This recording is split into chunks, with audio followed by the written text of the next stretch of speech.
Chapter 1: Driving a Sports Car to Report for Duty. Outside Shanghai University. The first day of school is always the happiest day for returning students.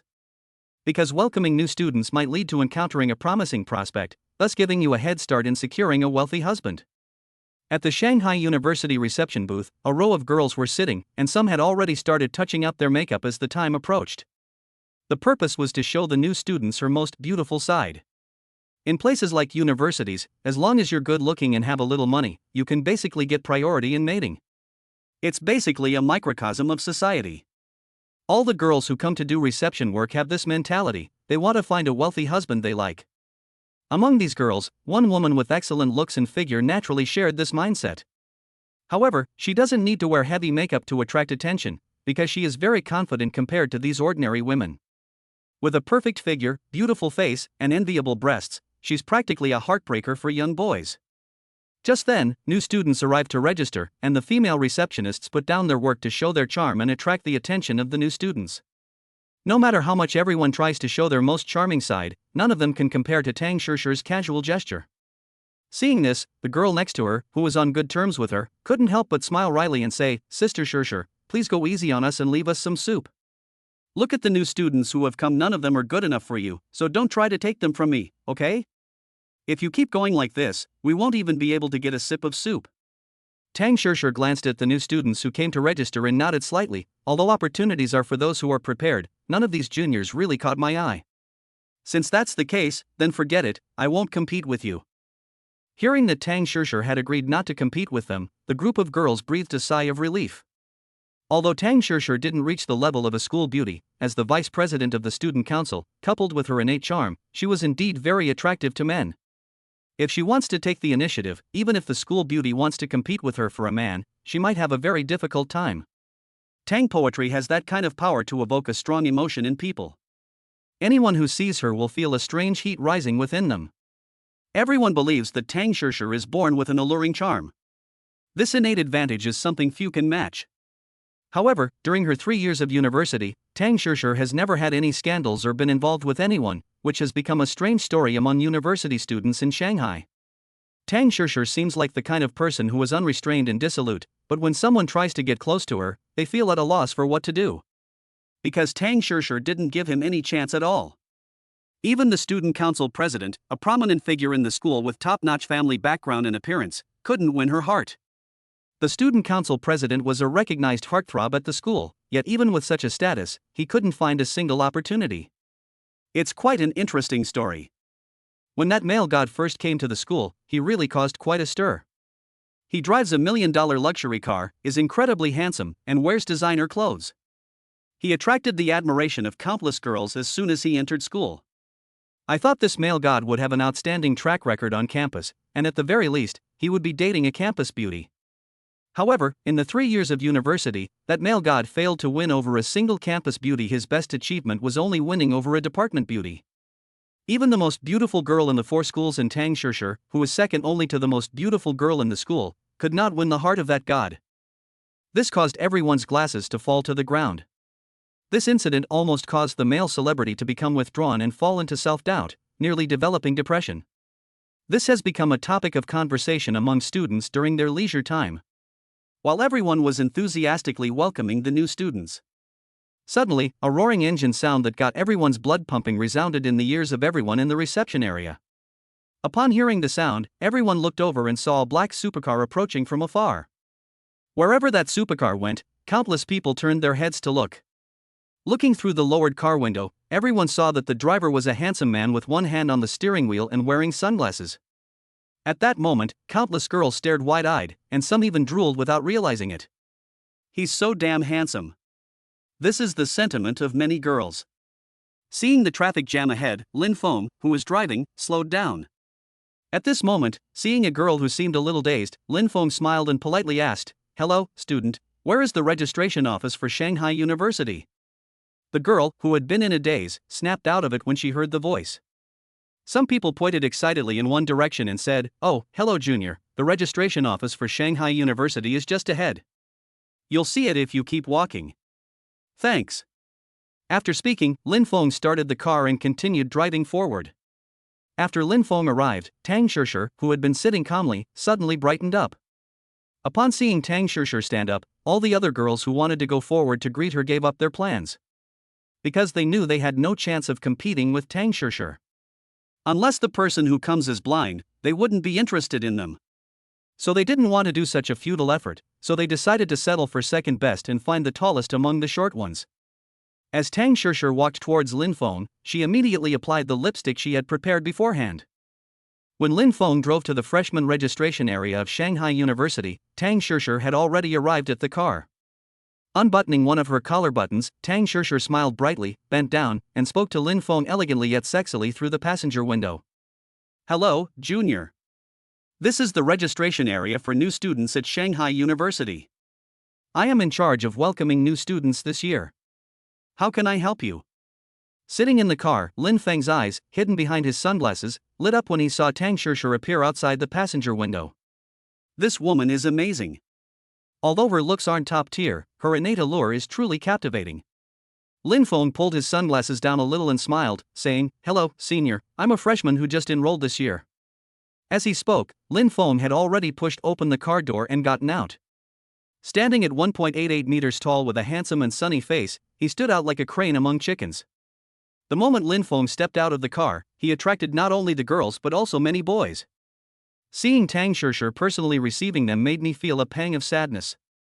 I was thinking to myself, it's so good to be rich. I'm already getting benefits from senior students as soon as I start school. The fact that none of the boys thought Lin Feng was handsome was also a plus, simply because men never think others are more handsome than themselves. Chapter 2: The Attentiveness of the Top-Tier Senior. Meanwhile, some people familiar with Tang Shishir also started talking about it in hushed tones. Tang Shishir has always looked down on men, hasn't she? What's going on today? She's even using a man-slaying lipstick. Could she have fallen for someone else? A girl with a few pimples on her face said, "You still need to brush up on your knowledge. You only paid attention to the boy, but you didn't notice his car. Do you know what kind of car he drives?" "What kind of car?" the girl who had spoken earlier asked curiously. The girl with acne said, "Looks like you're still too green. The first requirement for hooking up with a rich guy is to be knowledgeable, especially about cars. Look at that logo, if I'm not mistaken, it should be Lamborghini." As a luxury brand, Lamborghini's cheapest models cost over $1,000,000 yuan. If you search for this car on your phone, you'll find it's a limited edition. I've seen the entire Lamborghini lineup, but none of them match this car, so I suspect it's not that simple. Only limited edition models could be the case. After the girl with acne finished speaking, the woman who had spoken earlier took out her phone and started searching. Finally, he gasped in shock upon seeing the information on one of the vehicles. This is the Lamborghini Veneno, a limited edition model with no more than 2 in the entire country of China. The girl with acne was shocked by what the woman said. The two then went from being jealous of Tang Shishir to admiring her. They are indeed more outstanding than them. They still need to look up information, while Tang Shishir should have recognized the car long ago. Meanwhile, Lin Feng got out of the car, took off his sunglasses, and casually tossed them into the car. His actions were very dashing, attracting the attention of many girls. Lin Feng then went to the car and met with Tang Shishir. Even Tang Shishir, who has seen countless handsome men, was momentarily stunned when she saw the tall and handsome boy in front of her. "Hi senior, is parking convenient here?" Lin Feng asked with a smile. Although it was just a simple, polite smile, it brought his handsomeness to its peak. "It's okay to stay for a short while. If anything happens, I'll help you explain." "Thank you, senior," Lin Feng said politely. "Junior, you don't need to be so polite. You're a freshman and a junior, so it's only right that we take care of you." At that moment, another car drove up behind Lin Feng's car. It's a Mercedes C-Class. Another freshman was sitting inside. Seeing Lin Feng's car blocking the way, he honked his horn in annoyance. Upon hearing the sound, Lin Feng was about to get into his car and move it, but Tang Shishir had already taken action first. She walked over with an unpleasant expression and said, "Excuse me, this is the registration area of Shanghai University. Honking and parking are prohibited. Please move your car to the public area outside." "Ah?" The boy inside the Mercedes was stunned. "Isn't there a car parked up there? Why can't I stop here?" But after seeing Tang Shishi's beauty, the man swallowed back the words of retort that were on the tip of his tongue, and quickly put on what he thought was a handsome smile and said, "Hello, senior, I didn't know that parking is not allowed here. I'll park outside now. Could you please leave your contact information, senior? I'm worried I won't be able to find the registration area when I come back from parking." This was actually just an excuse for the man to ask for Tang Shishi's contact information. College students are adults and don't have communication barriers, so how could they not find the registration office? Tang Shishi said calmly to the distance, "Xiaoya, come and greet this new student." A girl in the distance quickly responded and excitedly began to greet them. Tang Shishi, who had walked back, apologized to Lin Feng. "I'm sorry, Junior, for keeping you waiting. I'll take you to complete the enrollment procedures now." Seeing Tang Shishi's demeanor, Lin Feng couldn't help but touch his nose to hide his embarrassment. "So parking isn't allowed here." Tang Shishi opened the back door for him, and he felt a little embarrassed. "Okay, I'll go get my documents and notification letter from the car." After speaking, Lin Feng returned to the car, picked up a file bag from the passenger seat, and followed Tang Shishi toward the exhibition booth. Looking at Tang Shishi's back from behind, Lin Feng couldn't help but admire her figure. It was perfect. She had no excess fat in the right places. He's got plenty of fat in all the right places. Tang Shishi wore an OL bodycon skirt, her long legs wrapped in black stockings, showing off her pert buttocks. Upon arriving at the booth, Tang Shishi personally registered Lin Feng's identity. After registering according to the records on the admission notice, Tang Shishi stood up and said, "Okay, Junior, your enrollment registration is complete. Now I'll take you to the dormitory." "Okay. But can my car enter the school grounds?" Seeing that his car was always parked on the street, Lin Feng couldn't help but ask. "Okay. I'll let the school know," Tang Shishi nodded. "Okay, thank you." Upon reaching the car, Lin Feng invited, "Senior, why don't you get in too? I don't have much stuff, but it's probably quite a distance to walk, so it'll be faster to drive." "Okay." Tang Shishi did not refuse and directly opened the passenger door and got in. Only after the vehicle was out of sight did the group begin to discuss the matter. "Holy crap, Tang Shishi hasn't been taken down like this, has she?" "Probably not. Tang Shishi has been in college for 3 years and many people haven't been able to win her over. Although this new junior is excellent in every way, it won't be that easy for him." "Okay, there's no point in discussing this here. Let's wait for further news." Then the area in front of Shanghai University became busy again. Upon arriving at the school, Lin Feng followed Tang Shishi's directions and made his way to the freshman boys' dormitory building. Lin Feng opened the front trunk and took out his small suitcase. "Let's go, I'll take you upstairs," Tang Shishi said. Lin Feng said somewhat embarrassedly, "Senior, isn't this a bit inconvenient? This is a men's dormitory." Upon hearing this, Tang Shishi replied nonchalantly, "It's all right. These are all freshmen. It's their first day here, so nothing will happen. Besides, it's my job." Seeing that Tang Shishi didn't seem to care, Lin Feng stopped worrying and the two walked towards the dormitory building, chatting and laughing. Along the way, many freshmen who moved in were surprised to see Lin Feng's treatment and secretly gave him a thumbs up. "This freshman is amazing. He snagged a stunning upperclassman right after arriving at school. He's a role model for us all." Lin Feng lived in dormitory 303. When the two entered the dormitory, no one had moved in yet. Tang Shishi did not leave after dropping him off. Instead, she helped Lin Feng tidy up everything before they exchanged ways and left. As he was leaving, Lin Feng felt bad that Tang Shishi hadn't offered any thanks, so he extended an invitation to dinner that evening. Tang Shishi didn't hesitate and said, "Okay, I'll contact you tonight." After saying that, he left without looking back.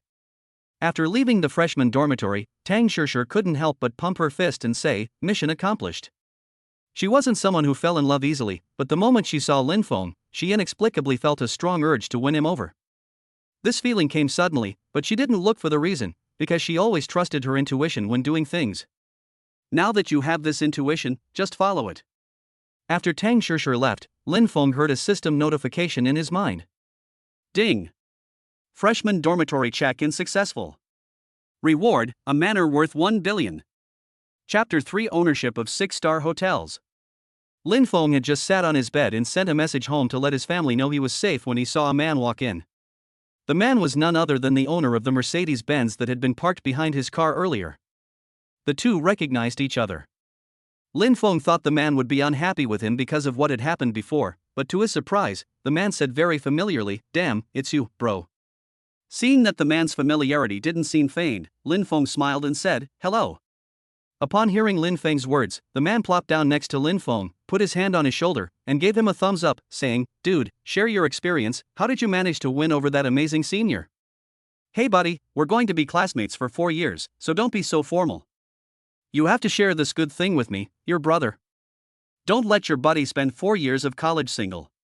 Hearing the man's words, Lin Feng couldn't help but smile. What experience do I have? Besides, there's really nothing between me and that senior.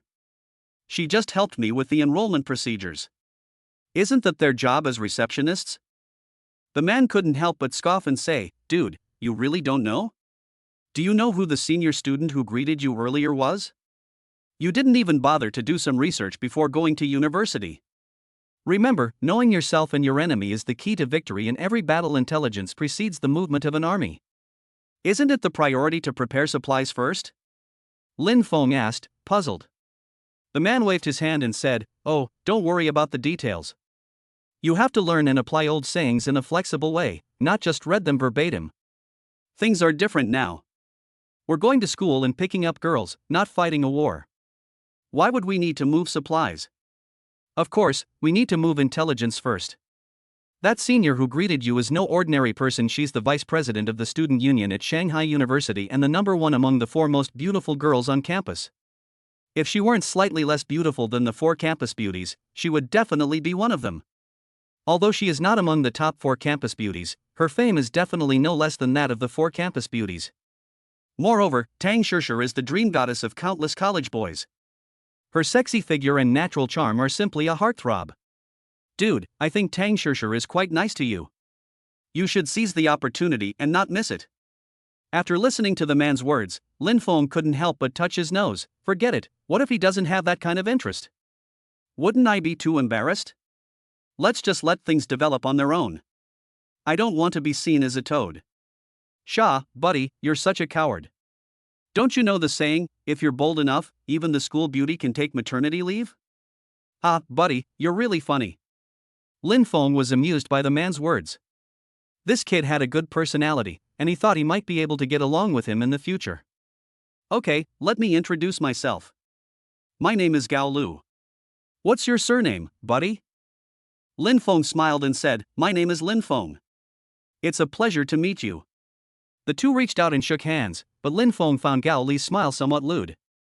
Gao Luren is decent looking, although not as handsome as me. He's the kind of person whose looks grow on you.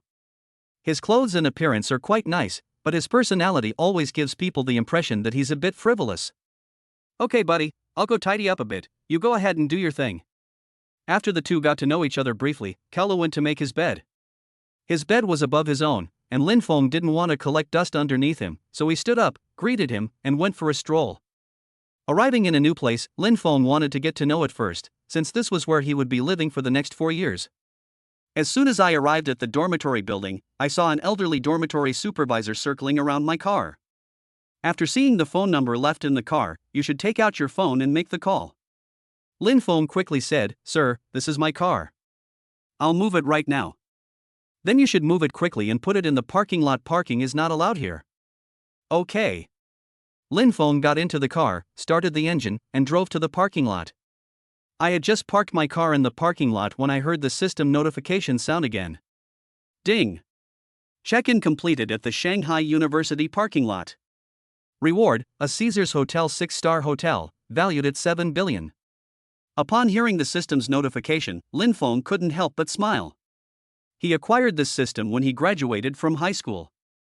I received this limited edition Lamborghini Veneno on my first sign-in.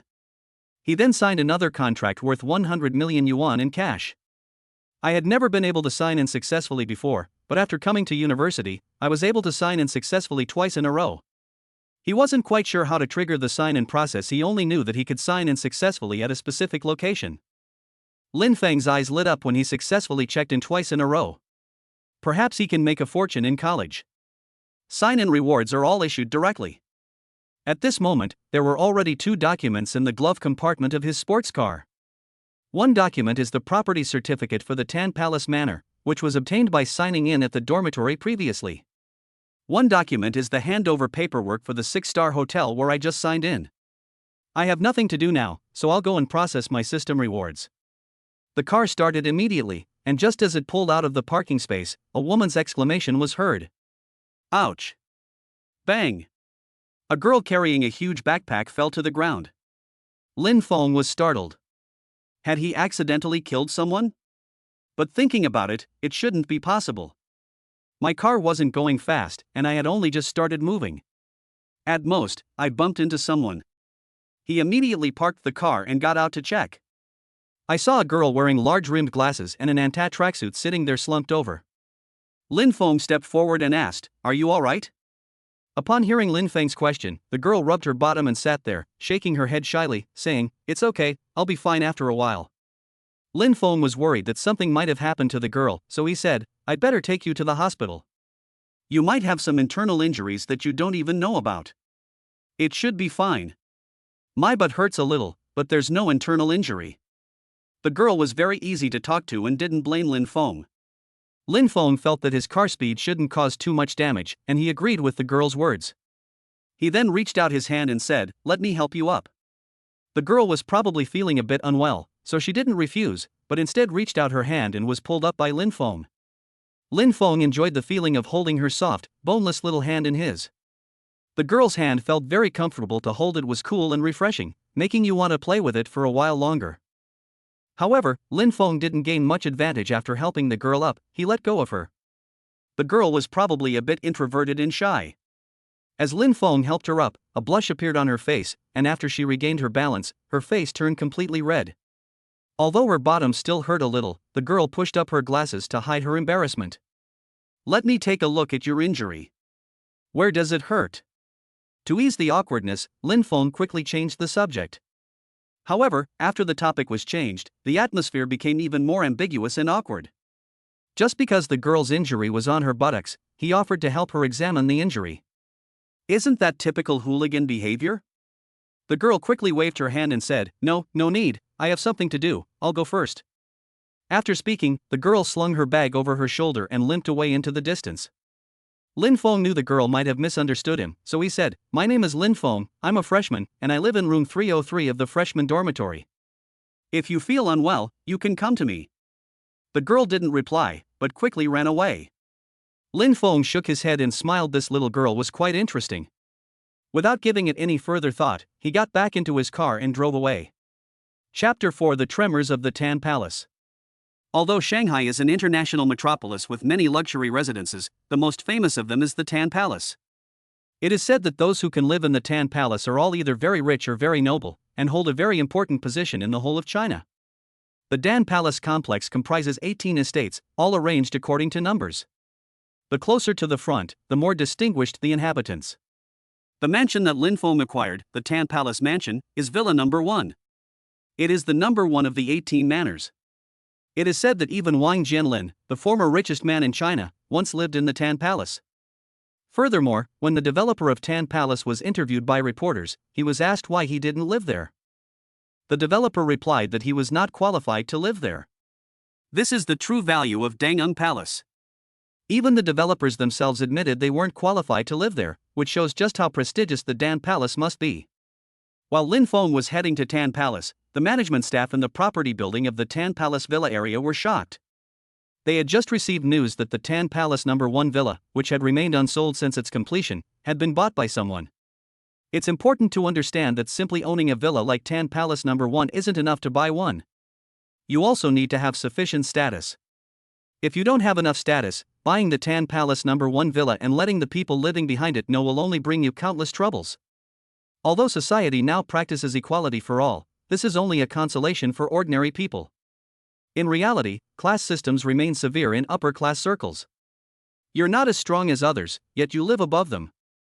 How can those people feel comfortable with that? The property management company staff naturally took the news very seriously after hearing that Villa Number 1 had been bought by someone else.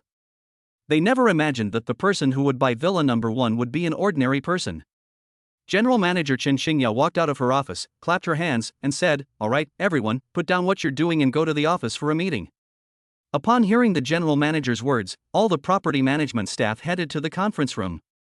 Inside the meeting room, Chen Xingya, seated at the head of the table, said, "As you all know, our Tan Palace's #1 villa has been bought. I'll contact the homeowner in a bit to ask when he'll be coming, and we'll be ready to receive him. Go and prepare the potted plants that the boss sent a while ago.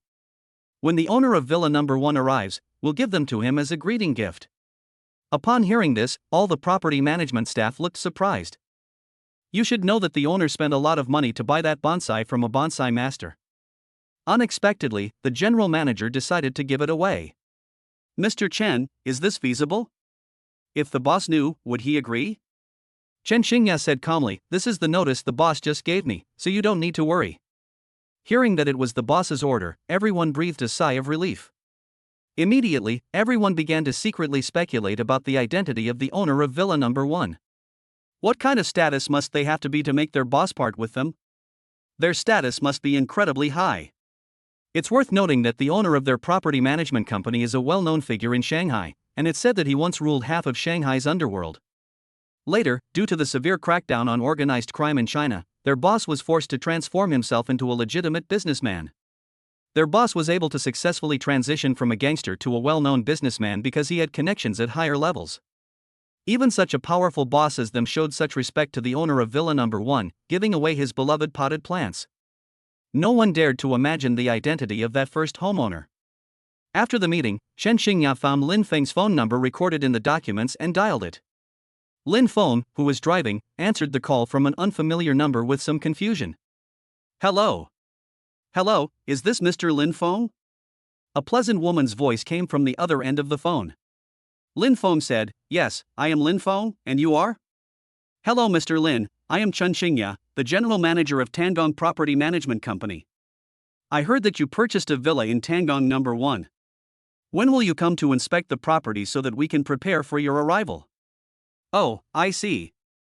I'm on my way to Dan Palace now, I should arrive in about half an hour." "Okay, Mr. Lin, I'll be waiting for you." After hanging up the phone, Lin Feng couldn't help but sigh. Luxury homes are really nice, there are even dedicated staff to greet you before you move in. Isn't it said that property management companies specialize in bullying homeowners? He didn't see any sign of the property management company, Tan Palace Property Management, bullying homeowners. In fact, they were very polite and courteous. It seems the rumors aren't so credible. Half an hour later, Lin Feng drove to the gate of the Tan Palace Villa district, located in the western suburbs of Shanghai. He had just arrived when he saw a group of people standing in front of the gate. Those people were all dressed in black suits, each with their hands crossed in front of them, looking respectful. After Lin Feng arrived, a beautiful woman in a business suit stepped forward and asked, "Are you Mr. Lin Feng?" Sitting in the car, Lin Feng said, "Yes, I am Lin Feng." "Hello Mr. Lin, we are from Tangong Property Management Company. We just spoke to you on the phone. Welcome to Tangong." As soon as he finished speaking, all the property staff said in unison, "Welcome Mr. Lin home." Seeing this spectacle, Lin Feng was quite shocked. This kind of treatment is just too awesome. "Mr. Lin, your license plate number has just been entered into the system. You will not be hindered from driving this car in and out of the villa area in the future. If you have other cars at home, please let our property management know, and we will enter them into the system for you." After the property staff finished speaking, Chen Xingya continued. Lin Feng nodded, "Okay, I'll let you know if I want to record other license plates in the future." "Okay, Mr. Lin, I'll take you to the villa now." After speaking, at Chen Xingya's signal, a group of property staff got into the villa's GL8 business sedan to clear the way for Lin Feng and take him to his residence. The property management's actions have also attracted the attention of many other homeowners.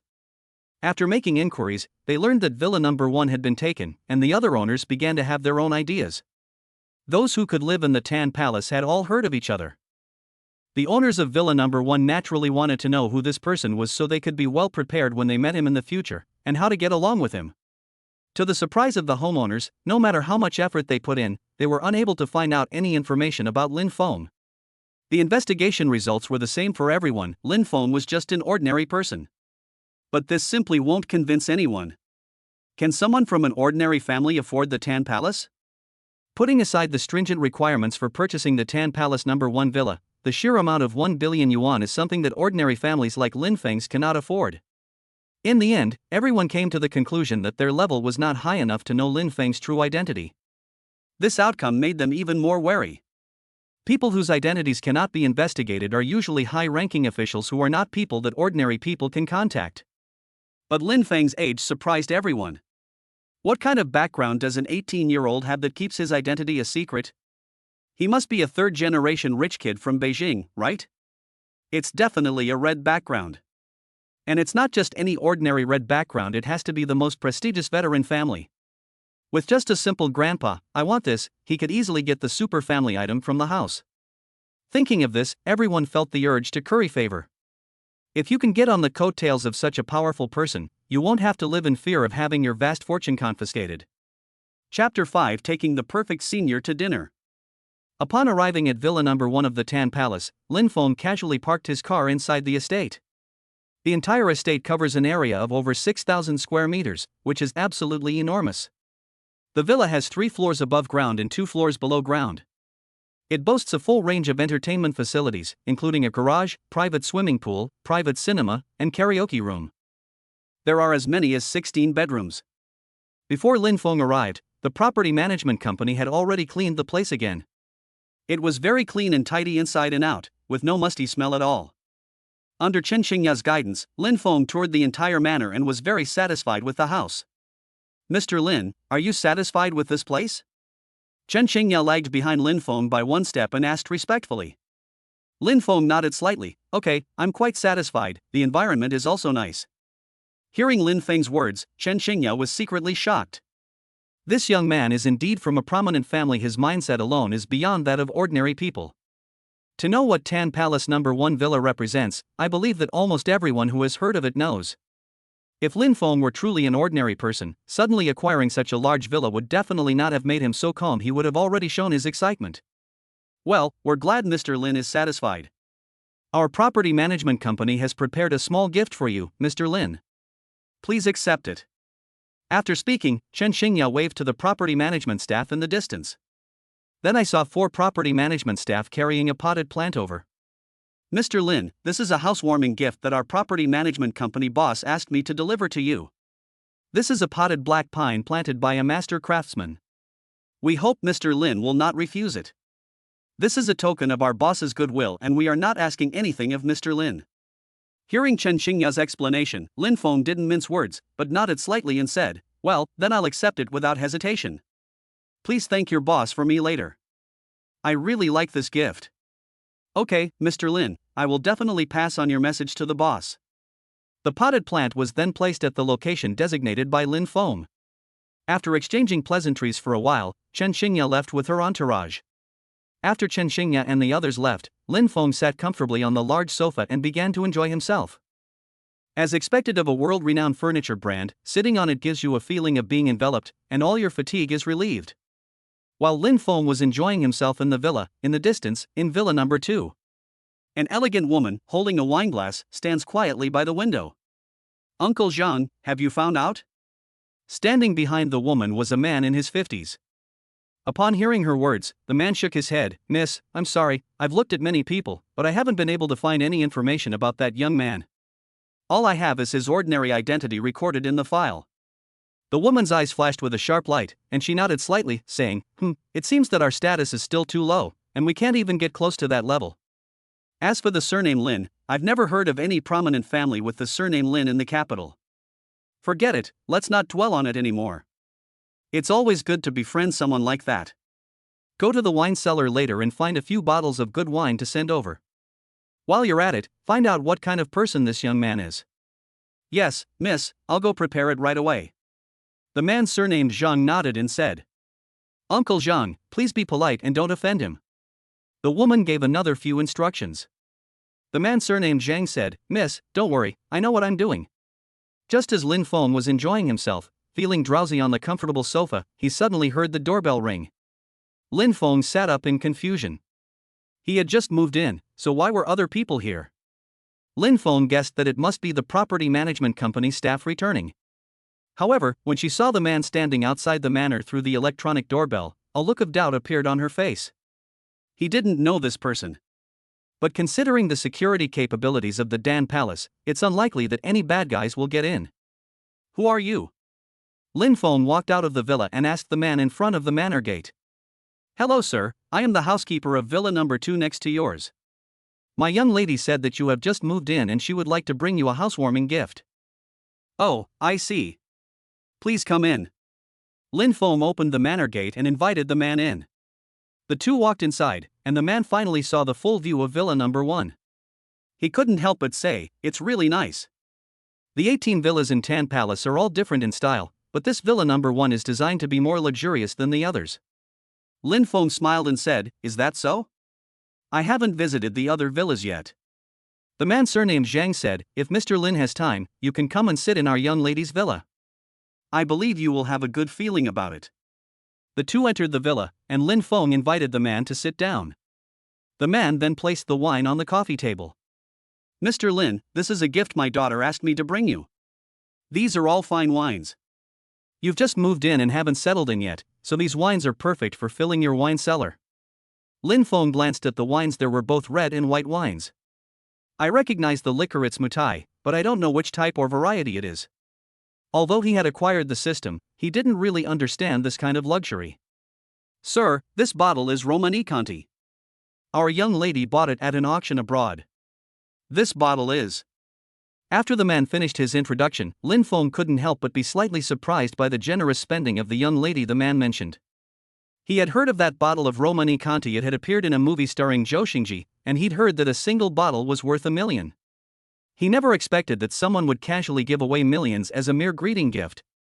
But considering the wealth of the people who can live in the Dan Palace Villa, it's not so surprising. The two talked a lot, but the man surnamed Zhang was ultimately unable to get anything of value out of him. It wasn't that Lin Feng wasn't telling the truth, but rather that his identity was genuine. If he were asked to make something up, he wouldn't know what to say and could only tell the truth.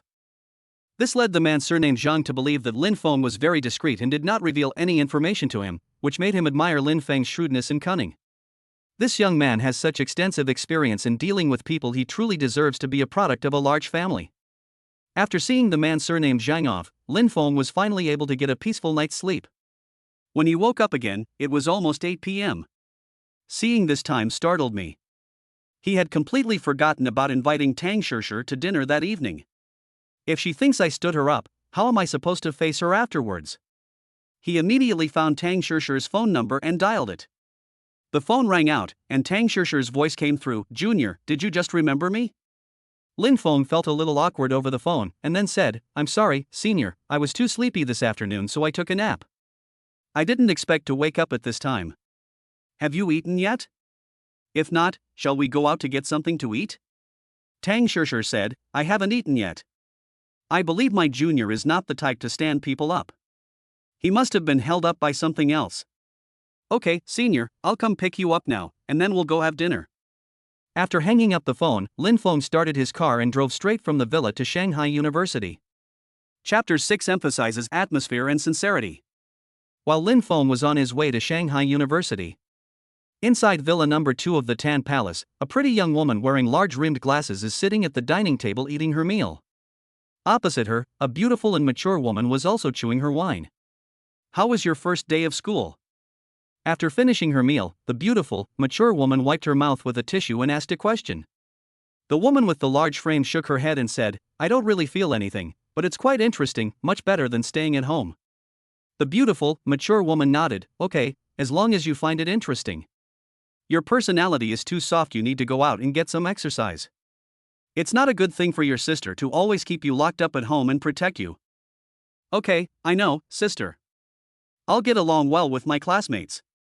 After speaking, the woman with the large frame tried to stand up, but the pain in her buttocks made her cry out. This beautiful woman with large glasses is none other than the woman Lin Feng accidentally bumped into as he left school. What's wrong? Hearing her sister's cry of pain, the beautiful older sister frowned. It's nothing serious, sis. I just accidentally got grazed by a car at school and fell down, bumping my butt. After saying this, the woman with the large frame blushed as she recalled the scene of Lin Feng examining her injuries. The beautiful, mature woman's expression changed. Who hit you? How badly are you hurt? Do you need to go to the hospital? Tomorrow I'm going to your school to find the person who hit you.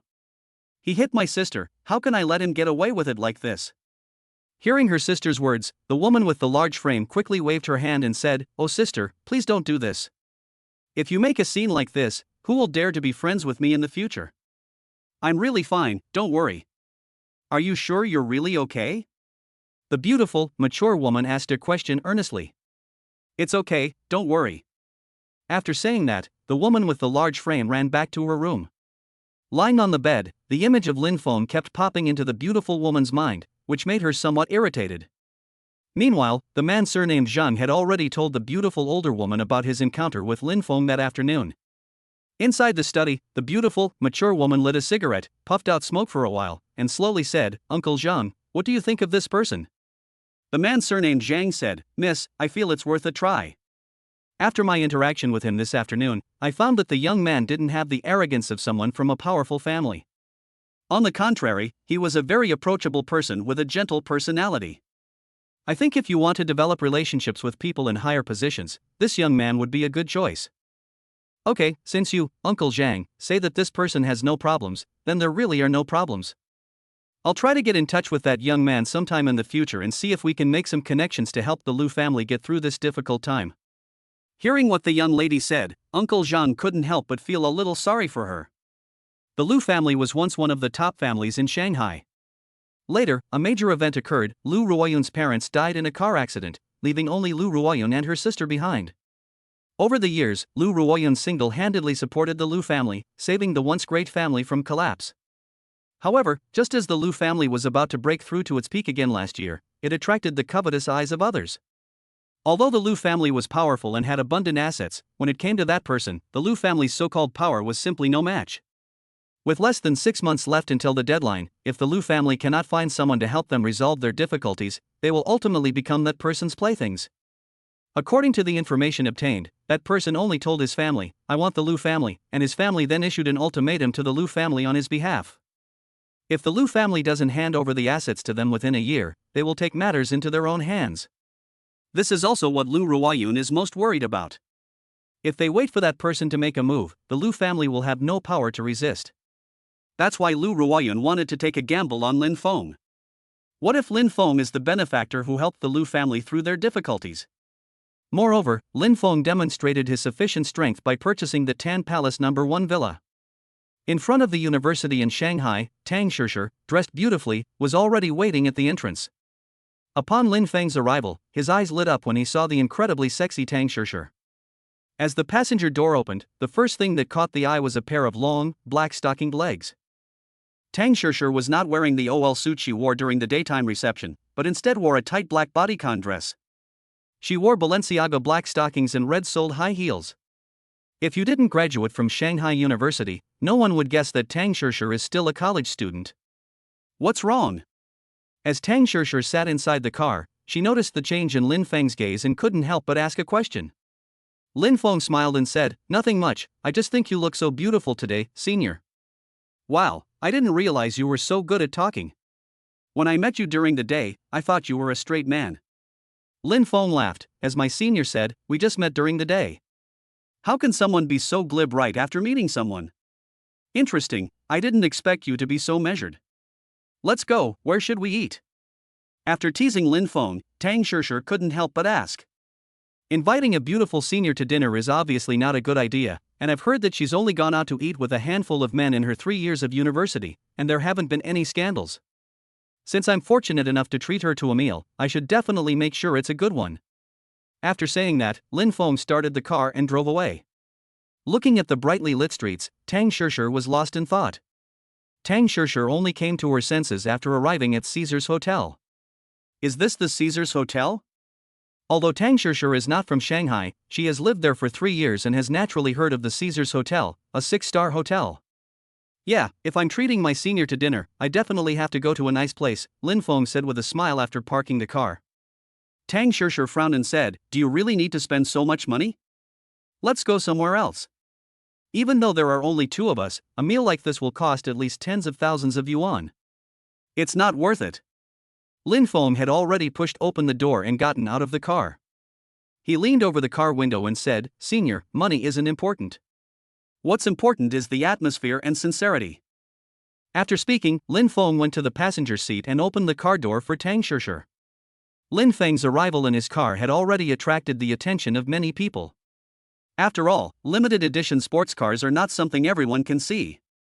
And once it appears, it will naturally attract the attention of those who are interested. Holy crap, is this a Lamborghini Veneno? A rich second-generation man who stepped out of a Range Rover exclaimed in surprise upon seeing Lin Feng's car. Of course, the rich kid's exclamation had no effect on Lin Feng and Tang Shishir.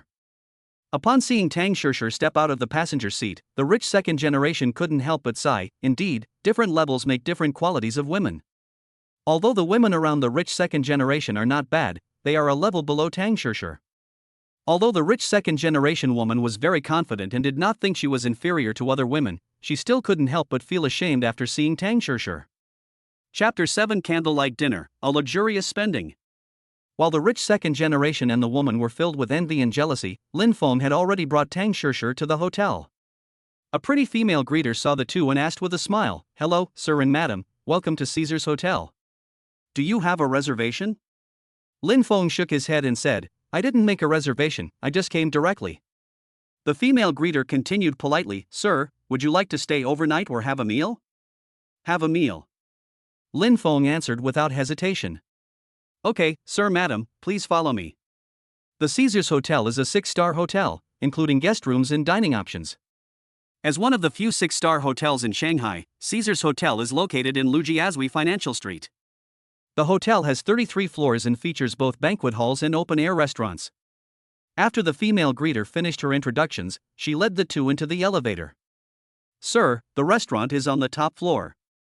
You two can simply go up there." "Okay, thanks." Lin Feng smiled and nodded, then led Tang Shishir into the elevator. He was quite satisfied with the service at Caesar's Hotel.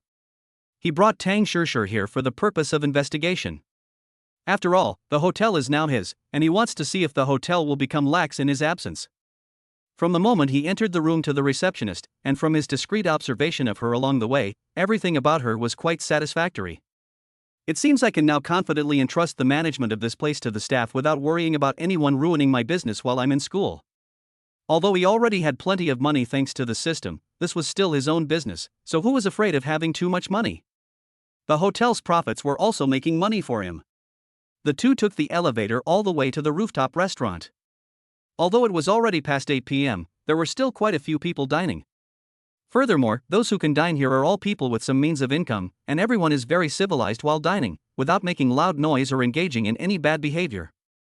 The restaurant plays soft music, and you can enjoy a panoramic view of the Huangpu River while dining there. It is truly a delightful place to dine. The two had just sat down when a waiter came over. "Hello, sir and madam, what would you like to order?" "Give me the menu." Lin Feng spoke up. "Okay, sir." The waiter handed the menu to Lin Feng, and Lin Xiao said to Tang Shishir, "Senior, you order first, don't be shy, order whatever you want." This was Tang Shishir's first time visiting a 6-star hotel. Although she had been to many high-end places, she had never been to a place as luxurious as the Caesar's Hotel. Looking at the price list on the menu, Tang Shishir couldn't help but click her tongue in amazement.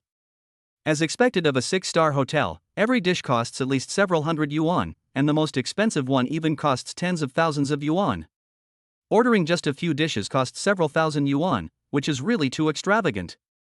Tang Shishir handed the menu to Lin Feng. "You, as the host, should order." "I'll eat whatever you order." It wasn't that Tang Shishir didn't want to order food, but rather that it was too expensive.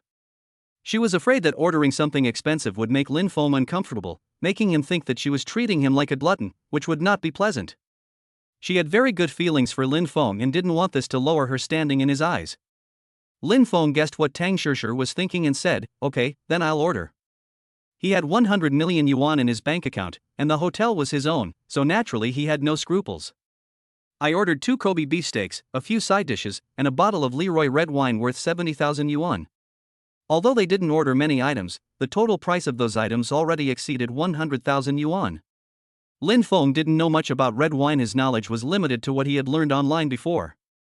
Back then, the most famous brands were the 1982 Lafite and the $1 million Romani Conti featured in the movie The Mermaid. He thought the movies were exaggerated, but now that he has status and wealth, he realizes that the real world is even more exaggerated than the movies.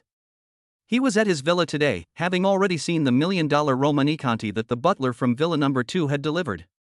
While the other wines were not as valuable as that bottle of Romanicanti, their total value far exceeded that of the single bottle of Romanicanti. However, he doesn't like drinking and plans to take the wine back to his father when he goes home for vacation. He has already put all the wine in the wine cellar and he won't drink it himself. After ordering, the two chatted while looking down at the Huangpu River. By the way, I've already processed your student ID and campus card. I couldn't find you this afternoon, so I just took care of it for you. Upon hearing this, Lin Feng remembered that he had just enrolled and needed to apply for a student ID and other documents for his university studies. He asked in confusion, "Where did you get my photo?" The student ID card needs to have a photo of the student attached, and Lin Feng couldn't remember giving Tang Shishir a photo.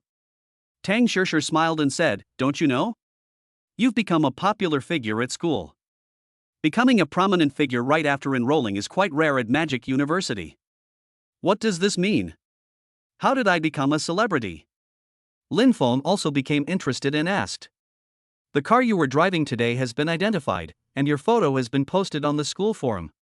Do you know what you are called?" Tang Shishir said with a smile. "What is it called?" Lin Feng looked curious. He is known as the #1 male god at Magic University. Isn't this a bit too much? Isn't this putting me on the spot? Lin Feng said with a wry smile. Well, there's nothing I can do about it. Who told you to be so high profile on the first day of school? You always have to pay a price for making a splash. But you can be proud, after all, there are countless people in our school who want this kind of treatment but can't get it. And you have plenty of advantages too, at least there are countless female fans on the forum who want to be your girlfriend. As she spoke, Tang Shishir's eyes were filled with laughter.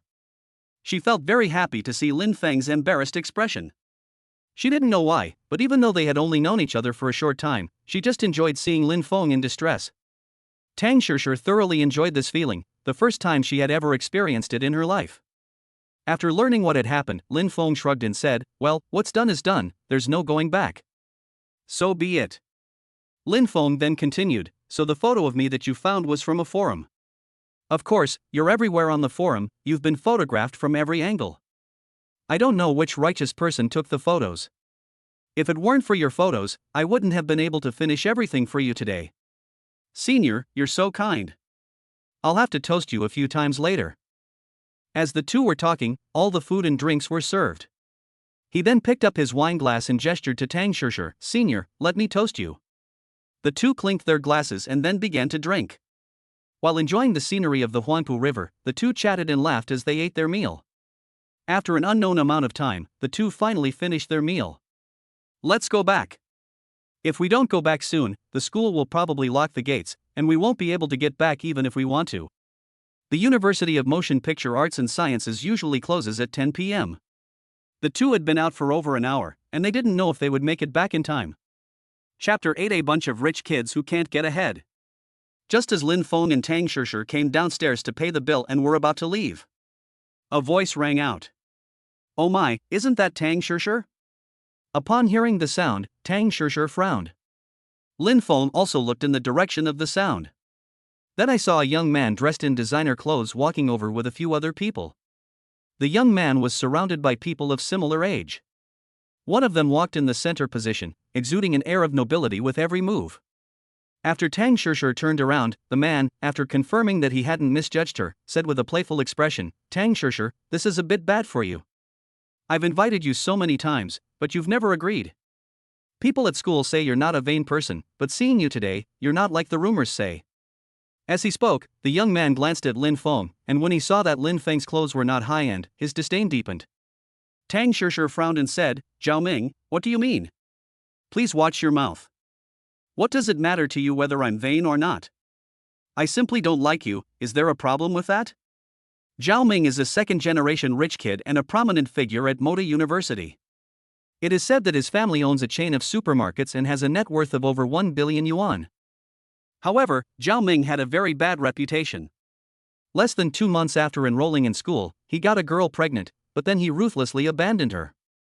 Even after the girl had an abortion for him, he only gave her 10,000 yuan for nutritional expenses. Then, during Zhao Ming's 2 years of university, he was constantly involved in scandals, and there were always reports of him changing girlfriends. How could Tang Shishir possibly have anything to do with someone like Zhao Ming? Maybe he'll get tired of me and dump me. Tang Shishir is a smart woman. She may be materialistic, but she would never choose a playboy like Zhao Ming. Zhao Ming had pursued her many times, giving her hints both openly and secretly, and also giving her many gifts. But Tang Shishir had them all sent back. This made Zhao Ming, who couldn't get what he wanted, very unhappy. He came here to eat with some friends today, but unexpectedly ran into Tang Shishir and saw her eating alone with a man. This aroused his jealousy, and he couldn't help but make sarcastic remarks. That's how people are. The more superior you are, the less you can control your emotions when you encounter someone who doesn't meet your expectations. Zhao Ming is the most accurate portrayal. He failed to win Tang Shishir's heart, and after seeing her with another man, his jealousy erupted. This can lead to verbal attacks that belittle the men they are jealous of. Zhao Ming's friends were all immediately struck by Tang Shishir's beauty and stunning figure. This woman is indeed remarkable, no wonder she could make Zhao Ming lose his composure like this. Even the noble young man standing in the center couldn't help but glance at Tang Shishir a couple more times. Zhao Ming, who is this? The man in the center asked gently. Brother Qin, this is my college classmate, Tang Shishir. Oh, so you're brother Zhao's classmate. Hello, my name is Qin Changji, and my father is Qin Guiyuan, the chairman of Qin's jewelry group. It's a pleasure to meet you. Qin Changji extended his hand to Tang Shishir in a gentlemanly manner. Tang Shishir glanced at Qin Changji's outstretched hand but didn't reach out. She is a very decisive woman. Having chosen Lin Feng, she naturally wouldn't do anything that would cause Lin Feng to misunderstand. Although she and Lin Feng haven't finalized anything yet, she still needs to avoid suspicion. Moreover, she didn't believe Lin Feng was such a simple person. After all, someone who can drive a limited edition sports car worth tens of millions to school can't be that simple. She should probably put all her bets on Lin Feng. I'm sorry, I'm not really interested in getting to know you. Upon hearing Tang Shishir's refusal, Qin Changji's outstretched hand froze, and a stiffness appeared on his usually gentle face. When Zhao Ming saw that the person he was trying to curry favor with had been rejected, he stepped forward to speak for her. Tang Shishir, don't be so shameless. It's your honor that young Master Qin wants to get to know you. Do you know how many people in Shanghai want to get to know young Master Qin but can't? I advise you to be sensible. If you can gain Mr. Qin's favor, you might really rise to prominence and marry into a wealthy family. Don't be ungrateful. Hearing Zhao Ming's words, Tang Shishir also said with a cold face, Zhao Ming, if you're willing to be a dog, don't drag me into it. I don't have that kind of fetish. I hope you'll stop bothering me, or don't blame me for not giving you any face at all. Wow, you're really something. I've already investigated your family background thoroughly. Who do you think you are, daring to talk to me like that? Someone like you, I could easily take down a whole bunch of people with just a little money. Do you really think you're some kind of pampered princess? I'm telling you today, young Master Qin wants to get to know you. Do you agree or not? If you agree, come with us to the bar, offer Mr. Qin a couple of drinks, and we'll call it even. If you disagree, don't blame me for being ruthless. If you can't even finish your studies, don't blame us. Upon hearing Zhao Ming say that she wouldn't even be able to finish her studies, Tang Shishir's expression changed. Her family background was indeed very ordinary. Her family was overjoyed that she was able to study at Magic University, and all their hopes were pinned on her. I wonder what would happen to her parents if they knew she wouldn't be able to finish her studies and get her diploma. Her father had always hoped that she could change the family's situation through her studies. Just as Tang Shishir was caught in a dilemma, a hand grasped hers.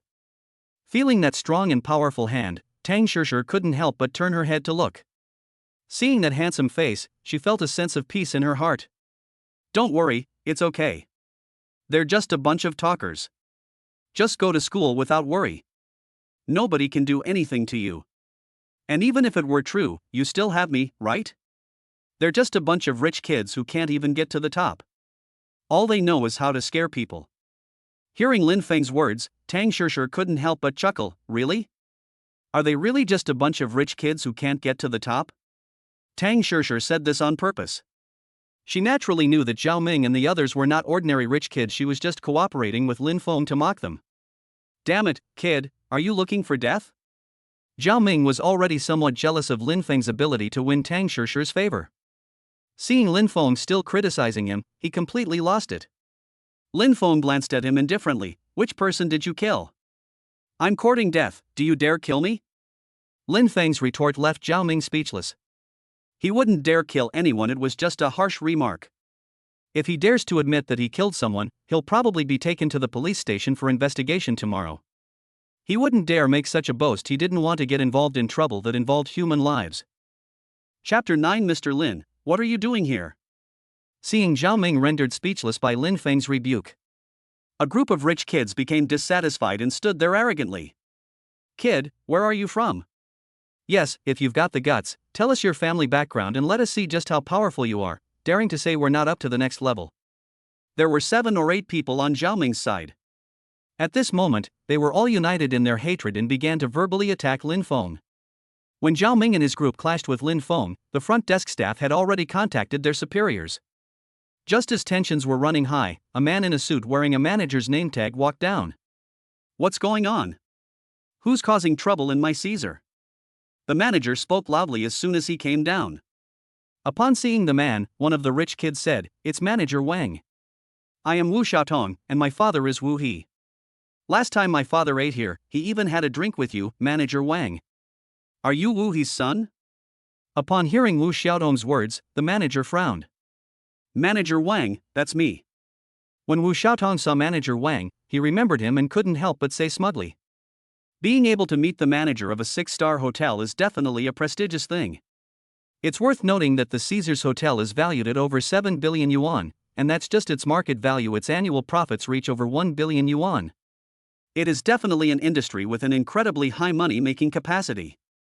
Moreover, it's rumored that the owner behind Caesars Hotel has an even more terrifying identity. It is one of the top-ranked companies in the entire Shanghai. Such a high-end hotel as Caesars Palace Hotel would naturally require a manager who is not an ordinary person, at least someone with some status outside. After speaking with Manager Wang, Wu Xiaotong couldn't help but glance at Lin Feng smugly, the meaning of which was self-evident. Kid, what do you think? I know the manager here, do you? Lin Feng's eyes held a hint of disdain. This guy was so arrogant just because he knew a small manager at Caesars. If he knew that he was the owner of the Caesars Grand Hotel, he would be terrified. When Zhao Ming saw that some of his men recognized the manager, he became even more arrogant. Manager Wang, it's not that we want to cause trouble here, but this kid is too arrogant. People like him don't deserve to spend money here, he's just lowering the hotel's standards. A group of rich kids shifted all the blame onto Lin Feng. Manager Wang naturally went along with it, doing everyone a favor. After all, these rich kids have connections behind them. If he does them a favor today, it will be easier for him to talk to their fathers in the future. Especially after learning that Qin Changji was the son of the chairman of Qin's Jewelry, she became even more determined in her mind. Alright, I know what happened. Sir, you were indeed in the wrong first. Just apologize and let's call it a day. Hearing Manager Wang's words, Lin Feng narrowed his eyes. Why don't you find out the facts a little more? You have so many employees here, surely there are people who witnessed the whole thing, why don't you ask them what happened? Seeing that Lin Feng was still relentless and refused to back down despite being given a way out, Manager Wang couldn't help but feel somewhat dissatisfied. What do you mean? Are you blaming me for being unfair? Let me tell you, I'm trying to help you. After all, these people have some connections. If you insist on continuing, you'll be the one who suffers in the end. Just as Lin Feng was about to reveal his identity and teach these people a lesson, suddenly, the elevator doors in the distance opened, and a group of people stepped out. The first person to emerge was a middle-aged man, surrounded by a group of successful people. Mr. Zhang, thank you so much for today. We are very grateful to the Lu Group for giving us this opportunity. Please tell Chairman Lu that we will definitely cherish this cooperation with the Lu Group. The middle-aged man at the head of the group was Zhang Chang, the housekeeper of Villa No. 2 whom Lin Feng had met that afternoon. Zhang Chang was considered a confidant of the Lu family. After Lu Ruoyun's parents died, it was Zhang Chang who wholeheartedly assisted Lu Ruoyun, which brought the Lu Group back to life. After the Lu Group got back on track, Lu Ruoyun promoted Zhang Chang to the position of general manager of the group, while Lu Ruoyun herself also served as president. The reason Zhang Chang had dinner with these bosses was actually to discuss cooperation. As soon as everyone came out, they heard a rich second generation say, "Dad." Among the group of bosses surrounding Zhang Chang, a middle-aged man who was a bit overweight looked up at the rich second generation and frowned, saying, "Xiao Yuan, what are you doing here?" "Dad, it really is you. I thought I had mistaken you for someone else. Xin Gu and I, along with some friends, came here for a meal." "Dad, are you here to discuss work?" The rich kid ran up to his father and asked. The rich second generation father nodded and said, "Yes, our family has partnered with the Lu Group. From now on, our family will have a big support. Come on, Xiao Yuan, let me introduce you. This is General Manager Zhang of the Lu Group. You can call him Uncle Zhang." "Hello, Uncle Zhang." Upon hearing that Zhang Chang was the general manager of the Lu Group, the rich second generation named Xiao Yuan immediately greeted him respectfully. It's important to know that the Lu Group is a well-known enterprise in Shanghai, with a market value exceeding 100 billion yuan. It is an absolute behemoth. Their family's ability to cooperate with the Lu Group is definitely a testament to them hooking up with a powerful backer. From now on, any loopholes in the Lu Group's operations will allow his family to make a fortune. Upon hearing that Zhang Chang was the general manager of the Lu Group, Qin Changji was somewhat moved and quickly went over to say, "Hello, Mr. Zhang, I am Qin Changji, and my father is Qin Guoyuan." Zhang Chang was initially annoyed by Qin Changji's sudden interruption, but upon learning that he was Qin Guoyuan's son, he gave him some face. So he's Qin Guoyuan's son. Not bad, he's quite handsome. Although Qin's jewelry is not as powerful as Lu's, it is still quite strong, with a market value of several hundred billion yuan, making it a large enterprise in Shanghai. Moreover, Qin's jewelry has many chain stores across the country, and Qin Guoyuan is quite capable, which Zhang Chang greatly admires, so he also praised Qin Changji. At this moment, Xiao Yuan's father, the rich kid, asked, "What are you all doing gathered here? Why aren't you going home after you finish eating?" Xiao Yuan said, "Dad, someone bumped into Brother Qin, but it's almost resolved. We'll leave once that person apologizes." "Dad, you can go ahead if you're alright." Upon hearing Xiao Yuan's words, his father was slightly surprised. Was there really someone so foolish as to offend Qin Changji? You have to understand that although Qin Changji may not be considered one of the most privileged young men in Shanghai, he is still top-notch. Offending Qin Changji is just asking for trouble. Before Xiao Yuan could finish speaking to his father, a surprised voice rang out. "Mr. Lin, what are you doing here? Have you eaten yet? Shall we go upstairs and get something to eat?" Chapter 10 gives you two choices. The surprised voice naturally belonged to Zhang Chang. While Xiao Yuan was talking to his father, Zhang Chang happened to see Lin Feng in the distance through the crowd and immediately greeted him. You should know that our young lady is trying to curry favor with Lin Feng. There's absolutely no way he could pretend not to see Lin Feng here. Let alone here, even if he saw him on the street, he would have to go over and greet him. This young man has a mysterious identity and is very likely a third-generation rich kid from Beijing with a very strong political background. If we can make a good impression on him and thus get close to Lin Feng, who knows how many benefits we can gain in the future. Upon seeing Zhang Chang greet him, Lin Feng smiled and nodded, saying, "Mr. Zhang, you're here too." Upon hearing Lin Feng's reply, Zhang Chang, who had come over, quickly said, "Mr. Lin, I've already told Miss what you asked me to bring this afternoon. Miss said she'd like to invite you to dinner sometime. Mr. Lin, are you here to dine? My young lady has a VIP card here, so please feel free to spend as much as you like, it will all be on her tab." Zhang Chang's sudden action left everyone dumbfounded. Just moments ago, a group of people were exchanging pleasantries with Zhang Chang, but in the blink of an eye, the esteemed Zhang Chang was speaking to Lin Feng with utmost respect. At that moment, everyone's jaws dropped in astonishment. Tang Shishir naturally saw everything. She noticed that the person who was being treated respectfully by Qin Changji and the others had suddenly come over and treated Lin Feng with the same respect. At that moment, she truly understood the meaning behind Lin Feng's words. They really are a bunch of rich kids who can't even get to the top. These rich kids had to mention their fathers to get a response from Zhang Chang. Lin Feng only needs to stand there, and Zhang Chang will have to run over and greet him. Based on this calculation, Lin Feng's level is many levels higher than that of Qin Changji and his group of rich second-generation heirs. Seeing that Lin Feng was someone even Zhang Chang had to treat with respect. Qin Changji, Zhao Ming, and the other rich second-generation heirs were all feeling uncertain. Who exactly is this person? Even the general manager of the Lu Group treated him with such courtesy. No need, Mr. Zhang. I've already eaten, and I have some things to take care of, so I won't keep you company any longer. After speaking, Lin Feng took out his phone and dialed a number. Where? The person on the other end of the phone already had Lin Feng's number saved in their phone. When they saw that it was their boss calling, they quickly said, "Hello, boss, I'm in the hotel office. I'm in the lobby on the first floor now. Come down to see me right away." As soon as he finished speaking, Lin Feng hung up the phone, giving the general manager of Caesar's Hotel no chance to reply. In an office on the top floor of the hotel, General Manager Sun Tao had a bad feeling after hanging up the phone. If there's nothing wrong, the boss definitely wouldn't speak to me in that tone. Without daring to think any further, she quickly grabbed her coat and rushed out of the office toward the elevator. Meanwhile, in the hotel lobby on the first floor. At this moment, Zhang Chang heard that Lin Feng had something he hadn't finished dealing with, and recalling what the rich second-generation guy named Xiao Yuan had said earlier, he understood what had happened. The person who clashed with Qin Changji and the others was undoubtedly Lin Feng. Zhang Chang then silently mourned for Qin Changji and the others. Who is Lin Feng? Putting aside his mysterious background, just the fact that he can live in Villa Number 1 of Tan Palace is enough to convince people. If Qin Changji and the others' fathers knew, they would definitely be scared to death. Among these rich second-generation heirs, only Qin Changji is on a certain level.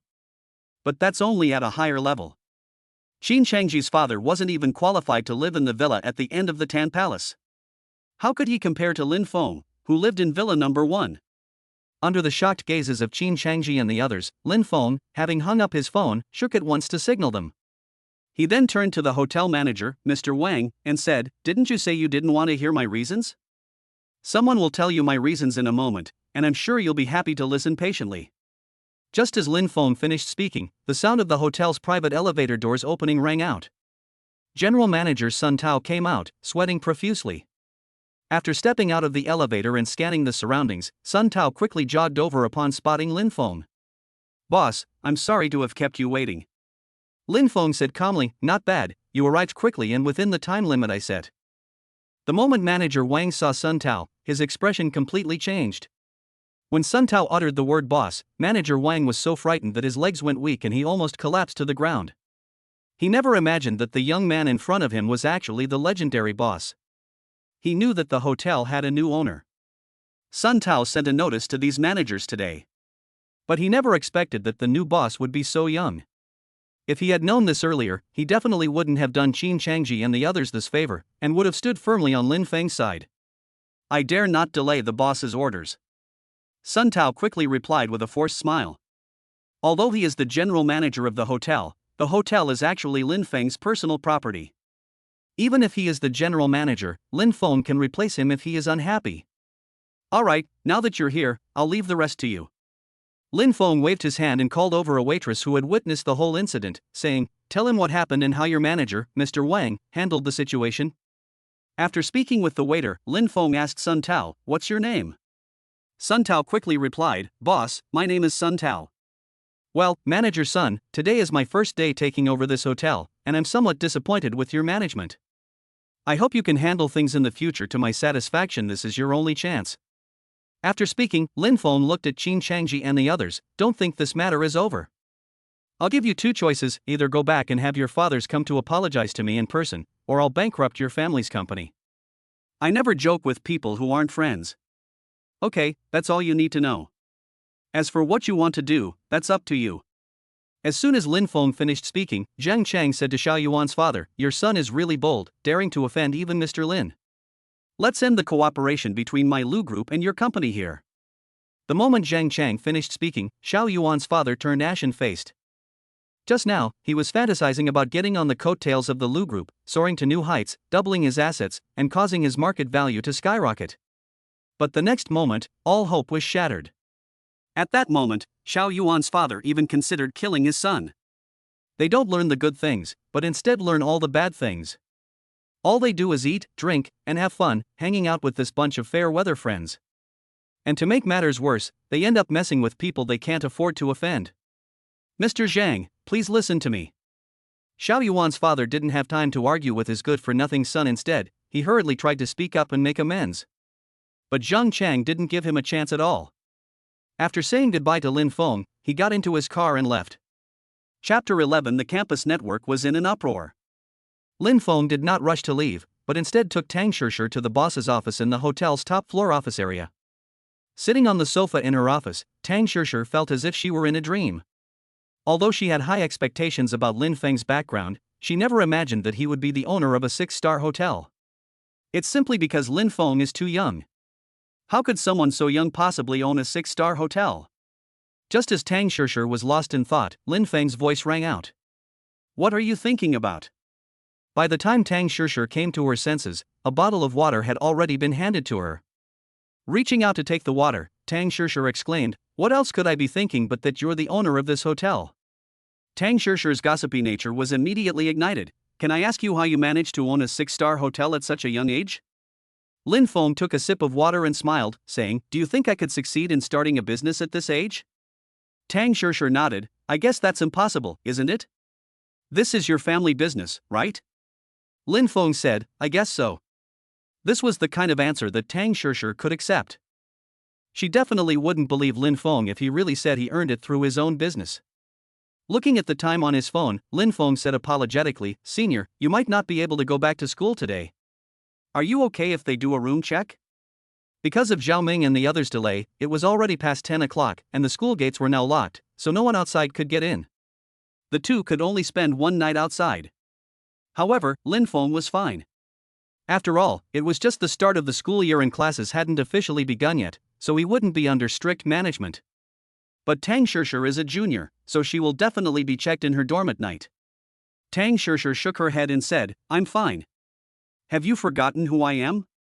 Lin Feng only remembered that Tang Shishir was the vice president of the student council after being reminded by her, and that dormitory checks were usually handled by the student council. As the vice president of the student council, how could anyone in the student council possibly report on Tang Shishir? Okay, since there's nothing else, I'll have someone get you a room here so you can get some rest for the night. We'll go back to school together tomorrow. Okay, sure. Now that things had come to this was the only way to do it, and Tang Shishir nodded in agreement. After Lin Feng issued the instructions, Sun Tao immediately arranged for 2 presidential suites. A presidential suite costing over $10,000 a night is absolutely luxurious. After checking into the presidential suite, Tang Shishir tossed and turned in bed, Lin Feng's image constantly appearing in her mind. Fortunately, Tang Shishir is good at self-adjustment and finally fell into a deep sleep at 1 o'clock in the morning. Meanwhile, after settling Tang Shishir in, Lin Feng sat in his office waiting for Sun Tao. Not long after, Sun Tao knocked on the office door. After entering, Sun Tao respectfully said, Boss, I have fired Wang Kai. This kind of thing will never happen again. Please rest assured. Lin Feng nodded, it was handled all right. Wang Kai's matter should serve as a wake-up call for you. Our hotel doesn't cause trouble, but it's not afraid of trouble either. In the future, if something like this happens again, every manager must uphold fairness and not be afraid of offending anyone. Whoever is at fault, and there should be no favoritism. Do you understand? Sun Tao quickly replied, Yes, boss. Alright, you should go back and rest now. Manage the hotel well in the future, and I won't treat you unfairly. Lin Feng was also a little sleepy, so he waved his hand and said, Okay, boss, you should go to bed early too. After greeting Lin Feng, Sun Tao turned and left. Although the room had been booked, Lin Feng did not go there, but instead slept in his office. The next morning, Lin Feng was awakened by a system notification. Ding! Successfully checked in at Caesar's Hotel and received body reshaping potion. Body reshaping potion? Lin Feng didn't know what this was, so he quickly looked it up in the system. After the system's explanation, Lin Feng finally understood what kind of reward it was. This body reshaping potion can reshape the human body, expel all harmful substances from the body, achieve a second development, and improve physical fitness tenfold. And as time goes by, the physical improvements will continue to increase. It can be said that the older Lin Feng gets, the stronger his body becomes.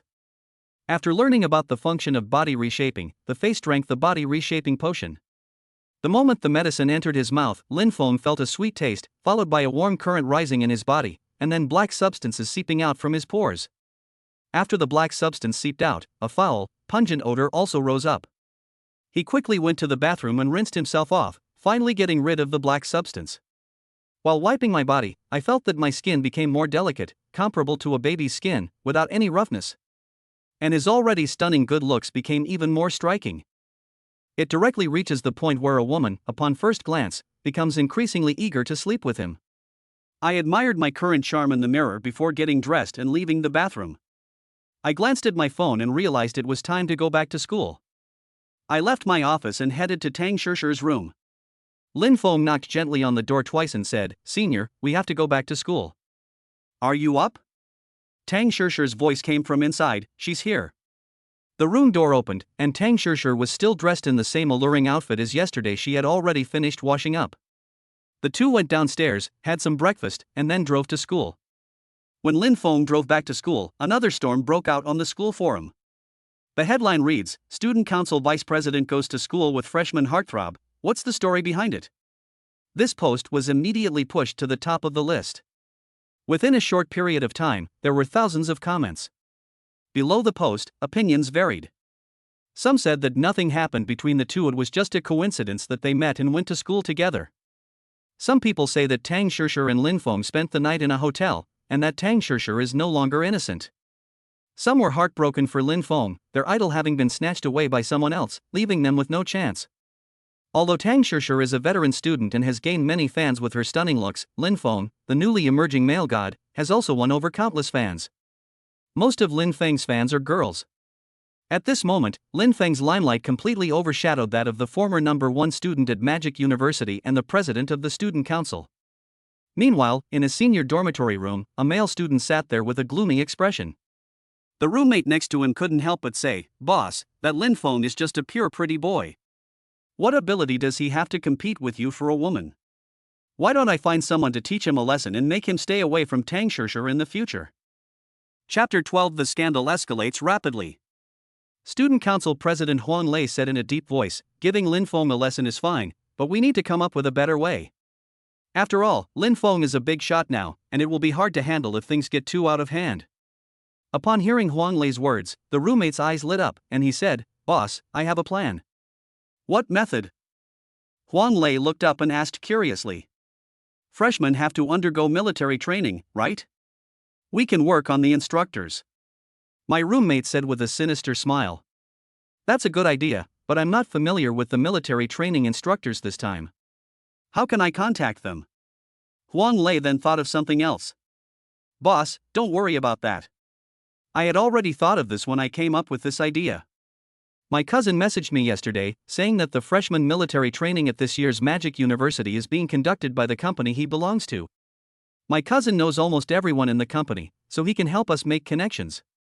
If we can pull some strings, maybe my cousin can be in charge of the military training for Lin Feng's class." Upon hearing this, Huang Lei nodded and said, "Okay, let's do it that way. Go and inform your cousin. As for the matter of the instructor for Lin Feng's class, I'll arrange it." Upon hearing Huang Lei's agreement, the roommate rubbed his hands together and said, "Boss, my cousin is fine with it, but he might need some of this." Seeing his roommate's gesture, Huang Lei instantly understood what he meant and said, "Don't worry, you and your cousin will definitely get your share of the benefits. As long as we can teach that Lin Feng a lesson, money is no problem." Huang Lei comes from a well-off family. In fact, his family's financial situation is much better than Zhao Ming's. They have assets worth several billion yuan. If it weren't for his privileged family background, Huang Lei wouldn't have become the most popular person in his class when he entered university. After discussing it, the two got to work. The roommate who came up with the idea was responsible for contacting his cousin. Huang Lei was in charge of arranging the instructors for Lin Feng's class. Huang Lei's extensive network of connections is a testament to his ability to become the student council president. Moreover, he also received donations from his father at the university, and he had a very good relationship with the director of the academic affairs office. Even his position as student council president was secured for him by the director of the academic affairs office. Meanwhile, after sending Tang Shishir to her dormitory, Lin Feng also returned to his own dormitory. As soon as I entered the dormitory, I saw 3 pairs of burning eyes staring at me. "Holy crap, you're amazing. You've already won over Tang Shishir after just 1 day of school?" The person speaking was naturally Gao Lo, the owner of the Mercedes-Benz C-Class. At this moment, Lin Feng also saw his other 2 roommates. One of them was a burly young man with dark skin and a height of 1.9 meters. The other person wore gold-rimmed glasses and had a delicate, unassuming appearance. The 2 men, the burly young man was named Tu Yong. The young man with the gold-rimmed glasses was named Song Hao. Tu Yong is not a native of Shanghai, but rather from the north. Song Hao is from Hangzhou. Song Hao's family is quite well off, with tens of millions in assets, similar to Gao Li's family background. Tu Yong's family was slightly less well off, but still lived a comfortable life. Facing the three people's gazes, Lin Feng couldn't help but say, "I'm not as filthy as you think. There's nothing between Tang Shishir and me. We just slept outside last night because we ate dinner too late. We slept in separate rooms." Although Lin Feng was telling the truth, none of the three people in the dormitory believed him. Even Tu Yong, a burly and seemingly simple-minded man, didn't believe Lin Feng's words. "Boss, just tell the truth. It's nothing shameful. What's there to hide? Winning over Tang Shishir would be a real status symbol. I've heard a lot about Tang Shishir, and she hasn't had any scandals during her 3 years of university. Although she dresses a bit boldly, she is definitely a very self-disciplined person." No matter how eloquently Gao Li spoke, Lin Feng still did not admit to having any relationship with Tang Shishir. This was the truth, and he would not fabricate a lie about having an affair with Tang Shishir. Seeing that Lin Feng still hadn't admitted it, Gao Lu and the other two's gossip gradually cooled down. Okay, if you say no, then no. But you have to be careful, boss. I've heard that Tang Shishir has quite a few suitors, the most powerful of whom is Huang Lei, the student council president. Before you came to the school, Huang Lei was the most popular figure. After you came, he was pushed to the second tier. Not only did you steal his spotlight, but you also had a scandal with senior Tang Shishir. It's hard to guarantee that Huang Lei won't cause you trouble. Lin Feng didn't care. If Huang Lei didn't cause trouble, that was fine. But if Huang Lei really dared to cause trouble for him, he wouldn't tolerate it. Before he obtained the system, he wouldn't have had this confidence, but now that he has the system, he no longer needs to indulge anyone. On the other hand, Tang Shishir received the same treatment as Lin Feng after returning to her dormitory. The three roommates were all fired up with gossip, pressing Tang Shishir and Lin Feng for details about their relationship. However, Tang Shishir's attitude was somewhat intriguing. Although she did not give a clear answer as to what really happened between her and Lin Feng, she left people with an ambiguous meaning, leaving endless room for imagination. "Oh dear, Sister Shishir, just tell us. What happened? With your attitude, we don't even know if anything has happened." A cute girl with pigtails asked in a sweet voice. Tang Shishir shook her head. "What are you talking about? How can I explain something like this? If I say it didn't happen, you won't believe me. If I say it did happen, how can I, a girl, admit it? Sister Shishir, you're so boring. You don't give us any chance to gossip at all," the girl with pigtails said somewhat dejectedly. At that moment, Tang Shishir saw the file bag on her bed containing Lin Feng's student ID and campus card. She remembered that she hadn't given these two items to Lin Feng yet, so she picked up the file bag and walked out of the dormitory. Lin Feng doesn't have these two items, which makes it very inconvenient for him to move around at school. It would be best to send them over as soon as possible. After what happened last night, Tang Shishir's feelings for Lin Feng became even stronger. If it weren't for a woman's modesty, she would have confessed her feelings to Lin Feng. She was now looking forward to the day when Lin Feng would confess his feelings to her, and she would definitely agree without hesitation. Who could resist a perfect male god like Lin Feng? After Tang Shishir returned to her dormitory, a girl sitting in the corner secretly sent a message on her phone. The person who received the message was Huang Lei. Huang Lei had already infiltrated Tang Shishir's inner circle in order to pursue her. He can find out about Tang Shishir's every move immediately. Unless Tang Shishir is outside like yesterday, and her roommate doesn't know, it's impossible to determine Tang Shishir's whereabouts. Now that Tang Shishir has returned, Huang Lei has been informed immediately and rushed to the third-year girls' dormitory to wait for her. Chapter 13. You'd better not offend him. Tang Shishir had just arrived at the dormitory building with the file bag when she saw Huang Lei coming to greet her from afar. Upon seeing Huang Lei, Tang Shishir's expression turned cold. As she approached, before Huang Lei could even speak, Tang Shishir said, "Huang Lei, can you please stop bothering me? There's no way we can be together. I have absolutely no feelings for you." Huang Lei had prepared 1,000 words, but after Tang Shishir's words, he didn't know how to speak. Finally, he angrily said, "Tang Shishir, what do you mean? I've pursued you for 3 whole years, don't you understand my feelings for you? 3 years is less than the newcomer who just arrived yesterday?" Tang Shishir shook her head and said, Feelings are something that cannot be measured by time. We may have known each other for 3 years, while I've only known Lin Feng for 1 day, but the 1 day I spent with him felt more intense than the 3 years we've known each other for. Can you understand what I'm saying? Huang Lei was furious. His 3 years of being a devoted admirer couldn't compare to someone else's 1 day of interaction. At this moment, as Huang Lei looked at Tang Shishir's sexy and alluring figure, the image of Lin Feng and Tang Shishir lying in bed involuntarily appeared in his mind. This made him so frustrated he felt like he was going to vomit blood. Tang Shishir, tell me, did you sleep with Lin Feng? Tang Shishir was almost caught off guard by Huang Lei's sudden question.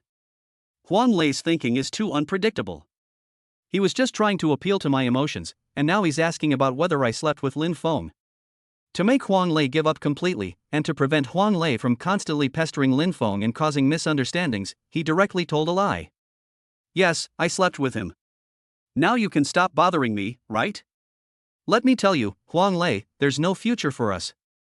You'd better stop bothering me, or don't blame me for not showing any mercy. Get out of my way now, I have things to do. Tang Shishir said with an icy expression. After Tang Shishir admitted to sleeping with Lin Feng, Huang Lei was stunned as if struck by lightning. By the time he came to his senses, Tang Shishir had already walked away. Tang Shishir, you stop right there. You shameless bitch. I thought you were so innocent, but it turns out you're just as shameless as I thought. Hearing the harsh words Huang Lei uttered behind her, Tang Shishir became completely enraged. Huang Lei, if you dare to talk nonsense again, believe me, I'll slap you. You're a grown man, spending all your time chasing after a woman, and when you can't have her, you make up all sorts of stories about her. Are you even a man? You may be shameless, but I am. If you continue to use those foul words, I will call the police, and you will be charged with defamation. Seeing that Tang Shishir was serious, Huang Lei became somewhat wary. He couldn't just make things up without any evidence, and in today's society, women have a very high status. If Tang Shishir really reported him to the police and sued him for defamation, he would really be in trouble. Okay, Tang Shishir, we'll see. You like Lin Feng, right? Then I'll ruin him and make you beg me for forgiveness. Hearing Huang Lei's threat, Tang Shishir was not afraid at all. Instead, she sneered, Huang Lei, I advise you to behave yourself. There are some people you can't afford to offend. Don't end up getting burned and having nowhere to cry. After saying those words, Tang Shishir turned and left without hesitation.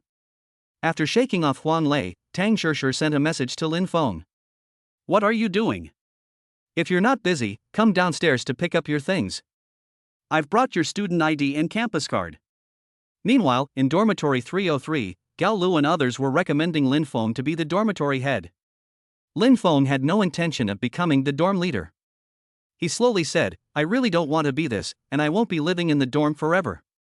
I bought a house outside. You three should still be the dorm leaders. What? Boss, you bought a house outside? Good heavens! Housing prices in Shanghai are not cheap.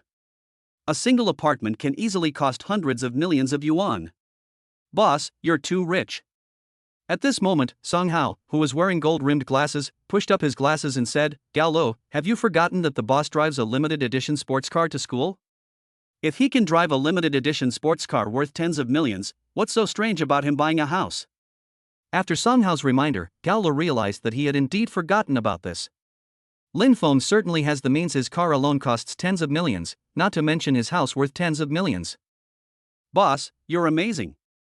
I admire you so much now. Just then, Lin Feng's phone suddenly beeped with a message notification.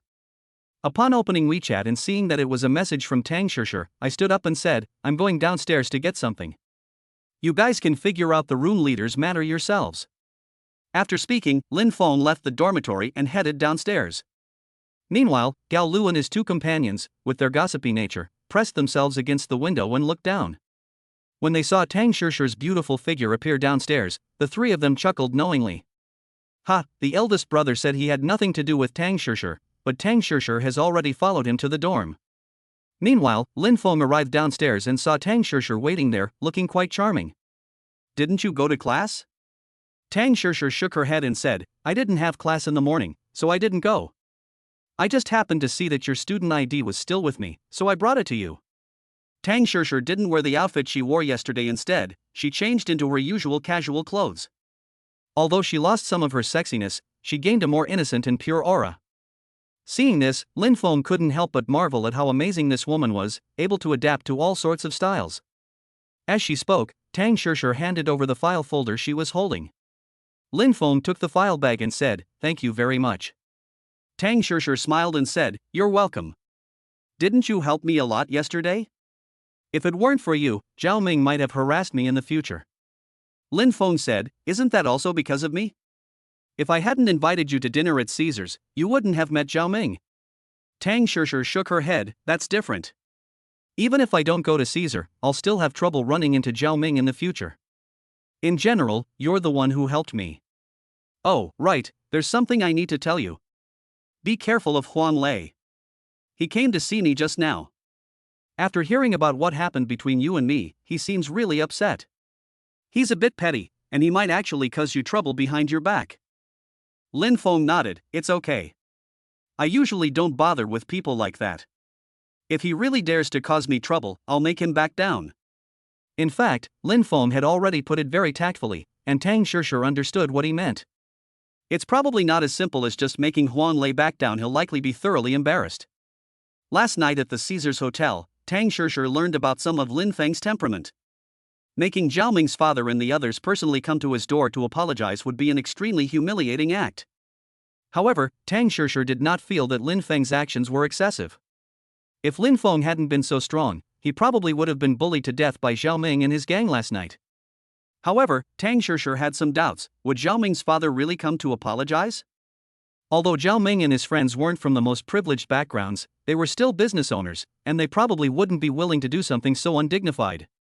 At the very least, it's highly unlikely that the family of that rich second-generation Qin would do it. After all, that rich second-generation Qin from last night seemed to be very powerful, and it's unlikely he would lower himself to that level. Chapter 14: The Wonderful Uses of Body Shaping Potion. I glanced at the time. It would be noon in a little over an hour. Tang Shishir couldn't help but ask, "Are you busy at noon?" Lin Feng shook his head and said, "It's nothing. Military training is about to start, and I should be at school for the next couple of days." "Okay, if you're free at noon, I'll take you to the school cafeteria so you can get familiar with campus life." "Okay, no problem, I'll contact you at noon." After parting ways with Tang Shishir, Lin Feng turned around and went back into the dormitory building. The incident between the two downstairs in the dormitory was also recorded by someone with ulterior motives. Another post appeared on the Magic University campus website, and the discussion about Lin Feng and Tang Shishir's incident became even more intense. I had just returned to my dorm room when I heard whistling. "Wow, you're awesome. A beautiful senior student personally delivered the gift to my door. I'll probably never get this kind of treatment in my life." Ignoring the envious and jealous looks from the three pairs of eyes, Lin Feng sat on his bed and took out his student ID and campus card to look at them. His student ID was proof of his initial enrollment in the school, and the student card could be used to store money for shopping and spending at the school. Without hesitation, he took out his phone and deposited 100,000 yuan into the card account. He currently has hundreds of millions of yuan in assets in his bank account, so this 100,000 yuan is just a drop in the bucket. But Gao Lu and the other two who saw the scene were also shocked that their mouths dropped open. "Dude, do you think you can spend all this money in 4 years of college? Once you graduate from university, your school ID card won't be of much use anymore. If you don't use it all up, will you still need to go back to school to make purchases later?"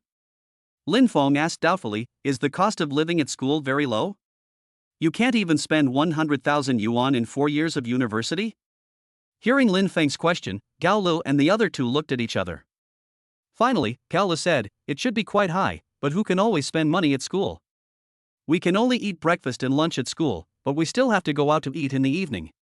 Besides, the cost of living at school may not be low, but it's just a quick meal, costing only a few dozen yuan. If you want to buy other things, you'll basically go outside of school. That's why I said, boss, you can't possibly spend all 100,000 yuan." Hearing Gao Li's explanation, Lin Feng nodded, "Oh, I see. It's all right. I spend a lot of money, so I should be able to spend it all." Gao Lu and his two companions were speechless. This was truly extravagant spending. Although they didn't have a wealthy family background, they would never be so wasteful. Moreover, it's still at school.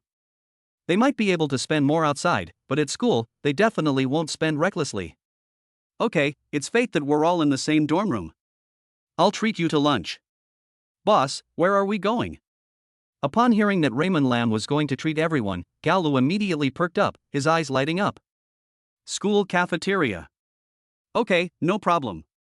I've heard our school cafeteria is pretty good.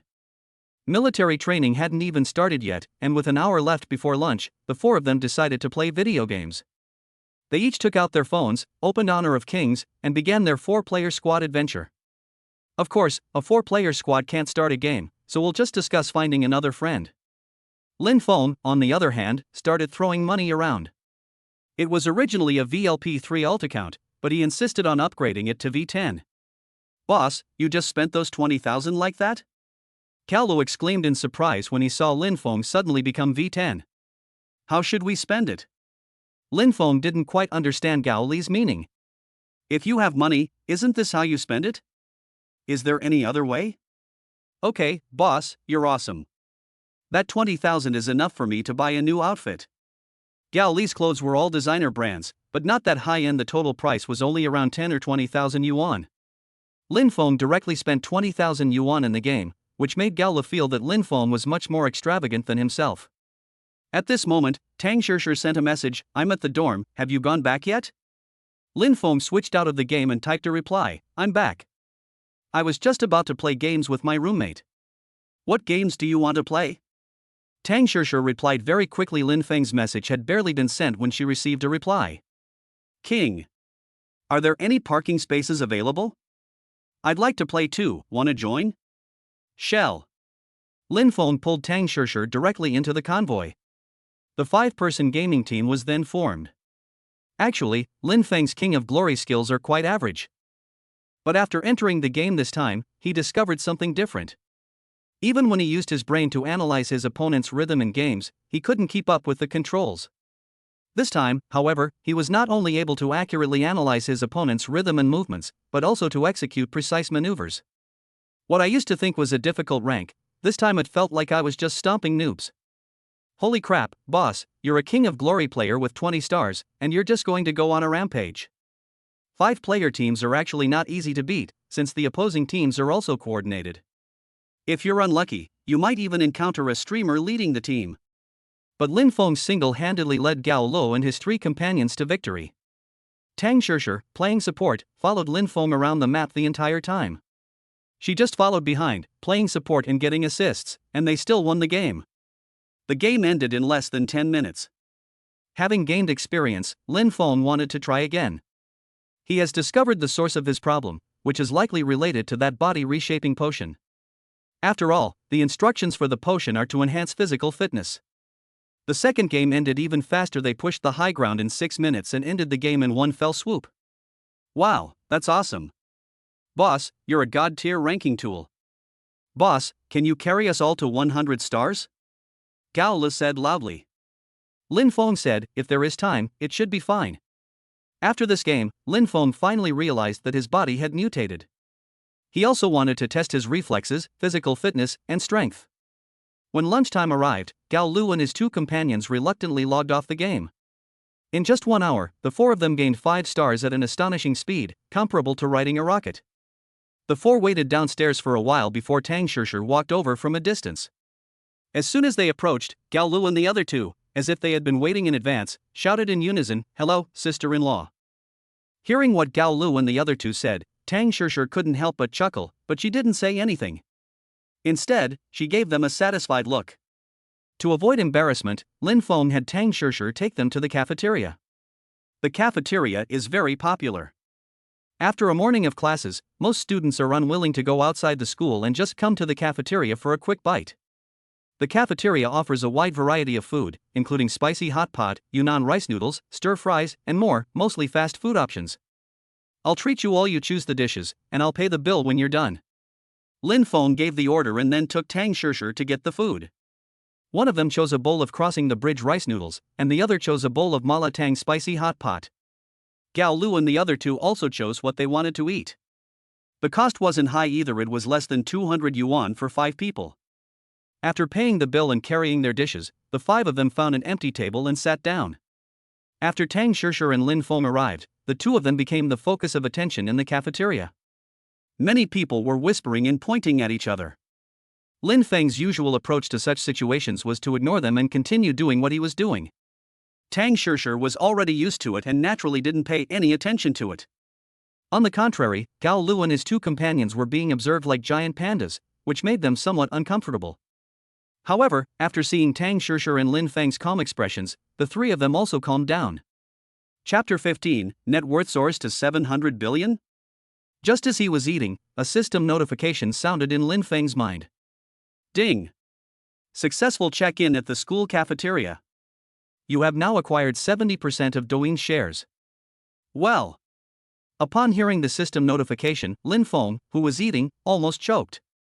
He didn't expect that this sign-in would be so effective, as he directly signed in for 70% of Douyin Group's shares. Douyin, as the largest short video platform today, has a market value that definitely exceeds 1 trillion. Now that he owns 70% of Douyin Group's shares, his net worth is equivalent to 700 billion yuan. Although the 700 billion comes from stocks, if he could sell them, he could instantly become the richest man in China.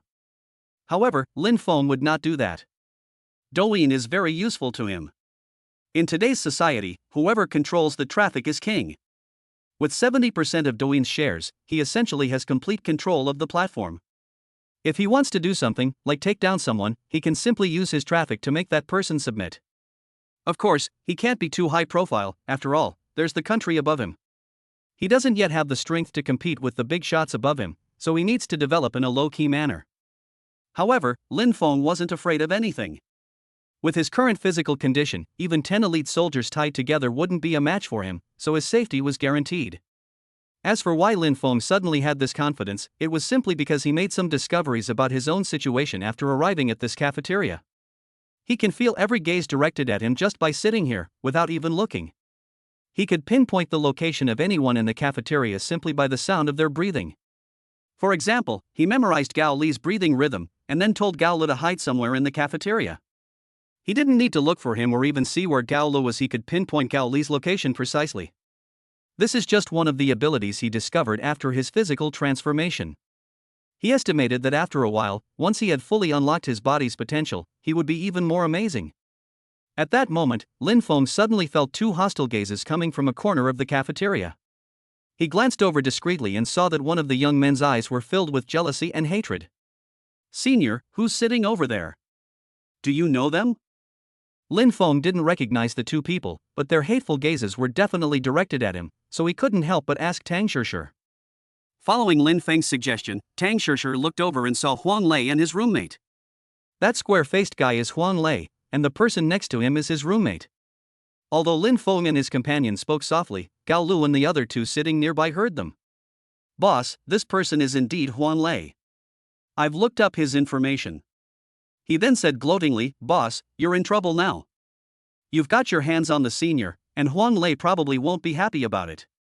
Boss, you also need to be careful. Huang Lei is the student council president. If he makes things difficult for you, he'll probably have plenty of excuses." Lin Feng smiled faintly. "Why should I care? If he wants to make things difficult, I will naturally grant his wish.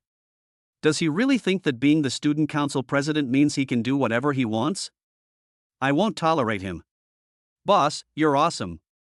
We'll have to wait and see your performance." Cao Lu gave a thumbs up and said. Tu Yong and Song Hao followed suit, both raising their thumbs and saying, "Boss is awesome. Eat your food." Lin Feng said something without saying a word. These three really seem to thrive on chaos. All they do is stir up trouble. After the five of them finished eating, they received the news that they would be doing military training the next day. Afterwards, Lin Feng and the other three said goodbye to Tang Shishir and went back to their dormitories to prepare. Tang Shishir is already a junior in college, so she naturally doesn't need to participate in military training. She just reminded Lin Feng to be careful during military training. After the four of them returned, they began to discuss military training. "Hey bro, do you know the rules of military training?" Cao Lu spoke up. Lin Feng said, "Go ahead and tell me. You're the know-it-all, you definitely know more than I do." "Hey bro, military training is tiring, but it has its advantages too. For example, you get to train with beautiful girls. Of course, if someone's physical fitness exceeds the requirements, they can end the training early.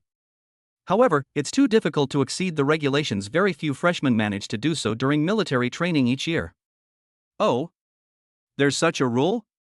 Upon hearing this news, Lin Feng became interested, and he was naturally very confident that he could do it. I don't want to do military training anyway, so I'll just end it early when it starts. Hey bro, you're not thinking of ending your military training early, are you? Let me tell you, you'd better not try. If you make that decision, the instructors will increase the intensity of the training and won't give you a chance to end it early at all. Gao Lu understood Lin Feng's meaning and couldn't help but remind him. Lin Feng smiled and said, "It's okay, that level of intensity won't stump me. You guys can go through the miserable life of military training yourselves, while your leader will just enjoy life outside. Sha, boss, keep bragging. We'll see how you embarrass yourself later. If you don't believe me, fine, you'll find out soon enough." Lin Feng didn't bother to explain further. After replying, the four of them, along with Tang Shishir, resumed their battle in honor of kings. It was called a fierce battle, but in reality, it was only Lin Feng who was fighting Gao Lu and the other three were just playing a supporting role. Playing games for too long can become quite boring. After playing for 2 hours, Lin Feng lost interest. Even though they've reached the glory rank, it still poses no challenge to Lin Feng, so he simply quit the game and stopped playing. Tang Shishir saw Lin Feng leave, so she followed him out. He then chatted with Lin Feng and reminded him of some precautions regarding military training. By the way, let's have dinner together in our 2 dorms tonight. My roommates have so much energy all day long. If they have a chance tonight, maybe they can make something of themselves. Then they'll have girlfriends and won't have to gossip about others all the time. That's a good suggestion, we can give it a try. My dorm is full of singles too. See if they can develop something with your roommate. And so, Gao Lu and his 2 companions, along with Tang Shishir's 3 roommates, were betrayed by Lin Feng and his companion. After discussing it with Tang Shishir, Lin Feng got up from the bed, clapped his hands, and said, "I have good news for you. Tonight, our dorm and Tang Shishir's dorm are having a get-together. Whether you want to participate or not is up to you. Raise your hand if you don't want to go." Gao Lu and his 2 companions were overjoyed by the news. They were more than happy to have a girl to date, so how could they possibly refuse this opportunity? Seeing that the 3 of them agreed to go, Lin Feng smiled and said, "Okay, since everyone has made up their minds, see you tonight." "Boss, where are you going?" Seeing Lin Feng about to leave, Gao Lu couldn't help but ask. "I have some errands to run, I'll tell you the meeting point tonight." Chapter 16, Huang Lei's Plan. Just as Lin Feng and Tang Shishir had agreed to have a get-together in their dorm room that evening. Meanwhile, Huang Lei also received the news. He had originally planned to teach Lin Feng a lesson during military training, but after seeing Lin Feng and Tang Shishir being so sweet together in the school cafeteria at noon today, he became increasingly impatient and didn't want to wait a second longer. He just wanted to teach Lin Feng a lesson right now. Then his eyes narrowed slightly. "Lin Feng, you forced me to do this. Since that's the case, don't blame me for being impolite." After making his decision, Huang Lei drove his Porsche Cayenne directly away from the school. Huang Lei was determined this time, and went to a bar not far from the school. At this time, the bar is not yet open, and it is deserted with only a few staff members cleaning. Upon seeing Huang Lei walk in, a waiter approached and said, "Hello sir, we are not open yet. If you want to play, please come back later." Huang Lei shook his head and said, "I didn't come here to play, I came to see Brother Chow." Chow Yun Fat? The Brother Fa that Huang Lei mentioned is the boss who manages this bar. This is a gangster he met when he came here to visit before. Although Chow Yun Fat is not considered a big-time gangster in Shanghai, he still controls 3 streets. And I've heard that Chow Yun Fat has an older brother above him, and that older brother is a real big shot. However, Chow Yun Fat was a confidant of that boss, which is why he was assigned to guard the place, and he could keep half of the protection money for himself. It was only because Chow Yun Fat had served time in prison for that older brother that he took special care of him after his release. Chow Yun Fat is a ruthless man. I heard that when he first started out, he single-handedly killed 13 people and rescued his older brother from the enemy. However, he was unlucky and happened to be caught in a crackdown, so he was imprisoned for 5 years. The waiter looked Huang Lei up and down and said, "Wait a moment, I'll go see if Brother Fa is up yet." After speaking, the waiter walked towards the lounge area on the 3rd floor of the bar. The waiter returned shortly afterward. "Brother Fa invites you over." The waiter then led Huang Lei back to a room in the bar's lounge area. As soon as the door opened, a man with a buzz cut and a fleshy face was seen sitting there, smoking a cigarette and with a heavily made-up woman in his arms. Upon seeing Chow Yun-fat, Huang Lei quickly and cautiously greeted him, "Brother Chow Yun-fat." Brother Fa squinted one eye, raised his head, and said calmly, "It's you, kid. You've come to see me before the bar even opens. Is there something you need?" Huang Lei said with a smile, "Brother Fa, you're right, I do have something I'd like to trouble you with."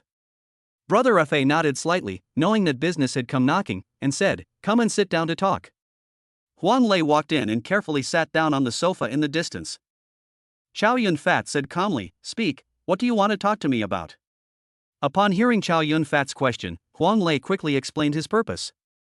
Upon hearing that Huang Lei wanted him to help him deal with someone, Chow Yun-fat didn't hesitate at all and said directly, "Okay, no problem. Tell me the time and place, and I'll take care of it for you. But you should know the rules. Dealing with people these days isn't as easy as it used to be. Afterwards, I'll have to smooth things over with people to cover it up. Otherwise, if someone calls the police, I'll be in trouble too." Huang Lei quickly replied, "Don't worry, Brother Fa, I know the rules." Huang Lei then took out a card and placed it on the coffee table in front of Chow Yun-fat. "Brother Fa, there's 100,000 yuan in this card, it's a deposit.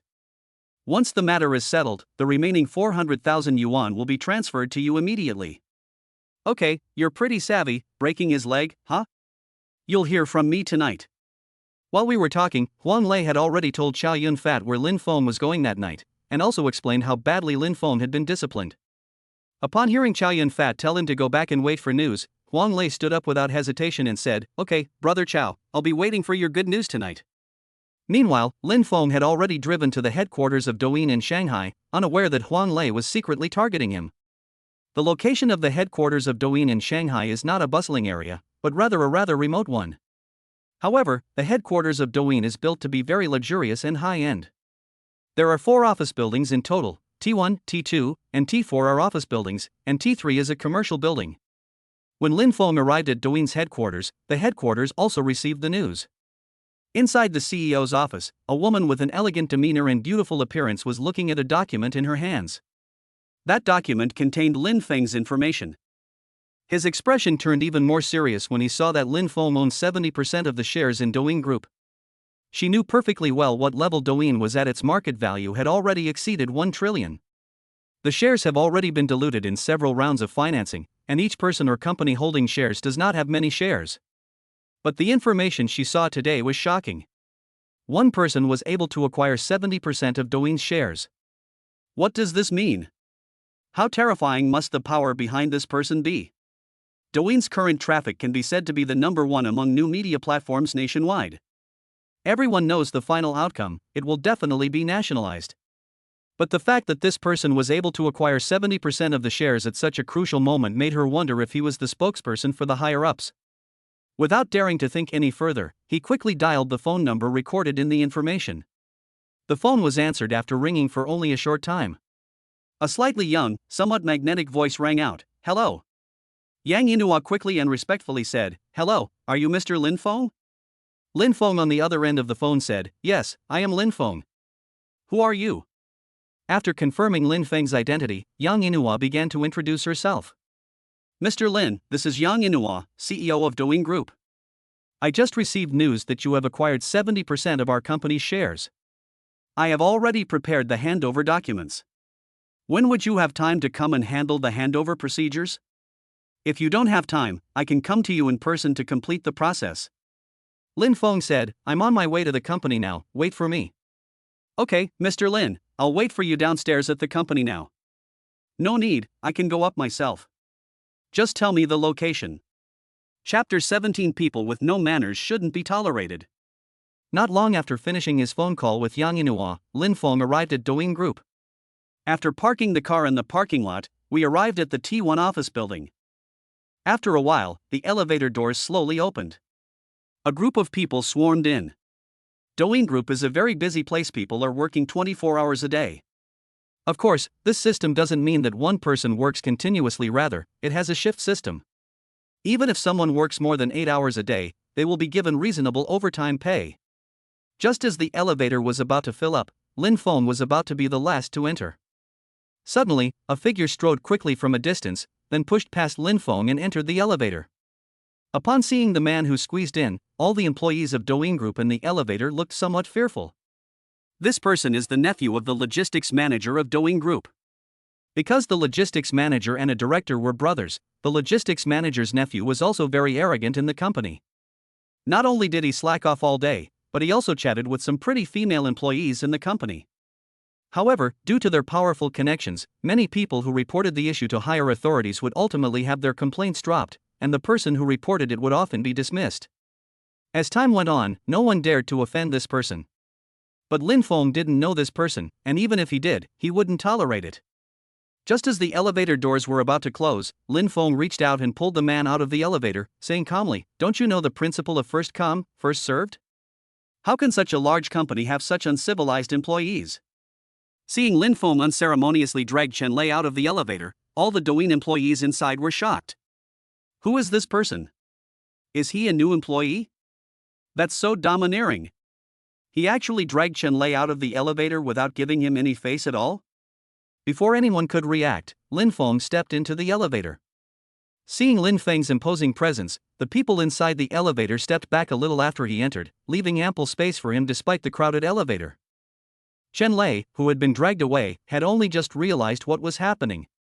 He had never been insulted like this before, and he immediately shouted, "You dare to grab me?"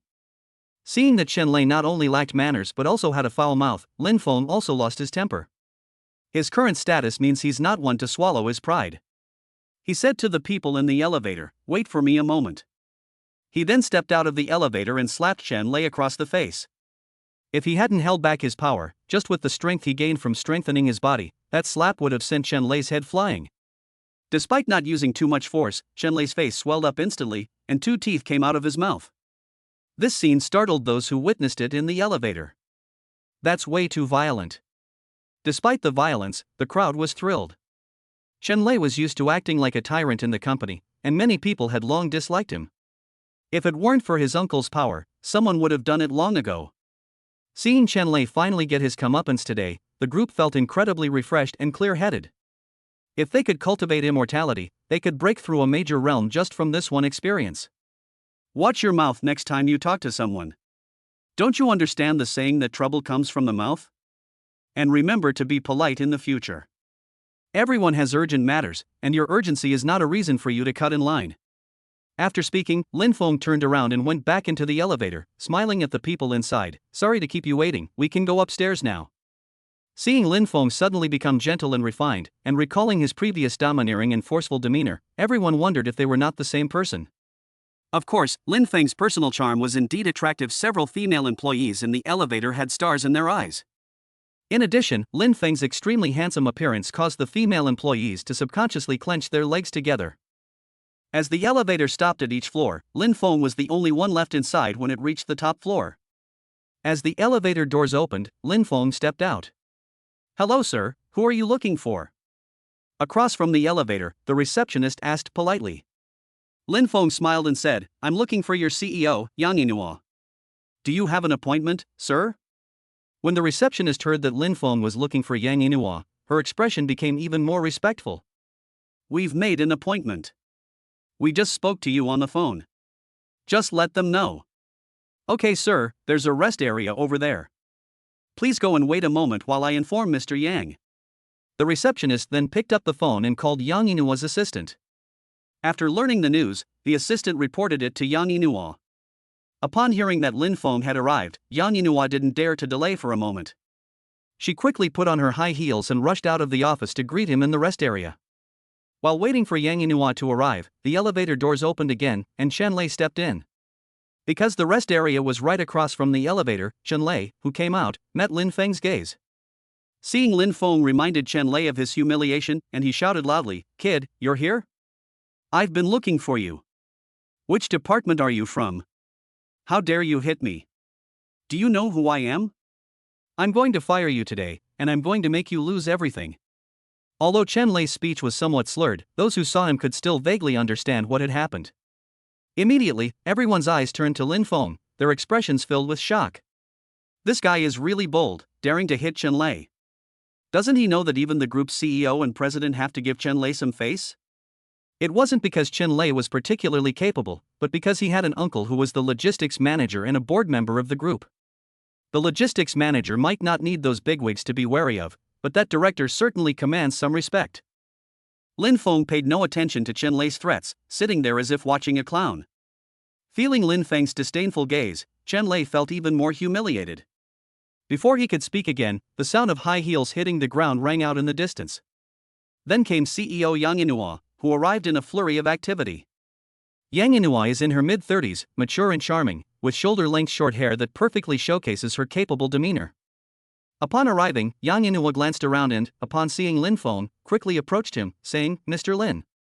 Everyone was startled to see Yang Inua being so respectful to Lin Feng. As the CEO of Douyin Group, Yang Inua holds a position second only to the CEO. No one expected that such a person would be so respectful to that young man. Just how terrifying is this young man's identity that Yang Inua respects him so much? Sitting there, Lin Feng nodded slightly, then pointed at Chen Lei and asked, "Who is this person?" Yang Inua only then saw Chen Lei, but Chen Lei's face was swollen and he looked disheveled, so she didn't recognize him at first. Only after careful observation did she recognize Chen Lei's identity. He then frowned and said, "Mr. Lin, this is Chen Lei, the human resources manager of our company." "May I ask what happened, Mr. Lin?" Chapter 18. I don't believe it, why don't you try it? Seeing Chen Lei's appearance, Yang Inua had already guessed some of what was going on. Chen Lei's disheveled appearance also gave her a sense of relief. Upon hearing Yang Inua's words, Lin Feng frowned and asked, "Is this your company's HR manager?" Lin Feng found it hard to believe that such an uncivilized person could become the HR manager of Douyin Group. Did Douyin Group not conduct any investigations before promoting someone? "Yes, Mr. Lin." Yang Inua quickly replied. But perhaps having guessed Lin Feng's thoughts, Yang Inua added another explanation. "Mr. Lin, Chen Lei's uncle is a company director and logistics manager, so there's nothing I can do about it." Hearing this explanation, Lin Feng finally understood what had happened and how Chen Lei had become the HR manager. Although Douyin is a large company, it is not immune to such things. At this point, Chen Lei was also somewhat bewildered. Especially when he saw Yang Inua being so respectful to Lin Feng, he felt like he might have kicked a hornet's nest. However, he wasn't too worried. After all, he had connections, and at most, things would just be resolved peacefully with both sides backing down. But before Chen Lei could even finish this thought, he heard Lin Feng say, "President Yang, is this how you manage the company? How can you keep someone like this in the HR department?" Although Lin Feng didn't say how to deal with Chen Lei, his meaning was self-evident. After hearing Lin Feng's words, Yang Inua immediately felt confident that she could deal with Chen Lei. When a tycoon holding 70% of the shares speaks, it's like a royal decree to the entire Douyin Group. Let alone Chen Lei, even Chen Lei's uncle on the board of directors would have to behave himself. Yang Inua then turned around abruptly and said in a deep voice, "Chen Lei, you should apologize to Mr. Lin right now, then take your things and get out of here. You will no longer be the HR manager of Douyin Group." Upon hearing this, Chen Lei was stunned and didn't come to his senses for a moment. After he came to his senses, he said in disbelief, "Yang Inua, you dare to fire me?" Yang Inua glanced at him and said indifferently, "What? Don't I have the right to fire you?"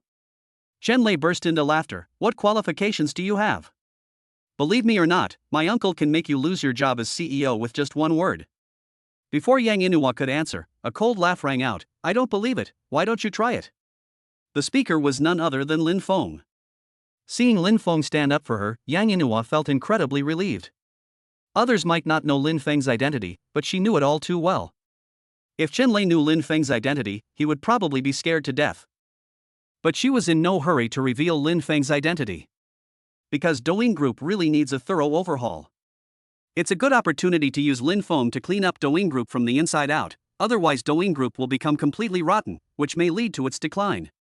"Okay, I was going to let it go since you were so disrespectful, but now it seems you really don't know what's good for you. I'll teach you a lesson you won't forget." After speaking, Chen Lei took out his phone and dialed a number. The call was answered very quickly. "Hey, second uncle, I was bullied at work, and Yang Inua is going to fire me." On the other end of the phone, a middle-aged man's voice rang out, "You fired me, so what? Why are you calling me? I'm already having enough trouble myself. I'm no longer a director of Douyin Group. You can handle your own problems from now on." After he finished speaking, the phone was immediately disconnected. Chen Lei, who was standing there holding his phone, was completely stunned. He never imagined that in just one night, his second uncle, whom he relied on, would no longer be a director of Douyin Group. Seeing Chen Lei's grim expression, Lin Feng, with his keen hearing, naturally overheard the contents of his phone call. It turns out that the 70% stake he acquired was obtained from a group of Douyin directors. This system is really amazing, it can even do this kind of operation. Who exactly are you? Chen Lei has now realized something is wrong. His second uncle lost his shares in Douyin Group overnight. It's impossible that things happened by chance. The only possibility is that this young man has a problem. But before Lin Feng could speak, Yang Yinhua, knowing the time was right, revealed Lin Feng's identity. This is our company's newest shareholder, Mr. Lin Feng. Mr. Lin holds 70% of our company's shares. Now do you know who that is? Upon hearing this, Chen Lei was struck dumb, his face filled with disbelief. He never expected that Lin Feng, at such a young age, would be a new shareholder of Douyin Group, and even hold 70% of the shares. He was naturally very clear about the market value of Douyin Group. That's $1 trillion conglomerate. 70% of that is a net worth of 700 billion. How could I possibly afford to offend someone like that? Even if his second uncle were still a director, let alone no one else, he wouldn't dare offend Lin Feng, such a behemoth. At this moment, Chen Lei was completely dazed, all his previous arrogance gone, and his face was filled with fear. Lin Feng sneered dismissively and turned to Yang Yinhua, saying, he also has an uncle who was the manager of the logistics department, right? Yang Yinhua quickly replied, yes, Mr. Lin. Have someone investigate. People in these departments are bound to have some problems. If there are problems, don't tolerate them, just deal with them according to the law. After Lin Feng finished speaking, he stood up and walked towards the office. Watching Lin Feng's departing figure, all the employees of Douyin Group looked on with awe. This is the real big shot, someone who has always acted arrogantly and domineeringly, with his uncle on the board of directors as his backer, someone who can easily deal with others with just a word. When Chen Lei heard that Lin Feng was going to investigate his uncle, who was the manager of the logistics department, he was so frightened that his legs went weak. The logistics department is certainly not an insignificant department. Anyone working there will skim some money, it just depends on whether anyone wants to investigate. If you want to investigate, no one is without problems. Not to mention his uncle, who is a manager. If the company insists on pursuing the matter, it can directly file a lawsuit for economic crimes. Thinking of this, Chen Lei turned deathly pale. His own family knew about his family's situation. He naturally knew what his uncle, who was the manager of the logistics department, had done, because he had also profited from it. Just the batch of office computers that Douyin Group ordered last year cost him and his uncle over 1 million yuan. Over the years, the uncle and nephew have amassed at least tens of millions in kickbacks. Chapter 19 Shield Security Company. Upon entering the office, Lin Feng sat down in a chair, where Yang Yinhua had already brought over the handover documents. Mr. Lin, here are all the documents you requested. If there are no problems, Mr. Lin, you can just sign it. Lin Feng was too lazy to look at it. There was a thick stack of documents, and if he were to read through them word by word, he didn't know how long it would take. And this was generated by the system check-in, so it's impossible for anyone to fake it. He flipped to the very end, signed his name, and then casually tossed the paperwork aside. Seeing the scene, Yang Yinhua was shocked. She knew that although it was just a stack of paper, it represented a different kind of value. That stack of paper was worth 700 billion. Anyone who possesses that stack of papers could instantly become the richest person in China. But this Mr. Lin treated her so casually, which made her even more curious about Lin Feng's identity. This is definitely a true third-generation rich kid, so confident that he's not afraid of anything that could threaten his interests. Just after Lin Feng signed the contract, a system notification sounded in his mind. Ding! Douyin Group check-in successful. Check-in reward is Shenzhen Security Company. Shield Security Company? Lin Feng had a feeling that he had heard of this security company before, but he couldn't remember when. Immediately, the computer on the desk started searching for information about Shield Security in the browser. After reviewing the information on Shield Security, Lin Feng took a deep breath, suppressing the shock in his heart. Shield Security, the world's third largest security company. The task completion rate is almost 100%. Even many of China's top figures have their security detail handled by Shield personnel. Every security guard inside Shield is a retired soldier, an elite member of the military. Even the elite security personnel inside Aegis are retired elite soldiers. As long as it's a mission undertaken by SHIELD, nothing ever happens to the client. The name of Aegis is known throughout the world. Mr. Lin, what's wrong? Seeing Lin Feng's expression after looking at the computer screen, Yang Yinhua couldn't help but ask in confusion. Lin Feng waved his hand. It's nothing, go ahead and get busy. If there's anything in the company that you can't handle in the future, you can come to me directly. I have high hopes for your abilities, and I can be your strong support. Hearing Lin Feng's words, Yang Yinhua felt that her chance to show her skills had come. Douyin Group controls the largest user base in China, giving it a lot of room to maneuver. What she lacks most right now is a boss who can trust her. Lin Feng has given her a chance, and she will definitely not let him down. Okay, Mr. Lin, since you trust me so much, I will definitely repay you in a way that will satisfy you. After making her promise, Yang Yinhua turned around and left with a determined expression. Meanwhile, on the other side, after Lin Feng acquired SHIELD Security Company, there was a cluster of buildings on a small island. Inside the nice shop, there is a mysterious training base. This is the headquarters of SHIELD Security. The head of SHIELD Security is a Chinese man with black hair and yellow skin named Su Tao. If the name Su Tao were to spread, it would surely shock the world.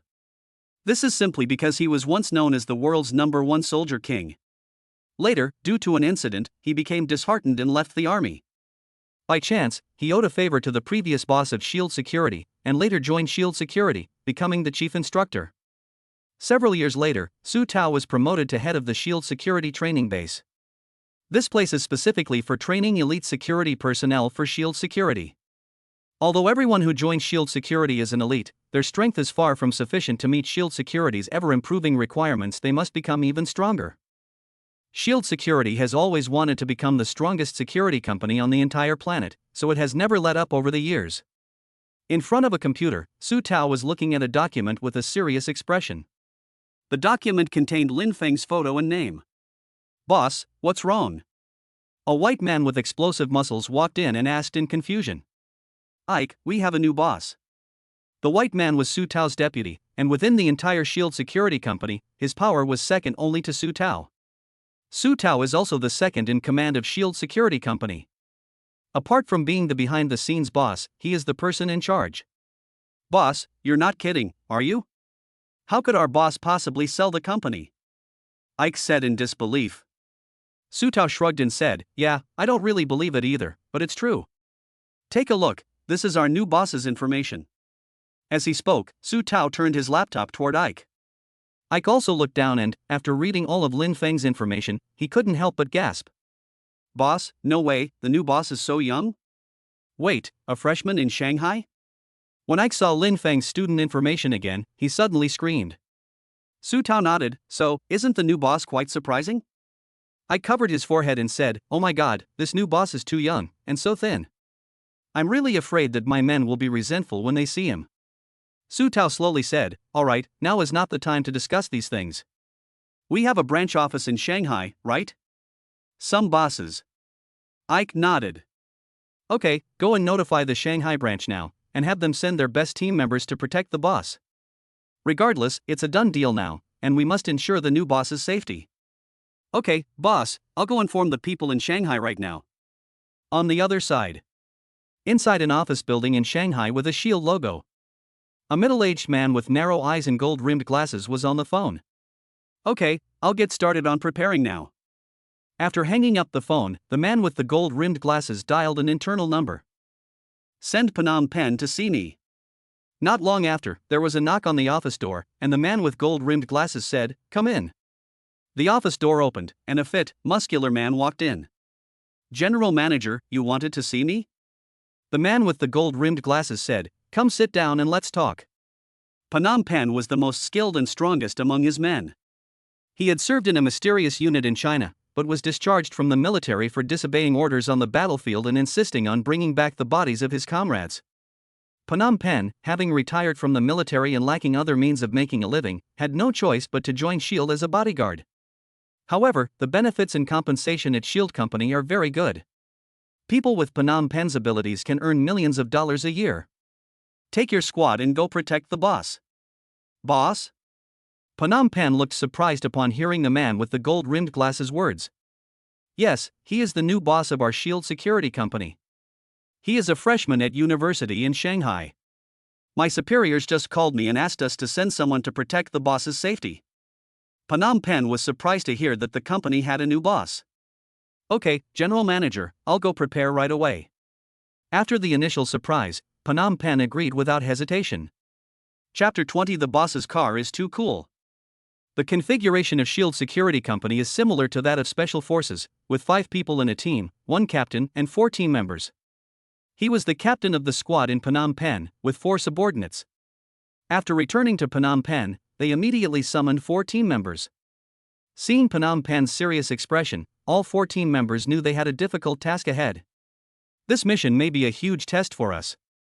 Because the person we need to protect is our company's boss. As soon as Phnom Penh finished speaking, all 4 team members showed surprise. They never imagined that one day they would become their boss's bodyguards. Captain, you're not kidding, are you? People of the boss's caliber wouldn't even get a turn in line, let alone us. Compared to those monsters at headquarters, what are we? Protecting the boss is definitely not something we'd be expected to do. A man in his 20s, with a somewhat nonchalant demeanor, said. Wood, don't talk nonsense. Can't you change your personality?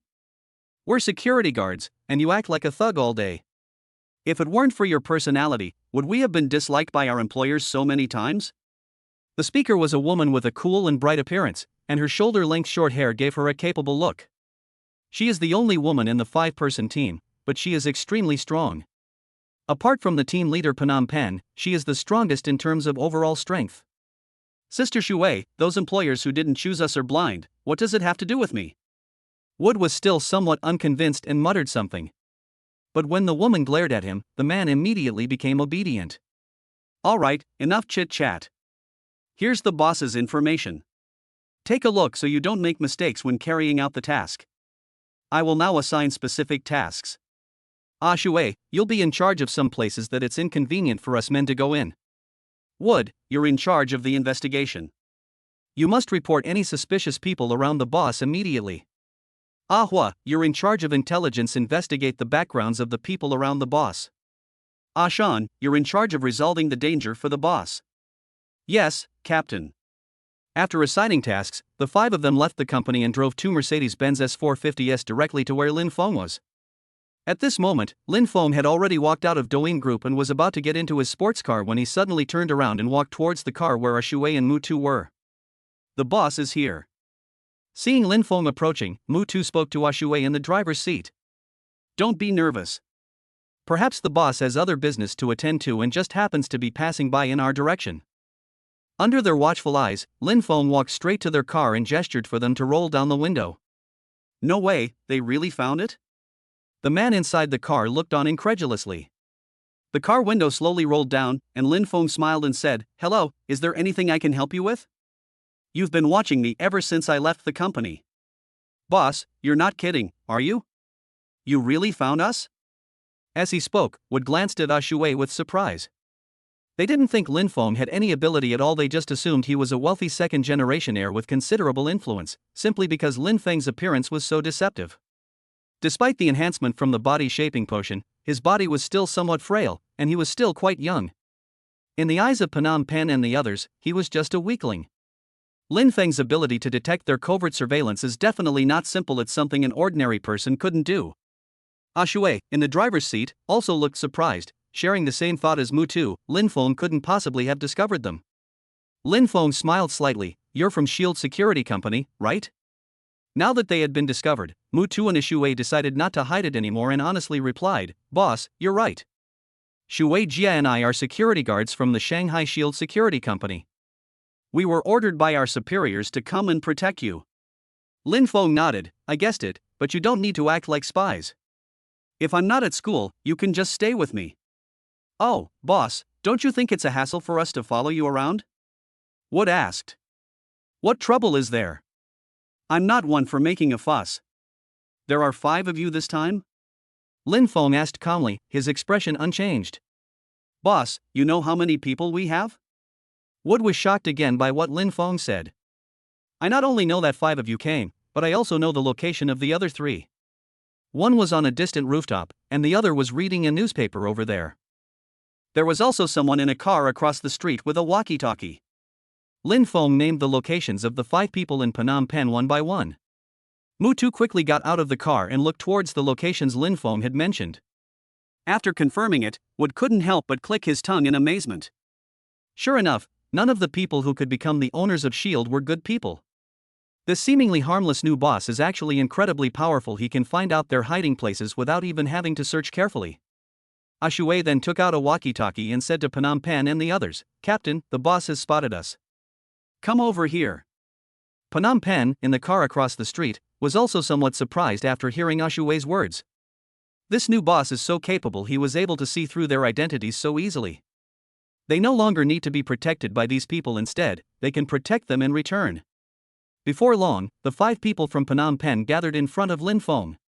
"Boss, this is Phnom Penh, and these 4 are my team members. These are Ashui, Mutu, Ahua, and Ashan." Looking at the 4 of them, Lin Feng nodded slightly. Your strength is not bad. If I'm not at school in the future, you can directly protect me." "Good boss." Phnom Penh replied respectfully. "Okay, let's go. I have a dinner engagement tonight, and it's almost time." Traffic in Shanghai was congested during peak hours. Lin Feng drove his limited edition sports car in front, while the 5 people from Phnom Penh followed in 2 cars. "Wow, boss, this car is so cool. Is it a Lamborghini limited edition?" Sitting in the car, Mutu looked at Lin Feng's black sports car in front of him and said enviously. Ashui couldn't help but say, "If you work hard to earn money, you might be able to buy one in the future." Woody yelled, "Sister Shui, are you kidding me? Do you know how much this car costs?" This car was sold for over 40 million yuan a few years ago. Over the years, it has increased in value by at least 10 million yuan, which is a huge sum of 50 million yuan. Even if I earn money for a lifetime, I still can't afford it. Ashui didn't know much about cars, and when he heard Mutu say that Lin Feng's car was so expensive, he was shocked. "Is this car really that expensive?" Wood nodded and said, "Of course, this is not something that ordinary rich people can do." Chapter 21: Eating at a roadside food stall. Along the way, Lin Feng drove his limited edition sports car back to Shanghai University in style. I glanced at the time. Because of the evening rush hour traffic, it was almost 6 o'clock when I got back to school, which was just when Tang Shishir and the others were getting out of school. He took out his phone and called Tang Shishir. The call was quickly connected, and Tang Shishir's pleasant voice came from the other end. "Hey, Lin Feng, are you done with your work?" Lin Feng said, "Yeah, I'm done with work, just got back." "Where are you going tonight?" "Let's skip Caesar's entertainment, shall we?" A get-together between the 2 dorms would be a better option. A more lively dining area would ensure everyone has a good time. Tang Shishir knew that Lin Feng was the owner of the 6-star Caesar's Hotel, and was afraid that Lin Feng would arrange to have dinner at the Caesar's Hotel. It's certainly nice to be able to dine at a 6-star hotel, but it depends on the situation. If their 2 dorm rooms were to have a get-together at a high-end venue like the Caesar's Hotel, everyone would definitely be very formal and the atmosphere for dinner wouldn't be lively, which would actually be a bit unpleasant. Lin Feng thought about it and realized that going to Caesar's for dinner would indeed make people less enjoyable and less able to relax and have fun. "Okay, then tell me a place. Where do you think would be a good place?" Tang Shishir suggested, "Let's go eat at a street food stall. It has a great atmosphere and everyone will be happy to try it." "No problem, then let's go to a street food stall." Lin Feng used to eat at street food stalls with his friends back in his hometown, so it didn't seem out of place to him. "There's a food street in the backyard of our school, full of open-air food stalls.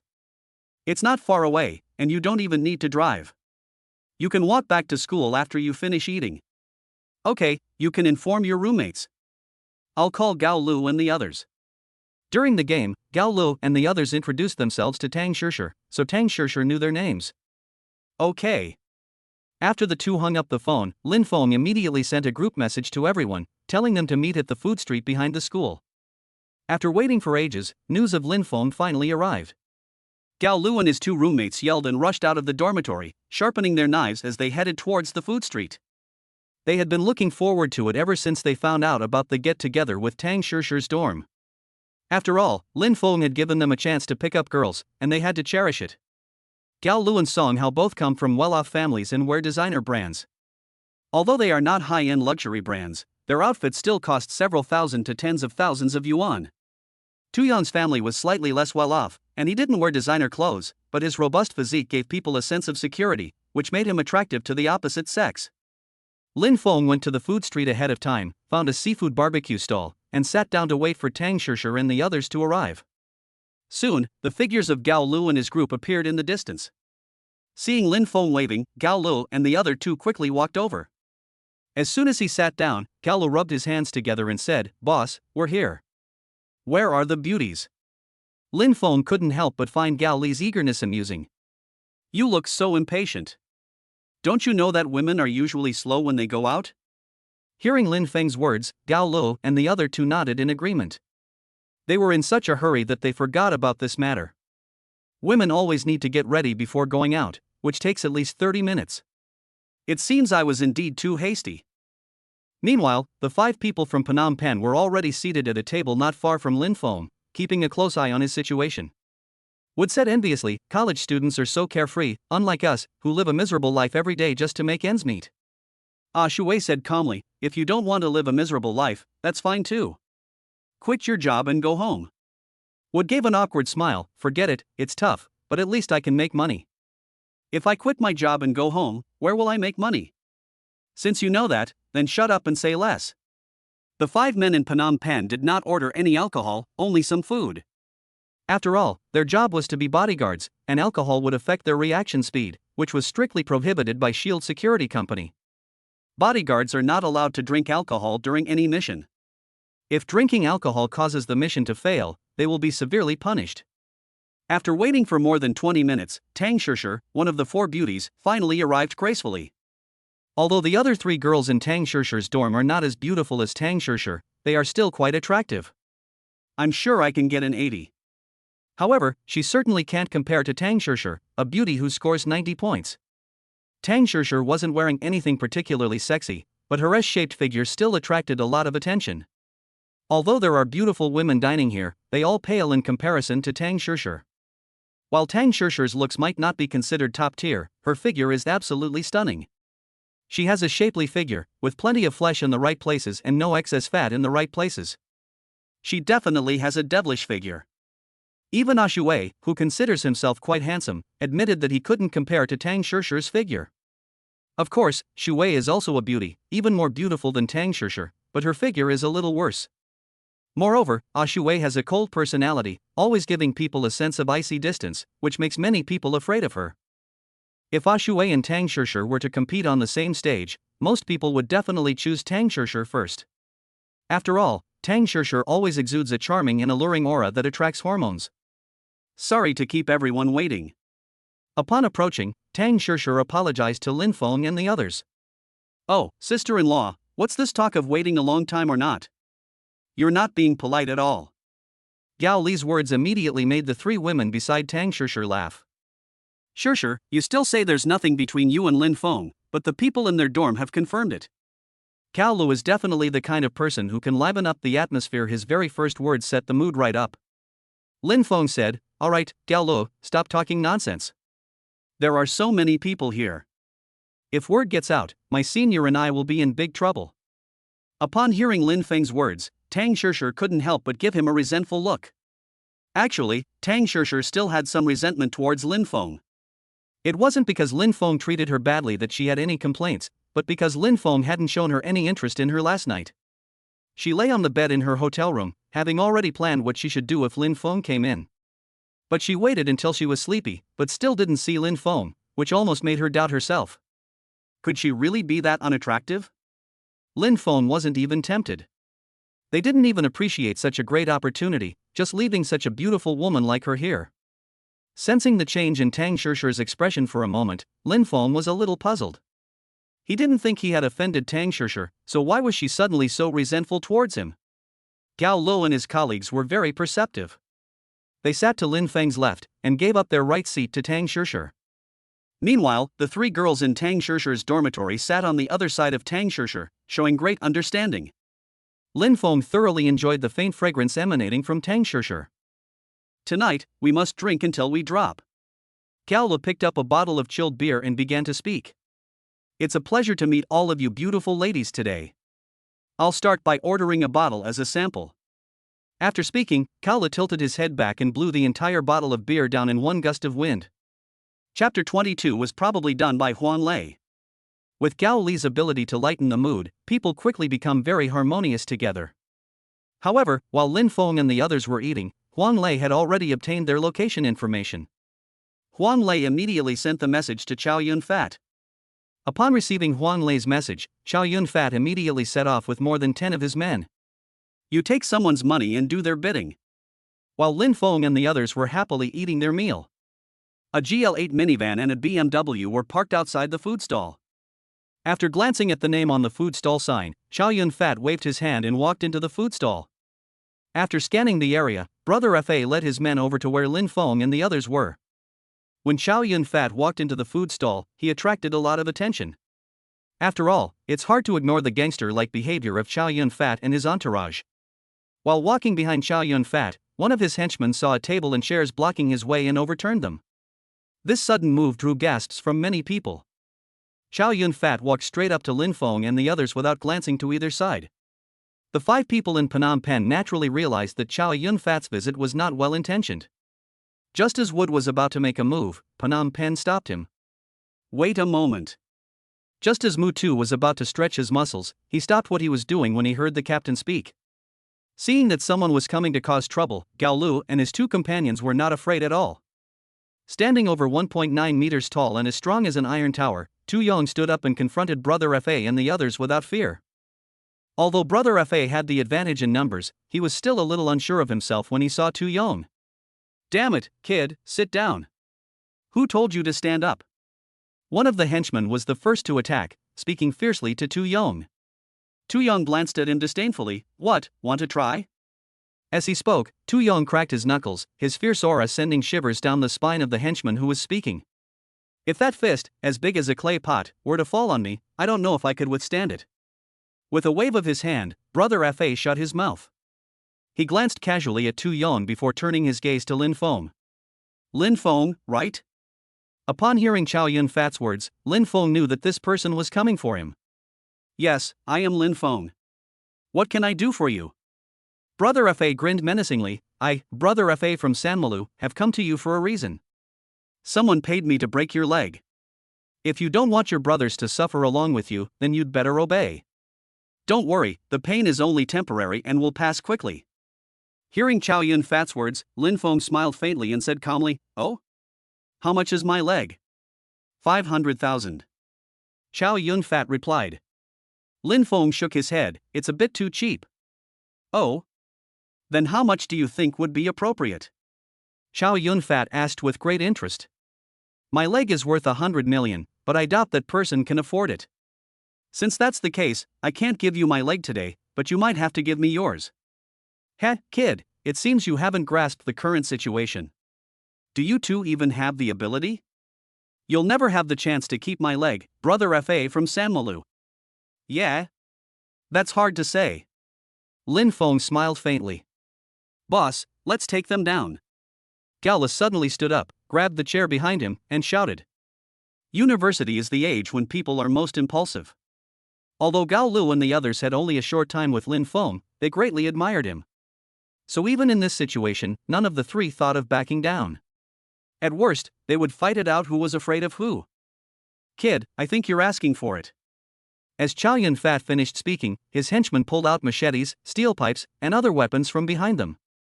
But before Chow Yun Fat could finish speaking, then a figure suddenly delivered a flying kick. Chow Yun Fat was kicked 4 or 5 meters away, his body knocking over more than 10 tables and chairs. Chow Yun Fat. Before the group of underlings could react, the 5 men from Phnom Penh rushed up with batons in hand. The 5 men made their moves swiftly and decisively. Although Chow Yun Fat's side had more than twice the number of people as them. But they had absolutely no ability to resist and were quickly beaten to the ground, lying there groaning in pain. Phnom Penh lifted the 180-pound Chow Yun Fat with one hand and threw him at Lin Feng's feet. Boss, it's all taken care of. Upon seeing this scene, Gao Lu and the others were also shocked that their mouths dropped open, their faces filled with disbelief. These 5 are incredibly fierce. 15 or 16 people, all taken care of in less than 5 minutes? The three of them looked at Phnom Penh with eyes full of admiration. Tu Yong was even more excited and inexplicably felt an urge to become an apprentice. Lin Feng said calmly, "Tell me, who is the person who is looking for you?" Chow Yun Fat has some backbone. He didn't back down even at a time like this. "Kid, you'd better let me go. My boss is Snake Bro. If you dare touch me, Snake Bro won't let you off the hook." "Who is Snake Bro?" Lin Feng asked, puzzled. "Ha, you've never even heard of me, Brother Snake? You're really ignorant. I, Brother Snake, am the boss of Baoshan District. If you dare to mess with me, you won't even know how you died." Speaking of his elder brother, Chow Yun Fat looked proud, which gave him even more confidence. Upon hearing that he was a local gang leader, Gao Lu and the others became somewhat worried. They might not be afraid of ordinary thugs, but someone who can become the boss of a district is definitely a ruthless person. Gao Lu and the others all looked on with some concern for Lin Feng. Despite Lin Feng's wealth and powerful bodyguards, he might still be targeted and sabotaged if he offended a district boss. They all wanted to persuade Lin Feng to let it go, but they didn't say it aloud, since it was ultimately up to Lin Feng to make the decision. Lin Feng nodded slightly. "Oh, I see. Then you do have some skill." Upon hearing Lin Feng's words, Chow Yun Fat's face broke into a smile, and his confidence grew even stronger. But Lin Feng continued, "He's just someone with a bit of strength. In my eyes, he's just a nobody. I'll go and meet your so-called brother Snake sometime." After speaking, Lin Feng waved his hand.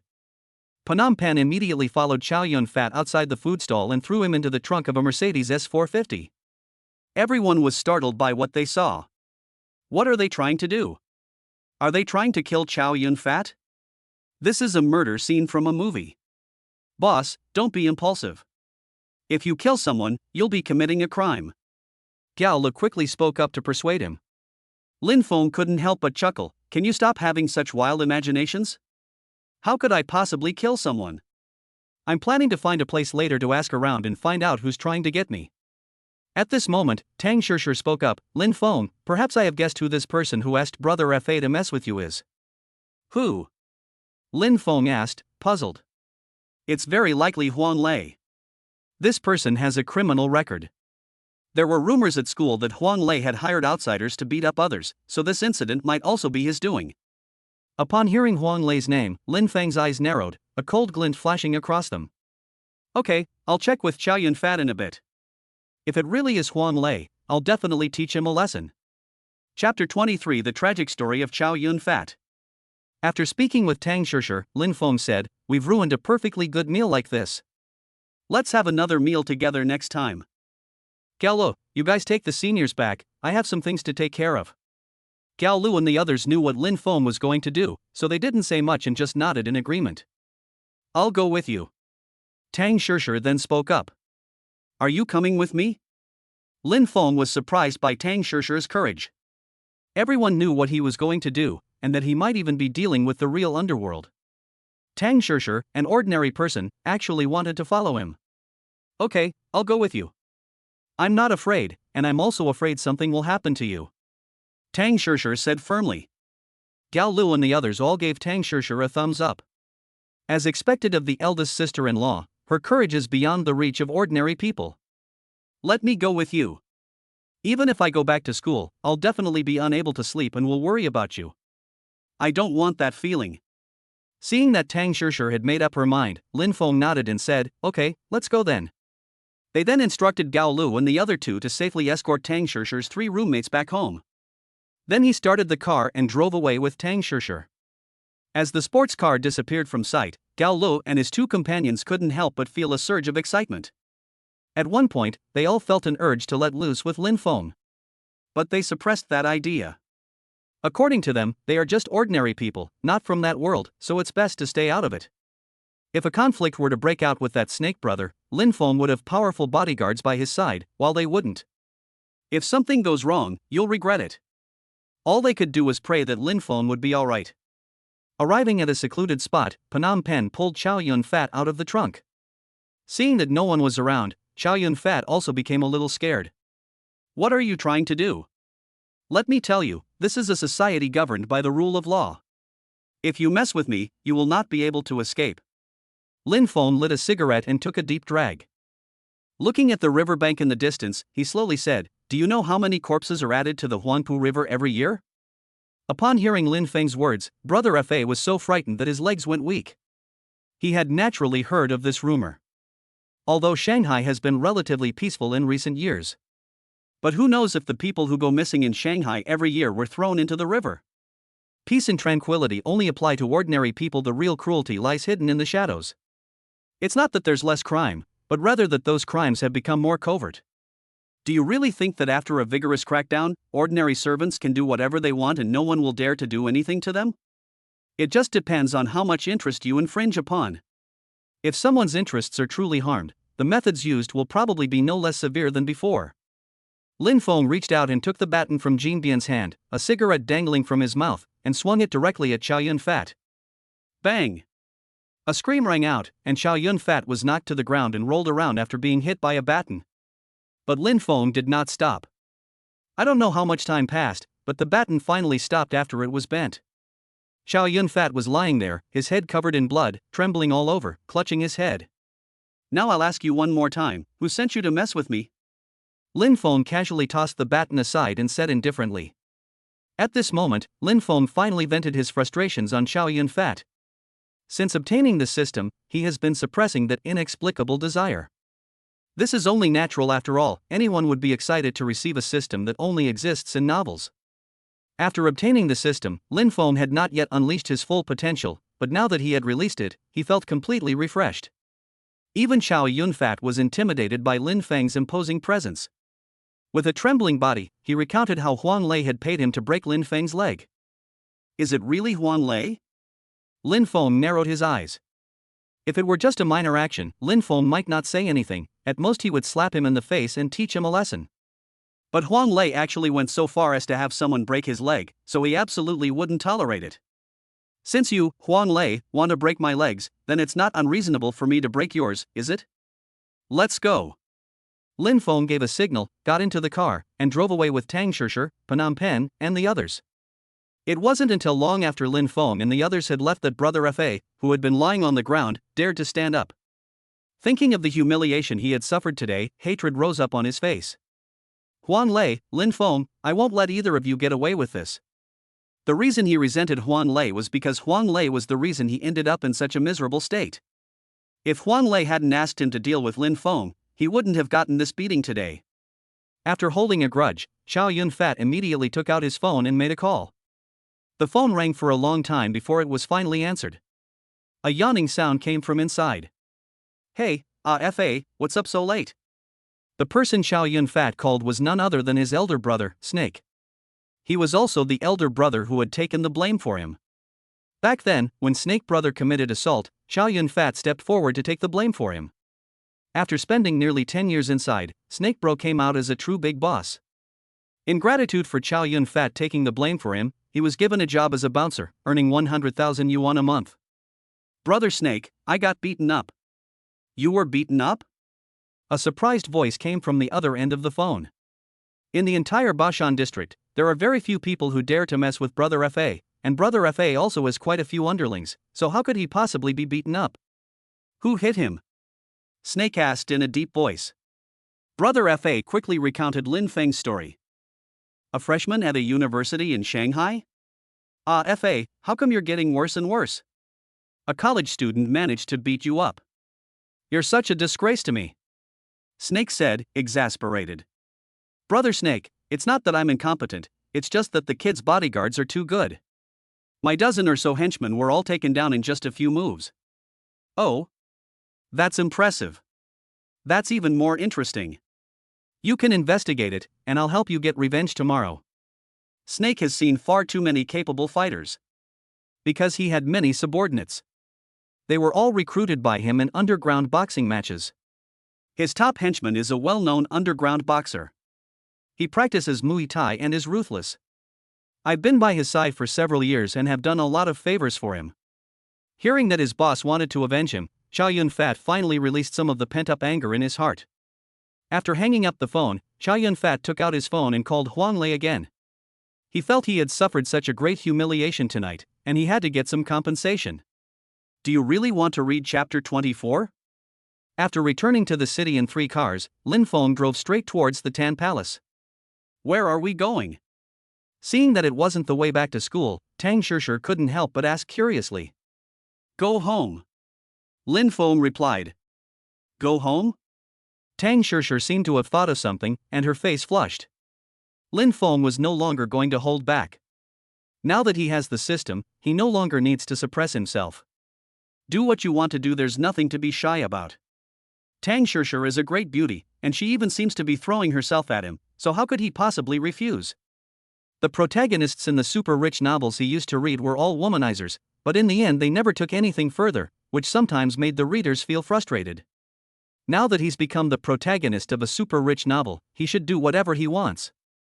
Upon arriving at the Tan Palace, the security guards immediately bowed respectfully upon recognizing Lin Feng as the owner of Villa Number 1. Do you live in the Tan Palace? Tang Shishir said in surprise. Yeah, what's wrong? Lin Feng was somewhat puzzled by Tang Shishir's surprise. What was so surprising about him living in the Tan Palace? Wasn't this a perfectly normal thing? But that's just what Lin Feng knows about his own family. Having a system and living in the Tan Palace isn't anything special. However, in Tang Shishir's eyes, it was definitely something to be shocked about. After all, Tang Shishir didn't know Lin Feng's actual situation, nor did she know that he had a system. All she knew was that anyone who could live in the Tan Palace was a top-tier figure in China. Lin Feng is so young and lives here, his family background is probably even more terrifying than I thought. After arriving at the palace, Lin Feng told Phnom Penh and the others to find their own rooms, while he took Tang Shishir to the second floor. You can choose any room you like. Good. Tang Shishir said somewhat shyly. After randomly choosing a room and closing the door, Tang Shishir took a deep breath, and a determined look appeared in her eyes. Tang Shishir then went into the bathroom and the room to wash up. After a busy day, Lin Feng took a shower. I had just finished showering when I heard a knock on the door. Upon opening the door and seeing Tang Shishir, Lin Feng's eyes lit up. This is absolutely stunning. Tang Shishir's hair wasn't completely dry at this moment, with water droplets still dripping from it. She was wearing a set of pajamas, which, although not a sexy style, were just as alluring as sexy pajamas. You. Seeing Tang Shishir standing prettily outside the door, Lin Feng didn't know how to start a conversation. Tang Shishir asked, "May I come in and sit for a while?" Suddenly being in an unfamiliar place, I had trouble sleeping. Lin Feng nodded, "Okay, please come in." As the fragrant breeze wafted past him, Lin Feng's hormones began to surge. Lin Feng, what's your background? How come you can live in Villa Number 1 of the Tan Palace? I heard that the villas in the Dan Palace are also ranked according to status. The higher the ranking of the villa, the more prestigious the status. Lin Feng opened the refrigerator, asked Tang Shishir what she wanted to drink, and then said, "Me? I'm just an ordinary person, I don't have any special status. I just felt that this villa was nice, so I bought it." Taking the bottled water from Lin Feng, Tang Shishir said disbelievingly, "Who would believe you? Do you think I don't know what Tan Palace is? Those who can live in the Tan Palace are all either rich or noble. Moreover, in the villas of Tan Palace, the higher the number, the more prestigious the status of the residents. If you don't have a prestigious status, would the other Tan Palace owners give way to you?" Seeing that Tang Shishir didn't believe him, Lin Feng didn't explain further.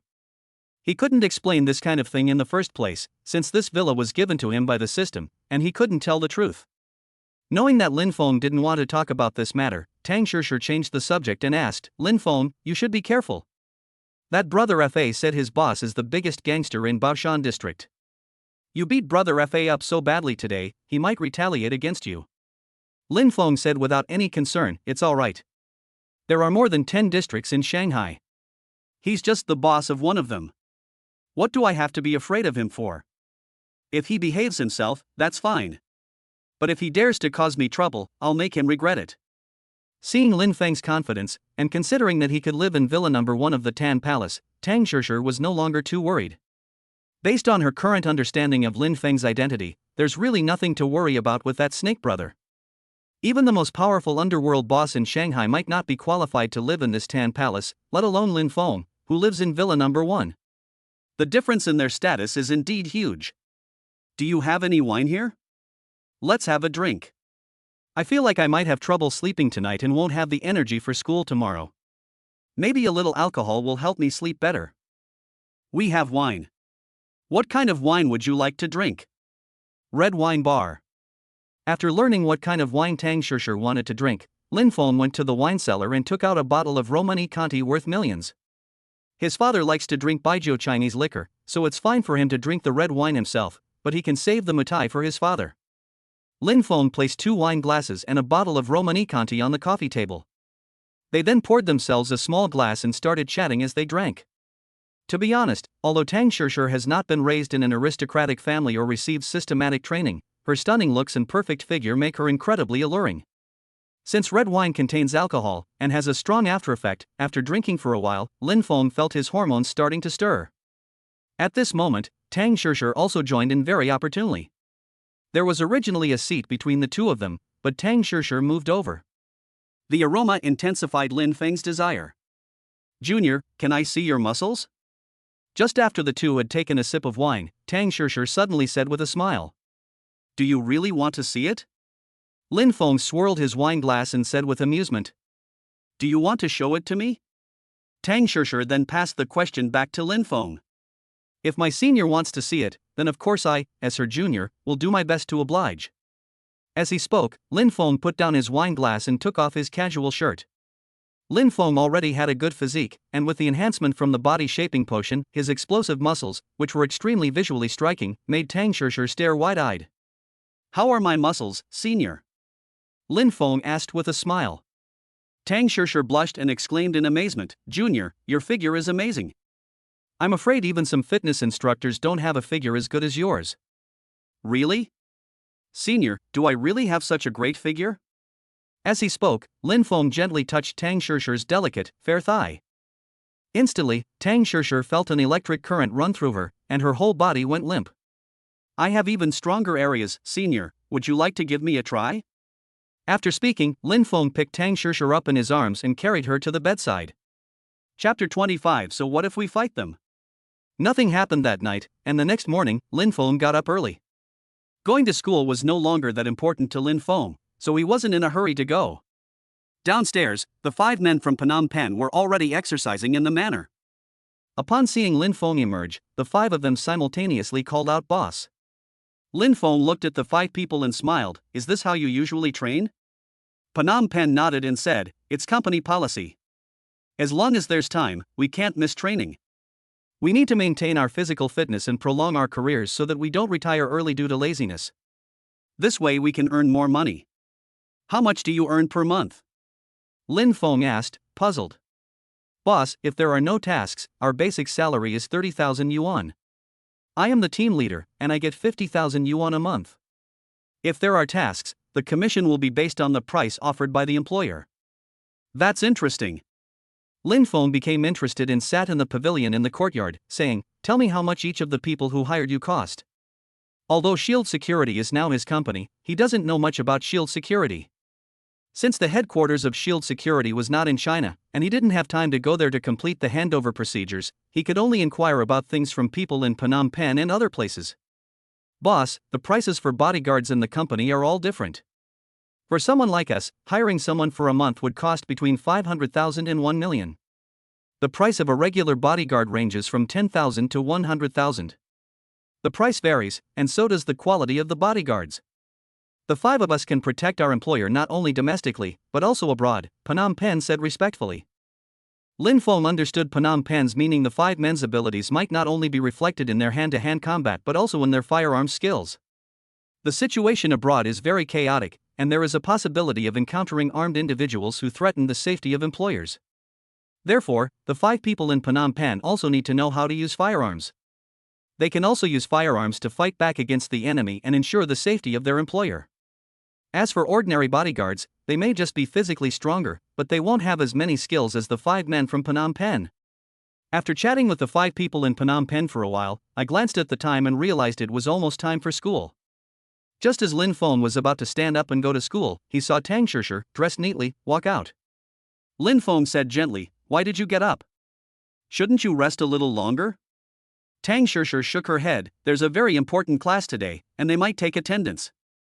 If I don't go, I might fail the course, and that will cause problems getting my graduation certificate. Lin Feng said, it's nothing, it's just a graduation certificate. For you now, it doesn't make much difference whether you have it or not. If you're really too tired, go back and rest. You don't have to attend this class. Hearing Lin Feng's concern, Tang Shishir felt a sweet warmth in her heart, but she still shook her head and said, I'd better go. The less trouble I have, the better. Besides, I can give my family an explanation after graduating from university. That's just how old-fashioned my parents are, they only recognize that diploma. Seeing that Tang Shishir insisted on going to school, Lin Feng didn't try to persuade her further and nodded, saying, okay, let's go then. When I have time, I'll buy you a car, so it will be more convenient for you to get around when I'm not around. Thanks. Tang Shishir had no connection with Lin Feng. If Lin Feng weren't wealthy, she might have refused. But the cost of a car was probably nothing to Lin Feng. Tang Shishir accepted Lin Feng's gift without hesitation, feeling that there was nothing wrong with it. Putting herself in his shoes, she thought, how many men wouldn't want to find a rich woman to take care of them and live a life of luxury every day? As long as the benefits are not obtained through despicable means, it's simply a matter of mutual benefit. Soon, Lin Feng drove Tang Shishir to the school. The two said goodbye to each other, agreed to have lunch together, and then went their separate ways. As soon as they returned to their dorm room, Gao Lu and his two friends surrounded them. Boss, are you alright? Hearing Gao Li's words, Lin Feng smiled and said, it's nothing, what could possibly be wrong with me? Boss, I'm so glad you're okay. You have no idea how worried the three of us were last night. The snake brother that Brother Fa mentioned, I asked around last night, and he really is the gang leader of Bashan district. I heard he's quite powerful, and we're all worried that you might get hurt, boss. Lin Feng shook his head, I didn't go to see that snake brother last night. I just found a place to teach that Fa brother a lesson. If he behaves himself in the future, then we can live in peace. But if he dares to cause me trouble again, I won't tolerate it anymore. Okay, as long as you're alright, boss. Just say the word, and the three of us will definitely support you. Although we may not have much power, we do have some connections at home. If all else fails, we'll just fight them. Who's afraid of who? Seeing Gao Li's heartwarming words, Lin Feng couldn't help but reach out and pat him on the shoulder. Okay, I'm very happy to hear that from you, brother. Turning his gaze to the military training uniform on his bed, Lin Feng said, by the way, we're having military training today, right? Gao Li quickly said, oh right, boss, I forgot to tell you, today is the first day of military training. We brought your training uniform back for you. Boss, hurry up and change into it, we have to assemble soon. Okay, I'll change my clothes and then we'll go over. After speaking, Lin Feng immediately changed his clothes. Upon seeing Lin Feng's explosive muscles, Gao Lu and the other two were all shocked. Even Tu Yong, who had the best physique among the four, couldn't help but admire Lin Feng's explosive muscles. Dude, your physique is absolutely amazing. How did you get in shape? You look slim in clothes but have muscles underneath, it's exactly what I dream of. Lin Feng smiled faintly, I just practiced casually, and it just happened like this as I practiced. Gao Li gave a thumbs up, you're awesome, you can achieve this level with just a little practice. The four of them chatted and laughed as they made their way to the training ground. This is a military training ground specially prepared by Shanghai University for freshmen. This is where freshmen train for military purposes every year. Chapter 26 Signing in at Financial Street. As soon as Lin Feng arrived on the playground, a system notification sounded in his mind. Ding! Successful check-in at the school playground. You have acquired ownership of Lujiazui Financial Street in Shanghai. Upon hearing about the system reward, Lin Feng couldn't help but gasp inwardly. Anyone who knows about Lujiazui Financial Street knows what it is. That's one of the world's 5 major financial districts, the place that creates the most billionaires in China every year. The entire financial street is home to many well-known companies, and countless companies go public there every year. Among them, the 3 most famous buildings in Shanghai, the 3 sacred treasures, are also located within the financial district. Owning ownership of Lujiazui Financial Street essentially means controlling 1/3 of China's financial industry. Throughout China, apart from the financial district in Beijing, the financial district in Shanghai boasts the greatest concentration of wealth. Financial Street is not only home to the financial industry, but also to many real economy businesses. Just as Lin Feng was getting excited about the sign-in, a whistle blew out. More than 10 military instructors in camouflage uniforms walked towards them from a distance. The instructor walked towards his class. The instructor for Lin Feng's class was a middle-aged man around 40 years old, who was over 1.6 meters tall and had a strong physique. As soon as the instructor arrived, his eyes gleamed as he said, "My name is Wang Chang, and I am your instructor. You will all be under my supervision for the next 20 days of military training. My training will be very rigorous, and I hope you can all persevere." After speaking, the instructor took out a list and began reading the names on it. After each name was read out, a student would respond. The instructor paused briefly when he read Lin Feng's name. Although Lin Feng sensed something was off about the instructor when he called his name, he didn't think much of it.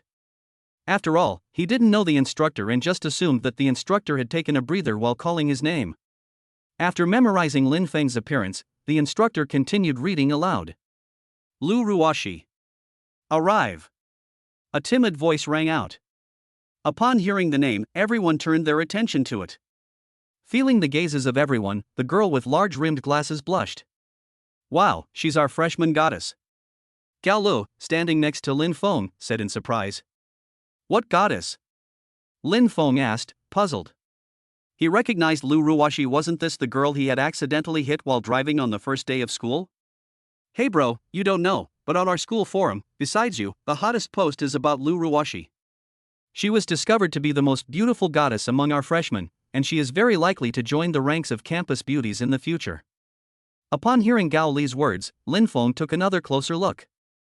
Lu Ruoshi was indeed very beautiful, especially her large rimmed glasses, which added to her charm. A petite figure, a gentle personality, and a sweet appearance are all perfectly combined in Lu Ruoshi. At first glance, she may not seem stunning, but after a closer look, she is definitely a woman who evokes a protective instinct in you. Instructor Wang Chang was also stunned by Lu Ruoshi's beauty, but he immediately looked away and said, "Silence. Anyone who is whispering will be punished with 500 push-ups immediately." Upon hearing the severity of the corporal punishment, all the students fell silent. The previously noisy venue instantly fell silent. "Alright, everyone, the 5 kilometers training run begins."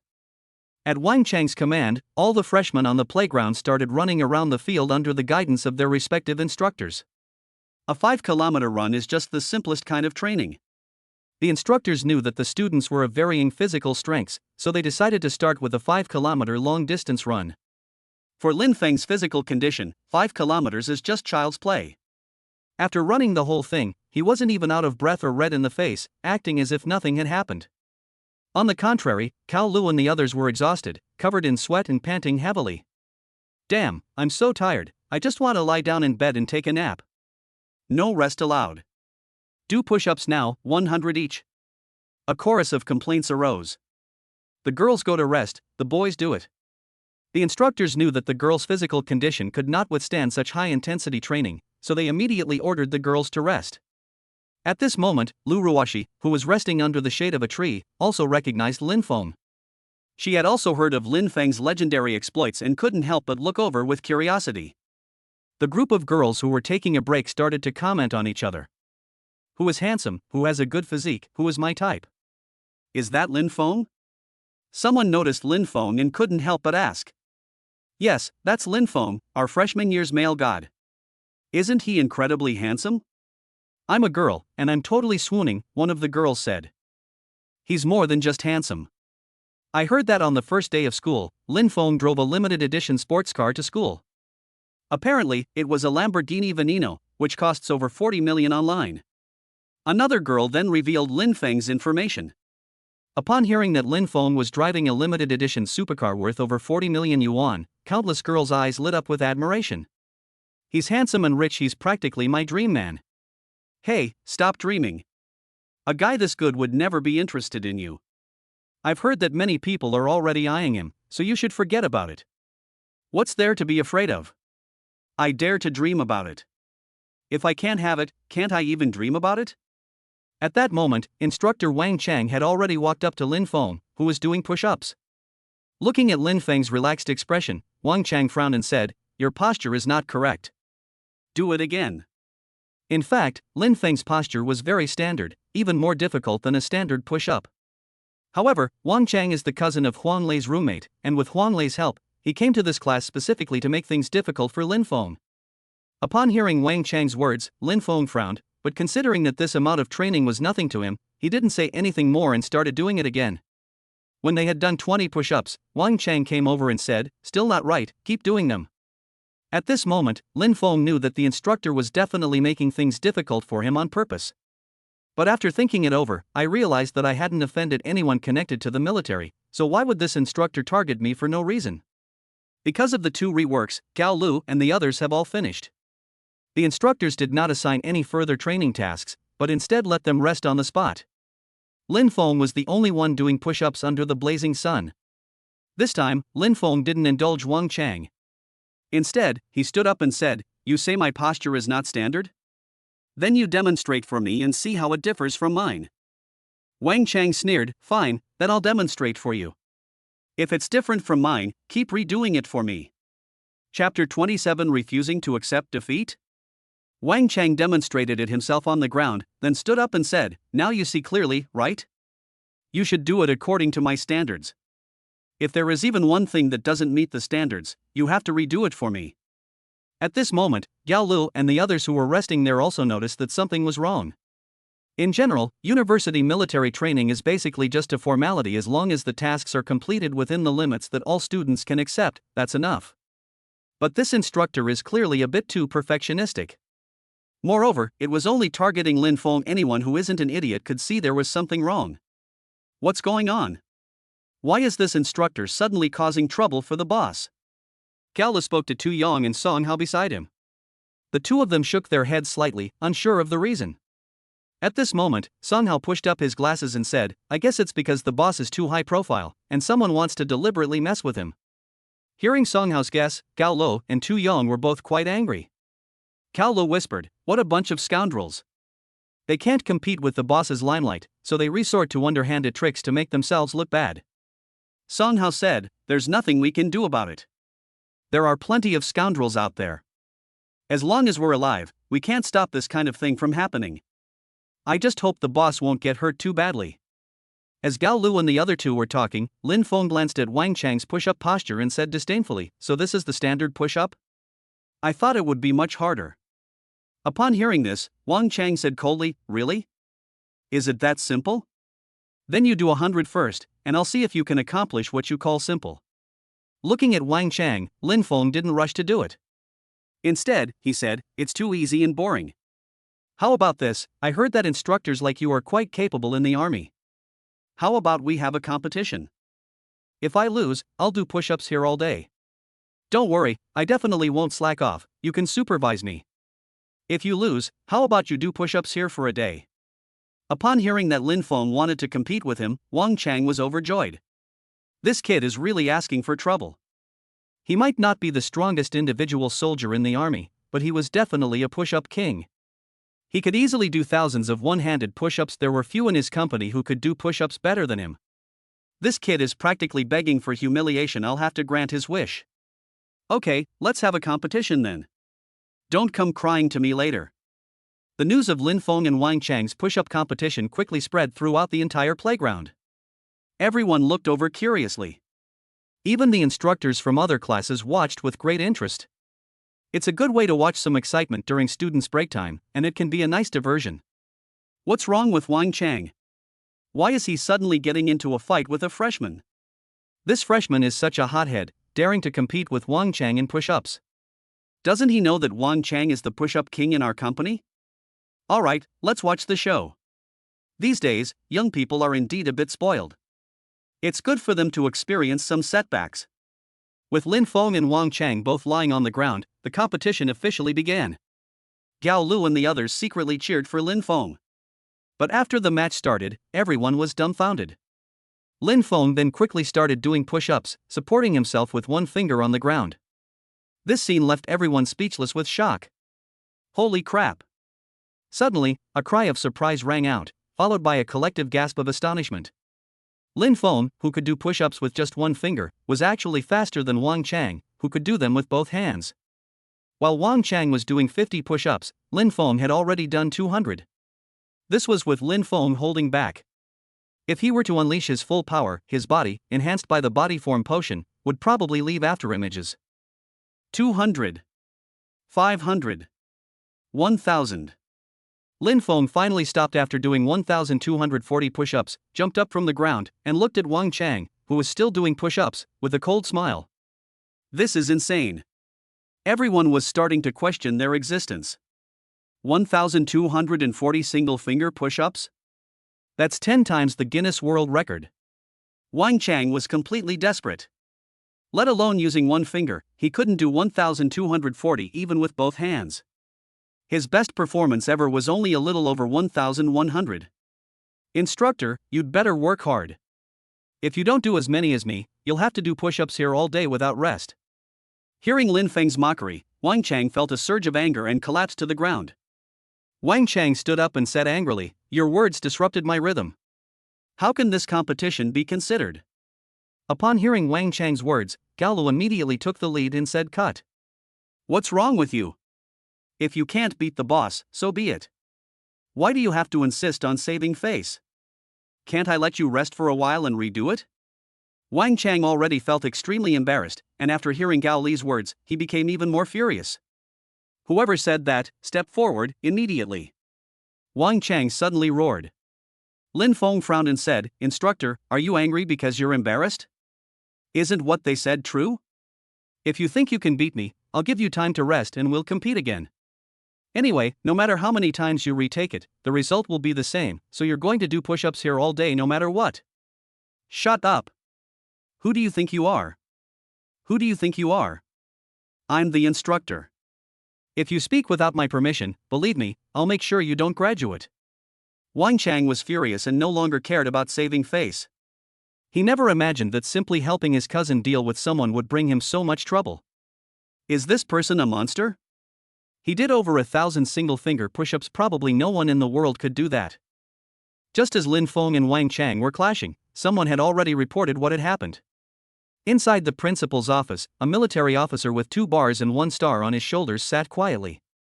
Opposite him was the president of Shanghai University. While the two were drinking tea, a director suddenly ran over and said, "Principal, something bad has happened. A new student has gotten into a conflict with the instructor." "What? A conflict broke out between the freshmen and the instructors?" Upon hearing this news, both the principal and the officer's expressions changed. There have been many conflicts between instructors and freshmen in the past.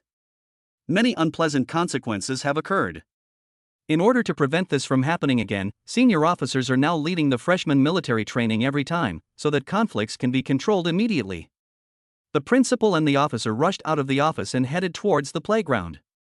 Meanwhile, on the playground, Lin Feng's expression had darkened, and he said in a cold voice, "Who do you think you are? Is this how the army teaches you? A real man admits defeat and stands at attention when he's being beaten. Just tell me if you can beat me. If you can, I'll give you time to rest, and then we'll compete again. If you can't beat them, then honor the bet. Get back to your unit. I don't have time to compete with a kid like you." Everyone stand up, military training continues. Lin Feng didn't make a move, but said calmly, "A piece of trash is a piece of trash." He doesn't even dare to accept defeat, which is an insult to men. "What did you say, kid? Say it again if you dare, or I'll beat you to death." Wang Chang said with a ferocious expression. "Fuck you." Lin Feng kicked out, sending Wang Chang flying 4 or 5 meters away.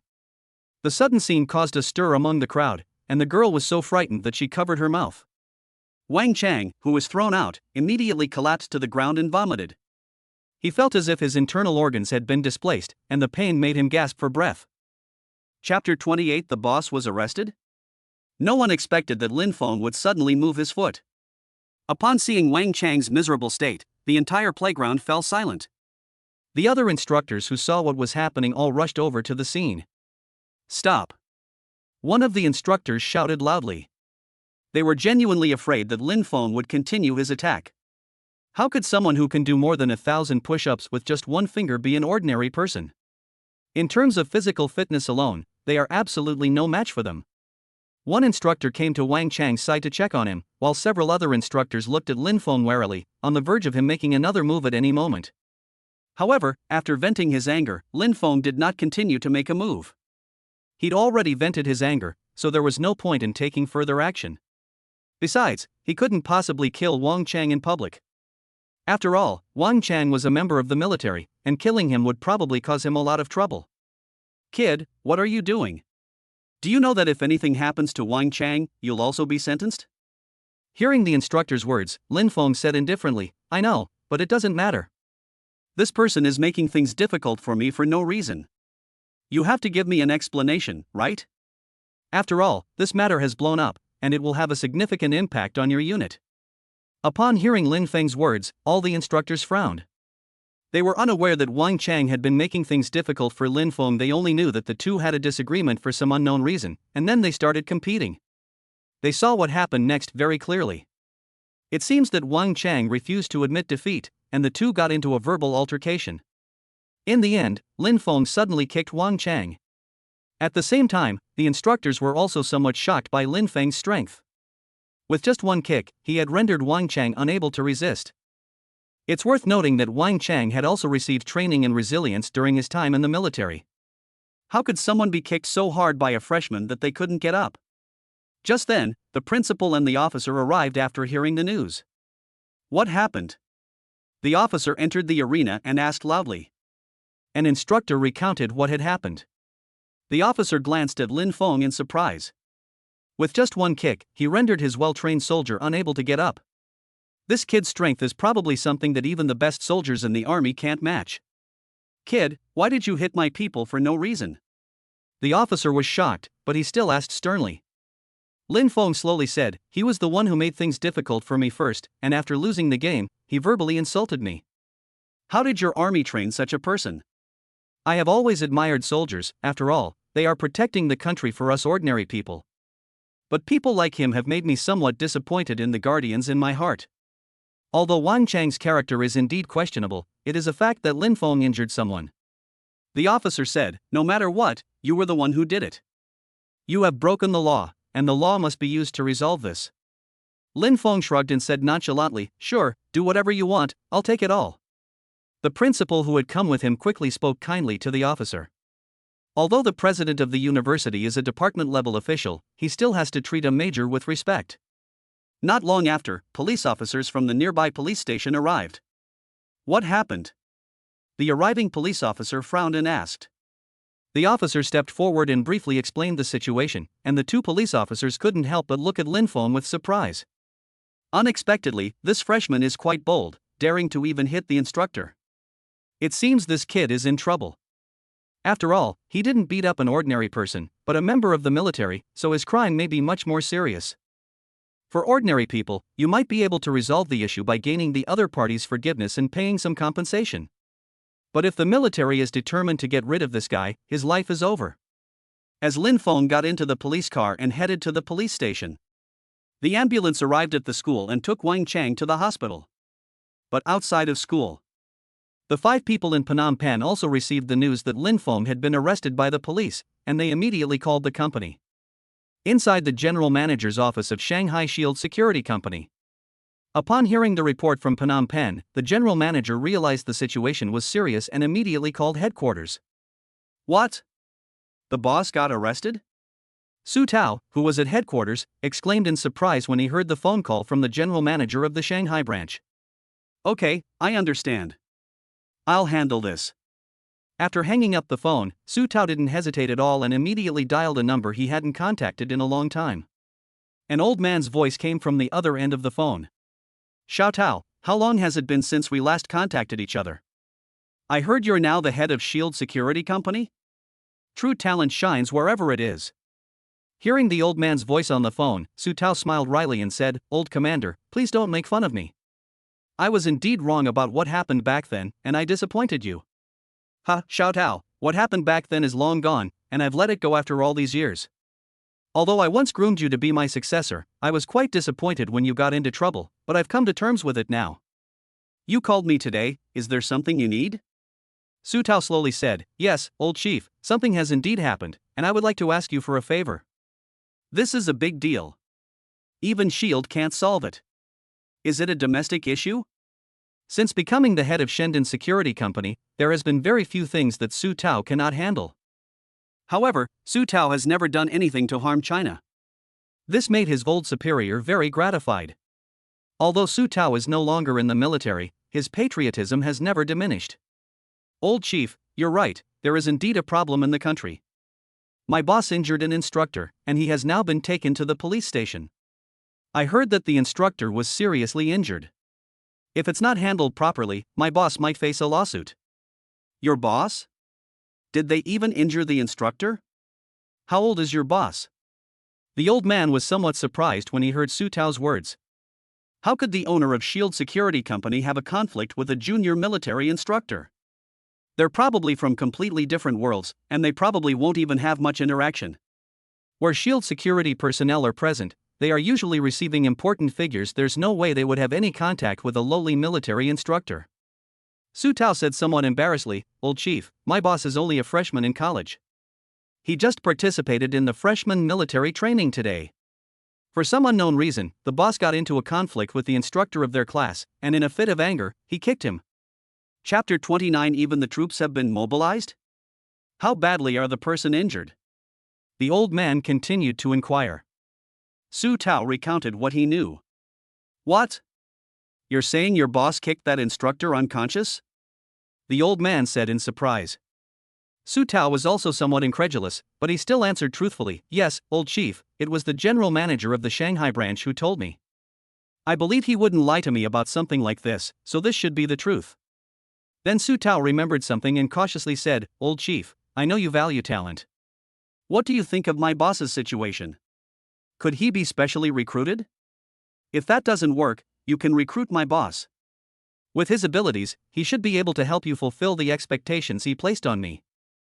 "Hey kid, you've been waiting for me here. Okay, let me ask about the specifics first. If there are no problems, your boss can definitely hire you through special recruitment." Su Tao knew the old man's significance in China. He was definitely a top-tier figure. A person whose stomp of his foot can shake the entire nation. If he steps in to protect Lin Feng, there will be absolutely no problem. Even if Lin Feng had killed an instructor, let alone injured one, it wouldn't have been a big problem. Inside a military compound in Beijing. Inside a villa, an elderly man with gray hair and a sprightly demeanor slowly put down his phone. Standing beside him was a tall and upright female officer. "Grandpa, what's wrong?" After the woman saw her grandfather hang up the phone, she couldn't help but ask curiously. "Do you know who called me?" The female officer nodded and said, "It should be Uncle Tao, right?" The woman also had some impression of Su Tao. When Su Tao was in the army, he visited her home quite often. Moreover, Su Tao was once the top soldier in the Special Forces unit commanded by her grandfather. If it weren't for that incident, Su Tao would probably have become the youngest general in Chinese history. Unfortunately, one wrong step ruined his entire career. Of course, this is also related to her grandfather's political enemies. Given Su Tao's military achievements at the time, it wasn't actually a major mistake. However, her grandfather's political enemies seized the opportunity and, under repeated pressure, eventually forced Su Tao to retire from the military. Yes, it was indeed Su Tao calling. "Uncle Tao, is something the matter?" The female officer asked curiously again. "Did you know that Su Tao is currently working for Shield Security?" The old man continued. The female officer nodded. "I know, Grandpa. He called me and said his boss had been arrested by the local police station in Shanghai." After saying this, the old man almost laughed. The fact that the owner of the world's third largest security company was arrested by the police is laughable. It's important to know that, apart from China, the owner of Shield Security Company would be treated with extreme respect in any country. I never imagined that a local police station could arrest him in China. Isn't that interesting? The female officer looked surprised. "Grandpa, you're not kidding, are you? The owner of Shield Security Company has actually been arrested and taken to the police station?" The female officer was naturally very familiar with Shield Security Company. The world's third largest security company wields immense influence globally. Any mission undertaken by Shield Security Company is so well known that even mercenaries and terrorist organizations wouldn't dare to provoke them. After all, Shield Security's mission completion rate is almost 100%. Unless it's something really serious, few mercenaries or terrorist organizations are willing to offend Shield Security. After all, Shield Security is not just a security company, it can also act as a mercenary force to strike and retaliate against enemies. Okay, now you go to Shanghai, and I'll make a call there too. Let's put this on hold for now, and talk about it again after I've investigated everything. Okay, Grandpa, I'll go to Shanghai right now. The female officer understood what her grandfather meant. He probably wanted her to retrieve the Aegis security device. It seems Grandpa wants to do that SHIELD security boss a favor. The female officer strongly agreed with this. The Lee family is small, and she is the only one in her generation. Despite her hard work and considerable achievements, she was, after all, a woman, and no matter how outstanding she was, she could not possibly inherit her grandfather's position. Her father and uncles all died in battle years ago, leaving no children. She was the only bloodline in the entire Lee family. Her grandfather is still in relatively good health now, but if he passes away, their once famous family in China may decline. Grandpa probably sold this Aegis security service as a favor, hoping to have more helpers so that when he's gone, someone can help him in a critical moment. After the female officer left, the old man made a phone call. Not long after, the call came back. "Hey, sir, we've investigated and found out that Wang Chang took bribes and helped someone deliberately frame Lin Feng, which is why this whole thing happened." Upon hearing the words on the other end of the phone, a cold glint flashed in the old man's eyes. This is outrageous. After so many years of rectification, there are still such bad apples in the military. Right now, call the police station in Shanghai and tell them to conduct a thorough investigation and detain Wang Chang immediately. As a soldier who is supposed to protect his country, how could he bully his own people? This matter must not be tolerated. Everyone involved in Wang Chang's case must be arrested. Yes, sir, I will notify Shanghai right now. Soon, the old man's order reached Shanghai. Upon hearing that it was the old man's order, the officers in Shanghai did not hesitate at all, and immediately sent officers from the garrison to Shanghai University. Huang Lei's roommate, and Huang Lei himself, were both arrested. Everyone was dumbfounded when faced with heavily armed soldiers. I have no idea what happened, why the army suddenly came to arrest Huang Lei and his roommate. An interesting thing happened during Huang Lei's arrest. Huang Lei wasn't at school, but at the bar where Chow Yun-fat was working. Last night, after Chow Yun-fat got beaten up by Lin Feng, he called Huang Lei out. They directly asked Huang Lei for an extra $1,000,000. Huang Lei was also badly beaten, and it wasn't until after the match that Chow Yun-fat was able to vent his frustration. Huang Lei was beaten black and blue. Today, Brother Fa wanted Huang Lei to investigate Lin Feng's whereabouts, and then he and his older brother, Brother Snake, would go find Lin Feng and get revenge. Unexpectedly, before they could make a move, a group of heavily armed soldiers stormed into the bar. Under the dark muzzle of guns, Chow Yun-fat didn't dare to utter a sound and could only watch helplessly as Huang Lei was arrested. Upon receiving the news, Snake Brother immediately retreated back inside after leaving his house. They were even prepared to sever ties with Chow Yun-fat to avoid getting into big trouble. Later, after learning that they were there to arrest Huang Lei, Snake Brother gave up the idea of severing ties with Chow Yun-fat. Chapter 30, Picking Up People in Fighter Jets? Lin Feng, who was in the police station's detention room, was not worried at all. He knows his own situation. Based on his status, no one could possibly do anything to him. First of all, Wang Chang did not die, nor was he seriously injured. Lin Feng was very confident in his ability to make a move. There might be some minor injuries, but it will definitely not reach the level of serious injury or even death. Even if the injury assessment is conducted, it will not constitute a crime of assault. Wang Chang will recover after a period of discomfort and will not have any aftereffects. Although Lin Feng was furious, he remained rational and didn't hit Wang Chang too hard. He only gave him a small lesson.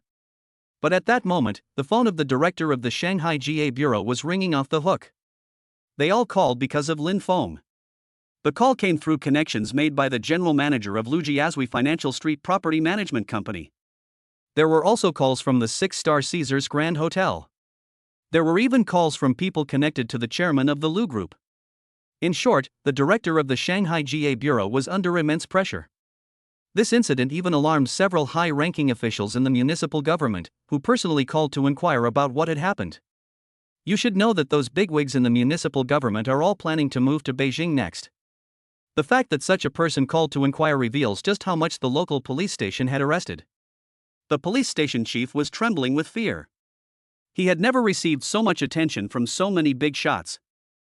But today, he is receiving a lot of attention. Inside the detention room, the police station chief, wiping away sweat, personally brought in water. "Hey buddy, who are you? My phone's been ringing off the hook. If you're not busy, can I walk you out?" Lin Feng took the water and thanked him, then slowly asked, "Who are you?" The director quickly introduced himself. "Oh, Director Wu, I'm not anyone special, just an ordinary freshman." I got into a verbal altercation with the instructor and couldn't help but kick him. Wu, do whatever you need to do. Since I was in the wrong first, I have no complaints no matter what you do, Lin Feng said with an innocent expression. Oh, young man, you must be joking. If you're an ordinary person, then what am I? I wouldn't even qualify as an ordinary person. Let me tell you the truth, young man, your case is over. The situation has been investigated and clarified.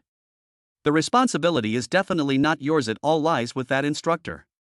The instructor has just woken up in the hospital. His unit sent people to take him away, and it's estimated that the matter will be handled internally by the military. You can leave now. Lin Feng was stunned when he heard the news. He was planning to hire a lawyer to fight a good lawsuit against Wang Chang, but he didn't expect it to be resolved so easily. Can I really leave now? Lin Feng asked again to confirm. Yes, yes. Wu nodded repeatedly. Just as Lin Feng was about to leave, a very beautiful and dashing female military officer walked into the police station.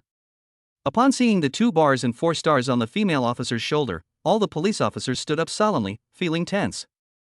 I don't know how such a big shot came to our small police station today. Hello, sir, who are you looking for? Li Shihan said calmly, I've come to pick up Lin Feng. Lin Feng? All the police officers were somewhat puzzled, not knowing who Lin Feng was. But one of the officers seemed to remember something, and his expression changed. He quickly said, Sir, please wait a moment, I'll go in and inform you. This is a senior colonel, commonly known as a quasi-general. They are people you can't afford to offend. If you don't appease them properly, even their superiors won't be able to withstand their wrath. Just as the police officers were about to run into the detention room, the door opened, and Director Wu walked out with Lin Feng, smiling. Mr. Lin, please take care. If you need anything in the future, please feel free to call me. I will definitely lead the team to the scene immediately and help you solve your problems. Hearing Director Wu's words, Lin Feng smiled and said, Director Wu, you're too kind. I am a law-abiding citizen and would certainly not misuse national resources. Unless I encounter any criminals, I will not trouble Director Wu. Mr. Lin is right, national resources should not be misused. Mr. Lin is indeed reasonable. As soon as the two came out, the young police officer hurriedly whispered, Chief, an officer said he's here to pick up Mr. Lin. Upon hearing this, both Director Wu and Lin Feng looked up. Then I saw Li Shihan standing gracefully in the hall. Li Shihan had read Lin Feng's information before coming, so she recognized him. Mr. Lin, my grandfather sent me to pick you up. Please come with me. Lin Feng was momentarily stunned by Li Shihan's stunning appearance, which scored 98 out of 100. This woman's looks are absolutely top-notch. You probably couldn't find many in all of China who could rival her. If this woman were to enter the entertainment industry, even the most stunning female celebrities would pale in comparison. But when he saw the official title on the woman's shoulder, he knew that the entertainment industry simply couldn't accommodate such a big shot. Someone like that, who could reshape the entertainment industry with a single sentence, how could they possibly want to work in the entertainment industry? Hello Mr. Lin, I am Li Shihan, from the Li family in Kyoto. Lin Feng smiled and extended his hand. Although he had never heard of Li Shihan, he couldn't be impolite since she was so polite. Hello Ms. Li, I am Lin Feng. Upon hearing the name of the Li family, Director Wu's expression changed drastically, and fear appeared in his eyes. Anyone within the system who has any understanding of the upper echelons knows what kind of entity the Li family is. The Li family produced 7 martyrs. Each of them sacrificed their lives for the country and made great contributions during their lifetime. The old man of the Li family was someone who had walked across snowy mountains and ridden horses. In the entire land of China, the Li family is undoubtedly the #1 family. As long as the patriarch of the Li family is alive, few people will dare to offend the Li family. Even the so-called 4 great families of Beijing have to act like lambs in front of the Li family. This is the Li family's extraordinary status. Mr. Lin, please don't be curious. My grandfather asked me to pick you up. I will explain to you after we leave here. It was already afternoon when I went outside. He came in the morning and stayed at the police station for a full 5 or 6 hours. A military vehicle was parked there quietly. However, the license plate of that military vehicle was from Shanghai, so it probably wasn't driven by Li Shihan. Li Shihan guessed what Lin Feng was thinking and said, I didn't come from Beijing by car, I came by military plane. If you drive, it might take more than 10 hours, and I'm afraid I won't be able to pick you up in time, Mr. Lin. Lin Feng nodded, indicating that he understood. Then he was secretly surprised. Li Shihan really had a lot of influence. She was able to mobilize military aircraft just to pick him up in Shanghai. What Lin Feng didn't know was that the plane Li Shihan was on wasn't just any plane, but the fighter jet he was piloting. The landing of the fighter jet at the Shanghai airport caused an immense shock. Of course, the shock caused by the fighter jets was quickly suppressed. There wasn't even a single word about it online. Only those who witnessed it at the time know the truth, but they were all given a gag order and no one dared to spread the word. Chapter 31 Gathering of Heroes Club. We got into the military warrior off-road vehicle outside. The two had just sat down when Li Shihan's phone rang. The caller on her phone was her grandfather. As soon as the call connected, the old man's excited voice came through. "Shihan, have you received Mr. Lin yet?" Hearing her grandfather's excited voice, Li Shihan was a little confused. He had spent his life in the military, even in the midst of gunfire, and had never lost his composure like this. What was going on today? "Grandpa, I've picked up Mr. Lin." "Okay, Shihan, now that you've met Mr. Lin, you can stay with him for a while. Someone will bring you something later, and you can pass it on to Mr. Lin for me." The old man's voice came through the phone. "Grandpa, what is that?" Li Shihan was puzzled and asked curiously. "You'll know when the things arrive. Remember, spend quality time with Mr. Lin. The future of the Li family may depend on this Mr. Lin." The old man didn't explain much, and after saying a few words, he hung up the phone, simply telling Li Shihan to wait. After hanging up the phone, Li Shihan glanced at Lin Feng curiously. This made Lin Feng feel a little uncomfortable. He thought there was something on his face, so he reached out and wiped it off. After all, this was the first time he had ever seen a beauty like Li Shihan with a 98-point appearance, and being stared at by her made him feel a little uncomfortable. Li Shihan is so beautiful. Looking at her face for a long time always makes me feel inexplicably excited. Fortunately, he knew that Li Shihan's identity was not simple, and he restrained his emotions. "Grandpa told me to treat you well. I happen to have some friends in Shanghai that I haven't seen in a long time, so I'll take you, Mr. Lin, to get together." Although he was somewhat puzzled, Lin Feng did not refuse. He knew that his safe release from the police station this time might also be related to this woman, so he did not refuse her invitation. Juxian Business Club in Shanghai. It is said that this is the most upscale club in Shanghai, and those who can become members here are basically prominent figures. Even the most ordinary members need to be worth hundreds of millions, while some top members not only need money, but also a certain amount of power. When the military warriors arrived at the clubhouse entrance, staff members immediately came out to greet them. "Miss Li, you've arrived." The person who greeted us was the manager of the club. Don't underestimate the power of a club manager. Being a manager in a place like this makes you a very influential person in Shanghai. After all, the connections within Juxian Club are incredibly strong. Any member is a big shot in Shanghai. Over the years, as a manager here, I've accumulated countless connections and made the acquaintances of many high-ranking officials and dignitaries. Are Xia Wei and the others all here? After Li Shihan got out of the car, she treated the manager with a colder attitude than she had towards Lin Feng. Faced with Li Shihan's attitude, the manager dared not show any dissatisfaction. Instead, he said somewhat obsequiously, "Miss Li, young Master Wei and the others are here. They heard that you had come to Shanghai, so they came to wait for you early in the morning." "Okay, go in."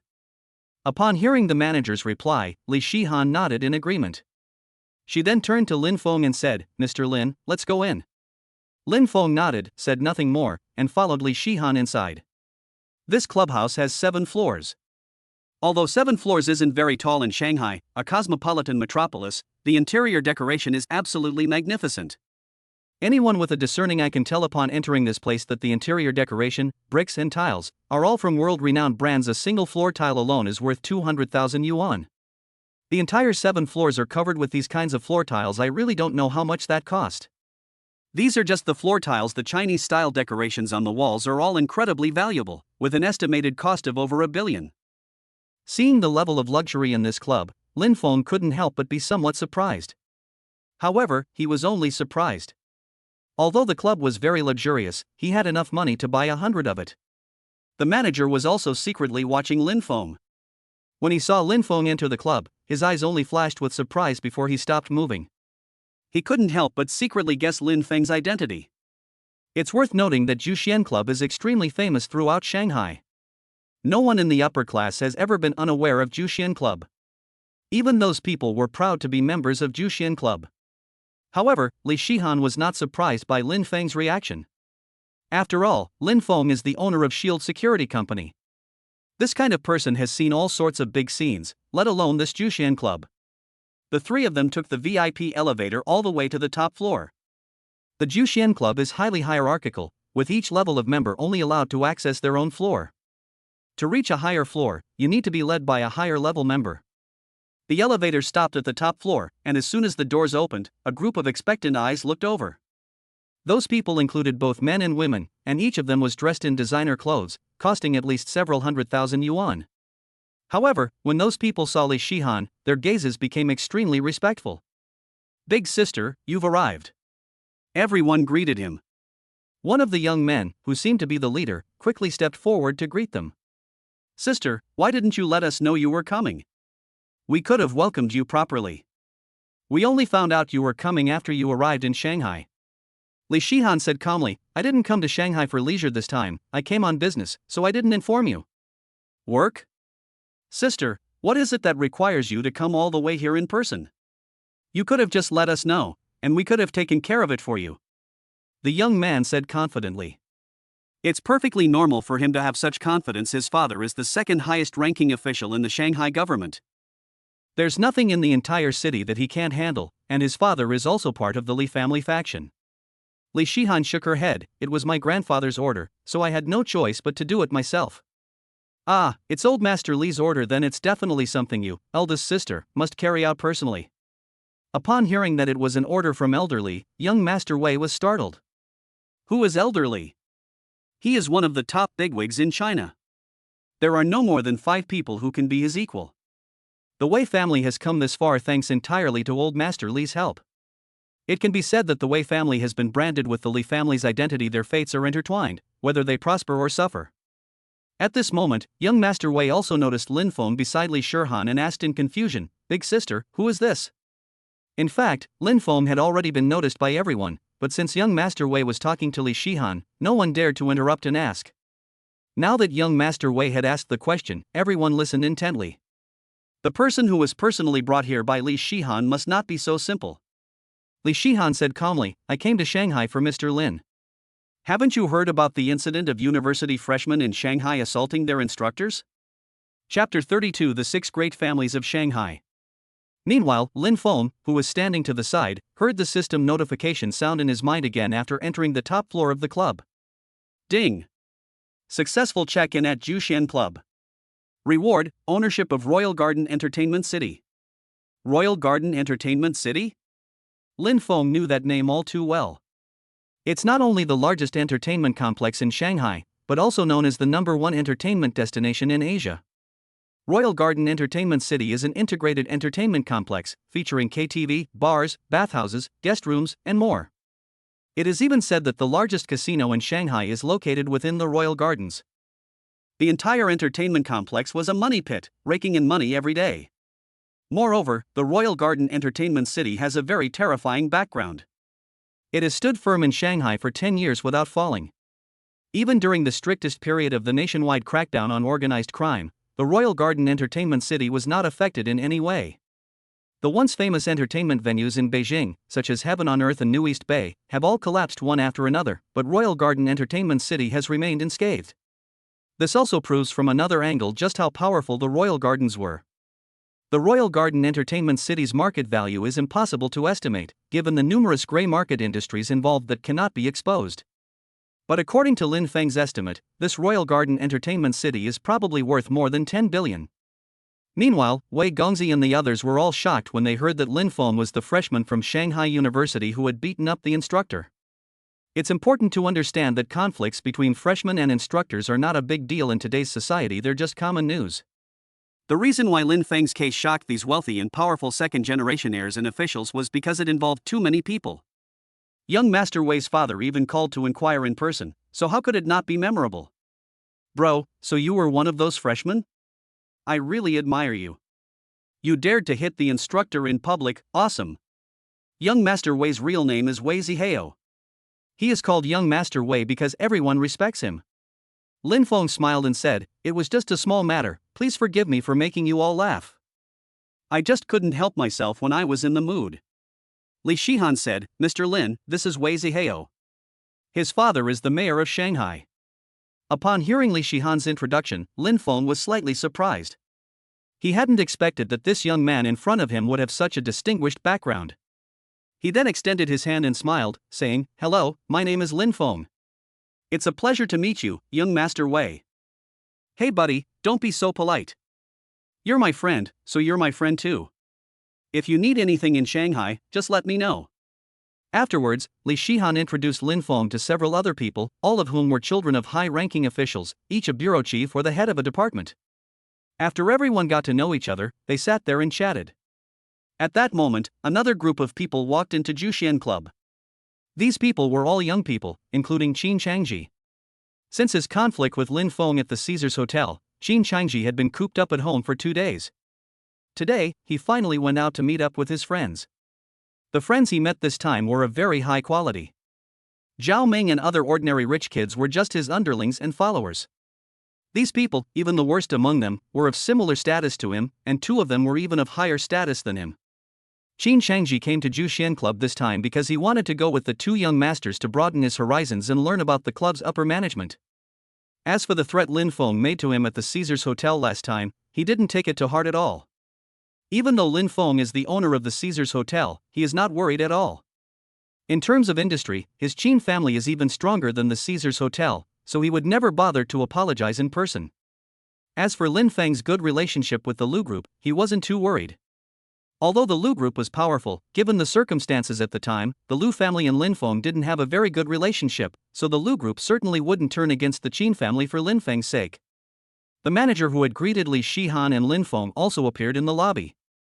Upon seeing Qin Changji and the others, he greeted them with a smile. "Young Master Wang, young Master Su, how are you?" The young Master Wang and young Master Su, who were greeted by the manager, are from one of the 6 most powerful families in Shanghai, each with assets worth hundreds of billions. Although it is slightly inferior to the Lu Group, it is not by much. Moreover, the 6 major families are closely connected, and they are involved in almost every profitable industry in Shanghai. The 6 major families are still very powerful in Shanghai. Upon seeing the manager, young Master Wang and young Master Su wore arrogant expressions. Although the manager of this club was no small figure, they didn't take him seriously at all. The manager didn't say much in the face of the arrogant expressions of young Master Wang and young Master Su. These 2, relying on their status as the sons of 6 of Shanghai's most powerful families, have always been arrogant and disdainful of others. "Have you prepared a private room for us on the 7th floor? We've brought some friends here to relax today, so please prepare some skilled technicians for us." Juxian Club is not only a place for high society figures to gather, chat, and discuss cooperation, but also a place for leisure and relaxation. Every technician there is a top-notch one in the country. Of course, none of them sell their skills or their bodies. No one has ever dared to do anything reckless at Juxian Club. Of course, if a technician agrees, they can also socialize with customers after get off work, which is outside the club's management. "Young Master Su, everything is ready. It's the same staff that used to serve you. However, young Master Wang and young Master Su, we have important guests on the top floor today. Please be quiet when you go up there so as not to disturb them." "Important guest?" Upon hearing the manager's words, young Master Wang and young Master Su were somewhat displeased.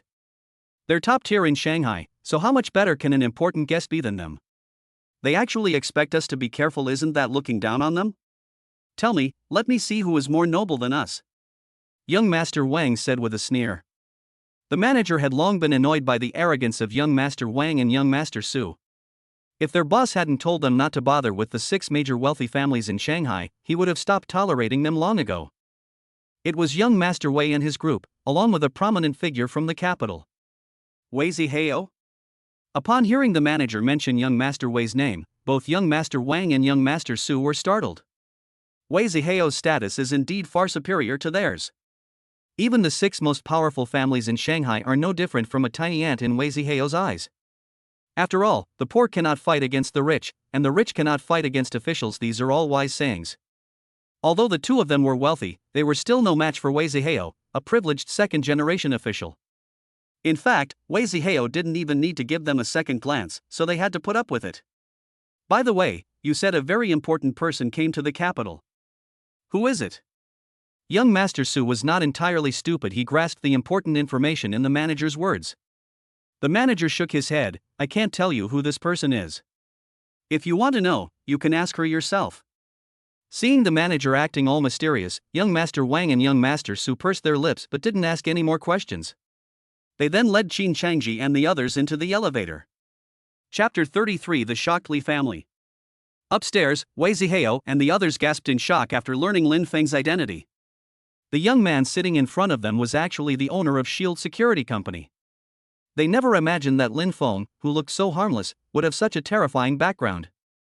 While Wei Zihao and others were in shock at the Jushan Club, inside the Li family residence in the capital, the patriarch of the Li family, Old Master Li, had more information about Lin Feng. Looking at the numerous businesses under Lin Feng's control, this man, who had spent half his life in the military and would not flinch even if Mount Tai collapsed before him, was utterly astonished after reading Lin Feng's information. At this moment, Old Master Li's desire to specially recruit Lin Feng became even stronger. This Lin Feng is absolutely capable of inheriting the Li family's status. Then another idea came to mind, to bring Lin Feng and his granddaughter Li Shihan together. The Li family has always been the leading family in Shanghai, and countless eyes are watching them. They wanted to form a marriage alliance with the Li family, because being able to do so would essentially be a meteoric rise to power. However, Old Master Li knew that the Li family's identity was sensitive, and he had never dared to let Li Shihan, who was already 25 years old, get married, for fear that one move would have far-reaching consequences. The financial street of Shanghai, the Shield Security Company, the six-star Caesars Grand Hotel, and Asia's largest entertainment complex. Each of these companies, if placed in the possession of an ordinary person, would make that person incredibly prestigious, but now all of these companies are concentrated in the possession of a young man.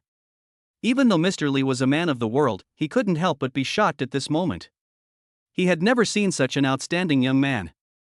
Although Lin Feng's family background is very ordinary, Lin Feng himself is already a wealthy family, and he no longer needs a family background to complement him.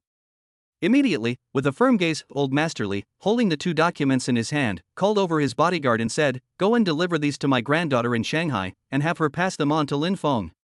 The guard exuded an aura of inner strength, and walked with a powerful stride, clearly a master. Upon hearing Mr. Li's words, the guard nodded and said, "Yes, sir, I'll personally deliver it right now."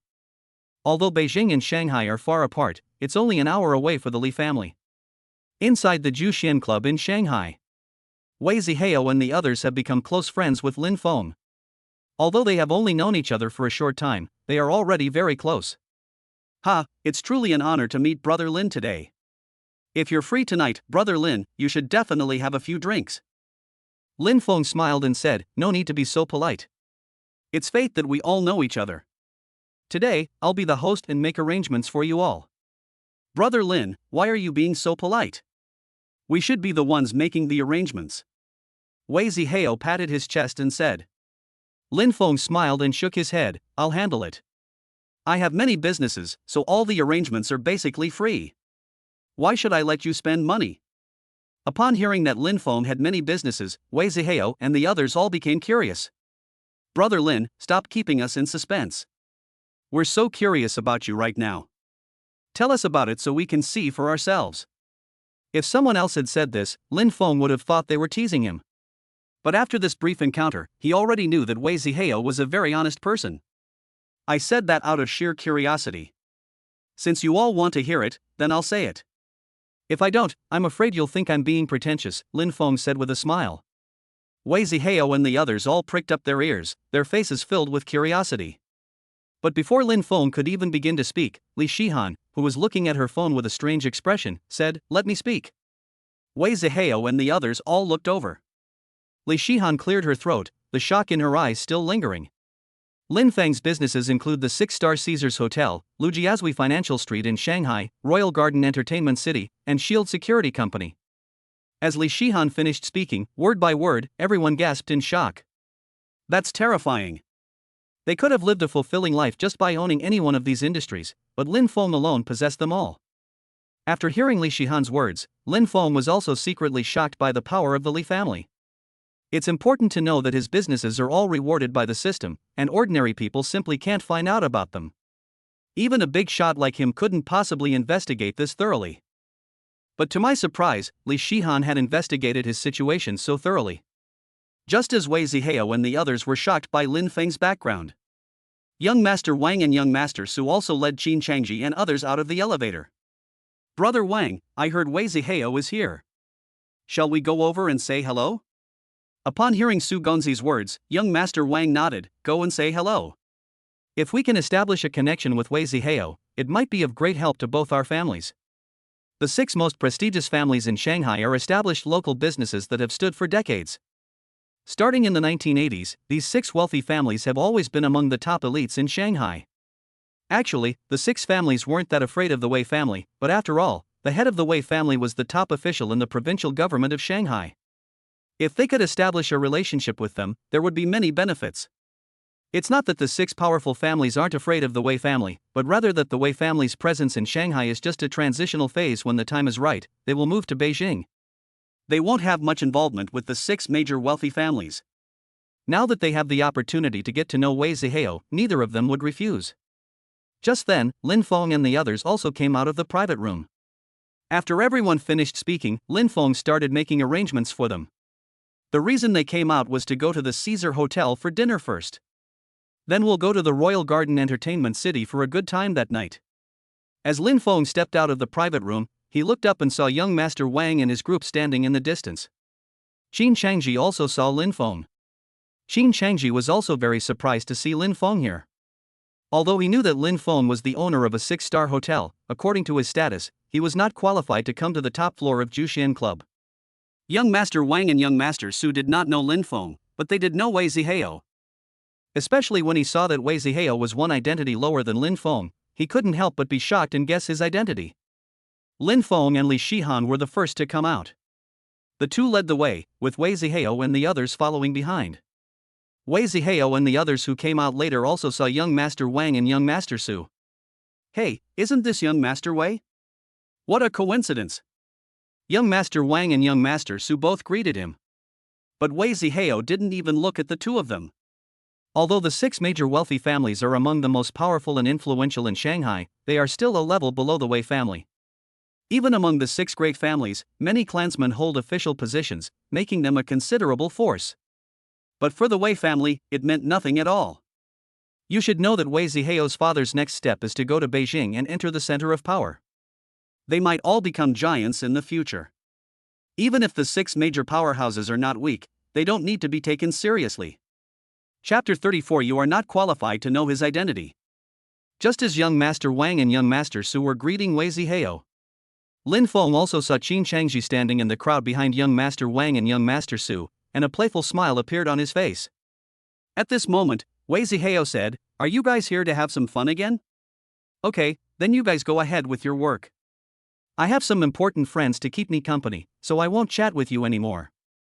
Upon hearing Wei Zihao mention an important friend, young Master Wang and young Master Su couldn't help but look at Lin Feng and Li Shihan. When they saw Lin Feng, they only felt that this young man was very handsome. But that's how men are when they meet someone more handsome than themselves, they feel uncomfortable. But when the 2 saw Li Shihan, a look of amazement flashed in their eyes. This woman was absolutely the most beautiful woman they had ever seen in their entire lives. It's fair to say that this woman's beauty is so unrealistic it's something that only exists in novels and comics. But to their surprise, they met such a beautiful woman in real life. However, upon seeing the military rank on Li Shihan's uniform, the 2 quickly restrained themselves. If it were an ordinary person, the 2 of them would never have let such a beautiful woman go. Whether it's by throwing money at it or by other means, we're determined to get our hands on it. Although they were spoiled brats, they still knew about military ranks. This woman is clearly a senior colonel, and at such a young age, her background must be incredibly terrifying. The saying beautiful women can bring disaster is not just a joke. Such a beautiful woman, without a powerful background, could never have been so secure even in the military. She's probably already been taken to bed by someone with ulterior motives. "Young Master Wei, won't you introduce your 2 friends to us?" The 2 friends that young Master Wang mentioned were Lin Feng and Li Shihan. As for the young masters around Wei Zihao, he knew them all. After all, they are all top 2nd-generation elites in Shanghai. Even if they are not familiar with each other, they have met more or less. They had never met Lin Feng and Li Shihan before. When Qin Changji saw the playful smile on Lin Feng's face, he suddenly felt a chill in his heart, as if something bad was about to happen. When Wei Zihao heard young Master Wang ask him to introduce Lin Feng and Li Shihan, he impatiently replied, "Go away, my two friends are not people you can get to know. You six big families aren't qualified, you should go play your games." Upon hearing Wei Zihao's words, young Master Wang and young Master Su couldn't help but feel somewhat embarrassed. After all, they are usually high and mighty and fawned over, but today Wei Zihao said they were not qualified. "Young Master Wei, our status is indeed a bit inferior to yours, but we six great families don't seem to be that bad, do we? When did we lose the right to even know someone's identity?" Young Master Wang said with some dissatisfaction. Wei Zihao sneered, "You're right, the six major families are really nothing. Not to mention, in the eyes of my two friends, they're nothing even to me. Do you think your six powerful families can compete with my Wei family?" Upon hearing Wei Zihao's disdainful words, young Master Wang and young Master Su were furious. But considering Wei Zihao's identity and his father's current status, they could only force themselves to endure it. "We absolutely cannot have any conflict with the Wei family, otherwise those six powerful families might really be in big trouble." Alright, since young Master Wei has said so, then we won't press the matter further. We just hope that young Master Wei can remain this arrogant forever." In his anger, young Master Wang could only offer a perfunctory remark. But just as young Master Wang and the others were about to leave, Lin Feng called them back. To be precise, it should be that he called out to Qin Changji in the crowd. Lin Feng said calmly, "Qin Changji, do you still remember what I said to you at the Caesar Hotel last time?" Qin Changji's expression changed upon hearing Lin Feng's words. "Lin Feng, what do you mean?" Qin Changji said in a deep voice. Lin Feng said calmly, "It doesn't mean anything. I just wanted to give you some well-intentioned advice. You'd better do as I say right away. I've already told you the consequences. Don't regret it later and have nowhere to cry. Heh, who do you think you are? You think my Qin family will personally come to apologize? Don't even dream about it." Originally, everyone was about to leave, but when they saw that Lin Feng seemed to have some kind of grudge with Qin Changji, they all stopped. When young Master Wang and young Master Qin saw that Lin Feng and Qin Changji had a grudge, they couldn't help but exchange a glance, both of them seeing through each other's thoughts. Wei Zihao described Lin Feng as so mysterious, which was a good opportunity to use the Qin family to test Lin Feng's true strength. If Lin Feng is truly very strong, then they naturally have nothing to say. But if Lin Feng isn't as powerful as Wei Zihao claims, then they'll definitely teach him a lesson. After all, Wei Zihao made them both lose face because of this person. At this moment, Wei Zihao spoke up, "Brother Lin, who is this person?"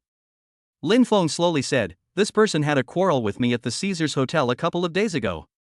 I brought a friend to dinner, and he flirted with my friend after seeing us. I told him that the Qin family should personally come to apologize, but the Qin family ignored my words. I have already told them the consequences. If they can't do it, then I will have to make them go bankrupt." After listening to Lin Feng's words, Wei Zihao couldn't help but silently mourn for Qin Changji. Perhaps Qin Changji hasn't realized what kind of person he's offended. With any one of Lin Feng's businesses, he could crush the Qin family. The Qin family actually dared to offend Lin Feng, they're practically courting death. Perhaps they will only realize their mistake when they face the consequences. After explaining to Wei Zihao, Lin Feng nodded to Qin Changji, very good. I hope you can maintain your arrogance." After speaking, Lin Feng gave Qin Changji a cold laugh. It wasn't until long after Lin Feng and the others had left that Qin Changji recovered from the cold laugh Lin Feng had given him before leaving. The moment he recovered, he felt a chill run through his body, as if he were possessed. Lin Feng's smile was truly eerie and frightening. He felt cold sweat all over his body and a nameless fear lingered in his heart. Who exactly is that kid? After learning that Qin Changji knew Lin Feng, young Master Wang and young Master Su asked him about it out of curiosity. Coming to his senses, Qin Changji said, "I don't know that person very well either. I only know that he is a freshman at Shanghai University and the owner of Caesar's Hotel." That 6-star Caesar's Grand Hotel? Upon hearing that Lin Feng was the owner of the Caesar's Hotel, young Master Wang and young Master Su were somewhat surprised. As one of the top hotels in Shanghai, it's no surprise that elite young men like Mr. Wang and Mr. Su frequent this place. What they didn't expect was that Lin Feng was actually the owner of that 6-star hotel. Chapter 35, Taking Li Shihan Shopping. However, after their initial surprise, the two became somewhat disdainful. The 6-star hotel is indeed quite impressive, but it still lags behind the 6 major luxury hotels. When did they lose even the right to know each other? Alright, Changji, don't worry. Didn't he say he'd have your family come to apologize? You don't need to go. We want to see what he can do to you. Young Master Wang patted Qin Changji on the shoulder and said with a sneer. Seeing that young Master Wang meant to support him, Qin Changji was thrilled. The Qin family does have some influence in Shanghai, with assets worth tens of billions, but they are still several levels below the 6 major wealthy families. The wealth of these 6 major families can no longer be measured by assets alone.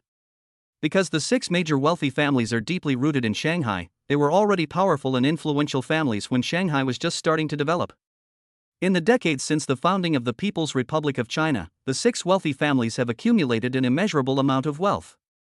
It can be said that the economy of the entire city of Shanghai is controlled by these 6 families, accounting for half of the total economy. There's no industry where the 6 major corporations aren't involved, they're involved in every single one. That's why young Master Wang and young Master Su dare to be so arrogant, and even when facing Wei Zihao, they have the courage to retort. Afterwards, no one took Lin Feng's words to heart and they happily started playing. After leaving Jushan Club, Lin Feng and Li Shihan got into the limited edition sports car. Lin Feng glanced at Li Shihan in her military uniform and said, "Thank you so much for today. If it weren't for you, I'd probably still be in the police station right now." Although many people helped Lin Feng, he was ultimately challenging the authority of the military. Few people could help him resolve this trouble so easily. If the Li family hadn't wielded significant power in the military, even if he had managed to escape unscathed, he probably wouldn't have been able to get out so easily now. No need to be polite.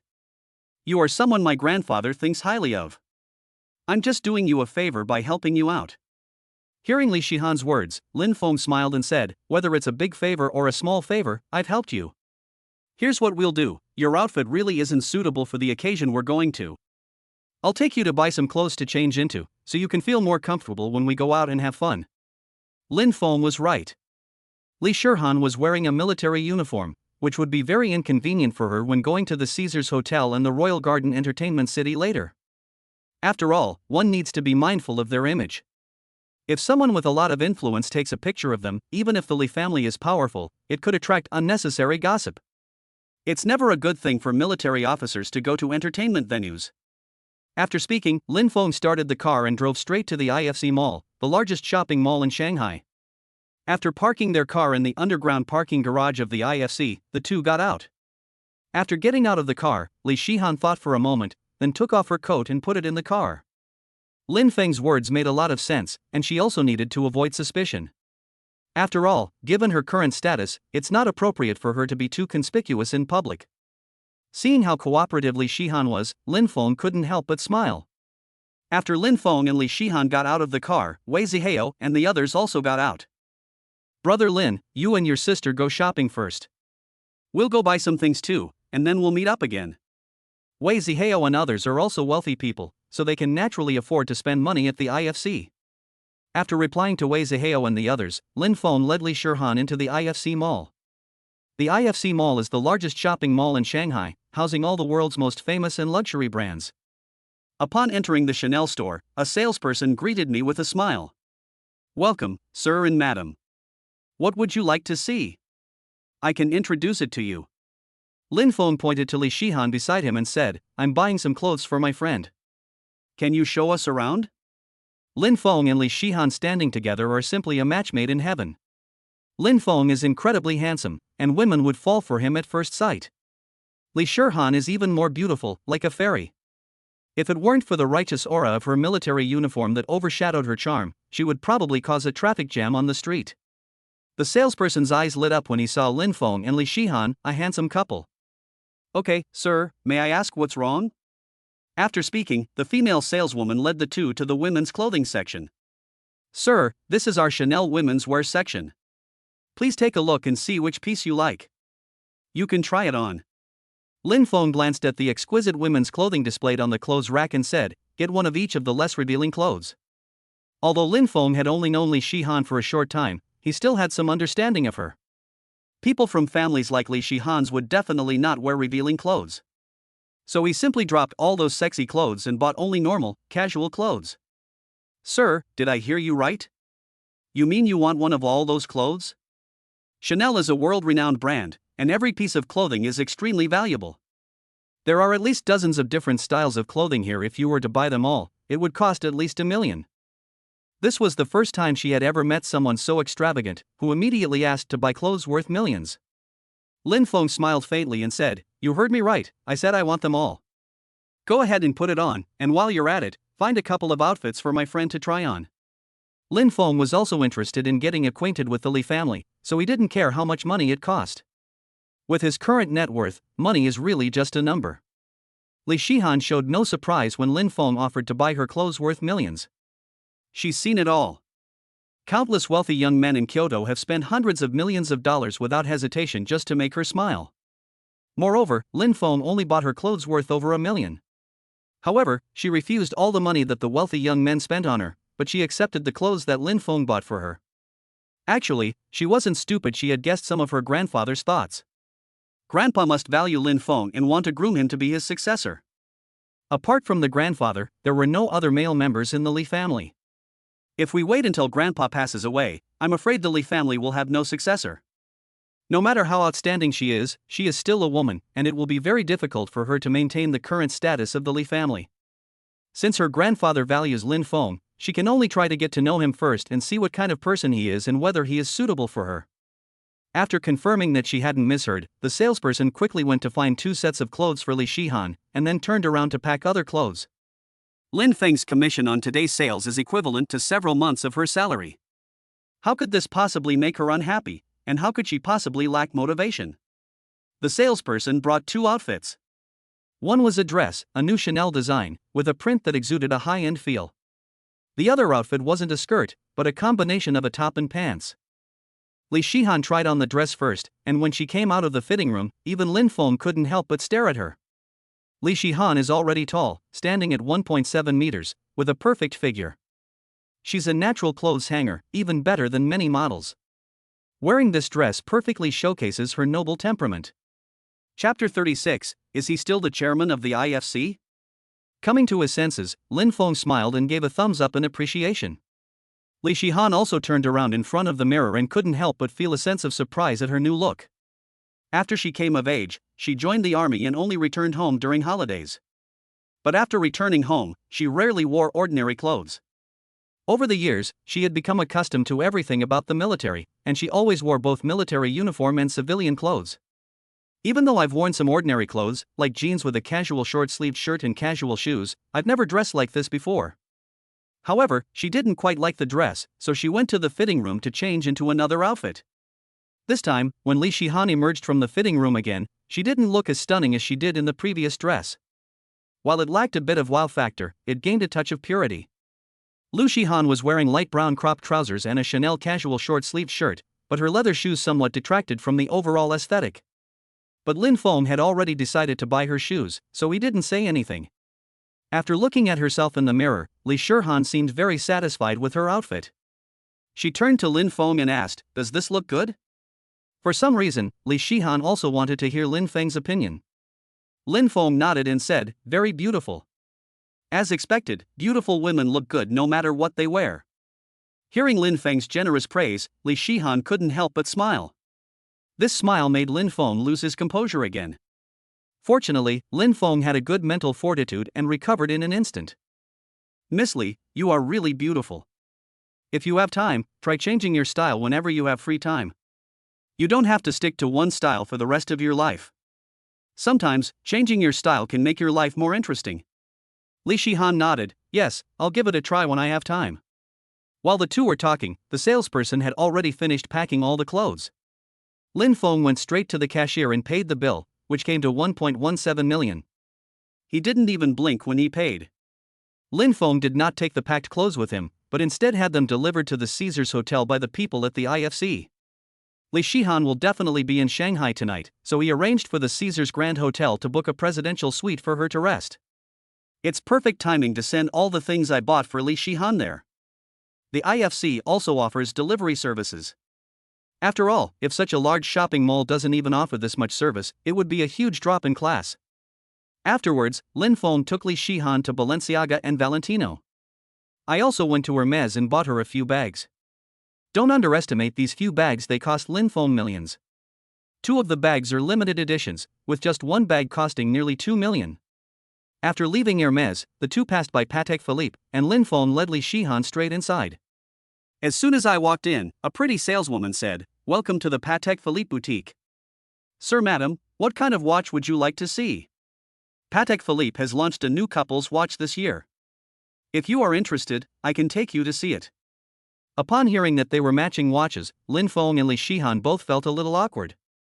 They're not a couple, and they always feel a little embarrassed when people misunderstand them. "Sir and madam, you two are truly a perfect match, a match made in heaven. The gentleman is handsome, and the lady is beautiful. This is the first time I have ever seen such a perfect couple."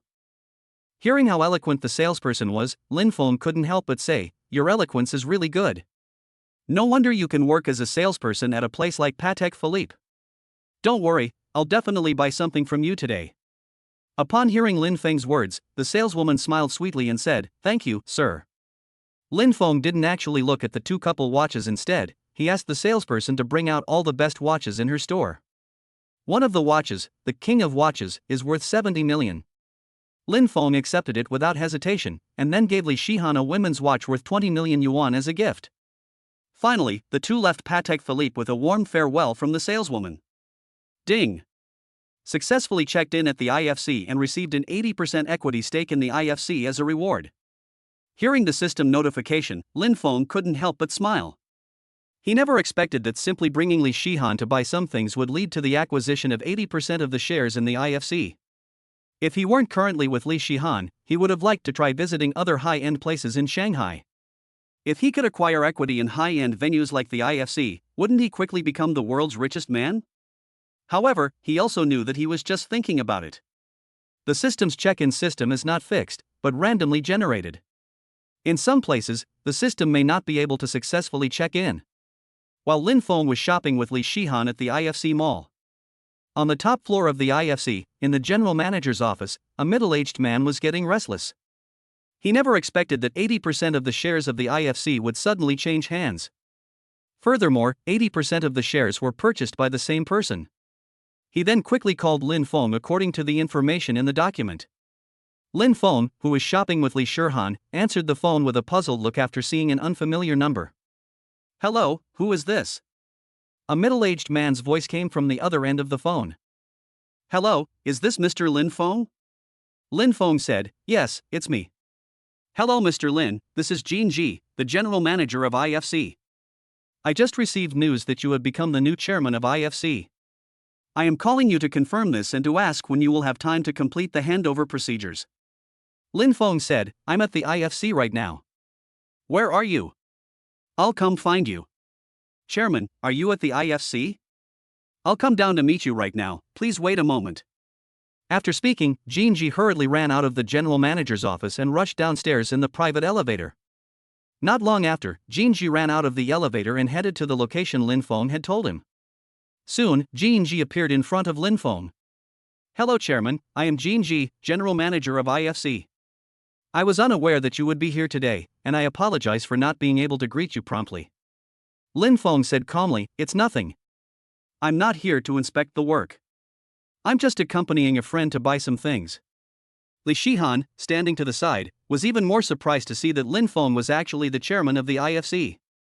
The Li family hadn't even investigated the fact that Lin Feng was the chairman of the IFC. Lin Feng is hiding his abilities far too well, isn't he? At this moment, Li Shihan was even thinking that Lin Feng probably had many background details that hadn't been investigated yet, and that she would definitely ask her grandfather to investigate them thoroughly when they got back. Although the Li family wouldn't have any ill intentions towards Lin Feng, they still wanted to learn more about him. Chapter 37: The 880,000 yuan dinner. "Chairman, do you have time? If so, shall we go upstairs and complete the handover procedures?" Jean Ji, general manager of the International Finance Center, said respectfully to Lin Feng. Lin Feng nodded slightly. "Okay, let's go." After finishing speaking, Lin Feng said something to Li Shihan beside him. "Come upstairs with me and sit for a while. We'll go eat after I'm done with my work." Li Shihan nodded, said nothing more, and followed Lin Feng into the elevator. The three of them walked to the top floor office area of the IFC. Upon arriving at the general manager's office, Ji quickly found the documents and presented them to Lin Feng. "Chairman, these are your shareholding documents. Please take a look, and if there are no problems, just sign them. We just received a quarter's rent from the shops yesterday, and I'll have the finance department transfer it to your account, Chairman." Upon hearing that a quarter's rent had been received, Lin Feng couldn't help but smile slightly. After all, he didn't have much money left. The two watches cost him more than 90 million yuan, plus the money he spent on Li Shihan. Now he only had a few 100,000 yuan left in his account. "I was just figuring out where to get some money when I unexpectedly found out that IFC was generating rental income." Lin Feng wasn't worried about the system's rewards at all. He didn't even bother to read the contract carefully before heading straight to the signature area and signing his name. Seeing Lin Feng sign his name so casually, without even reading the contract carefully, General Manager Jinji was even more shocked. These documents represent a very large sum of money. Anyone in that situation would probably have to look at it carefully several times to make sure there are no problems. But Lin Feng barely looked at it before signing it. This document represents 80% of the shares of the IFC. Huajin's market value exceeds 100 billion, so this document represents tens of billions.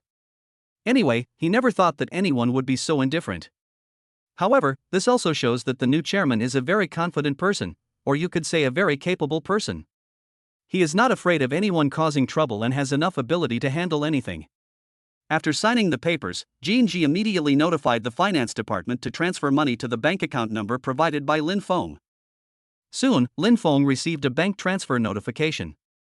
The 1.2 billion was directly deposited into the account.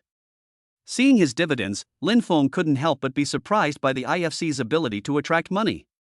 It should be noted that this is only one quarter's rental dividend, not the whole year's, but it has already reached 1.2 billion. If that were the rent for the whole year, I'd be making billions in cash. He used to know that the IFC was a top-tier shopping mall, but he never imagined it would be so profitable. No wonder the son of that former richest man said that his family could earn tens of billions a year just from rent. It seems that shopping malls are indeed profitable. "Chairman, should I call all the senior executives together for a meeting?" After finishing everything, Jinji cautiously asked Lin Feng. Lin Feng shook his head, "No need. I don't like trouble. Just leave everything to you. As long as you can keep them all profitable, I can guarantee you'll be worry-free in this position. Remember this, what I want is to make money. If you can't make money for me, I won't be polite to you either. Do you understand?" Jinji quickly patted his chest and assured him, "Chairman, don't worry, I will definitely do it. If I can't, I will resign without you even having to tell me." "Okay, then I'll wait and see." "Don't worry, Manager Jin, as long as you keep making money for me, you won't be shortchanged on the benefits." After speaking, Lin Feng stood up and left with Li Shihan. There were only Lin Feng and Li Shihan in the elevator. Jinji was originally going to give it to him, but Lin Feng refused. He disliked formalities, he preferred people who got things done for him. At this point, Li Shihan said, "Has this always been how you manage your business?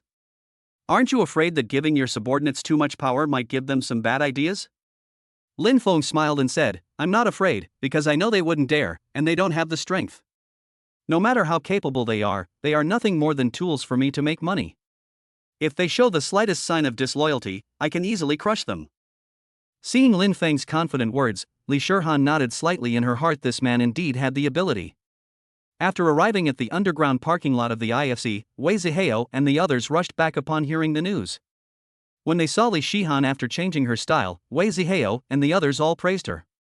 "My eldest sister is indeed naturally beautiful. Even when she takes off her military uniform and puts on ordinary clothes, she is still stunningly beautiful."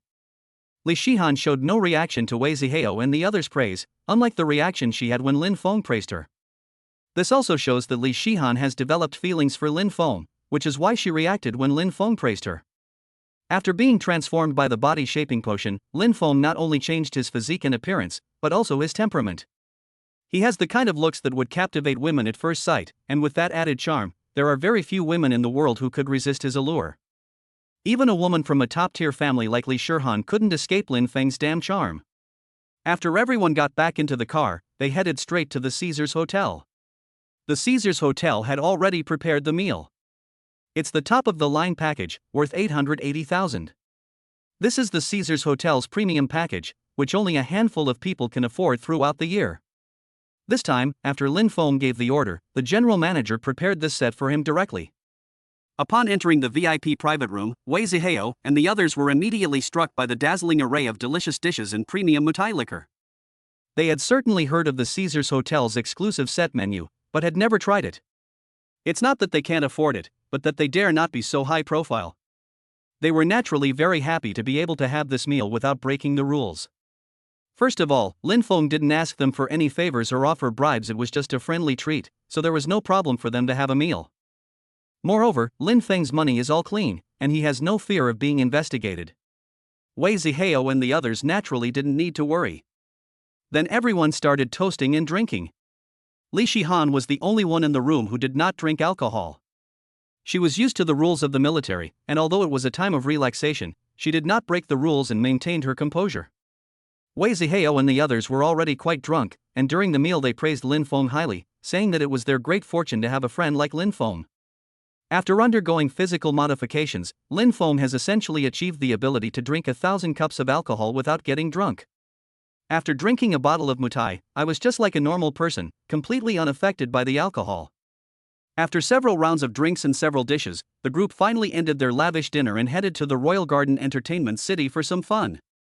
Since everyone except Lu Shihan had been drinking, Wei Zihao and the others didn't drive and had the hotel send a car to pick them up. 2 Toyota Alfords, the land-based first-class cabins, carrying Wei Zihao and others, followed behind Lin Feng's supercar. As for the driver in the supercar, it was of course Li Shihan. Sitting in the passenger seat, Lin Feng looked at the bright lights and bustling streets on both sides of the road and couldn't help but marvel at how much he had changed in such a short time. Chapter 38 Welcome, Boss. Just as Lin Feng and Wei Zihao and others were heading to the Royal Garden Entertainment City, Brother Fa, who had been looking for an opportunity to take revenge on Lin Feng, also received the news immediately. Because the army stormed in and arrested Huan Lei during the day. Chow Yun-fat was terrified. He was finally relieved after hearing that the army's arrest of Huan Lei had nothing to do with him. After feeling relieved, Brother Fa remembered his hatred for Lin Feng and decided to continue his revenge plan. One of his underlings, who had gone out to gather information, ran back and reported Lin Feng's whereabouts. You mean, Lin Feng went to the Royal Garden now? The henchman nodded quickly. Yes, boss. We just found out that Lin Feng just came out of the Caesars Hotel and headed towards the Royal Garden. Okay, I understand. You can go now. After dismissing his underling, Brother Fa took out his phone and called his boss, Brother Snake. As soon as the call connected, Brother Snake asked, "What's the story behind the army coming to your place to arrest people today?" Chow Yun-fat quickly explained. Hey bro, this isn't my business. It's about a student from Shanghai University. Apparently, he had a conflict with a freshman and a drill instructor. The drill instructor got a little injured, and Huang Lei seems to have gotten involved too. But it has nothing to do with me. Hearing Brother Chow's explanation, Brother Snake finally breathed a sigh of relief. He does have some ability, but that's all. If you were to ask him to take on the army, he would be easily crushed. Okay, I understand. What do you mean by calling me now? Brother Fa hurriedly said, Boss, didn't you say you were going to teach that Lin Feng a lesson? I've tracked him down now. Where? Upon hearing this, Snake Brother couldn't help but ask. We went to the Royal Gardens. Royal Gardens? Upon hearing Chow Yun-fat's words, Snake frowned. What's wrong, boss? Is it inappropriate to make a move in the Royal Gardens? Chow Yun-fat asked cautiously. As members of Shanghai's underworld, they naturally understood the prestigious status of the Royal Garden. That's the headquarters of the largest organized crime syndicate in Shanghai. No matter how powerful a gang leader you are, no one dares to cause trouble in the Royal Gardens. Even if Snake is a local gang leader, he still has to behave himself in front of the Royal Garden. It's not that it's difficult to take action, but it's a bit troublesome. After all, if we take action in the Royal Gardens, it will probably cause a lot of trouble. But don't worry, since I said I would avenge you, I will keep my word. I know the manager of the Royal Garden Bar, and I'll talk to him and ask him to do us a favor. However, he can't be left out of the benefits. You'll have to pay for this. I'm only helping you get revenge because of our many years of brotherhood. Thinking of how despicable Lin Feng was, Brother Fa didn't hesitate at all. Boss, don't worry, the money is no problem. As long as we can teach that kid a lesson, I'll pay any price. And that kid looks like he has some money too. No way, I'll get this money back from him. Upon hearing Brother Fa's words, Brother Snake's eyes lit up. That's a good idea. I feel that we should not only recover our losses, but also squeeze him out of a lot more money and teach this kid a good lesson. After discussing the matter, the two led their men to the royal garden. Meanwhile, Snake Bro on the road also called the manager of the bar at Royal Garden. Disturbances are not permitted in royal gardens. But after Snake's money offensive, the bar manager agreed, but the matter couldn't be blown out of proportion. It would be best to take the person out and deal with it, and he could turn a blind eye and pretend he didn't see it. With the bar manager's permission, Snake felt even more relaxed. Meanwhile, Lin Feng had already arrived at the royal garden. As soon as they arrived, they saw a slightly overweight middle-aged man and a man with a scarred face respectfully waiting at the entrance. Behind the two were several managers in suits. Those managers in suits were all department managers. Bar manager, housekeeping manager, karaoke manager, bathhouse manager, etc. The Royal Gardens is a large-scale integrated entertainment complex. It not only has various entertainment facilities, but also high-end restaurants. It can be said that as long as you have money, you can enjoy the treatment of an emperor in the Royal Gardens. Moreover, as long as you can afford to tip, you can have beautiful female escorts accompany you throughout your time at the Royal Gardens, providing 24-hour personalized service. As for what this personalized service includes, only those who have experienced it firsthand know. However, the Royal Gardens still followed the rules. All the beautiful public relations staff came to work here voluntarily, none of them were forced to. Each of the beautiful female public relations staff at the Royal Garden can earn 100,000 to 200,000 yuan a month. However, the requirements for becoming a public relations officer at the Royal Gardens are extremely stringent. You must have a good figure and good looks. If you don't meet either of these criteria, you won't pass the review. After all, people who can afford to come here for 24-hour personal service from beautiful female escorts are all either rich or powerful. If you don't have excellent qualities, those people won't be interested. Today, an important figure has arrived at the Royal Gardens, which is why the entire management team of the Royal Gardens has been mobilized. That important person is naturally Lin Feng, the boss. Before arriving, Lin Feng had already made arrangements with the local authorities. I heard that the boss personally brought his friends over, and everyone from the general manager to the department managers rushed out to greet them. As the convoy slowly came to a stop, Lin Feng, Li Shihan, Wei Zihao, and the others all got out of the cars. The scarred man behind the general manager asked, "Mr. Gao, which one is the boss?" The scarred man didn't recognize Lin Feng. Only General Manager Gao Yuan knew Lin Feng's information, so he had no choice but to ask. At this moment, Gao Yuan stepped forward to greet him. When he arrived in front of Lin Feng, he excitedly extended his hand and said, "Gao Yuan, General Manager of Royal Garden, welcome to the boss." Those behind him saw Gao Yuan behaving respectfully towards Lin Feng and knew who their boss was. Immediately, everyone greeted him in unison. This scene drew the attention of many visitors.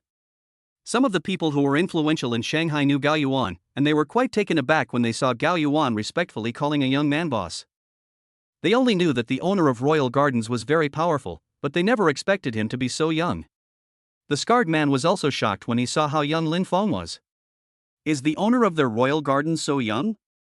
The scarred man, nicknamed Mad Wolf, was one of the 4 great underworld kings of Shanghai in the 1990s. After gaining fame, he became a caretaker of the Royal Gardens. Because of this, with the protection of the owner of the Royal Garden, he escaped punishment during the nationwide crackdown on organized crime. Of the 3 other King Kongs who were once as famous as him, one was arrested and will probably never get out of prison, while the other fled abroad and is not well known. Only one person, like him, found a big tree and escaped the disaster. The tree that person threw himself into was the Du family, a powerful force in Shanghai that could rival the owner of the Royal Garden. The Du family is the head of the 6 major wealthy families and is a descendant of the Du family tycoon from the Republic of China era. After the downfall of that tycoon surnamed Du, the Du family kept a low profile until the establishment of New China. Relying on its accumulated resources, the Du family made a fortune in Shanghai and became the top of the 6 major wealthy families. Chapter 39 Boss, would you like to play for a while? The 4 heavenly kings were the earliest double-flower red sticks in Shanghai. They are all ruthless individuals, and they all became famous for their fierce fighting skills when they debuted. One of the 4 henchmen who joined the Du family was nicknamed Blood Eagle, and was as famous as Mad Wolf. Although Lin Feng was young, Mad Wolf did not dare to underestimate him in the slightest. As for plots like those in movies, such as killing the boss to take over or seizing the boss's assets, Mad Wolf wouldn't dare to even entertain the slightest thought. How could he dare to have such thoughts about a grey industry that is famous throughout Asia and has stood firm for decades? That would be almost like courting death. He's only somewhat known in Shanghai, and at most in the Yangtze River Delta. Would he dare to touch a notorious gangster known throughout Asia? At this moment, after Lin Feng and his group arrived, the general manager of Royal Garden hurriedly took a gold-plated gift box from a manager behind him. "Boss, these are the things you asked me to prepare." As he spoke, the general manager respectfully opened the gold-embossed gift box. Inside, there were more than 10 black and gold membership cards lying quietly. "Boss, this is the black gold card for our Royal Garden Entertainment City. Anyone who has this card can enjoy free spending here, and also has a credit limit of 100 million yuan. As long as you have this card, you can borrow 100 million yuan from us without any collateral." Upon hearing the general manager's words, Lin Feng smiled and nodded, indicating that he would present the black gold card to Wei Zihao and the others. Although only Wei Zihao and Li Shihan were qualified to have a black gold card, Lin Feng generously gave one to each of them. Although Wei Zihao's friend was not as powerful as Wei Zihao, his family members were all heads of various departments, and they were all from a place like Shanghai. Being able to become the head of various departments means having a great deal of authority. A membership card plus 100 million yuan is a great deal in exchange for those people's favors. You know, there are countless wealthy people who have money but can't give it away. He has made a huge profit by taking advantage of today's opportunity to win over these people. Upon seeing the black gold card respectfully handed to them by the general manager, Wei Zihao and the others couldn't help but feel excited. This is the Royal Garden Supreme Black Gold card. There are fewer than 10 people in the entire Magic City who actually use this card. And now that they were able to become the owners of this card, everyone excitedly thanked Lin Feng. Lin Feng smiled faintly and said, "We are all friends, there is no need to be so polite. If you are so polite, then you are treating me like an outsider and do not regard me as a friend." Hearing Lin Feng say that, those people stopped being coy and their goodwill towards Lin Feng increased even more. After exchanging pleasantries at the entrance for a while, the group went inside. As soon as I stepped inside, I heard a lot of noise, followed by a luxuriously decorated lobby. A long queue had formed in front of one of the doors marked as a bar area. It's prime time for the bar to open, and that long line is full of people coming to have fun. Although the royal gardens are expensive, they are also the safest places. Bars are said to be chaotic, revealing the dark side of human nature, but royal gardens are different. Anyone who comes here to play will not have to worry about getting into trouble. Because the royal gardens explicitly forbid anyone from causing trouble here, anyone who does so will be severely punished by the royal gardens. With this rule in place, no one who comes here needs to worry about their safety. This place is even a paradise for white-collar workers. After a long day at work, people come here to relax without worrying about safety, so it's naturally packed with people every day. The Royal Garden Hall has several doors, each leading to a different place. Some areas are bar areas, some are bathing areas, and some are guest room areas, etc. After entering the lobby, the general manager said, "Boss, you just took over here today. Let me show you our most profitable business." Lin Feng nodded upon hearing the general manager's words. Although he now has many businesses and money is just a number, it is still his business, so it is necessary to understand it. "Okay, let's go take a look. Make sure you have someone take good care of my friends." After agreeing, Lin Feng greeted Wei Zihao and the others before leaving with the general manager. Wei Zihao and the others naturally did not refuse. They told Lin Feng, "Go ahead and get busy," and then started playing.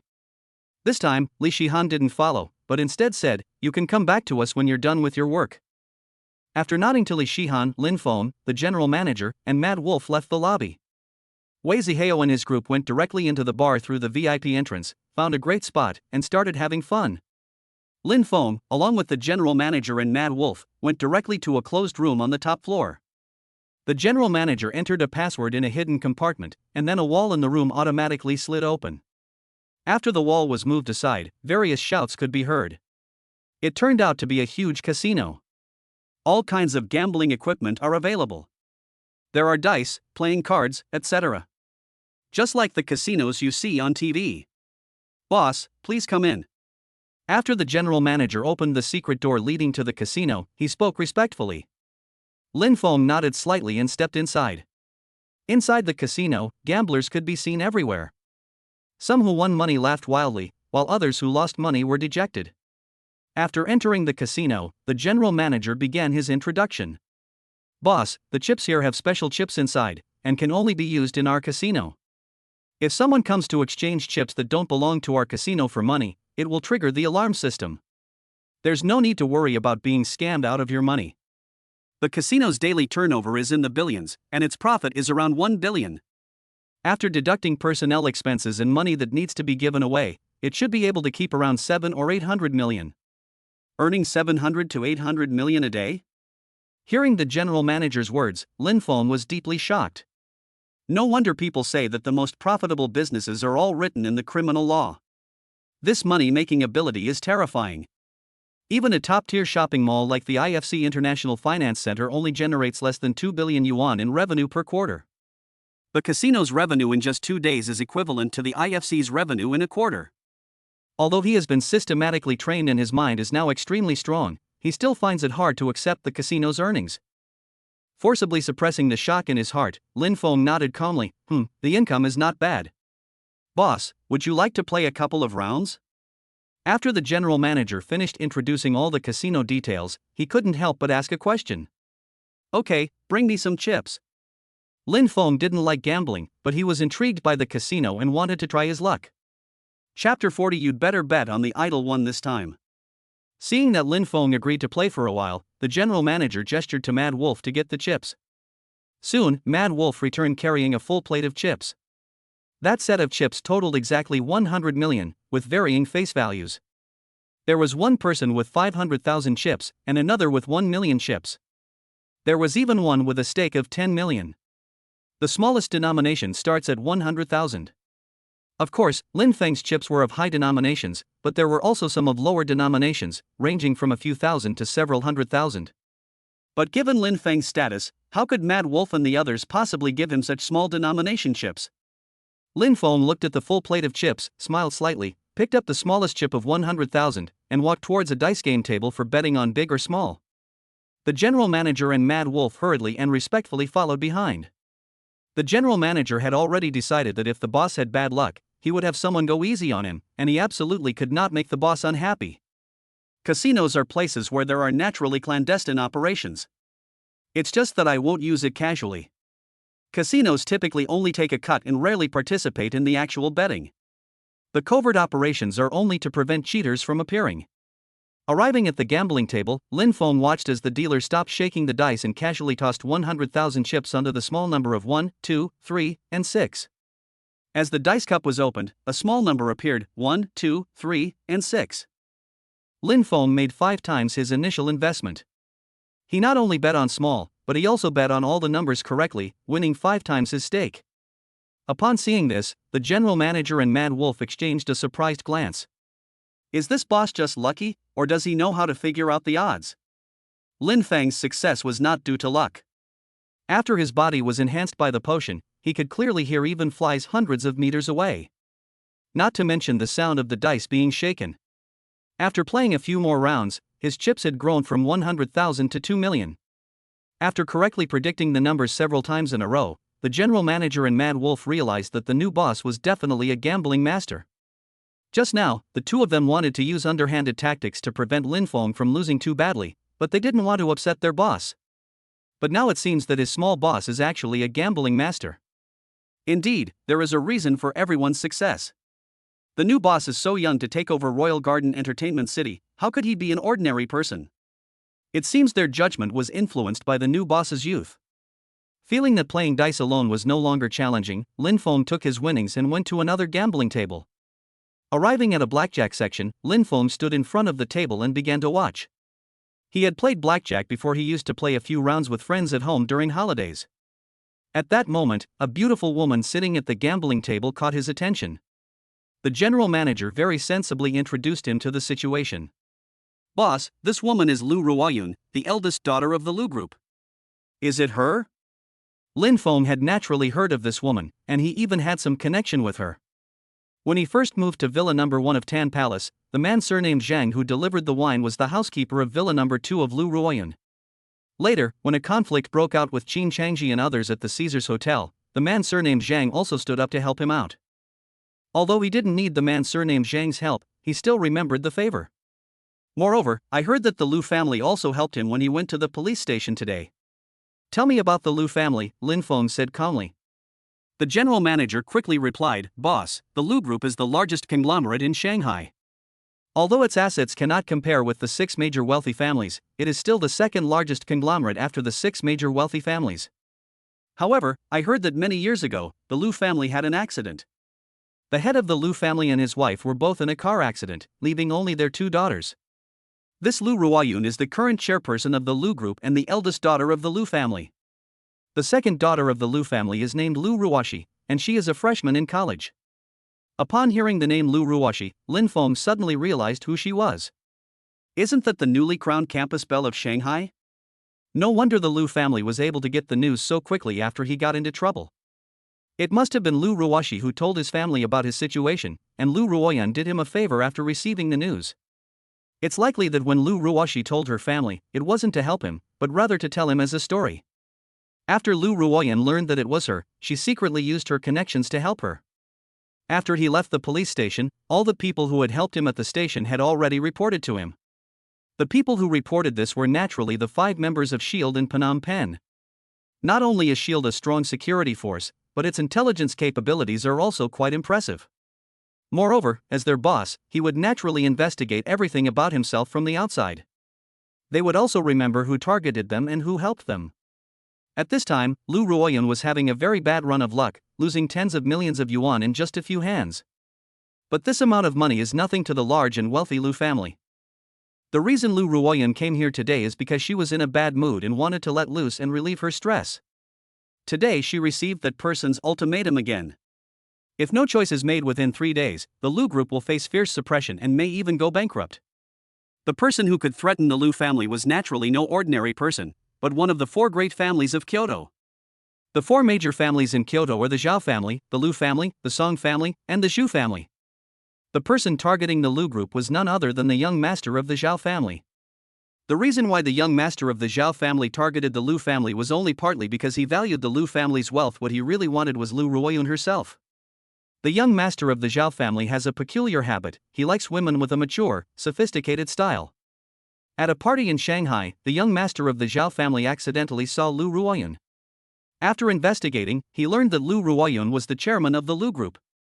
Her status as the chairperson, coupled with her mature and sophisticated demeanor, are undoubtedly pluses, perfectly suited to the tastes of the young master of the Zhao family. After returning home and making some moves, the Zhao family then took action against the Lu Group. The ultimatum Lu Ruoyun received was a choice between 2 options. Either hand over the Lu Group to the Zhao family, or hand over yourself to the Zhao family. The young master of the Zhao family not only took a fancy to Lu Ruoyun, but also to the 2 sisters, Lu Ruoyun and Lu Ruoshi. The thought of 2 beautiful sisters serving him in bed made him tremble with excitement. Faced with this predicament, even the strong-willed Lu Ruoyun is at a loss. If the difference in strength weren't too great, she would naturally have the courage to take a gamble, but the Zhao family's strength was too great, so great that it filled her with despair. No amount of intrigue or trickery will work against a powerful enemy like the Zhao family. The Zhao family simply used a blatant, overt strategy to exert direct pressure, leaving the Lu Group with no ability to resist. At this moment, Lin Feng walked over with a smile and gracefully reached out to stop Lu Ruoyun from pushing the chips onto the banker's side. You'd better bet on the player this time. Seeing her hand being held down, a cold glint flashed across Lu Ruoyun's face. However, when she turned around and saw Lin Feng's face, she was stunned. Chapter 41: A bet of 500 million. What an amazing face! That smile carried a hint of wicked charm, along with a roguish and handsome air. It was a face that was impeccable and absolutely perfect. How could there be such a perfectly handsome man in this world? Immediately, a person from the information flashed through Lu Ruoyun's mind.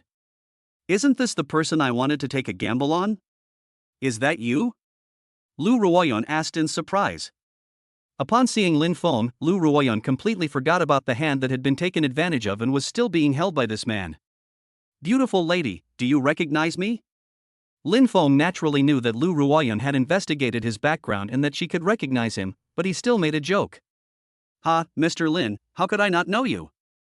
A smile appeared on Lu Ruoyun's beautiful face as she spoke. Oh, if you know me, how about I help you gamble a couple of times? Although I know you're not short of money, Miss Lu, you shouldn't lose like this. At this moment, opposite Lu Ruoyun, one of the people he was betting with said angrily, "Are you guys still playing or not? If you want to pick up girls, get out of my way and don't block my luck. My luck is on fire right now." The speaker was a middle-aged man with a somewhat rugged appearance. The man exuded the air of a nouveau riche, which was very evident in his words and actions. After glancing at the chips in front of the middle-aged man, Lin Feng knew that this man had probably won all of Lu Ruoyun's money. The man was accompanied by 2 bodyguards, and there were tens of millions of dollars worth of chips on the table in front of him. Seeing someone speak rudely to Lin Feng, Mad Wolf was about to step forward and attack, but Lin Feng shook his head and stopped him. Lin Feng then said without getting angry, "Of course I'll gamble, I'll place my bet now." After speaking, Lin Feng grasped Lu Ruoyun's hand and pushed the chips in her hand onto the player's table. Idol refers to Lu Ruoyun herself, while the landlord is a middle-aged man. After everyone had placed their bets, the dealer began dealing the cards. Lu Ruoyun's 2 hidden cards are a 2 and a 3.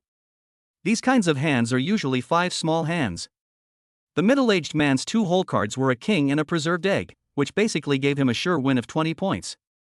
Because he was betting on the banker and Lu Ruoyun was betting on the player, he could already see money beckoning to him. At the same time, his gaze toward Lin Feng was filled with endless disdain and mockery. "Kid, even if you want to show off in front of beautiful girls, you should at least consider your own abilities. I can tell you very clearly that my 2 whole cards are 20 points. Go ahead and chase, but be careful not to overdraw your points." After speaking, the middle-aged man burst into laughter. Lin Feng smiled faintly and said, "Thank you for reminding me. If you hadn't said so, I might have stopped at 7 p.m. The dealer then dealt Lu Ruoyun a 10 and a 4 in quick succession. With a whole card of 5 points, plus the 14 points dealt later, the hand now has 19 points. Although she was only 1 point away from the man's 20, she had already lost the bet. Just as the man instructed the dealer to bring him the chips, Lin Feng suddenly said, "Wait, we still have 1 card left to play, the outcome is not yet decided. Why are you in such a hurry? You know, these 5 small hands double the stakes. I see you have tens of millions of chips on your table. Want to play a big hand?" Upon hearing Lin Feng's words, the middle-aged man sneered, "How big of a game do you want to play? Let's calculate based on the 50 million chips on your table." Lin Feng turned to the general manager and asked, "What are the multiples of 21.5 here?" The general manager said, 10 times. Lin Feng nodded slightly, turned to the middle-aged man and said, 10 times the 50 million on your table is 500 million. I'm betting with you this time. If my numbers hit the jackpot, I'll give you 500 million. If it doesn't explode, you'll lose 500 million to me. Are you willing to take the bet? Upon hearing that the stakes had been raised to 500 million, the gambling table was instantly surrounded by people. After all, a bet of 500 million is no small amount. The people who can come here are all rich, but if you ask them to come up with 500 million yuan in cash all at once, probably not many people can do it. The man's expression also became somewhat serious at this point. They immediately began to calculate the gains and losses. But looking at Lin Feng's hand, it was 19 points. Anything over 21 would be a bust, so there were only 2 points left to gamble on, making the chance of winning extremely slim. The next card must be an ace and a 2. Any card other than these 2 will result in a loss. The man said directly, "Okay, then I'll take this 500 million. Now, reveal your cards." Seeing Lin Feng signal her to deal the cards, the dealer's hand trembled as she dealt the next card. The card was not revealed, and everyone held their breath in anticipation.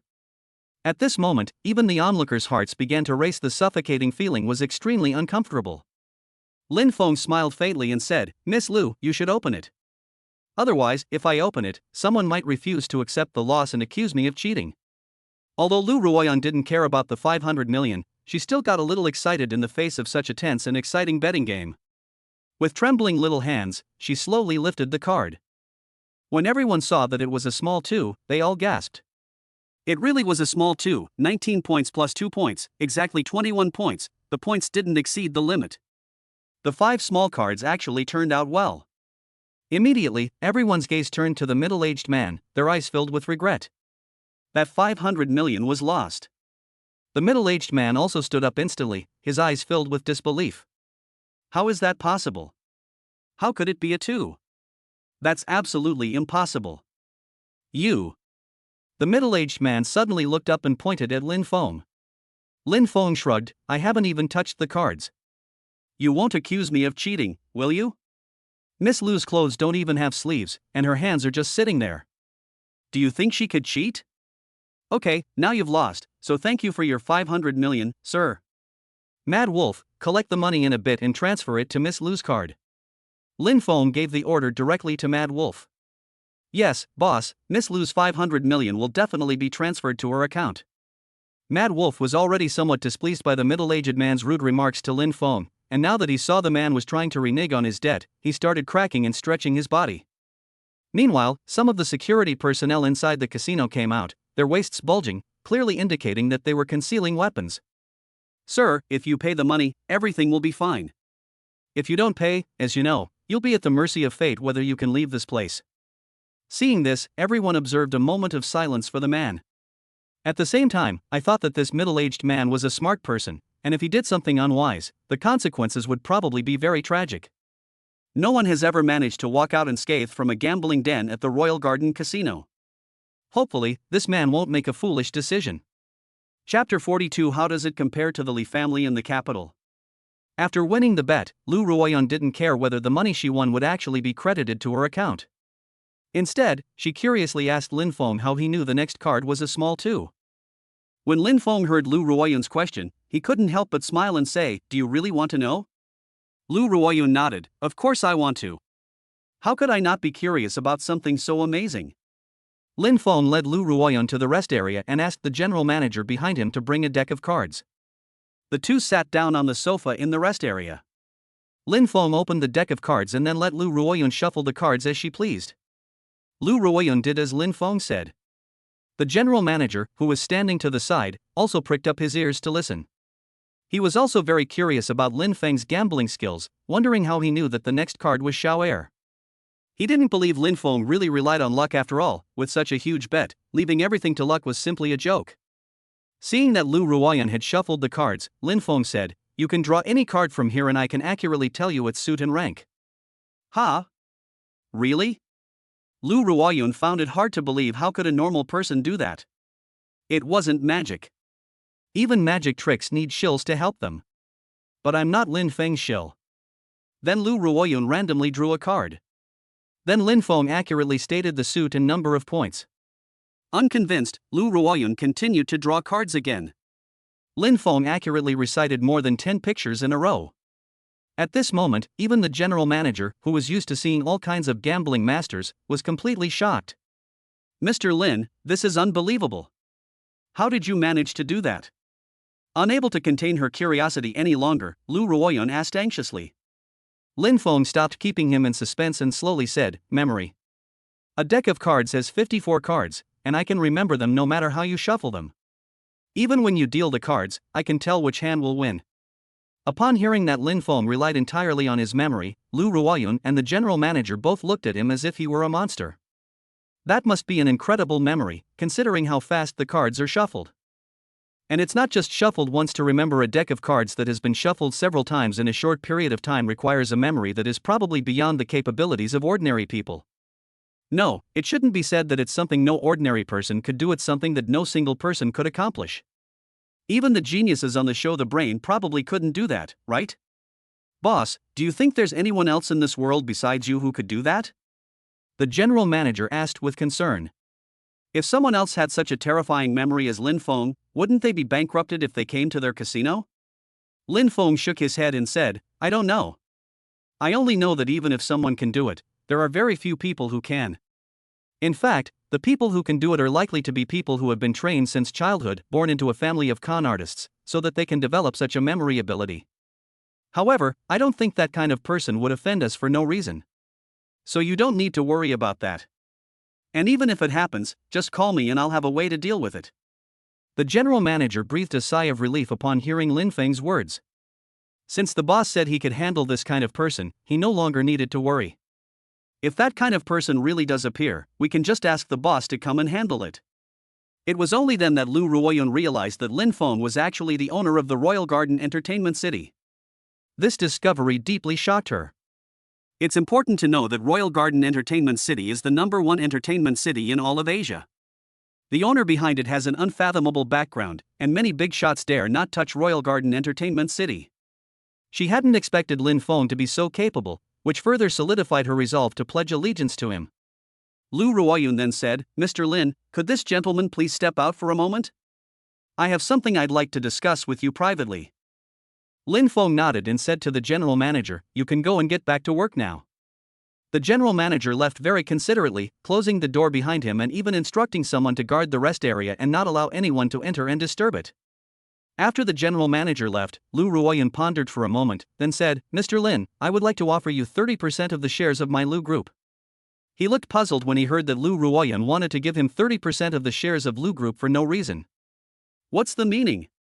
Lu Ruoyun knew she couldn't hide it from Lin Feng, and besides, she knew she couldn't hide it anyway. Given Lin Feng's terrifying background, it would be very easy to investigate if one wanted to. "Mr. Lin, let me be frank with you.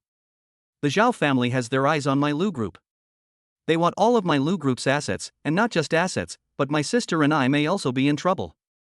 I gave Mr. Lin 30% of the shares because I wanted him to help me out. I know this request is excessive and will cause you, Mr. Lin, to have a grudge against the Zhao family, but I really have no other choice."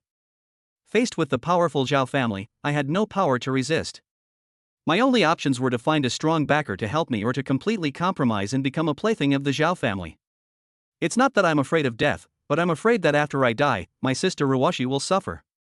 I don't have the right to take Ruoshi's life, so I can't selfishly let her leave with me. So now, besides finding someone like Mr. Lin to protect the safety of my Lu family, I have no other options. The Zhao family? Lin Feng looked puzzled, wondering what kind of power the Zhao family possessed. Seeing Lin Feng's puzzled expression, Lu Ruoyun was somewhat surprised and frowned, asking, "Mr. Lin, don't you know the Zhao family?" In Lu Ruoyun's mind, Lin Feng must also come from a prominent family in the capital, and be a force to be reckoned with, no less powerful than the Zhao family.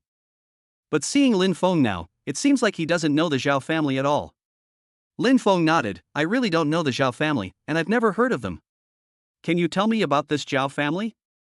Although Lu Ruoyun was puzzled as to why Lin Feng didn't know about the Zhao family, she still explained the situation of the Zhao family. "Are you saying the Zhao family is one of the 4 top families in the capital?" After listening, Lin Feng slowly spoke. Lu Ruoyun nodded, "The Zhao family is very powerful. The Zhao family patriarch is one of the 9 key figures, wielding immense power. Members of the Zhao family are spread all over the country, holding important positions. It can be said that their power is terrifying." Lin Feng stroked his chin and thought for a moment before saying, "I have never heard of this Zhao family before, but from what you said, I wonder how their strength compares to the Li family in the capital?" "The Li family? That super rich Li family from Beijing?" Upon hearing the name Li family, Lu Ruoyun exclaimed in shock. The Li family was naturally far more powerful than the Zhao family. Although the Zhao family patriarch is one of the leaders in China, the Li family patriarch is the most powerful among the 9 leaders. With military power in hand and 7 loyal martyrs in the family, even if the Li family has no male heirs and no one in charge of military power, the old subordinates of those Li family males are still in office. With just one word from old Master Li, all those former subordinates of the Li family would definitely stand up and support the Li family. Although the Zhao family wields considerable power in political circles, they are not qualified to challenge the Li family. Mr. Lin is joking. How could the Zhao family possibly compare to the Li family? Lu Ruoyun said with a wry smile. Upon hearing this, Lin Feng nodded slightly. Since the Zhao family isn't as strong as the Li family, this matter is much easier to handle. I have a friend who is from the Li family, and we have a good relationship. I'll talk to her about it, and helping you resolve the Zhao family's issue shouldn't be a problem. Mr. Lin, do you know the Li family? At this moment, Lu Ruoyun was extremely shocked. She knew that the Li family was an extraordinary family, and countless people throughout China wanted to curry favor with them. They wanted to befriend the Li family, but none of them succeeded. Apart from the former subordinates who had long since sided with the Li family, there has been no news of the Li family taking in any dependent forces. Unexpectedly, Lin Feng in front of me is actually a friend of the Li family, and a friend whose words carry weight. Chapter 43 I am a law-abiding citizen. Mr. Lin, are you telling the truth? Upon hearing that Lin Feng had a close relationship with the Li family, the most powerful family in China, Lu Ruoyun couldn't help but speak with excitement. Lin Feng smiled and said, "Of course it's true, and my friend from the Li family is downstairs. I'll introduce you, and maybe you two can become good friends." After speaking, Lin Feng stood up and led Lu Ruoyun outside. At that moment, the 500 million yuan that Lu Ruoyun had won at the gambling table was also transferred to her bank card. Just as Lin Feng and Lu Ruoyun walked out of the rest area, Mad Wolf and the general manager approached from a distance. Upon approaching, the general manager reported to Lin Feng in a deep voice, "Boss, the person you won money with just now said he's from the Money Club and that today's matter isn't over." Money Club? Lin Feng looked puzzled, wondering what money could be. Upon hearing the words Money Society, Lu Ruoyun's expression turned serious. Noticing Lu Ruoyun's unusual behavior, Lin Feng asked curiously, "Miss Lu, do you know about the Money Society?" Lu Ruoyun nodded, "I've heard some of it, Mr. Lin. If that person really is from the Money Society, you should be careful. The Money Association is the largest chamber of commerce in the Yangtze River Delta.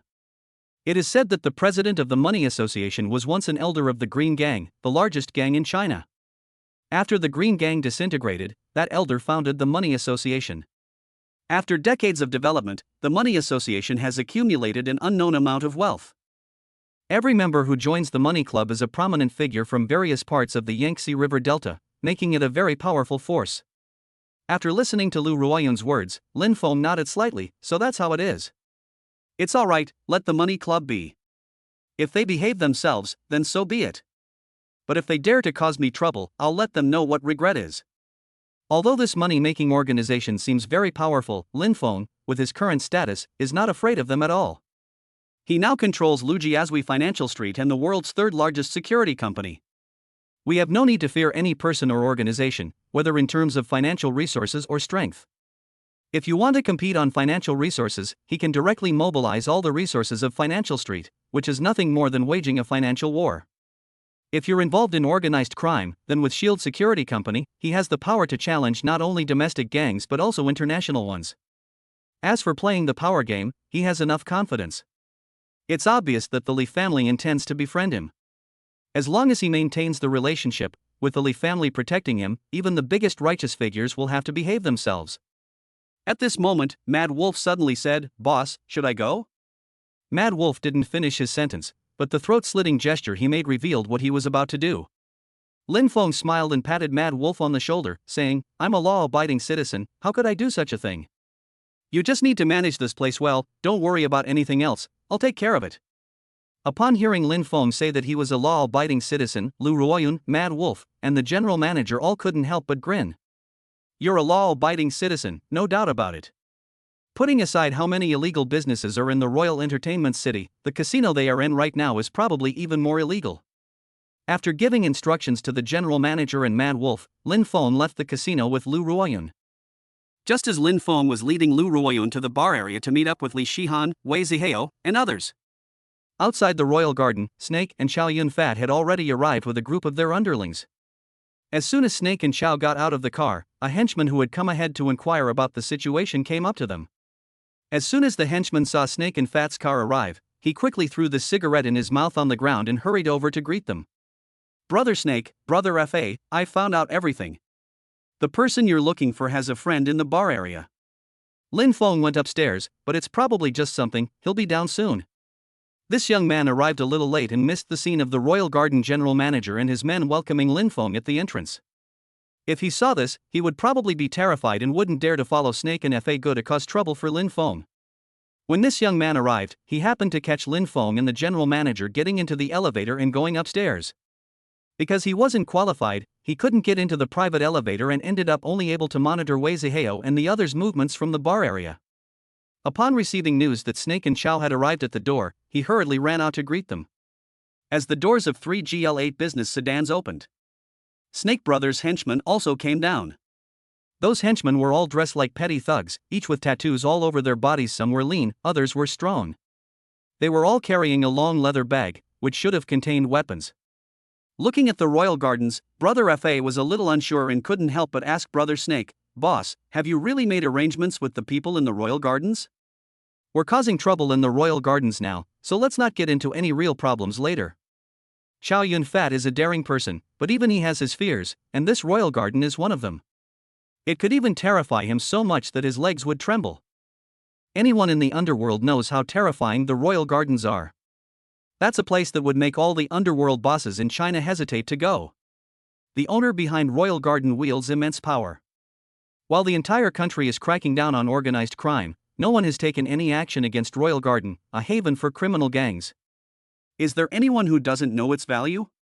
Snake Brother said confidently, "Don't worry, I've arranged everything. As long as we finish this quickly, the person I contacted can help us cover it up. At worst, we can say it was an accidental conflict, and the storm will pass in a day or two." Hearing Snake's words, Brother FA felt a little relieved and immediately gave a thumbs up, saying, "Boss, you're awesome. I didn't expect you to have connections even in the Royal Gardens. Hey boss, I heard there's the biggest casino in the country in the Royal Garden. How about we go have a little fun after we finish our business?" Snake glanced at him and said, "You have money to burn? Are you sure you can come up with the money after just one small bet here? Do you know how much you can win or lose by playing a small game here?" "How many?" Chow Yun Fat asked somewhat guiltily. "If you're just playing around for a bit, a few thousand is fine, but if you get carried away, what you call playing around for a bit can easily turn into hundreds of millions. Think it over carefully. If you can control your gambling addiction, I'll take you to see the world. If you can't, it's best not to go, lest you get your legs broken and be thrown out," Snake Brother warned. After hearing this, Chow Yun Fat thought about his gambling addiction and decided to give up. He has a serious gambling addiction and often loses hundreds of thousands of dollars when he plays at other casinos. If he were to gamble in a casino as large and bustling as the Royal Gardens, his gambling addiction might lead him to lose a considerable amount. If he really loses hundreds of millions or tens of millions, he definitely won't be able to come up with that much money, and he'll just have his arms and legs broken. Chapter 44. Do you realize you've gone too far? Snake and Chow Yun Fat said no more and led their men into the Royal Garden. The greeters at the entrance were taken aback when they saw so many people who looked like they were from outside the community pouring in. But things quickly returned to normal. Those who could work in the Royal Gardens had all undergone rigorous training and possessed excellent mental fortitude. It's less about mental fortitude and more about self-confidence. After all, the Royal Gardens are renowned, and everyone knows that no one would dare to cause trouble in their workplace, so they have nothing to fear when they see Brother Snake and his group. The greeter greeted us with a smile. "Welcome to Royal Garden Entertainment City. Gentlemen, is there anything we can help you with?" Snake, a powerful underworld boss in a district, was very arrogant outside, but once inside the Royal Garden, he was extremely polite to a greeter. "I'm just here with my buddies to have some fun, you don't need to worry about it, we can just go in and have some fun." Upon hearing Snake's words, the greeter nodded and smiled, making a polite invitation gesture. Then Snake bought a ticket for himself and one for each of his underlings, and led them inside. The ticket price alone cost tens of thousands of yuan. This made Snake Brother feel that the Royal Garden was truly a money pit. Keep in mind that he only brought about 20 people, but the tickets alone cost tens of thousands of yuan. It is said that tens of thousands of people come to the Royal Garden Bar District every night. They'll make a fortune just from ticket sales. If only this Royal Garden were my own property, I could live comfortably for the rest of my life with just the income from it for a month. Upon entering the dimly lit bar, the henchmen who had come to gather information earlier quickly led everyone to where Wei Zihao and the others were. Because Wei Zihao and his friends were Lin Feng's friends, the general manager arranged the most luxurious and best seats for them in the bar. Just as Wei Zihao and the others were having a good time, Brother Snake came over with his men. As soon as he arrived in front of Wei Zihao and his group, he waved his hand and ordered his men to surround the area. Seeing this display of force, Wei Zihao and his group were not afraid. One of the sons of an official stood up and said with dissatisfaction, "Who are you? Do you know who we are?" Upon hearing the words of the son of a high-ranking official, Snake Brother sneered and, without saying a word, grabbed a beer bottle from the table and smashed it down. With a bang, the beer bottle shattered right above the son of a high-ranking official's head, and the official collapsed onto the sofa, clutching his head and screaming in pain. Seeing Snake's ruthlessness, all the sons of officials were startled. Only Wei Zihao and Li Shihan showed no reaction. Wei Zihao stood up with a gloomy expression, his eyes sweeping over Snake and the others. "Do you realize you've gone too far?" Faced with Wei Zihao's threat, Snake Brother's face showed a playful expression, and his eyes were filled with mockery. "Really? I really didn't know I was playing this game so big. Tell me, is Lin Feng here?" Upon hearing that they had come to cause trouble for Lin Feng, Li Shihan, who had been sitting there silently, raised an eyebrow slightly. She hadn't expected this person to be so bold as to dare to cause trouble for Lin Feng. Then Li Shihan thought that this person was probably not a respectable person either.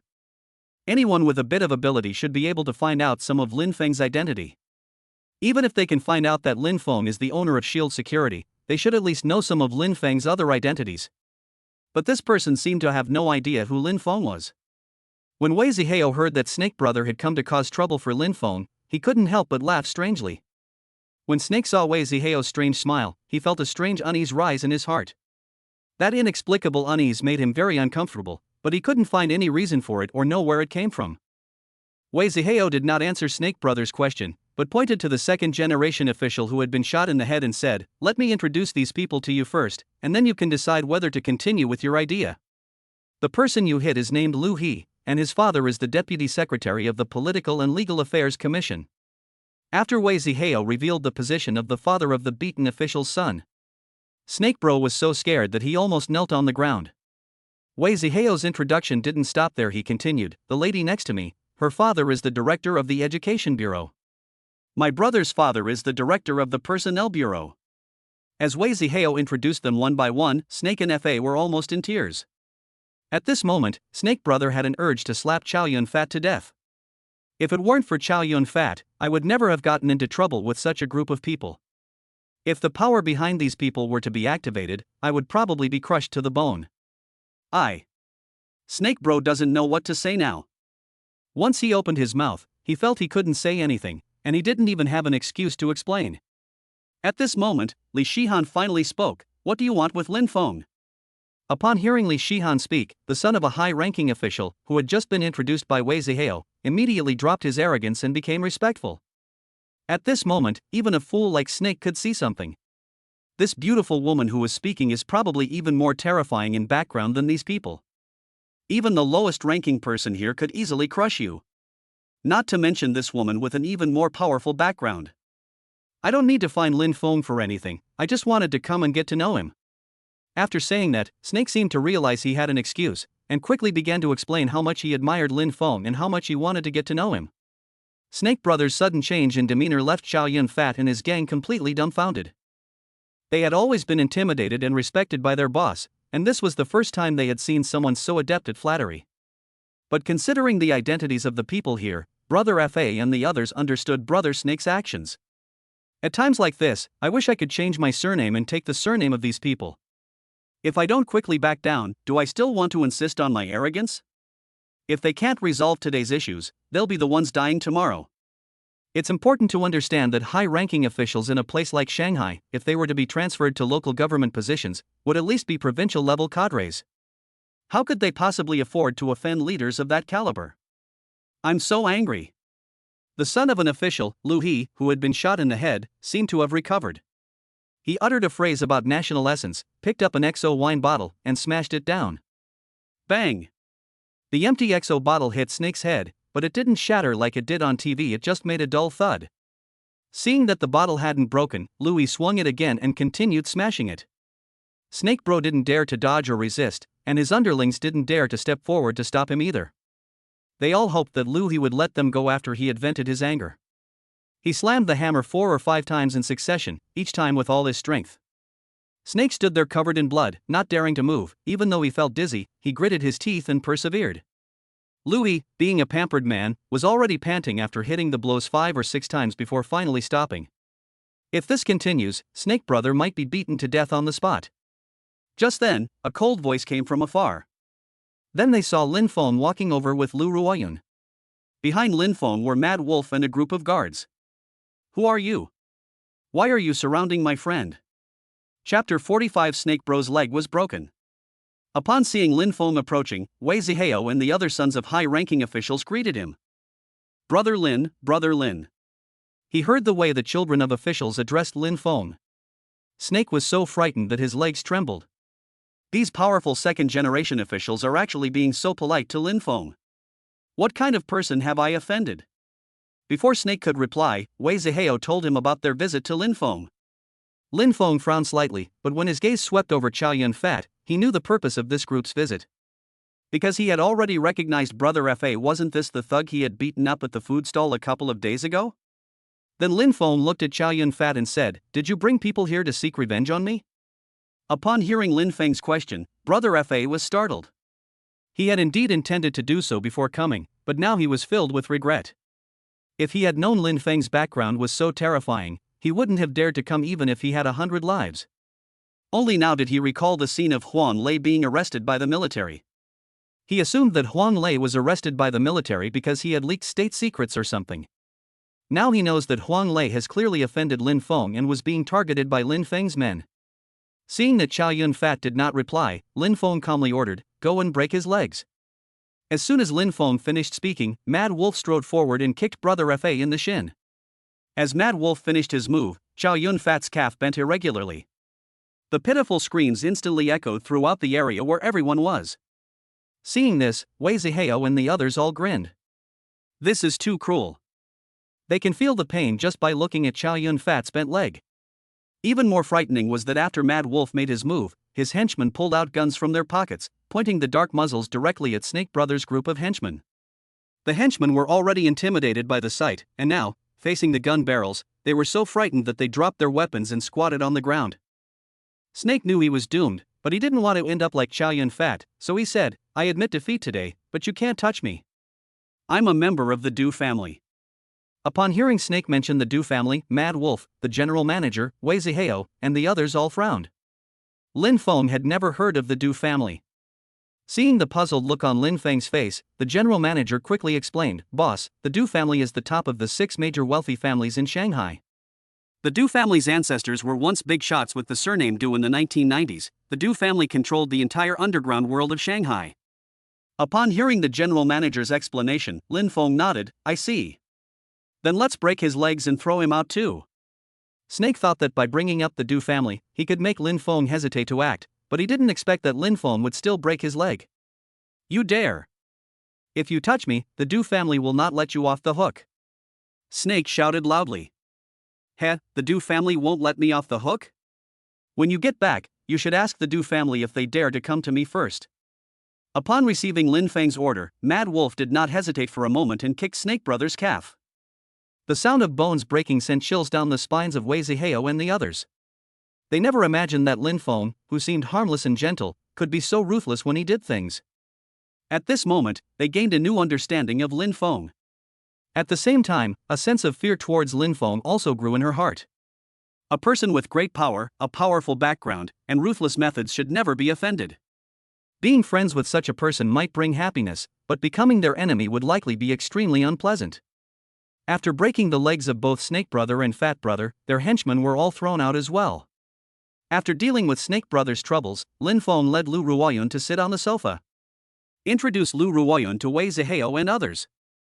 After hearing that Lu Ruoyun was actually the chairman of the Lu Group, a conglomerate with assets worth hundreds of billions, Wei Zihao and the others were all surprised. They had only heard that the chairperson of the Lu Group was young, capable, and a famous beauty in Shanghai. But they had never seen it before, and seeing it today filled them with amazement. Then Lin Feng ordered someone to bring up several bottles of red wine, each worth hundreds of thousands. After everyone opened the red wine, they happily drank it. After several rounds of drinks, Lin Feng finally brought up the Lu family matter with Li Shihan. Sitting next to Lin Feng, Li Shihan asked after hearing that the Zhao family wanted to forcibly take over the Lu Group, "Mr. Lin, what do you mean by that?" He thought that offering shares to the Lu Group would sway Li Shihan, but to his surprise, Li Shihan wasn't interested at all and instead asked about Lin Feng. The meaning is quite clear: what Li Shihan wants most is Lin Feng's favor. Considering that he was at the police station and Lu Ruoyun had helped him, Lin Feng slowly said, "Miss Li, if you can help the Lu family, I, Lin Feng, will owe you a favor."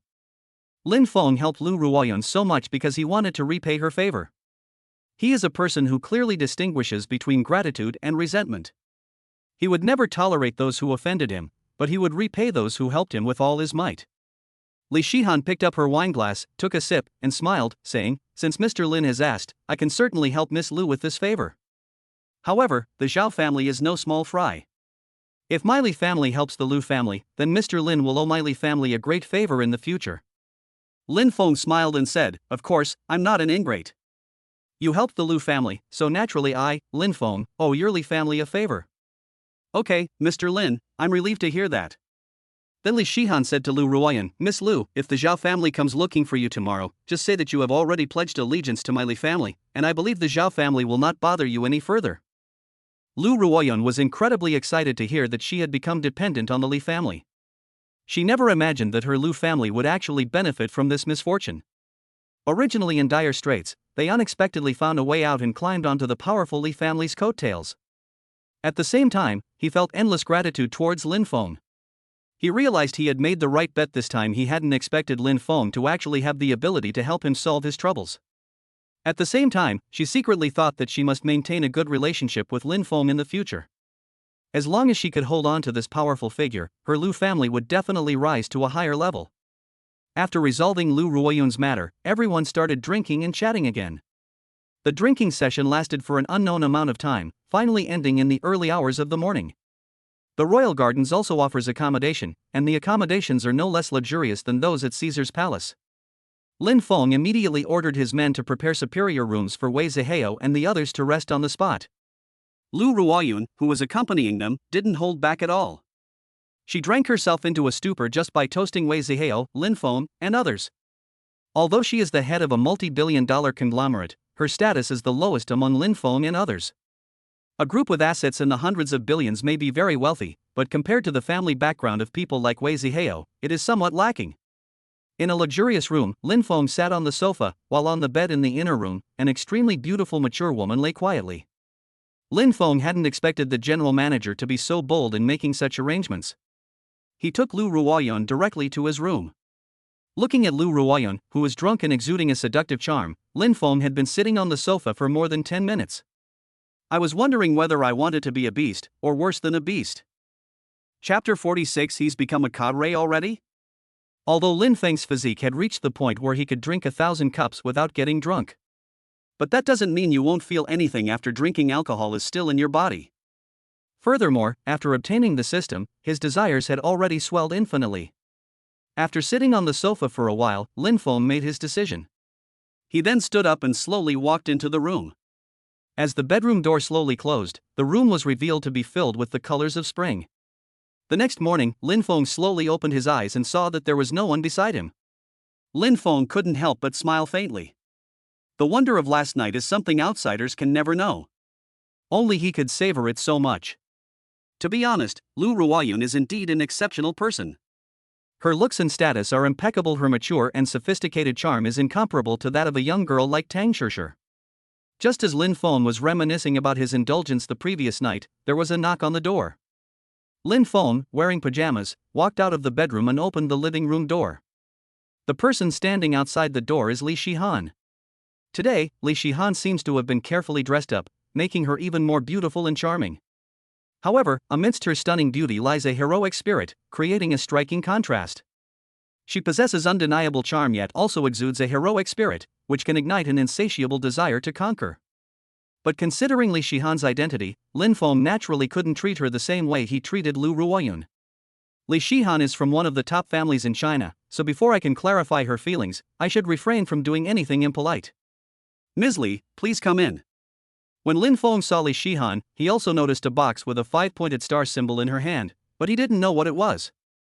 Upon entering the room, Li Shihan sat directly on the sofa and said, Mr. Lin, my grandfather sent someone to deliver something to you, so I came to hand it over. After I finish this business, I'm heading back to Beijing today.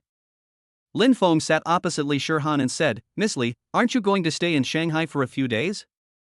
Li Shihan shook her head. I have many things to do in the army, and I may have important missions to carry out soon, so I won't stay any longer.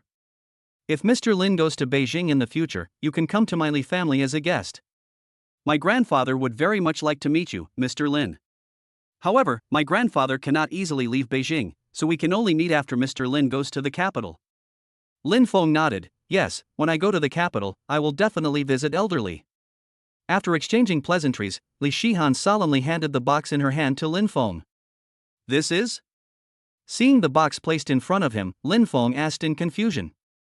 Li Shihan said solemnly, Mr. Lin, this is a token of my grandfather's special admission for you.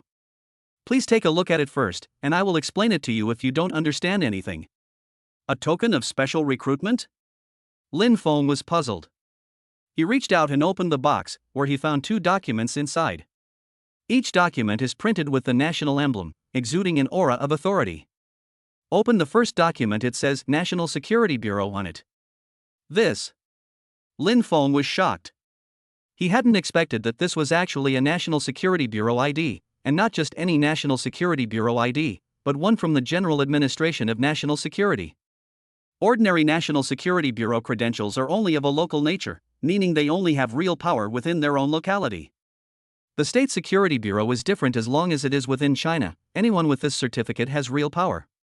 His position is befitting his current rank, which is equivalent to that of a department-level official. Thinking that the first document was so impressive, Lin Feng picked up the second document and opened it. The second identification document showed a military rank, with the rank of major, and the department was called the Blood Red Special Forces.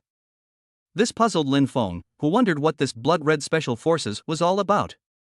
He knew about Special Forces, but he had never heard of the Blood Red Special Forces and didn't know which unit it was. At this moment, Li Shihan slowly began to introduce herself. The Blood Red Special Forces are composed of elite soldiers selected from military regions across the country. Every member is a top-tier soldier among elite soldiers. The Blood Red Special Forces specialize in carrying out the most dangerous and arduous missions. No one in the Blood Red Special Forces can refuse a national order. They will resolutely carry out the national command, with the sole purpose of protecting the interests of the country and its people. Even if the mission is fraught with certain death, no one can back down. Mr. Lin, I know you are of noble status, so whether you want to join this unit is your own choice. If you refuse to join, I can take this certificate, but I will never force you to join. As she spoke, Li Shihan kept her eyes fixed on Lin Feng's. She wanted to see if Lin Feng was worthy of her Li family's unreserved support. If Lin Feng showed even the slightest hesitation, the Li family would no longer support him unconditionally, and their friendship with him would end there. Although the Li family thinks highly of Lin Feng, if Lin Feng is not someone worth supporting, they have no choice but to give up. Because the person supported by the Li family is destined to take over the Li family's current position in the future. A person who has no country or family in their heart, and who lacks a spirit of fearlessness, could never sit in the position of the Li family.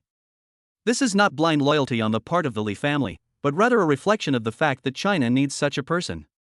Only by blocking powerful external enemies can the country be stable and the people live and work in peace and contentment. Although China is now rotten internally, it can only be dealt with internally. The people cannot be allowed to suffer from invasion by powerful external enemies. Perhaps due to the actions of certain individuals, many people have suffered unfair treatment, but as long as the people are protected from persecution by external enemies, internal issues can be resolved gradually. After his initial shock, Lin Feng nodded without hesitation and said, "Of course, no problem. I actually prefer this kind of exciting work. Moreover, it is for the sake of the country. As a Chinese, I naturally have an unshirkable duty to do so. However, I will not live in the military. If the country is in trouble, I can lend a helping hand." Hearing Lin Feng's words, Li Shihan nodded and said, "Of course, there is no problem." At the same time, Li Shihan thought to herself that this man was indeed good. He was able to make a choice without hesitation in the face of national righteousness. He was a person with a broad mind and a grand vision. "All right, Mr. Lin, since you've agreed, you'll be notified if there are any missions in the future. Now that everything is done, I should head back to the capital." After speaking, Li Shihan stood up and shook hands with Lin Feng. Lin Feng also stood up and said, "Then let me see Miss Li off, as a way of showing my hospitality. If Miss Li has nothing to do in the future, she is welcome to come to Shanghai anytime. I will definitely treat her well. Okay, I'll be back when I have time." After speaking, Lin Feng returned to his bedroom, dressed, and drove Li Shihan to the airport. Watching Li Shihan leave, Lin Feng couldn't help but think that the reason he chose the identity given to him by the military was actually to increase his bargaining power. At least if the country owed him a favor in the future, he could live a better life. After all, it's better to have money than power. I never expected that I could change so much in such a short time. Before even graduating from university, he had already become a civil servant, and even rose to the rank of a department-level cadre. The thought of his bright future career filled him with excitement. Just then, as he stepped out of the airport, another call came in from an unknown number. After answering the phone, I realized that the caller was Wei Zihao. "Hey, Brother Lin, there's something I'd like to talk to you about." "Okay, go ahead and say it." Lin Feng didn't know why Wei Zihao had suddenly contacted him, but he didn't hesitate to ask. "Brother Lin, would you like to join the CPPCC?" Chapter 47, A Date with Tang Shishir. Join the CPPCC? Lin Feng was taken aback upon hearing Wei Zihao's words. He wasn't surprised that Wei Zihao had let him join the CPPCC, but rather shocked at what was happening to him. Was he destined to be an official, without even needing to study? Brother Wei, what is this CPPCC you're talking about? Wei Zihao on the other end of the phone said, Brother Lin, I just got home today and heard my father say that he has a qualification to recommend someone for the CPPCC. After hearing about it, I felt that the recommendation qualification my father had was perfect for you, Brother Lin, so I thought I'd ask for your opinion. If you want to join the CPPCC, I can talk to my father about it. I believe that with your abilities, my father wouldn't refuse. Lin Feng had no objection to Wei Zihao's words. Although he now holds positions in the national security and military sectors, the CPPCC Chinese People's Political Consultative Conference is also an identity he can easily use. He couldn't easily reveal his background in national security and the military, since these two departments were generally only used for special matters. But joining the CPPCC Chinese People's Political Consultative Conference is different. It allows one to participate in major local initiatives concerning people's livelihoods. Moreover, he is qualified to join the CPPCC Chinese People's Political Consultative Conference. Any one of his businesses is enough to qualify him for the CPPCC. The financial street area alone accounts for the largest share of Shanghai's GDP. With just this identity, I believe no one would dare to raise any questions. It's unknown how many high-ranking officials in Shanghai rely on the GDP of Lujiazui Financial Street to enhance their political achievements. If I could get in, I would definitely be willing. If it's too much trouble, then forget it. Upon hearing Lin Feng's reply, Wei Zihao patted his chest on the other end of the phone and said, Brother Lin, don't worry.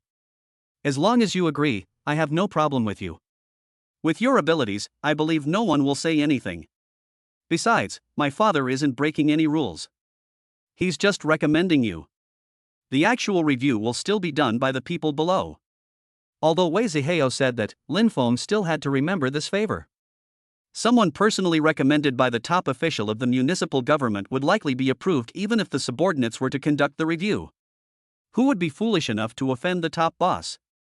After they finished their discussion, they hung up the phone and went about their business. Before hanging up the phone, Lin Feng also subtly promised Wei Zihao many benefits. The meaning is simple: Wei Zihao can visit any of his businesses without spending a penny. He can spend whatever he wants.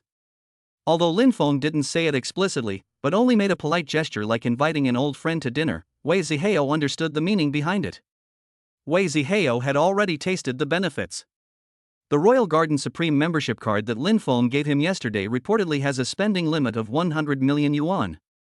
You can swipe your card freely as long as you are inside the Royal Gardens. If you need money, you can even use that card to cash out at the Royal Garden. That's a limit of 100 million, and it's the kind of money that you can withdraw and don't need to repay. Wei Zihao and the other second-generation officials who received the VIP membership cards all understood the meaning behind it. They accepted the card, which meant they were on the same boat as Lin Feng.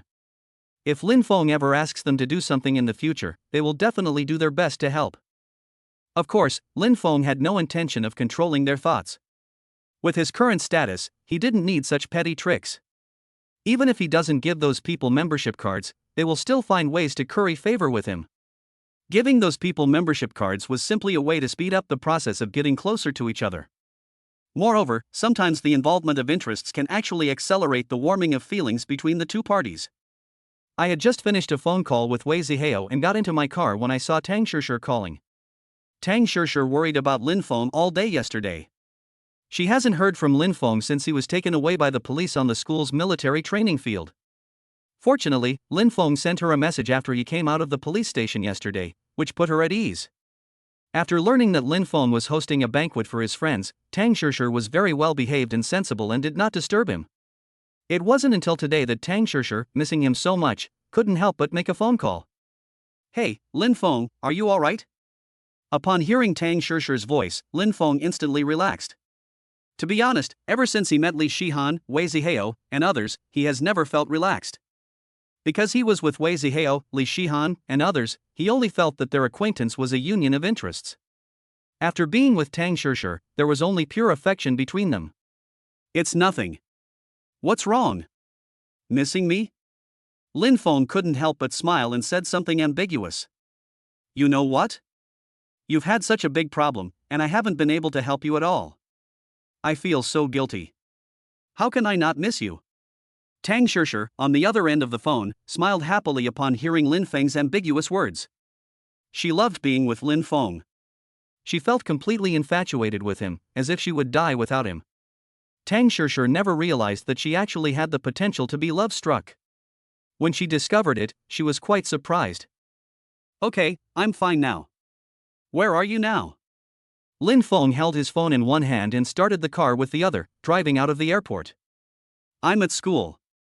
Tang Shishir replied. I'm coming to pick you up now. We've known each other for so long, but we haven't really gone on a date yet. Shall we go out on a date? Lin Feng said with a smile while holding the phone. Sure, let's make a date then. I'll wait for you at the school gate. After the two made their appointment, Lin Feng hung up the phone and headed to Shanghai University. Traffic in Shanghai was still a bit congested, and it took more than an hour to get to the school gate. Tang Shishir was also dressed up carefully, with black stockings covering her long, straight legs, which attracted the attention of countless lecherous men. But after Lin Feng's limited edition sports car appeared, all those who had designs on it gave up. After all, when it comes to picking up girls, you still need to have the skills to back it up. Even if you want to poach someone's partner, you have to consider whether you're qualified. Lin Feng's car had already become a topic of conversation at Magic University. A sports car worth over 40 million yuan. If you can't drive a car of the same level, don't even think about competing with Lin Feng. Furthermore, Lin Feng is currently the most prominent figure at Magic University. On the first day of military training, the instructor was beaten so badly that he ended up in the hospital. What was even more shocking was what followed. Everyone thought that since Lin Feng had hit the instructor, his studies would basically be over. Unexpectedly, Lin Feng was fine, but Huang Lei, the student council president, was finished. Even though Huang Lei had good family connections, they couldn't save his studies. This morning, Huang Lei was notified by the entire school that he had been expelled from the university. Along with that, there's Huang Lei's roommate. Then, military personnel apologized to the entire school, saying that their instructors were at fault and that Lin Feng was not at fault. This series of events has shocked countless people. What kind of background does Lin Feng have? Not only did they deal with Huang Lei, but they also managed to force the military to apologize to him. At that moment, no one in the entire school dared to provoke Lin Feng. They were all afraid of becoming the next Huang Lei. Chapter 48: The Arrogant Lin Feng. Recently, Tang Shishir, who was in the car, quickly asked the question that had been on her mind. Was Huang Lei arrested because of you? Huang Lei has now been taken away by the military for investigation, and the news has spread throughout the universities in Shanghai. Furthermore, it's no secret that Huang Lei and the instructors were targeting Lin Feng. After all, what happened during this military training caused quite a stir. Lin Feng's act of kicking the instructor into the hospital is a model for all freshmen. Because of Lin Feng's kick, all the military training instructors became obedient, afraid of encountering another Lin Feng. Upon hearing Tang Shishir's question, Lin Feng smiled and said, "What's wrong? Are you surprised?" Tang Shishir nodded repeatedly. How could I not be surprised? When you were first taken away, I was so worried when I heard about it. At that time, I only hated myself for not being able to help you. You have no idea how happy I was when I heard you were safe last night. However, after this incident, I estimate that Huang Lei's studies are over, and it's basically impossible for him to return to school. He really brought this upon himself. Why couldn't he just go to school properly? Why did he have to do such despicable things? Now he's getting his comeuppance. His life is ruined. Lin Feng slowly said, "By the way, I remember Huang Lei is the president of our school's student council, right?" Tang Shishir nodded. Yes, he is the student council president. Lin Feng continued, "Now that Huang Lei has left, you are the vice president, so you should be able to become the president naturally." Hearing Lin Feng's words, Tang Shishir said somewhat uncertainly, "It doesn't seem that easy. There are 3 vice presidents in total, and I am just one of them. To become the president, I need to be elected by vote. I don't have much of an advantage among the 3 vice presidents, and my prestige isn't that high either. I guess I'll be chosen from the 2 senior students." Tang Shishir was right. Huang Lei was able to become the president because he relied on his family's influence and his relationship with the head of the teaching department. In fact, the 2 vice presidents in their senior year had much more seniority in the student union than Huang Lei. Now that Huang Lei has stepped down, it's impossible for her to become the student council president. Because she doesn't have Huang Lei's background, she doesn't have much of a chance in a fair competition. Lin Feng smiled faintly. That's easy. If I want you to be the president, then you will be the president. After speaking, Lin Feng stepped on the gas, and the sports car sped away. On the way, Tang Shishir was still thinking about what Lin Feng had said earlier. The thought of having the opportunity to become the student council president filled me with excitement. After regaining her senses, Tang Shishir remembered that she had gone out on a date with Lin Feng earlier that day, and asked curiously, "Where are we going now?" Lin Feng said, "Of course I'll take you shopping first. A date should be romantic. Besides, you're still my woman, so I can't treat you badly." Upon hearing Lin Feng say that she was his woman, Tang Shishir blushed. Thinking back on my bold behavior at Lin Feng's house that night, I still feel a little embarrassed. The two drove to the IFC. Before coming to the IFC, Lin Feng had informed the general manager. Upon hearing that the boss was coming, the general manager had been waiting at the door for a long time. Lin Feng and his companion, who had just come up from the underground parking lot, stepped out of the elevator and saw the general manager respectfully greet them. "Boss, you've arrived." The general manager of the IFC International Finance Center addressed Lin Feng as boss. Tang Shishir was deeply shocked. She never imagined that Lin Feng was actually the owner of the IFC Mall, one of the top shopping malls in the country. Lin Feng actually has this identity? How old is he? She remembers him being only 18, right?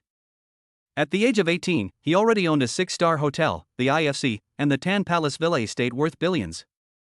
This is basically the pinnacle of life from now on. All that's left is to lie low. This truly proves the saying, some are born in Rome, while others are born to be beasts of burden. Tang Shishir was right. Lin Feng had so many businesses at the age of 18, which he certainly didn't acquire through his own efforts.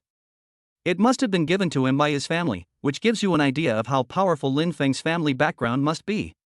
While talking to Lin Feng, the general manager took out a gift box. A membership card lay quietly inside.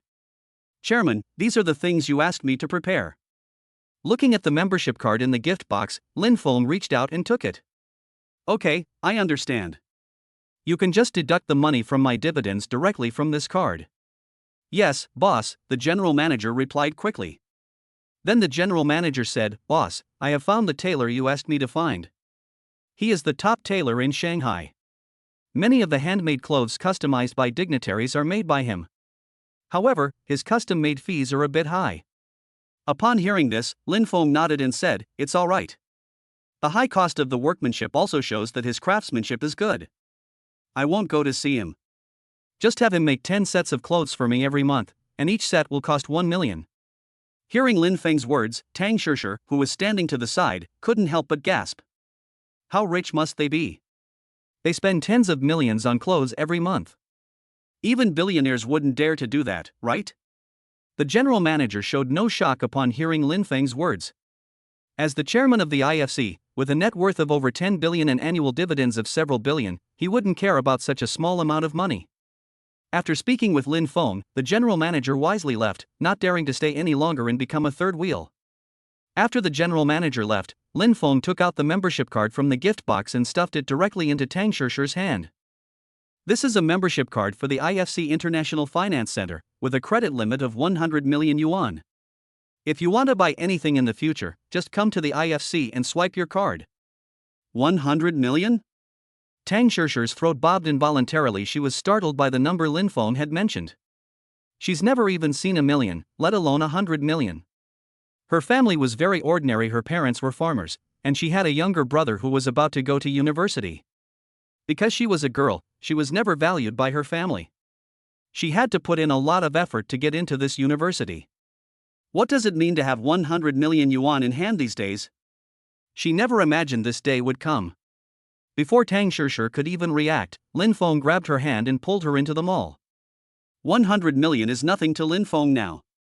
He still hasn't received the revenue from Douyin, Caesar's Hotel, and Financial Street. Once the financial statistics are completed, the money from those industries will be deposited into his account.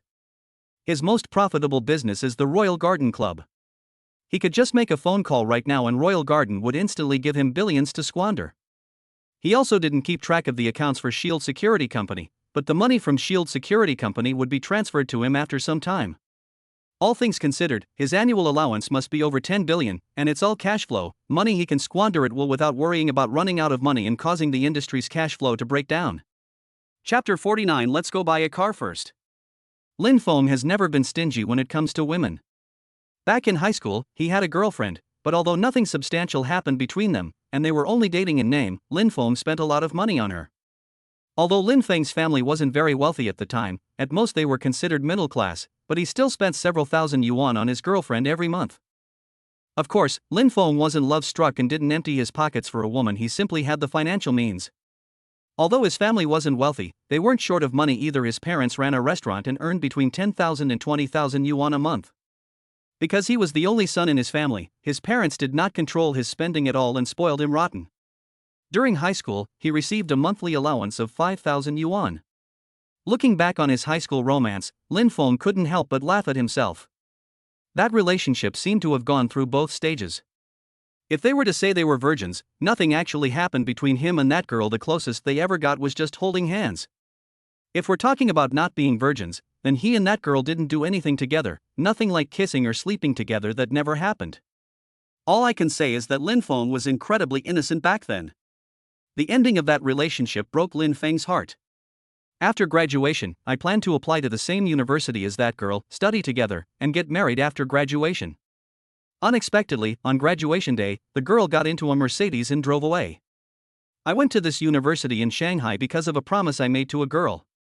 Unexpectedly, when the girl filled out her college application, she did not apply to the same university as Lin Feng.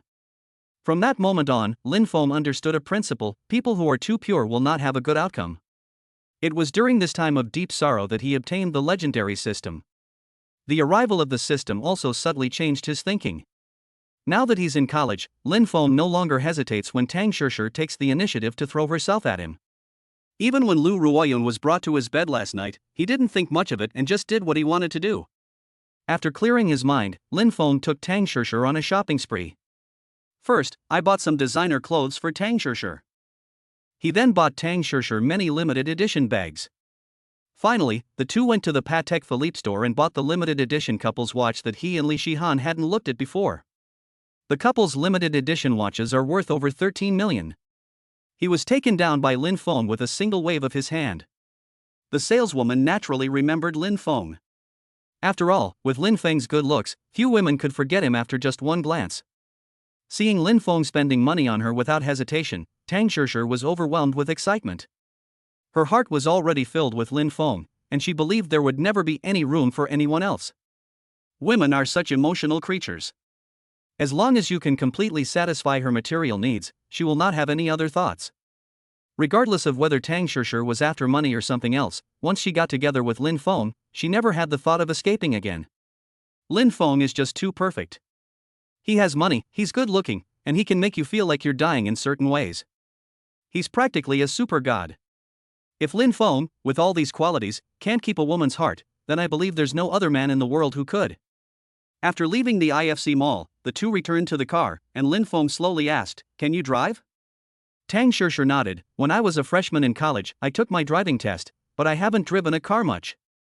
I might be a little rusty on the road." "It's alright, as long as you have a driver's license and can drive, it's fine. How about this, I'll take you to buy a car. We'll go to the dealership now, and you can drive this car," Lin Feng said with a smile.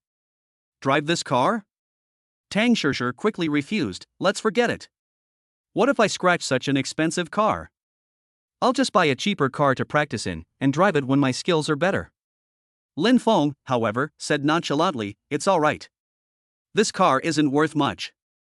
So what if it gets damaged? At worst, we'll just have to fix it. You don't need to refuse. Come and give it a try." As he spoke, Lin Feng opened the car door and got out, letting Tang Shishir sit in the driver's seat. Although Tang Shishir can drive, she is not very familiar with the functions of this sports car. Lin Feng began to explain to her what features the sports car had and how to drive it. Tang Shishir then began to operate according to the steps taught by Lin Feng. After circling around the underground parking lot a few times, Tang Shishir became quite familiar with it. The two then drove out of the parking lot and onto the highway. At the beginning of the journey, Tang Shishir was a little nervous and drove very slowly, which caused the cars behind her to keep honking their horns to urge her to hurry up. However, once some people recognized the car model, they all suppressed their road rage. Just kidding, they can't afford to offend a sports car worth tens of millions. If he can't hold back and his road rage erupts, leading to a conflict, he might get into trouble. Don't think that passion alone is enough. There are too many people in this world who can subdue you completely with a few tricks. As for those who say that we only have one life, and at worst it's just a one-for-one exchange, it's nothing more than giving myself courage. When someone actually uses connections to get away with something, they'll complain and say how unfair the world is. So along the way, although Tang Shishir drove very slowly, which aroused the dissatisfaction of many people, no one really vented their dissatisfaction. They all left quietly after overtaking other cars. Following the navigation, the two arrived at the largest car dealership in Shanghai. This car dealership, named Brilliant Auto Dealership, occupies a huge area and sells all the brands from around the world. If Hui Huang Auto doesn't have a certain car, then you'll have a hard time buying it anywhere else in Shanghai. After parking their car in the parking space in front of the dealership, the two walked inside. A pretty female saleswoman approached and politely said, "Welcome to Hui Huang Auto Dealership. Are you here to look at cars?" Lin Feng nodded and said, "Okay, let's look at the car." "Okay sir, do you have any cars you'd like to see? I can take you there directly. If you haven't decided beforehand, you can just tell me your requirements, and I can introduce them to you."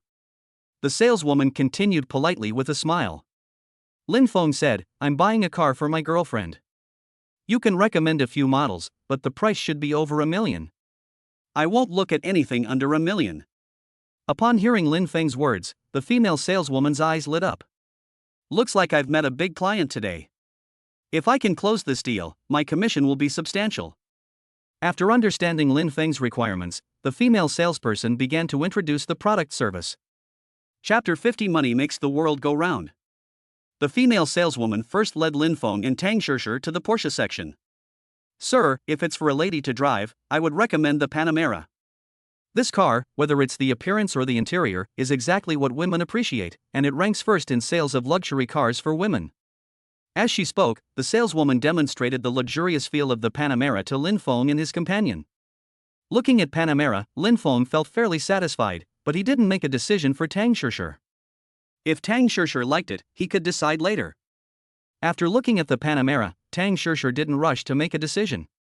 It wasn't that the Panamera wasn't good enough, but rather that she wanted to look at other options for comparison. "You're showing us something else." Seeing that Tang Shishir hadn't made a decision, Lin Feng asked the saleswoman to take them to see other places. The saleswoman then showed the two several sports cars, including Porsches and Lamborghinis. But Tang Shishir didn't find any of them appealing, so the saleswoman couldn't help but ask Tang Shishir what she was thinking. Tang Shishir thought for a moment and said, "I don't really like sedans and sports cars. I prefer bigger cars. Take me to look at SUVs." "Okay, ma'am, I'll take you to see the SUVs now." The female saleswoman led Tang Shishir and her companion to look at the Range Rover first. Tang Shishir was somewhat tempted when she saw the Range Rover.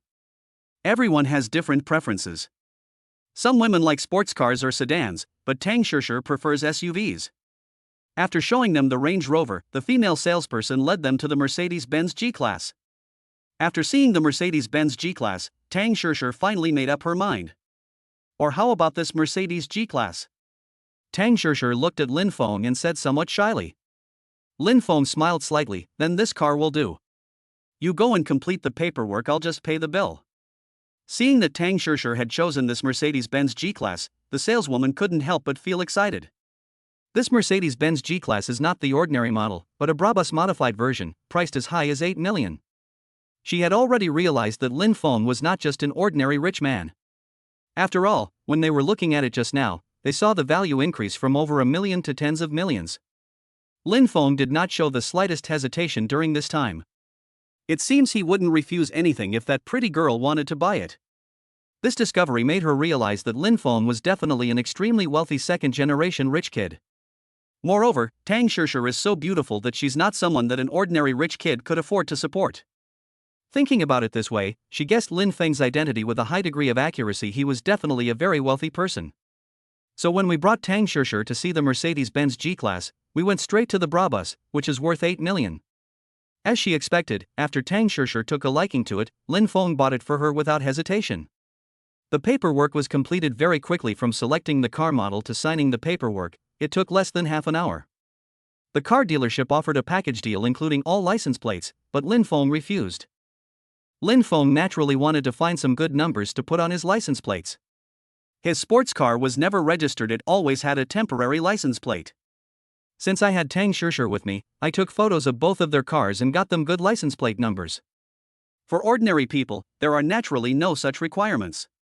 But now he not only has money, but also a terrifying network of connections. It's very easy for him to get a good license plate number by just making a couple of phone calls. After leaving the car dealership, the two went directly to the vehicle management office. If the traffic isn't too congested, the license plate issue should be resolved before the vehicle registration office closes for lunch. Lin Feng drove his sports car in front, and Tang Shishir followed behind in her car. On the way, Lin Feng picked up his phone and called Wei Zihao. When Wei Zihao heard that Lin Feng wanted to get a better license plate number, he immediately introduced him to someone. This person was none other than one of the sons of officials who had played with them in the royal garden yesterday. That son of an official was the head of the traffic police team.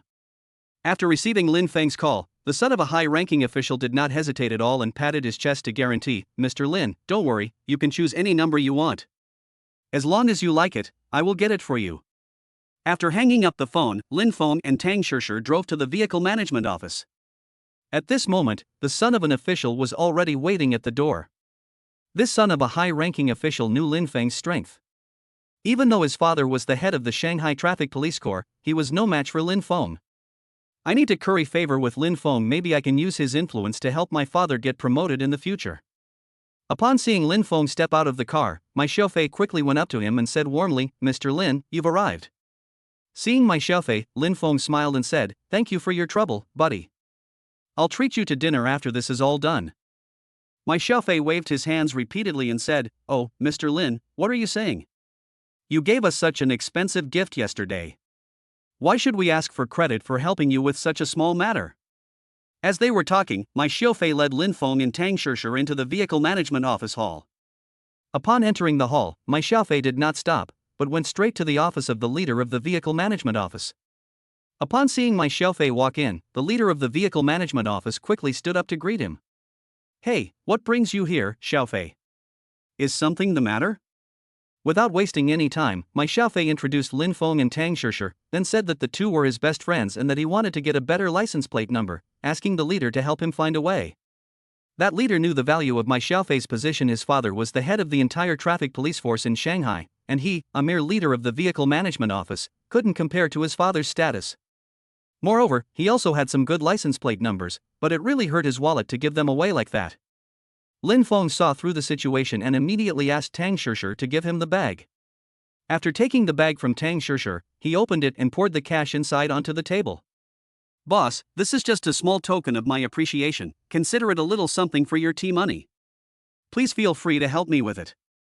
Looking at the cash, which amounted to at least several 100,000 yuan, even the leader of the vehicle management office became a little breathless. If it were someone else, or this leader, they might not dare to make any moves.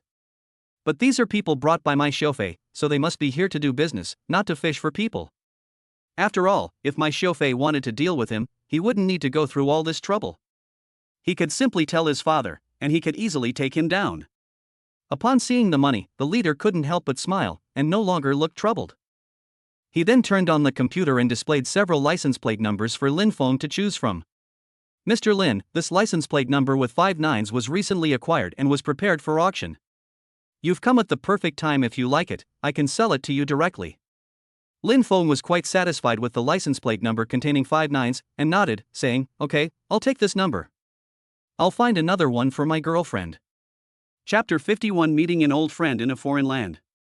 After looking at the computer for a while, Tang Shishir directly selected a license plate number with 5 sixes.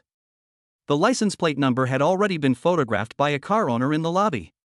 However, the car owner who took a picture of the number was immediately informed by the staff that there was a system error and the number was invalid. Because of this incident, the car owner caused a scene in the lobby for quite some time. Lin Feng and Tang Shishir, having chosen their license plate number, left with smiles on their faces. As for the car owner who suffered unfair treatment, he was taken away by the police station on the grounds of disturbing public order. Outside the vehicle management office, Lin Feng said to my chauffeur, "How about this? Giving you money is too vulgar. Although we are friends, I should still express my gratitude. Don't refuse.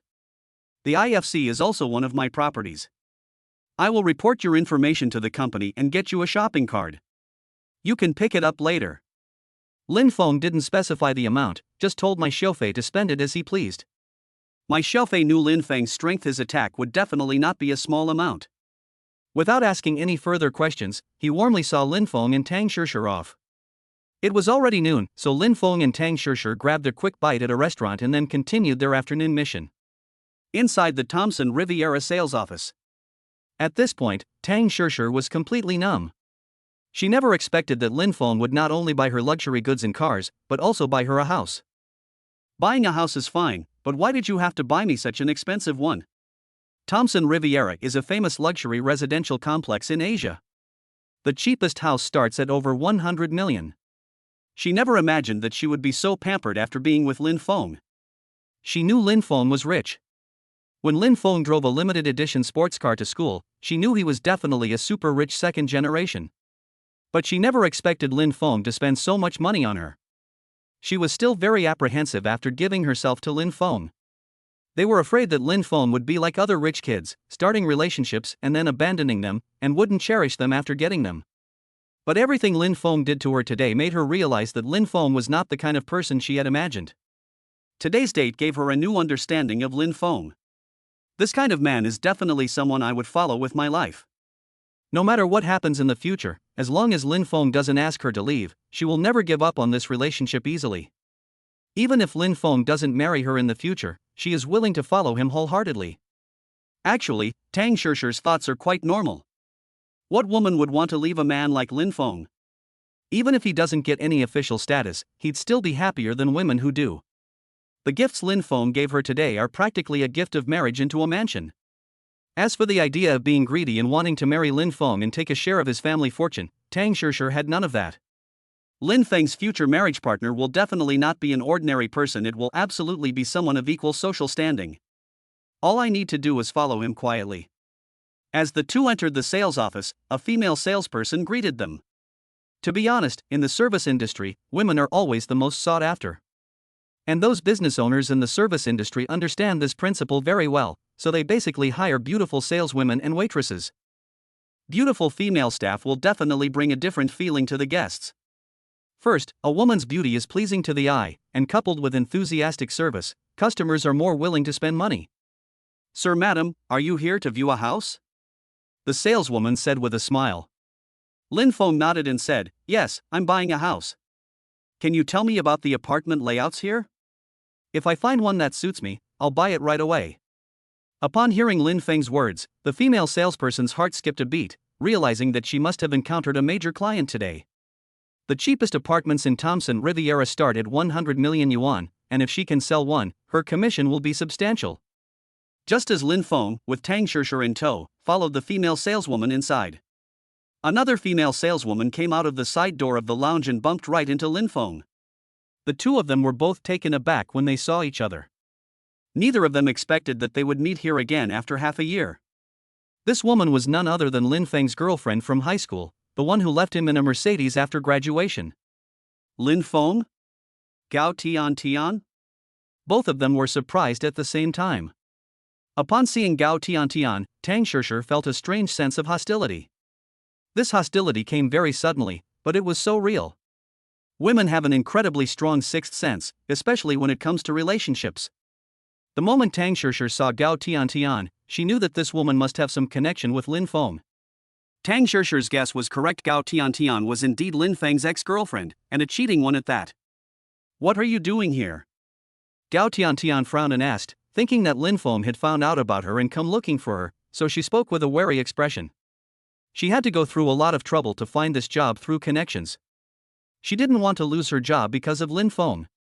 Seeing Gao Tian's wary attitude, Lin Feng smiled. "What am I supposed to do here? Did you think I came here to see you? Of course, I brought my girlfriend to see the house." As they were talking, Tang Shishir very considerately stepped forward and took Lin Feng's arm. At this moment, Gao Tiantian finally noticed Tang Shishir. After secretly comparing the two, Gao Tiantian couldn't help but feel a little discouraged. Whether it's looks or figure, she can't compare to Tang Shishir in any way.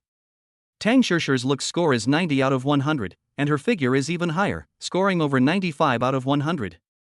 If he develops for another 2 years and reaches full maturity, he can probably achieve a perfect score.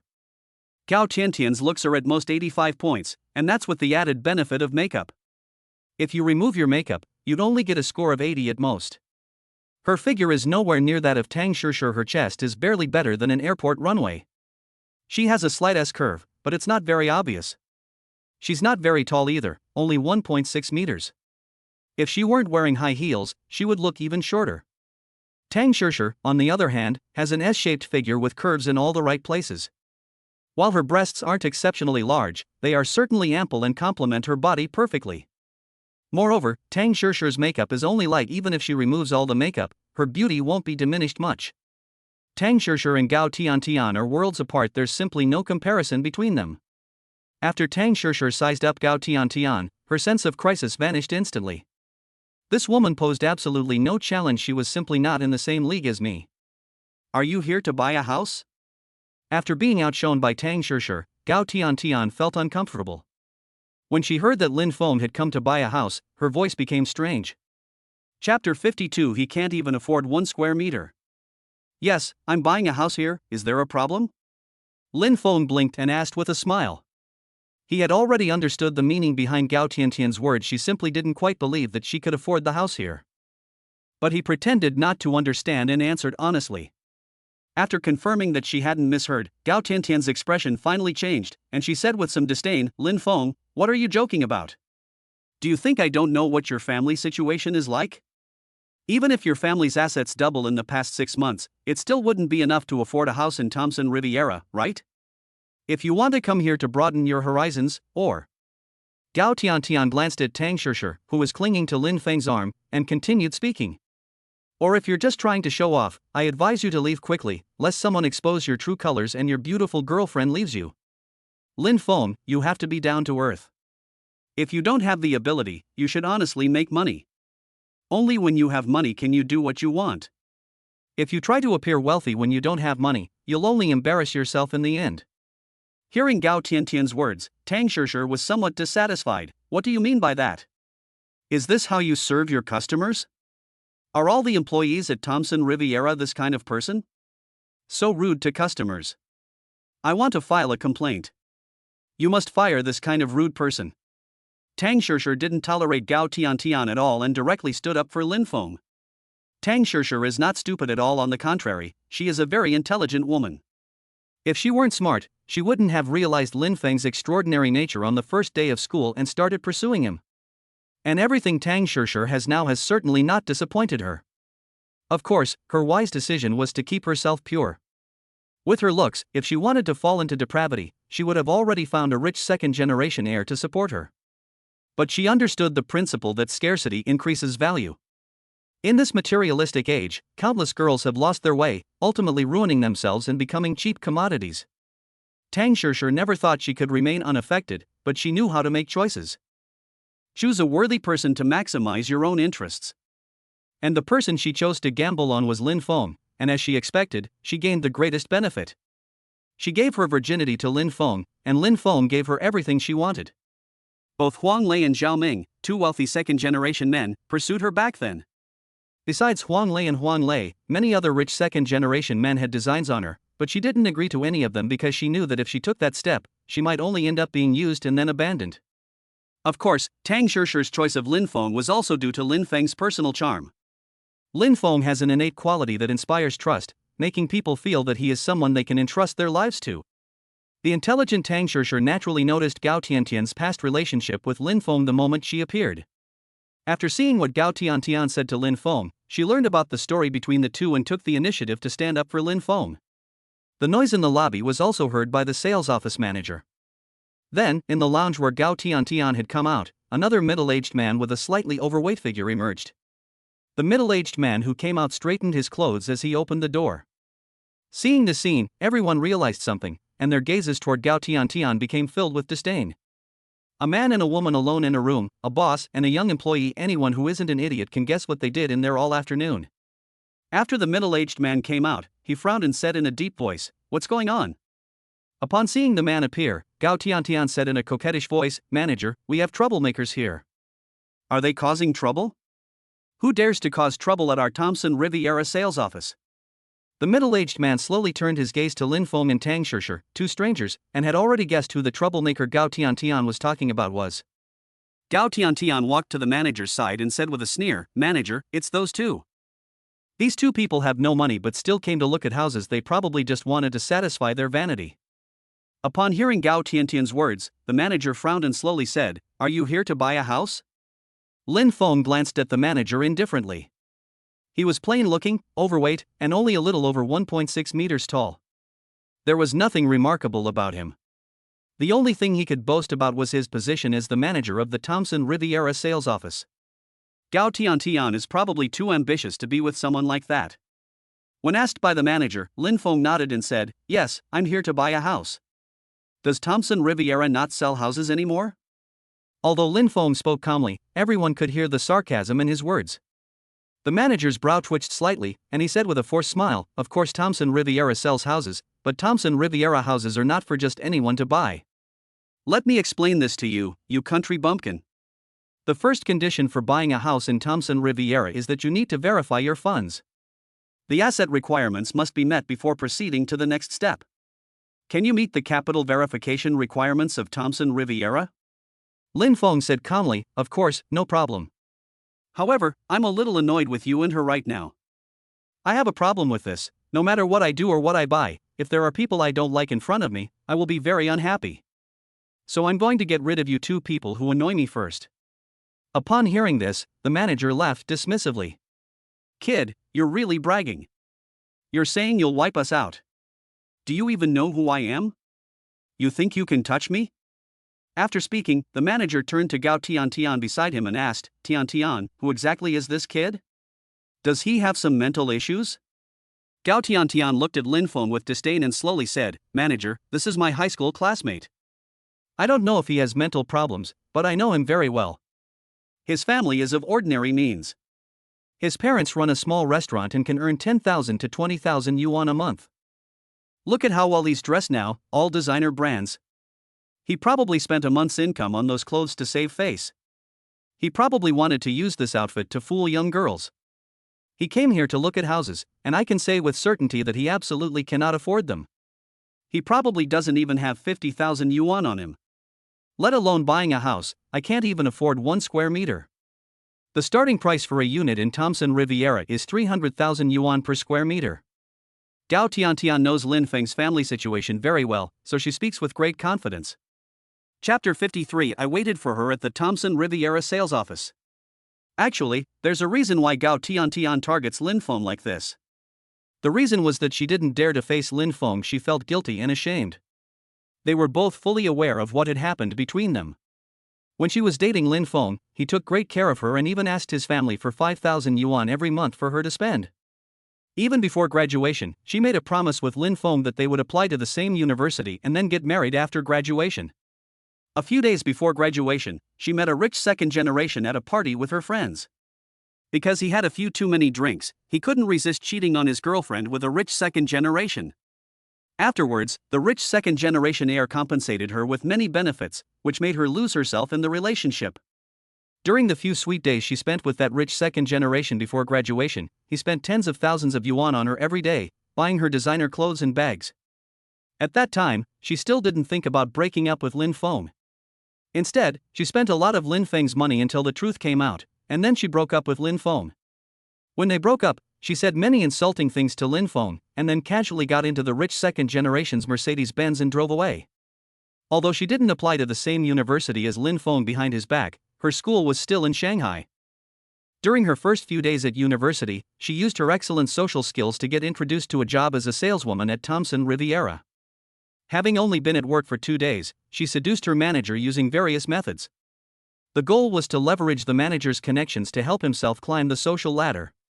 She had already decided that once she reached a higher level in the industry, she would dump this manager and find a more capable man. Moreover, Thompson Riviera is frequented by successful people, each of whom is a billionaire. She also hopes to snag one of those billionaires and marry into a wealthy family to become a rich wife. But before her plan could succeed, she encountered the person she least wanted to see in her life. She didn't want Lin Feng to expose her shameful secrets, so the moment she saw Lin Feng, she took the initiative to drive him away, and of course, she also wanted to take the opportunity to humiliate him. That's just human nature. Lin Feng never wronged Gao Tiantian. It could even be said that among all the men Gao Tiantian had met, Lin Feng was the best to her and the most sincere to her. But this also made him the person Gao Tiantian disliked the most. This is like someone encountering a benefactor who lent them money to help them through a difficult time. After overcoming the difficulties, not only do they not repay the money, but they also feel disgusted when they encounter the creditor who saved them from danger. Faced with the mockery from Gao Tiantian and the manager, Lin Feng didn't waste any more words with them. Instead, he made a shushing gesture, picked up his phone, and made a call. The phone was answered quickly after only one ring. A respectful male voice came through the phone. "Hey, boss."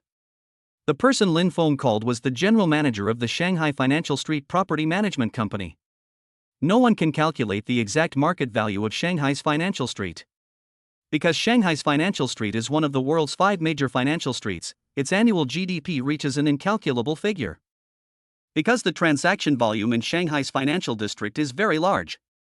Those who can become general managers of Financial Street Property Management Company are among the most prominent figures in Shanghai. However, this very person was extremely respectful after receiving Lin Feng's call. If anyone who knew the person witnessed this scene, they would likely be utterly shocked. "Do you know the chairman of Thompson Riviera?" Lin Feng didn't waste any time with the property company's general manager. Instead, he got straight to the point. "Boss, we know each other."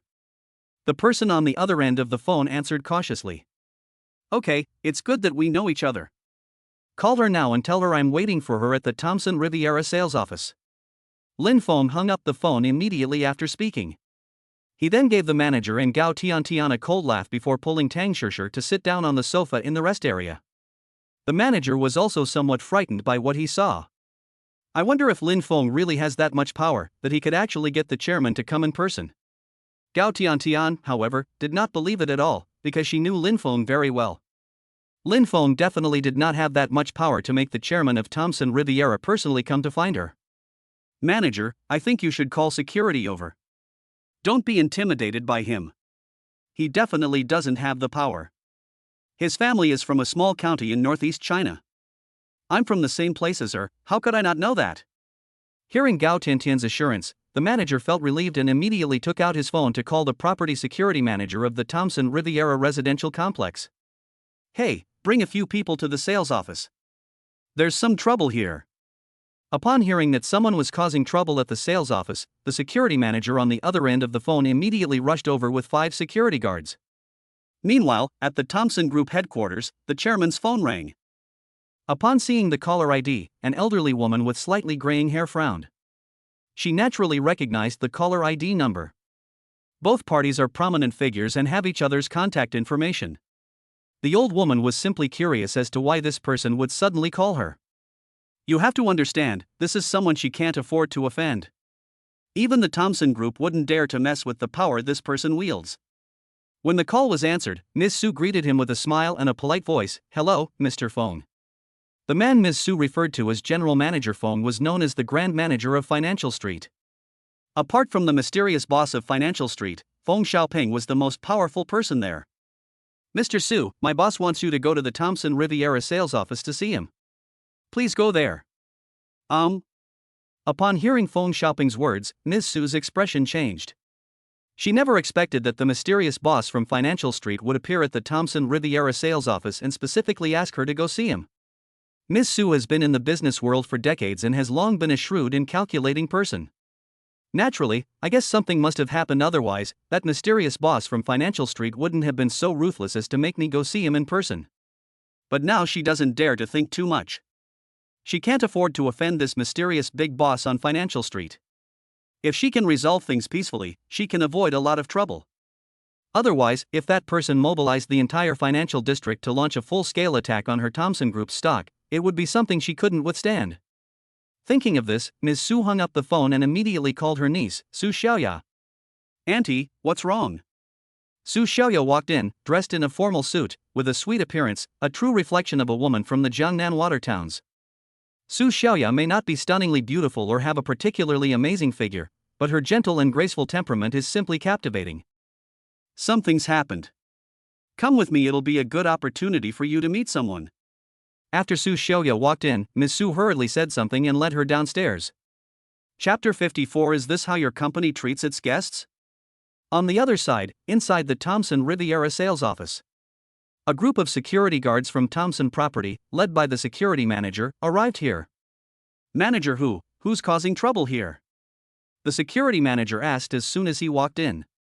The person referred to as manager who was the manager of the sales office. Manager who pointed at Lin Feng and Tang Shishir sitting on the sofa and said, "The troublemakers are over there. Go and deal with them."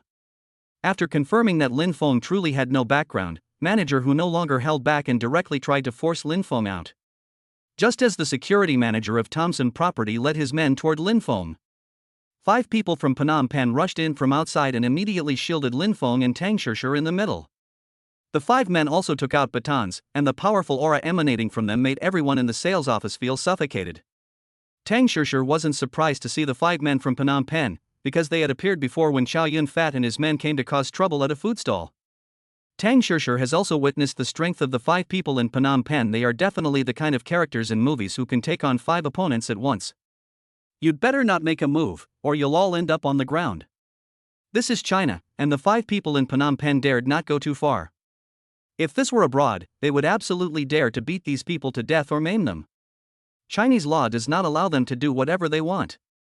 But the premise is that these people know when to advance and when to retreat. If these people don't know when to yield, then they won't be too indulgent. Even if they don't kill or maim them all, they'll still have to stay in the hospital for a few days. As for the consequences after the beating, that's not something they need to worry about. With their boss Lin Feng's background, it would be easy to keep them safe. Faced with the imposing 5 men from Phnom Penh, the property security guards were all stunned and none of them dared to step forward. The property security manager, however, felt somewhat embarrassed. Those who can become security managers in property management companies have all had some experience in the business. Those who have been through it all find it hardest to accept losing face. If you become afraid after being intimidated this time, you will never be able to hold your head high in front of your subordinates in the future. Damn it, you're all useless. You think you can just shut up after they scare you? As he spoke, the property security manager, holding a rubber baton, rushed forward first.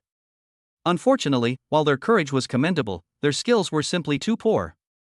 All that everyone saw was the property security manager rushing forward, only to be kicked back.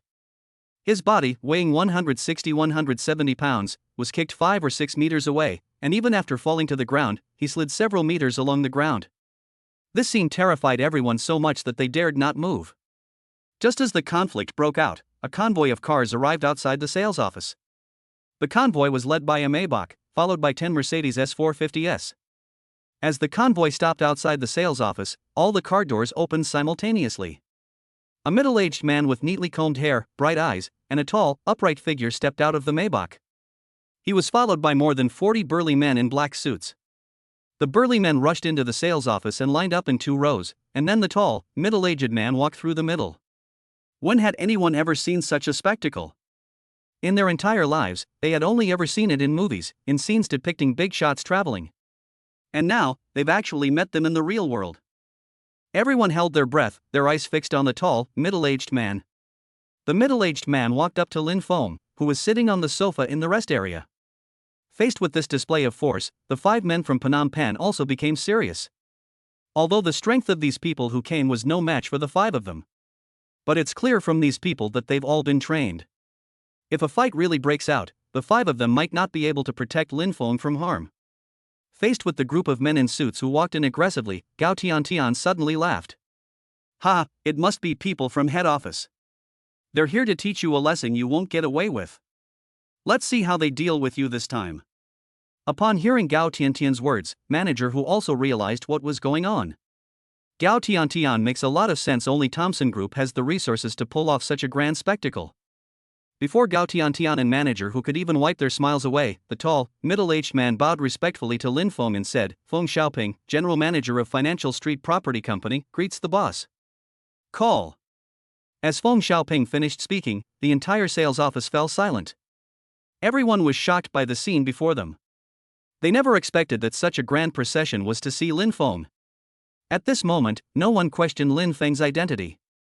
Upon hearing that the person in front of him was the general manager of Financial Street Property Company, Lin Feng smiled and asked, "What brings you here?" Feng Xiaoping continued respectfully, "I was afraid something might happen to the boss here, so I brought people over to check on things. I have already called Miss Su, the chairperson of Thompson Group, and she said she would be coming soon." Upon hearing this, Lin Feng nodded slightly. "Okay, then let's wait a while." Upon hearing Lin Feng's words, Feng Xiaoping waved his hand, and the men in black suits all stood behind Lin Feng. Gao Tiantian was already terrified. She now felt that Lin Feng was a complete stranger, not at all like the sunny boy who used to follow her around and care for her in high school. It gives off a domineering CEO vibe.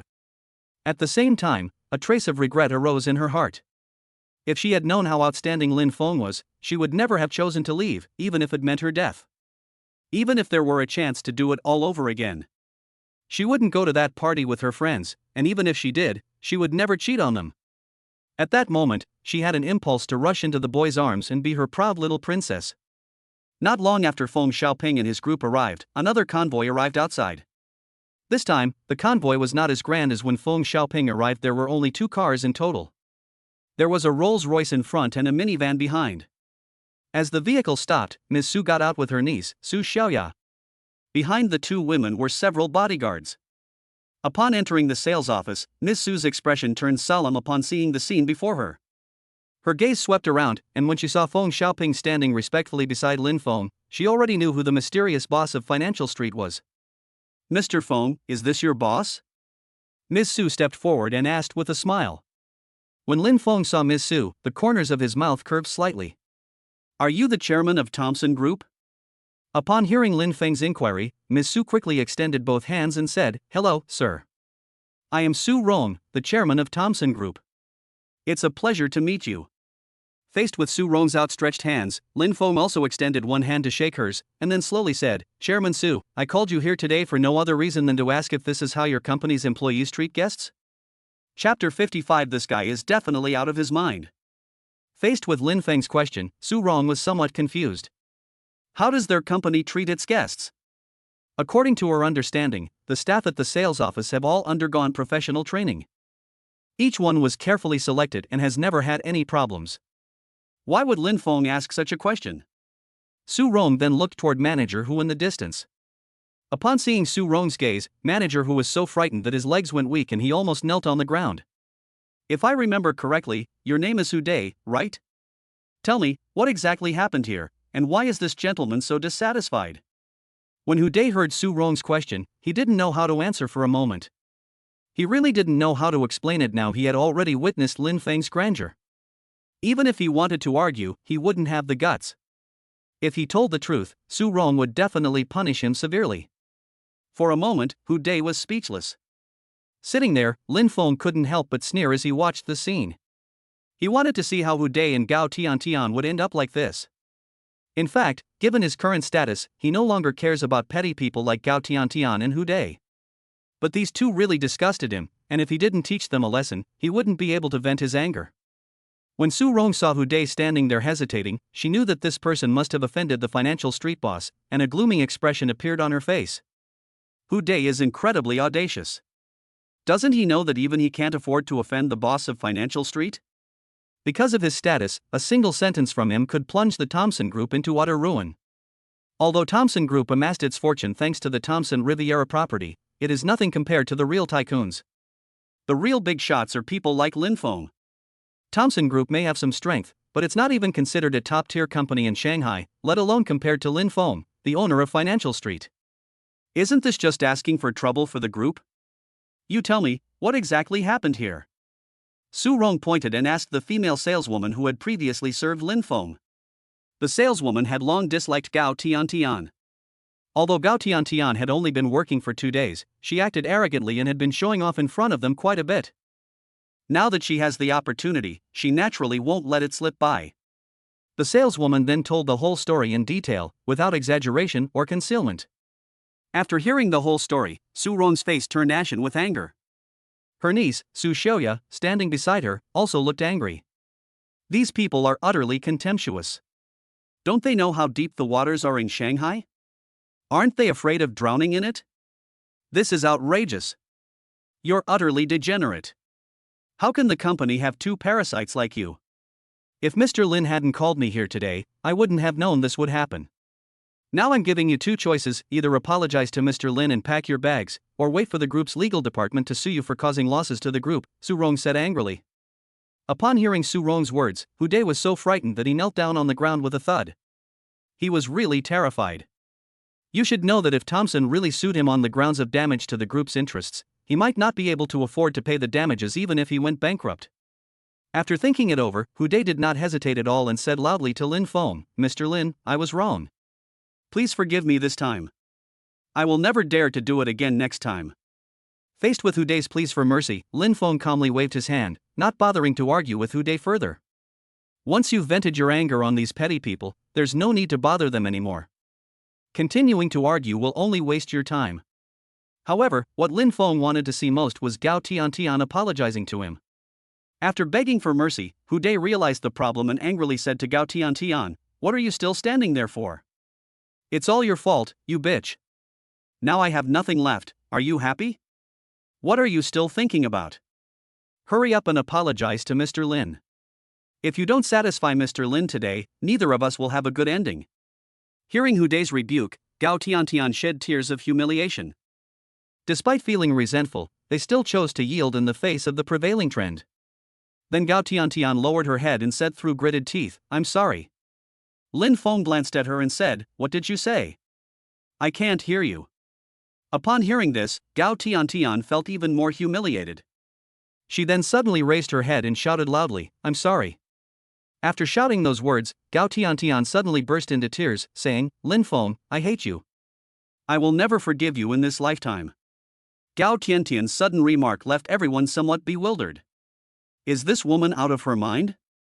How did she have the courage to say that? Everyone heard the whole story clearly.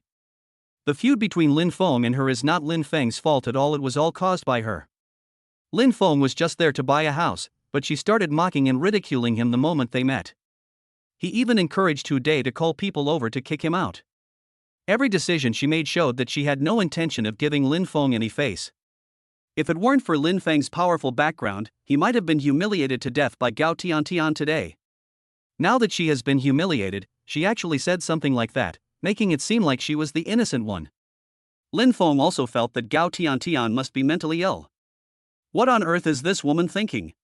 She was the one who betrayed me back then, and she's the one who caused this argument today. How did it end up making it seem like I was the villain? Shaking his head speechlessly, Lin Feng stopped thinking about it and impatiently waved his hand, telling Hu Dai and Gao Tiantian to leave quickly. As she left, Gao Tiantian's eyes were filled with hatred. If looks could kill, Lin Feng would probably have been killed by Gao Tiantian countless times by now.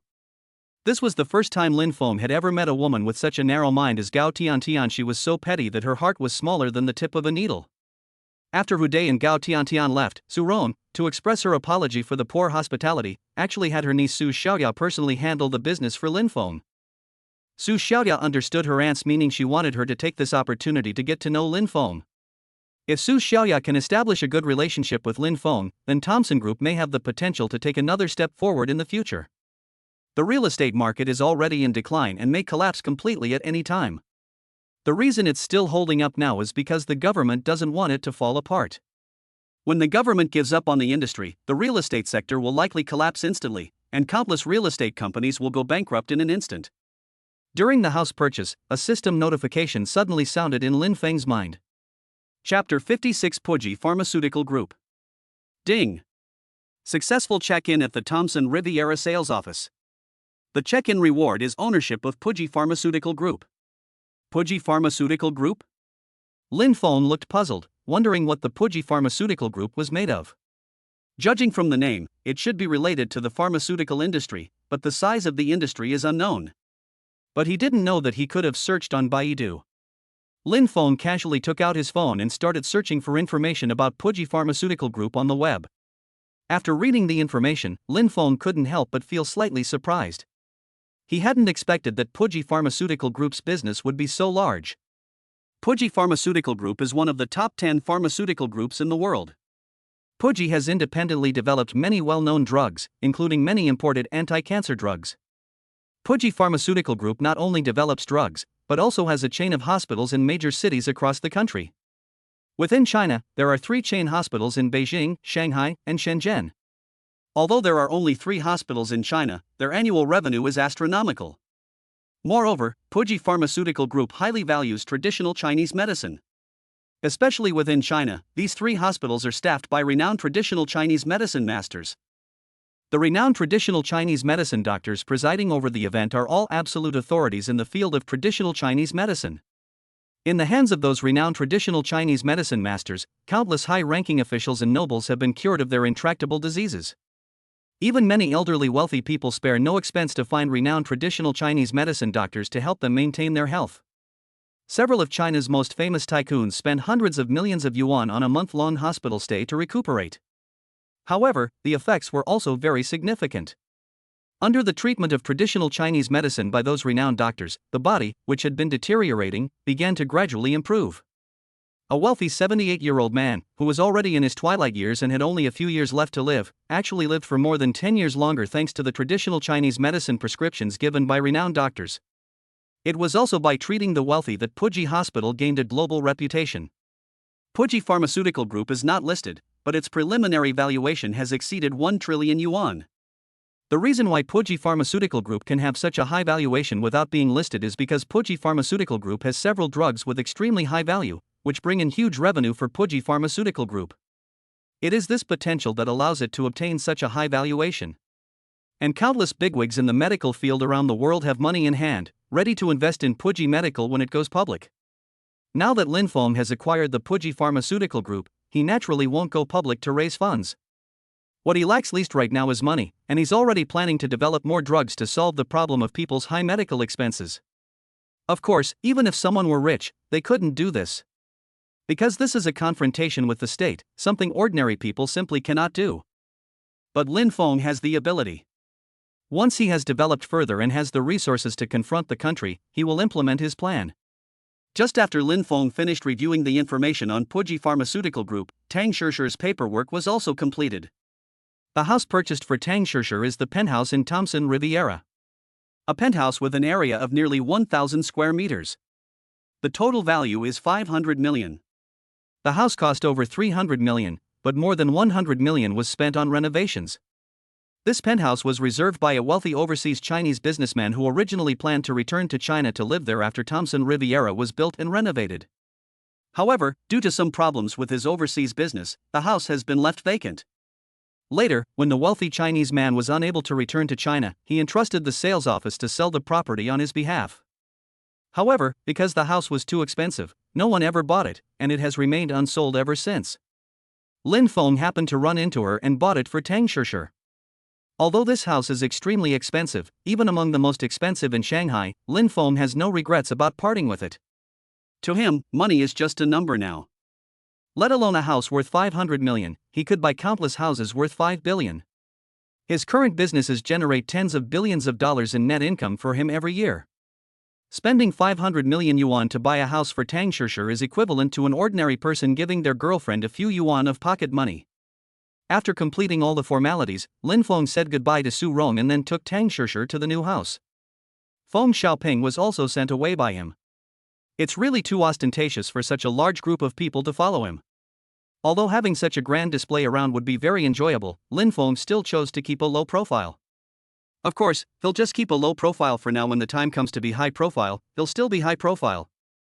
For example, if he encounters something like this at the Thompson Riviera sales office, he will still arrange the same grand gesture if he encounters it elsewhere in the future. Now that we have the strength, it would be so boring not to show it off. He wasn't afraid that his success would attract unwanted attention. Putting aside the combined power of his various businesses, his personal strength alone is enough to make him fearless of any malicious individuals trying to take advantage of him. The effects of the body shaping potion have not yet been fully absorbed. As time went by, his body underwent new changes every day. He now feels like he can dodge even handgun bullets. Because he had tested it, and when he first started strengthening his body, he could only detect the flight path of a fly a few hundred meters away. Now, he can detect the flight path of a fly a kilometer away. Even things moving at high speeds can appear as slow motion in his eyes if he concentrates. For example, the subway speeding by, when he concentrates, appears as if in slow motion.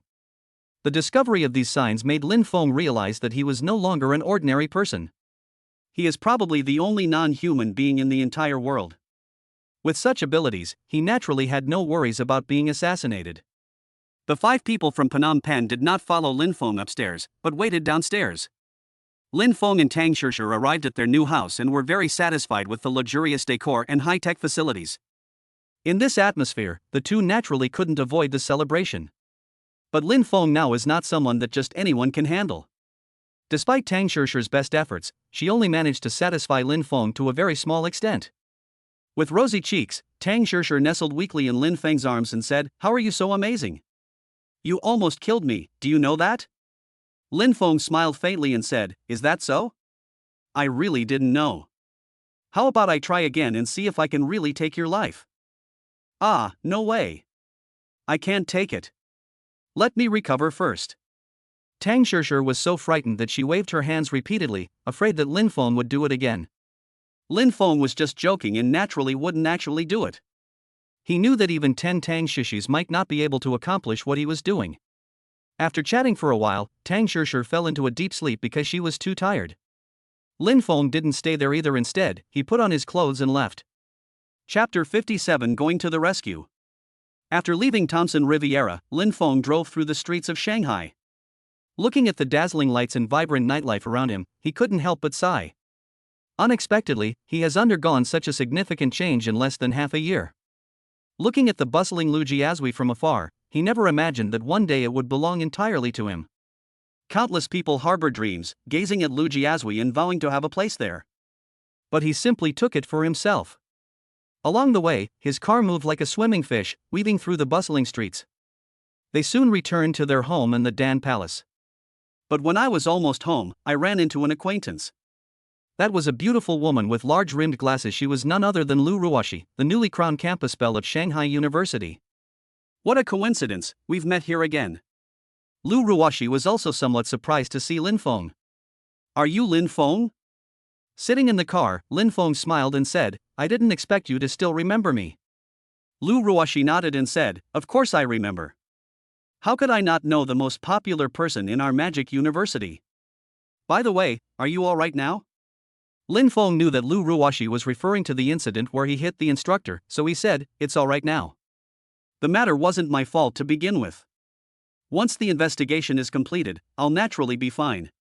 Hearing Lin Feng's nonchalant tone, Lu Ruoshi didn't think much of it, assuming it really had little to do with Lin Feng. Then he continued to ask, "Do you live here too?" Lin Feng nodded, "Yes, I live here too, in Villa Number 1. "Oh, you're the owner of Villa Number 1? Lu Ruoshi was surprised to hear that Lin Feng was the owner of Villa Number 1. "Yeah, what's wrong?" Lin Feng saw that Lu Ruoshi was very surprised to hear that he was the owner of Villa Number 1, and asked in confusion. Lu Ruoshi is also a homeowner in Tan Palace, so her identity must be quite extraordinary. Why is she so surprised to hear that I am also a homeowner? "Nothing much, I was just a little surprised to find out you're my neighbor." "Neighbor? Which building do you live in?" Lin Feng asked, puzzled. "I live in Villa Number 2. Lu Ruoshi said without any concealment. "Villa Number 2? Lin Feng suddenly remembered that this was Lu Ruoyun's residence. Then, after thinking about Lu Ruoshi's name again, I realized that it was only one character different from Lu Ruoyun's, and that Lu Ruoshi must be Lu Ruoyun's younger sister. "Are you Lu Ruoyun's sister?" Lin Feng asked. Lu Ruoshi nodded, "Yes, my sister is Lu Ruoyun." When Lin Feng guessed her identity, Lu Ruoshi wasn't surprised this time, because she knew her sister's reputation. Anyone with a bit of status had heard of her. Upon receiving Lu Ruoshi's affirmative answer, Lin Feng couldn't help but ask curiously, "Why are you wandering around outside so late? Although the security at our Tan Palace is very good, don't you need to sleep? You still have military training tomorrow." Lu Ruoshi shook her head, "I don't need to participate in military training. My sister has spoken to the school, and the school has agreed that I don't need to participate in military training. As for why I'm out so late, it's because we have guests at home. My sister said she had something important to discuss, so she let me go out for a walk by myself." Are there guests at home? Lin Feng nodded, not giving it much thought. The Lu Group has a large business, so it's normal for Lu Ruoyun to be busy every day. As the two were talking, Lin Feng's ears twitched slightly. They could hear noises coming from inside Villa Number 2, about 100 meters away. He thought he heard a muffled groan coming from Villa Number 2. The muffled groan didn't sound like someone was unwell, it sounded like someone being hit. Then Lin Feng pointed to the place where the sound had come from and asked, "Is that your home?" Following the direction Lin Feng pointed, Lu Ruoshi nodded, "Yes, that's my home." After receiving Lu Ruoshi's reply, Lin Feng's expression hardened. He knew that something must have happened to Lu Ruoyun. Given Lu Ruoyun's status, the guests she meets must be either very wealthy or very powerful. People of this status would never be involved in a physical altercation. The fact that a physical altercation has occurred indicates that something serious has happened. Lin Feng then tilted his head and said to Lu Ruoshi, "Get in the car. Something might have happened to your sister. Let's go check on her." If it were anyone else, Lin Feng probably wouldn't have bothered with such trivial matters. But Lu Ruoyun was different from others, she was his woman. Although Lu Ruoyun was drunk when they were in the royal garden and may not have been fully aware of what was happening, the facts remain the facts. He hadn't figured out how to meet and talk to Lu Ruoyun, but now that he saw she was in danger, he had to go and check on her. Hearing that her sister might be in trouble, Lu Ruoshi became anxious and quickly got into the passenger seat of the sports car, following Lin Feng home. As for how Lin Feng knew about her family's troubles, she didn't have time to think about it right now. In this world, she only had her sister as family, and she absolutely couldn't let anything happen to her sister. When Lin Feng went to Lu Ruoyun's residence, he also notified the 5 people in Phnom Penh. Although he is now strong enough that he no longer needs the 5 men from Phnom Penh, he is strong but not very experienced in dealing with unexpected events. With the protection of the 5 men from Phnom Penh, he could feel a little more at ease. Upon arriving at Villa Number 2, one finds numerous luxury cars parked throughout the estate. Among them is a limited edition sports car that is no less impressive than his, with a price tag in the tens of millions. Seeing this car, you can tell that the person who came is quite powerful. Along the road leading to the villa, there were many burly men in black suits guarding it. "Are these your sister's people?" Lin Feng turned his head and asked. Lu Ruoshi shook her head, "I don't know them, they shouldn't be my sister's people." "Okay, I understand." After speaking, Lin Feng quickly walked towards the villa. "Stop. Who are you?" "My young master is inside discussing business. Unauthorized personnel are not allowed in." Lin Feng didn't bother arguing with the bodyguard, so he kicked him, sending the bodyguard flying like a sandbag. The other bodyguards, seeing that someone was making a move, all rushed forward. Seeing this scene, Lu Ruoshi turned pale with fright. She had never seen such a scene before, especially the vicious kick Lin Feng delivered without a word, which felt like she was back on the military training field. Lin Feng kicked that instructor in the same way back then. Before Lin Feng could make any further moves, the 5 men from Phnom Penh had already arrived by car. Without Lin Feng giving any orders, the 5 men grabbed batons and rushed forward. These bodyguards in suits are far more capable than the underlings that Chow Yun Fat brought back then. During the fight, the 5 men from Phnom Penh did not have it so easy. Despite the difficulties, the final outcome remained largely unchanged. The 5 men from Phnom Penh were still standing, while the bodyguards were lying down. The villa's front door was kicked open by Lin Feng. Although the villa's security door was very sturdy, Lin Feng's kick was so powerful that it sent the entire door flying. Inside the villa's lobby, Lu Ruoyun's butler, Zheng Chang, lay on the ground, his face contorted in pain. Meanwhile, Lu Ruoyun was being forced by a pale-faced young man who appeared to be indulging in excessive sexual activity. It was obvious that if Lin Feng had arrived any later, Lu Ruoyun might have been taken advantage of by that young man.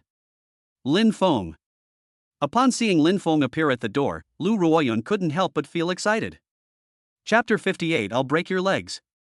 Ever since she parted ways with Lin Feng in the royal garden, Lu Ruoyun had been absent-minded all day.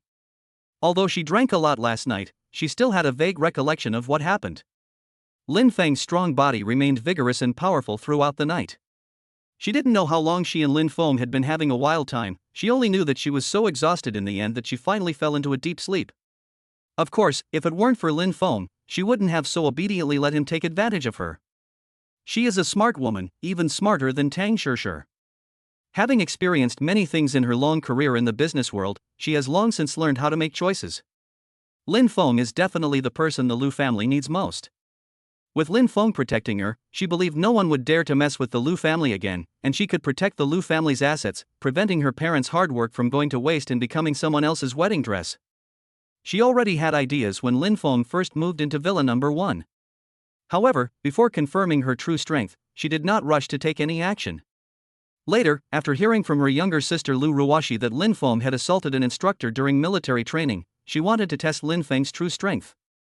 Although she tried to find someone through connections, she only did it as a favor, knowing that the connections she found might not be able to help Lin Feng. And the final outcome was exactly as I had expected.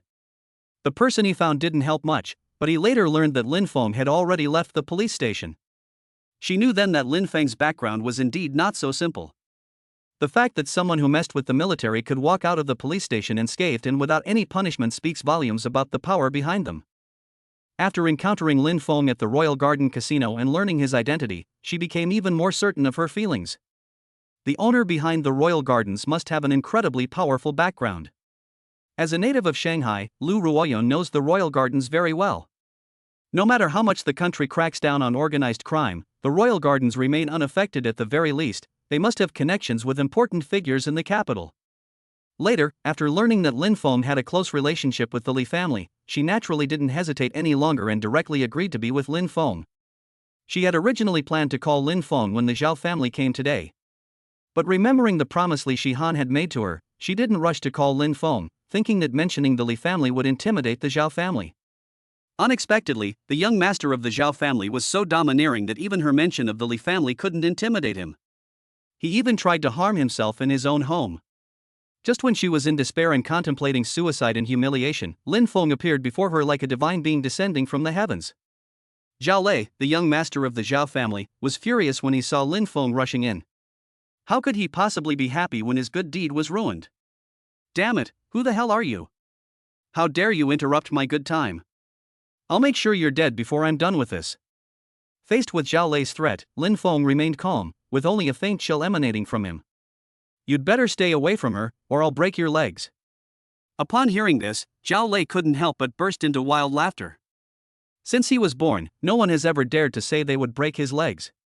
You should know that he is a member of the Zhao family, one of the 4 most powerful families in the capital, and a direct descendant at that. In the entire city, everyone who sees him must respectfully call him third young master. I never expected that after coming to Shanghai, even cats and dogs would dare to bark at me. Kid, I think you're really tired of living. Do you even know who I am? Based on what you said today, I can make it impossible for you to survive in the entire country of China. If you kneel down and kowtow to me to admit your mistake, maybe I'll be in a good mood and let you off the hook. Lin Feng slowly said, alright, time's up. Since you don't want your dog's leg anymore, then I'll grant your wish. Just as Lin Feng finished speaking, a man with sharp eyes and an imposing aura stepped in front of Zhao Lei. Third young master, be careful, this person is not simple. A true expert can tell at a glance the man had been secretly observing Lin Feng ever since he entered. Although Lin Feng stood there without any martial arts posture, he managed to make himself appear completely undetectable. The reason why Lin Feng could not see through the man's disguise was not because Lin Feng was particularly skilled, but because his physical strength had reached an inhuman level. Even without any martial arts training, it's not something a man could see through. Lin Feng took a step forward and walked towards the front. Kill him. Seeing Lin Feng walking towards him, Zhao Lei shouted angrily, and several elite bodyguards in the villa's hall rushed forward instantly. Those bodyguards were all rigorously trained, and each of them could take on 10 men. The bodyguards moved with lightning speed, their fists and feet striking out with a series of whooshing sounds. That's the fusion of power and speed that creates such a sight. If an ordinary person were to be hit by the fists and feet of these bodyguards, they would at least suffer a broken bone. But Lin Feng ignored them. As the fists and feet were about to strike, he simply twisted his body slightly and easily dodged all the bodyguards' attacks. He then moved with lightning speed, and within a few moves, the elite bodyguards collapsed to the ground with muffled groans. Very competitive. The man, who had once served in an elite unit, couldn't help but narrow his eyes slightly when he saw Lin Feng's clean and decisive move. With skills like Lin Feng's, even in the elite unit he once served in, he would definitely be the king of kings among kings. I'm afraid I'm no match for this kind of person. Even knowing he was no match for Lin Feng, the man did not hesitate at all and charged towards him. He had received immense favors from the Zhao family and had long since given his life to them. Even if he were to die, he would not allow Zhao Lei to suffer any harm. The man's attack was many times stronger than those elite bodyguards. His fist was as fast as the wind and arrived in front of Lin Feng in an instant. Facing the punch thrown by the man, Lin Feng said calmly, "Your strength and speed are both terrible. I thought you were a master, but I didn't expect you to be a piece of trash." Lin Feng, though arriving late, caught the man's fist with his raised hand. With just a little force, Lin Feng crushed the man's fist, bones and all. "Ah!" The man cried out in pain. The man had undergone rigorous training, and his willpower was far beyond that of ordinary people. Even if he were slashed, he wouldn't be like this. But this time, his fist was crushed by Lin Feng, which he found hard to bear. The stark white bones pierced directly through the skin, looking eerie and terrifying. Even Lu Ruoyan, who had seen the world, was so frightened that her pretty face turned pale. Lu Ruoxi, standing at the door, covered her mouth, her eyes filled with fear. But Zhao Lei, who was being protected behind the man, didn't see what happened. He frowned and said, "What are you yelling for?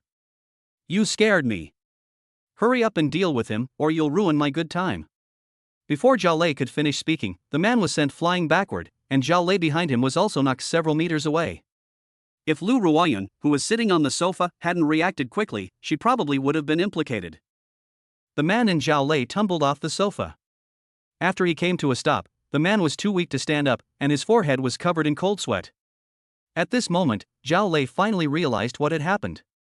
Seeing his most trusted bodyguard beaten so badly, he felt fear. Seeing Lu Ruoyan come to his side, Lin Feng asked with concern, "Are you all right?" A feeling of happiness rose in Lu Ruoyan's heart, and she shook her head and replied, "It's all right, you came just in time. If you had been any later, things might have been different." After speaking, Lu Ruoyan glanced around and saw Zhang Chang lying on the ground in pain in the distance. She quickly ran over and asked, "Uncle Zhang, are you all right?" Chapter 59. If he's stubborn, you have to beat him into submission. Zhang Chang, who was helped up by Lu Ruoyan, shook his head. "Miss, I'm fine, don't worry." Seeing that Zhang Chang was indeed all right, Lu Ruoyan felt relieved. Zhang Chang was her father's confidant and someone who had watched her grow up. After his parents' accident, it was Zhang Chang who helped him step by step, which enabled him to stabilize the Lu group. If anything happens to Zhang Chang, she will be heartbroken. Although Zhang Chang was not her relative, he was closer to her than a relative. When her parents were in a car accident, she was still young. If it weren't for Zhang Chang's strong support and his help in suppressing the shareholders in the group, she wouldn't have been able to completely control the Lu group in just a few years. After confirming that Zhang Chang was alright, Lu Ruoyan asked Lin Feng with a puzzled look, "How did you know I was in trouble?" Lin Feng smiled faintly and pointed to his ear. "I heard it." "Did you hear that?" Lu Ruoyan naturally did not believe Lin Feng's words. The villas in the Tan Palace are all manor style. The villa is quite far from the manor gate. Even if the villa gate is open, it's impossible to hear anything inside the villa from outside the manor gate. She assumed that Lin Feng had received the news and came to rescue her, which made Lu Ruoyan feel even sweeter. However, Lu Ruoxi, having regained her senses, completely believed Lin Feng's words. Because she was the person involved, when she met Lin Feng's behavior was definitely not as if he had known beforehand. However, she didn't dare to say such an unbelievable thing with certainty. Perhaps Lin Feng was just a skilled actor, deliberately putting on that act. After all, with their ears 100 or 200 meters away, if they heard what was happening inside the villa, no one would believe them if they told others. After speaking with Lu Ruoyan, Lin Feng slowly turned his head to look at Zhao Lei, who was getting up from the ground in a disheveled state. Meanwhile, the 5 men in Phnom Penh outside had also finished their fight. Although their clothes were somewhat disheveled, they had not suffered any injuries. This shows that the Zhao family bodyguards outside did not pose a threat to them. Lin Feng strode up to Zhao Lei, gently hooked the overturned sofa with his toe, and then sat down, giving Zhao Lei a cold smile. "Is there anything else you want to say?" Even now, Zhao Lei showed no sign of backing down, instead shouting, "Do you dare touch me? I am a member of the Zhao family in the capital. If you dare to lay a finger on me, my Zhao family will make sure you die without a burial place." "Ah!" No sooner had Zhao Lei finished speaking than Lin Feng snapped one of his fingers off. The pain that pierced his very soul caused Zhao Lei to scream like a pig being slaughtered. Hearing Zhao Lei's screams, Lu Ruoyan and her sister couldn't help but grimace, feeling the pain as if it were their own. The pain of having your finger broken is something most people can't endure. I've laid a single finger on you, and I'll see how your Zhao family makes sure I die a horrible death. Zhao Lei clutched his broken finger and rolled on the ground in pain. After calming down, Zhao Lei began to breathe heavily. You're courting death. My Zhao family will not let you get away with this. Lin Feng sighed and shook his head. It seems you're really stubborn. Talking to you too much is just a waste of breath. As soon as he finished speaking, Lin Feng, who was sitting there, suddenly stomped down, and Zhao Lei's calf broke with a crack. Zhao Lei, whose calf had been crushed, howled in agony once again, like a pig being slaughtered. Phnom Penh, you five, clean up this place and throw them all out. Upon receiving Lin Feng's order, the 5 men in Phnom Penh immediately began to take action. Those who witnessed Lin Feng's ruthless act were all filled with a strange sense of fear. They never imagined that beneath Lin Feng's seemingly harmless face lay such a ruthless heart. After Zhao Lei and the others were all thrown out, Lu Ruoyun asked worriedly, "Are you all right?" Although Zhao Lei was a playboy, he was, after all, a direct descendant of the Zhao family and was said to be very favored in the family. Otherwise, he wouldn't have been spoiled into such an eccentric personality. Now that you've broken one of his legs, the Zhao family certainly won't let this go. Upon hearing this, Lin Feng smiled faintly. Don't worry, I'll handle the Zhao family's affairs. You just need to focus on managing the family business. Seeing Lin Feng's confidence, Lu Ruoyun was no longer too worried. Since Lin Feng has said so, we should believe that he has a solution. After chatting for a while, Lin Feng got up to go home. Lu Ruoyun said directly, "Then I'll take you there. You helped me solve such a big problem, so I have to personally take you there." Lin Feng smiled and nodded, "Okay." Just before leaving, Lu Ruoyun turned back to Lu Ruoshi and said, "You should also get some rest." "Okay, sister." Lu Ruoshi agreed and, after watching Lin Feng and Lu Ruoyun leave, turned and went upstairs. Upon arriving at Lin Feng's villa, a moment of silence fell between the two. If it weren't for the incident at the Royal Gardens, the two of them might have had a lot more to talk about. But after that incident, their relationship was no longer as simple as that of ordinary friends. After a moment of silence, Lin Feng abandoned his reserve and pulled Lu Ruoyun into his arms. "Are you going back tonight?" A blush crept onto Lu Ruoyun's face. "Whatever." A loud laugh from Lin Feng filled the entire villa, followed by a burst of spring-like beauty. The next morning, when Lin Feng woke up, Lu Ruoyun had already left early, just like before. Lu Ruoyun's ability to manage the Lu group so successfully is inseparable from her hard work. Despite suffering through the night, she still insisted on going to the company to handle matters as usual. Lin Feng picked up his phone and called Shield's branch office in Shanghai. They were instructed to secretly protect the Lu Ruoyun sisters and also arrange bodyguards for Tang Shishir. This matter with the Zhao family will not be easily resolved. He didn't really know much about the Zhao family's situation. It's hard to guarantee they won't do something despicable, so it's better to be on the safe side. Although he was not afraid of the Zhao family, he still had to guard against them secretly plotting against him. He also has to protect his own parents. As soon as Lin Feng made the call, the entire Shield security company sprang into action. Even Su Tao from the head office, upon hearing the news, couldn't help but start arranging for people to be transferred from the base to Huaxia. While others may not know, Su Tao is well aware of the significance of the 4 major wealthy families in Beijing. The 4 most powerful families in Beijing are all influential and powerful entities. Although I felt my boss was being impulsive and had a direct conflict with the Zhao family. But since things have come to this point, there's no other option but to confront the Zhao family. However, he was not worried about Lin Feng, because with Lin Feng's power, he might not be afraid of the Zhao family. The battle between Lin Feng and the Zhao family is bound to have a result. Lin Feng had just hung up the phone when Li Shihan called back. Chapter 60. This car didn't cost much. You had a conflict with the Zhao family. Hearing Li Shihan's voice on the phone, Lin Feng slowly said, "I think so." "What do you mean probably? Didn't you break Zhao Lei's legs last night?" Li Shihan was furious at Lin Feng's words. Honestly, doesn't this person realize how serious the situation is at all? Zhao Lei holds a high position in the Zhao family. He is the most favored junior by the Zhao family patriarch.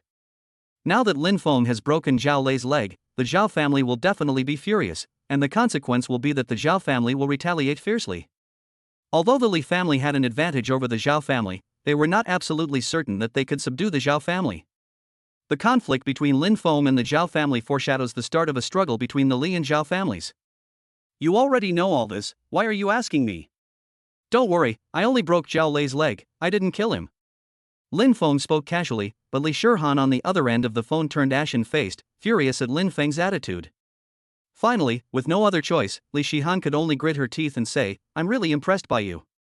Meanwhile, Grandpa Li, who was drinking tea in the distance, almost choked with laughter when he heard that his granddaughter had been so angered by Lin Feng. "From childhood to adulthood, my granddaughter has always been incredibly aloof. No matter who he's facing, he always has a cold face. I've never seen anyone manage to break down my granddaughter's defenses, but I never expected Lin Feng to do it." After hanging up the phone, Li Shihan saw her grandfather's expression and couldn't help but frown, saying, "Grandpa, how can you still be in the mood to laugh at a time like this?" Lin Feng was incredibly arrogant. He actually broke Zhao Lei's leg. Zhao Lei is indeed despicable, spending his days idly and leading a group of lackeys to bully men and women. But after all, he has the Zhao family behind him. This time, Lin Feng acted so impulsively, the Zhao family will definitely not let it go. Moreover, that old man from the Zhao family is very cunning, and he might take advantage of Lin Feng's situation to do something. The Zhao family has always been somewhat dissatisfied with the Li family for being superior to them, and it's hard to guarantee that they won't make trouble for the Li family. Lianhua, also known as Old Master Li, nodded after hearing Li Shihan's words. "It's not a possibility, it's certain. The Zhao family now wields absolute power in politics and has long sought to extend their influence into the military.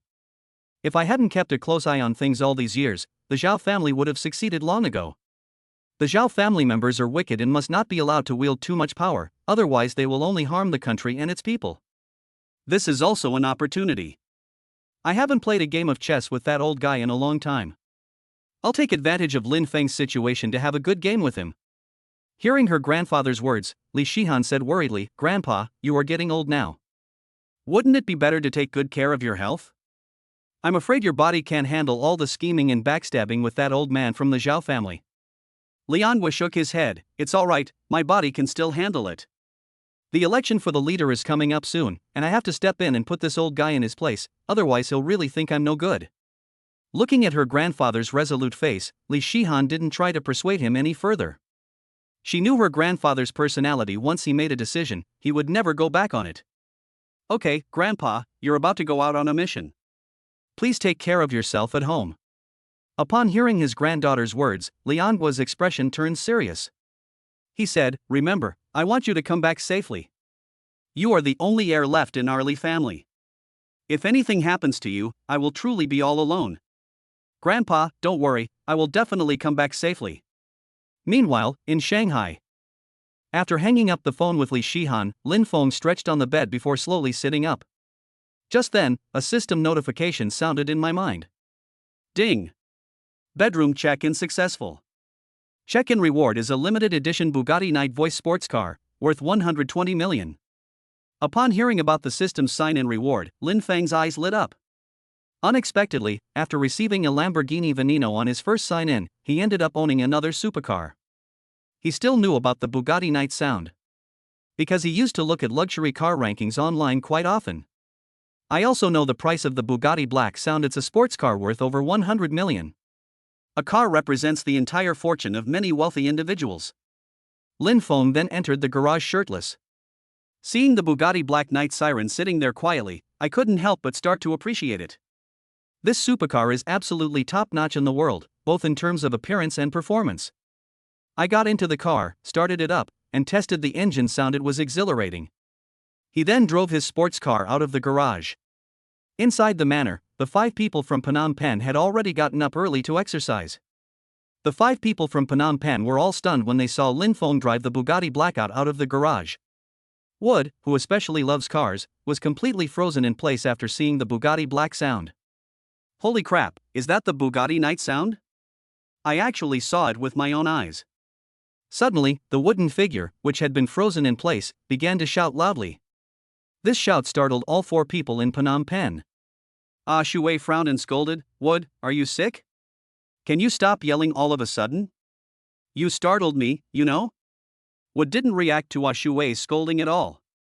Instead, he took 3 steps at a time to get to the car, as if admiring a rare treasure. Lin Feng smiled faintly and said, "You really like cars?" Wood nodded repeatedly, "I love it so much, I love it to no end." Lin Feng tossed the car keys to Mutu, "Go take it for a spin and get a feel for it." Lin Feng trusted the 5 people in Phnom Penh very much and had a good impression of them. All 5 of them were people who worked for him, so driving for them was nothing. Wood was somewhat flattered and waved his hand, saying, "Boss, let's forget it. This car is so expensive, I can't afford to pay for it if I damage it." Lin Feng said with a laugh, "It's okay, if you damage it, so be it. This car isn't expensive, and it's not like I can't afford the loss." "Boss, you're being way too extravagant. This is a luxury car worth hundreds of millions, there aren't many of them in the whole world. And you call this expensive?" Now Wood finally understands the true meaning of the saying, "You don't understand the world of the rich." A luxury car worth hundreds of millions was damaged, and they didn't even care. He may never reach that level of understanding in his lifetime. Lin Feng knew that Mutu was a chatterbox, so he didn't bother to waste any more words with him and simply tossed the car keys over. Mutu quickly and carefully caught the car keys, and then became excited. Let alone the car key itself must be worth a fortune. An average person might not earn that much in a lifetime. After walking around the car once, Mutu sat inside and started to experience it. After Mutu left, Shui and the others gained a new understanding of Lin Feng.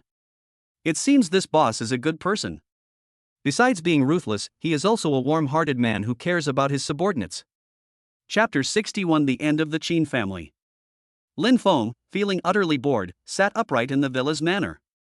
This military training is supposed to last for 20 days, but he has been granted special permission not to participate, so he can have 20 days of carefree time. With a handsome face, he wore a handmade white shirt worth 200,000 yuan and white casual trousers, giving off a lazy vibe. If this scene were on an ordinary person, it might just look a bit sloppy, but on the incredibly handsome Lin Feng, it's the epitome of roguish charm. Even the well-trained Shui couldn't help but be captivated by the sight. Realizing what was happening, Shui quickly lowered her head, not daring to look at Lin Feng again. Who is Lin Feng? How could a mere bodyguard like myself dare to have any other ideas? But the boss is really handsome. He's the most handsome man she's ever seen in her life. Rich, charming, and considerate to his subordinates. What woman wouldn't love a man like that? Just as Shui was lost in thought, the roar of an engine sounded, and then Mutu, who had gone out for a drive, returned. After parking the car, Mutu got out and exclaimed excitedly, "Boss, this car is awesome." As he spoke, Mutu respectfully handed the car keys back to Lin Feng. Lin Feng casually tossed his car keys onto the table in front of him and smiled, saying, "Really? I think it drives all right." "Boss, you don't understand. It's because you're too high up in life to appreciate the appeal of luxury cars worth hundreds of millions to ordinary people."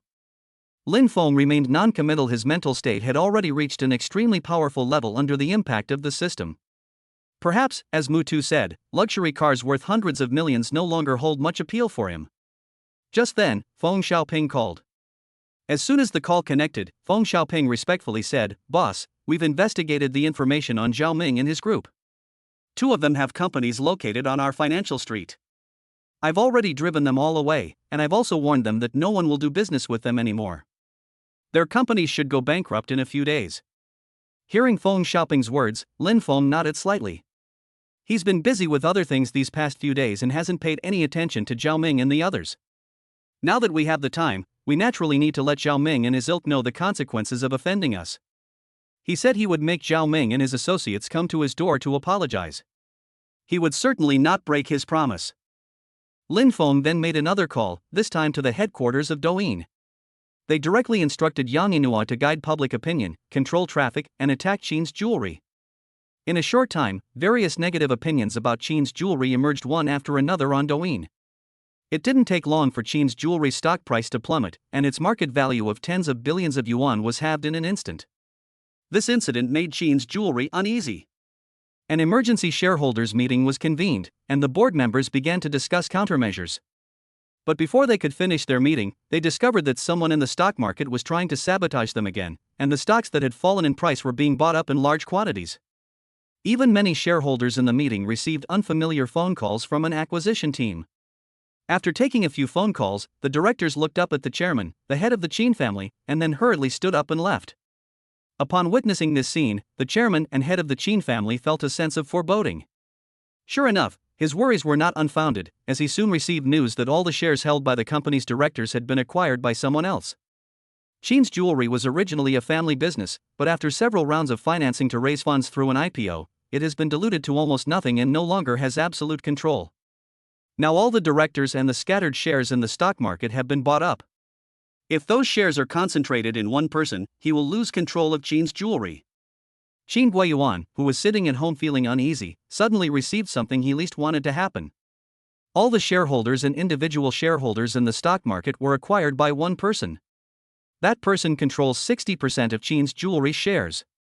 Having navigated the business world for decades, Qin Guiyuan naturally knew that such a sudden change was not so simple and was definitely aimed at his Qin family. But no matter how hard he racked his brains, he couldn't think of anyone he had offended, let alone such a powerful figure who could manipulate the stock market. Upon receiving the news, Qin Changji rushed back home from outside. Seeing his father's solemn expression, Qin Changji hesitated, wanting to say something. Changji, our Qin family may be doomed. Qin Guiyuan, who was sitting on the sofa smoking one cigarette after another, suddenly spoke in a hoarse voice. Dad, I was wrong. At that moment, Qin Changji suddenly knelt on the ground with a thud and said in a sobbing voice. Upon hearing his son's words, Qin Guiyuan suddenly looked up, already guessing what was going on. Tell me, what trouble have you gotten me into? Qin Changji already had someone in mind as a suspect, and then, without hiding anything, he told Lin Feng about the conflict he had had. You mean, the person targeting our Qin family this time is the owner of the Caesars Hotel? Qin Guiyuan frowned. Qin Changji nodded. Yes, Dad, I'm not sure if it's him, but the chances are high. I met him twice. The first time was at the Caesars Hotel. I had a few drinks then, and I offended Lin Feng along with Zhao Ming. The second meeting was at Juxian Club, where Lin Feng was with Wei Zihao. Wei Zihao? Qin Guiyuan's expression changed, and he said sternly, Do you know who Wei Zihao is? His father is the top official in our Shanghai government. The next step is to go to the center of power in the capital. Do you know what the top government official in Shanghai represents? I told you long ago that our Qin family is nothing in front of truly powerful people. I told you to be careful when you're out having fun and not to offend anyone you can't afford to mess with. Now describe to me in detail the scene when you met Lin Feng at Juxian Club. Qin Changji was startled by Wei Zihao's identity. He didn't know Wei Zihao, but he felt that Wei Zihao was on a similar level to the 6 major wealthy families. Since he himself was backed by the 6 major wealthy families, he didn't pay much attention to him. Now, upon hearing his father reveal Wei Zihao's identity, he turned pale with fright. Without daring to hide anything, she recounted the scene of meeting Lin Feng. What? You mean, when you met Lin Feng, Wei Zihao was still a step behind? Qin Guiyuan slowly closed his eyes, a look of despair rising on his face. Qin Changji didn't understand these social customs and etiquette, but he knew them perfectly well. Someone of Wei Zihao's status would never be relegated to a lower position unless he encountered someone of even greater status. This time, the Qin family is truly finished. He was certain that Lin Feng was the one who orchestrated this whole mess for the Qin family. Alright, from now on you are not allowed to leave the house. Stay here obediently. I'm going out for a while to see if I can save the Qin family. After saying that, Qin Guiyuan glared at Qin Changji with a look of disappointment and then quickly left. Chapter 62 I Want to Die Knowing Why. After leaving home, Qin Guiyuan drove himself to the outside of a luxury residential community. Gubei Number 1. This is also the most luxurious residence in Shanghai. Although it cannot be compared with the Tan Palace, it is still a place that 99% of people in the country cannot afford to live in their lifetime. The security guard at the gate probably received a message from the residents inside, and after Qin Guiyuan's car arrived, he was allowed to enter directly. Inside a villa deep within Gubei Number 1. An elderly man in his 60s was watering flowers with a watering can. He was wearing a tang suit. Although he was over 60, he was very well maintained and had very little gray hair. If you didn't know his age, you would think he was only 40 or 50. Qin Guiyuan drove here, got out of the car respectfully, and walked towards the old man. When he got close, he stood there quietly like a child who had done something wrong, not daring to even breathe loudly, waiting for the old man to finish what he was doing. The old man's name is Jin Rui. He is the president of the Shanghai Chamber of Commerce and the chairman of the Shanghai Municipal People's Political Consultative Conference. He is definitely a big shot in Shanghai. Jin Rui enjoys a high reputation even throughout the Yangtze River Delta region. Qin Guiyuan was a member of the Shanghai Chamber of Commerce. This time, he had nowhere else to turn but to Jin Rui to save his life. Although Qin's jewelry is only a prelude to Lin Feng's attack and hasn't really started yet, by the time he does, it will be too late. Only within this time frame could he find a way to remedy the situation. In fact, Lin Feng's methods were very simple. They were the most common forms of business warfare. First, they suppress your company's stock price, then they forcibly acquire your company's shares, and finally they use absolute control to kick you out of the company. Kicking him out of the company was the final step. All the previous actions were just preparation. Qin Guoyuan didn't want to wait until the final step arrived, so he could only come to Jin Rui to see if he could help his Qin family get through the crisis. Finally, after anxiously waiting, Jin Rui finished what he was doing. Watering flowers is something Jin Rui has to do every day. No matter how important the matter is, Jin Rui must finish this task before he can do anything else. With the help of a servant, Jin Rui washed his hands and sat in the pavilion, taking a sip of tea. He slowly said, "Tell me, Mr. Qin, what brings you here in such a hurry?" Qin Guoyuan quickly recounted the events. "Oh? Who has such great power and is willing to expend so much manpower and energy to target Qin's jewelry?" "Mr. Qin, I made some inquiries, and it seems to be a man named Lin Feng. His known identity is the owner of the Caesar Hotel, but I don't know anything else about him. By the way, I heard from my son that Wei Zihao was once a step behind that person at Jushian Club." Upon hearing this, Jin Rui raised an eyebrow slightly. "That's interesting. Even Wei Zihao treats him with such respect. He must be a very important person. Okay, I'll give you a call and ask.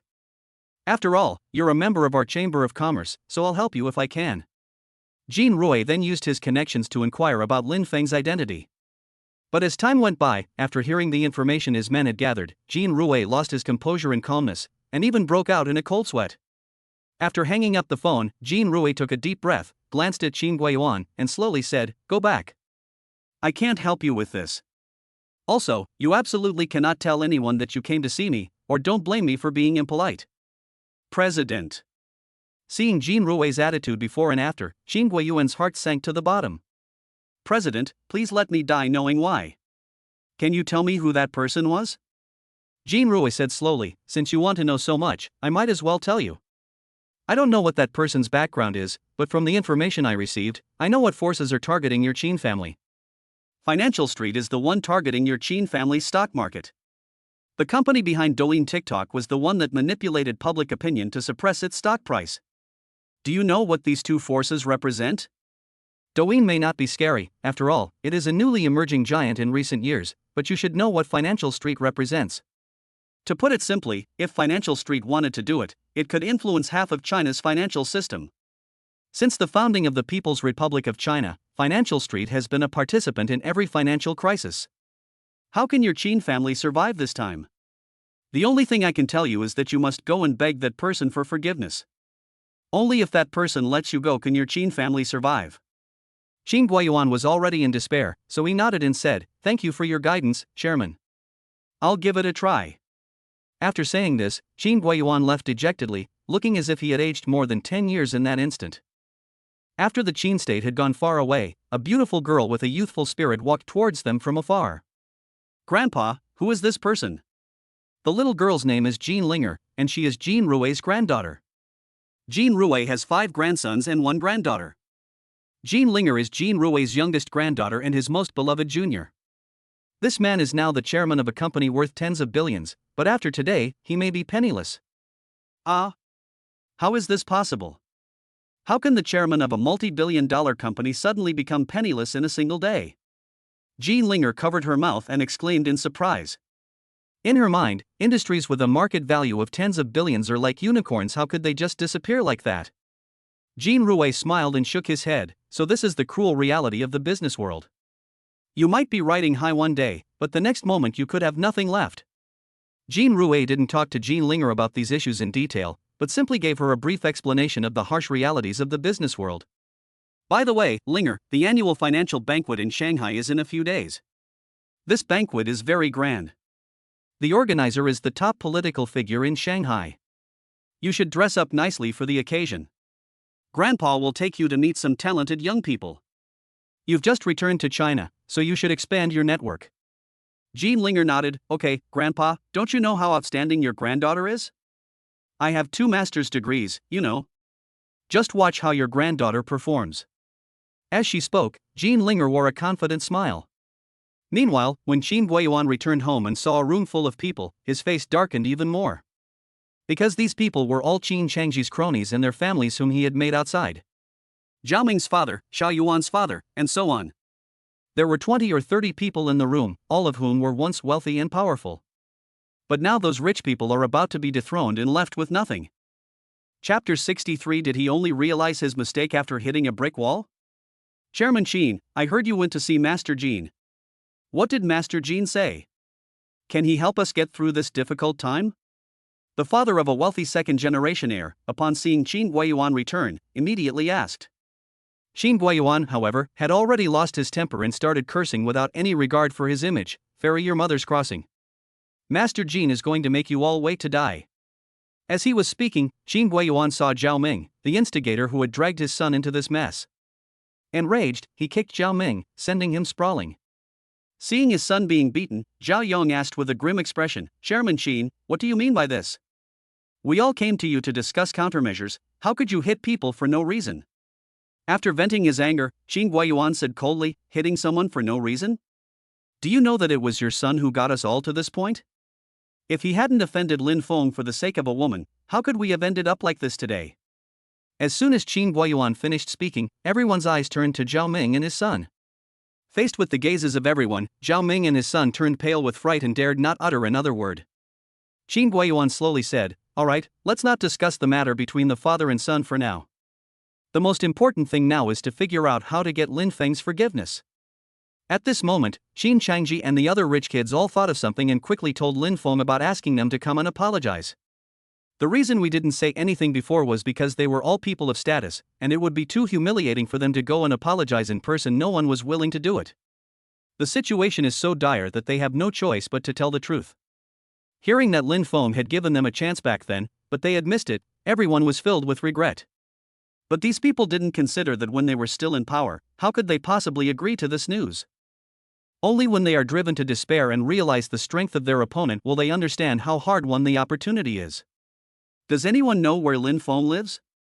If we go there now to apologize, there might still be room for negotiation. One of the wealthy men spoke up. Qin Guiyuan nodded. When I left, Master Jin told me where Lin Feng was staying. Let's go there together now and see if we can calm Lin Feng down and make up for our losses. Then Qin Guiyuan took the lead, followed by a group of wealthy people, each of whom had prepared valuable gifts, and they drove together to the Tan Palace.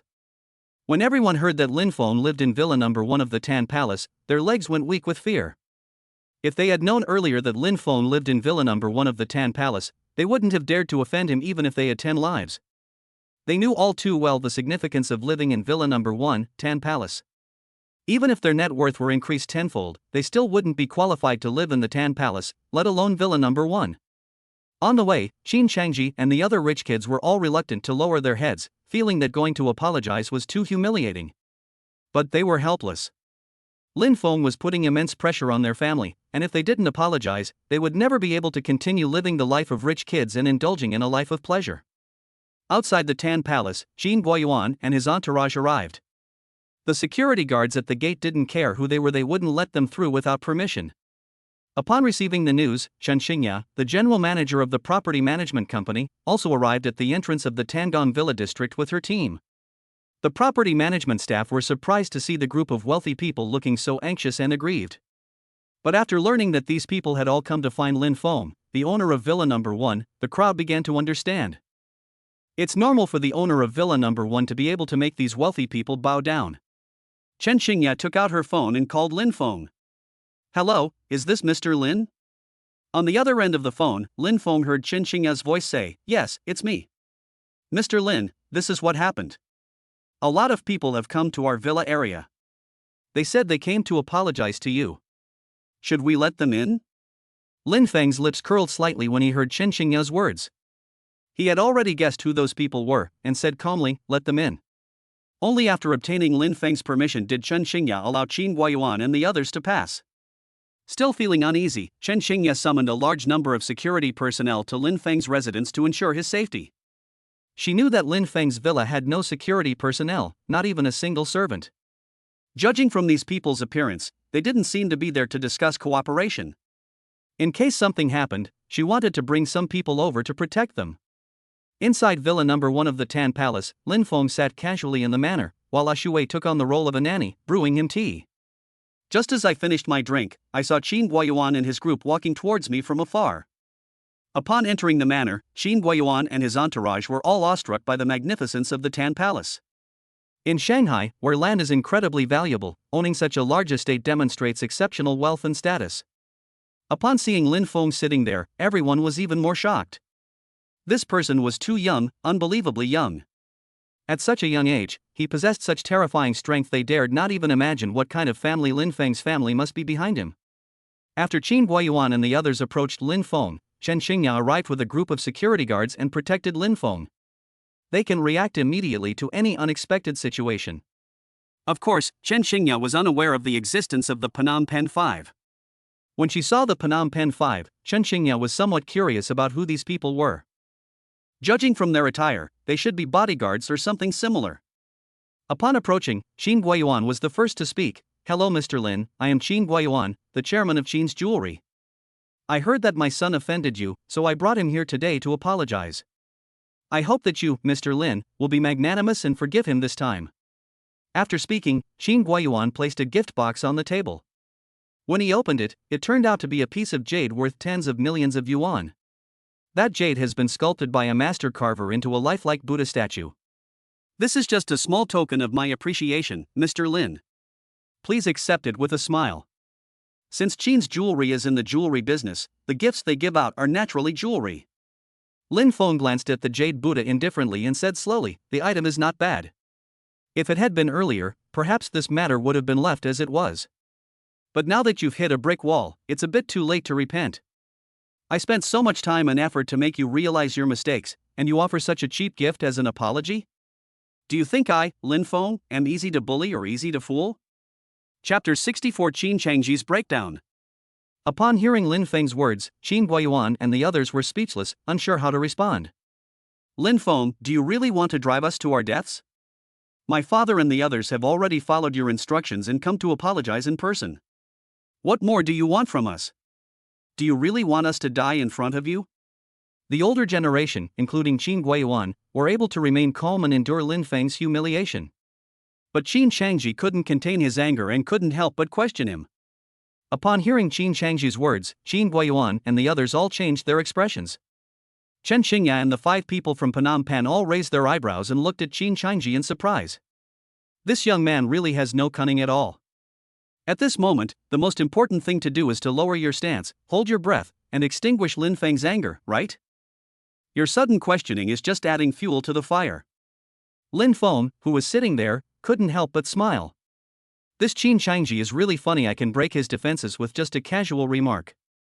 Qin Guoyuan immediately slapped Qin Changji, making him see stars. Clearly, Qin Guoyuan's slap was delivered without reservation. After delivering the slap, Qin Guoyuan gritted his teeth and said, "You beast, what time is it? You're still clinging to your arrogant self-esteem. Why don't you kneel down and apologize to Mr. Lin and beg for his forgiveness?" Awakened by his father's slap, Qin Changji immediately knelt on the ground with a thud. "Mr. Lin, I was wrong. I acted impulsively just now. Please don't take it to heart. Please let us off the hook. We will never provoke you again." Lin Feng shook his head. "All right, stop acting here.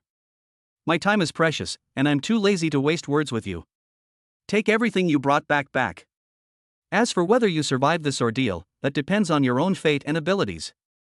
Lin Feng had lost patience to waste time with these people. Now that he had made his move, he would not let them off easily. Moreover, Qin's jewelry could be of some use to him.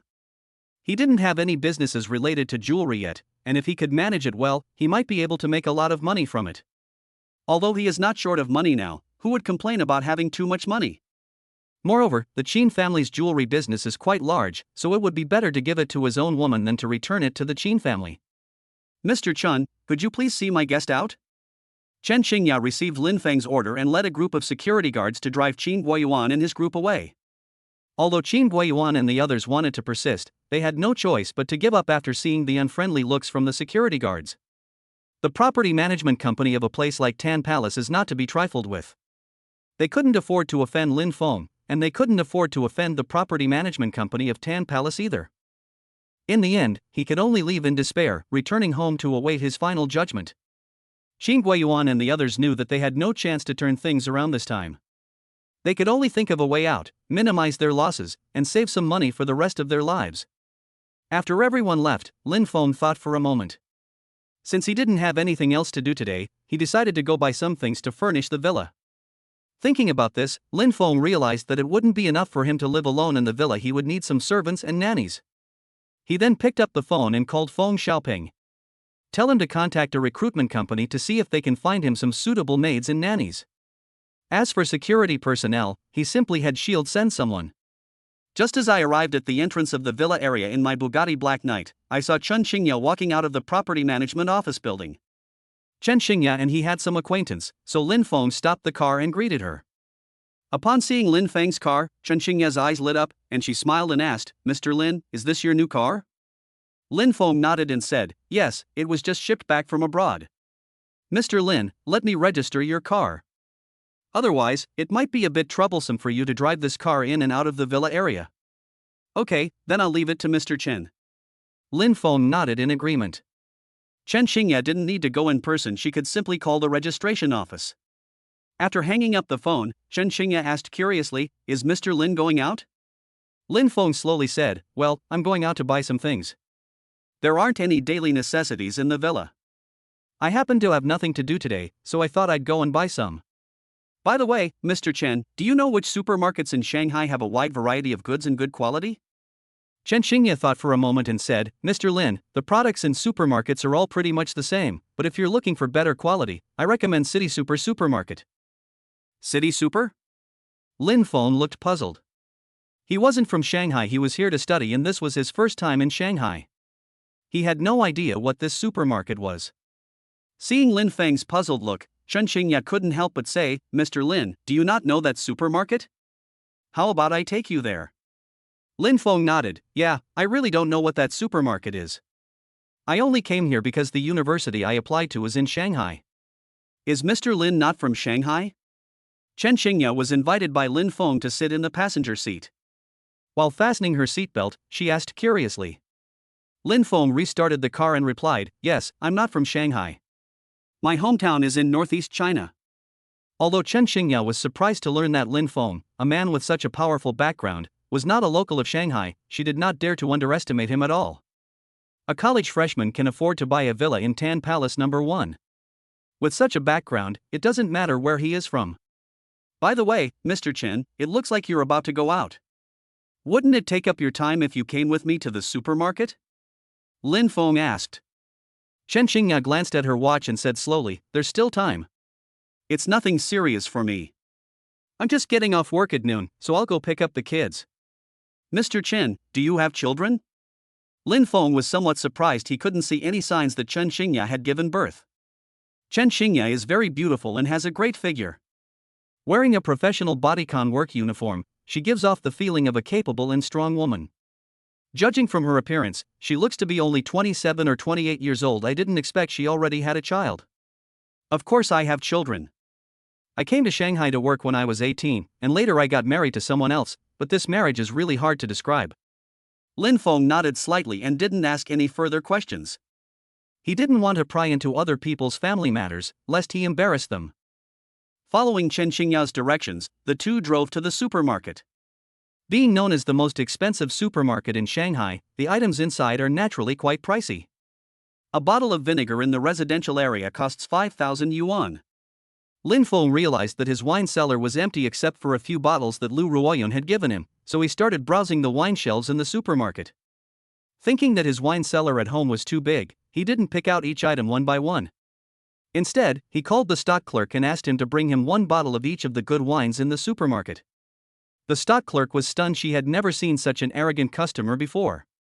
It's worth noting that the alcohol sold at City Super Supermarket is not cheap, the cheapest starting price is over 10,000 yuan. Even some expensive wines cost hundreds of thousands of yuan. There are at least 100 kinds of wine, and if this customer comes in wanting a bottle of each, it will probably cost tens of millions. Chen Xingya, standing to the side, showed no surprise whatsoever. With Lin Feng's wealth, such a move was nothing out of the ordinary. Chapter 65. Even the wicked need the wicked to grind them down. After Lin Feng finished speaking, the stock clerk didn't dare to make the decision on his own and hurriedly ran to find the manager. Meanwhile, after buying the alcohol, Lin Feng went on a shopping spree at the supermarket. In short, he would buy anything that he could use in his daily life without hesitation. A toothbrush costs 720 yuan, and a tube of toothpaste costs 900 yuan. These everyday items are commonplace at city supermarkets. After shopping around, Lin Feng and Chen Xingya had filled both shopping carts to the brim. When they arrived at the checkout counter, the supermarket manager was already waiting there. Upon seeing Lin Feng and his companion, the stock clerk quickly greeted them. The manager approached respectfully and said, "Hello sir, is this the wine you bought at my supermarket?" Hearing the manager's words, Lin Feng nodded slightly. "Yes, it was me." "Sir, you've purchased too much wine. I need to verify your identity before sending it to your home."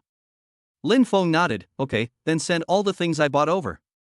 I'll let the property management know so that your supermarket delivery people can come into the community." The manager quickly began registering Lin Feng's information, and the final bill came to 53 million. Seeing Lin Feng pay without batting an eye, the manager was deeply shocked. What level of tycoon must this be? Spending tens of millions on a single supermarket trip must mean they have billions in cash at home. Those with billions in cash flow are basically big shots in China. The manager quickly processed a membership card for Lin Feng within his authority, which would give him a 20% discount at City Supermarket. After paying, Lin Feng and Chen Xingya went outside the supermarket. Looking at the time, it was almost time for school to end. Lin Feng felt bad about taking up so much of Chen Xingya's time, so he offered to take her to pick up her child. When Chen Xingya came out, she was in his car. She didn't drive herself, as taking a taxi would have taken some time. Chen Xingya did not refuse. After all, picking up the child was the priority, so she got into Lin Feng's car and headed to the school. When the two arrived at the school, it was already half a day after school had ended. Chen Xingya and Lin Feng waited quietly at the school gate. As time passed, almost all the students had left, and Chen Xingya's child was still nowhere to be seen, which made Chen Xingya anxious. He quickly took out his phone and called his child's homeroom teacher. "Ms. Wu, I would like to ask if my child Lu Dongxue has been born yet?" Upon hearing that Chen Xingya was Lu Dongxue's mother, the homeroom teacher, Ms. Wu, said on the phone, "Oh, Lu Dongxue's parent? Lu Dongxue left a long time ago. Didn't you pick her up at the school gate?" Hearing that her child had already finished school, Chen Xingya felt a bad premonition and said anxiously, "No, Teacher Wu, I was delayed by something and came a little late. I didn't pick up my child when I got here. In the past, when I arrived late, the child would always be waiting for me at the door, but I didn't see her this time." The homeroom teacher became anxious when she heard that Lu Dongxue was missing. "Dongxue's parents, please don't panic. Your child might be nearby. Please look for them first, and I'll ask around for you too." After hanging up the phone, Lin Feng clearly noticed that Chen Xingya's face showed signs of panic. He then asked, "What's wrong?" Chen Xingya recounted the whole story of how her child was lost. Lin Feng nodded. "Don't worry, it's okay. The child has only been home from school for half an hour. Even if something happens, there's still time to find him."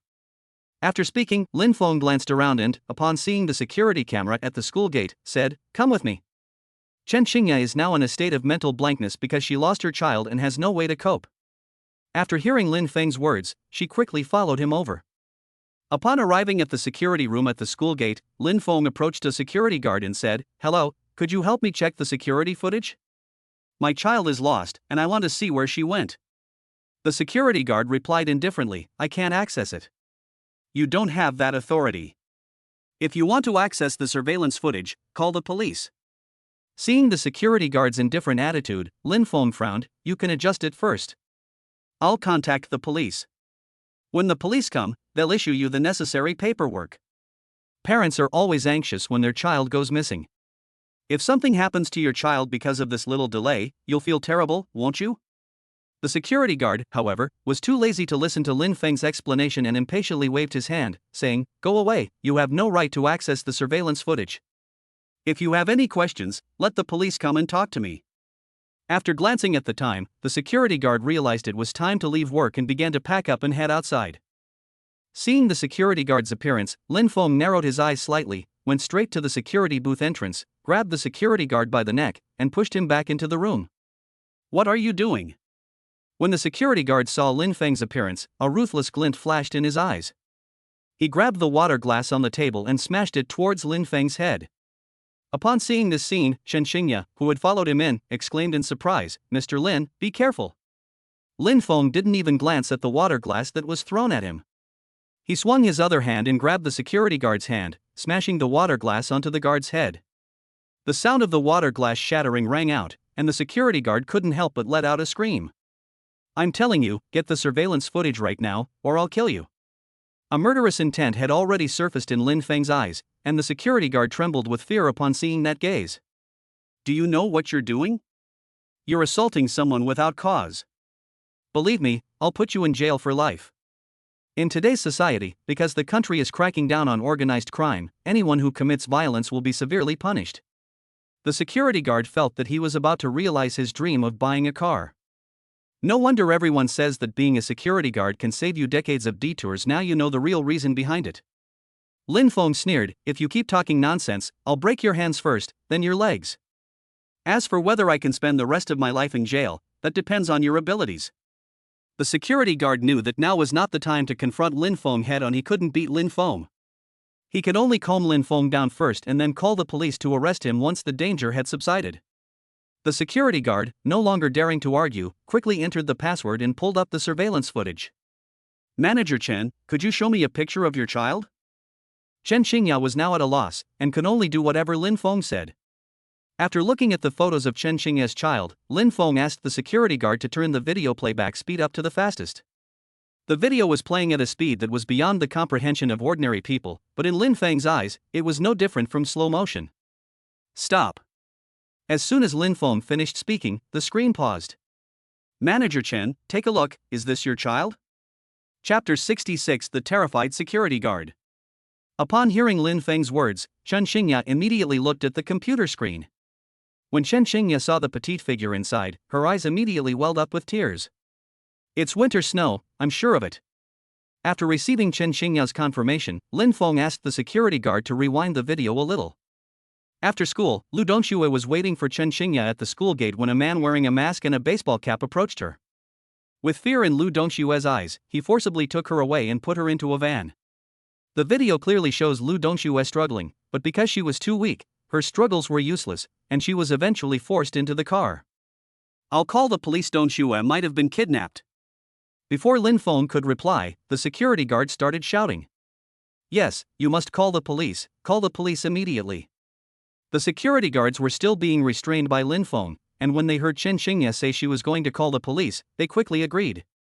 As long as the police arrive, he can arrest this person. How dare they hit him? He'll extort $1 million or $2 million from you. Upon hearing the security guard's words, a cold smile appeared on Lin Feng's lips. He naturally guessed the security guard's ulterior motive, but he did not refuse. Instead, he agreed to Chen Xingya's decision to call the police. 10 minutes later, officers from the local police station finally arrived. Upon seeing the two police officers, before Chen Xingya could even explain the situation, the security guard rushed over and shouted, "Police! Someone's being beaten! Someone's being beaten! Arrest him right now! Look how badly he's been beaten!" At this point, blood was already flowing from the security guard's forehead. He had tried to hit Lin Feng with the cup, but Lin Feng hit him on the forehead instead. Upon seeing someone injured, one of the officers frowned and asked, "What happened?" The security guard quickly explained what had happened. Of course, he avoided Lin Feng's attempt to hit him with the cup. A police officer with official status looked at Lin Feng and said in a deep voice, "Did you hit him?" Lin Feng did not refute, but nodded and said, "Yes, I hit him." Seeing Lin Feng's undisguised behavior, the policeman sensed his arrogance and frowned, saying, "Since you've admitted it, let's go back to the police station and talk." At this moment, Chen Xingya had no time to wait and said directly, "Officer, I am the one who called the police. I suspect that my child has been kidnapped. Please send someone to rescue my child first. Mr. Lin is my friend. It was only because the incident was urgent and this person wouldn't show us the video that we attacked him." The two police officers initially thought it was just a fight, but it turned out to involve a kidnapping case, and they both became serious. Kidnapping cases are far more important than brawls. But the security guard wasn't going to let the matter drop. He shouted, "Officer, he assaulted someone. You have to deal with this. I'm dizzy, I think I have a concussion, ouch." As he spoke, the security guard clutched his head and sat down on the ground, his face contorted in pain. Seeing that the security guard was persistent, Lin Feng didn't bother with him and instead took out his National Security Bureau ID. These are my identification documents. My matter with him should be handled by my department. You should deal with my friend's matter first. If a minor incident causes a child to be in danger, then no one can escape blame. Upon seeing the red badge in Lin Feng's hand, both police officers became respectful. This isn't a local National Security Bureau leader, but a leader from the General Administration of National Security. There's someone who can stand on equal footing with even the top official of the Shanghai municipal government. This document allows you to freely mobilize any personnel from the local National Security Bureau. Upon seeing that Lin Feng was from the National Security Bureau, the unruly security guard was dumbfounded. He never imagined that the person who hit him was actually a leader of the National Security Bureau. Lin Feng glanced at the security guard with a cold smile and said slowly, "I'll call my colleagues from the National Security Bureau over in a bit, and they'll handle your matter. You disregard the safety of the people and obstruct the investigation. I suspect you may be a foreign spy who has infiltrated the Chinese people and intends to undermine their unity." After Lin Feng pinned this huge accusation on the security guard, he almost burst into tears. The two police officers also looked at the security guard with sympathy. The National Security Bureau and the police station are not the same.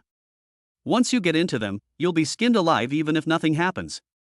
The National Security Bureau is comparable to the imperial guards of ancient times. Ordinary people would be tortured to death if they entered such a place. Brother, I was wrong. I really didn't know you were a leader of the National Security Bureau. If I had known, I wouldn't have dared to do it even if you gave me 100 lives. Please, leader, show me leniency and forgive me this time. The security guard broke down in tears, speaking in a pitiful manner. Lin Feng naturally didn't want to argue with the security guard, and seeing that he had sincerely admitted his mistake, he let him go. Alright, next time someone needs help, do what you can within your responsibilities, but don't make a big deal out of nothing. I've already told you, your child is missing. This is a matter of life and death, and you still insist on not taking it seriously. Don't you have children of your own? Hearing Lin Feng's reprimand, the security guard nodded repeatedly in agreement. Lin Feng then said to the two police officers, "The video clearly shows the child being pulled into the car. Investigating the car's license plate and driving route should be enough to find the gang of thugs." If an ordinary person said that, the two police officers would definitely say, "Are you trying to teach me how to do things?" But after Lin Feng said it, the two police officers nodded in agreement. Lin Feng then took out his phone and called my Xiaofei. My Xiaofei's father is the highest ranking officer in the Shanghai Traffic Police Force, so it's easy for him to help adjust traffic surveillance footage. Just as Lin Feng had predicted, after picking him up, my Xiaofei immediately contacted someone to check the traffic cameras on the road. "Mr. Lin, we found the car. The last place it went was a factory area in the suburbs." Upon hearing my Xiaofei's words, Lin Feng immediately took Chen Xingya into the car and headed towards the suburbs. On his way, Lin Feng called Feng Xiaoping again. "Hey, boss." As soon as the call connected, Feng Xiaoping's respectful voice came through. "Now, take all your men and go to the factory in the suburbs to find someone. I will send you a photo of the person we are looking for in a while." Upon hearing Lin Feng's instructions, Feng Xiaoping did not dare to hesitate at all. After receiving Lu Dongshua's photo, he began to gather his men. One phone call was made, and hundreds of people appeared in the Financial Street Property Company building. In various corners of Shanghai, many people from all walks of life have gathered. Afterwards, everyone's phone showed Lu Dongshua's photo, and the thugs all got into cars and headed to the suburban factory. Chapter 67 is easily solved. Surprisingly, at the intersection of the suburban factory area, cars were driving in from a distance. After the cars arrived, the doors opened one by one, and people from the community got out of the cars. Feng Xiaoping had arrived immediately and was standing next to Lin Feng. After the group of people arrived, they all greeted Feng Xiaoping in unison. "Hello, boss." Feng Xiaoping nodded, then introduced Lin Feng to everyone. "This is my boss, you can call him Mr. Lin." "Hello, Mr. Lin." The group of underlings then called out respectfully to Lin Feng in unison. There are at least 500 people gathered here. Seeing this spectacle, Chen Xingya was so shocked she couldn't close her mouth. This was so shocking, she had never seen anything like it before. She's quite a figure in Shanghai after all. Someone who can become the general manager of Tangong Property Management Company is no ordinary person. But no matter how many grand scenes she had seen, none were as shocking as this one. Even in the past, when gangs fought each other, each side only had about 100 or so people. And now, there are hundreds of people. At Feng Xiaoping's command, 500 men rushed into the factory area and searched each factory building. Even if some factories don't want people to go in, they don't dare to say no when they see the attitude of those gangsters. As Feng Xiaoping's men left, the sound of police sirens wailed in the distance. These police officers were summoned by Lin Feng. After he revealed his identity as a member of the National Security Bureau, the leaders of the Shanghai municipal political and legal system dared not neglect him. Meanwhile, these leaders were also secretly wondering what kind of kidnappers these were, that they dared to arrest even a relative of a high-ranking official in the State Security Bureau. Lin Feng did not mention his relationship with Lu Dongxue. The leaders of Shanghai believed that Lu Dongxue was Lin Feng's relative, but that was all just their imagination. Of course, this wasn't just wild guessing after all. Lin Feng's high-profile use of his power meant they must have a good relationship. At that moment, Chen Xingya felt that there was a great chance of saving her daughter. After all, if even someone with Lin Feng's background can't help her save her daughter, then perhaps no one in the entire Shanghai can help her. Just as Lin Feng was greeting the leaders from Shanghai who had come to visit, Chen Xingya's phone rang. Upon seeing the unfamiliar number, Chen Xingya quickly answered it. A male voice using a voice changer came from the phone. "Are you Chen Xingya?" Upon hearing the voice on the phone, Chen Xingya quickly replied, "Yes, I am Chen Xingya." "Who are you?" "You don't need to know who I am. All you need to know is that your child is in my hands. Prepare 10 million right now.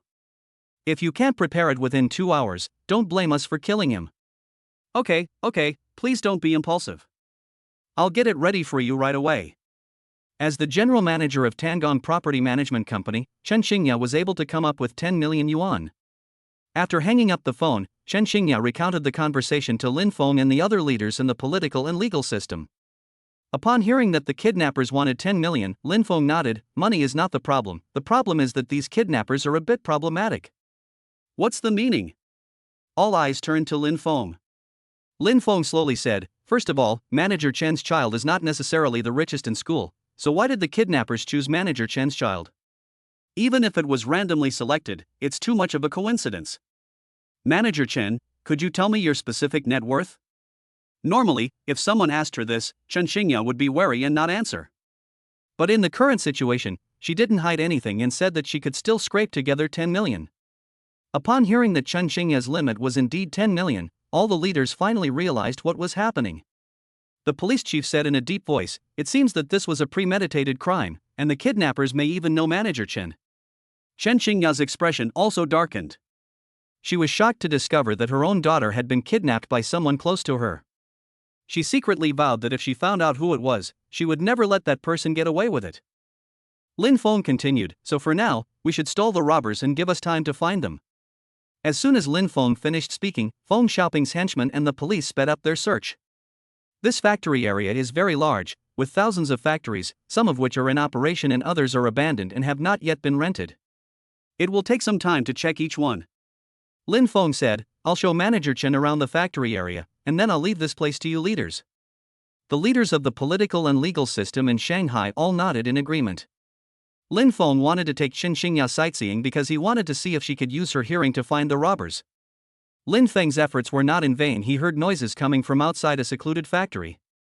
Lin Feng then parked the car in a secluded spot some distance away and notified Feng Xiaoping to bring his men over. Then he got out of the car and walked into the factory. The factory looks like it has been abandoned for a long time. The factory is in a mess, and it is full of scrap. Just then, Lin Feng led Chen Xingya to the outside of a factory with its gates tightly closed. "This should be the place. There should be 5 people inside. I'll find a place to check the situation first. If Dongxue is not in danger, then you can take Feng Xiaoping and the others in." Thinking that the kidnappers were inside, Chen Xingya quickly said, "Be careful." Lin Feng circled around the factory and found a small hole through which he could see inside. He jumped up from the spot and easily leaped over the 3-meter-high railing. Peeking cautiously inside, I saw 5 kidnappers sitting together, while Lu Dongxue, her hands and feet bound and her eyes blindfolded, sat on a chair in the distance. After confirming that no one could threaten Lu Dongxue, Lin Feng silently jumped down from the 3-meter-high wall. After meeting up with Chen Xingya, he signaled to Feng Xiaoping that they could lead their men in. The 5 kidnappers inside the factory suddenly heard the roar of an engine outside. Then a modified Wrangler crashed through the factory gate and drove right in. As soon as the Wrangler came to a stop, two burly men jumped down and, without saying a word, started punching the 5 kidnappers. Bang bang bang! Several screams rang out in succession, and all 5 kidnappers were beaten to the ground and unable to get up. Lin Feng then led Chen Xingya, Feng Xiaoping, and a group of his underlings in. Upon seeing one of the kidnappers, Chen Xingya instantly flew into a rage. Lu Haoran, it's you! A middle-aged man lying on the ground was startled when he heard Chen Xingya's shout. She was even thinking of finding something to cover her face. Chapter 68. Mr. Lin, please stay for dinner. Seeing that Lu Haoran was still unrepentant at this point and even thought about escaping his identity, Chen Xingya was so angry that her face turned ashen. Upon seeing that Chen Xingya recognized the kidnapper, Lin Feng and the others all stopped what they were doing. Feng Xiaoping originally intended to send men to continue dealing with the 5 kidnappers, but after seeing that Chen Xingya and one of the kidnappers seemed to have a story, he stopped. Lu Haoran, I never imagined you could be so depraved as to kidnap your own daughter. You're utterly hopeless. I don't know what in this world you wouldn't dare to do. Meanwhile, Lu Dongxue had been rescued and ran behind Chen Xingya to hide. This ordeal had terrified Lu Dongxue, and her eyes were filled with fear. While shielding Lu Dongxue in her arms, Chen Xingya questioned Lu Haoran. At this moment, Lu Haoran realized that he could not escape, and his expression turned ferocious. Chen Xingya, why can't I tie her up? I've asked you so many times, just hoping you could lend me some money, but you've never agreed. Do you know what kind of life I'm living? If you had lent me money, things wouldn't have turned out like this. As he spoke, Lu Haoran couldn't help but sniffle. Originally, this was just one person's habit, but when Feng Xiaoping saw it, he couldn't help but frown slightly and whispered to Lin Feng, "Boss, this person might be a drug addict." Upon hearing Feng Xiaoping's words, Lin Feng raised an eyebrow slightly. He now has a pretty good idea of why Chen Xingya divorced Lu Haoran. If Lu Haoran is indeed a drug addict, then if they don't get a divorce, they can only wait for their family to be destroyed. Drug addicts are beyond redemption. Once the addiction kicks in, he won't even leave his own parents' savings for their funerals, let alone his wife and children. Drug addicts are basically the least sympathetic people in the world. He'd do anything to get drugs. It's likely that Lu Haoran kidnapped his own daughter and demanded money from Chen Xingya because he wanted to get money to buy drugs. Chen Xingya was so angry at Lu Haoran's shameless remarks that she laughed. Lu Haoran, do you have any shame? We're already divorced. I earned this money myself, penny by penny. Why should I lend you money? Why didn't you just die sooner, you scum? I refuse to lend you money, so you kidnapped Dongxue. This time I will definitely not let you go. You can stay in jail. After speaking, Chen Xingya didn't bother to waste any more words with Lu Haoran and directly led Lu Dongxue to turn around and walk out of the factory. Lin Feng didn't even glance at Lu Haoran again, and directly gestured to Feng Xiaoping. After leaving the factory, they heard Lu Haoran and the other 4 kidnappers screaming in agony inside. The sound of police sirens could be heard in the distance. After Feng Xiaoping had reprimanded Lu Haoran and his group of 5, he also came out with his men. The rest is up to the police.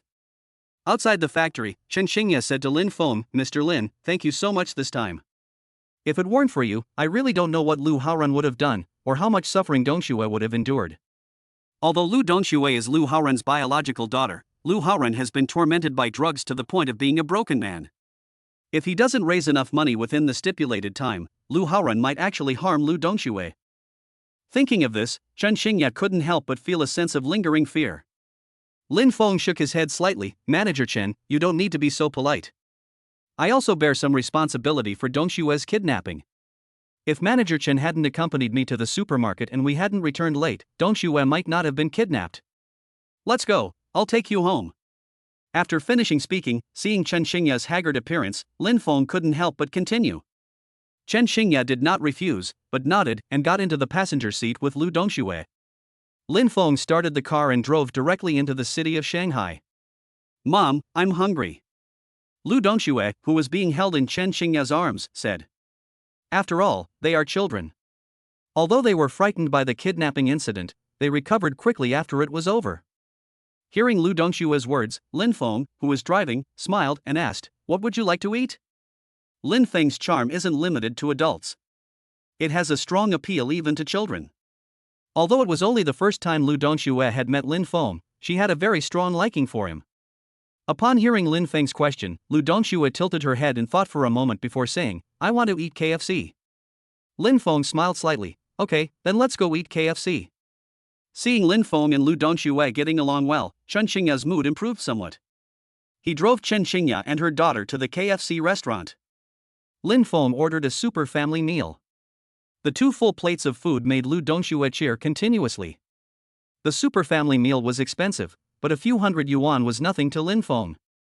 The 3 of them found a seat by the window and happily began to eat. After the 3 finished their meal, they headed home. Because of the kidnapping incident, Chen Xingya asked for leave for Lu Dongxue, intending for Lu Dongxue to rest at home for an afternoon. Chen Xingya lives in a high-end residential community. After hearing Chen Xingya's name in the parking space, the 3 of them went upstairs. Lin Feng was originally going to leave after taking Chen Xingya and her daughter home. But Lu Dongxue insisted that Lin Feng come to her home as a guest. Seeing Lu Dongxue's pouting lips, Lin Feng couldn't bear to refuse the little girl's invitation. The 3 of them took the elevator to their room on the 11th floor. As soon as they entered the house, Lu Dongxue clung to Lin Feng for a hug. In her words, Uncle Lin's embrace was the safest. Upon hearing Lu Dongxue's words, Chen Xingya's eyes involuntarily reddened. She quickly said, Dongxue, Mom will never let you get hurt again, Mom promises. Lu Dongxue's youthful face nodded repeatedly. Mom, I believe you this time. You can't let your precious daughter get hurt again in the future. Seeing Lu Dongxue acting like a little adult, Lin Feng couldn't help but find it amusing. Actually, he doesn't really like children. After all, there are too many unruly kids these days, which makes him furious. But he really liked this little girl, Lu Dongxue. After all, Lu Dongxue is very sensible and obedient, and has none of the unruly behavior of a naughty child. After entering the house, Lu Dongxue clung to Lin Feng like a koala. Lin Feng, who originally wanted to stay for a while and then leave, could only stay in Chen Xingya's house. Seeing Lu Dongxue so dependent on Lin Feng, Chen Xingya could only smile apologetically. Mr. Lin, let me get you a glass of water. Chen Xingya hurriedly ran into the kitchen and poured Lin Feng a glass of warm water, placing it on the coffee table in front of her. Glancing at the time, it was almost 3 p.m. Chen Xingya thought for a moment and said, Mr. Lin, since Dongxue likes you so much, please don't rush back. I'll cook for you later to show my appreciation for your help today. Seeing Lu Dongxue in his arms, Lin Feng nodded and said, Okay, then I'll trouble manager Chen. Mr. Lin, you're too kind. You've helped me so much, this little bit of repayment is nothing at all. Chapter 69 Chen Xingya's Past. Lin Feng spent the entire afternoon trying to soothe the child. Of course, while coaxing the child, Lin Feng also got a glimpse of Chen Xingya's charm. After pouring water for Lin Feng, Chen Xingya went to the bedroom to change into her home clothes. She wore a loose-fitting short-sleeved t-shirt on top and tight yoga pants on the bottom, which perfectly accentuated her figure. When he met Chen Xingya, she always wore business suits, which were very beautiful, but this casual home outfit made her even more charming. Chen Xingya is quite good-looking, with a 90-point appearance, on par with Tang Shishir, and her figure is also considered perfect. The difference is that although Tang Shishir is well-developed, she lacks the maturity of a young married woman. Chen Xingya possesses a more mature charm than Tang Shishir. It resembles a ripe peach, the kind that's so juicy you could squeeze it. Especially when paired with tight yoga pants, the body lines are clearly outlined, making her an absolute heartthrob for young men. Seeing this scene, Lin Feng couldn't help but be secretly moved, but he suppressed his thoughts and didn't show them at all. After all, he and Chen Xingya didn't have a deep relationship, they were just property management and homeowners, at most ordinary friends. He can appreciate it, but he doesn't have many ideas about taking it further. He didn't care whether they could have a relationship, but whether Chen Xingya was willing was another matter entirely. Lin Feng spent the entire afternoon comforting Lu Dongxue in his arms. Perhaps she was too tired, because Lu Dongxue fell into a deep sleep in Lin Feng's arms. Seeing that the child was asleep, Chen Xingya walked over and tried to take the child from Lin Feng's arms. Even when Lu Dongxue was asleep, she was still subconsciously relying on Lin Feng. Holding Lin Feng's neck tightly, Chen Xingya exerted a little force, causing Lu Dongxue, who was still asleep, to frown and tighten her grip on Lin Feng's neck. Okay, let her lie down for a while longer. I'm fine. Seeing this, Lin Feng couldn't help but smile and say something. Chen Xingya said, Then I'll trouble you, Mr. Lin. I'll go prepare the dishes now, and we'll eat later. Lin Feng nodded. Where is the child's bedroom? Chen Xingya pointed to the second bedroom. Lin Feng picked up Lu Dongxue and stood up, walking towards the second bedroom. Upon entering the room, it was clear that the entire room was a child's room. It was filled with all sorts of plush toys, and even the bed sheets were pink, creating a very cozy atmosphere. Once on the bed, Lin Feng lay down on his side and gently placed Lu Dongxue on the bed. And so, Lu Dongxue lay half on the bed, the other half embracing Lin Feng. Perhaps because she had slept for too long, Lu Dongxue felt tired and finally turned over, getting out of Lin Feng's arms. Only after Lu Dongxue let go was Lin Feng finally able to escape from the bedroom. Meanwhile, Chen Xingya had already prepared 2 dishes in the kitchen. Upon seeing Lin Feng, he said, "Mr. Lin, please wait a moment, there are only 2 more dishes to go. No rush, just be careful not to burn yourself." After sitting on the sofa playing on her phone for a while, Chen Xingya's voice came from the kitchen. "Mr. Lin, the food is ready, you can eat now." As soon as I entered the kitchen, the aroma of the food wafted over me. Manager Chen's cooking skills are quite good. Looking at the sumptuous feast on the table, Lin Feng couldn't help but exclaim in admiration. Chen Xingya smiled and said, "Mr. Lin, you flatter me. It's just a simple home-cooked meal. I was a bit rushed today, so I just had a quick bite at home. I'll invite you out for a proper meal another day to express my gratitude." Lin Feng shook his head. "I already said, Manager Chen, you don't need to be so polite. If you're being so formal, then you don't consider me a friend.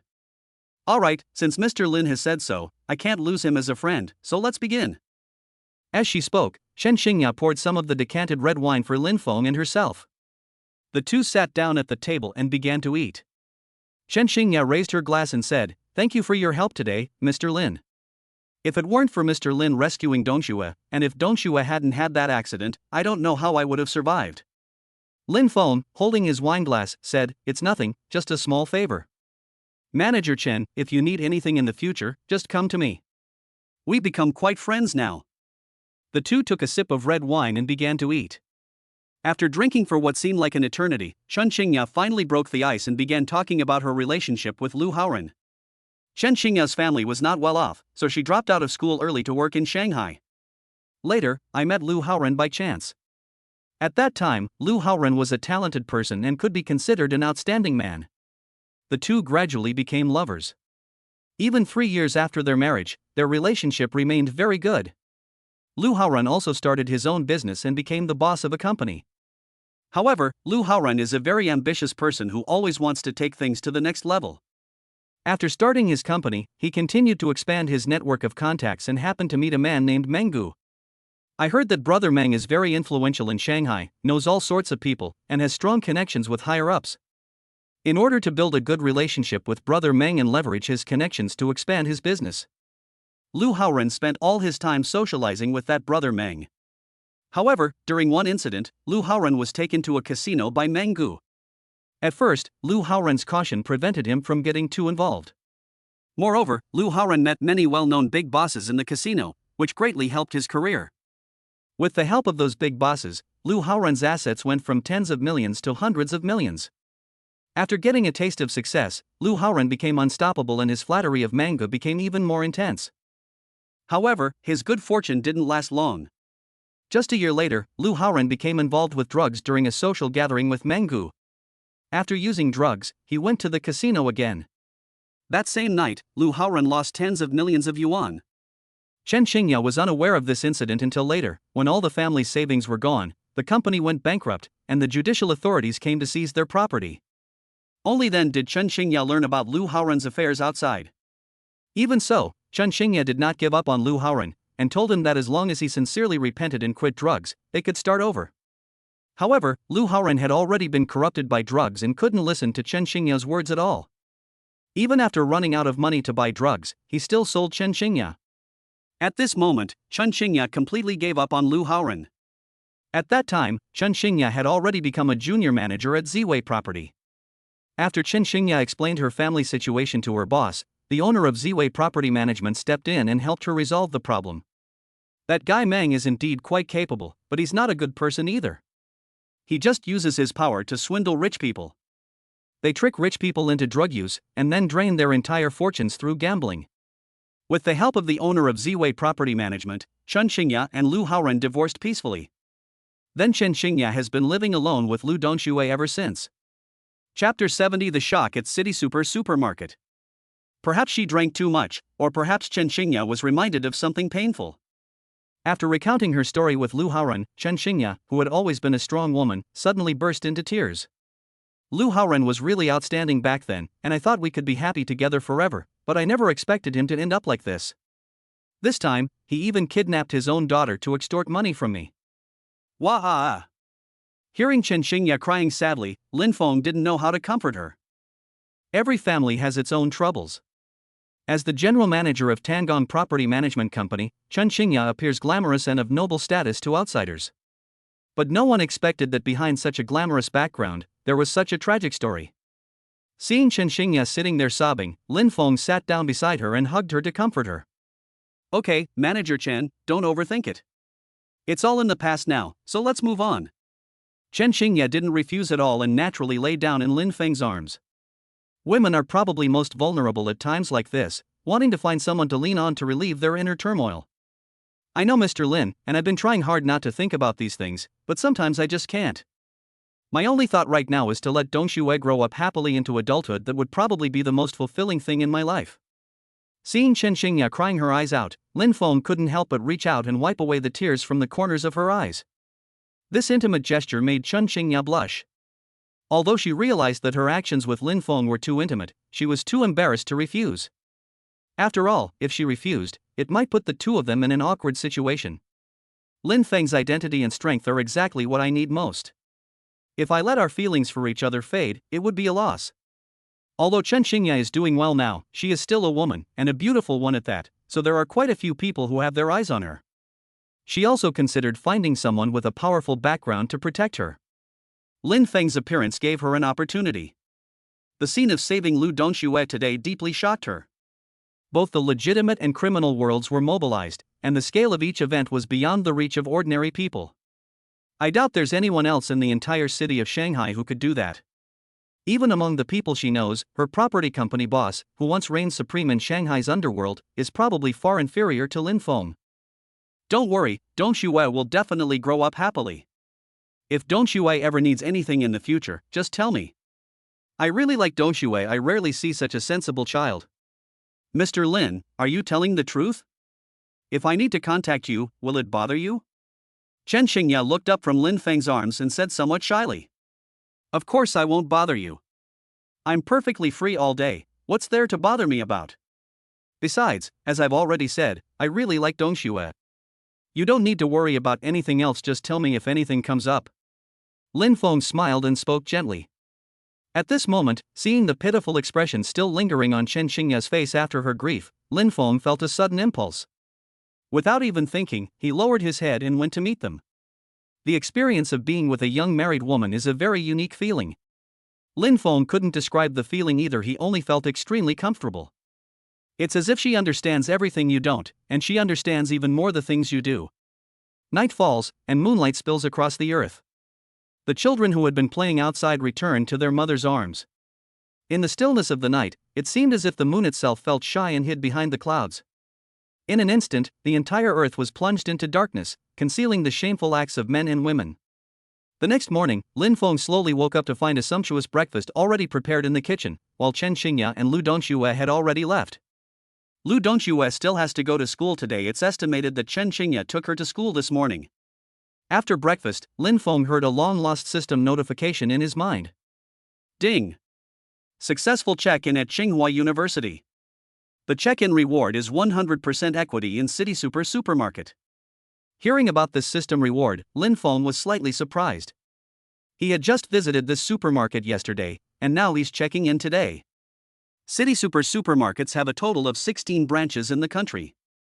Each of them is the top supermarket in the area, and also the one with the highest prices. Although City Super is not currently listed and its market value cannot be assessed, it is definitely worth several billion. However, Lin Feng wasn't too surprised by the system's sign and reward this time. After all, with his current strength, a business worth billions is nothing. But it was nothing to him, however, it caused a huge sensation for City Super. Overnight, the boss was replaced. No one knew just how powerful this new boss was, that he was able to acquire all of City Super's shares overnight. Lin Feng had just finished eating when an unfamiliar number called his phone. Lin Feng answered the phone casually and said, "Hello, who is this? Are you Mr. Lin Feng?" A respectful middle-aged man's voice came from the other end of the phone. Lin Feng said calmly, "Yes, I am Lin Feng. Hello Mr. Lin, I am the legal counsel for City Super Supermarket. You can call me Xiao Gu. The company just received news that you have acquired City Super Supermarket. I have already prepared the property transfer and related documents. If you have time, Mr. Lin, you can come over to handle it." On the phone, the legal representative from City Super Supermarket spoke respectfully. Lin Feng said slowly, "I'm in Shanghai." "Where are you now?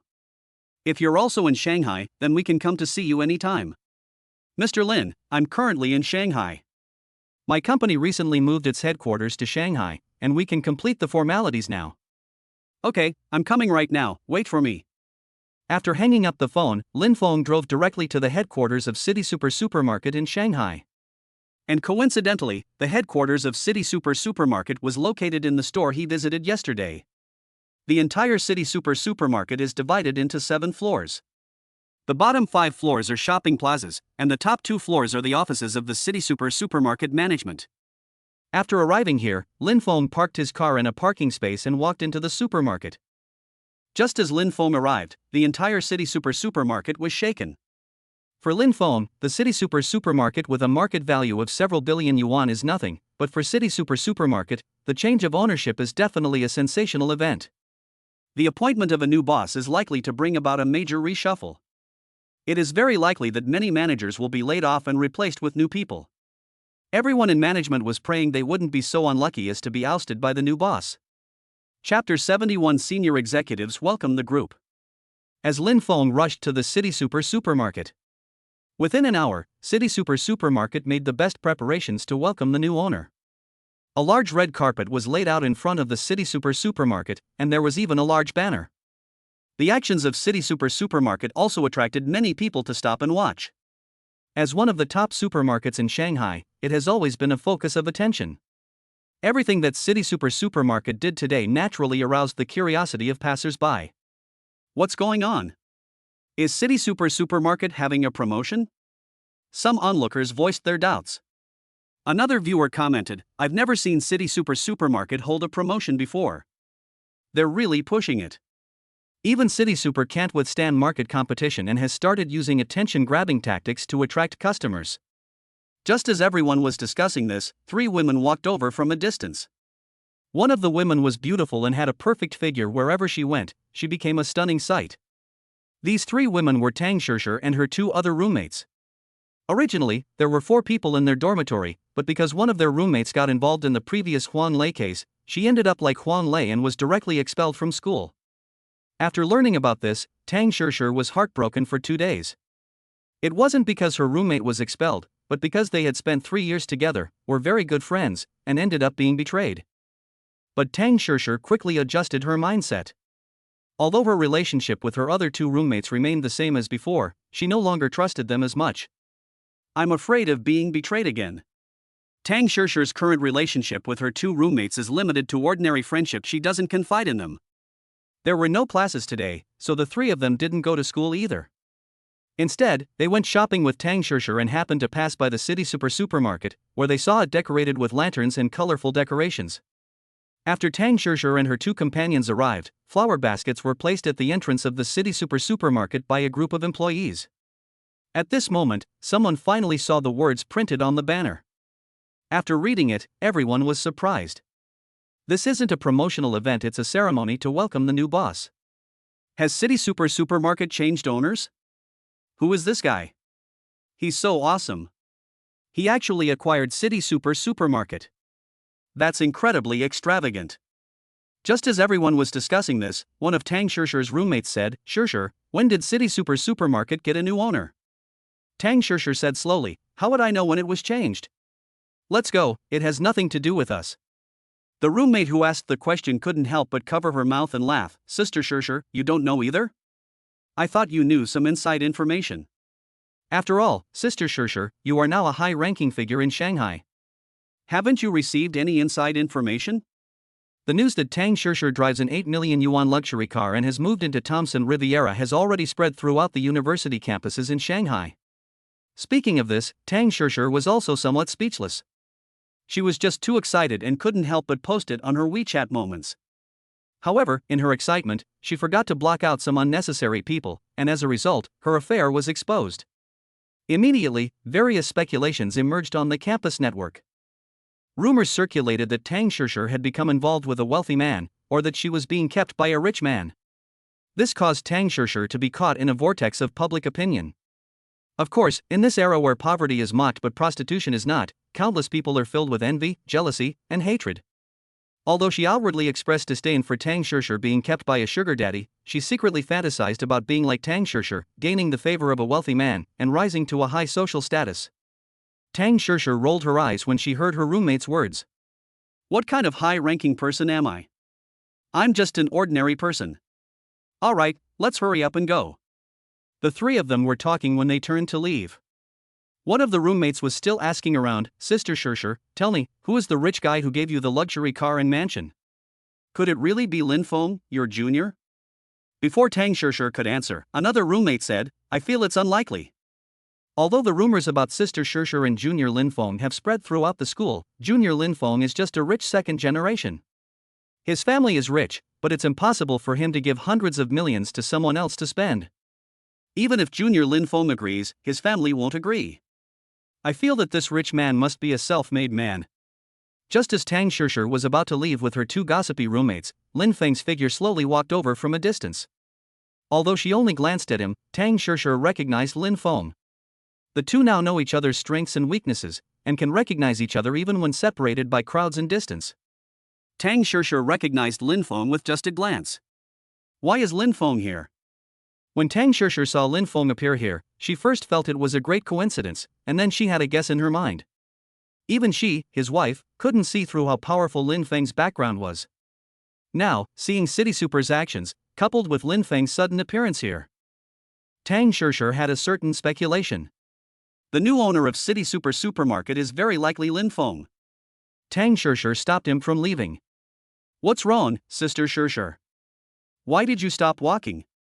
Tang Shishir's two roommates wondered why she suddenly stopped. But then the two followed Tang Shishir's gaze and saw Lin Feng approaching. It's Lin Feng, his junior. One of them exclaimed in surprise. Another roommate nodded in agreement. Lin Feng is still so handsome. His looks are simply unbeatable.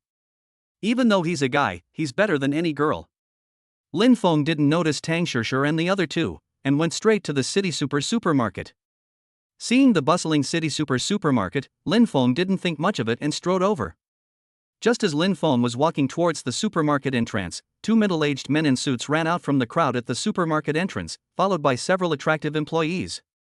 One of them recognized Lin Feng at a glance, his face beaming with smiles, and he respectfully extended both hands to greet him, saying, "Boss, you've arrived." The person speaking was none other than Xiao Gu, the legal representative from City Super Supermarket, who had called Lin Feng earlier. Upon seeing the man who greeted him warmly, Lin Feng smiled and elegantly extended a hand, saying, "You must be Gu Fao?"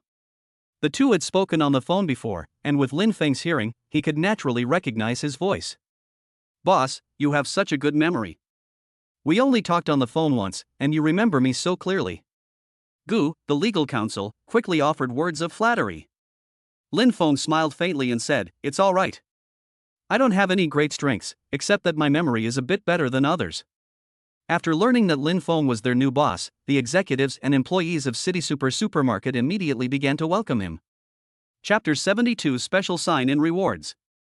Gu, the legal counsel, quickly introduced the man beside Lin Feng. The man is the store manager of the City Soup Supermarket flagship store in Shanghai. Lin Feng smiled and shook hands with the store manager again.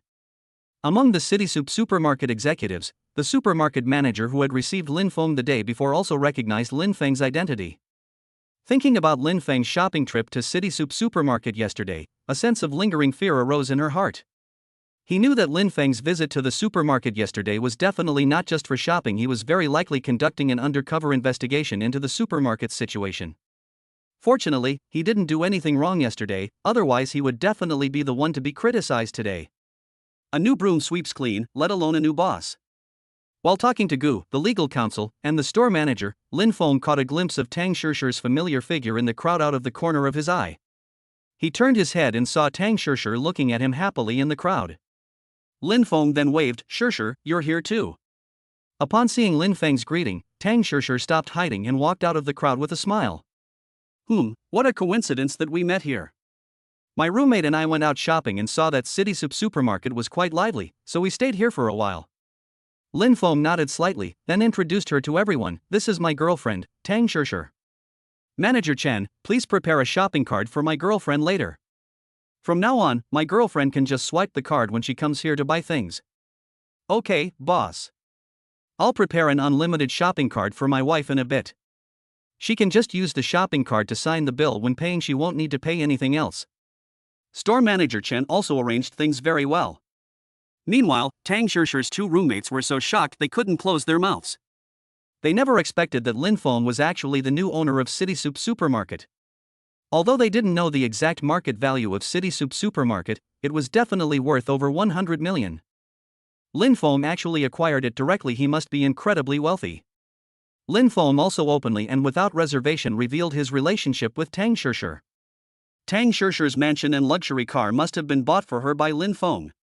The rumors circulating on the school's campus network can be easily debunked. Tang Shishir didn't date an older tycoon, nor was she kept by a sugar daddy. Instead, she dated a super rich second-generation heir who was both wealthy and good-looking, and also a young, adorable man. Did Tang Shishir save the world in her past life? Otherwise, how could she be so lucky to win Lin Feng's favor in this life? No matter how you look at it, Tang Shishir getting together with Lin Feng is a huge bargain for her. Just as his two roommates were still envious of Tang Shishir, Lin Feng said, "Shishir, why don't you browse around in the supermarket for a while? I'm going upstairs to take care of something. I'll come find you when I'm done, and we can have lunch together." Tang Shishir nodded understandingly. "Okay, go ahead and do your work, I'll wait for you." Tang Shishir is a very smart woman. Even if she wanted to act coquettishly or show off, she wouldn't disturb Lin Feng's important business at such a time. Then Lin Feng led a group of City Supermarket executives to the top of the steps, and said in a gentle voice into the microphone, "Hello everyone, I am the new owner of City Supermarket. Today, everyone who comes to City Supermarket will receive a 20% discount on all items. This offer is only valid today, so please don't miss this opportunity." Hearing Lin Feng's words, all the onlookers were intrigued. Although City Supermarkets are expensive, the items inside are definitely worth the price. They could even flaunt their wealth on social media by showing off their City Supermarket receipts, and many people with some assets crowded into the supermarket. Seeing the huge crowd, both Gu, the legal counsel, and Chen, the store manager, couldn't stop smiling. At the same time, they also admired the new boss's decisiveness. Based on today's customer traffic, without discounts, we could earn at least tens of millions more, but with discounts, we'll probably earn tens of millions less. Most people wouldn't be willing to part with tens of millions. Lin Feng then followed legal counsel Gu and store manager Chen upstairs to the office area. He's here today mainly to complete the handover procedures. Upon arriving at the office, Gu, the legal counsel, respectfully placed all the handover contracts that had been prepared beforehand in front of Lin Feng. Lin Feng took the contract, glanced at it casually, and then signed his name on it. After all the formalities were completed, Lin Feng suddenly heard the system notification in his mind again. Ding! Successful check-in at City Supermarket. The check-in reward is a Grandmaster level fighting technique. This time, the sign-in was different from before. After receiving the reward, there were even detailed annotations. Grandmaster level martial arts, as the name suggests, is a fusion of all the world's most powerful martial arts techniques. Muay Thai, Jiu-Jitsu, Karate, and of course, ancient Chinese martial arts. Among them are Bajikwan and Taijikwan. Previously, Lin Feng only had strength but no strategy. He could only rely on brute force to defeat his enemies, depending entirely on his reaction and strength.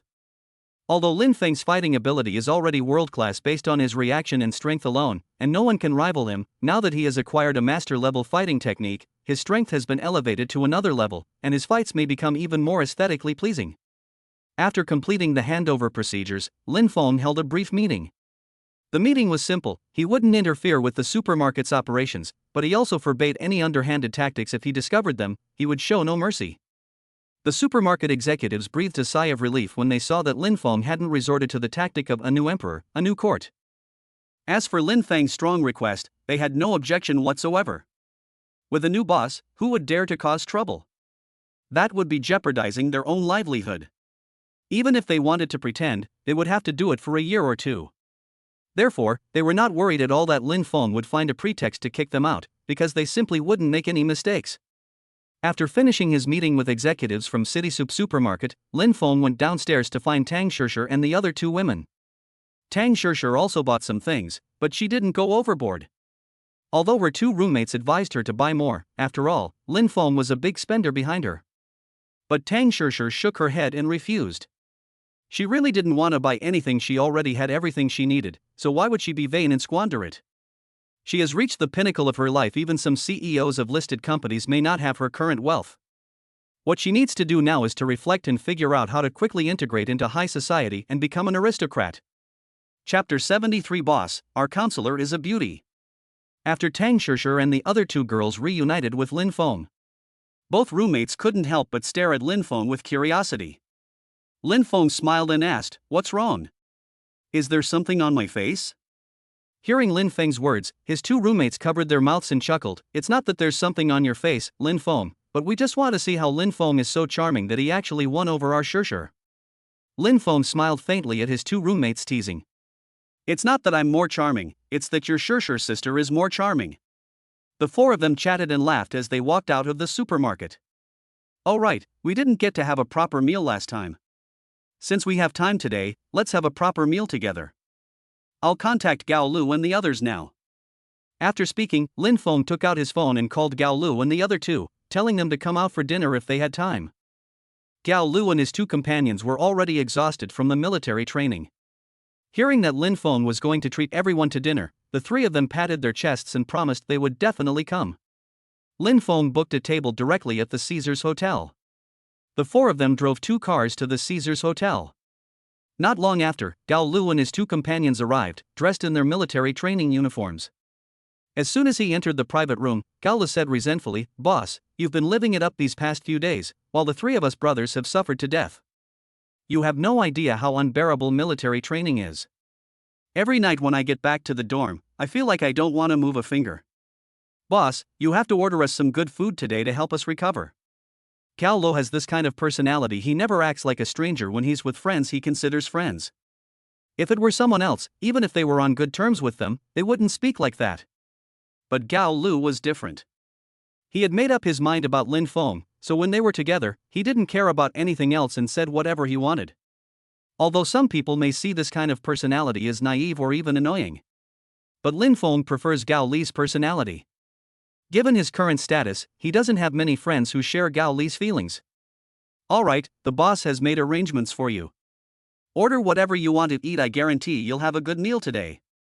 Afterwards, Gao Lu and the other two each ordered a dish, and none of them wasted food as Gao Lu had said. Everyone enjoyed the meal very much, and they even talked about Huan Lei. Huan Lei's fate was met with applause from the crowd. Speaking of Huan Lei, Lin Feng recalled the election for the new student council president. "Sure, I'm going back to school this afternoon, and I'll take this opportunity to arrange your election as student council president." Hearing Lin Feng's words, Tang Shishir shook her head. "Let's forget it, my chances of running for election are slim." Lin Feng shook his head. "How can that be? I said you have to be the president, and you have to be the president. No one else can be the president but you."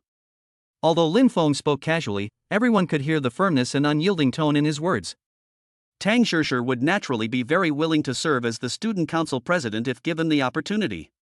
She just didn't want to cause Lin Feng too much trouble. Before she met Lin Feng, she might have wanted to climb the social ladder, since she also needed to develop her career. But now that all her dreams have been realized, she no longer values the position of student council president as much. However, seeing Lin Feng's resolute attitude, she has rekindled her desire to become the president.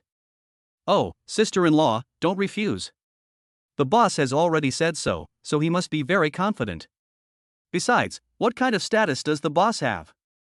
He's a powerful figure in Shanghai. Helping you become the student council president is a piece of cake for him." Upon hearing Gao Lu call her sister-in-law, Tang Shishir blushed deeply. Everyone burst into laughter at Gao Li's words. Because Gao Lu and his two friends had military training in the afternoon, and Tang Shishir and her two friends also had classes, no one drank alcohol. After finishing their meal, they headed to the school. Gao handed his Mercedes C-Class directly to Tu Yong, while he himself got into Lin Feng's passenger seat. Holy crap, a sports car worth hundreds of millions. I have to experience it. This is incredible. I've never seen such an expensive car in my life. As he spoke, Gao started taking selfies. He then posted it on various social media platforms, and even showed it off on Douyin TikTok. Gao Li's Douyin video went viral, quickly garnering tens of millions of views. The number of likes has reached millions.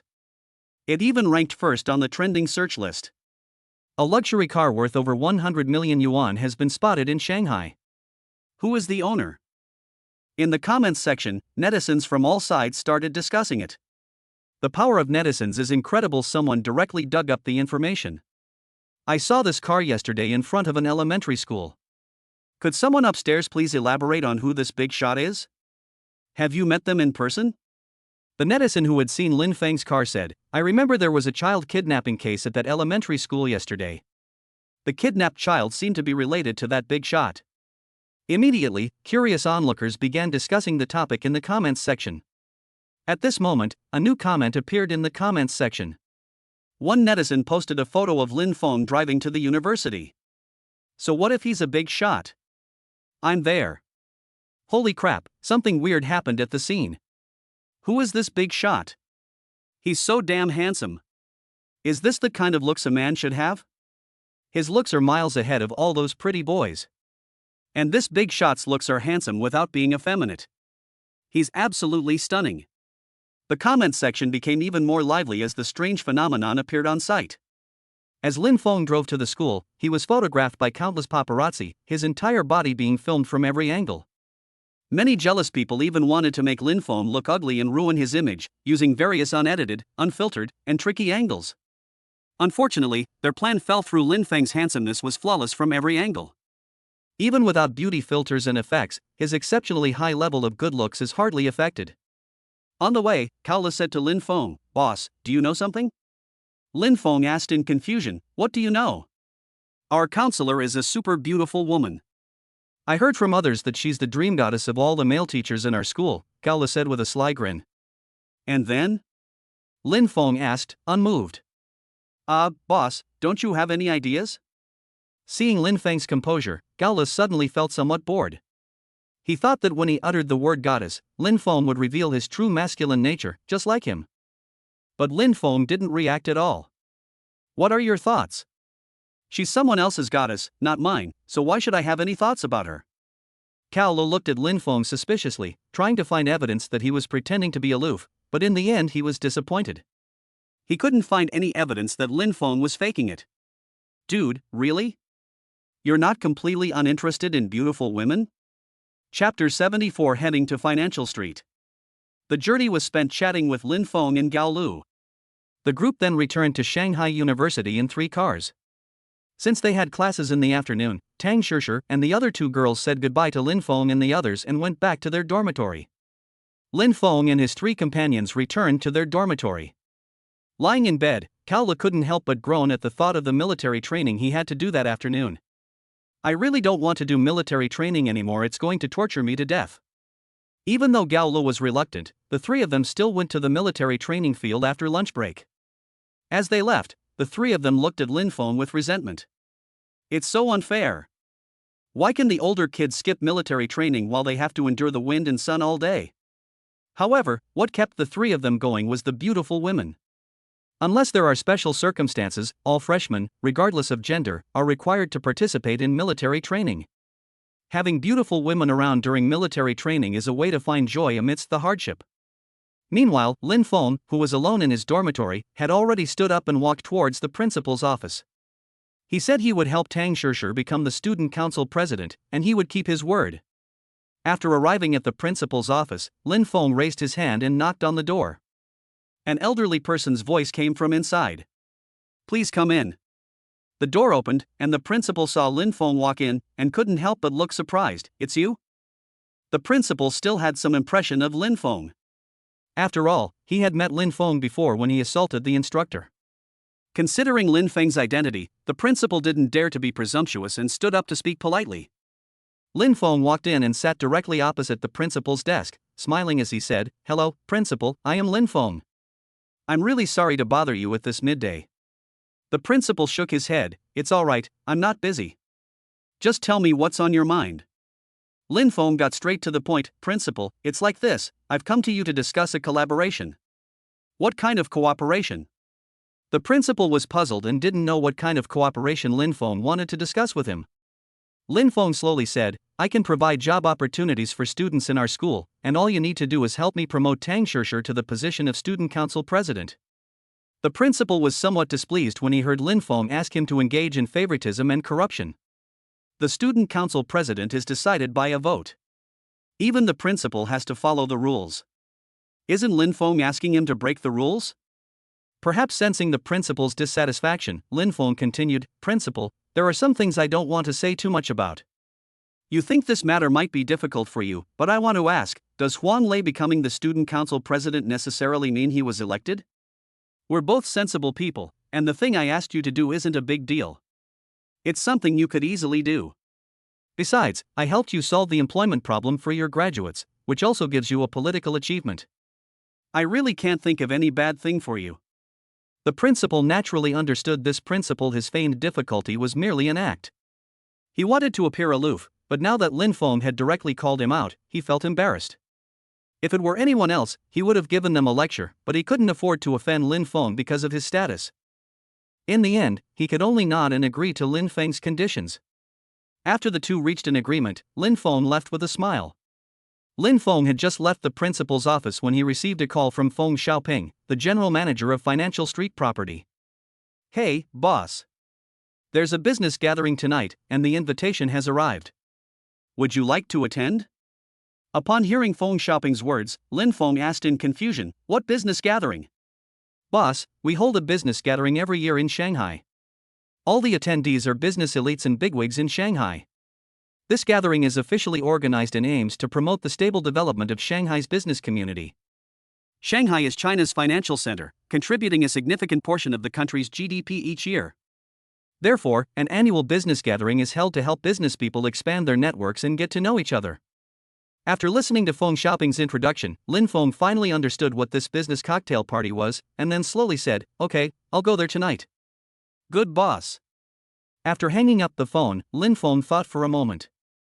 Since there was nothing else to do at school, he went straight to the parking lot to drive to the Financial Street Property Company. He hasn't finished the handover procedures for the assets in Financial Street yet, so I might as well go over there now and get them done. Soon, Lin Feng drove to Lujiazui Financial Street. Although everyone in Financial Street is wealthy, they were still shocked when they saw Lin Feng's luxury car, which was worth hundreds of millions. "This car is so cool." A white-collar elite earning over 10,000 yuan a month exclaimed in surprise. Beside that white-collar worker were also elites from the financial industry, who couldn't help but marvel when they saw Lin Feng's car. But the people here in Financial Street are all quite knowledgeable. After their initial surprise, they quickly returned to normal and went back to their own business. Along the way, Lin Feng drove to the office building of Financial Street Property Company. Feng Xiaoping had been waiting there for a long time.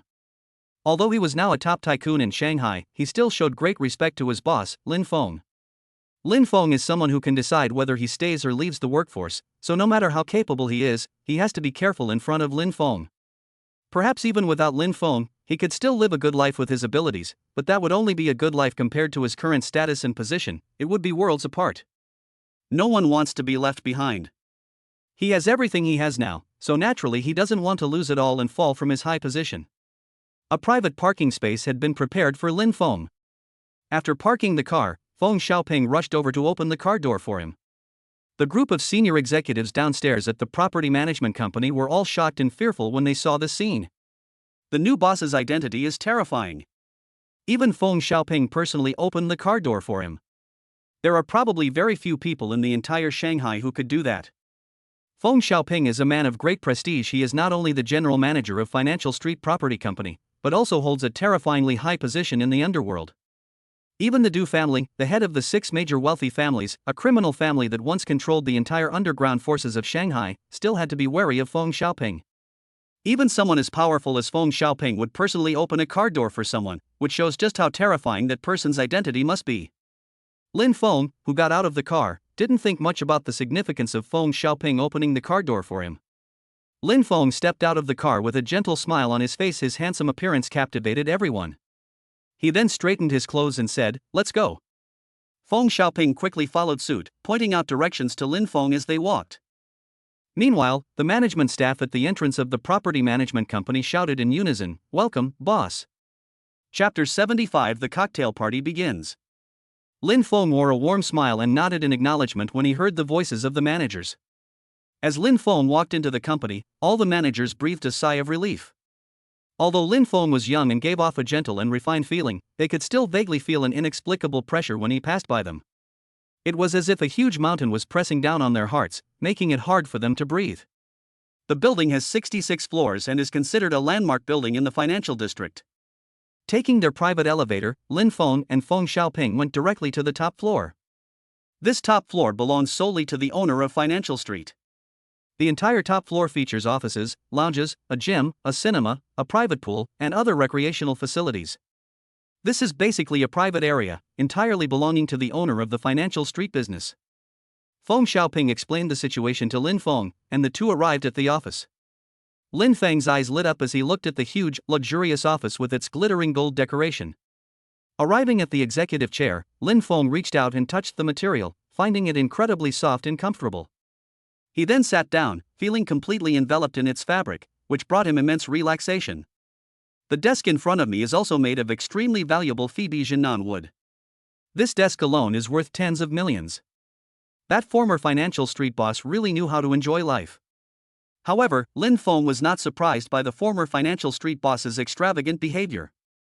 After all, Financial Street, which has a market value of over 1 trillion yuan, generates tens of billions of yuan in rent every year. This little bit of extravagance is nothing. "Boss, the rent for this quarter has been collected, and I'll have the finance department transfer it to your account right now. The total is 3.5 billion. After deducting taxes and personnel expenses, 3 billion is left."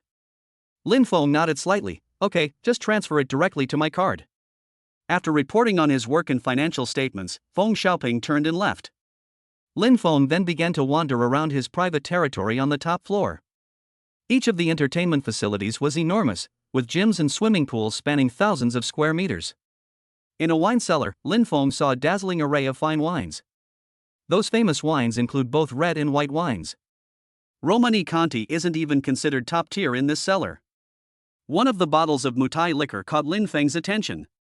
This bottle of wine is placed differently from the others. It's on the very top of the wine rack, and there's only this one bottle on that entire shelf. Lin Feng curiously took the bottle of wine down and began to examine it. He doesn't know much about alcohol, but that doesn't stop him from learning about it. After all, we still have cell phones in this society, so I just took a picture and searched for information online. When Lin Feng found the information about that bottle of wine, he was also taken aback. This bottle of liquor is actually a rare Han Dynasty Moutai. The total number of Han Emperor Moutai bottles in existence worldwide is no more than 10. And the bottle in his hand was one of them. Lin Feng then checked the prices. After seeing the price, he was surprised.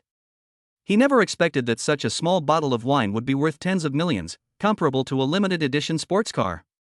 After learning about Han Emperor Moutai, Lin Feng couldn't help but think that when he went home, he would also take this bottle of liquor back to his father. Anyway, his father loved to drink baijiu, and there was no use for so much liquor sitting there. He himself didn't like to drink much, so it wouldn't be a waste to give it to his father.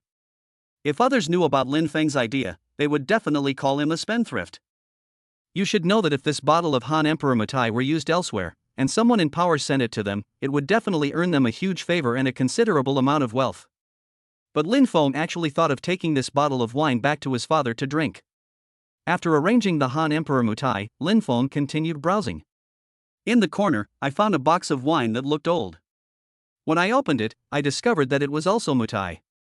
However, these Moutai bottles cannot compare in value to that bottle of Han Emperor Moutai. But this case of Moutai is also a rare item. There are 10 bottles in total. The Moutai is called Lai Mao, and each bottle is worth millions. Lin Feng spent the entire afternoon at the property management company, during which time he also received bank transfer notifications. Seeing the huge sum of 3 billion yuan enter his account, Lin Feng felt that this money would last him for a while. As night fell and the business cocktail party was about to begin, Lin Feng began to dress up. Although his current status means he no longer needs clothes to enhance his image, he still needs to pay attention to his appearance. Because tonight he will be appearing as the owner of Financial Street. You'll definitely be the center of attention then, so you can't dress too casually. At the business cocktail party, bigwigs from all walks of life in Shanghai also set off to attend. Among them was Su Xiaoya, the daughter of Su Rong, the owner of Thompson Group. Su Xiaoya is the successor that Su Rong has groomed. Su Xiaoya definitely needs to attend these business parties. Firstly, it's to broaden her horizons, and secondly, it's to help her build connections and lay the groundwork for her future career. In addition to Su Xiaoya, Lu Ruoyun was also invited to participate. Today's party was very lively, with all 6 of Shanghai's most powerful families in attendance, including Wei Zihao, the son of a high-ranking official at the top of Shanghai's social hierarchy. Of course, Wei Zihao couldn't have gone to the party alone. All his underlings would follow him. Those sons of officials were his underlings around Wei Zihao, but in front of others, they were absolutely like kings. Luxury cars arrived at the Haitian building one after another. The Haitian building is the venue for this year's Shanghai Business Cocktail Party, and it is also the regular venue for the Shanghai Business Cocktail Party every year. As those well-known and wealthy people from Shanghai arrived, the area in front of the Haitian building became lively. "Oh, Mr. Chang is here. It's been so long since we last met. We'll have to have a good drink today." A group of wealthy people found people they knew and reconnected with each other. Don't be fooled by the fact that these wealthy people seem to have a very good relationship on the surface. In reality, they are all on the same level and there are interests to be gained from them. If there were no mutual benefit between them, they probably wouldn't be so enthusiastic. At most, they would just be nodding acquaintances.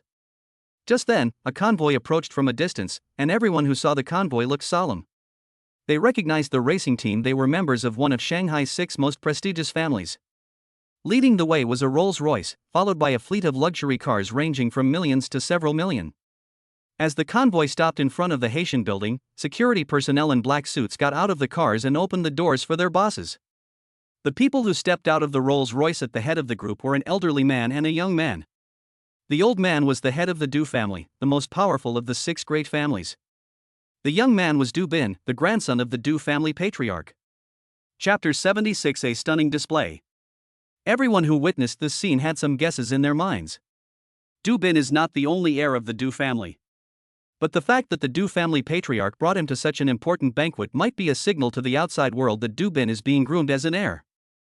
The Du family has 5 people qualified to inherit the position of family head. Du Bin is the 3rd son in the younger generation of the Du family. Du Bin's reputation is mixed. He's capable and resourceful, but his character isn't great. I've heard that Du Bin is ruthless, cunning, and will stop at nothing to achieve his goals. He had an argument with his older brother, and afterwards he even hired reporters to expose his brother's adultery scandal. And all of this was orchestrated by Du Bin. His elder brother was the first heir, and he had a great chance of becoming the head of the Du family in the future. However, because of this incident, he lost his eligibility to succeed as the head of the Du family. Because of this incident, his elder brother became completely despondent, drinking heavily all day long and no longer participating in the struggle for the position of family head. The 2nd son of the Du family was born weak and sickly, and was therefore ineligible to inherit the family business after birth. The 4th son is an unambitious spendthrift who has no ability other than squandering money and poses no threat to Du Bin. As for the 5th son of the Du family, he is a strong competitor of Du Bin, but he is still young and his cunning and methods are not as good as Du Bin's. Among the younger generation of the Du family, no one can compete with Du Bin anymore. After the Du family members got out of the car, people from the convoy behind them also got out one after another. They were from the other 5 wealthy families. Among them, young Master Su and young Master Wang were also prominently listed. The other 5 powerful families followed the Du family's lead and followed behind the Du family patriarch after getting out of the car. Upon seeing the head of the Du family, the group of wealthy people who were still standing at the door greeted him respectfully. However, Lu Ruoyun and Su Xiaoya, who had arrived here, did not step forward. Su Xiaoya did not go up to greet them because she was not qualified. Thompson Riviera has gained some fame due to hype, but its social status is not very high in the eyes of real big shots. Among the business tycoons attending this reception, there are countless people whom Su Xiaoya cannot compare to. Furthermore, Su Xiaoya also has no goodwill towards the 6 major wealthy families. After all, Thomson Riviera was once suppressed by the 6 major wealthy families and was even forcibly acquired by them. If Thomson Riviera had not had some connections, it would have become an appendage of the 6 major wealthy families long ago. As for Lu Ruoyun, she was naturally at odds with the 6 powerful families. As a rising star in Shanghai, the Lu family emerged from the suppression of the 6 major wealthy families. The two sides have long been at odds. Even if Lu Ruoyun had Lin Feng as her backer now, she would never have had any dealings with the 6 powerful families before. As the head of the Du family stepped out of the car, he addressed the heads of the other 5 powerful families. "Gentlemen, I have just received news that today's banquet is no ordinary event. I've heard that a very important figure from the capital will be attending. If possible, we might want to make the acquaintance of that person. This would be an opportunity for our 6 powerful families to advance further." Upon hearing the words of the Du family patriarch, the expressions of the other 5 patriarchs of powerful families instantly turned serious. "Patriarch Du, is this source reliable?" the head of the Su family asked with a solemn expression. The head of the Du family nodded slightly. "Very reliable." Upon receiving the approval of the Du family patriarch, the heads of the other 5 powerful families all had a glint in their eyes, which quickly turned into determination. After exchanging pleasantries with the heads of the other 5 powerful families, the head of the Du family began to chat with the Shanghai celebrities who came to curry favor with him. Surrounded by a group of Shanghai celebrities, the representatives of the 6 major wealthy families then entered the Haitian building. Lu Ruoyan watched the departing figures of the 6 powerful families without lingering and stepped inside. For a time, the entire Haitian building was filled with the most powerful and influential figures in Shanghai. Not long after, another convoy arrived, led by Wei Zihao, a second-generation official from Shanghai. After everyone got off the bus, they were all discussing whether Lin Feng would come today. "Brother Hao, Mr. Lin should be coming today, right?" a son of a high-ranking official asked Wei Zihao. Wei Zihao nodded and said, "I just contacted Mr. Lin, and he said he is on his way. Shall we wait here for a while?" "Let's wait a while. We can go in together when Mr. Lin arrives." As time passed, some of the Shanghai tycoons who arrived later also reached the gate. Some people recognized Wei Zihao and his group and were surprised. It's unclear who Wei Zihao and his group are waiting for. Anyone who can make these top-tier second-generation officials wait at the door must have a very terrifying identity. Finally, amidst the roar of an engine, Lin Feng's car drove up from afar. Upon hearing the engine sound, Wei Zihao and the others knew that Lin Feng had arrived. Sure enough, their guess was right. A limited edition Black Knight sports car sped up like a bolt of lightning in the night. Behind Lin Feng was another convoy, which consisted entirely of Mercedes-Benz S450s, except for one Maybach. After Lin Feng stopped the car, one of Wei Zihao and the others quickly stepped forward and opened the car door for him. Upon seeing Lin Feng step out of the car, Wei Zihao led a group of second-generation officials forward and greeted him with a smile. "Mr. Lin, you've arrived." Wei Zihao's previous respect for Lin Feng might have been related to the Li family. But now that they truly understand Lin Feng's terrifying background, Wei Zihao and the others have become genuinely respectful. Even without the Li family, Lin Feng's status would make him someone they would look up to. Moreover, Lin Feng has a good personality, and Wei Zihao and the others all sincerely want to get to know him. Lin Feng greeted Wei Zihao and the others with a smile. "You guys arrived quite early. I thought I was early too." While Lin Feng was talking to Wei Zihao and the others, Feng Xiaoping and his men got out of the convoy behind him. Upon seeing Feng Xiaoping, Wei Zihao and the other children of officials were all taken aback. It's important to know that Feng Xiaoping is an absolutely ruthless person, even though his family has official backgrounds. But he was still a little nervous in front of a pure underworld boss like Feng Xiaoping. Before Wei Zihao and the others could ask anything, Lin Feng said, "You guys go park the car, I'll go in first." Hearing Lin Feng's words, Feng Xiaoping nodded. "Okay, boss." Seeing Feng Xiaoping address Lin Feng so respectfully as boss, Wei Zihao and the others exchanged bewildered glances, all of them noticing the shock in each other's eyes. Chapter 77 Smash This Car. Just as Lin Feng, Wei Zihao, and the others were walking towards the banquet hall, Feng Xiaoping personally drove Lin Feng's car to the parking area. Because of the large number of people who came today, the parking lot of Haitian building was already insufficient, and many people even parked their cars in the parking lots of other buildings. Whether or not there is a parking space, it has no impact on Feng Xiaoping, because when Financial Street was first established, all office buildings in the financial sector had exclusive parking spaces for their bosses. No matter how full your parking lot is, there will always be a parking space for the boss. However, when he arrived at his designated parking space, Feng Xiaoping couldn't help but frown. The parking space reserved for the boss was now occupied by a car. Feng Xiaoping got out of the car, walked up to the BMW Z4, and dialed the number on the label. Although he didn't want to go through all that trouble, and usually in this situation he would just have someone tow it away, he thought that maybe someone hadn't seen the designated parking space and had misheard, so he decided to give that person a chance. Just as Feng Xiaoping was making the phone call, inside the Haitian building party, a group of rich second-generation individuals were surrounding Dubin and other young people from the 6 major wealthy families. Those people were all children of business tycoons. Although they had impressive backgrounds and their fathers were quite capable, they were still no match for the 6 major wealthy families. They were all thinking about how to curry favor with the 6 major wealthy families so that their families could advance further. Just then, the cell phone rang in the pocket of one of the wealthy second-generation heirs on the periphery. Upon hearing his phone ring, the rich kid frowned slightly, looking somewhat annoyed. He became even more impatient after seeing that it was an unfamiliar number. He's currently trying to curry favor with the 6 major wealthy families, so he doesn't have time to deal with anyone else. Why would he call me at a time like this? After answering the phone, the rich second generation said in a deep voice, "Hello, who is this?"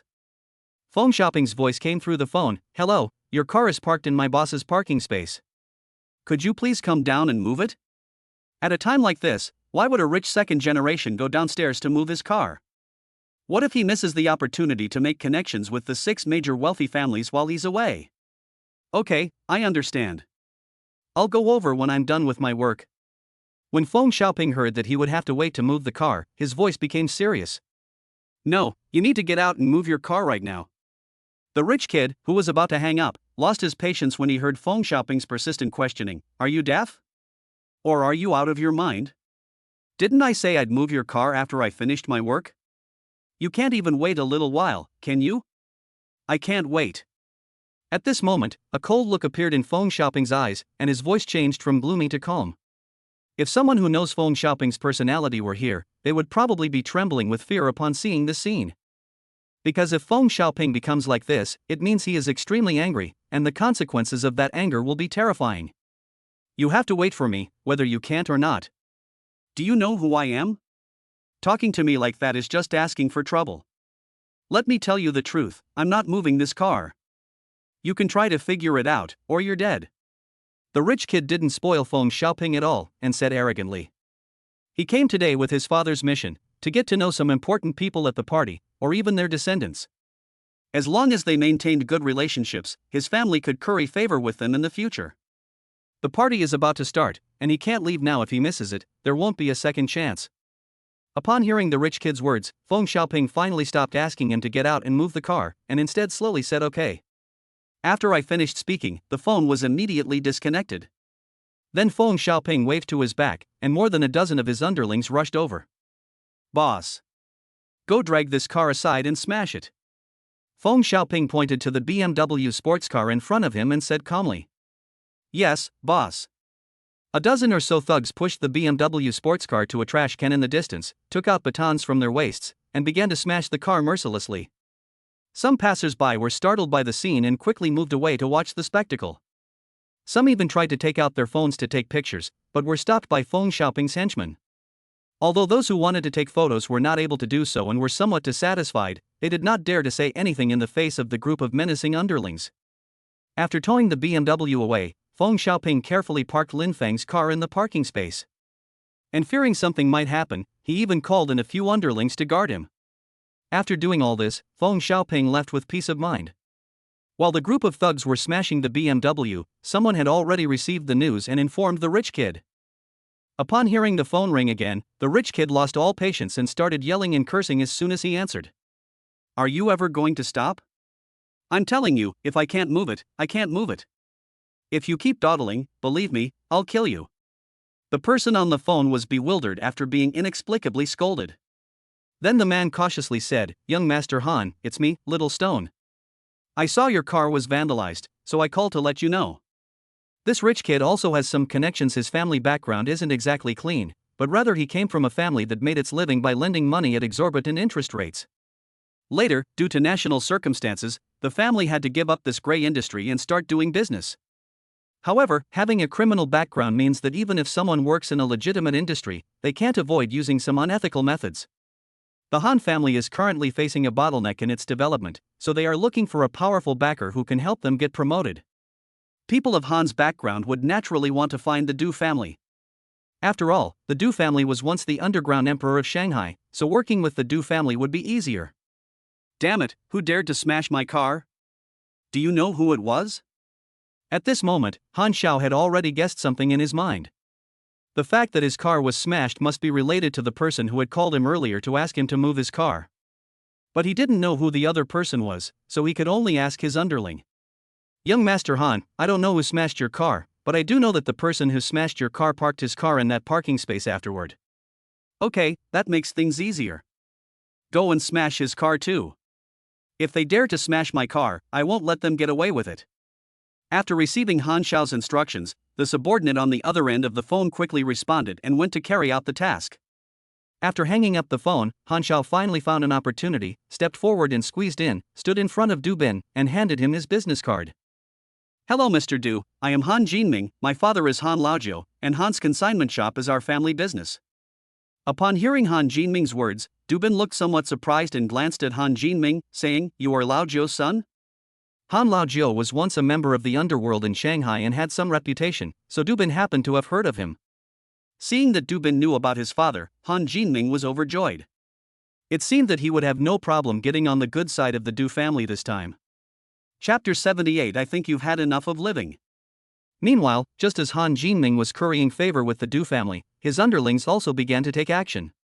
Holding the steel pipe and baseball bat he had taken from the car, he walked toward Lin Feng's car. Just as one of the henchmen raised a baseball bat, ready to smash it down on the car.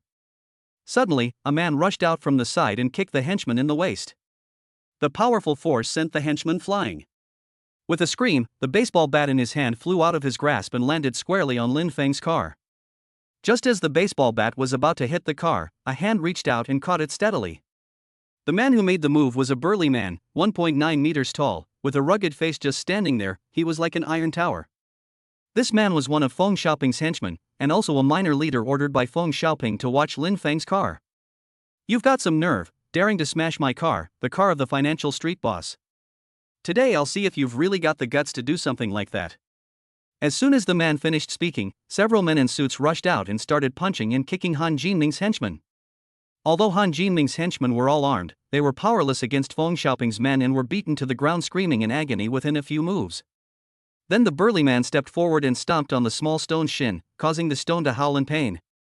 Tell me, who sent you to smash my boss's car?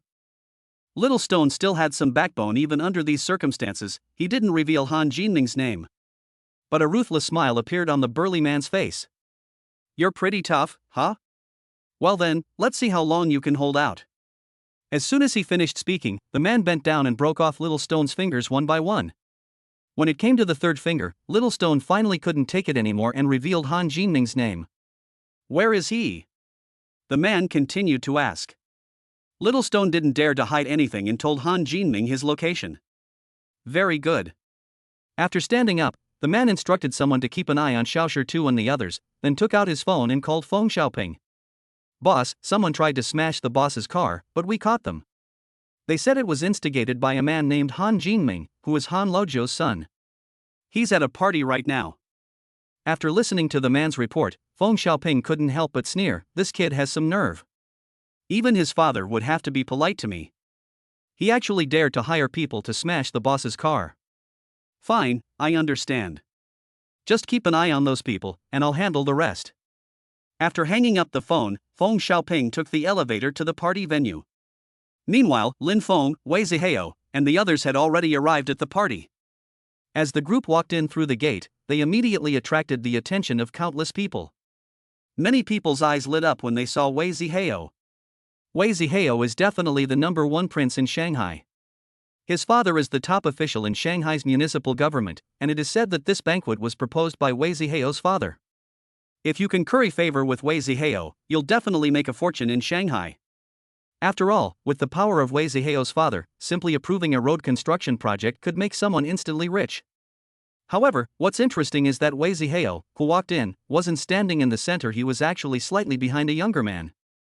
Seeing this, everyone looked puzzled, wondering who the young man was. Some people didn't recognize him, but others did. For example, there's Lu Ruoyan, who's constantly being harassed, and Su Xiaoya, who's sitting quietly in the corner, as well as the young masters Su and Wang from the 6 wealthy families. Lu Ruoyun and Lin Feng were naturally acquainted. Su Xiaoya also met Lin Feng once at the sales office and witnessed his terrifying background. Young Master Su and Young Master Wang met Lin Feng at the Jushan Club. After Lin Feng easily dealt with the Qin family, Young Master Su and Young Master Wang also learned about some of Lin Feng's strength. Who is this person? Du Bin frowned and asked. Young Master Su then began to introduce himself. I heard this man is the owner of Caesar's Hotel, but I don't know what other identities he has.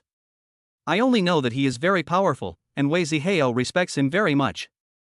The Qin family's troubles were all caused by this man. Oh? That's interesting. After listening to young Master Su's introduction, Du Bin's eyes narrowed slightly, and a look of great interest appeared on his face. However, Lu Ruoyun's eyes lit up with surprise when she saw Lin Feng arrive. She was wondering if Lin Feng would come today, but to her surprise, he actually did. Just as Lu Ruoyun was about to step out to find Lin Feng, Feng Xiaoping walked in from outside the door and whispered a few words in her ear. After listening to Feng Xiaoping's words, Lin Feng raised an eyebrow and said calmly, "Where is he?" Feng Xiaoping said, "Boss, the person is in this party." "Let me ask." After speaking, Feng Xiaoping glanced around and slowly asked, "Who is Han Jinming?" Feng Xiaoping's arrival immediately created a tense atmosphere at the entire reception. The shadow of the tree of life. Feng Xiaoping, as the chief manager of Financial Street and a former bigwig in the underworld, was at his peak a figure who could stand on equal footing with the Du family. Furthermore, Feng Xiaoping's reputation in the underworld was so formidable that it could stop a child from crying. His appearance here has terrified countless people, making them tremble with fear. Even though everyone here is someone of status, they still feel a strange fear of Feng Xiaoping. Hearing Feng Xiaoping call his name, Han Jinming was puzzled, but dared not respond. During this time, Han Jinming was still thinking about his good fortune. Feng Xiaoping had actually called him out. Could it be that he wanted to get to know him? Immediately, Han Jinming stepped out from the crowd and said respectfully, "Hello, Mr. Feng, I am Han Jinming." Upon seeing Han Jinming emerge, Lin Feng walked towards him with a smile on his face. Feng Xiaoping followed closely behind. Many people looked on with envy when they saw that Han Jinming had been named. Does being singled out by Feng Xiaoping mean you're destined for great success? While everyone was feeling jealous and envious of Han Jinming, Lin Feng walked up to them and, without saying a word, kicked them out. With a bang. Han Jinming, who weighed 150 or 160 pounds, was sent flying backward. The force of that kick almost made Han Jinming vomit up everything he had eaten the night before. A piercing pain rose in my stomach, and cold sweat poured down my forehead. You've got some nerve, daring to have someone smash my car. Nobody in all of Shanghai has ever dared to smash my car before. I think you've really had enough of living. Lin Feng's sudden action completely stunned the group of social elites. Even Lu Ruoyan couldn't help but widen her eyes, her face filled with disbelief. Su Xiaoya quickly covered her mouth, terrified. Who would have thought that Lin Feng would behave so rudely at such a high-class party? Chapter 79. People from the Zhao family arrive. Lin Feng's words shocked everyone present, and everyone was so intimidated by his domineering aura that they took a step back. Feng Xiaoping didn't care about what others thought. He walked directly to Han Jinming, who couldn't stand up, picked him up, and threw him in front of Lin Feng. Looking down at Han Jinming, Lin Feng said calmly, "Remember today's lesson. You didn't make a big mistake, so I'll just give you a little lesson. Behave yourself in the future. If you run into my hands again, don't blame me for being impolite. Get out of here." Hearing Lin Feng's words, Han Jinming felt nothing but endless humiliation. Feng Xiaoping didn't care what Han Jinming thought, and simply beckoned someone to throw him out. Lin Feng's arrival immediately brought the atmosphere of the entire party to its peak. Wei Zihao and the others were all speechless when they saw Lin Feng's overwhelming strength. Although I had witnessed Lin Feng's ruthless methods at the Royal Garden Entertainment City before, I was still shocked to see his violence again this time. Du Bin, standing in the crowd, narrowed his eyes upon seeing Lin Feng's actions. This person is assertive and ruthless. It seems I need to be careful when dealing with him in the future. At this moment, Lu Ruoyun, who had recovered her senses, also stepped over. Upon approaching, Lu Ruoyun couldn't help but say, "You've come." Upon seeing Lu Ruoyan, Lin Feng, whose face had been cold and aloof, smiled gently. "You've come too." A tender look appeared in the eyes of both Lu Ruoyan and Lin Feng. Everyone who witnessed this scene secretly began to speculate about the identities of the two individuals. At times like this, only Wei Zihao dared to speak up. "Mr. Lin, you won't go with Chairman Lu." Wei Zihao didn't finish his sentence. Instead, a knowing smile appeared on his face. Lin Feng smiled faintly and said, "Who wouldn't want a beauty like Chairman Lu?" Although Lin Feng didn't say it explicitly, everyone understood his meaning. Wei Zihao couldn't help but look at him with admiration. "Mr. Lin, I truly admire you. You even managed to win over a strong woman like Chairman Lu." Lu Ruoyun, standing to the side, blushed slightly. Today, Lu Ruoyun can be said to outshine all others. Wearing a tight-fitting evening gown with a slit in the skirt, her beautiful legs were partially revealed. Coupled with her beautiful face and her hair styled in a high bun, she was simply a heartbreaker. However, after learning that Lu Ruoyan and Lin Feng had a close relationship, some people who had such ideas gave up their plans. If it were before, without Lin Feng's actions towards Han Jinming, perhaps many people would have dared to challenge Lin Feng. But now, they know Lin Feng's identity. This is the owner of Financial Street. With trillions in assets and such a status, who would dare to compete with him for a woman? Only someone with a short circuit in their brain would do such a thing. Just then, another beautiful figure appeared beside Lin Feng. It was Su Xiaoya. "Mr. Lin, you've arrived. Last time I was at the sales office, I was wondering if you would attend this cocktail party." Upon seeing Su Xiaoya, Lin Feng smiled and said, "Miss Su, you've come too." Although Su Xiaoya wasn't as stunning as Lu Ruoyun, she was still a rare beauty at the party. With her gentle and graceful demeanor typical of women from the Jiangnan water towns, she was the type many men liked. But now, seeing both beauties gathered around Lin Feng, countless people lamented the injustice of fate. Just as Lin Feng, Lu Ruoyan, and Su Xiaoya were greeting each other. In a corner of the party, a beautiful woman holding a wineglass stared at Lin Feng with great interest. This woman was none other than Jean Linger, the granddaughter of Jean Rui, the president of the Shanghai Chamber of Commerce and chairman of the CPPCC. Jean Rui brought Jean Linger to this party because he wanted her to make more connections. Jean Linger originally wanted to get to know the people from the 6 major wealthy families. But now that she has seen Lin Feng, she has given up on the idea of getting to know the 6 powerful families and has instead focused all her attention on Lin Feng. She had never met a man like Lin Feng in her entire life. Despite his gentle and refined appearance, he harbors a domineering heart. This kind of man is so captivating she really wants to know what kind of person Lin Feng is. After Lin Feng's identity was revealed, many people also had the idea of currying favor with him. Among them, those with the strongest desire to curry favor are the bigwigs in the financial world. It's important to know that Lin Feng's Financial Street has the greatest influence on the financial industry. A single sentence can change the landscape of the financial world. He can put whoever he wants into office, and remove whoever he wants to remove. The financial industry is one of the fastest ways to make money, and it can even lead to overnight riches. It's much faster to get rich than in the real economy. Let's go talk over there. Lin Feng disliked being the center of attention, so he spoke directly to Lu Ruoyan and Su Xiaoya. The two women didn't object and followed Lin Feng towards a quiet corner. After Lin Feng left, the atmosphere at the party returned to normal, and everyone started to strengthen their relationships within their own circles. Meanwhile, backstage at the cocktail party, a group of people sat there, the atmosphere somewhat somber. In the past, the real big shots backstage at these cocktail parties were usually quite relaxed. But today is different, because a very important person from the capital has come to visit. The second generation of the Zhao family. The man who came was named Zhao Jingtong, and he was Zhao Lei's father.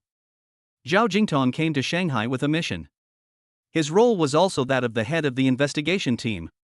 What others don't know, but those who truly know the inside story know the purpose of Zhao Jingtong, the head of the investigation team, coming to Shanghai. They were actually there to investigate Lin Feng and take him down. Lin Feng broke Zhao Lei's leg, enraging the Zhao family. They used their power to appoint Zhao Jingtong as the head of the investigation team. The investigation team has a great deal of power in critical situations. They can even directly obtain orders from the mayor of Shanghai to cooperate with his work. With such immense power, Zhao Jingtong wanted to dismantle all of Lin Feng's forces in one fell swoop.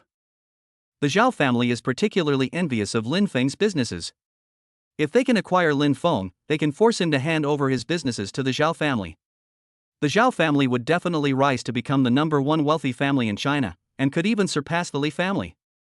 However, Lin Feng's identity is not simple, and sufficient evidence is needed to leave him no room for resistance. Zhao Jingtong sat in the main seat, flanked by 6 powerful families and a senior official from the Shanghai government. Wei Zihao's father did not come. He had originally intended to say a few words and make an appearance. However, upon hearing that the Zhao family had sent people, he declined the invitation to the banquet, citing his busy schedule with official duties. Actually, the Wei family belongs to the Li family faction. Naturally, they had no desire to associate with the Zhao family. Zhao Jingtong was aware of this matter, and given the sensitive nature of Wei Zihao's father's identity, he couldn't say much. The top official in Shanghai is about to move into the center of power, and the Zhao family can't say they can completely control him. Chapter 80: Jean Linger's initiative to show goodwill. I heard that team leader Zhao came to Shanghai this time with orders from above? Du Rufeng, the head of the Du family, asked tentatively. Zhao Jingtong said calmly, "This is the organization's decision. Patriarch Du doesn't need to know that much. You just need to know to behave yourselves recently. I'm not targeting you." Upon hearing that Zhao Jingtong wasn't coming for them, the heads of the 6 powerful families all breathed a sigh of relief. It's important to understand that if there were any decisions made by higher authorities to target these 6 powerful families, even with their immense wealth, they could be eliminated in an instant. In a place like China, no one can stand against the state. Gentlemen, do you know anyone named Lin Feng? Upon hearing this name, the heads of the 6 powerful families all showed expressions of doubt. At this moment, the head of the Wang family seemed to have thought of something and couldn't help but say, "I think I've heard my son mention this person before. He's said to be the owner of the Caesars Hotel and quite close to the Wei family. I wonder if this is the real person." Zhao Jingtong nodded slightly. "Patriarch Wang is right, it is indeed this person. The reason I led this team down here is to investigate this person. After all, I'm not from Shanghai, and I don't know as much about the situation here as the 6 family heads do. Sometimes I might need the 6 family heads to help me out. Rest assured, if you can help our Zhao family this time, then our Zhao family can be your strong support in the future." Upon seeing Zhao Jingtong's offer, the heads of the 6 powerful families were all intrigued. It should be noted that the Zhao family is one of the 4 most powerful and influential families in the capital. Moreover, he is the head of the family who firmly holds the 2nd position. If they can get on the good side of the Zhao family, their future will be much better. Team leader Zhao, rest assured, as long as you give us your instructions, we will definitely do our best to help. Du Rufeng spoke first. Following Du Rufeng's statement, the heads of the other 5 powerful families also expressed their opinions. Seeing the decision of the 6 powerful family heads, Zhao Jingtong was very satisfied. Although the Zhao family's influence has not extended into Shanghai, if the Zhao family says a word, countless local figures in Shanghai will be eager to curry favor with them. I wonder if Lin Feng came to this party today. Team leader Zhao, how about I have someone ask around for you? The head of the Chen family, one of the 6 powerful clans, volunteered. Alright, then you can ask someone if Lin Feng comes. Today I'll also test his abilities. Backstage at the party, while Zhao Jingtong was plotting with the heads of the 6 powerful families, Lin Feng, Lu Ruoyan, and Su Xiaoya sat quietly in a corner of the venue. Mr. Lin, I heard that a very important person is at today's reception. I wonder who this important person is. Even Mayor Wei, who usually gives speeches at receptions, is not here. I guess this important person and Mayor Wei don't get along. Su Xiaoya spoke up. Lin Feng said calmly, "Let whoever wants to come. Anyway, it doesn't really concern me, I'm just going through the motions at this party." Just as the 3 were talking, a beautiful figure walked over from afar. The beautiful figure held a wineglass filled with fine red wine. The red wine swirls in the glass, and the woman's wrist sways slightly, her posture very elegant. When the woman approached Lin Feng, she smiled and said, "Hello, Mr. Lin, would you do me the honor of having a drink with me?" Upon seeing the woman, Lu Ruoyan frowned, a feeling of unease rising within her. She recognized the woman. After all, the Lu family was a prominent clan and influential figures in Shanghai, and naturally, they had dealings with the Shanghai Chamber of Commerce. This woman was none other than the granddaughter of Jean Rui, the president of the Shanghai Chamber of Commerce. Years ago, Lu Ruoyun and Jean Linger were in the same school. However, Lu Ruoyun is 2 years older than Jean Linger, so she is considered her senior. After entering university, Jean Linger went abroad to study. The 2 attended the same high school. Although they hadn't known each other well, Lu Ruoyan knew that Jean Linger was no pushover. Her sudden approach to Lin Feng today must have been for ulterior motives. Su Xiaoya's status was far different from hers, so she didn't feel threatened. But Jean Linger's background is no worse than his own, and may even be a little stronger. Although the Jean family in Shanghai is not considered one of the most powerful families, their strength is definitely no less than, if not greater than, that of the 6 most powerful families. Moreover, I heard that Jean Rue comes from the Money Merchant Guild. Everyone in this money-making guild is a big shot in their own right, a well-known figure in the Yangtze River Delta. Among the members of the Jinshen Chamber of Commerce, some are the richest men in the area, and some are local underworld bosses. In short, everyone who comes from the Jinshen Chamber of Commerce has a remarkable background. Jean Rue is an elder in the Money Merchant Guild. Although he has not participated in the guild's affairs for a long time due to his age, the Money Merchant Guild still gives him face whenever he says a word. Lin Feng looked up at Jean Linger with interest, and casually picked up a wineglass from the table to gesture to her. Sure, a beautiful lady is offering me a toast, how could I refuse? Mr. Lin is truly a gentleman. Jean Linger raised her wineglass and clinked it against Lin Feng's, then tilted her head back and drank the wine in her glass in one gulp. Lin Feng didn't back down either, and downed the wine in his glass in one gulp. After drinking, Jean Linger said, Mr. Lin, now that we are acquainted, may I chat with you here for a while? Lin Feng slowly said, with your looks, miss, if you want to chat with someone, I'm afraid there are few people who can refuse. We are just chatting as friends. If you want to expand your business network, this is probably not suitable for you. Mr. Lin is joking. I, Jean Linger, don't need to expand my business network. When I make friends, I only look up to those I like. If someone doesn't like me, no matter how high their status is, I won't bother with them. Jean Linger covered her mouth and chuckled as she spoke. Lin Feng nodded, I like Miss Jin's personality, and she's somewhat similar to me. I really don't want to bother with people I don't like. Since Miss Jean has said so, please have a seat. Seeing that Lin Feng did not reject her advances, a hint of joy appeared in Jean Linger's eyes. She had naturally already done her research on Lin Feng beforehand. The last time the Qin family came to her house to ask her grandfather for help, it was because of Lin Feng's matter. From that moment on, Jean Linger took notice of Lin Feng. With Jean Linger's arrival, both Lu Ruoyan and Su Xiaoya felt somewhat uncomfortable. Su Xiaoya, in particular, has the worst social standing among the 3 women. Su Xiaoya was worried because she didn't have any advantage in terms of appearance, wondering if she could get in touch with Lin Feng. Before attending the party, her aunt had instructed her to find an opportunity to build a good relationship with Lin Feng. If they could befriend Lin Feng, then the Su family would have a chance to rise in status. Thompson Riviera is not owned by the Su family after all. Su Rong was only helping the Tang family manage Thompson Riviera. She would definitely have to return it to the Tang family in the future. Chapter 81 Jean Rue's Choice of Sides. Just as Lin Feng was chatting with the 3 women, those who noticed from afar couldn't help but feel a pang of jealousy. Why don't they get this kind of treatment? The 3 most beautiful women at the party were all vying for Lin Feng's attention, and they didn't have a chance at all. But their discontent was only something they dared to think about, since Lin Feng's identity had already been exposed as the mysterious boss of Financial Street. Even if they had 100 times the courage, they wouldn't dare vent their dissatisfaction on Lin Feng.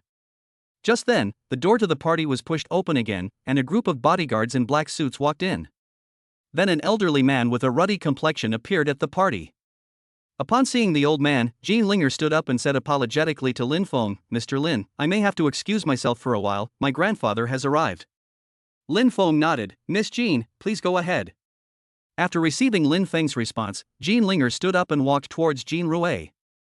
As the president of the Shanghai Chamber of Commerce, he was in charge of the entire financial banquet after Wei Ziheo's father failed to attend. This time, Jean Rue will also be responsible for delivering the acceptance speech. After Jean Rue arrived, everyone at the party greeted him warmly. Hello, Chairman Kim. Chairman Kim, you've arrived. As Jean Rue walked toward the podium, he smiled and nodded in response to the greetings from the crowd. After arriving on the stage, Jean Rue cleared his throat and spoke into the microphone. Welcome everyone to this party. I'm sure many of you have attended this party before, so I won't go into too much detail. Let me just say welcome everyone. As Jean Rue finished speaking, applause erupted from the audience. Just as Jean Rue was about to step down and begin the reception, the backstage access door was suddenly opened. Then, the heads of 6 powerful families and a government executive emerged, escorting one person. The man surrounded by 6 powerful families was none other than Zhao Jingtong. As everyone appeared, the entire venue fell silent. Just a moment ago it was incredibly lively, but suddenly it became so quiet you could hear a pin drop. Perhaps none of the people at the party knew who Zhao Jingtong was. But they all knew the heads of the 6 powerful families. A person who can be treated with such respect by the heads of the 6 powerful families must have an extremely powerful identity. Zhao Jingtong made no polite gestures and went straight to the podium. Jin Rui frowned as he looked at Zhao Jingtong's behavior. Upon stepping onto the podium, Zhao Jingtong displayed his official authority. Hello everyone, I am Zhao Jingtong, and I am the leader of the special task force assigned by the higher authorities. It is an honor to attend the annual financial cocktail party in Shanghai, and this is also a good opportunity to get to know you all. Ladies and gentlemen, what I want to say is that we live in a society governed by the rule of law. I hope everyone will abide by the law and not do anything illegal or criminal.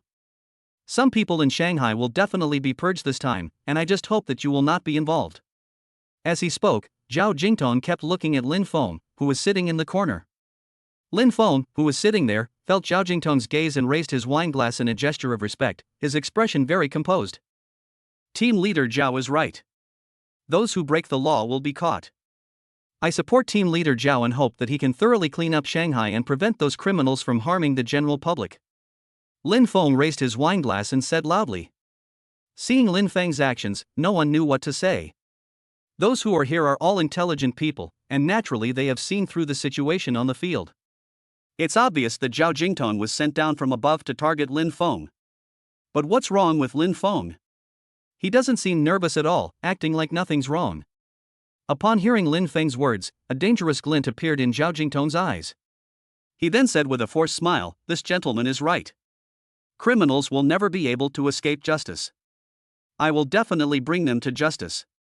Alright, let's all wait and see how team leader Zhao restores a bright and clear world for us ordinary folks." After Lin Feng and Zhao Jingtong finished speaking, the atmosphere of the entire party changed somewhat. Although everyone still had smiles on their faces, it was clear that they were forced.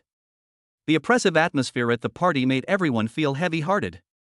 At this moment, Jean Linger came to Jin Rui's side and said in a coquettish tone, "Grandpa, you've finally come. Shall I introduce you to a new friend of mine?" Jean Linger was clever and tried to probe her grandfather's intentions by asking him which side he wanted to take. If her grandfather disagrees with her decision, it means he is not on Lin Feng's side. If she were to go and meet him, it would mean that her grandfather was on Lin Feng's side. Jin Rui smiled lovingly. "Great. I wonder what kind of new friend my granddaughter has made. Grandpa, my new friend is very nice. His name is Lin Feng." Jin Rui remained expressionless and nodded, saying, "For my outstanding granddaughter to recommend him like this, he must be a promising young talent. Alright, since I'm free now, I'll go over and meet this new friend of yours." Then, under the watchful eyes of everyone, Jin Rui followed Jean Linger to Lin Feng. Upon seeing Lin Feng, Jin Rui couldn't help but sigh inwardly, what an outstanding young man. He had lived for over 60 years and this was the first time he had ever seen such a handsome young man. Jin Rui extended his hand and said, "Mr. Lin, right?" Lin Feng also extended his hand and said, "Hello, Chairman Jin. I've heard Miss Jean mention you before. I didn't expect you to be in such good health." "Ha, it's no use now. I can't compare to you young people. I can't deny that I'm getting old. By the way, Mr. Lin, I wonder where you are working now. Perhaps we can collaborate sometime."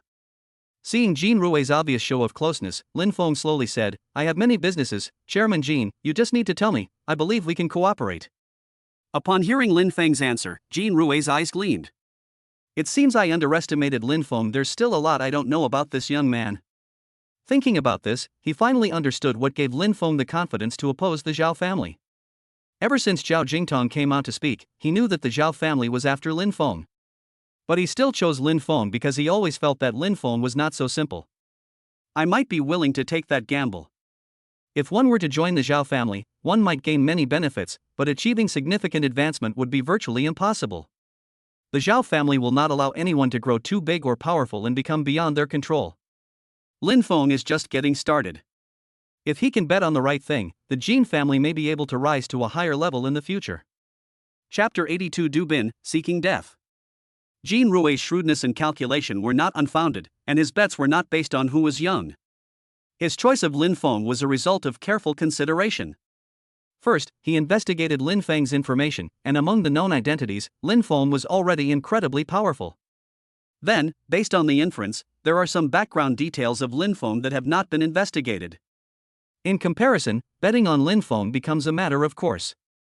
If his granddaughter could develop a relationship with Lin Feng, then his relationship with Lin Feng would be even more solid. Having lived a whole life and managed to reach his current position, Jean Rue is definitely a shrewd and capable person. Those at the party noticed something. This party was no longer limited to business negotiations. It has escalated to the issue of taking sides. Of course, you can choose to remain neutral, but the result of choosing neutrality is that, regardless of whether it's good or bad, there will be no room for progress. Just as Lin Feng and Jean Rue were talking, Zhao Jingtong, who was in the distance, had already turned his sinister gaze toward Jean Rue. He had already made a note of the people who were close to Lin Feng, and after dealing with Lin Feng this time, he would also deal with these people. He wanted the whole world to know the consequences of opposing the Zhao family. Before Zhao Jingtong could look away, he saw Wei Zihao also arrive beside Lin Feng with a group of people.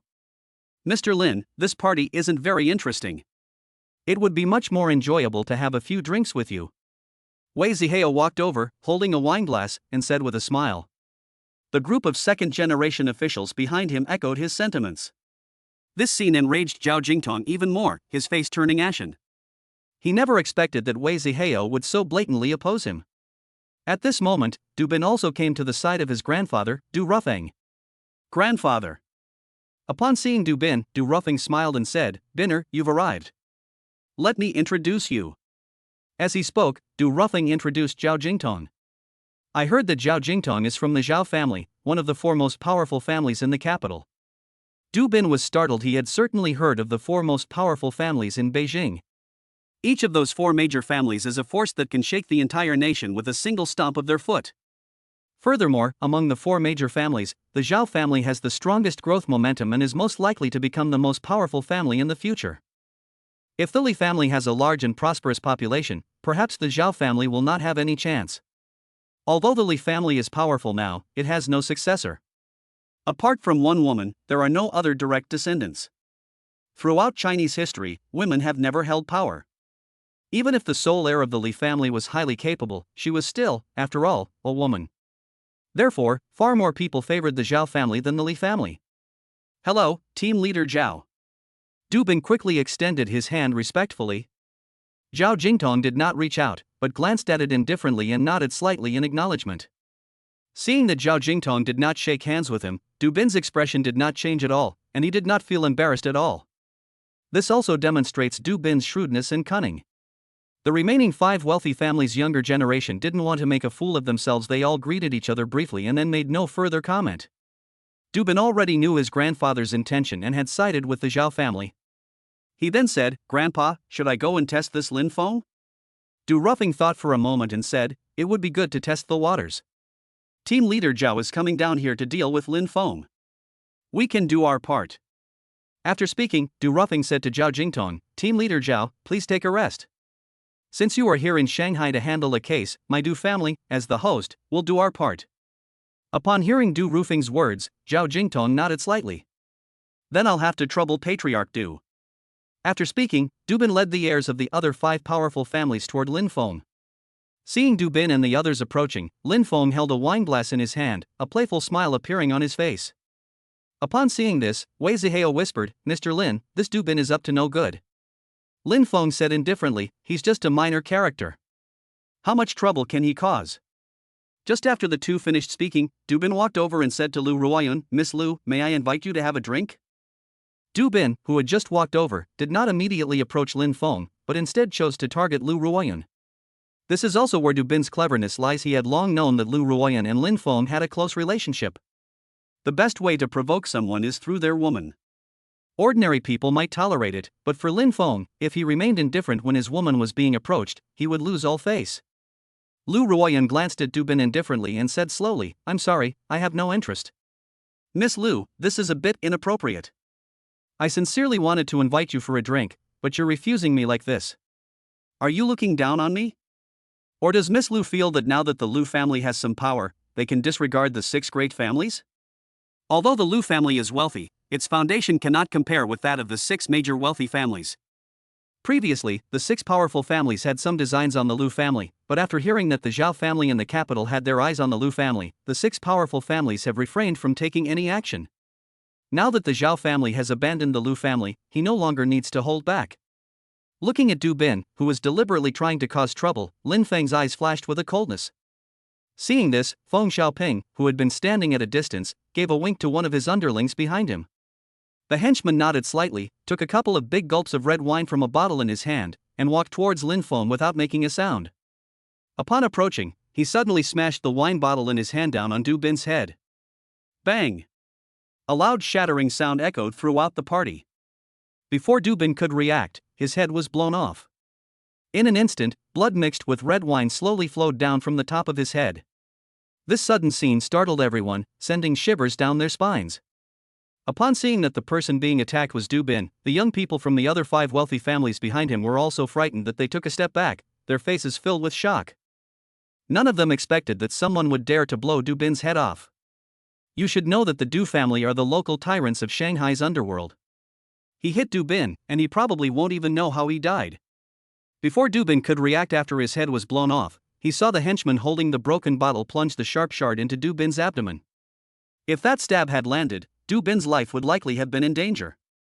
Just at this critical moment, a figure rushed over from a distance and kicked the broken bottle out of the henchman's hand. The broken bottle flew straight towards Lin Feng's face. "Mr. Lin, please be careful." Jean Linger quickly spoke up to remind her. But Lin Feng's expression didn't change at all. He raised his hand and steadily caught the broken pieces of the wine bottle. The incident happened so suddenly that no one at the party had time to react. Chapter 83. The Du family is getting a bit arrogant. The person who made the move was the Du family's top henchman, a person with extremely strong fighting skills. This man was Du Rufeng's personal bodyguard, who had protected him for half his life. He sensed something when Feng Xiaoping's henchman approached Du Bin, but he was a step too slow. He didn't have time to deliver the fatal blow to the head, but he finally arrived just in time when the henchman was about to finish him off. Furthermore, he subtly attacked Lin Feng when he made his move. If we succeed, we can teach Lin Feng a lesson and disfigure him. Even if we can't succeed, it can at least serve as a deterrent. To his surprise, Lin Feng resolved the crisis so easily. Seeing Lin Feng easily defuse the crisis, the bodyguard narrowed his eyes slightly. He could tell that Lin Feng was probably not a simple person, and his skills were extraordinary. The underling was also taken into custody by the Du family's bodyguards. Lin Feng didn't say anything, and Zhao Jingtong led his men over directly. What's going on? Who's causing trouble here? Don't they know what crime intentional assault is? It turns out that everything was planned by Zhao Jingtong. Du Bin provoked Lin Feng, and if Lin Feng made any extreme moves, Du Bin would find an excuse to arrest Lin Feng using legal means. Tell me, did someone instruct you to do this? If you name the person who instructed you, I can consider it a meritorious deed. The henchman was prepared when he made the move, so he naturally wouldn't admit to such a thing. He calmly said, "No one ordered me to do this. I just didn't like him, so I hit him." Haha, how could that be? I don't believe anyone would hit someone for no reason. If you don't tell the truth, this kind of assault is no small crime. Once you go to jail, your descendants for 3 generations will be affected. The subordinate sneered, how serious could it be? It's just intentional assault. 3 years in jail is nothing to me. Besides, who said I hit him for no reason? I had a girlfriend before who was also approached like that. What he did today really upset me. Is that okay? Seeing that the underling refused to admit that he was acting under orders, Zhao Jingtong knew that Du Bin had been beaten for nothing today. He hadn't expected Lin Feng to be so cunning and shrewd at such a young age, leaving him no room to find any flaws in his scheme. Zhao Jingtong gave Lin Feng a cold look and said in a cold voice, "Kid, don't be so smug. I'll slowly torture you to death." Faced with Zhao Jingtong's threat, Lin Feng didn't hold back and calmly said, "Let's talk about it when you can leave Shanghai safely." At this moment, for the first time, Lin Feng harbored murderous intent towards someone. After being repeatedly harassed, he was no longer willing to be lenient. Upon hearing Lin Feng's words, Zhao Jingtong's expression changed, but he said nothing and left the party with his men. Seeing that things had developed to this point, there was no need for the party to continue, and everyone left. As he was leaving, Lin Feng said to Feng Xiaoping, "Make proper arrangements. Don't let the brothers feel disheartened. Send 5 million to his family as compensation for that subordinate. For Lin Feng now, money is just a number. 5 million isn't even enough for him to earn in a minute. Don't worry, boss, I'll take care of it. Feng Xiaoping replied respectfully. Also, you need to find a way to deal with Du Bin. The Du family is getting a bit arrogant. Good boss. After leaving the party, Jean Linger did not leave with Jean Rui, but instead stayed close to Lin Feng. Seeing this, Lu Ruoyan was a little annoyed and said, Miss Jean, it's so late, you should go home early. As a young lady from a big family, it's dangerous for you to be out so late. Jean Linger said, I'm not afraid.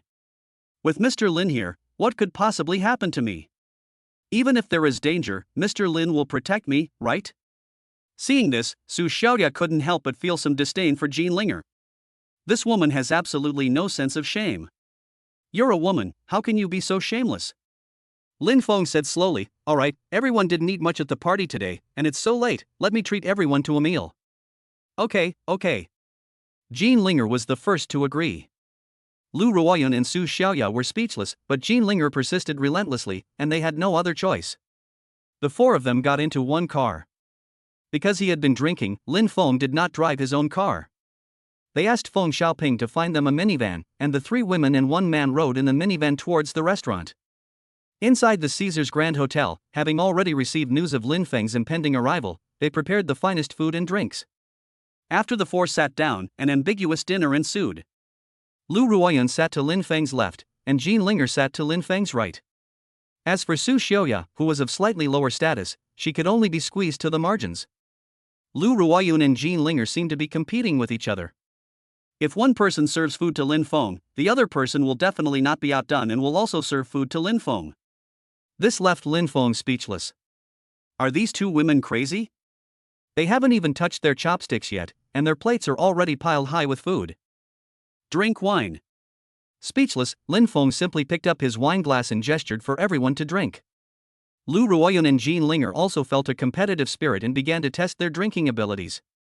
After an unknown amount of time, of the four, only Lin Feng remained conscious. Lu Ruoyan and the other two women had all passed away.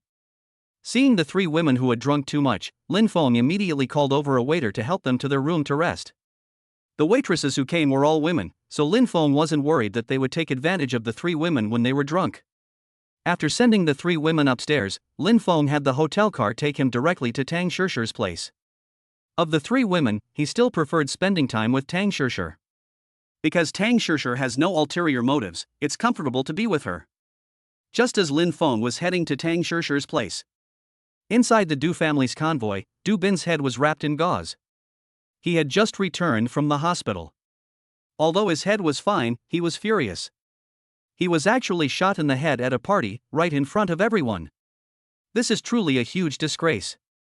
When has the third young master of the Du family, a top young master in Shanghai, ever been so humiliated? His face was so gloomy it looked like it could drip water.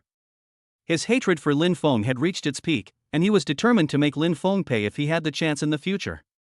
But just as he was thinking about how to get revenge on Lin Feng, suddenly, a fully loaded dump truck drove out from the side. Before he could react, the car he was in was thrown off course. Before the bodyguards in the two cars could react, Du Bin's car tumbled and flew off. After doing all that, the dump truck drove off. Throughout the entire ordeal, the dump truck showed no sign of slowing down.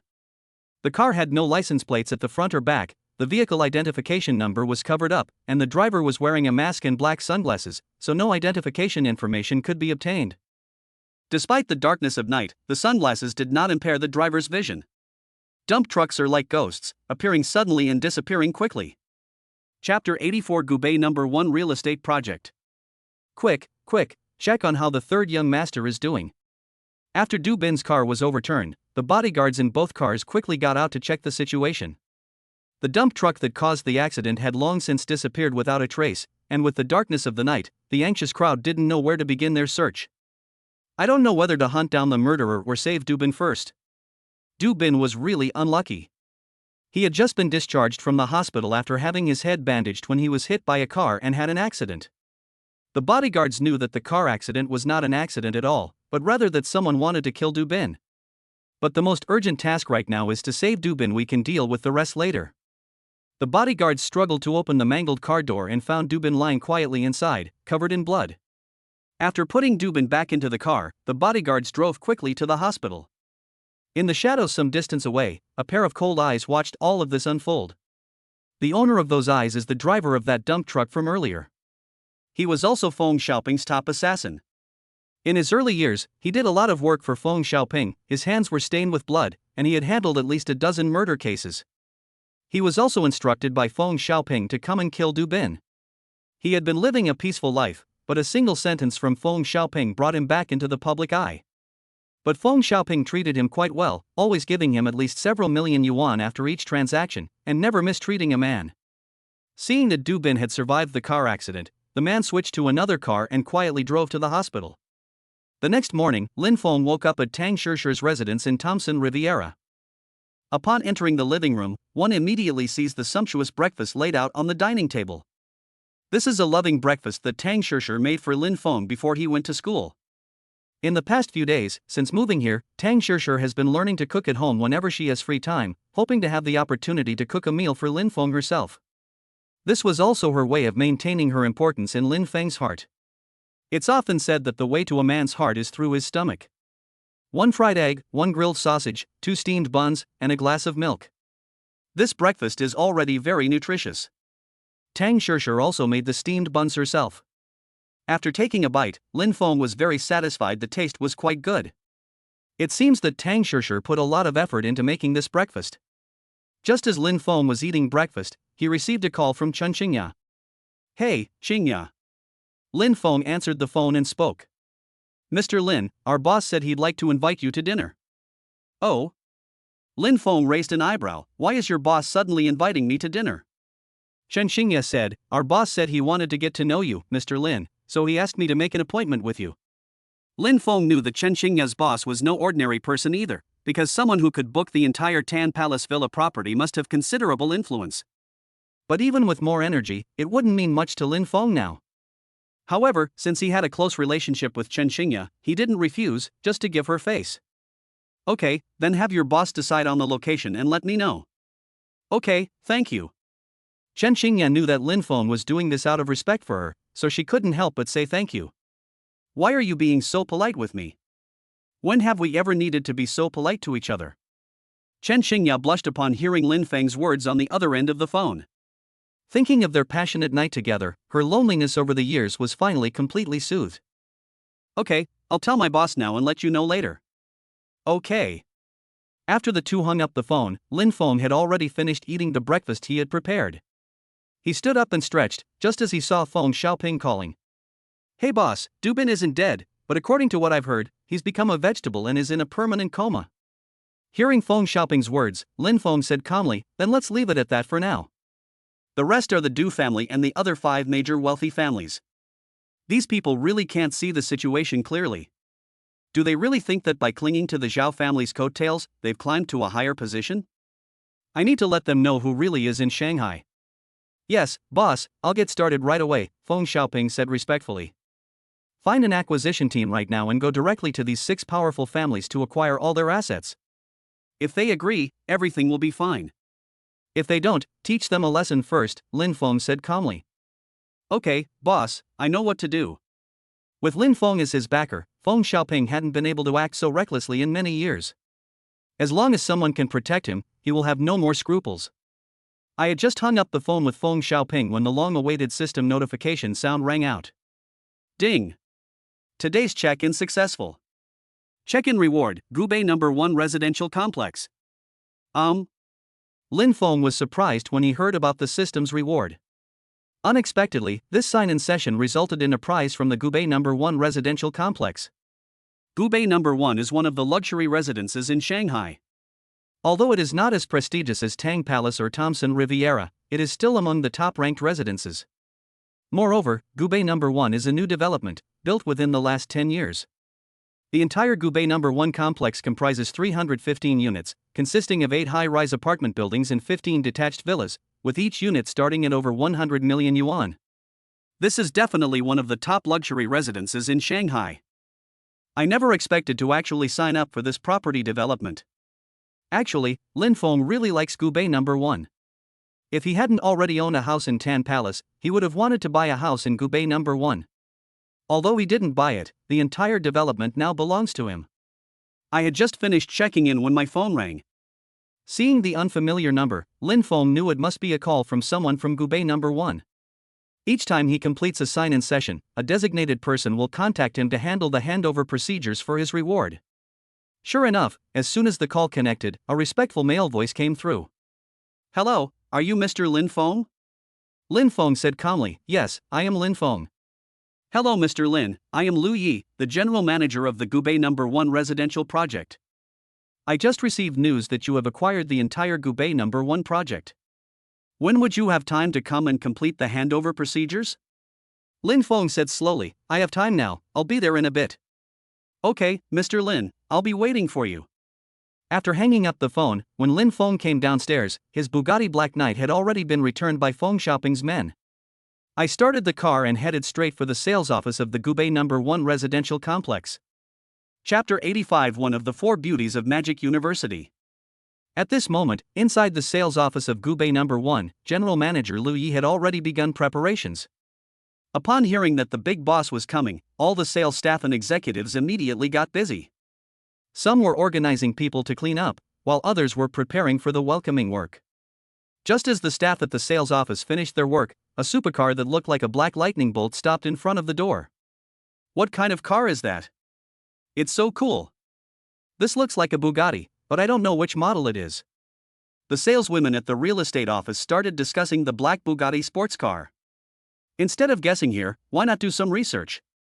As they were talking, one of the female sales representatives took out her phone and started searching for images online. After reading it, the female saleswoman was so shocked that she couldn't close her mouth. Although she didn't recognize the car after looking at its information, she did see the price listed in the vehicle details. 120 million. The female saleswoman, having finished checking the information, uttered a sentence with a grunt. "What? This one car is worth 120 million? Good heavens, this car is worth as much as a house here." Amidst the shocked gazes of the female sales staff, the car door opened, and an incredibly handsome young man stepped out. When the female saleswomen saw Lin Feng, they were even more shocked than when they saw the car. It's simply because Lin Feng is just too handsome, so handsome that he has no friends. Even characters in anime probably couldn't achieve that level of perfection, right? He's handsome from every angle. His facial features, skin, and physique are all flawless. All the female saleswomen looked on with infatuation. "What are you doing? The new boss is coming soon. If he sees us, we'll all get scolded." Just then, a clear, cold female voice came from behind. The female saleswomen snapped out of their daze and quickly said, "Manager Yi, come and see. There's a handsome guy here." Behind the female saleswomen, a woman wearing a bodycon skirt and black stockings, with an incredibly aloof and noble appearance, walked over. The woman looked to be only 21 or 22 years old, but she was absolutely stunningly beautiful. Her aloof demeanor almost made her reach the highest level of beauty. The woman's name is Yi Qian, and she is a senior at Shanghai University. Before I had even completed my internship, I became the deputy general manager of the Gubei number 1 sales office. He was extremely capable, and no one in the entire sales office dared to challenge him. After all, Yi Qian rose to the position of vice president through her own abilities, not by taking shortcuts based on her beauty. Moreover, I've heard that Yi Qian's family is very powerful, so she doesn't need to resort to those underhanded tactics. Yi Qian gained experience during her university years to prepare for taking over the family business in the future. Hearing what the sales staff said, Yi Qian also looked towards the door. A hint of surprise flashed in his eyes when he saw Lin Feng. It wasn't Lin Feng's good looks that surprised her, but rather that she knew Lin Feng. Yi Qian is one of the 4 most beautiful girls at Shanghai University, and Lin Feng is now a popular freshman at Shanghai University. Lin Feng's post dominated the entire campus network of Shanghai University, so how could she not have noticed it? "Why is Lin Feng here?" Yi Qian looked puzzled. She knew that Lin Feng was a rich second-generation heir who drove a sports car worth 40 million yuan to school on the first day of the semester. They assumed Lin Feng was here to buy a house. Just then, a female saleswoman whispered to Yi Qian, "Ms. Yi, the car this person is driving is a Bugatti Night Sound, priced at 120 million online." "A car worth 120 million? Yi Qian was even more shocked when she heard what the salesperson said. As far as she knew, Lin Feng drove a Lamborghini Veneno, a globally limited edition sports car, when he started school. Unexpectedly, in such a short time, he has changed cars again, this time to a Bugatti Night Sound, worth 120 million. Alright, let's not linger here. It won't look good if the boss comes and sees us. You all go ahead and get busy. I'll take care of this person. The group of female saleswomen thought they had a chance to snag a rich husband today, but unexpectedly, Yi Qian stole the opportunity. But Yi Qian was their leader after all, so they had no choice but to obey. As Lin Feng entered the sales office, he was about to take out his phone to call Lu Yi when a very beautiful woman came up to him. Although the woman had a smile on her face, Lin Feng felt it was somewhat forced no matter how he looked at it. Lin Feng didn't recognize Yi Qian, the school beauty. If Cao, the know-it-all, were here, he might have recognized Yi Qian at first glance. Since starting university, Lin Feng has rarely been to the school and has paid even less attention to what's happening there, so even though Yi Qian is very famous at the university, he doesn't know her. They assumed Yi Qian was a saleswoman at the property. Hello sir, are you here to look at houses? Lin Feng didn't rush to reveal his identity, but smiled and said, well, let's take a look at the houses. Can you tell me about the types of houses here first? Okay, sir, this way please. After speaking, Yi Qian turned around and walked towards the building model. Following behind, looking at the woman's graceful figure, even Lin Feng, who was surrounded by countless beauties, couldn't help but be aroused by his most primal desires. This woman was truly a stunner. Although her figure wasn't exactly top tier, she could still arouse desire in anyone who looked at her. This discovery shocked Lin Feng. Could this be the legendary innate allure? Moreover, Yi Qian's naturally alluring figure, combined with her aloof temperament and stunningly beautiful appearance, made Lin Feng even suspect that Yi Qian would not be safe walking alone at night. I don't know how this woman has lived so long. She's such a scourge to the country and the people, yet she's still completely unscathed. Regardless of how Yi Qian grew up, she had already begun introducing the property information to Lin Feng. Actually, Yi Qian didn't know what was wrong with her. The moment she saw Lin Feng, she had an urge to get close to him. The feeling was abrupt otherwise, given her position as the deputy general manager of the Gubei No. 1 sales office, it would be impossible for her to personally introduce the house to a client. Yi Qian was unaware that the reason she felt this way was entirely due to the body reshaping potion that Lin Feng had once manifested. As time goes by, after Lin Feng reaches the peak of his good looks, his charm to the opposite sex will become stronger and stronger. Although it hasn't reached its peak yet, it's already subtly attracting the attention of some members of the opposite sex. Our Gubei No. 1 has the most complete surrounding amenities, a very good location, a unique environment, and comprehensive property management. The residents will definitely have a very comfortable living atmosphere. Chapter 86: The Shock at the Sales Office. After Yi Qian finished introducing the information about Gubei No. 1, she couldn't help but look at Lin Feng. Sir, what kind of house are you looking to buy? Gubei No. 1 offers two types of large single-level apartments, 400 square meters and 600 square meters respectively. Of course, Gubei No. 1 also has detached villas. If you are interested, I can take you to see the existing houses. Yi Qian personally received Lin Feng for two reasons. First, Lin Feng had an attractive quality that appealed to the opposite sex. Second, she wanted to see what exactly made Lin Feng so charming. Although Lin Feng is not often at school, he has a lot of scandals. First is Tang Shishir, the No. 1 after the four school beauties, who is said to have an ambiguous relationship with Lin Feng. Secondly, there's Lu Ruoshi, a freshman known as the newly crowned campus beauty, who is rumored to have some ambiguous relationship with Lin Feng. She wanted to see what kind of man a woman like Tang Shishir could be so admired. Lin Feng smiled slightly. There's no need to look at houses. I'll have plenty of opportunities to look in the future. Thank you very much for your introduction. You are a very qualified employee. Upon hearing Lin Feng's words, Yi Qian frowned, not understanding what he meant. But just then, the general manager of the Gubei No. 1 sales office hurriedly came down from upstairs. He spotted Lin Feng standing there immediately and rushed forward to greet him respectfully. Welcome, new boss, to inspect our work. I apologize for my poor hospitality. Upon hearing General Manager Lu Ye's words, all the sales staff in the sales office were dumbfounded. They never expected that Lin Feng would be their new boss. But he's too young. Even if he started his business from birth, he couldn't possibly earn enough to buy the entire Gubei No. 1 development. Yi Qian stood there, looking shocked. She never expected that Lin Feng would be the new owner of Gubei No. 1. At this moment, Yi Qian looked at Lin Feng with deep shock in her eyes. She now finally understood Lin Feng's magic, how he made Tang Shishir and Lu Ruoxi willingly get close to him. At such a young age, with wealth shrouded in mystery, any woman would probably want to get to know him better, right? While the entire sales office was in shock. Two people, a man and a woman, walked into the sales office. The man had panda eyes and was quite young, clearly the result of excessive indulgence. However, judging from his clothes and demeanor, he was probably a rich second generation. Beside the man was a woman. Although the woman's appearance could not compare to Yi Qian's, she was still comparable to the other saleswomen.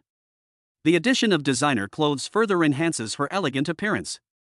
And this woman was none other than Lin Feng's ex-girlfriend, Gao Tiantian. It's quite interesting, Gao Tiantian's methods for hooking up with rich guys are indeed quite impressive. Last time at the Thomson Riviera sales office, he failed to cause trouble for Lin Feng. His plan to use the Thomson Riviera manager position to get promoted fell through, and he was even humiliated by Lin Feng. Unexpectedly, not long after, Gao Tiantian found another rich second-generation heir and even had him take her to buy a house in Gubei No. 1. Even now, Lin Feng still admires Gao Tiantian. This woman, barring any unforeseen circumstances, is destined to be someone of importance in her life. Gao Tiantian walked in, arm in arm with her boyfriend, her face beaming with happiness as they chatted and laughed. Just then, she suddenly looked up and saw Lin Feng standing there with a smile on his face, which made her face change color instantly. Lin Feng, why do I see you everywhere I go? Hearing Gao Tiantian's words, Lin Feng smiled and said, shouldn't I be the one to say that? But don't worry, as long as you don't mess with me, I won't bother with you. But as soon as Lin Feng finished speaking, the man next to Gao Tiantian became somewhat dissatisfied. He had already realized that Gao Tiantian and Lin Feng probably had some kind of history, which made him even more jealous. You should know that Gao Tiantian is an exceptional woman. He hadn't known Gao Tiantian for long, but on the night they met, in the hotel, he learned what true bliss was. Gao Tiantian's skills are indeed very impressive. After one round, most people would be in a state of sagehood. Even if a fairy were in front of them, they would probably remain unmoved. But he was actually able to be seduced by Gao Tiantian and win her heart twice. And that wasn't all, he even had the motivation to do it a third and fourth time. This incident also made the man completely infatuated with Gao Tiantian. The next day, he took Gao Tiantian on a shopping spree, spending over 1,000,000 yuan. And now he's going to spend a huge sum of money to buy a luxury house for Gao Tiantian. Manager Lu, you're here too. That's perfect. I'm here today to buy a house for my girlfriend. Could you give me a tour? After speaking, the man glanced at Lin Feng with disdain. The reason he harbored such hostility towards Lin Feng was twofold. Firstly, Lin Feng might have a past with his girlfriend, which displeased him. Secondly, he was jealous of Lin Feng's good looks and wanted to regain some face by relying on his status. Oh, it's you, Mr. Shin. I had drinks with your father, Mr. Shin, just last night. I didn't expect you to be here to buy a house today. Don't worry, Mr. Shin, the service at our Gubei No. 1 sales office today will definitely satisfy you. Just as Lu Yi was about to say something, he saw Yi Qian's meaningful glance. Lu Yi was a smart man, and with Yi Qian's prompting, he finally realized what was going on. It's obvious that the woman next to this young Master Shin has some kind of grudge against his boss. Since this young Master Shin had suddenly greeted him, he must have had an ulterior motive. He quickly swallowed the rest of his words and withdrew the enthusiasm from his face. He then became serious and said, Young Master Shin, I have some things to take care of. Please take a look yourself. A sales representative will be there to assist you. After speaking, Lu Yi quickly said to Lin Feng beside him, Boss, let's go up now. There are still some handover procedures for you that haven't been completed. Lin Feng nodded slightly and said, Okay, let's go then. After speaking, Lin Feng took the lead and walked upstairs, with Lu Yi quickly following behind to guide him. Seeing Lu Yi's sudden change in attitude, young Master Shin's smug smile froze on his face. He was completely stunned when he heard Lu Yi address Lin Feng as boss. This person is actually the owner of Gubei No. 1? He has some influence in Shanghai, so how come I've never heard that the owner of Gubei No. 1 is a young man? What's his name? Young Master Shin turned to Gao Tiantian and frowned as he asked. Before Gao Tiantian could answer, Yi Qian walked over and said, Our boss's name is Lin Feng. You don't need to ask. Our boss has many identities, and even if you did ask, you might not be able to find out everything. If you're here to buy a house, then I'll have someone introduce it to you. If you're not here to buy a house, then please leave. Knowing that these two were not on good terms with Lin Feng, Yi Qian did not give them a friendly look.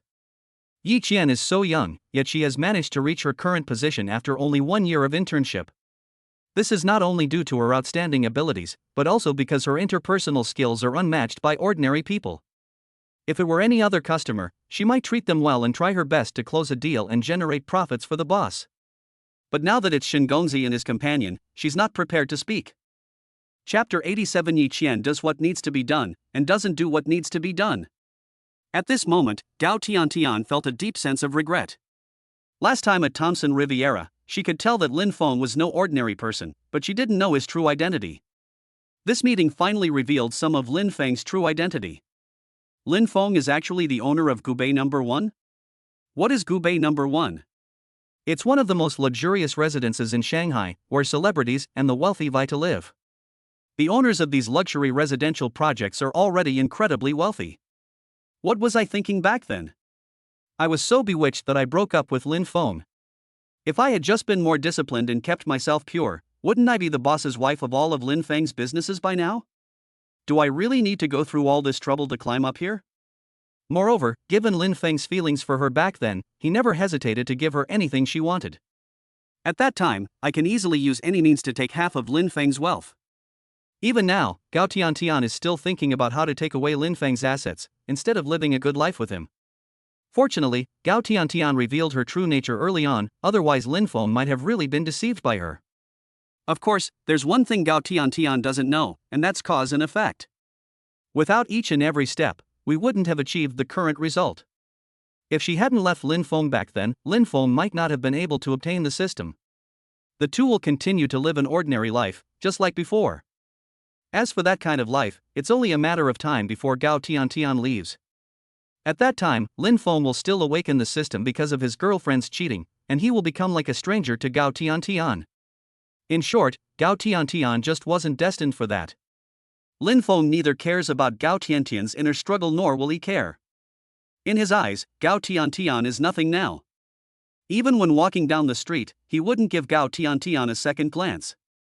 On the way upstairs, Lu Yi apologized to Lin Feng. "Boss, I'm so sorry. I didn't think things through and didn't realize that you had a grudge against young Master Shin and the other man. Should I send someone to kick them out right now?" Lin Feng, who was going upstairs, paused, then slowly said, "Manager Lu, once the formalities are completed, you can resign." Ah. Upon hearing this news, Lu Yi froze on the spot. Lin Feng ignored him and continued walking upstairs. Upon arriving upstairs, Lu Yi tremblingly produced the handover documents. Lin Feng did not rush to sign them, but instead slowly said, "Manager Lu, please go and process your resignation. The company will dismiss you according to the normal procedures. I hope you can be sensible. I will not shortchange you on any compensation you are entitled to. I also hope that you and the company can part amicably. By the way, please call Yi Qian up for me." Lu Yi knew there was no way to salvage the situation. Although Lin Feng had fired him, he dared not show the slightest dissatisfaction. He dared not reveal even a hint of it in front of Lin Feng. Because Lin Feng was able to buy the entire Gubei No. 1 development at such a young age, his identity must be extraordinary. Although I have some status, I probably mean nothing to Lin Feng. People with this kind of background are not people I can afford to offend. Now that he has the opportunity to part ways amicably, he can only cherish it. If things get too tense with Lin Feng, I'm afraid I won't even get the last bit of benefit. Good boss. After replying, Lu Yi left the office looking dejected. Not long after, Yi Qian, having received the message, knocked on the door and came in. "Boss, you wanted to see me?" Lin Feng nodded slightly. "Manager Lu just resigned. Go and handle the handover with him. From now on, you will be the general manager of the Gubei No. 1 sales office." The sudden surprise caught Yi Qian off guard. But she was quick-witted and, even in her shock, she guessed the reason. Lu Yi is indeed not very good at handling things. He pays too much attention to interpersonal relationships. It's good to understand interpersonal relationships, but everything in excess is as bad as deficiency. This time, Lu Yi's act of giving face to Shin Gongzi's father in front of his own boss was clearly a backlash caused by excessive consideration of personal relationships. Coming to her senses, Yi Qian nodded and said, "Okay, boss, I'll go and hand over my work to Manager Lu right now." After speaking, Yi Qian gave Lin Feng a deep look before turning and leaving. At this moment, she had already learned some of Lin Feng's personality. This young man appears gentle and refined, but in reality, he has an extremely strong personality. Just because Lu Yi mishandled one matter, he lost his job as general manager. That's incredibly unlucky. But Lu Ye's dismissal wasn't entirely unjust. It was obvious that young Master Shen's earlier greeting was a provocation to Lin Feng. Lu Yi didn't even realize it, and was so familiar with young Master Shen. Wasn't that indirectly slapping his boss in the face with an outsider? If the boss doesn't discipline you, who will he discipline? After Yi Qian left, Lin Feng picked up the contract in front of him, carefully checked it to make sure there were no problems, and then signed his name. At this point, the entire Gubei No. 1 development was owned by him. The facilities at Gubei No. 1 are definitely much better than those at Thompson Riviera. It can be considered a relatively new residential development. Although it's been almost 10 years, it's still much better than Thompson Riviera in terms of both age and environment. Thompson Riviera is famous because of its good location. If it weren't for its good location, given the current environment of the community, it would definitely be squeezed out of the ranks of luxury residences. Lin Feng spent the entire afternoon at the Gubei No. 1 sales office. After Lu Yi was fired, Yi Qian took over the reins. Lin Feng has already given the order that Yi Qian will have full authority over everything at the sales office. He delegated power simply to have a more relaxed lifestyle.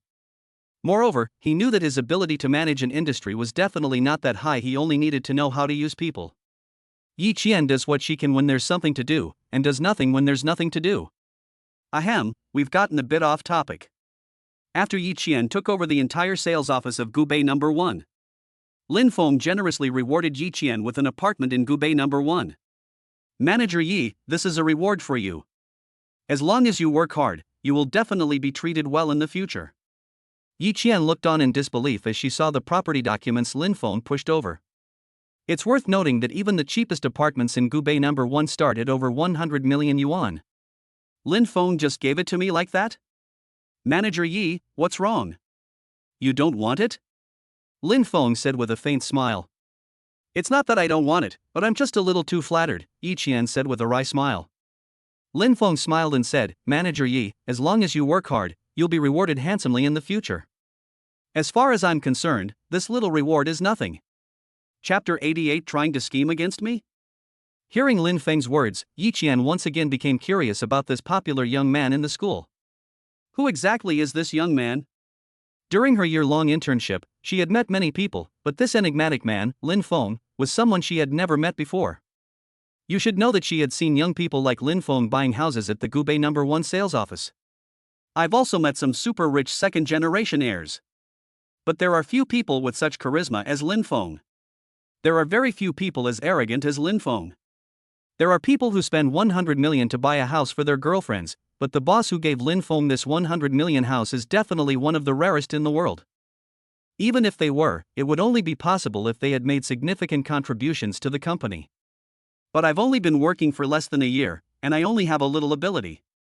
I haven't brought Lin Feng any significant benefits. But this person directly gave him a house worth 100 million. This kind of boss is either a fool or extremely decisive. Yi Qian believes it is the second one. Just then, Lin Feng's phone rang. Seeing that it was Chen Xingya calling, Lin Feng answered the phone casually. Hello, Mr. Lin, my boss said he'll be hosting a banquet for you at the Marriott Hotel at 6 p.m. tonight. Okay, I understand. I'll be there on time. After they finished speaking, they hung up the phone. They glanced at the time, it was already 4:30 p.m., and they had an hour and a half to keep their appointment. Lin Feng said slowly, all right, it's time to leave work. Tell everyone to get ready to leave. Yi Qian nodded, okay, boss. After speaking, Yi Qian left with the heavy document worth 100 million yuan in her hand. But as she walked, Yi Qian still felt like she was in a dream. This solidified her resolve and fueled her curiosity about Lin Feng. At 6 p.m., Lin Feng arrived at the Marriott Hotel in his car on time. Upon arriving, they saw a tall, imposing man waiting at the Marriott Hotel entrance, accompanied by Chen Xingya. When Chen Xingya saw Lin Feng, her eyes lit up. When their eyes met, a deep affection welled up in her eyes. Their relationship was kept secret, and Chen Xingya deliberately kept her distance from outsiders. Then Chen Xingya said to the man beside her, Boss, Mr. Yi has arrived. Upon hearing Chen Xingya's words and seeing Lin Feng's figure, the man greeted him with a warm smile. "Hello, Mr. Lin." Seeing Chen Xingya, the boss, reach out her hand, Lin Feng smiled and extended his hand as well, saying, "Hello, may I ask your name?" After shaking hands, the man quickly introduced himself. "Look at my memory. I was so happy to see Mr. Lin that I forgot to introduce myself. Mr. Lin, my name is Tian Zili." "Oh, hello, Mr. Tian." After listening to Tian Zili's introduction, Lin Feng smiled and said politely again, "Mr. Yi, actually, the reason I invited you to dinner today is firstly to get to know you, so I made the reservation through Manager Chen. Secondly, I have a big business deal I'd like to discuss with you, Mr. Yi." "Oh? Let's talk business? Which one would prefer? I'm powerless against money. I won't refuse any deal that makes money." Upon hearing Lin Feng's words, Tian Zili couldn't help but laugh heartily. "Mr. Lin speaks frankly, but I really like Mr. Lin's personality. Everyone likes money, but some people don't say it, while others are very happy about it. Mr. Lin is so happy about it, and I feel so comfortable. Mr. Lin, please come upstairs with me. I happen to have a few friends I'd like to introduce to you." They were all very excited to hear that I had invited Mr. Lin today. Lin Feng didn't continue with the formalities and, surrounded by Tian Zili and Chen Xingya, walked upstairs to the Marriott Hotel. Upstairs, a private room that could seat 20 people was already full. Those people all waited with somewhat excited expressions. Lin Feng is now very famous in Shanghai. Anyone with even a little bit of inside information could find out some news about Lin Feng. Especially among those involved in shady businesses, there are very few who haven't heard of Lin Feng. Lin Feng has become a big shot in Shanghai's underworld, and even the Du family has to be 3 points weaker than him. Just as the door to the private room was pushed open and Lin Feng appeared in front of it, everyone in the room stood up and said in unison, "Welcome, Mr. Lin." If anyone else were here and saw this, they would be extremely shocked. Because everyone in the private room was a big shot in Shanghai's real estate industry. What no one expected was that so many real estate tycoons, people who had once dominated their fields, would show such respect to one person. Faced with such a grand display, Lin Feng's expression remained unchanged. He simply nodded with a smile. He doesn't know these people, but that doesn't affect his sophisticated image. Lin Feng nodded and said, "Hello everyone." As he spoke, he stepped into the private room and took his place in the center position. Chen Xingya and Tian Zili stood on either side.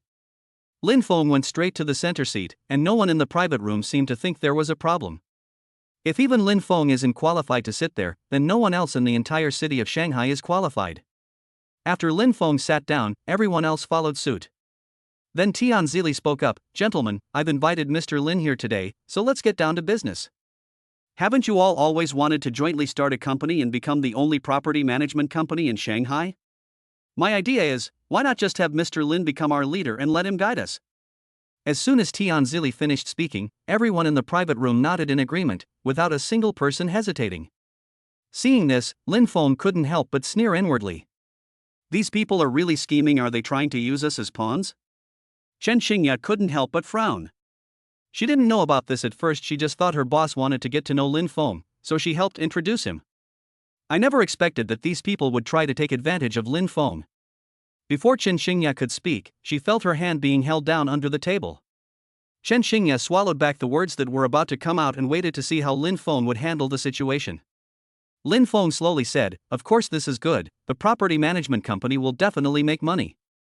However, if you want to work with me, you'll have to show some sincerity. After all, business is all about negotiating. I can lead you all, but I won't contribute a single penny. You'll be responsible for raising the funds needed to start the company, and I'll want 51% of the shares, giving me absolute control. You can't interfere with the company's operations, you only have the right to receive dividends. If you agree, then we've reached an agreement. If you don't agree, then you'll have to find someone else." Chapter 89. Let's start with 500 million for each person. After Lin Feng finished speaking, everyone in the private room, except for Chen Xingya, looked grim. They never expected that Lin Feng, despite his young age, would be so domineering in his actions. Isn't this just getting something for nothing? If he makes money, he takes the largest share. If he doesn't make money, he suffers no loss whatsoever.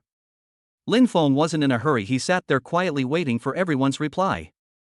After some time, Tian Zili spoke first. "Mr. Lin, isn't this a bit inappropriate? After all, we're all here to make money together. Your terms don't seem like you're genuinely interested in doing business. Upon hearing Tian Zili's words, Lin Feng said calmly, that's how I conduct business. I can also tell you very clearly that if you hadn't come to me to discuss this business today, you could do whatever you wanted. But they talked to me today, saying either you agree to my terms, or you never do this business again. If I find out that you secretly arranged this business with someone else, then I'm sorry, you won't have a place in the entire city of Shanghai. I hope you don't take my words as a joke, because I never joke with people outside of my friends. The moment Lin Feng finished speaking, everyone in the private room changed their expressions drastically. Lin Feng's words were already very threatening, only a fool wouldn't understand. A powerful figure in the real estate industry said with dissatisfaction, Lin Feng, we respect you and are giving you face. Don't go too far. Although you are powerful, you can't control everything in Shanghai. Leave some room for maneuver so you can meet again in the future. You've gone to such extremes, aren't you afraid that when things go wrong, everyone will turn against you? Hearing the man's words, Lin Feng smiled faintly, snapped his fingers, and the 5 men in gold outside pushed open the door and rushed in. Lin Feng stood up, walked up to the man, patted him on the shoulder, and said, really? I, Lin Feng, had never thought of this question before. If it weren't for your reminder, I probably wouldn't have thought of it. To thank you for reminding me, I must repay you properly. As soon as he finished speaking, Lin Feng suddenly pressed his hand, which was on his shoulder, onto his head, slamming it onto the table with a loud thud. The huge solid wood dining table couldn't help but tremble. By the time Lin Feng raised his hand, the man had already fainted, his head covered in blood. The sudden scene sent a shiver down everyone's spine, and fear filled their eyes as they looked at Lin Feng. Before the real estate tycoons could make any move, the 5 men from Phnom Penh pulled out their batons and stood there. Lin Feng said slowly, gentlemen, you'd better not move around. My men don't know how to hold back. Your health is very precious, and it would be bad if you got hurt. After speaking, Lin Feng pointed to the man lying on the ground and asked Chen Xingya, who is this person? Without the slightest hesitation, Chen Xingya revealed his identity directly. Lin Feng then took out his phone, turned on speakerphone, and called Feng Xiaoping. The phone had just rung when Feng Xiaoping's voice came through. Boss. Xiaoping, within half an hour, I want all of China Overseas Land Investments projects to halt construction. They cannot resume without my permission, Lin Feng said calmly. Good boss. After the call ended, the entire private room was so quiet you could hear a pin drop. Lin Feng's conversation with Feng Xiaoping was clearly heard by everyone in the private room. Lin Feng raised his hand and glanced at the Patek Philippe watch worth thousands. Ladies and gentlemen, half an hour. After Lin Feng finished speaking, everyone held their breath. Lin Feng's ruthless actions just now instilled a sense of awe in everyone, including the 5 people in Phnom Penh. One moment Lin Feng was all smiles, the next he was ruthless. This contrast was hard for people to accept. After Lin Feng finished making the call. Meanwhile, Feng Xiaoping had already taken action. After he made a phone call, countless henchmen sprang into action, forming groups of 50. They arrived at the construction site of China Overseas Group, blocked the gate with trucks, stormed into the site, beat up the project management team, and forcibly halted construction. Even the property management companies under China Overseas Group were affected. Many luxury residential communities owned by China Overseas Property have also been affected. The upheaval at China Overseas Group has sent shockwaves through Shanghai. It's important to know that the owner of China Overseas Group is the richest man in one district of Shanghai, and he's a man with connections to both the legitimate and underworld sectors. No one knows what happened, what the reason was, what kind of people they offended, or how China Overseas Group could have suffered such a calamity. It's important to know that projects have deadlines, and failure to deliver on time will result in fines. Moreover, the financial resources invested in the early stages will be wasted. The suspension of the project could very likely lead to a break in the cash flow of China Overseas Group, ultimately resulting in bankruptcy. It's clear that those who targeted Zhonghai Group were aiming to bring down the entire group. Less than half an hour later, Feng Xiaoping called. Boss, all of China Overseas Group's projects have been forcibly halted. Without your order, they will never be able to resume work. Lin Feng smiled slightly. Okay, wait for my news. After hanging up the phone, Lin Feng continued, Gentlemen, what are your thoughts now? Are you still sticking to your previous choices? Tian Zili and the others all looked grim, but faced with Lin Feng's overwhelming power, they had no choice but to bow their heads. Mr. Lin, we agree to your request and will proceed as you wish. Lin Feng nodded. If you had been so decisive earlier, there wouldn't have been so much trouble. Let's set the starting capital at 500 million per person. As he spoke, Lin Feng counted the heads of everyone present. There are exactly 20 of them, no more and no less. If each person receives 500 million, that's 10 billion. What? 500 million per person? Lin Feng asked each of them for 500 million in investment, which immediately changed everyone's expression. Although everyone present has considerable assets, 500 million in cash represents almost all of their wealth for some. If they take this out, won't they end up with nothing? Chapter 90. I'm going to kick them all out of the game. Although everyone present is quite wealthy, very few of them could come up with 500 million yuan at once. They even had to sell some real estate to raise money. Lin Feng looked at the gloomy faces of the crowd and smiled faintly. Gentlemen, I know you are also in a difficult position, but there is no other way. If you want to do business with me, you have to show some sincerity. I, Lin Feng, am a person, need I say more? If people knew that I was doing business with others, but it was just a small business worth a few hundred million, wouldn't they laugh at me? Furthermore, gentlemen, you should think this through carefully. If you agree to hand over this money, then everything is fine. If you don't agree, then I can only assume that you are playing a trick on me, and you know what the consequences will be. After speaking, Lin Feng looked at Chen Xingya. Xingya, you'll be in full charge of my business dealings with these bosses. Just tally up which boss paid for everything and let me know when you're done. At this moment, Chen Xingya was no longer angry, but instead beamed with joy. When Tian Zili first invited Lin Feng to dinner, Chen Xingya genuinely thought that Tian Zili wanted to get to know Lin Feng. But once the dinner started, these people actually tried to set a trap for Lin Feng. She was extremely angry at that time. But after Lin Feng used ruthless methods, she showed no pity for these bosses. They deserved it, they had all brought it upon themselves. Before digging a hole for someone, they don't even bother to find out what kind of person that is. Given Lin Feng's status, do you think you can outmaneuver him? In the end, this is the only outcome they have achieved. After speaking with Chen Xingya, Lin Feng glanced at Tian Zili and the others with a cold smile, then turned and left disdainfully. Before leaving the private room, Lin Feng left behind only a faint message. Ladies and gentlemen, please put what I'm about to say on your agenda.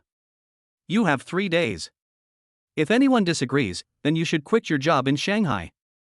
After saying that, Lin Feng left without looking back. After Lin Feng left, a somber atmosphere settled over the private room. Tian Zili and all the bosses had gloomy faces. They never expected things to turn out this way. They assumed Lin Feng was just a young man and that they could easily fool him and turn him into a money-making tool. Unexpectedly, this put him in a dilemma. If they agree, then their 500 million yuan will definitely be thrown into the tiger's den, and there will be no way they can get it back. Given Lin Feng's ruthless style today, their 500 million is, to put it nicely, an investment. To put it bluntly, it was protection money paid to Lin Feng. If they disagree, Lin Feng made it very clear that they can leave Shanghai. With Lin Feng's power in Shanghai, it would be easy for him to destroy them. The only way would be for him to flee with his family. Mr. Chen, could you please? Before Tian Zili could finish speaking, Chen Xingya interrupted him, saying, I'm sorry, Mr. Tian, but I'm just a nobody, and Mr. Lin won't listen to me. It's already a huge favor that Mr. Lin has done for me to be able to invite him out. I never expected that you, Mr. Tian, would go so far as to try to scheme against Mr. Lin. You caused this mess yourselves, and I have no way to resolve it. Mr. Lin is giving you 3 days to think it over. After speaking, Chen Xingya stood up, grabbed her bag, and left. Only Tian Zili and a group of Shanghai real estate tycoons remained in the private room. As Lin Feng and Chen Xingya left one after the other, a real estate boss said with a wry smile, Mr. Tian, there are no outsiders here. Please give me some advice. If Mr. Tian says you disagree, then we all disagree.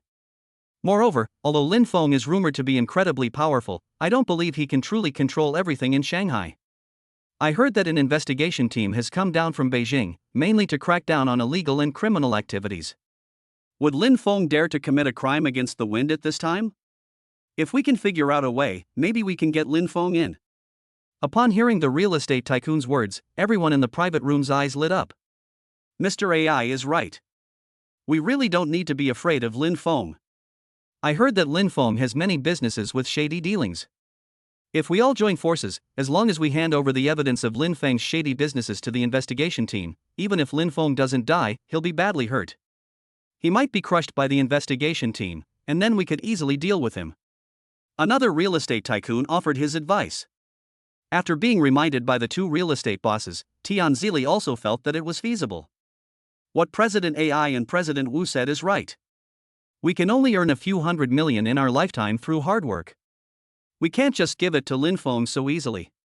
Since everyone agrees, let's do it the way President AI and President Wu suggested.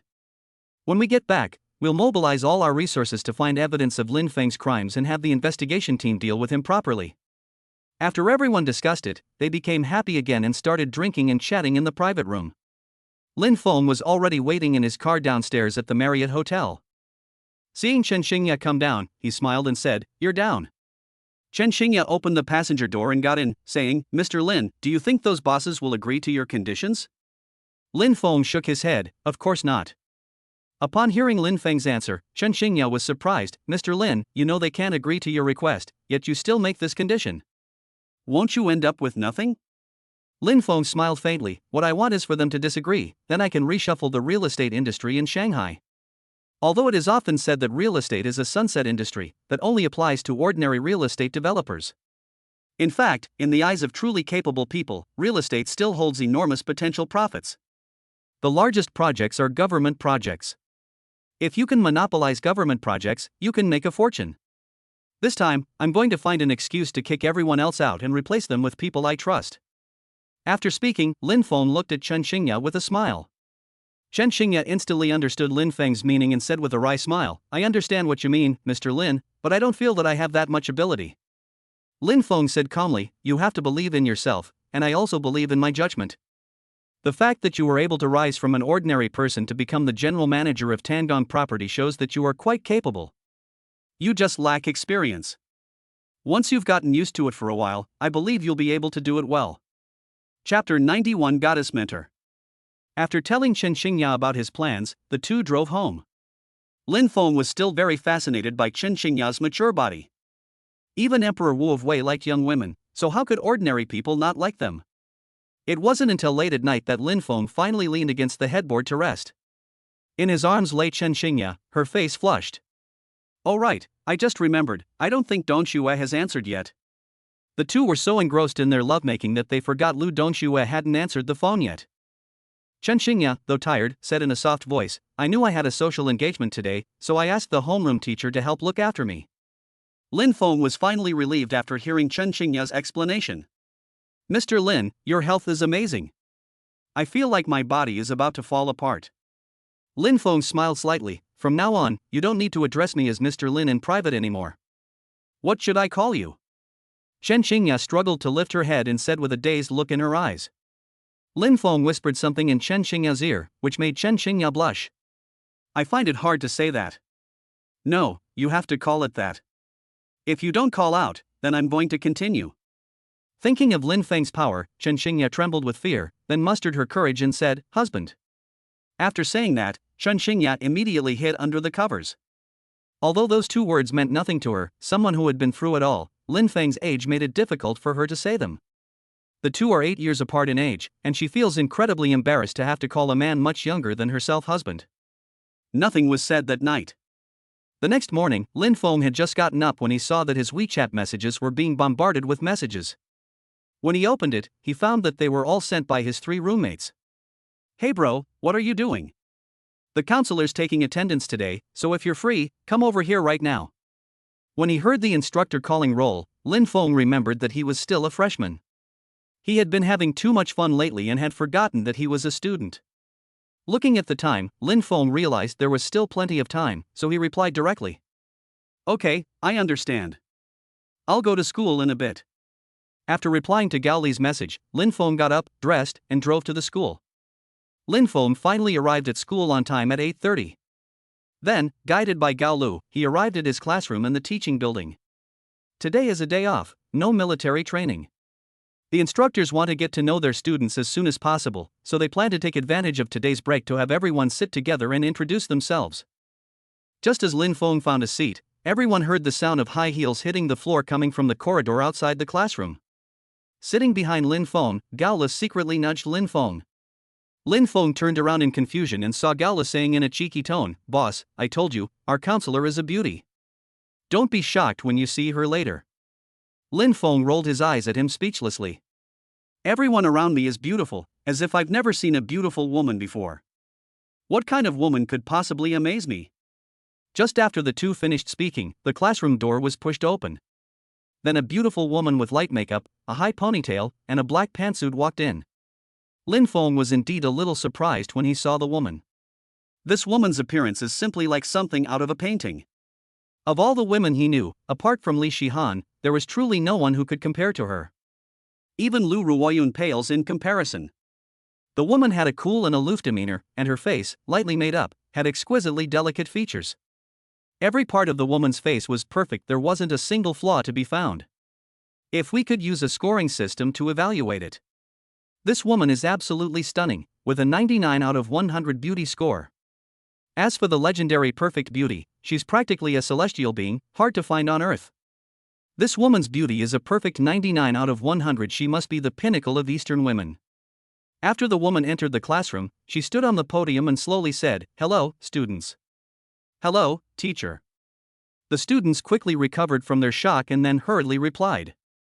Seeing the students' performance, the woman seemed very satisfied and nodded, saying, "Students, the main reason I invited you all here today is to get to know each other better. My name is Fong Yuqing, and I will be your advisor for the next 4 years of university. If you have any questions about your studies, feel free to come to me. I will do my best to help you in any way I can. I only have one thing to say. I hope everyone can complete their studies well, strive to become a useful member of society, and not waste their precious youth so as not to regret it later when they enter the workforce. Alright, I've said everything I needed to say. Now it's time for roll call.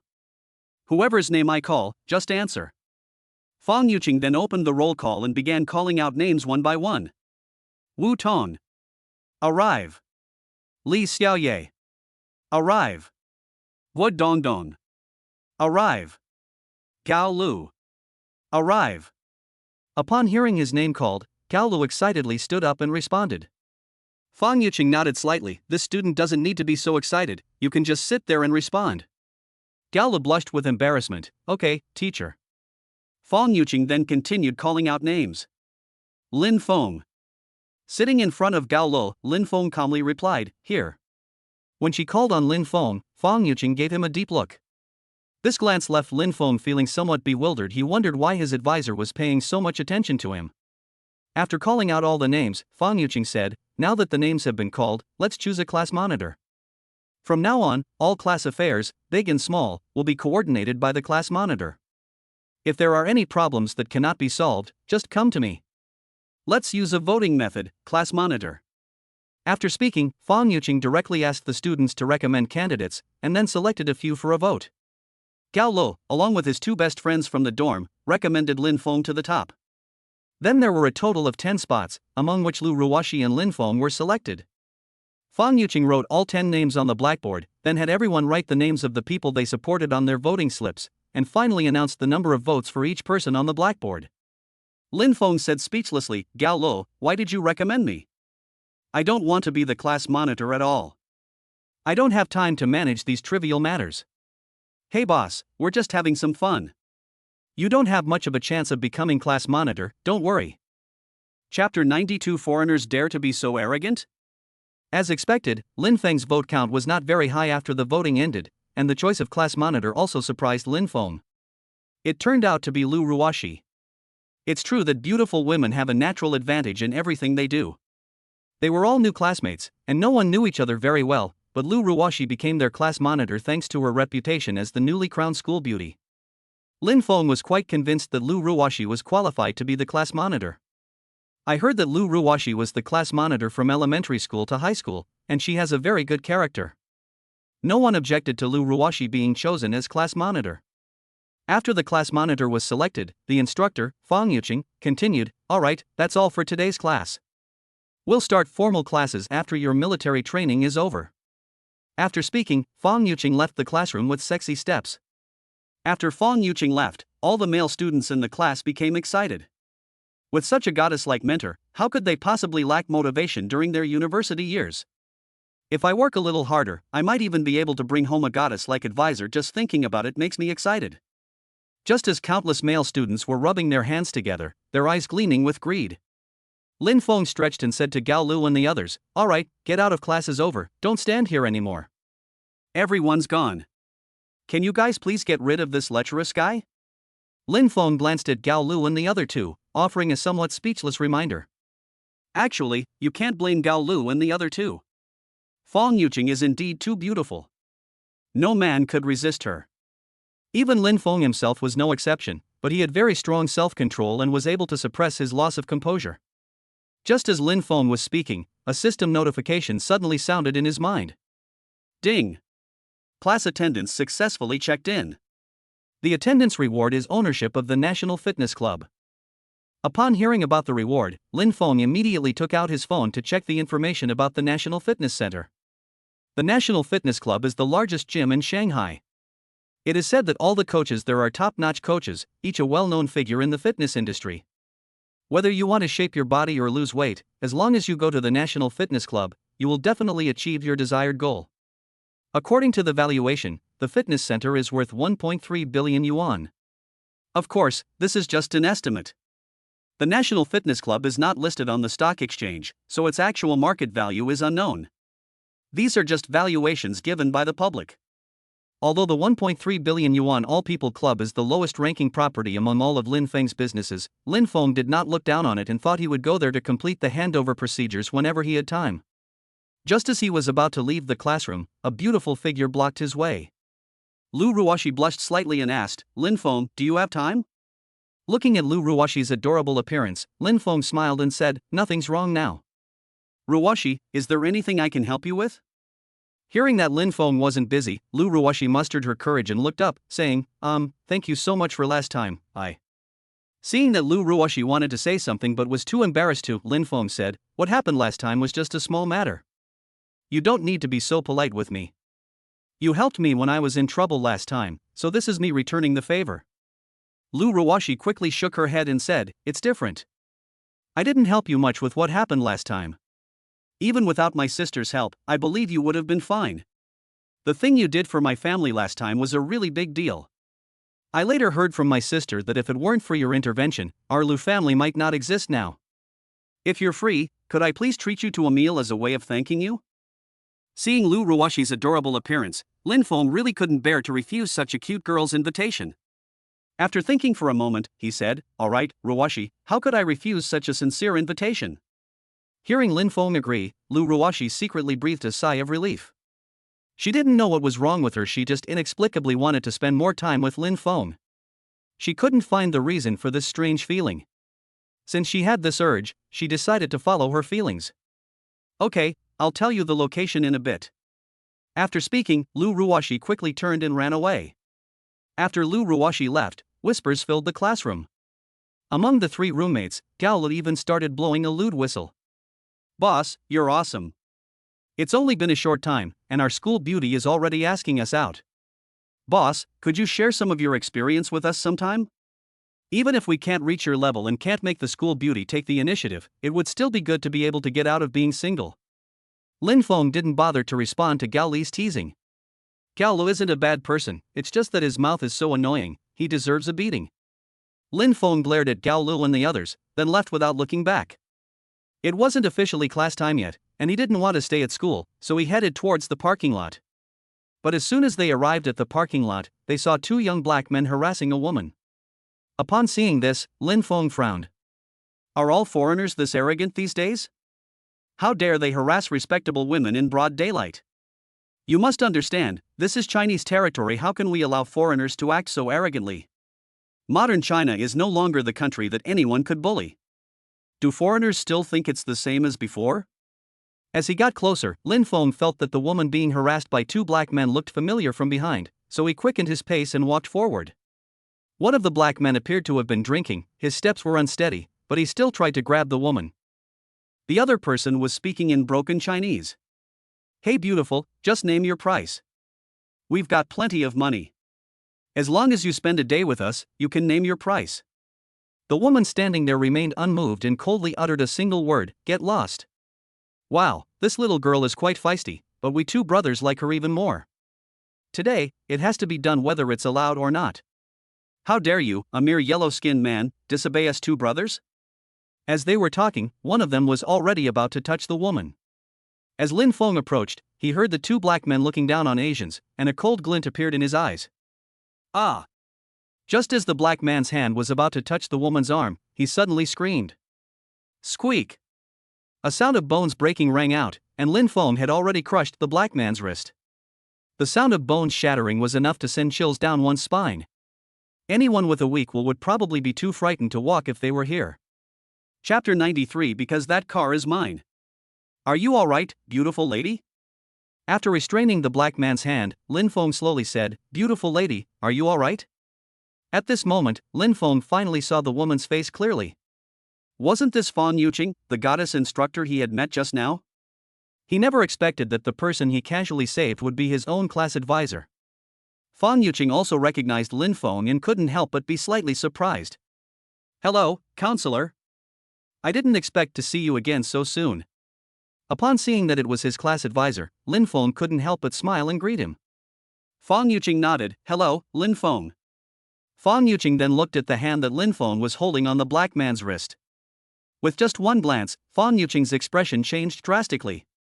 At this moment, the black man's thick wrist was bent irregularly, as if it had been broken by a mechanical arm. The black man was sweating profusely from the pain, his eyes rolled back, and he looked as if he was about to faint. When another black man saw this, he was not afraid at all.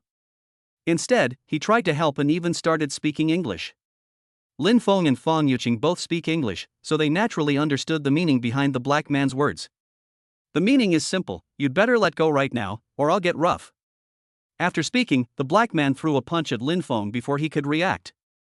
This punch was aimed directly at Lin Feng's face, showing no mercy whatsoever. Given the black man's robust physique, if this punch landed, it would likely leave a wound on Lin Feng's delicate face. But who is Lin Feng? How could he possibly be hit by such a simple sneak attack? Lin Feng sneered, controlling the black man with one hand, and suddenly leaped up, turning and kicking back in mid-air. The black man, weighing over 180 pounds, was sent flying backwards like a sandbag. Bang! Although Lin Feng did not use his full strength, even a small fraction of it was still something that ordinary people could not withstand. The black man crashed solidly into a Panamera 10 meters away. The black man was spitting blood, and his chest was caved in. He was in a very pitiful state. Lin Feng's kick not only stunned some of the onlookers, but also left Fan Yuqing speechless with shock. Her cherry-like lips looked incredibly beautiful when she was in shock. Fortunately, Lin Feng had strong willpower. If it were anyone else, they probably wouldn't have been able to resist the temptation and would have gone up to kiss him. After dealing with the black man, Lin Feng slapped him unconscious. Seeing Lin Feng's violence, Fan Yuqing couldn't help but worry. You were too impulsive. Although those two foreigners are hateful, you went too far and you're definitely going to face legal trouble. As she spoke, Fan Yuqing quickly took out her phone and made a call to someone. Hello, is this Yuqing? The person on the other end of the phone was very excited after receiving Fan Yuqing's call. Yuqing, are you listening? Why aren't you saying anything? Do you know how much your father and I miss you? You've been gone for 3 years, and the whole family is worried sick. Yuqing, where are you now? Your brother will send someone to pick you up right away. Hearing the voice on the phone, Fan Yuqing didn't answer, but said calmly, Since you really miss me so much, then do me a favor. After speaking, Fan Yuqing recounted what had just happened. The person on the other end of the phone became furious upon hearing this. Holy crap, are these two black bastards tired of living? They even dare to bully my sister, Fang Duan. Sister, wait for me. Your brother is going to Shanghai right now. First, to pick you up, and second, to help you resolve this matter. Tell that little brother who helped you not to worry. Since he saved my sister, Fang Duan's sister, I can ensure his safety. Fan Yuqing hung up the phone before the man could finish speaking. Although Fan Yuqing didn't use speakerphone when she made the call, Lin Feng could hear it clearly.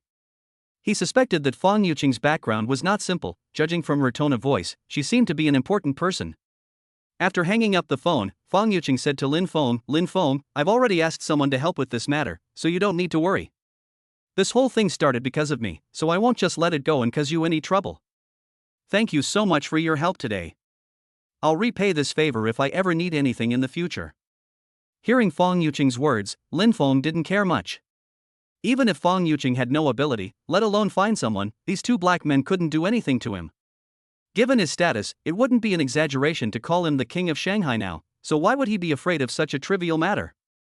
However, even though he is the king of Shanghai, he still has to pay the compensation he is entitled to.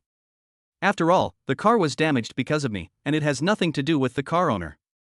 Lin Feng then shook his head and said, "It's nothing, it's just a small matter. You don't need to repay this favor. But I need to contact that poor car owner now and get his compensation sorted out first." Before Lin Feng could even step forward to find a phone number to call the car owner, Fang Yuqing slowly said, "You don't need to compensate for that car." Upon hearing this, Lin Feng turned his head in confusion and asked, "Why?" "Because that's my car." Well, Lin Feng was quite embarrassed. He hadn't expected that the car he had damaged belonged to Fang Yuqing. Just as the two were talking, someone from the school's security office arrived. Upon seeing that two foreign students had been assaulted, they all immediately became serious. A man who appeared to be a leader from the security department arrived and frowned, asking, "What's going on? Who hit these two foreign friends?" Lin Feng looked at the leader from the security department and slowly said, "I was the one who hit him." "You did it? Do you know how much trouble you've caused the school? Assaulting a foreigner is going to escalate into international controversy. You can't leave now. Come back to the security office with us and wait for the police to come and handle things." Lin Feng slowly said, "These two foreigners are harassing women on the street in our China. Shouldn't they be beaten?" The security chief ignored Lin Feng's explanation and said coldly, "That's no excuse for hitting someone. Even if he harassed a woman in the street, the police should handle it. Besides, your word alone is not enough evidence." After speaking, the security officer gestured to his men to arrest the person. Although the two subordinates were also unhappy with the actions of the two foreigners, they had no choice but to obey their leader's orders. Two security guards approached, and one of them said, "Young man, I'm sorry, but you should come back to the security office with us first. If what you said is true, then I believe nothing will happen when the police arrive. What are you waiting for? Hurry up and arrest them." The security department leader frowned and urged. Chapter 94. Ms. Lu Aiying. Seeing that their leader had spoken, the two security guards dared not delay any longer.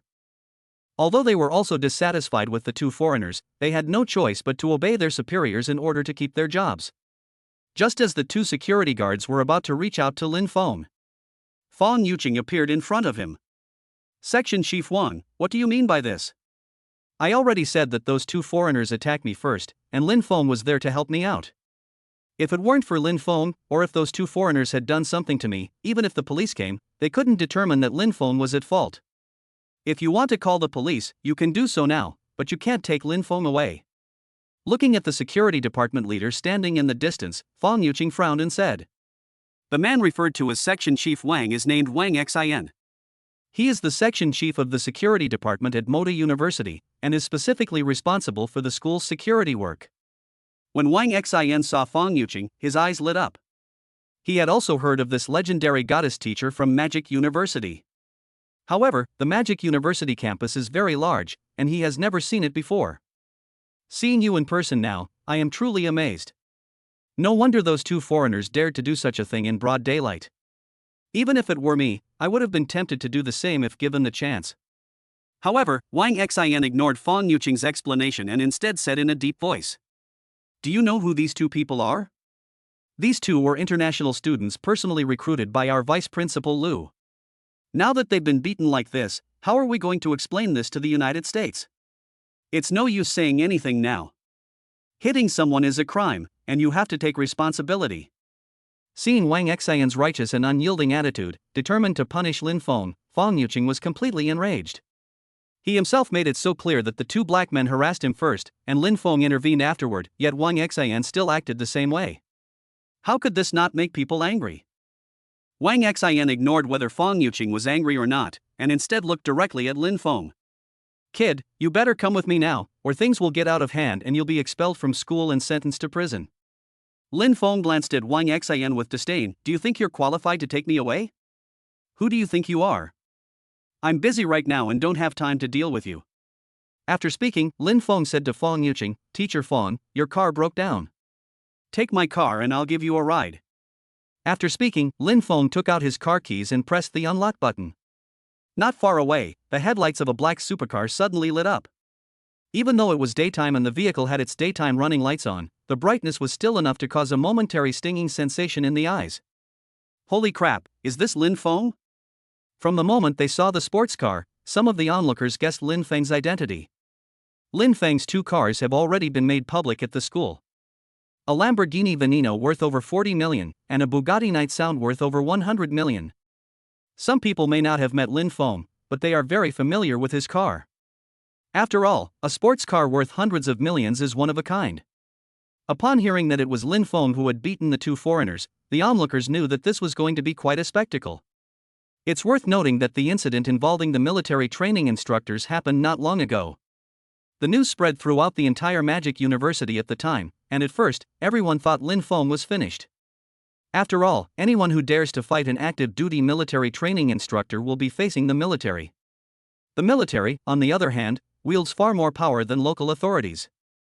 Everyone was pessimistic about Lin Feng, but the final result was a huge surprise. Lin Feng actually managed to get the military to back down. The instructor was even dismissed from the military and faced legal consequences. This result caught everyone off guard, and some intelligent people even saw that there was more to it than met the eye. Even if the instructor was indeed at fault, the military would generally not admit their mistake, but would instead punish the person involved for making the mistake a reality. However, the procedures for this ruling were actually carried out according to the proper process. Who would dare say that Lin Feng is just an ordinary person? And this time, with two black men being beaten, the final outcome will likely be no different. Seeing Lin Feng about to leave, Wang Xian became extremely anxious and decided to take matters into his own hands. He rushed to the car and reached out to grab Lin Feng. But Lin Feng wasn't about to indulge him. Before Wang Xian could even touch him, Lin Feng grabbed him and with a little force, Wang Xian let out a pig-like scream. I'm telling you, but I advise you not to take action, otherwise you'll only end up hurting yourself. He gasped, enduring the pain, and shouted, "Let go of me, or I'll kill you." When Lin Feng saw that Wang Xian still dared to threaten him at this time, his eyes turned cold, and he increased the pressure on his hand. Ouch, that hurts. Wang Xian was forced to kneel on the ground by Lin Feng's grip. Those who witnessed this scene felt extremely relieved. Freshmen may not know who Wang Xian is, but some upperclassmen know how despicable he is. Relying on his position as the head of the security department, he frequently used his power to bully students. Wang Xian is the cousin of Lu Aiying, the vice president of Magic University. Vice Principal Lu Aiying is also a person who was very Western worshipping and obsequious. Many of the international students at Magic University were recruited by Lu Aiying. Promoting exchanges between countries is a good thing. After all, countries cannot be closed off and need to understand each other. Learning more about foreign cultures can help strengthen one's own country. But now the nature of this good thing has changed. It's no longer communication. It's more like foreign students coming to China to inspect their own territory. Foreigners are considered superior, they can get away with making mistakes with a single sentence, while locals who have conflicts with foreigners will face severe punishment. This isn't communication, it's enslaving yourself. After Lin Feng made his move against Wang Xian, the onlookers cheered. Upon seeing this, the two security guards stopped in their tracks, pretending to walk slowly, waiting for Lin Feng to deal with Wang Xian a little longer. Just then, a figure approached from afar, appearing to be in a great hurry. It was Vice Principal Lu Aiying who came after receiving the news. Upon arriving at the scene, Lu Aiying shouted loudly, "Stop right now! What's going on? Who dares to commit violence in broad daylight? Cousin, help me!" Upon seeing Lu Aiying arrive, Wang Xian immediately shouted loudly. Lin Feng didn't really intend to do anything to Wang Xian. Although there is conflict, he will not kill. After all, Wang Xian wasn't one of those in the Du family who wanted to kill him, and he wouldn't go to extremes. With a slight exertion of his palm, he pushed Wang Xian away. Wang Xian flexed his wrists, then quickly ran to Lu Aiying's side and began to recount Lin Feng's crimes. Chapter 95 has a relatively high color intensity. After hearing the whole story, Lu Aiying's expression changed, and then a shrill voice rang out. "Aizen, good, are you alright?" As soon as she finished speaking, Lu Aiying hurriedly went to check on the injuries of the two black men with a concerned expression. By this time, the two black men had regained some consciousness. However, Lin Feng's strength was too great. Even though they were physically strong, they still suffered considerable injuries under Lin Feng's attack. The black man, in particular, who had been kicked away by Lin Feng, felt as if his internal organs were being torn apart. Quickly take Eisen and the other person to the hospital to see if they are alright. The school will cover some of the expenses. Upon seeing the injuries of the two black men, Lu Aiying quickly spoke up. Don't worry, cousin. An ambulance has already been called and should arrive soon. Hearing that the ambulance was on its way, Lu Aiying breathed a sigh of relief. Lu Aiying has a harsh appearance and is probably in her 50s. Although she tries very hard to dress herself up, she can't hide her aging appearance. Furthermore, her figure was already somewhat bloated, and coupled with her mean-looking face, she gave people an uncomfortable feeling. Then Lu Aiying looked at Lin Feng and said sternly, "Which class are you in? Today I'm going to teach you a lesson. How dare you hit a foreign friend? Do you know what status foreign friends have in our country? That was a VIP. You deserve to die for hitting a VIP." Seeing Lu Aiying's ugly face, Lin Feng wanted nothing more than to slap her hard across the face twice. How does an international student become a VIP? Even if someone is a VIP, does that give them the right to harass women in broad daylight? Do you think China is a small country? Do we need to fawn over the US? Do we think we can do whatever we want in our own country? Lin Feng didn't bother arguing with these people. He simply took out his ID and threw it at Lu Aiying's face. Smack! The immense force caused the ID to be imprinted on Lu Aiying's face. A searing pain shot through Lu Aiying, nearly causing her to lose her temper. However, after seeing that document, I was completely stunned. The rank of Lin Feng was clearly printed on it, which nearly made him kneel on the ground in fright. This is no ordinary document, it's a document that could cost her her life. Holding the documents in both hands, Lu Aiying's entire body was trembling uncontrollably. Lin Feng glanced at her disdainfully. Now you know who I am? I now have reason to suspect that you have done something to betray the country, and I hope you can accept the investigation. I hope you have no problems at all, but if you have even the slightest problem, I'll skin you alive. Lin Feng wore a cold smile, a smile that resembled the smile of death, sending a chill down Lu Aiying's spine. How could she not have a problem? Once she reaches her current position, it depends on whether anyone wants to investigate her. If they do, she definitely won't escape. Let alone how much she embezzled. Even if she didn't embezzle a lot, the gifts people gave her during holidays were enough to make her suffer. What frightened her most was that she had a bad relationship with those foreigners. Once the higher-ups investigate seriously, one's affairs will absolutely not be able to be hidden. Not only will he face legal sanctions, but his reputation will also be severely tarnished. Thinking of this, she took out her phone to delete the videos. But Lin Feng didn't give her a chance at all, rushing forward and snatching her phone away. Ms. Lu Aiying, I hope you can cooperate with my work. If you continue to move around, I will consider it as non-cooperation, and your punishment may be even greater. After speaking, Lin Feng used Lu Aiying's unlocked phone to open the photo album and start looking at the pictures. Even Lin Feng's eyes widened when he saw the shocking video. The video shows a very suggestive scene, an overweight woman sandwiched between two black men, with an explicit content comparable to a certain country's blockbuster film. When Lin Feng saw this video, he almost vomited from disgust. He really admired those two foreign guys, they could actually go after a woman like that. Give me back my phone. When Lin Feng snatched her phone, Lu Aiying completely lost it. Just kidding, how could she not know what's on her own phone?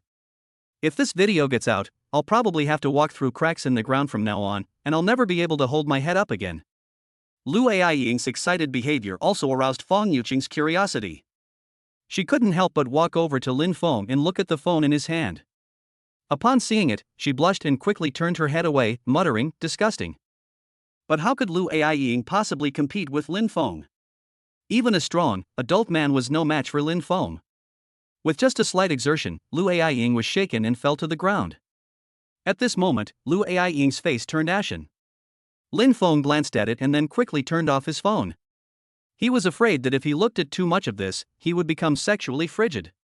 Lin Feng then picked up his phone and called the relevant department in Shanghai, asking them to send someone to take Lu Aiying away for investigation.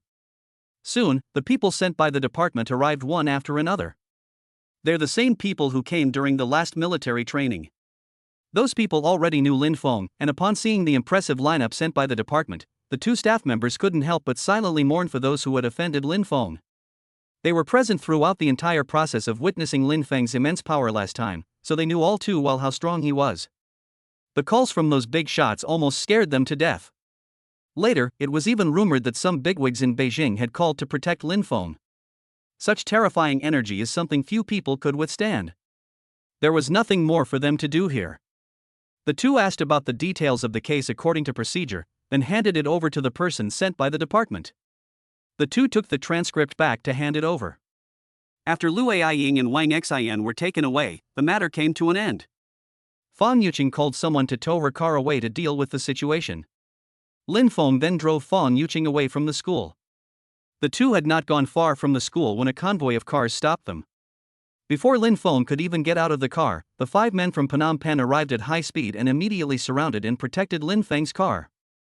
The doors of the cars in the convoy were opened one after another, and a group of bodyguards in black suits got out of the cars. Finally, a middle-aged man stepped out of the middle Rolls-Royce Phantom. Her eyebrows and eyes bear a resemblance to Fang Yuqing's. Lin Feng didn't care about the scene. He calmly sat in the car, lit a cigarette, and then got out of the car. Chapter 96. This misunderstanding is huge. Faced with the convoy of luxury cars blocking his way, Lin Feng didn't care at all. After getting out of the car, he calmly smiled and said, "I wonder what brings you all here to stop me." The man who stepped out of the Rolls-Royce gave Lin Feng a deep look, then his gaze went directly to Fang Yuqing, who was sitting in the passenger seat with a cold expression. "Yuqing, it's been so many years, aren't you going home yet? If nothing happens today, will you never contact your family again?" Upon hearing the man's words, Lin Feng raised an eyebrow. He had guessed something when he first saw the man, and now that the man spoke, he was even more certain of his thoughts. The man who looks somewhat like Fang Yuqing is probably the one Fang Yuqing called. Upon hearing the man's words, Fang Yuqing finally reacted, saying calmly, "Do you want me to go back?" Fang Dongsheng gave a bitter smile. "Yuqing, what are you saying? Our Fang family will always be your home. If you don't go back, who else has the right to go back?" Fang Yuqing sneered, "Is that so? From what you're saying, it seems the Fang family cares about me a lot. If you care about me so much, why didn't you listen to my advice back then and insisted on doing things your own way, which led to my mother's accidental death? If you had known this would happen, why did you do it in the first place?" Upon hearing this, Fang Dongsheng sighed and said, "Yuqing, there are some things that I can't explain to you clearly right now. Back then, our Fang family was in Jin." At this point, Fang Dongsheng paused for a moment, and then continued, "Father is at a critical moment in the association. Our Fang family has been planning for nearly 20 years, and Father has finally had the opportunity to sit in the position of chairman. How could he be easily persuaded to give up by you with just a few words? Moreover, my mother's death was truly an accident, none of us wanted it to happen." Hearing that Fang Dongsheng still showed no remorse, Fang Yuqing closed her eyes for a moment, and when she opened them again, only a resolute look remained. "All right, you don't need to explain anymore. I still mean the same thing, I will never go back to the Feng family. You can leave now. Thank you for coming all the way from Hangzhou today. I remember this favor, and I will definitely repay it if I have the chance in the future." Upon hearing this, Fang Dongsheng's expression changed. "Yuqing, please stop being angry. Father only has us as his children. He has talked about you countless times over the years, hoping that you can go back and see him. Why are you being so willful? Is it because of him?" As he spoke, Fang Dongsheng suddenly raised his hand and pointed at Lin Feng.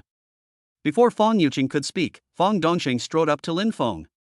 "Kid, I advise you to stay away from my sister, or don't blame me for being impolite."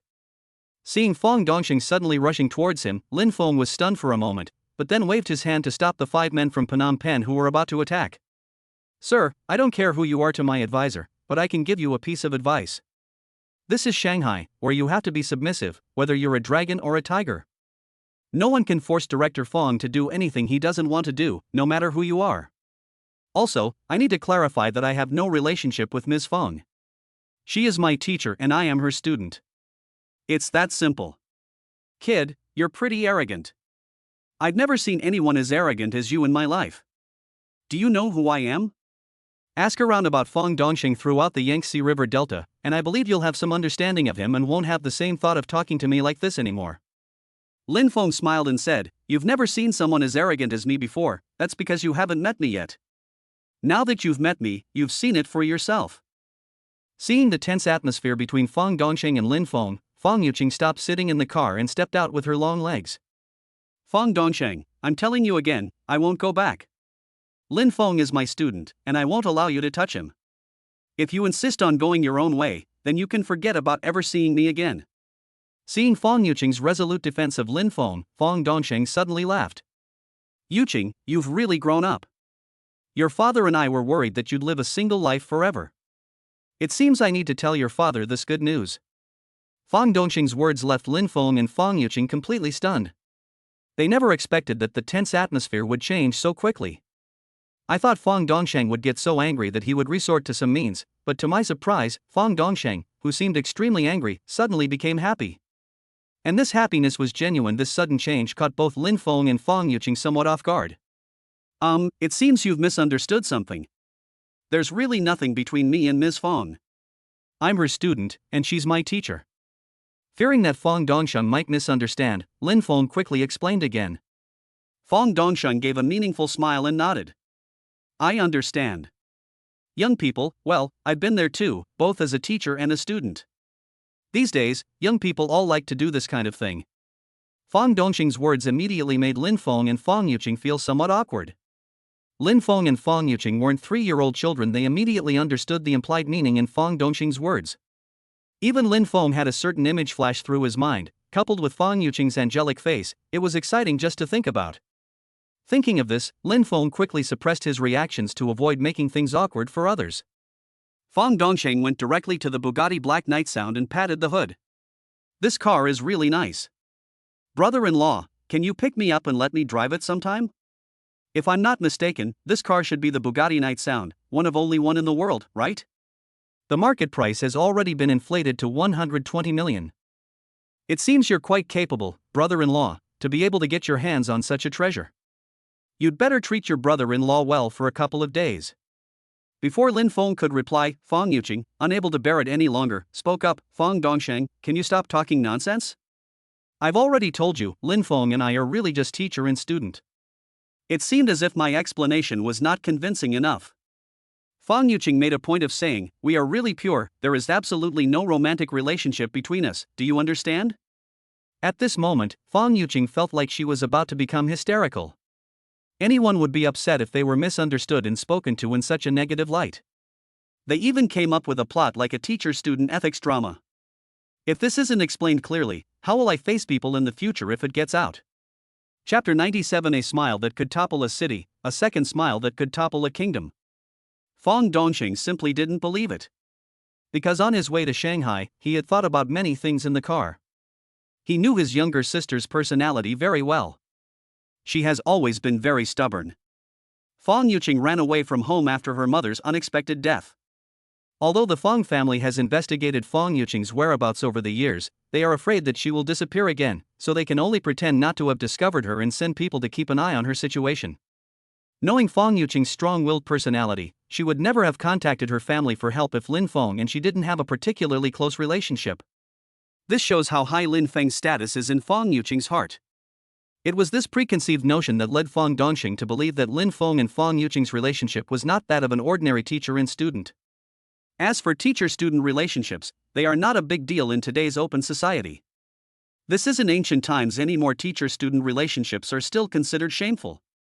Society today has long since fallen into chaos and moral decay. As long as they are not directly related by blood, no one will say anything if the two of them are together. Seeing Fong Yuqing's expression, Fong Dongsheng, regardless of whether he truly believed her or not, nodded and said, okay, I understand. You two really do have a purely teacher-student relationship, alright? I was overthinking it. I apologize to my dear sister. After speaking, Fong Dongsheng gave Lin Feng a meaningful look, letting him figure it out on his own, and then walked towards the Rolls-Royce. Alright, I have to go now. You've all sorted out your business, right? I still have things to take care of at the association, so I have to go back and deal with them. If you two ever need anything, just call me. If anyone dares to mess with you, I promise I'll break their legs. After saying that, Fong Dongsheng didn't waste any more words. He got into the car and drove off with his men. Only a disheveled Lin Feng and Fong Yuqing remained. The 5 people in Phnom Penh also wisely left quietly, so as not to disturb Lin Feng and Fong Yuqing's private time. It wasn't until long after Fong Dongsheng left that the awkward atmosphere between Lin Feng and Fong Yuqing eased somewhat. Fong Yuqing, who is usually extremely aloof, surprisingly offered an explanation. Lin Feng, you don't need to worry about my older brother. That's just how he is. He's over 30 years old, and his personality hasn't changed at all. I suspect he knew there was nothing between us, and he just said those things on purpose to annoy me. Lin Feng felt that Fang Dongxing's behavior was not as Fang Yuqing had said, that he was deliberately trying to annoy people. But he didn't say much. Instead, he took the opportunity Fang Yuqing had given him to say, "Yes, I know." I didn't think much of it. Fang Yuqing breathed a sigh of relief upon hearing Lin Feng's words. She then raised her hand to fan her cheek and exhaled, saying, "All right, let's go." After speaking, Fang Yuqing strode back into the car. Lin Feng smiled faintly, restarted the car, and drove away.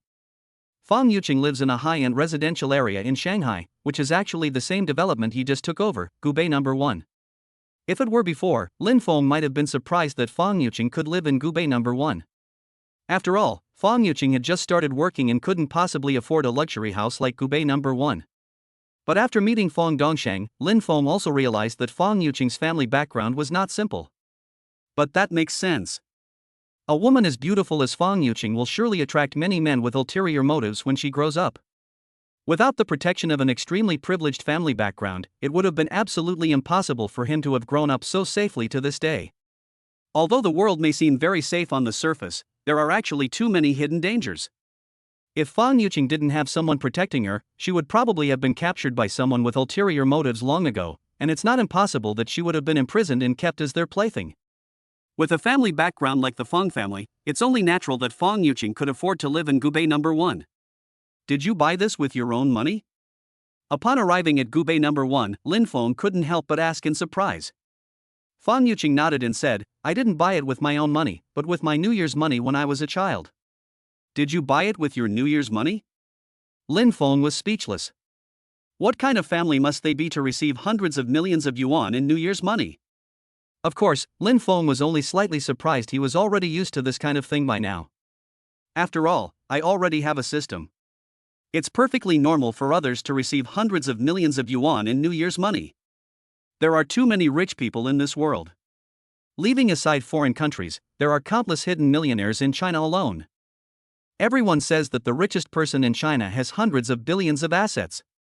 But look at that tiger who got beaten up. He actually had assets of 900 billion. Do you still dare to say that this world is truly the world you know? Before this happened, if someone had said this, many people probably wouldn't have believed it. But now that the truth has been revealed, don't you feel like you've been too naive?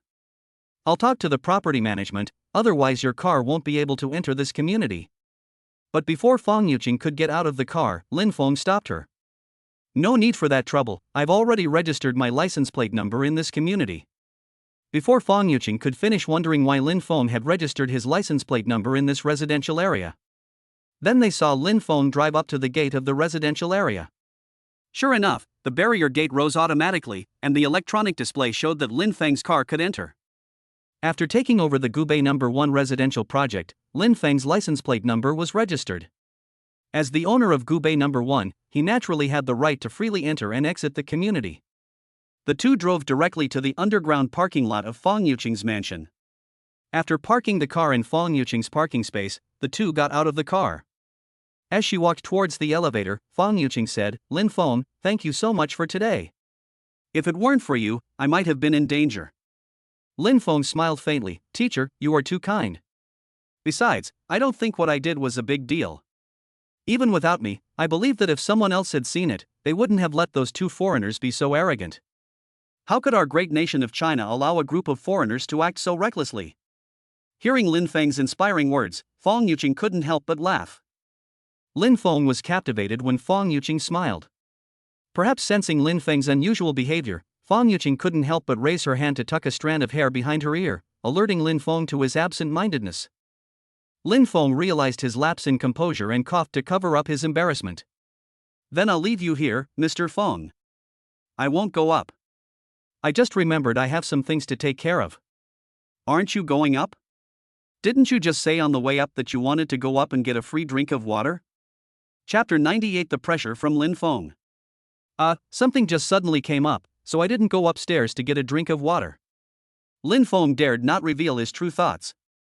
Could he also tell Fong Yuqing, "You're so beautiful, I'm afraid that if a man and a woman are alone in a room, I won't be able to control myself"? Fong Yuqing is truly a rare beauty. Whether it's her figure or her looks, she is absolutely the best among Eastern women, and any man who sees her will involuntarily have thoughts about her. Lin Feng is a normal man, so naturally he would have such thoughts. If one loses control and commits some beastly act, that would be disgraceful. This has nothing to do with Lin Feng's willpower, but rather it is an instinctive behavior that every male creature possesses. Just as the two were talking, the elevator in front of them rang, interrupting their conversation. However, those who stepped out of the elevator were also taken aback when they saw Lin Feng and Fong Yuqing. The people who stepped out of the elevator were Gao Tiantian and her wealthy second-generation boyfriend. It has to be said that Gao Tiantian's methods are indeed impressive. After leaving Lin Feng, she found a wealthy second-generation heir from their local area. After graduating from university, she used various means to become a salesperson at Thomson Riviera and even hooked up with the sales manager. Not long after being humiliated and forced to leave by Lin Feng, she found another super-rich second-generation heir. He even took her to see the house at Gubei No. 1. A salesperson from Gubei No. 1 was following Gao Tiantian and her boyfriend. It was obvious that the two of them were there to look at the apartment. When he took over Gubei No. 1 last time, he also happened to meet Gao Tiantian, but because of his identity, her boyfriend wanted to cause trouble for Lin Feng. But after learning Lin Feng's identity, the two of them both quieted down. Unexpectedly, the two of them came to look at houses again today. Upon seeing Gao Tiantian and the other person, Lin Feng revealed a playful smile. Seeing that smile, Gao Tiantian and her boyfriend both felt a little guilty. After all, once they learned Lin Feng's identity, both of them knew that he was someone they couldn't afford to offend. Even though she disliked Lin Feng's smile, she didn't dare to say anything. However, upon seeing Fong Yuqing, who was as beautiful as an angel, standing next to Lin Feng, Gao Tiantian couldn't help but mutter "scumbag" under her breath. Gao Tiantian's boyfriend was completely captivated by Fong Yuqing's beauty. "They're gone." Seeing her boyfriend's behavior, Gao Tiantian was furious. No one would be in a good mood if they saw their boyfriend infatuated with another woman. After her boyfriend came to his senses, he quickly said, "Oh, okay, let's go." Although it's only 3 words, everyone can see the awkward situation it's in. Upon seeing Lin Feng, the sales clerk at Gubei No. 1 quickly greeted him, saying, "Hello, boss." Fong Yuqing was startled by the greeting "Hello, boss," and then turned around and asked, "Are you the owner of Gubei No. 1? Lin Feng didn't hide anything and nodded, saying, "Yes, I just took over this property development a few days ago." At this moment, Fong Yuqing was even more shocked. She scrutinized Lin Feng from head to toe, her eyes filled with surprise. She only knew that Lin Feng was rich, but she never imagined that Lin Feng would be this rich. They were even able to buy the entire Gubei No. 1 residential complex. It's important to know that Gubei No. 1 is considered one of Shanghai's most luxurious residences, and its price is definitely not cheap. A single apartment costs hundreds of millions, and Lin Feng buying the entire development would cost an even greater sum. Gao Tiantian didn't want to stay any longer, so she quickly pulled her boyfriend away. Although her boyfriend was still a little reluctant, he didn't dare to think too much about it. After learning Lin Feng's identity, he knew that he had no chance with a woman like Fong Yuqing. Seeing Gao Sisi and her companion leave quickly, the saleswoman greeted Lin Feng and chased after them. "Boss, I'm leaving now." Lin Feng nodded, "Okay, you go ahead and get busy." For Lin Feng, the chance encounter with Gao Sisi was just a minor episode. Gao Sisi is now just a passerby in his life, even the kind of passerby he has no attachment to, only slightly more familiar than a stranger. Just as Lin Feng was seeing Fong Yuqing into the elevator and preparing to leave, suddenly, a figure squeezed into the elevator just as the doors were about to close. The man was wearing a black jacket, a baseball cap, and a face mask, making himself very well protected. Just after the man entered the elevator, Lin Feng, who was about to leave, suddenly stopped in his tracks. His 6 senses told him that the person who later entered the elevator was suspicious. After glancing at the floor the elevator had stopped at, Lin Feng waited for the elevator to come down, then took out his ID card and swiped it to enter the floor where Fong Yuqing lived. Upon arriving at the 21st floor, the entire corridor was quiet. After thinking for a moment, Lin Feng took out his phone and called Fong Yuqing. The phone rang only once before being hung up, but thanks to his exceptional hearing, Lin Feng was still able to pinpoint the room where the phone rang. Room 2107. Lin Feng walked to the door of room 2107, but did not knock.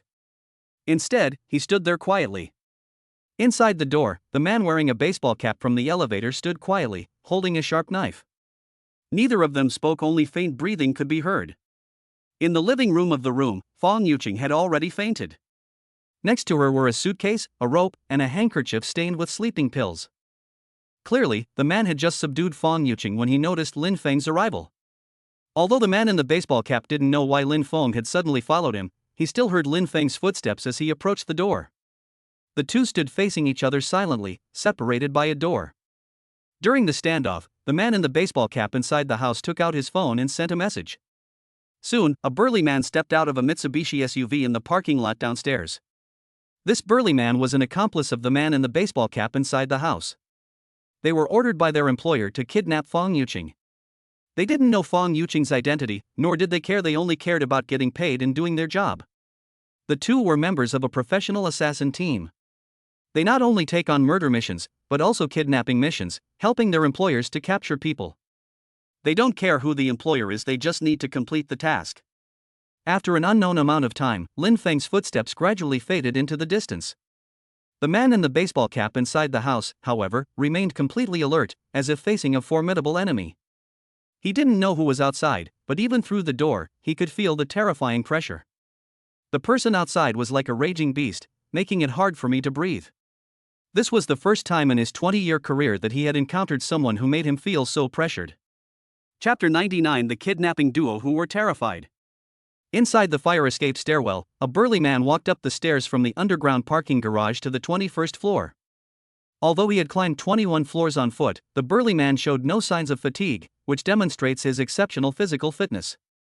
After arriving on the 21st floor, the man did not let his guard down.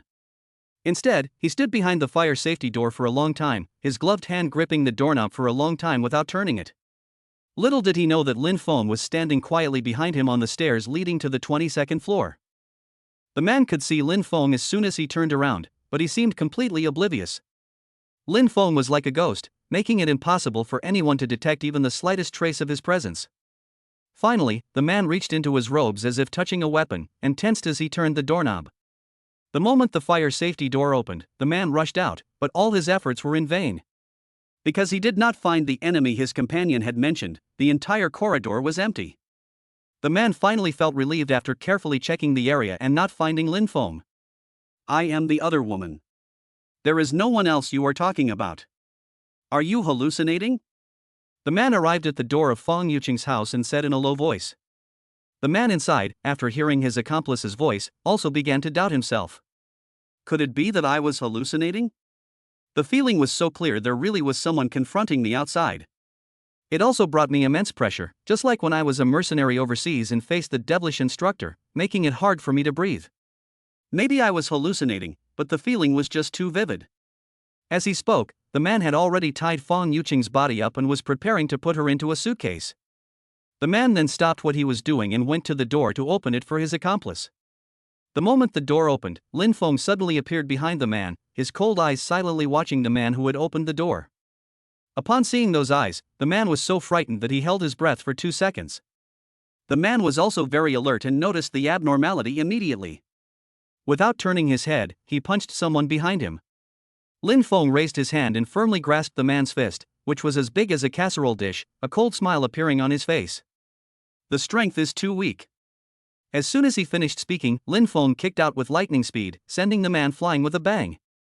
The impact was so great that even the man in the baseball cap standing at the door was sent flying.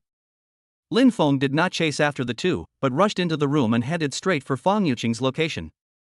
Dealing with those two would be easy, but he needed to ensure Fong Yuqing's safety. After seeing that Fong Yuqing was only drugged and controlled, he was relieved. Moreover, Fong Yuqing's clothes were intact, indicating that she had not been taken advantage of. This also weakened Lin Feng's murderous intent somewhat.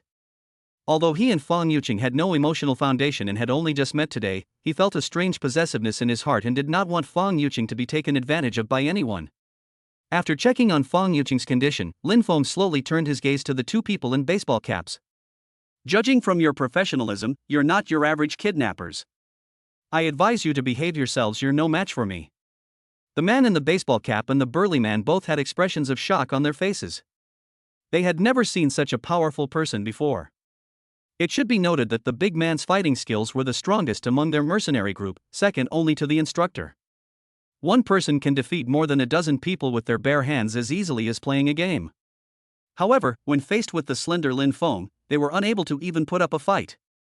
Both of them felt as if they had seen a ghost. It was simply unbelievable. Without the slightest hesitation, the burly man pulled out a gun from his pocket, pointing the dark muzzle directly at Lin Feng. But before he could even aim, Lin Feng, who was standing there, had already disappeared. When the two looked up, they saw Lin Feng swooping down like an eagle. Before the big man even had a chance to pull the trigger, Lin Feng firmly gripped the gun barrel and, with a slight force, ejected the loaded bullet. The bullets ejected from the chamber, and before they even hit the ground, Lin Feng disassembled the entire pistol. The burly man reacted quickly, throwing another punch at Lin Feng. The powerful force produced a whooshing sound.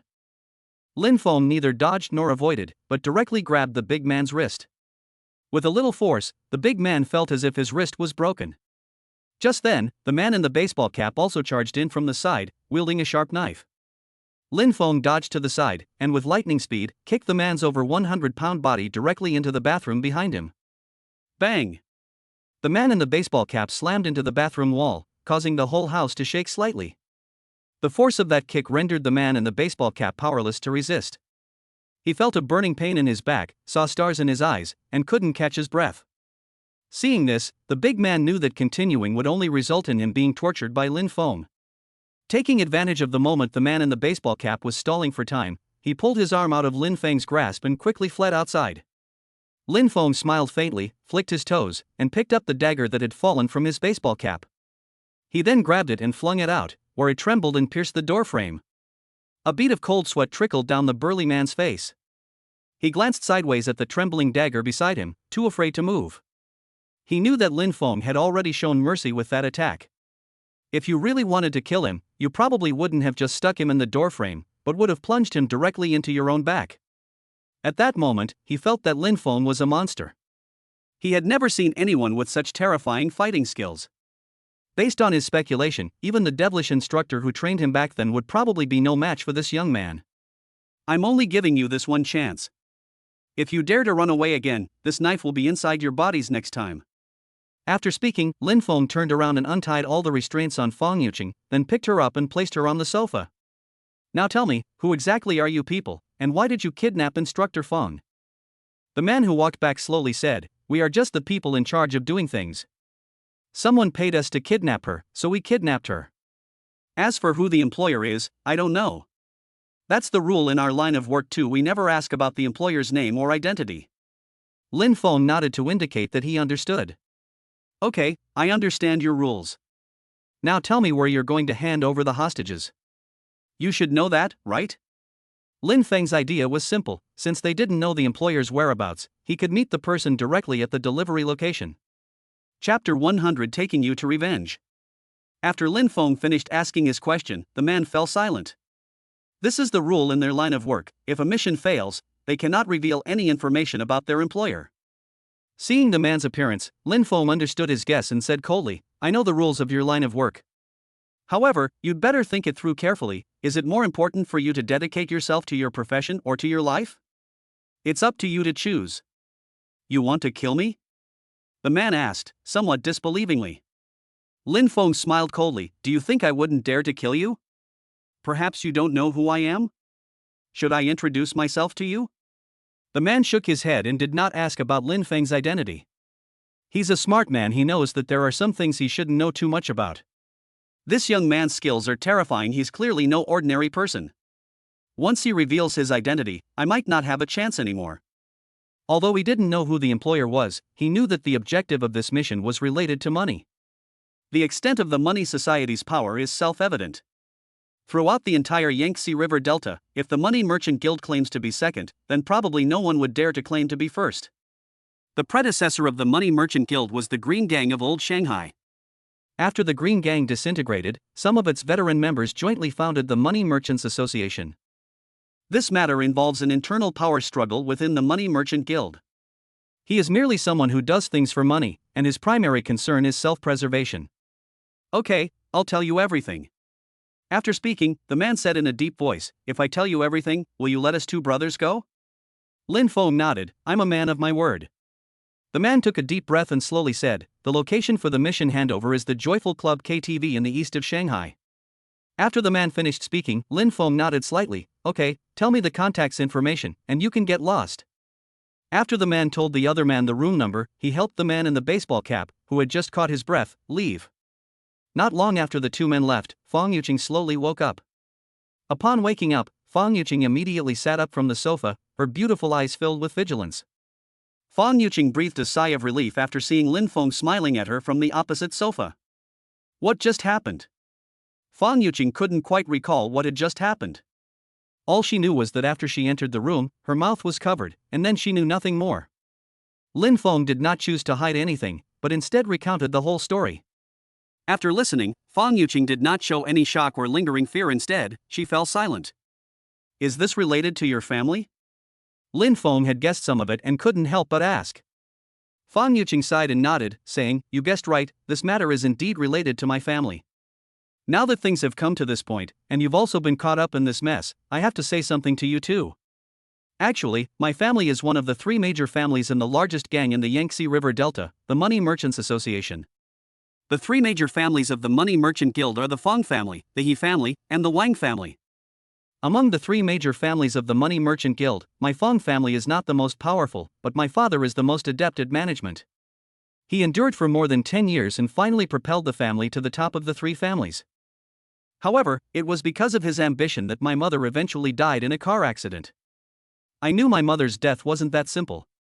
When my mother left, my father was supposed to ride in the same car as her, but he was delayed by something and didn't get on the car with her. That day was my brother's engagement day. Maybe that's when our enemies attacked. This time, someone kidnapped me. I guess it was someone within the Money Merchant Guild who wanted to target my father, so they chose to kidnap me to blackmail him. After listening to Fang Yuqing's account, Lin Feng's suspicions were confirmed. Just as he guessed, those who wanted to kidnap Fang Yuqing were all driven by a struggle for self-interest. Lin Feng immediately stood up and said, let's go. Fang Yuqing was taken aback, where to? Aren't you going to seek revenge on the person who tried to kidnap you? I can stand up for you. Lin Feng said with a smile. When Fang Yuqing heard that Lin Feng was going to help her get revenge, she didn't hesitate at all. Okay, let's go. Fang Yuqing comes from the Fang family, a criminal organization, so she is naturally not a kind person. It was only because her mother passed away unexpectedly that she left home heartbroken and chose to live a quiet life. Now that people are plotting against her, how could she possibly let it go so easily? The two went downstairs and drove directly to Joyful Club KTV. On the way, Lin Feng received a call from Phnom Penh. Boss, those two didn't do anything unusual after they left, so they probably didn't tip anyone off. Hearing the report from Phnom Penh, Lin Feng felt relieved. The reason Lin Feng asked Jean Bien to monitor the man in the baseball cap was to prevent them from tipping off their employer after they left. Since the 2 men behaved themselves after leaving, he wouldn't lay a hand on them again. Lin Feng was quite confident in Phnom Penh's capabilities. As long as the 2 people in baseball caps make a phone call, Phnom Penh will be able to intercept it and take immediate action to deal with them. Joyful Club KTV is owned by the Du family. While it cannot compare to his royal gardens, it is still a top entertainment venue in Shanghai. Although it's daytime now and not yet peak business hours, some people still enjoy spending time here during the day. Lin Feng drove Fang Yuqing directly to the parking lot outside the Joyful Club KTV. The two then walked into the karaoke bar. 5 people from Phnom Penh followed behind. As soon as I entered the karaoke bar, a waiter came up to me. Sir, may I ask how many people are in your party? What level of private room would you like? Lin Feng said, we have made a reservation. The private room is VIP room 7. Upon hearing that it was a VIP room, the waiter's expression became even more respectful. Okay, sir, please follow me. After speaking, the waiter led the group to the elevator and pressed the button for the 9th floor. The 9th floor is the VIP area, and everyone who can spend money in the VIP area is a wealthy person. Upon arriving on the 9th floor, as soon as the elevator doors opened, staff members were waiting there. Gentlemen, are you guests in VIP room number 7? Lin Feng nodded, yes. Okay, sir, please follow me. After speaking, the staff member led Lin Feng and the others directly to the VIP room number 7. Chapter 101 Enemies Meet, Eyes Filled with Hatred. Inside VIP room number 7, a fat man with a face full of scars was indulging in debauchery with two female escorts. "Oh, Xiao Shui, your skin looks so smooth today, it feels so nice to touch." Upon hearing the fat man's words, the hostess called Xiao Shui said in a coquettish voice, "Master Hu, when have I ever not made you comfortable? Last time, Mr. Hu, you said that if I came again, the tip would be doubled." Upon hearing this, the fat man burst into laughter. "It's just a small amount of money, nothing to worry about. It's just money, right? I have plenty of that, Mr. Hu." As he was speaking, the fat man picked up his handbag from the coffee table in front of him and took out a stack of cash, which looked to be over 10,000 yuan. The fat man stuffed the money directly into the hostess's blouse. "So, is this enough money?" Upon seeing the stack of cash, Xiao Shui, the hostess, smiled so much that her eyes narrowed into slits. The other hostess, seeing this, became a little anxious and quickly joined in, speaking in a sweet voice. "Mr. Hu, you're being too biased. Even if you like Xiao Shui, we sisters have served you a lot. You can't just be so biased, Mr. Hu." Upon hearing what the hostess said, Mr. Hu couldn't help but take out a wad of cash and throw it at her. "How could I, your uncle Hu, possibly be biased? This money is a reward for you. If you perform well tonight, this money is nothing, I'll definitely give you more." "Thank you, Mr. Hu." Upon seeing the money, the hostess couldn't stop smiling. Inside the large private room, besides the fat man and two hostesses, several bodyguards in black suits stood in the distance. On a sofa some distance away sat a man with a sinister expression. "Brother Hu, judging by the time, the person should have arrived by now, right?" After the man finished speaking, Mr. Hu glanced at his Rolex and nodded, "It's about time. The person should be arriving soon." The man with the sinister expression had a glint of light in his eyes when he heard that the person was being brought over quickly. "Brother Hu, is Fang Yuqing really that beautiful? Was she really the most beautiful woman in Hangzhou back then?" Upon hearing Fang Yuqing's name, a look of infatuation appeared on Hu Ye's fleshy face. This Fang Yuqing is even more stunning in person than the rumors suggest. Not only is she beautiful, but her figure is also exceptional. She also possesses a natural allure, and no man can resist her charms. The delivery will be over soon, and I'll have to enjoy it properly. That old fox from the Feng family has refused to step down for so many years, firmly holding on to the power of the Money Merchants Association. This time, I'm going to make him step down voluntarily. If he doesn't, I'll make sure he never sees his precious daughter again." Hearing the fat man's words, the sinister man frowned and said, "Brother Hu, won't what we're doing provoke a war from the Feng family? I've heard that the old fox dotes on his daughter. If he finds out she's in trouble, he might actually take action in a fit of anger."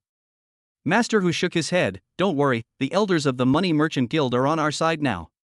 As long as that old fox dares to make any move, it will provoke opposition from everyone. This time, he had no chance to resist at all. And I won't actually kill that old fox woman, I'll just play around with her for a few days, and then I'll naturally send her back to her daughter. Then I'll have to enjoy myself with Brother Hu." After hearing Mr. Hu's explanation, the sinister man felt relieved and became excited at the thought of enjoying the most beautiful woman in Hangzhou. Just as the two were talking, the door to the private room was pushed open. The two looked up and saw Lin Feng standing at the door of the private room. At this moment, Lin Feng's eyes were filled with a cold killing intent. He had overheard the entire conversation between the two in the private room. Others couldn't hear it, but he heard it very clearly. The two men's despicable intentions had successfully provoked his anger. The moment Lin Feng and Master Hu's eyes met, Master Hu exclaimed in surprise, "It's you?" This fat man was none other than the one Lin Feng had helped Lu Ruoyan win 100 million at the Royal Garden Casino last time. Enemies meeting are bound to be extremely hostile. Although 100 million yuan is nothing to Master Hu, being humiliated is what he cannot accept the most. "I originally planned to settle accounts with Lin Feng after I resolved Fang Yuqing's matter, but I didn't expect to run into him today. Kid, it's you. I haven't even gone looking for you yet, but you've actually come to me today." At Hu Ye's words, the bodyguards in the private room reached into their pockets, drew daggers from their waists, and walked towards Lin Feng. Without Lin Feng giving any instructions, the 5 men from Phnom Penh rushed in first. Lin Feng led Fang Yuqing into the private room and casually closed the door behind them. 5 men from Phnom Penh were seen, each wielding a baton, despite the opposing force outnumbering them by 2. But none of them could withstand a single move from the 5 of them. It didn't take long for all 10 plus bodyguards to be taken down. But just then, a figure suddenly rushed out from the corner. It was the man with the sinister expression. The man was clearly a trained fighter. The dagger in his hand was cunning and ruthless, and he aimed directly for Ah Shui's armpit. This is a person's Achilles heel. If hit, one will either lose their fighting ability or die on the spot. Ah Shui, be careful. Seeing this, Mutu spoke up to warn the person in front of him and offered his help. However, he was much slower than the sinister man and couldn't reach him in time to provide assistance. Just as the sharp dagger was about to pierce Ah Shui's body, at the critical moment, a slender hand suddenly appeared and firmly gripped the sinister man's wrist. No matter how hard the ruthless man tried, he couldn't break free from that palm. Upon seeing this, the sinister man's expression changed drastically. He was well aware of his own skills. He was one of the top 10 experts in the Money Merchant Guild. I never expected to be controlled so easily. After the initial shock, the ruthless man did not give up. Instead, he loosened his grip, and the dagger slipped down. With her other free hand, she grabbed the dagger and stabbed it toward Lin Feng's abdomen. Lin Feng gripped the sinister man's hand and with a slight effort, swung him away. Bang! The sinister man's body slammed heavily against the ground. The powerful impact left him breathless. Mutu had always regarded Ah Shui as his own sister. Thinking of the death crisis Ah Shui had faced before, Mutu couldn't help but break out in a cold sweat. He then let out a loud shout, unleashing all his anger, and kicked the sinister man away. The sound of bones breaking in the air was chilling. Chapter 102. The fifth son of the Du family, eager to show off. After resolving everything, Lin Feng slowly turned his gaze to Master Hu. Faced with Lin Feng's icy gaze, Master Hu became somewhat uneasy. But remembering his identity, he pretended to calm down. Then, in a hoarse voice, Mr. Hu said, "Kid, I didn't expect to see you again so soon. I was thinking of waiting until I finished what I was doing before I went to see you, but I didn't expect you to come to me on your own." Lin Feng smiled jokingly. "Yes, I didn't expect we'd meet so soon either. Originally, I came to see you today not because of the casino incident, since you paid the money. But this time you insisted on provoking my friend, so you're just unlucky." Upon hearing Lin Feng's words, Master Hu's expression changed, and he said coldly, "You dare to touch me? Do you know who I am?" Lin Feng shook his head. "I don't know, but I do know that even if you were the king of heaven himself, you'd have to behave yourself today." After speaking, Lin Feng turned to Feng Yuqing and said, "Instructor Feng, we found the person for you now. You decide how to deal with him. Even if you want him to disappear, I can have someone throw him into the Huangpu River right away." At this moment, Master Hu finally noticed Feng Yuqing, and his eyes widened in surprise the instant he saw her. This woman is so beautiful, she's almost otherworldly. This was the most beautiful woman he had ever seen in his life. He had seen countless women, including many who could be called beauties, but compared to this woman, they were all just ordinary, common women. Feng Yuqing, who walked out from behind Lin Feng, looked at Master Hu with cold eyes. "I have no connection with the Feng family anymore. Why should your gang's struggle affect me?" Upon hearing this, Mr. Hu frowned and said, "You must be Feng Yuqing. I've heard of you. You have indeed severed ties with the Feng family, but severing ties doesn't mean you can truly sever all ties with them. You can never truly escape the identity of a member of the Feng family in your entire life. My dealings with you have only just begun. You probably don't know what the situation is like in the organization right now, but I think you definitely won't have many peaceful days ahead of you." After hearing what Master Hu said, Feng Yuqing's expression grew even colder. She stopped talking and slowly said, "Lin Feng, there's no point in keeping this kind of person around. Let's make an example of him and let the people in the association know the consequences of trying to touch me, Feng Yuqing." After speaking, Feng Yuqing turned and left. After Feng Yuqing left, Master Hu truly felt afraid. After all, no one is unafraid of death, especially someone like Master Hu who has lived a life of luxury and indulgence, enjoying himself immensely every day. Now, hearing that his life is in danger, he is so frightened that his whole body goes limp. "No, you can't kill me. If you kill me, my godfather will not let you get away with it. My godfather is the Tiger of the Southwest. If you kill me, just wait for my godfather to settle the score with you." Lin Feng didn't react at all to what Master Hu said about his godfather, Swishan Hu. Instead, he sent a message to Feng Xiaoping, asking 2 of the 5 men in Phnom Penh to stay behind and wait for Feng Xiaoping to come and take over the matter. When Master Hu mentioned the name of the mountain tiger, Phnom Penh's expression changed slightly. After leaving the private room, Lin Feng asked, "Phnom Penh, do you know that Zwishan Hu?" Phnom Penh nodded. "I know a little about him. I carried out a mission in the Northwest back then. Many years ago, this sitting tiger was the boss of the Northwest underworld. It is said that this person is the head of a drug trafficking group. Although he is ruthless, he is very cautious in his actions. Despite many people saying that he is the head of a drug trafficking group, no one can find any evidence of his crimes. This man had all his men do the work. If anything went wrong, the man would commit suicide. These men were his henchmen, so whenever the police had evidence, they had to stop their operation to arrest him because of the deaths of his men.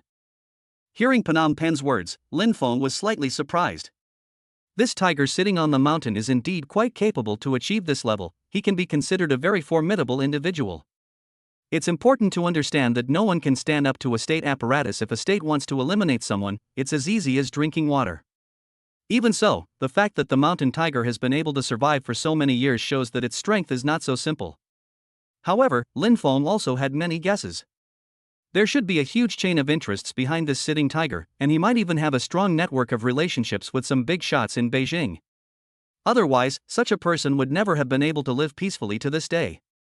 However, the tiger sitting on the mountain is not making any moves right now, and he is too lazy to pay attention to it. If the tiger sitting on the mountain really comes looking for death, he will not tolerate it. Just as Lin Phong finished speaking with Phnom Penh and was walking out of the KTV, a group of people came from the opposite direction and blocked their way. He was a somewhat arrogant young man, followed by a group of bodyguards, all of whom were burly. The young man in front of him was very proud and arrogant, with a disdainful look in his eyes, as if he didn't care about anyone. This person was none other than Du Chang, the fifth son of the Du family, who was only slightly less capable than the third son, Du Bin. Judging from his appearance, Du Chang was only 15 or 16 years old, still quite childish, but his arrogant look that seemed to disregard everyone caught his eye. After stopping Lin Phong and the others, Du Chang said arrogantly, "Who are you people? How dare you cause trouble on my Du family's territory without even asking where this is? Now I'll give you two choices. One is to kneel down and kowtow to apologize, and I might let you go if I'm in a good mood. The other is that I'll break your limbs and throw you out.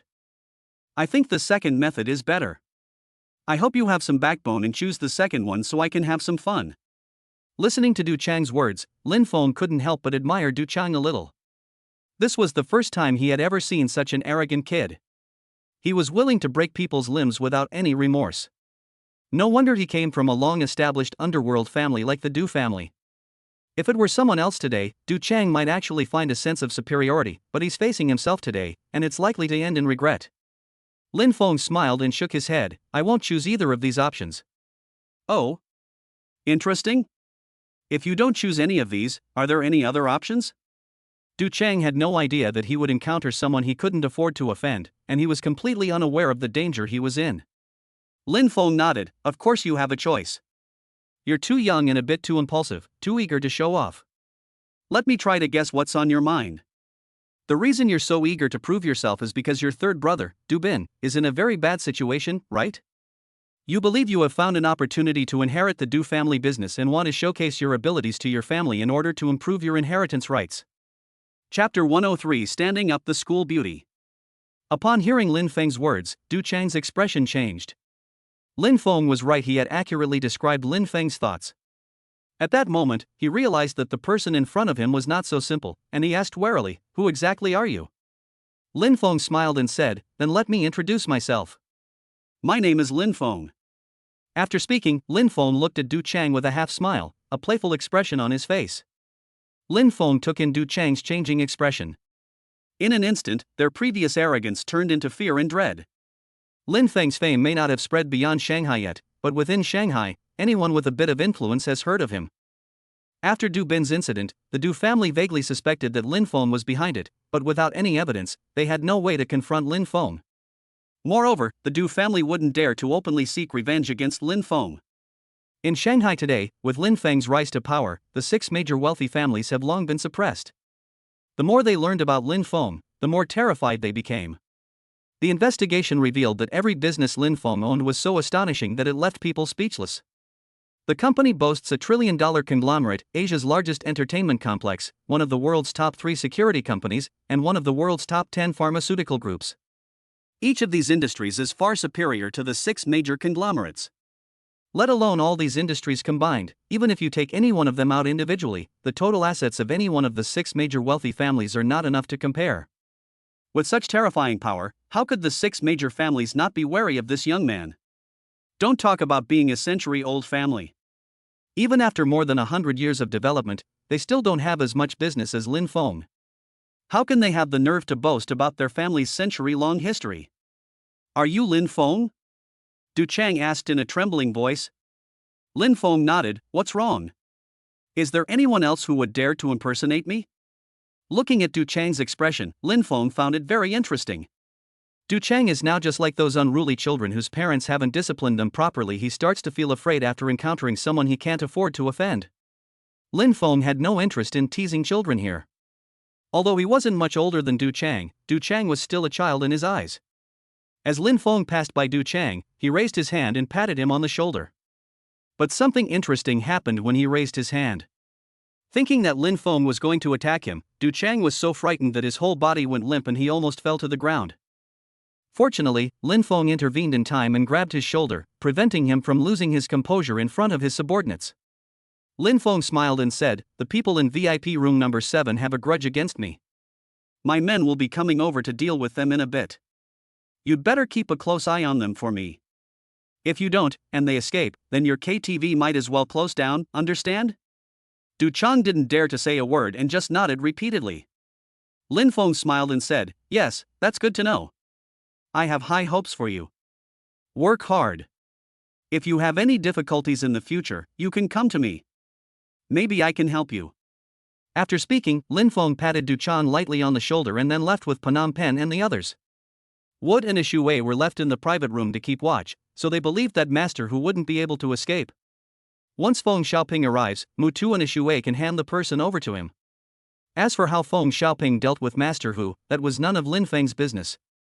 He only needs to give orders. How to carry them out is up to his subordinates.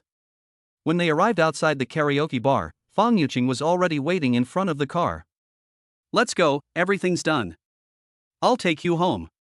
Fang Yuqing was somewhat downcast and simply gave a faint him. The two drove in silence all the way back to Fang Yuqing's home. After safely escorting Fang Yuqing home, Lin Feng said, "Instructor Fang, please get some rest. Don't think too much. Just call me if you need anything, and I'll be there whenever you call." Upon hearing Lin Feng's words, Fang Yuqing actually laughed. "That's so embarrassing. As your teacher, I have to trouble you, my student, with something. How can I maintain my teacher's airs in front of you after I've incurred your favor? Okay, thank you so much for today. You saved my life twice.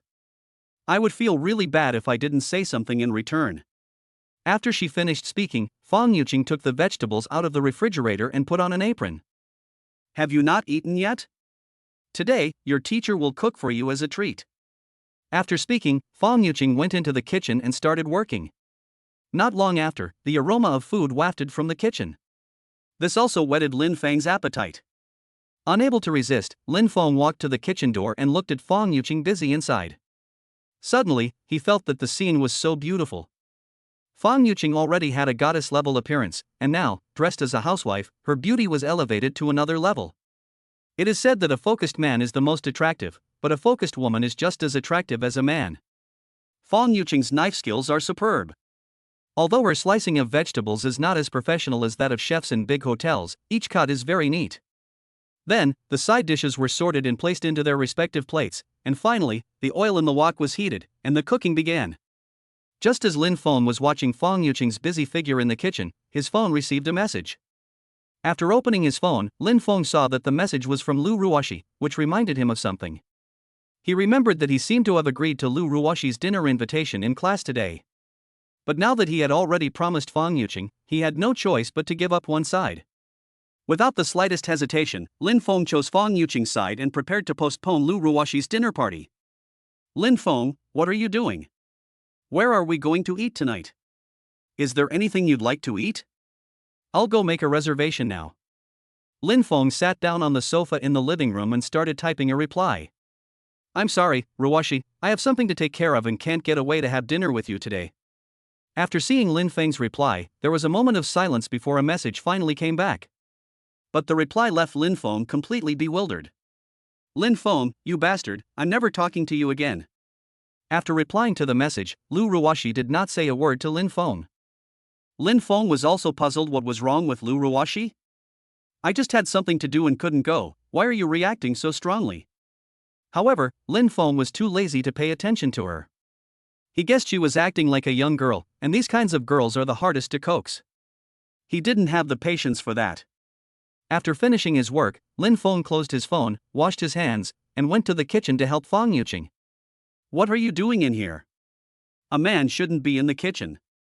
Wait for me outside, dinner will be ready in a bit. Teacher Fang, let me help you. Can you manage on your own? Oh, I can manage, don't worry. Go sit outside and wait for me. The sound of Lin Feng and Fang Yuqing talking could be heard from the kitchen. In the end, Lin Feng was pushed out of the kitchen. Chapter 104. Even Lu Xiaohui couldn't hold on any longer. Just as Lin Feng was waiting, Fang Yuqing finally finished cooking. Seeing the table full of delicious dishes, Lin Feng's appetite was whetted. Teacher Feng, I didn't expect you to be such a good cook. It looks so appetizing even before we've eaten it. Hearing Lin Feng's praise, Fang Yuqing smiled slightly. Really? Then you should try it. I don't cook very often, and I'm afraid you'll laugh at me if I don't do it well. After speaking, Fang Yuqing walked towards the wine cabinet. What kind of wine would you like to drink? Baijiu, red wine, beer? Lin Feng spoke up, red wine. Fang Yuqing nodded and took out a bottle of expensive Lafite from the wine cabinet. Then I took out a decanter, poured the wine in, and placed it directly on the dining table. Just after pouring the wine, Fang Yuqing held up her glass and said, Lin Feng, I have to toast you with this glass. If it weren't for you today, I might be finished.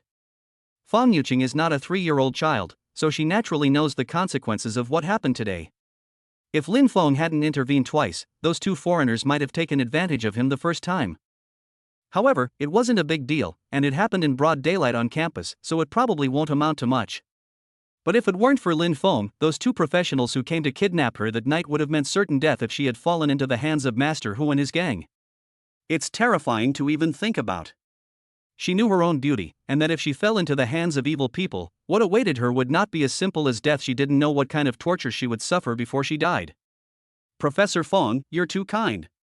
As your student, it was my duty to step forward when I saw you in danger. Fang Yuqing nodded. That may be true, but this expression of gratitude is still necessary. After finishing their conversation, the two disregarded the etiquette of drinking red wine and downed it in one gulp. The two then began to eat and chat.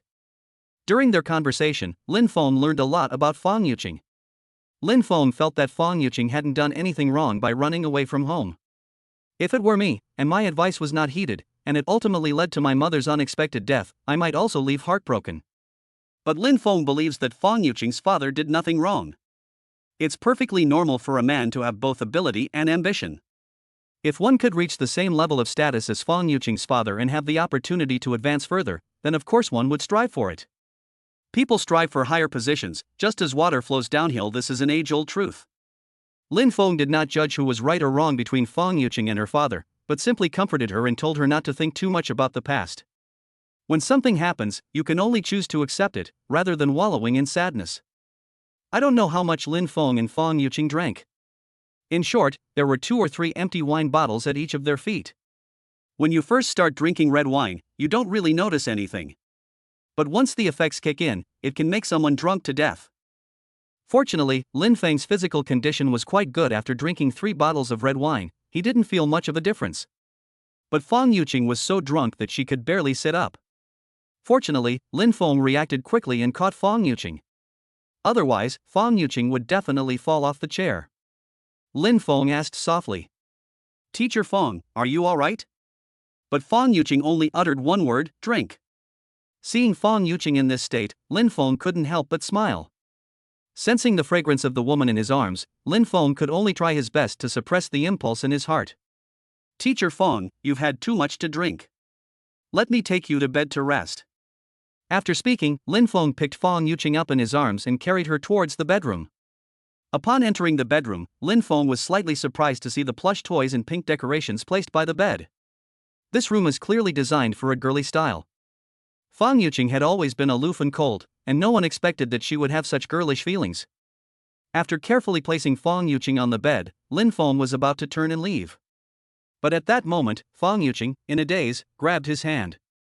Don't go, I'm scared. Although he didn't know whether Fong Yuqing did it on purpose or because she was drunk, Lin Feng still softened and stayed. Fong Yuqing in this state is still very pitiful. Even Lin Feng couldn't resist this temptation. After turning around, Lin Feng said softly, "Okay, Teacher Fong, don't be afraid, I'll stay here with you." After speaking, Lin Feng sat down by the bed and stayed with Fong Yuqing as she slept. Before he knew it, Lin Feng felt sleepy and fell asleep leaning against the headboard. Chapter 105: Signing in at a car dealership. Nothing happened that night. The next morning, Lin Feng woke up early and, before Fong Yuqing woke up, quickly got out of bed, dressed, and left. Not long after, Fong Yuqing finally woke up slowly. Fong Yuqing, who had just woken up, was still trying to recall what had happened last night. Then, as if realizing something, she looked down into the blanket and froze. Fong Yuqing gritted her teeth and said, "Lin Feng, you just wait, I won't let you get away with this." Arriving at the parking lot downstairs of Gubei No. 1 building, Lin Feng got directly into the car.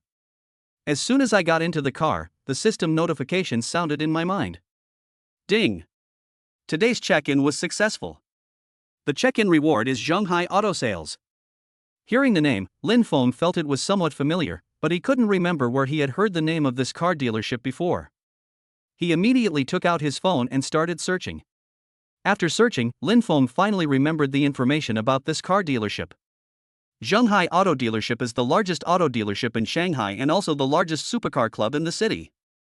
All the luxury supercars in Shanghai have joined this club. It's fair to say that this club is home to all the luxury cars in Shanghai. The sign-in rewards had just been distributed when an unfamiliar number called. After answering the phone, a respectful male voice came from the other end. "Hello, are you Mr. Lin Feng?" Lin Feng nodded and said, "Yes, I am Lin Feng." "Hello Mr. Lin, I am Juan, the legal counsel for Zhonghai Auto. I have received news that you have taken over Zhonghai Auto. I wonder when you would have time to come and complete the handover procedures." Thinking that he had nothing else to do today, Lin Feng said directly, "I don't have anything to do right now, I can go directly there." "Okay, Mr. Lin, please come over now. I'll be waiting for you at the car dealership." After the two hung up the phone, Lin Feng immediately picked up his phone, turned on the navigation, and drove to Zhonghai Auto Dealership. While Lin Feng was heading to Zhonghai Auto Dealership, there was another person also heading towards it. It was Lu Ruoshi, the newly crowned campus belle of Shanghai University. Sitting in the taxi, Lu Ruoshi was still gritting her teeth. She never expected that her invitation, which she, the most beautiful girl in Shanghai University, had taken the initiative to extend, would be stood up. "You damn Lin Feng, you stinking Lin Feng, just you wait. So what if you drive a better car than me? I'm going to buy a car today, and it'll definitely be just as good as yours." Last night, Lu Ruoshi returned home in a huff and went straight to Lu Ruoyun to ask for money to buy a car. When Lu Ruoyun heard that her younger sister wanted to buy a car, she naturally wouldn't refuse. However, Lu Ruoshi always said she didn't like driving, so we never bought her one.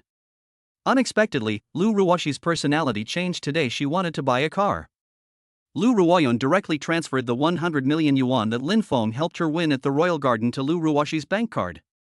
"Ruoshi, if you want to buy a car, go buy it tomorrow.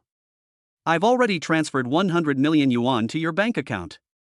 Upon hearing that her sister had transferred 100 million yuan to her without hesitation, Lu Ruoshi excitedly pumped her fist. Lu Ruoshi also secretly vowed to buy a car even better than the one Lin Feng drives. Before Lu Ruoshi even arrived at Zhonghai Auto Dealership, Lin Feng had already arrived first. The legal counsel, surnamed Juan, was already waiting at the door with his men. Upon seeing Lin Feng approaching, Juan Fa quickly stepped forward to greet him. "Are you Mr. Lin?" Before Lin Feng arrived, Juan Fa had already reviewed his information. Asking is a way of greeting someone. Lin Feng nodded slightly. "Yes, I am Lin Feng. Mr. Lin, you've finally arrived. All the formalities have been prepared for you. Please follow me." After speaking, Juan Fa quickly turned around and led the way. Looking at the bustling crowd at the entrance of the car dealership, Lin Feng asked in confusion, "Is the car dealership doing so well?" Juan, the legal counsel, quickly said, "Mr. Lin, you may not know this, but the reason why so many people are looking at cars today is because our dealership is holding a car show.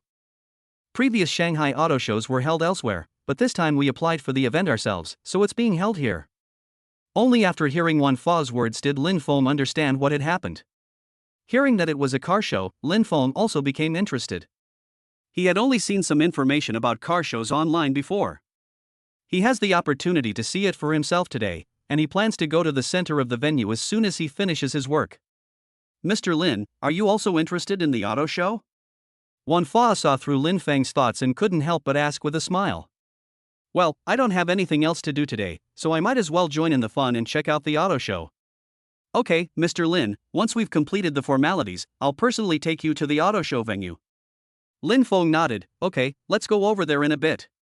The two of them used the VIP entrance and didn't have to squeeze in with others at the door. The elevator they took was also an internal elevator, which took them all the way to the top floor's internal office space. Wan Fa led Lin Feng to his office. Wan, the legal counsel, was very good at handling things. As soon as he entered the office, she personally poured him a glass of water. This is the future boss of Zhenghai Auto Sales. Although he is the legal counsel and has a cooperative relationship with Zhenghai Auto Sales, he still has to treat him well. I wonder how many people would like to work as the legal counsel for China Overseas Automotive Company, Ltd. He should cherish this opportunity that he has been able to secure. After making arrangements for Lin Feng, Wan, the legal counsel, quickly came over with the printed documents. Mr. Lin, please take a look. These are the handover documents. If there are no problems, you can just sign them. Lin Feng felt a headache coming on when he saw the thick contract. I was too lazy to look at it further. Anyway, it was a system sign-in, so no one could pull any tricks. I just found the signature area and signed my name. Lin Feng signed without even looking at it. Wan Fa was completely shocked. This thick stack of contracts represents the entire China overseas automotive industry. If you sign without carefully reading the instructions, you'll be in big trouble if problems arise later. The entire car dealership might have to be handed over to someone else. Chapter 106 Lu Ruoxi's Changes. Wan Fa, of course, did not know that Lin Feng's confidence came from the system. He only thought that Lin Feng had a strong background and was not afraid of others making underhanded moves. Because of Lin Feng's age, a young man in his early 20s who can take over the largest car dealership in Shanghai with a market value of several billion, his identity is definitely not that simple. Furthermore, the information shows that Lin Feng acquired the entire car dealership. Such a lucrative industry is hard to sell, since a single golden egg is far less valuable than a hen that lays golden eggs. That's precisely why the original owners sold the car dealership to Lin Feng. The reasons for that are self-evident. After signing the contract, Lin Feng stretched and said slowly, "All right, everything's done now. I need to go check out the auto show." Wan, the legal counsel, quickly put the contract away and said, "Okay, boss, I'll go with you." After speaking, Wan Fa led Lin Feng to the convention center. Instead of returning the way they came, the two took the passenger elevator directly into the convention center. In the elevator, Wan, the legal counsel, carefully accompanied him and said, "Boss, today's auto show not only features several limited edition sports cars, but also famous car models from all over China. If you're interested, I can help you make some contact information." Wan Fa's words were very clear. As long as Lin Feng had the desire, those car models could be sent to his bed. Lin Feng did not agree. Every woman around him was a top beauty. Although the car models were not bad either, he was definitely not the only one who had been with such women. Although he liked women, he was definitely not so desperate as to be indiscriminate in his pursuit of them. If he really wanted to, he could have won over Fang Yuqing last night, so why would he go looking for those car models? As soon as the elevator doors opened, a noisy atmosphere rushed out. All I saw was a huge auto show center, with each exhibition area displaying cars from various brands, and next to the cars stood sexy car models. Many car-related influencers also participated, taking photos or videos at various brand booths to advertise for the brands they were working with. Wan Fa lagged behind Lin Feng by a step, carefully following. Lin Feng was wearing a high-end custom-made casual suit. No one could tell what brand it was, but the cost alone was over 1,000,000 yuan. Only those who truly know their stuff can tell that his outfit is incredibly expensive. When Lin Feng arrived at the convention center, another group of people poured in from outside. They were all young people, all of whom were rich second-generation heirs, and dressed in luxurious clothes. The rich kids walked in, chatting and laughing. "Angkor, I heard there are 2 limited edition supercars at the auto show today. Why don't you go and get one?" One of the rich kids spoke to a young man who was surrounded by them. This Angkor is a member of the Angkor family, one of the 6 great families. Although he is not the first heir, he is still a member of the first tier of the Angkor family. Upon hearing this, the rich second-generation man known as Wuga smiled faintly. My purpose in coming here today is not for those two sports cars, but to chase after someone. Upon hearing this, the wealthy young men around him all wore ambiguous smiles. Angkor, I know who you came for. These men were all close friends of this young man surnamed Wu, so they naturally knew a lot about him. The person Wu Xian was referring to was, of course, Jean Linger, whom he had been trying to woo since childhood but had never succeeded in doing so. Ever since he first saw young Jean Linger at a party when he was a child, he had been deeply attracted to her. Although they were both very young at the time, and Jean Linger didn't seem particularly stunning, Wu Xian was attracted to her charm. The Wu family had already sent someone to propose marriage. However, Jean Rue refused, citing Jean Linger's young age as an excuse. At that time, Jean Rue was already the president of the Shanghai Chamber of Commerce, with considerable influence in both the legitimate and underworld circles. Although the Wu family was rejected for the marriage, they did not dare to break off relations. They can only wait until Jean Linger grows up before the Wu family brings up the marriage again. However, after Jean Linger returned from studying abroad, before the Wu family could even come to propose marriage again, they heard that Jean Rue had sided with Lin Feng, so the Wu family gave up on the idea. Although the Wu family knew about Jean Rue's situation, Wu Xian was unaware and was still fantasizing about marrying Jean Linger and living a happy life. He heard today that Jean Linger would be attending the auto show, so he rushed here hoping to create a chance encounter and surprise her with those two limited edition sports cars. Go find the person in charge of the auto show now and tell him that you want to reserve those two limited edition sports cars. Also, arrange some surprises. I'll give you a signal in a bit, then you can come out. Several rich kids who followed him quickly expressed their understanding and began to act. Some went to talk to the auto show organizers, while others prepared surprises. Just as Wu Xian and the others were taking action, a beautiful figure walked in from outside. It was Lu Ruoshi who had arrived. Looking at the huge auto show center, Lu Ruoshi held 100 million yuan in her hand with full confidence. Lin Feng, just wait till I buy you a better car than yours, and you'll be furious. Lu Ruoshi has always been a calm and composed person, but for some reason, after meeting Lin Feng, she became less composed and instead developed a bit of a girlish mentality, getting angry easily when things didn't go her way. She herself was unaware of this situation, perhaps only those who knew her well could perceive it. Meanwhile, Lin Feng, accompanied by Wan Fao, had already arrived at the convention center. A person in charge of the convention center who had received the news in advance rushed over. She was a tall, beautiful woman dressed sexily. Wearing a professional bodycon skirt, she accentuated her curves, attracting the attention of many passing men. This woman's name is Ji Wanxiu. She is the general manager of the car dealership and also the person in charge of this auto show. Ji Wanxiu is an exceptionally capable woman. At the age of 31, she holds 2 master's degrees and started working in the automotive industry right after graduation. With her educational background, she would have been more than qualified to be a senior executive in a multi-billion-dollar corporation, but Ji Wanxiu loved cars so much that she entered the automotive industry. Ji Wanxiu also deserves much credit for Zhonghai Auto's achievements today. At first, Zhonghai Auto Dealership wasn't considered a big dealership, but under Ji Wanxiu's leadership, it managed to rise to the top among all the auto dealerships in Shanghai. In order to retain Ji Wanxiu, China Overseas Automotive also gave Ji Wanxiu 10% of the shares. Upon approaching Lin Feng, Ji Wanxiu was taken aback. She never expected that her new boss would be so young. Chapter 1072 Limited Edition Sports Cars. Hello, Mr. Ji. Upon seeing Ji Wanxiu, Lin Feng extended his hand with a gentle smile.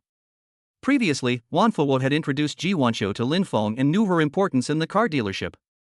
She was a talent who could make money for him, so of course he had to take her seriously. Upon meeting, Lin Feng showed Ji Wanxiu considerable respect. Lin Feng may not be good at business, but he is definitely good at social skills.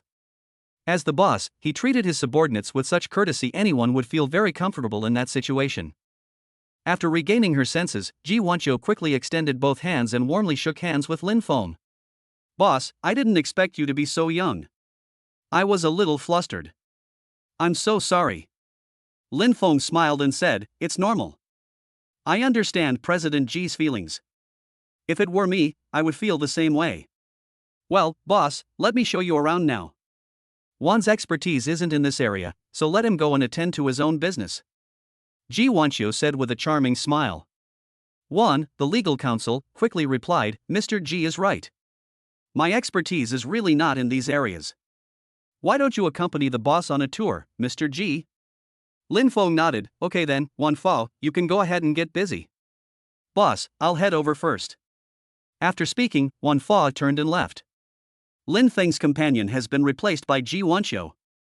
Ji Wanxiu is currently in the most charming age of a woman. Wherever she goes, she's a stunning sight. With her devilish figure and incredibly beautiful face, she makes countless men drool. However, after seeing Ji Wanxiu's name tag, many people who had ideas changed their minds. This is the general manager of China Overseas Auto Sales Company. Not to mention his annual salary of tens of millions, his annual bonuses are over 100 million. Ordinary men are not qualified to pursue this kind of woman. She's rich, beautiful, and young. If she wanted to find a man, men would line up from here all the way to the land of romance. How could they possibly be interested in ordinary people like them? But those people also noticed Lin Feng, who was following Ji Wanxiu. Some people wondered who Lin Feng was, that Ji Wanxiu could personally accompany him. It seemed that this young man's identity was not simple. Boss, do you like sports cars? Lin Feng nodded. It's all right. I own 2 sports cars, and they feel pretty good to drive. I quite like sports cars. Boss, shall I take you to see our 2 limited edition sports cars at the auto show? These 2 limited edition sports cars were obtained for me by a foreign friend I contacted personally. Both of these sports cars are driven by foreign princes, which is one of the attractions of this auto show. Ji Wanxiu spoke first. Upon hearing this, Lin Feng nodded. President Ji, your marketing tactics are really good. Shanghai is full of rich people, and you've used the name of a limited edition sports car to attract attention. Our Shanghai Auto's reputation may become even more prominent in the future. Ji Wanxiu smiled and said, Boss, thank you for your praise. It's what I should do. Shanghai Auto Sales values me so much, how could I not put in my best effort? The 2 people, who were talking, walked towards the area where 2 limited edition sports cars were displayed. As they walked, Lin Feng said, I just heard Wan Fa mention that Shanghai Auto gave you 10% of the shares, right? Upon hearing Lin Feng's words, Ji Wanxiu's heart tightened. She was afraid that a young man like Lin Feng, who had just taken over the car dealership, might impulsively take away her shares. Seeing Ji Wanxiu's expression, Lin Feng smiled faintly and comforted her, saying, President Ji, don't be nervous. I have no intention of taking back your shares. Since this is a company reward for you, I won't take it back. Furthermore, I can assure you that as long as you do not harm the company's interests, I will definitely not take back your shares. And if you perform well, I can increase your share reward to 30%.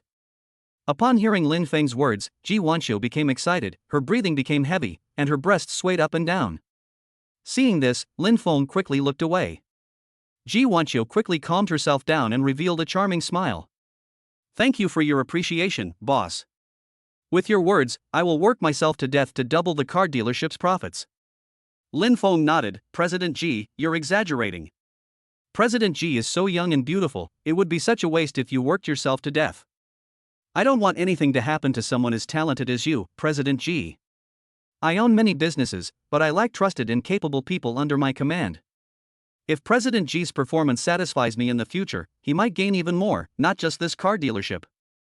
Lin Feng had read Ji Wanxiu's information and knew that she was a high-achieving student with 2 master's degrees, and that such a person had very strong personal abilities. He will definitely need to integrate his own businesses in the future. If Ji Wanxiu has the ability, he might let Ji Wanxiu give it a try. Of course, the power will not be in Ji Wanxiu's hands alone. Lu Ruoyun and Yang Inhua from Douyin are also his key trainees. From now on, these women will be the ones to help me manage those businesses. As for why Lin Feng always chooses women, that's because he can control these women, but he can't control a man's heart. As for why he can control women's minds, it's because he trusts his own body. As for which aspect, you'll have to use your imagination. As they talked, the 2 arrived at the exhibition area for the limited edition sports cars.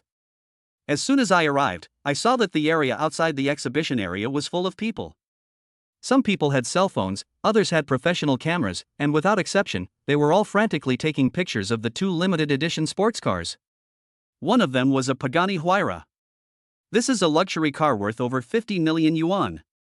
Although it's not as good as his Bugatti Night Sound, it's definitely a top-tier luxury car, comparable to his Lamborghini Veneno. The other sports car was a Lycan. Yes, it's the same car that flew over the building in Fast Furious. It was also the car driven by the Dubai prince. Limited to only 7 units worldwide, its collectible value has already reached 90 million and is about to break the 100 million mark. After introducing the car, Ji Wanxiu continued, "Boss, although this sports car is expensive, its collectible value is actually not high. The reason I say this is because its power is too poor. It only has a 6-cylinder engine, and compared with supercars of the same class, its power is simply not in the same league. However, from Dubai's perspective, it's normal. After all, in a place like Dubai, they only care about the price and not the vehicle's power." Chapter 108. These two cars are not for sale. After listening to Ji Wanxiu's words, Lin Feng nodded slightly. Given the character of Dubai residents, they certainly prioritize appearances and prestige over practicality. Just as Lin Feng and Ji Wanxiu were talking, a person in charge led a woman over. Upon seeing the woman, Lin Feng was taken aback, not expecting to run into an acquaintance here. The woman was Lu Ruoxi. The person in charge followed Lu Ruoxi respectfully, explaining something to her as they walked. When she got closer, Lu Ruoxi saw Lin Feng and her expression changed. She immediately pouted. Seeing this, Ji Wanxiu couldn't help but smile, and then said, "Boss, I won't bother you any longer, I still have some work to do." Hearing Ji Wanxiu's words, Lin Feng smiled and nodded, "Okay, President Ji, you can go ahead and get busy." After speaking, Ji Wanxiu gave the person in charge of the auto show a wink, and the person in charge, being very perceptive, left. After Ji Wanxiu and the person in charge left, Lin Feng stepped forward and said with a smile, "Who offended our school beauty, Lu? Tell me, and I'll help you get revenge." Hearing Lin Feng's words, Lu Ruoxi became even angrier. "I'm afraid Lin won't dare to help me get revenge if I tell him." "Hey, Lu, the school beauty, tell me, do you dare to help me get revenge?" Lin Feng said with a smile. Lu Ruoxi narrowed her eyes and snorted, "Then hit yourself. You're the one who messed with me." Lin Feng pretended to be aggrieved and said, "Oh dear, I'm really wronged. How did I offend you, sir?" Upon hearing this, Lu Ruoxi's face darkened, "You're the one who's old." Seeing Lu Ruoxi's adorable appearance, Lin Feng couldn't help but smile. "Alright, Ruoxi, I was wrong, okay? Here's what I'll do, I apologize to you, don't be angry anymore, okay?" Lu Ruoxi snorted with a nasal tone, then slowly said, "Your apology is insincere. You should at least show some remorse." Lin Feng nodded, "Of course, Ruoxi, you can ask for any compensation you want. Even if you want the stars in the sky, I'll find a way to get them for you." "Then go ahead and get it for me. Let's see how you manage to get me stars from the sky." Lu Ruoxi had already forgiven Lin Feng in her heart, but she just wanted to tease him on purpose. Lin Feng smiled faintly, stepped forward, took Lu Ruoxi's small hand, and walked towards the Rolls-Royce showroom. "Where are you going?" With Lin Feng holding her hand, Lu Ruoxi blushed slightly, but she did not refuse. Instead, she pretended not to care and said, "Let me take you to pick stars."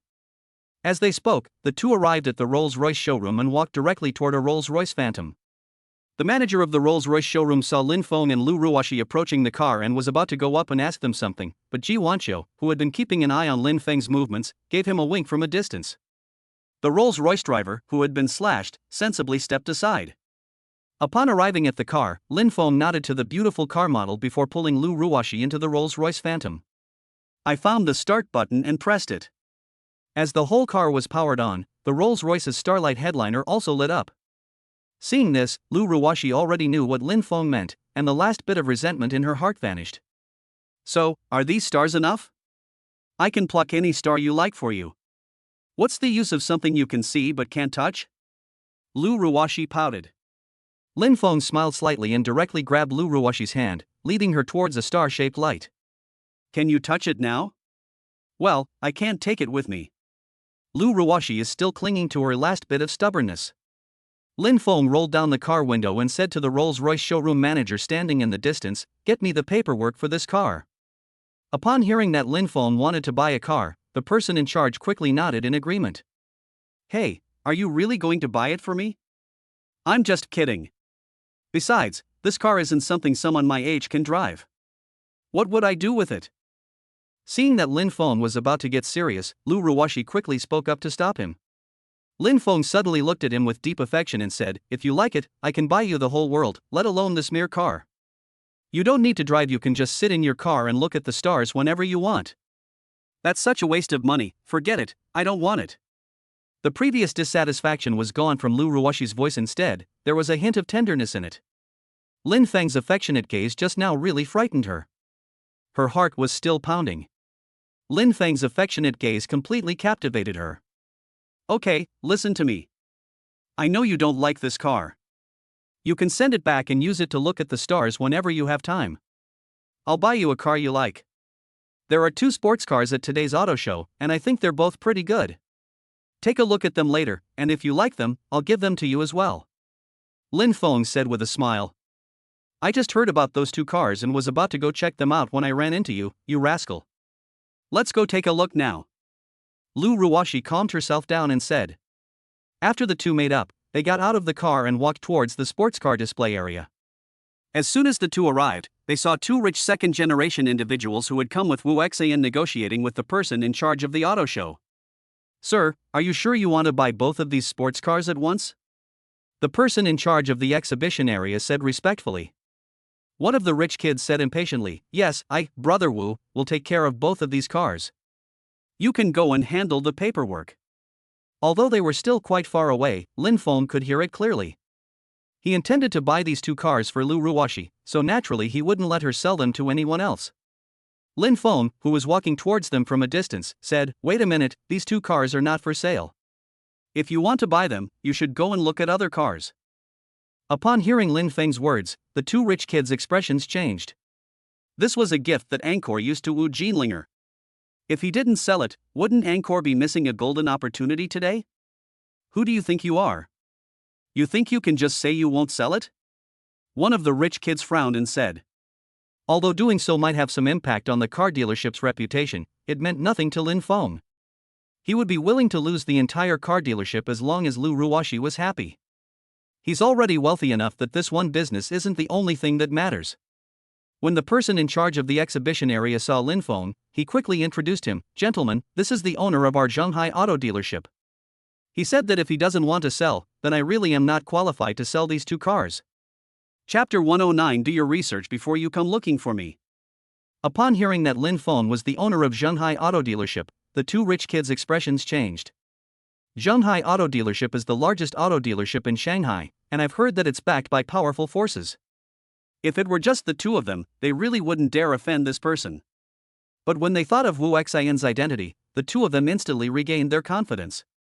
Even if you own a car dealership, do you know who wants to buy these 2 cars? One of the rich kids said with a sneer. Lin Feng glanced at the rich kid indifferently and said calmly, I don't know, and I don't want to know. All I know is that I said I won't sell these 2 cars, and that's final. No matter who comes, it won't make a difference. Ha, you've got quite the nerve. You really think you're so great just because you run a beat-up car dealership? Let me tell you the truth, the person who wants to buy your 2 cars is our brother Wu, and he's from the Wu family, one of the 6 most powerful families in Shanghai. If you know what's good for you, you'll immediately sell the car to us. If you don't, and you upset Brother Wu, your lousy car dealership won't be able to operate in peace. Upon hearing that they were from one of Shanghai's 6 most powerful families, the person in charge of the exhibition area's expression changed. Anyone with a bit of status has heard of the 6 most prestigious families in Shanghai. The 6 most powerful families in Shanghai are all incredibly wealthy. The businesses of these 6 powerful families are spread throughout Shanghai, and behind every profitable industry, there is the shadow of these 6 powerful families. Furthermore, it is said that the 6 major families are closely connected, and if one of them is in trouble, the other 5 will lend a helping hand. Offending one family means offending 6. There are very few people in the entire Demon City who can afford to offend the 6 major powerful families. When Lu Ruoshi heard that the person was from one of the 6 major wealthy families, she was also reluctant to let Lin Feng offend the 6 major wealthy families for her sake. But before Lu Ruoshi could even try to dissuade her, Lin Feng sneered disdainfully, I wondered who it was. Turns out it's someone from one of the 6 great families. Well then, I can tell you very clearly, you should go back. You can't buy these 2 cars. You can also pass on my words to your Angkor what? As Lin Feng, said, he is not qualified to buy these 2 cars. If he is not satisfied, he can come to me. However, before he comes to me, he should call home and ask his parents what kind of person I, Lin Feng, am before deciding whether to come to me. You. One of the rich kids, seeing Lin Feng's arrogance, wanted to say something, but was stopped by another rich kid next to him. Let's stop talking now and go back to talk to Angkor. I have a feeling this person isn't so simple. Let's not cause trouble for us just to help Angkor. The rich kid's words persuaded the other person to stop. Although the two rich kids wanted to curry favor with Wu Xian, they weren't fools. I know there are some people in Shanghai who aren't afraid of the 6 major wealthy families. They're just ordinary rich kids, so you really can't afford to offend them. Okay, then let's go back and tell Brother Wu. The two rich kids left in a flash. After the two rich kids left, Lin Feng didn't dwell on Wu Xian's matter. Instead, he said to Lu Ruoshi, "Alright, I'll keep both cars. You can have them both." Huh? You gave me both cars? Lu Ruoshi said in disbelief. She had just glanced at the price tags on those two sports cars. One of them, a sports car named Lycan, is priced at 90 million. The other Pagani Huayra, while not as expensive as the Lycan, is still around 60 million. These two cars together cost 150 million. Even if I had a fortune of 100 million, I would still be 50 million short of buying two cars. I can't accept this, it's far too valuable, and I don't drive that many cars anyway. One is enough. Lu Ruoshi repeatedly refused. Lin Feng said, "This amount of money is nothing, and it's a gift for you. It's not that it's valuable or not." After he finished speaking, before Lu Ruoshi could say anything, Lin Feng told the person in charge to go and complete the formalities. The person in charge dared not delay. It was obvious that the boss was trying to pick up a girl. If he didn't hurry up and handle the matter, and the boss failed in his attempt to pick up a girl, he would be held responsible. Seeing that Lin Feng had already made his decision, Lu Ruoshi had no choice but to stop making excuses. "Since you gave me such an expensive gift, I absolutely have to treat you to dinner tonight, otherwise I'd feel really bad about it." Lin Feng nodded. "Of course, I spent so much money, I have to have a meal to make up for some of the loss." "Oh my god, you're really something else. How can you do the math like that? You spend 150 million, how much of it can you possibly get back on food?" While Lin Feng and Lu Ruoshi were flirting, the two rich kids had already run back. After arriving at Wu Xian's side, one of them said, "Brother Wu, something went wrong. We were almost able to buy those two sports cars, but the owner of Shanghai Auto Dealership refused.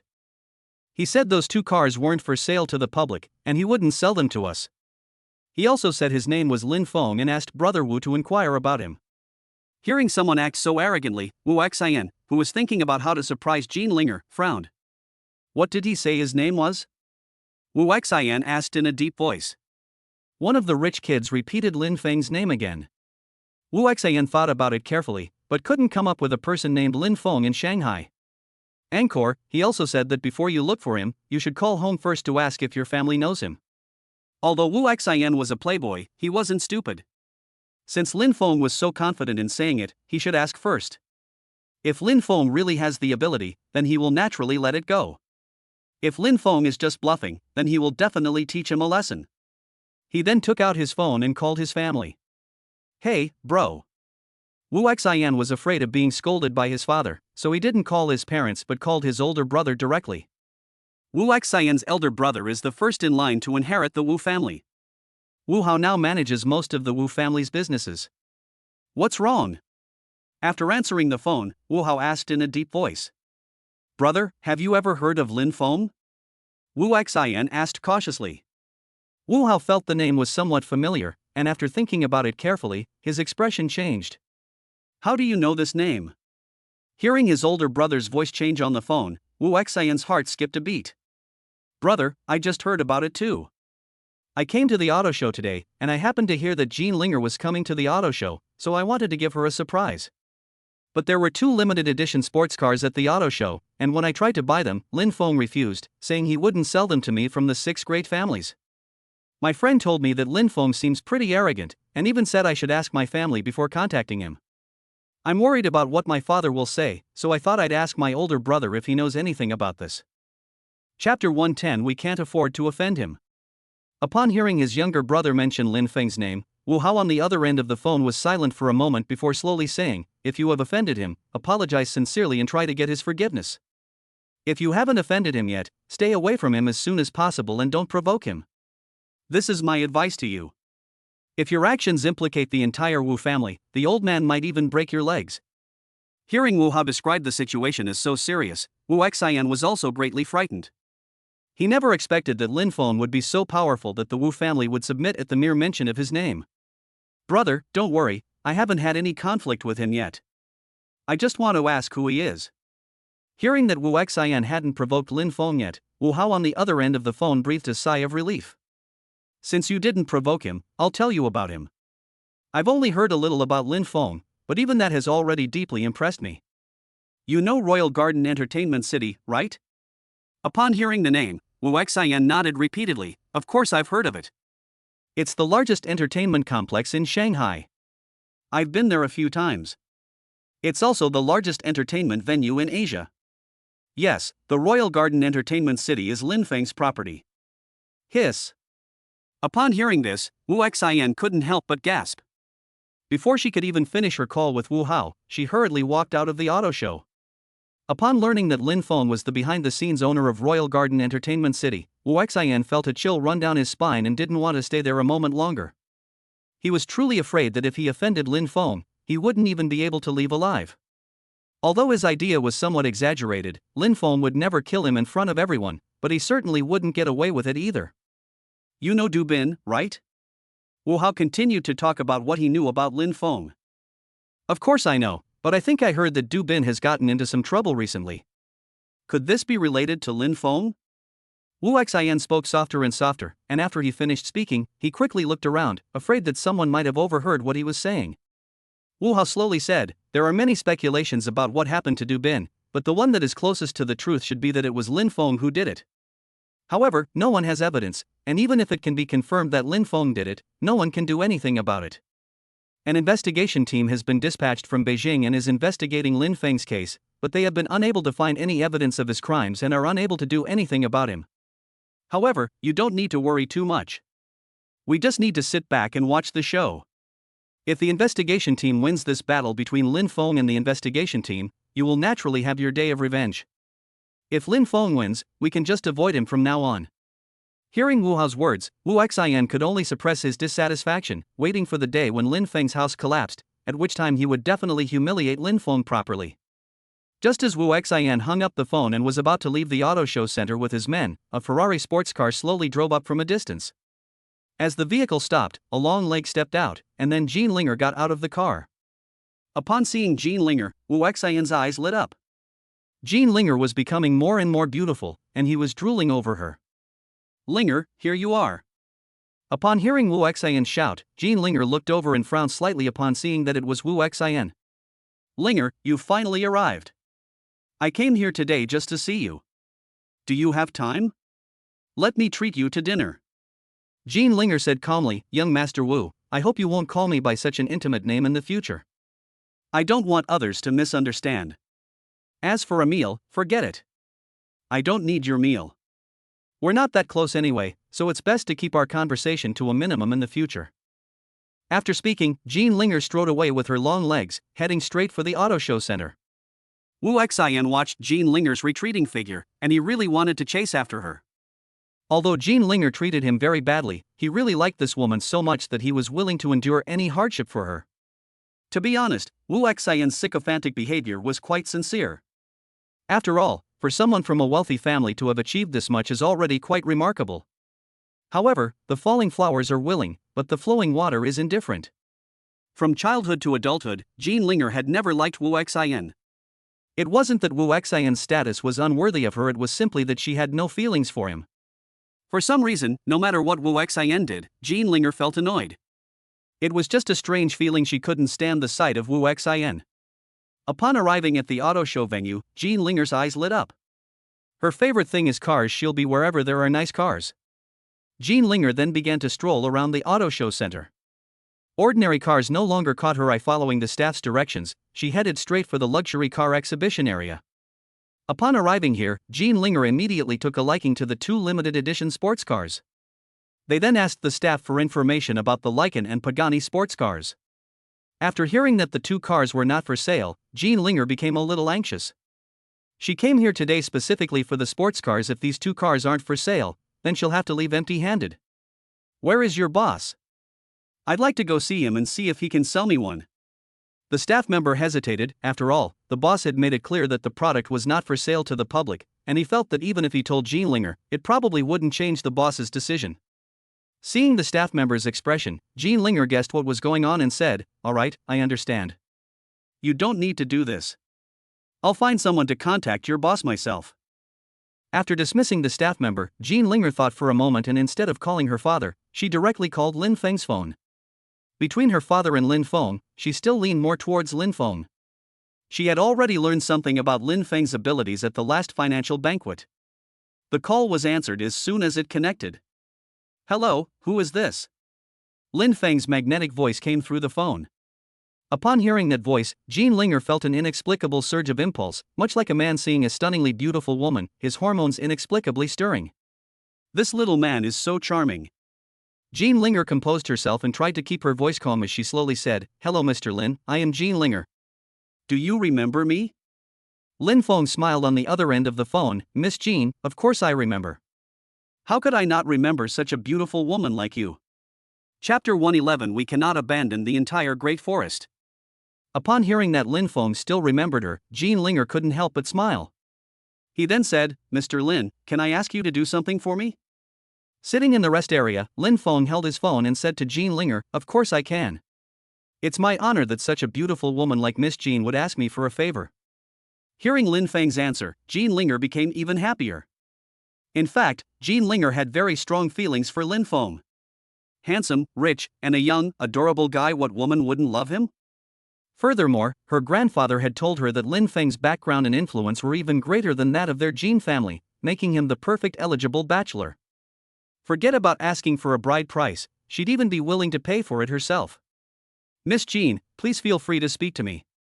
Sitting next to Lin Feng, Lu Ruoshi became a little jealous after hearing Lin Feng's words. "What's wrong with this man? He's always flirting with other women and never gives me a moment's peace. How am I going to ever control him?" Even at this moment, Lu Ruoshi had not given up on pursuing Lin Feng. Even if Lin Feng were a huge pit of fire, she would still want to jump into it. It's not that Lu Ruoshi can't find another man, but that Lin Feng is just too perfect. It's probably hard to find another person in the world who can compare to him. And being with Lin Feng always makes people feel very comfortable. This is why so many women like Lin Feng. "Mr. Lin, it's like this, I'm here today to attend a car show and I've taken a liking to a limited edition sports car. After inquiring, I heard that it's not for sale to the public. I wonder if you know the owner of this car show and if you could talk to him to sell one to me." Upon hearing Jean Linger's words, Lin Feng, who was holding his phone, looked somewhat strange. As far as he knew, it seemed that his car dealership was the only one holding a car show in the entire city. If he wasn't mistaken, the two sports cars that Jean Linger mentioned should be the two cars in his own exhibition area. "Ms. Jean, you've come to the right person. I actually know the car show owner you mentioned, and I'm in the car show lounge right now." "Oh, Mr. Lin, you're at the auto show too?" Upon hearing that Lin Feng was also there, Jean Linger's expression lit up with joy. "Yes, I'm right here. If you don't have anything else to do, come find me in the rest area," Lin Feng said with a smile. "Okay, Mr. Lin, I'll be right there to find you." After agreeing, Jean Linger hung up the phone and headed towards the exhibition area. After Lin Feng hung up the phone, Lu Ruoshi said somewhat discontentedly, "Hey, you said you were going to give me both sports cars, you can't give them to anyone else." Lin Feng smiled slightly. "That's natural. How could I possibly go back on my word?" Hearing that Lin Feng had no intention of selling a car to Jean Linger, Lu Ruoshi became happy again. Seeing Lu Ruoshi's happy expression, Lin Feng couldn't help but shake his head inwardly. Women's hearts really are as unpredictable as the internet says. Not long after, Jean Linger appeared in the rest area. Before Jean Linger could even look for Lin Feng, a staff member from the rest area approached her and asked, "Are you Miss Jean Linger?" Jean Linger nodded. "Yes, I am Jean Linger." After confirming that he had found the right person, the staff member respectfully said, "Hello, Ms. Jean. Our boss has instructed that if we pick you up, we will take you directly there." Hearing that the order came from the car show owner himself, Jean Linger couldn't help but admire Lin Feng's abilities even more. It seems that Lin Feng has a special relationship with the auto show owner. Following the staff to the VIP room in the rest area, they saw Lin Feng and Lu Ruoshi sitting inside. Upon seeing Lu Ruoshi, Jean Linger's expression remained unchanged. She's not a child anymore. She entered society much earlier than Lu Ruoshi. Even if she sees other women with Lin Feng, she won't react in any way. Hello, Mr. Lin, thank you so much for your help this time. Upon entering the lounge, Jean Linger spoke politely. Miss Jean, you've arrived. Please have a seat. As he spoke, Lin Feng extended his hand in invitation. Jean Linger gracefully sat down on the sofa opposite the two of them. After sitting down, Jean Linger looked around but didn't see a fourth person, which made her wonder. Lin Feng smiled slightly when he saw Jean Linger's expression. Is Miss Jean looking for someone? Jean Linger voiced her doubts. Mr. Lin, where is the owner of the auto show? I thought you were together. Upon hearing Jean Linger's words, Lu Ruoshi, who was sitting next to Lin Feng, couldn't help but chuckle. Jean Linger was even more puzzled. There was nothing wrong with her question, so why did she suddenly start laughing? Seeing that Jean Linger hadn't reacted yet, Lin Feng couldn't help but explain, Miss Jean, the person you're looking for is right under your nose. As soon as she finished speaking, Jean Linger finally realized what was happening and understood why Lu Ruoshi had suddenly laughed. He then said with a surprised expression, No way, you're Mr. Lin, the owner of this auto show? Lin Feng nodded, Yes, it's me. Miss Jean, is there something you don't believe? Jean Linger's surprise hadn't faded yet. She shook her head and said, It's not that I don't believe it, it's just that I'm too shocked. I didn't expect Mr. Lin to have so many businesses. I've heard of Shanghai Auto Sales, but I never imagined it would be owned by you, Mr. Lin. Knowing that Lin Feng was the owner of Shanghai Auto Dealership, Jean Linger's hope of buying those two limited edition sports cars increased. Ms. Jean, you already explained your purpose on the phone. I can't sell you those two sports cars, but I can import one from overseas for you. It shouldn't be any worse than those two sports cars in terms of class. Our Shanghai Auto Dealership still has the right to order limited edition sports cars overseas. In a moment, I'll have someone bring over the information on the limited edition sports cars that can be ordered. You can choose one yourself, and consider it a gift from me to Miss Jean. Hearing that Lin Feng had generously given away another sports car worth over 100 million, Lu Ruoshi was furious. This man is such a spendthrift. Even if you're rich, you shouldn't be so extravagant. To give away 100 million yuan for free, who could resist that? Lin Feng ignored Lu Ruoshi's little emotional outburst. He could certainly sense Lu Ruoshi's feelings for him, but this was something he deliberately did for her. The meaning is already very clear, accept it if you can accept it, and give up if you can't. I won't force anyone to stay. If it were in the past, he would probably be so happy to have a woman as his girlfriend that he would wake up laughing in his sleep. But after obtaining the system, he would not give up the entire forest for the sake of a single tree. He can be good to every woman around him, but he would never give up other women for the sake of one woman. Chapter 112, Taking Lu Ruoshi to play games. Although she didn't get the car immediately, Jean Linger was still very happy to hear that Lin Feng was going to give her a sports car for free. After the two finished speaking, Ji Wanqiu personally walked in with a list of sports cars. Boss, here are the documents you requested. Upon seeing the mature and alluring Ji Wanqiu, Jean Linger became wary this time. Lu Ruoshi doesn't need to be wary because she faces no competitive pressure whatsoever. But Ji Wanqiu was a woman who seemed more than simple at first glance. Ji Wanqiu, however, did not notice Jean Linger's wariness. Instead, she went to Lin Feng's side and respectfully handed him the list. Lin Feng reached out and took the list, then pushed it onto the coffee table in front of Jean Linger. Ms. Jean, please choose one yourself. Our Shanghai Auto Dealership has extensive cooperation with overseas companies, so we can basically order any car on the list. Jean Linger nodded, Thank you very much, Mr. Lin. I will gladly accept your offer. After speaking, Jean Linger picked up the list, leaned back on the sofa, crossed her legs, and began to read it. Don't be fooled by the seemingly casual gesture of crossing your legs, it's actually full of cunning. Jean Linger is wearing a slightly slit long dress today, and by crossing her legs, she is showing off her long, straight legs. There was no other man in the room, and Jean Linger wasn't afraid of being seen by other men. All she wanted to do now was to show off her charm to Lin Feng. Lu Ruoshi was still naive and did not realize the deeper meaning hidden in Jean Linger's casual gesture. But Ji Wanqiu, standing next to Lin Feng, seemed to notice something. She raised her willow leaf eyebrows slightly, gave Jean Linger a deep look, and then looked away. Although she noticed something, she didn't say anything. After all, it was her boss's private matter, and she couldn't say much. She just needed to do her job well. After watching for a while, Jean Linger finally made her choice. Mr. Lin, I'll take this one. As she spoke, Jean Linger stretched out her slender fingers and pointed to a car on the list.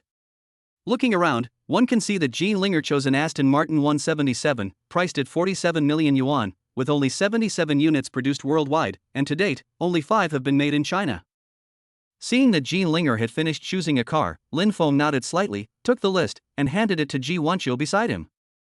Mr. Ji, the car that Miss Jean chose is now in your hands.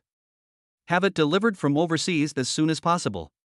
Ji Wanqiu took the list and said, "Okay, boss, I'll contact them overseas right now." After speaking, Ji Wanqiu left the lounge without lingering. Seeing Ji Wanqiu leave, Jean Linger continued, "Mr. Lin, you gave me such a valuable gift, so I must reciprocate. Do you have time tonight? I would like to invite you to dinner to express my gratitude." Upon hearing that Jean Linger was also going to treat Lin Feng to dinner, Lu Ruoxi, who was sitting to the side, immediately became nervous. She had made a promise with Lin Feng tonight. She hoped he wouldn't stand her up again. Lin Feng sensed the change in Lu Ruoxi's emotions beside him and couldn't help but smile slightly. He then said to Jean Linger, "Miss Jean, I'm so sorry, I have an appointment tonight and I may not be able to accept your request." After Lin Feng finished speaking, Lu Ruoxi finally breathed a sigh of relief. She was terrified of Lin Feng. After all, he had stood her up last time, and she was really afraid that he would do it again. She would be furious. Jean Linger didn't insist, but shrugged and said, "That's a pity. Then I'll make an appointment with you when Mr. Lin has time." Lin Feng nodded, "Okay, Miss Jean, I will definitely agree when I have time in the future." Jean Linger also knew the importance of knowing when to stop, so she stood up and said, "Then Mr. Lin, I'll be leaving now. See you later." Lin Feng nodded slightly, "Miss Jean, take care." After Jean Linger left, only Lin Feng and Lu Ruoxi remained in the lounge. Seeing that no one was disturbing her and Lin Feng's time together, Lu Ruoxi pouted and started acting like a spoiled girl again. "Lin Feng, you're really generous. You just gave me over 200 million, and now you've given me tens of millions more. I really don't know if your money grows on trees. It seems like you don't care how much you spend it." Seeing Lu Ruoxi's wrinkled nose, Lin Feng couldn't help but reach out and gently scratch it. This intimate gesture made Lu Ruoxi blush and feel shy. "Of course, my money didn't come from thin air. It's just that Miss Jin's grandfather is the president of our Shanghai Chamber of Commerce, so I'm doing her a favor. A car worth a mere 40 million can earn you the Jin family's favor. Who knows how many 40 million they might earn back in the future." Upon hearing Lin Feng's explanation, Lu Ruoxi exclaimed in surprise, "She is the granddaughter of Jin Rui, the president of the Shanghai Chamber of Commerce?" Lin Feng nodded, "That's right. Didn't you notice that when we were talking, I always addressed her as Miss Jean?" In fact, Lin Feng didn't care about the Jin family at all, because with his current status and strength, it didn't matter whether he had the Jin family's support or not. His explanation was merely to comfort Lu Ruoxi. After learning Jean Linger's true identity, Lu Ruoxi stopped being angry. She only had a little temper with Lin Feng, but she wasn't someone who didn't understand the bigger picture. After all, Lu Ruoxi comes from a wealthy family like the Lu family, so how could she not understand the big picture? If it's really as Lin Feng said, that he's exploiting the Jin family's connections, then she would naturally support him wholeheartedly. After glancing at the time, Lin Feng said, "Alright, there's nothing more to see at the auto show, let's go." Once outside and inside Lin Feng's car, Lu Ruoxi noticed it was still early before dinner and asked, "Where are we going now?" Lin Feng thought for a moment and said, "How about we go play games?" "Playing games? What games?" Lu Ruoxi asked in confusion. "Dark God Wukong. This game has been popular for a while now, but Lin Feng has been too busy to play it. Now that I have some free time, I'm going to try out this game." I opened my phone, found the navigation, located the nearby eSports hotel, and then started the car and drove there. Seeing that they had arrived at a hotel, Lu Ruoxi became a little nervous. This was the first time in her life she had come to a hotel with a man, but at the same time, a strange sense of anticipation rose within her. She didn't know what this expectation was, only that it came very suddenly. Upon arriving at the hotel reception, Lin Feng immediately booked a top-of-the-line eSports room. The cashier smiled and processed the check-in for the two, then respectfully handed the room key to Lin Feng. Watching Lin Feng and Lu Ruoxi's departing figures, the cashier couldn't help but feel incredibly envious. She had been working in this field for 3 or 4 years, and this was the first time she had seen such a well-matched young couple as Lin Feng and Lu Ruoxi. Lin Feng's good looks are undeniable. If he claims to be second to none in terms of handsomeness, no one would dare to claim to be first. Lu Ruoxi is definitely a campus beauty, and there are probably not many women who are prettier than her. Chapter 113 Money Makes Everything Possible. Upon entering the private room and observing the atmosphere, Lu Ruwashi couldn't help but feel nervous again. Even my mind started to wander. Will Lin Feng do anything to me? What should I do if he does something to me? Should I reject him or? Thinking of this, Lu Ruwashi blushed slightly. This was too embarrassing. Just as Lu Ruwashi was lost in thought, Lin Feng, who was in front of her, stopped. Lu Ruwashi, distracted, bumped into Lin Feng's back. The soft, squishy feeling made Lin Feng feel very comfortable. Why did you stop? After bumping into Lin Feng, Lu Ruwashi asked with dissatisfaction. Lin Feng smiled and said, if I keep walking, I'm going to run into a wall. What are you thinking? I'm a grown man standing here, how could you possibly bump into me? What I think is none of your business. When Lin Feng asked her what she was thinking, Lu Ruwashi didn't dare to reveal her thoughts and immediately retorted with a spoiled attitude. Lin Feng was speechless and didn't continue to argue with Lu Ruwashi about the topic. Instead, he turned on his computer and started playing Dark God Wukong. This game relies heavily on skillful gameplay and attention to detail. These are precisely Lin Feng's strengths. Since he obtained the body reshaping potion, his body has been gradually becoming stronger every day. A mere game is no problem for him at all. I've heard that many people in this game get stopped by the elite monsters in front of the big boss. But once Lin Feng got the hang of it, he quickly defeated several bosses. Meanwhile, Lu Ruwashi was also playing with Lin Feng, but her performance was so bad that she was eliminated in the first level. After playing for an unknown amount of time, Lu Ruwashi finally couldn't take it anymore and gave up. This game is so hard. I haven't passed a single level all afternoon. It's driving me crazy. Hearing Lu Ruwashi's complaint, Lin Feng finally put down the mouse, turned around and smiled, saying, "Are you hungry? Let's go eat." He was quite looking forward to it before playing, but after playing it, he felt it wasn't very interesting. The difficulty of the controls that players complain about is nothing to him. Upon hearing that she was finally leaving, Lu Ruwashi smiled. "Let's go, I'm so bored." Once outside the hotel, Lin Feng asked, "Have you decided what you want to eat?" Lu Ruwashi thought for a moment and nodded, saying, "Let's go eat hot pot, let's go to the 9 Square Grid." Lin Feng had heard of some of the large national chain hot pot restaurants. "Okay, if you want to eat it, then let's go eat it." Lin Feng opened the navigation app, found the location of Jigong Hot Pot City, and drove straight there. Because it was lunchtime, the hot pot restaurant was very lively, with people eating everywhere. After entering the restaurant, Lin Feng asked, "Are there any private rooms left?" The waiter nodded and asked, "Sir, how many of you are there?" Lin Feng said, "It's just the two of us." Upon hearing that there were only 2 people, the waiter hesitated. "Sir, I'm so sorry, we only have the large private rooms left, which can accommodate more than 20 people. If it's just the 2 of you, those private rooms might not be available." Lin Feng, who also knew a bit about the catering industry, said, "It's okay, you can just charge for a table for 20 people, and we'll eat together." Ah. The waiter was dealing with this kind of customer for the first time and was at a loss for what to do. Lin Feng continued, "Don't worry, we'll order just as much as 20 people. Go and make the arrangements." Seeing Lin Feng's wealth and generosity, the waiter didn't know what to do and quickly said, "Sir, please wait a moment, I'll go find our manager." Soon, the waiter led over a man dressed in a suit who looked like a manager. "Hello sir, I am the store manager. It's a pleasure to serve you. How can I help you?" Lin Feng told the store manager what had just happened. The manager didn't hesitate at all and said directly, "Okay, sir, I'll have someone arrange a private room for you right away." After speaking, the store manager took the walkie-talkie and arranged all the details for Lin Feng and Lu Ruwashi's private room. Lin Feng then led Lu Ruwashi to a huge private room that could accommodate 20 people for a meal. The private room was nicely decorated and had a nice ambience, but it felt a bit quiet with just the 2 of them dining there. But this is good too. It saves us from having too many people and making too much noise, so the 2 of us can have a quiet meal together. After the 2 found a seat and sat down, Lu Ruwashi began to order her favorite dishes. Seeing Lu Ruwashi ordering food seriously, Lin Feng couldn't help but smile and teased, "Lu Ruwashi, who's the guest here? You're just ordering for yourself without asking for my opinion?"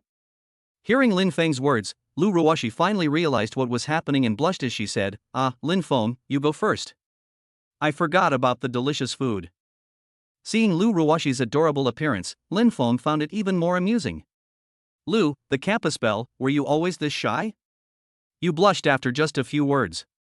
Upon hearing this, Lu Ruoshi pouted and said, "Who's shy? I'm just embarrassed." You're really something, always bringing up embarrassing things about me. How can I not react at all? That's true. I'll be more careful next time and won't bring up awkward topics. Lin Feng laughed, took the menu, ordered 2 dishes casually to get by, and then let Lu Ruoshi continue ordering. Before long, the table in front of the two was filled with dishes. Both of them are well off, and since they said they wanted to eat for 20 people, they certainly wouldn't skimp on the food. Do you drink alcohol? The soul of Hot Pot is drinking beer, and with the atmosphere getting lively, Lin Feng also felt like having a drink. Lu Ruoshi nodded. Of course I drank. It's no fun eating hot pot without drinking alcohol. Lin Feng then called over a waiter and asked him to bring him a case of beer. Soon, a case of chilled beer was brought over by the waiter. Lin Feng then flicked the beer cap off with his finger and started drinking with Lu Ruoshi.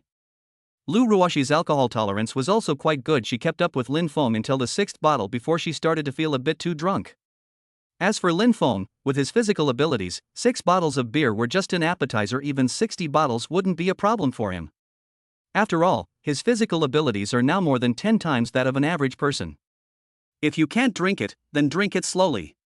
I'll finish mine first. After saying that, Lin Feng downed a bottle of beer in one gulp. Lu Ruoshi, slightly tipsy, saw Lin Feng down a whole bottle, and her competitive nature kicked in again. He also grabbed a bottle of beer and downed it in one gulp. After drinking that bottle of beer, Lu Ruoshi felt completely unwell. Chapter 114: The Allure of the Bathroom. After finishing the last bottle of beer, Lu Ruoshi immediately stood up and ran towards the bathroom. After rushing into the bathroom, Lu Ruoshi immediately vomited. Although Lin Feng didn't follow, he could still hear it clearly with his sharp hearing. After Lu Ruoshi finished vomiting, he slowly stood up and walked over. At this moment, Lu Ruoshi collapsed on the bathroom floor, completely in a state of mental blankness. Lin Feng sighed and reached out to help her up. Although she was completely drunk, Lu Ruoshi was still unconsciously murmuring, "Drink." Looking at Lu Ruoshi's adorable appearance, Lin Feng smiled. Then, with one hand supporting Lu Ruoshi, they walked out of the private room, went to the front desk, and paid the bill. Because he had been drinking, Lin Feng didn't drive. Instead, he called Sun Tao, the general manager of Caesar's Hotel. "Hey, boss." Sun Tao answered the phone the moment Lin Feng's call connected. "I'm at Zhegang Hot Pot restaurant. I had some drinks with my friends. Could you send a car to pick me up?" Upon hearing Lin Feng's words, Sun Tao quickly replied, "Okay, boss, please wait a moment, I'll be right there." Less than half an hour after the call ended, Sun Tao personally drove an Alford minivan to the scene. As soon as the vehicle stopped, Sun Tao pushed open the driver's side door and got out. Normally, the Alford's doors are manually operated, so he wouldn't need to get out of the car to open them himself. However, to show respect, Sun Tao got out of the car and opened the door for Lin Feng himself. Lin Feng nodded slightly. Although he didn't say anything, Sun Tao could feel Lin Feng's satisfaction with him. After helping Lu Ruoshi into the car, Lin Feng asked, "Is everything arranged?" Upon hearing Lin Feng's question, Sun Tao quickly replied, "Boss, as you instructed, we have already processed your check-in for the presidential suite." Lin Feng nodded, "Okay." Lin Feng didn't say a word the rest of the way, while Sun Tao drove very carefully. Sun Tao finally breathed a sigh of relief after safely delivering Lin Feng to the hotel entrance. Upon arriving at the hotel, Lin Feng helped Lu Ruoshi out of the car. Amidst the greetings of the hotel staff, they took the elevator to the presidential suite on the top floor. This room is the most expensive suite at Caesar's Palace Hotel, with a normal price of over 200,000 yuan per night. People without any means of financial means simply cannot afford to consume such things. However, with just a casual remark from Lin Feng, this suite was immediately prepared for him. Before acquiring the system, he never imagined he would one day live in such a luxurious place. But after acquiring the system, something that ordinary people wouldn't even dare to dream of in their entire lives became readily available to him. After arriving at the private room, Lin Feng placed Lu Ruoshi directly on the bed in the bedroom and covered her with a blanket. Suddenly, Lu Ruoshi vomited. Caught off guard, he vomited all over Lin Feng. Seeing the filth all over her body, Lin Feng wasn't angry. Instead, he picked Lu Ruoshi up again and carried her to another bedroom. After cleaning the two of them of their filth, he turned around and called the general manager of the IFC, asking him to have someone select several sets of luxury brand clothing according to Lu Ruoshi's size and send them over. After dealing with everything, Lin Feng began to clean himself up. After Lin Feng took off his $1,000,000 clothes, he threw them into the trash can, just like Lu Ruoshi's clothes. All the clothes he wore were high-end custom-made, each worth millions. If it were someone else, they might send it to a dry cleaner to wash and continue wearing it. But Lin Feng simply threw it away. Let alone clothes stained with filth, even if they only have a little dust on them, he wouldn't wear them again after taking them off when he got home. His clothes are all high-end custom-made, and someone regularly delivers 10 sets to him every month. In short, he didn't have to worry about not having clothes to wear at all. After taking off all his clothes, Lin Feng's perfectly muscular body was exposed to the air completely naked. Looking at his own figure in the mirror, Lin Feng couldn't help but smile slightly. His physique is perfect. He's the type who looks slim in clothes but muscular when undressed. When he's dressed, others might not be able to perceive the explosive muscles hidden beneath his clothes. Only after taking off his clothes will his powerful muscles be fully revealed. After admiring his perfect figure, Lin Feng walked towards the bathroom. After filling the tub with water, I finally lay down comfortably and soaked in the bathtub. After an unknown amount of time, once the water had cooled down, he slowly stood up from the bathtub to rest. Chapter 115. Lu Ruoshi is terrified. Nothing happened that night. The next morning, the IFC had already delivered the things that Lin Feng had instructed before going to bed the night before. Since Lin Feng did not give permission, the staff of Caesar's hotel did not dare to disturb him and waited outside the presidential suite. Inside the presidential suite, Lin Feng and Lu Ruoshi found themselves in a strange atmosphere. After an unknown amount of time, Lin Feng spoke up, "Have you thought it through?" Upon hearing Lin Feng's words, Lu Ruoshi gritted her teeth and rushed forward to bite Lin Feng's shoulder. Lin Feng did not dodge or resist, but waited quietly for Lu Ruoshi to vent her anger. Seeing that Lin Feng did not react, Lu Ruoshi let go after biting for a while, looking at the deep teeth marks on his shoulder. Lu Ruoshi said fiercely, "Humph, you're making me so angry. Fine, I'll consider this bite as repayment for what I did to you." Hearing Lu Ruoshi's words, Lin Feng knew that she had made her choice, and he was very happy. "Once you've made your decision, that's fine."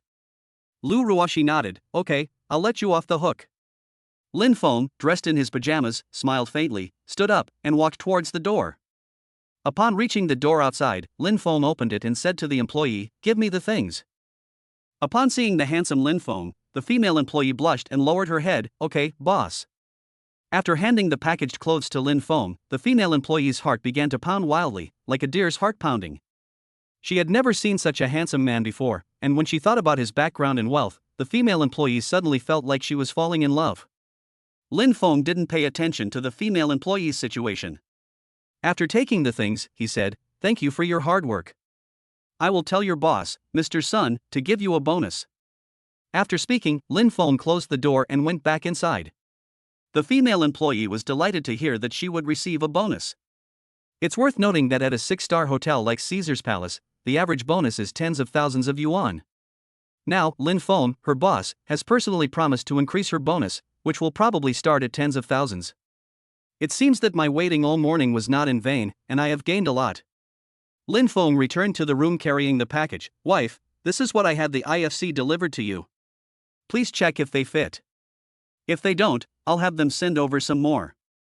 Looking at the luxury brand logos on the packaging, Lu Ruoshi already knew the value of these items.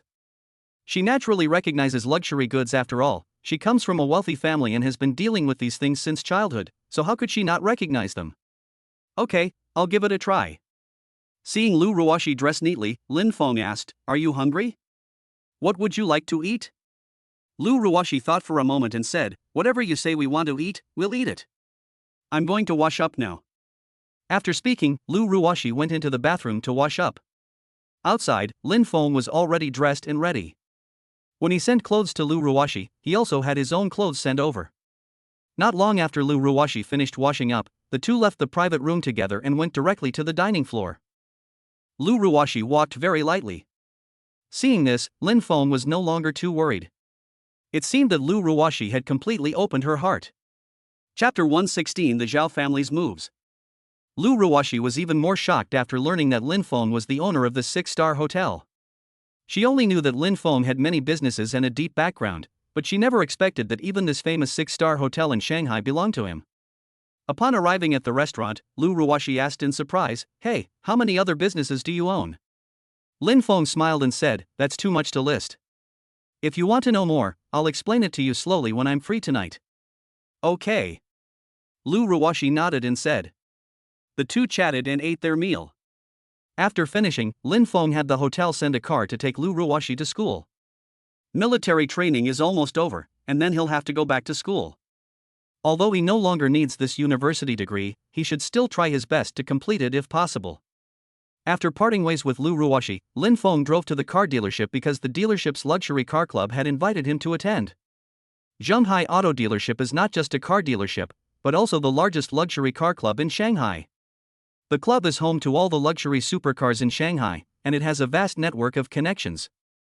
After hearing that Zhenghai Auto had a new owner, the club members all wanted to meet him. Since Lin Feng happened to have nothing to do at the moment, he rushed over to take a look. Just as Lin Feng was heading to the car dealership, inside the Shanghai Public Security Bureau building, Zhao Jingtong was throwing a stack of documents on the table. Below him sat powerful leaders from Shanghai's judicial system. "This is all the information our task force has gathered regarding our investigation into organized crime in Shanghai. Please take a look at it all." After Zhao Jingtong had the materials distributed, every leader in the judicial department began to review them. An extremely beautiful, aloof, and stunning woman is frowning as she looks at the documents in her hands. On the first page of the document was Lin Feng's identity information. Seeing Lin Feng's age, Gao Han frowned even more deeply. Gao Han is the captain of the criminal investigation team. Although he is only 30 years old, he already holds a high position. Although Gao Han has an impressive background, she didn't get to her current position by relying on her family connections, but by truly earning her position step by step through her own abilities. After graduating from police academy, Gao Han joined the criminal investigation team. Starting as a criminal police officer, he rose through the ranks to become the captain of the criminal investigation team in just 7 years after solving many major cases, demonstrating his undeniable competence. After reviewing all of Lin Feng's information, Gao Han took a deep breath. "Commissioner Zhao, are you sure you haven't made a mistake in your investigation?" Zhao Jingtong nodded slightly. "These materials have been carefully reviewed by our task force, and there will be absolutely no mistakes." Gao Han was even more surprised when he heard Zhao Jingtong say that all the information was true and reliable. "Commissioner Zhao, I really didn't expect that Lin Feng, at such a young age, could do so many things. There is such a person right under the noses of our criminal investigation team." After hearing Gao Han's words, Zhao Jingtong sneered, "Yes, that's why the higher-ups sent me down to investigate this case. Now that everyone has seen the information, let's take action tonight." According to my informant, this Royal Garden is actually the largest casino in Shanghai, with a daily turnover of over 1 billion yuan. I really don't know what the leaders of Shanghai are doing, given the existence of such a heinous shady business. Zhao Jingtong's reprimand displeased the leaders of the judicial departments in Shanghai. But there was nothing they could do. These were special envoys sent down from above, so even if they were dissatisfied, they had to put up with it. After all, they have the power to deal with people like an imperial sword if they want to punish them. It's just a matter of a word from them. After the action plan was finalized, the group of bigwigs dispersed. A deputy leader of the judicial department sent a message directly to his son after leaving the meeting room. Soon, the message was forwarded to Lin Feng's phone. Upon seeing that message, Lin Feng couldn't help but sneer. "This Xiao Jingtong is really courting death, daring to cause me trouble. Let's see who will have the last laugh." With that in mind, Lin Feng immediately called the general manager of Royal Garden. "Hey, boss."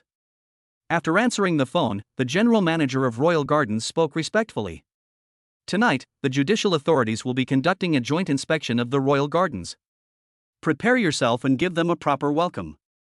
Upon hearing that someone wanted to alter the Royal Gardens, the general manager was taken aback. He knew all too well how powerful the Royal Gardens' background was. It's surprising that someone with such power would dare to touch the Royal Gardens. It seems this matter is quite serious. "Okay, boss, don't worry, I will definitely get everything done." After hanging up the phone, the general manager quickly summoned Mad Wolf to begin preparing for the inspection that evening. On the other side, after hanging up the phone, Lin Feng had already arrived at Zhenghai Auto Dealership. Ji Wanxiu was already waiting in front of the car dealership. Today, Ji Wanxiu has changed her style again. She was wearing a women's suit at the auto show yesterday. Today, Ji Wanxiu is wearing a bodycon jumpsuit with Balenciaga black stockings. This outfit perfectly showcases Ji Wanxiu's stunning figure.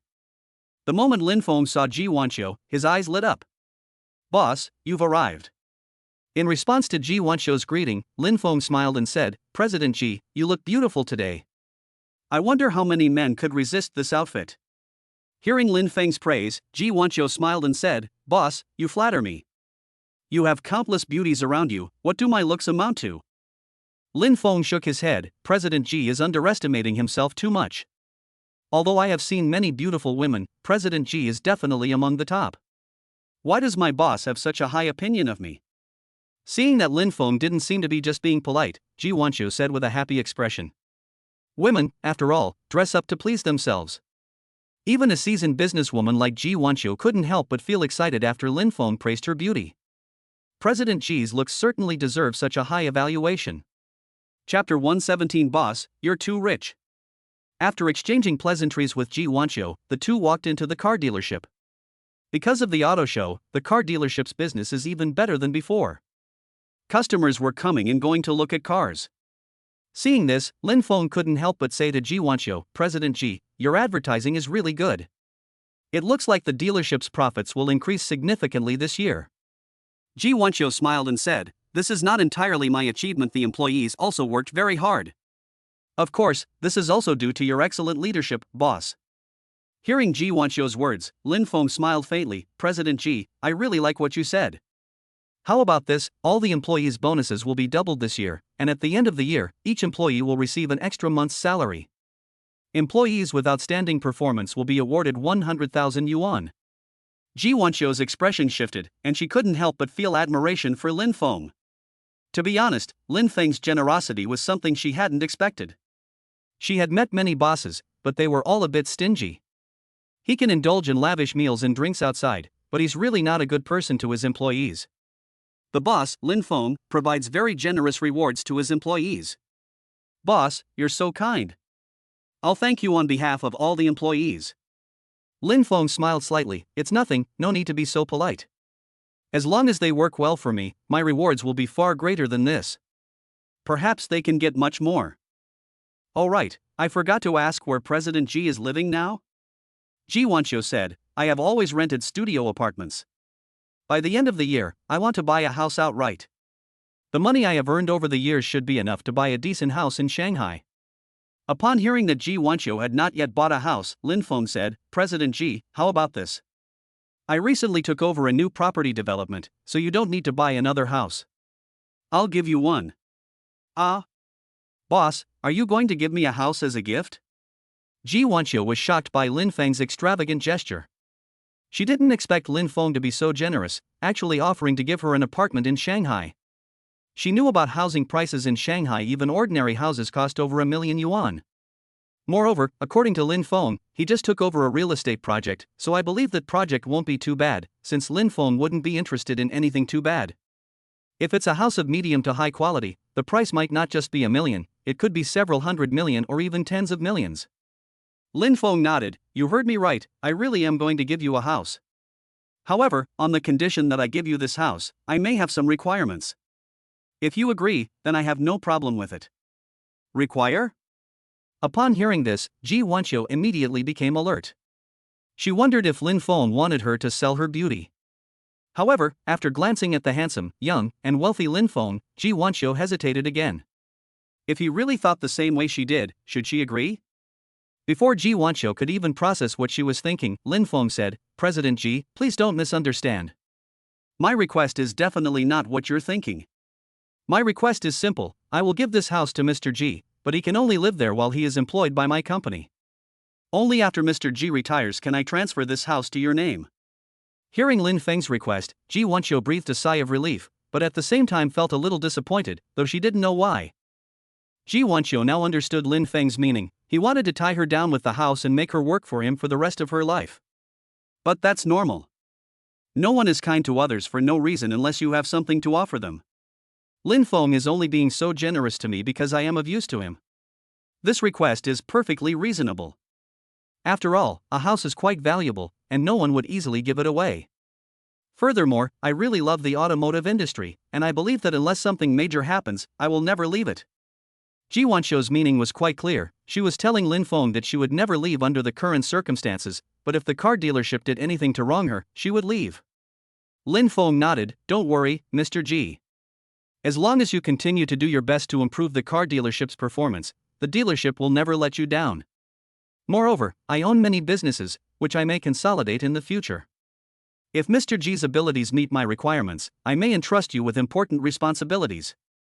Hearing that Lin Feng would promote her, Ji Wanqiu became even more motivated. Although she didn't know what industries the legislation covered, she believed that those industries would be no worse than this car dealership. This was her intuition, and her intuition was always very accurate.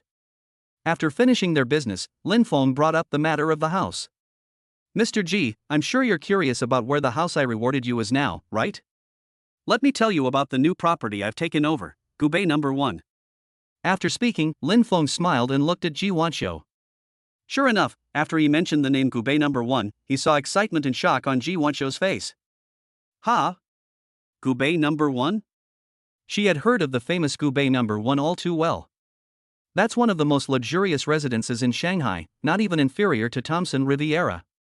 She never expected that Lin Feng would even buy the Gubei number 1 residential complex. That would require a huge amount of financial resources. The price of apartments in Gubei number 1 has now been driven up to over 200,000 yuan per square meter. A small apartment can cost tens of millions of yuan, while a large one can cost over 100 million yuan. It is definitely one of the most luxurious residences. Hearing Ji Wanqiu's exclamation, Lin Feng smiled and nodded. Yes, it's Gubei number 1. I'll have someone send over the information on the unsold houses in a bit, and then you can choose one for yourself, Ms. Ji. At this moment, Ji Wanqiu truly understood what it meant to be someone who didn't understand the world of the super rich. Have you ever seen a boss give away houses worth tens or hundreds of millions of dollars? This was the first time she had ever met or even heard of a wealthy boss like Lin Feng. Taking a deep breath and trying to suppress her excitement, Ji Wanqiu still said with a slight tremor, "Boss, you're too generous. You just give away this mansion like that?" Lin Feng smiled and said, "It's nothing. Money is easy to make these days, but talent is hard to find. I am very satisfied with President Ji's abilities. Giving you a house is nothing. If I can get the support of a talent like President Ji, I believe I can easily earn back this money." Ji Wanqiu was surprised that Lin Feng valued her so much, and then said seriously, "Boss, don't worry. Since you value me so much, I will definitely not let you down. If the car sales performance cannot be improved by the end of the year, I will resign." Chapter 118 Supercar Club. Upon hearing Ji Wanqiu's pledge, Lin Feng couldn't help but smile slightly.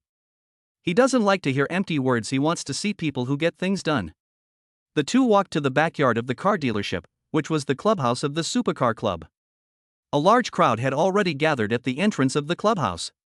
Those people were all young men and women, each dressed very luxuriously, clearly from wealthy families. After Lin Feng and Ji Wanqiu arrived, everyone's eyes turned to them. Especially after seeing Lin Feng's stunning good looks, the young women couldn't help but be captivated. Lin Feng's unparalleled good looks made him the most handsome man they had ever seen in their lives. Those top-tier celebrities and heartthrobs are nowhere near as good as Lin Feng. While the young men felt envious, jealousy also arose in their hearts. After all, men will never admit that someone else is more handsome than them. Lin Feng's good looks have already become a threat to them. Lin Feng's looks have already given him priority in choosing a partner, which they absolutely cannot allow.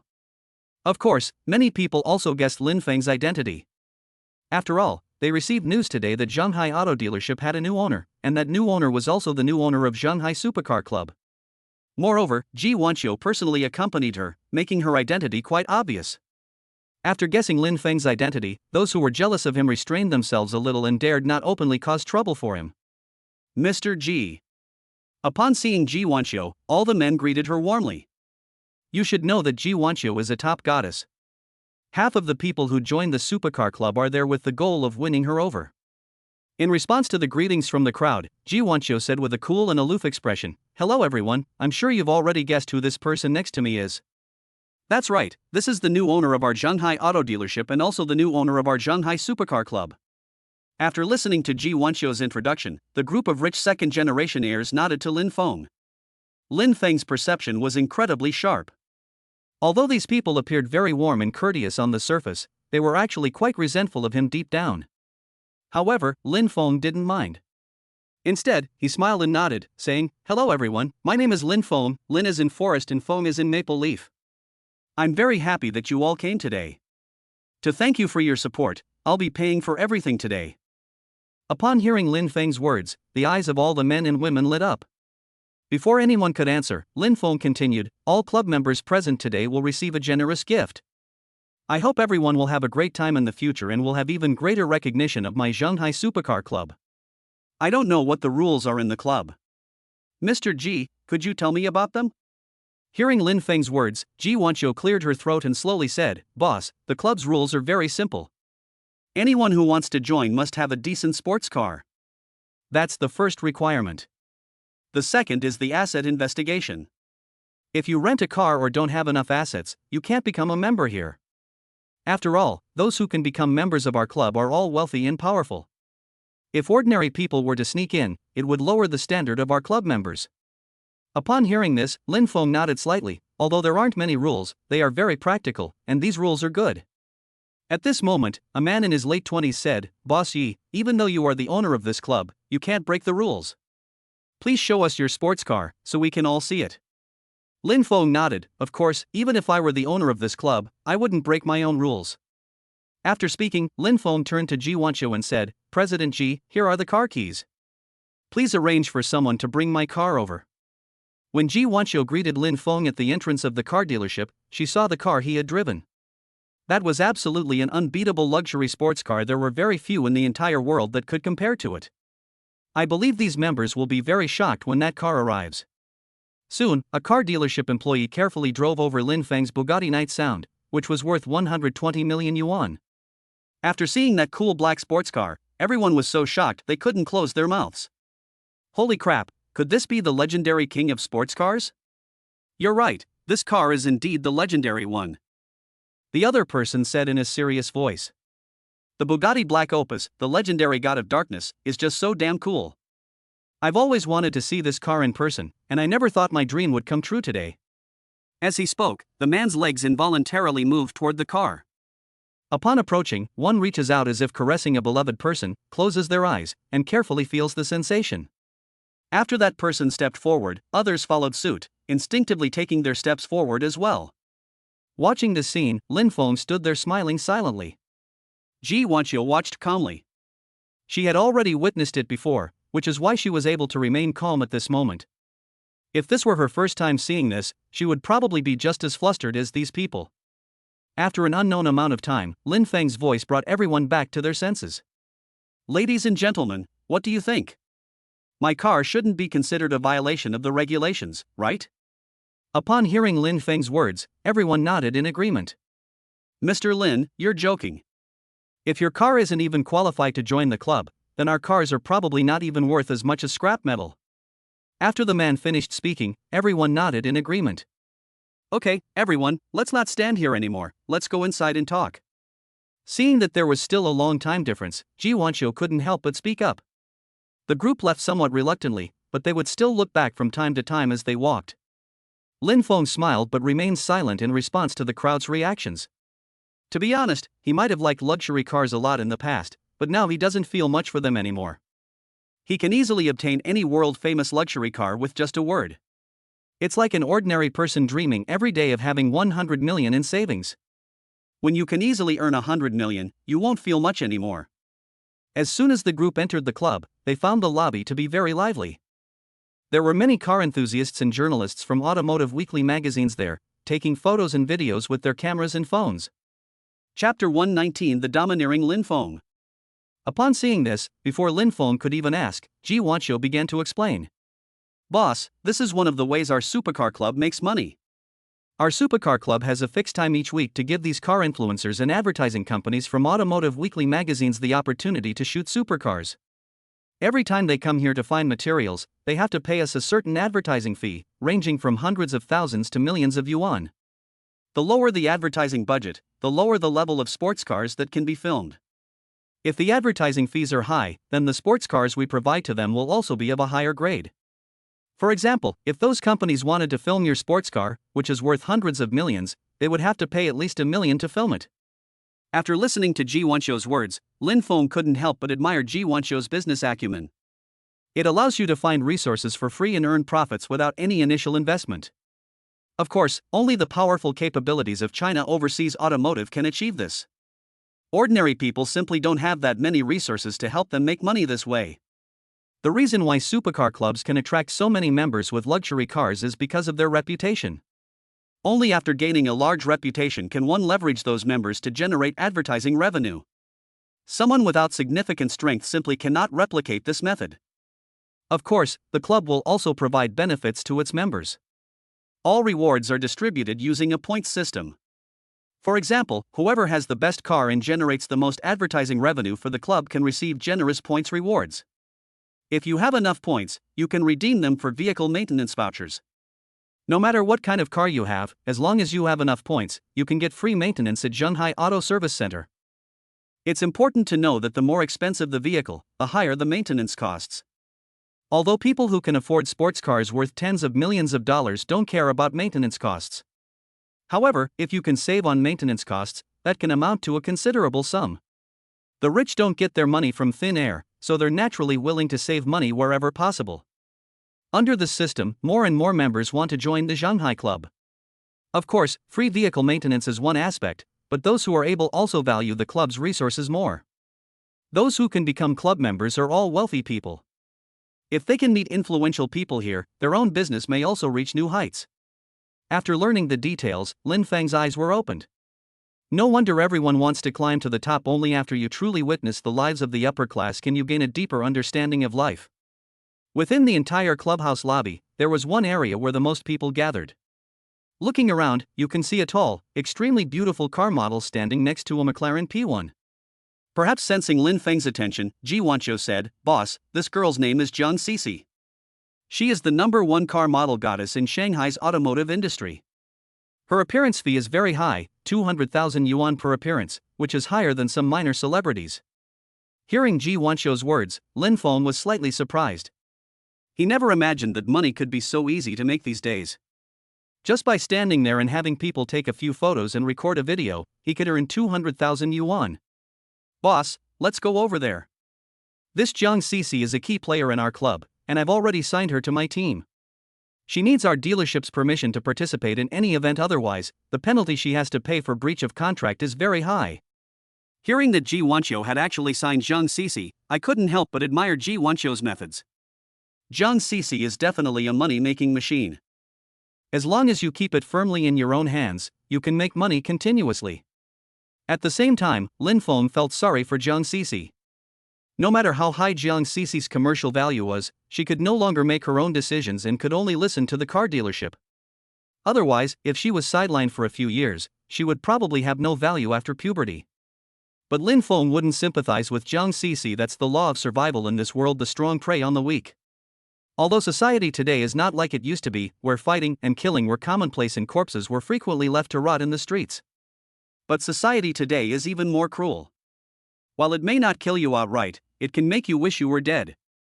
Upon arriving at Zhang Cixi's exhibition area, one sees many people taking photos of Zhang Cixi from various angles with their mobile phones and cameras. Just then, Zhang Cixi, who was standing on the stage, suddenly changed her expression and scolded a blogger next to her. "What are you doing? Taking pictures is fine, but why are you taking pictures under my skirt? You should delete that photo right away." Hearing Zhang Cixi's words, the blogger who was filming also felt a little embarrassed.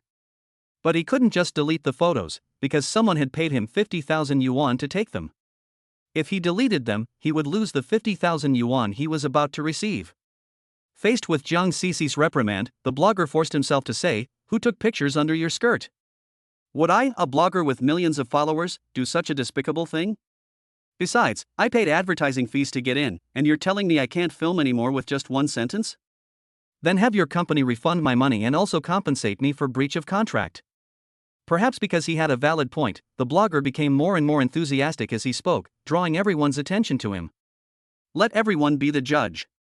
I paid advertising fees to get in here legitimately, and the contract is in black and white. Now, I can't even take a few photos. Doesn't this constitute a breach of contract?" Upon hearing the blogger's words, the reporters and bloggers who had also paid for advertising access all chimed in with their agreement. Seeing that the situation was escalating, Ji Wanqiu was about to step in to resolve it when Lin Feng stopped her. Then Lin Feng walked out of the crowd and, before the blogger could react, snatched his phone away. At this moment, video recording was still running on the phone screen. It's likely that they're trying to leverage their million-plus followers to generate public opinion around this video. Lin Feng ignored the video and instead opened his photo album, found the photos taken up Zhang Cici's skirt, and deleted them. Upon seeing this, the blogger lost his composure and immediately started snatching the item without saying a word. But how could his physical abilities possibly match Lin Feng's? With a simple flick of his arm, Lin Feng sent the blogger flying 2 or 3 meters away, causing him to cry out in pain. After deleting the photos, Lin Feng said to Ji Wanqiu, "President Ji, call security over and throw this person out. Also, blacklist him and his company from the club so they can never set foot in the club again." After speaking, Lin Feng threw his phone on the ground and then stomped on it, smashing it to pieces. Chapter 120: A Gambling Father, a Sick Mother. When the blogger saw his phone being crushed by Lin Feng, he ignored the pain in his buttocks and stood up, grimacing, saying, "How dare you smash my phone? This is damaging private property. You must compensate me. If you don't, I will definitely not let you off the hook." Hearing the blogger's words, Lin Feng was too lazy to pay attention to him and said directly, "You have broken the law. You took pictures under women's skirts without permission, which is a crime of indecent assault. I haven't even come to you yet, and you dare to accuse me first." After speaking, Lin Feng directly said to Ji Wanqiu, "Call security personnel over and throw him out." Ji Wanqiu quickly replied, "Okay, boss." These bloggers and reporters who came naturally recognized Ji Wanqiu. After all, they were also regulars here. Upon hearing Ji Wanqiu address Lin Feng as boss, they were all taken aback. Unexpectedly, this young man was actually the owner of Zhenghai Auto Dealership. Everyone immediately quieted down and dared not say anything more. This is a big shot. Zhenghai Auto Dealership is the largest auto dealership in Shanghai, and Lin Feng is its owner, making them one of the top dealerships in the city. Although they were of slightly better status than ordinary people, they didn't dare to be enemies with Lin Feng. The blogger with millions of followers was also startled, but when he thought about the humiliation he had suffered, he couldn't let go of his pride. After all, he's a blogger with millions of followers. If this gets out, his carefully cultivated public image could be completely destroyed overnight. After all, taking pictures up women's skirts, having his phone smashed, and being beaten for no reason, each of these incidents was a slap in the face to him. The blogger shouted loudly, "Even if you are the owner of Zhenghai Auto Dealership, does that give you the right to destroy other people's private property and beat them without cause?" Lin Feng said slowly, "Whether I beat you for no reason or not, you know best in your heart. I've already seen everything you photographed on your phone. Are you still trying to deny it?" The blogger retorted unhappily, "Now that the phone has been smashed, you can say whatever you want, but do you have any evidence?" Lin Feng sneered, "You want evidence, right?" Seeing Lin Feng smile, the blogger felt a little guilty, unsure whether Lin Feng could actually produce any evidence. Then Lin Feng said to Ji Wanqiu, "Go find a fruit phone." Without hesitation, Ji Wanqiu immediately called over an employee who was using an Apple mobile phone. After handing the phone to Lin Feng said, "Log in to your Apple account. You should be able to recover the data of the photos you just deleted." "Actually, I didn't completely delete the photos you took, I was just waiting for you to say that." Upon hearing Lin Feng's words, the blogger's face instantly turned pale. He knew Lin Feng was telling the truth. Photos deleted on an iPhone could be recovered from the recycle bin if they weren't completely deleted in the background. Thinking about this, the blogger couldn't help but say, "Why should I give you my account? My account also contains my family's privacy information. If I give it to you, wouldn't you also be able to see my and my family's privacy information?" Seeing that the blogger was backing down again, the onlookers knew that what Lin Feng said was true. This blogger definitely took pictures up Zhang Cici's skirt, he just doesn't dare to admit it. Lin Feng had lost his patience and said directly to Ji Wanqiu, "Have someone take him to the police station, and have Wanfa follow up on this matter the whole time. Zhang Cici works for our car dealership, and we must give her justice." Upon hearing that Lin Feng was going to have the company's legal department continue the lawsuit against him, the blogger became terrified. He knew the saying that you can't fight City Hall. Furthermore, he is the one at fault in this matter, and if things escalate to the end, he will definitely be the one who fails. Before the security personnel arrived, the blogger ran out. Looking at the blogger who had fled, Ji Wanqiu frowned and said, "Boss, should we bring him back?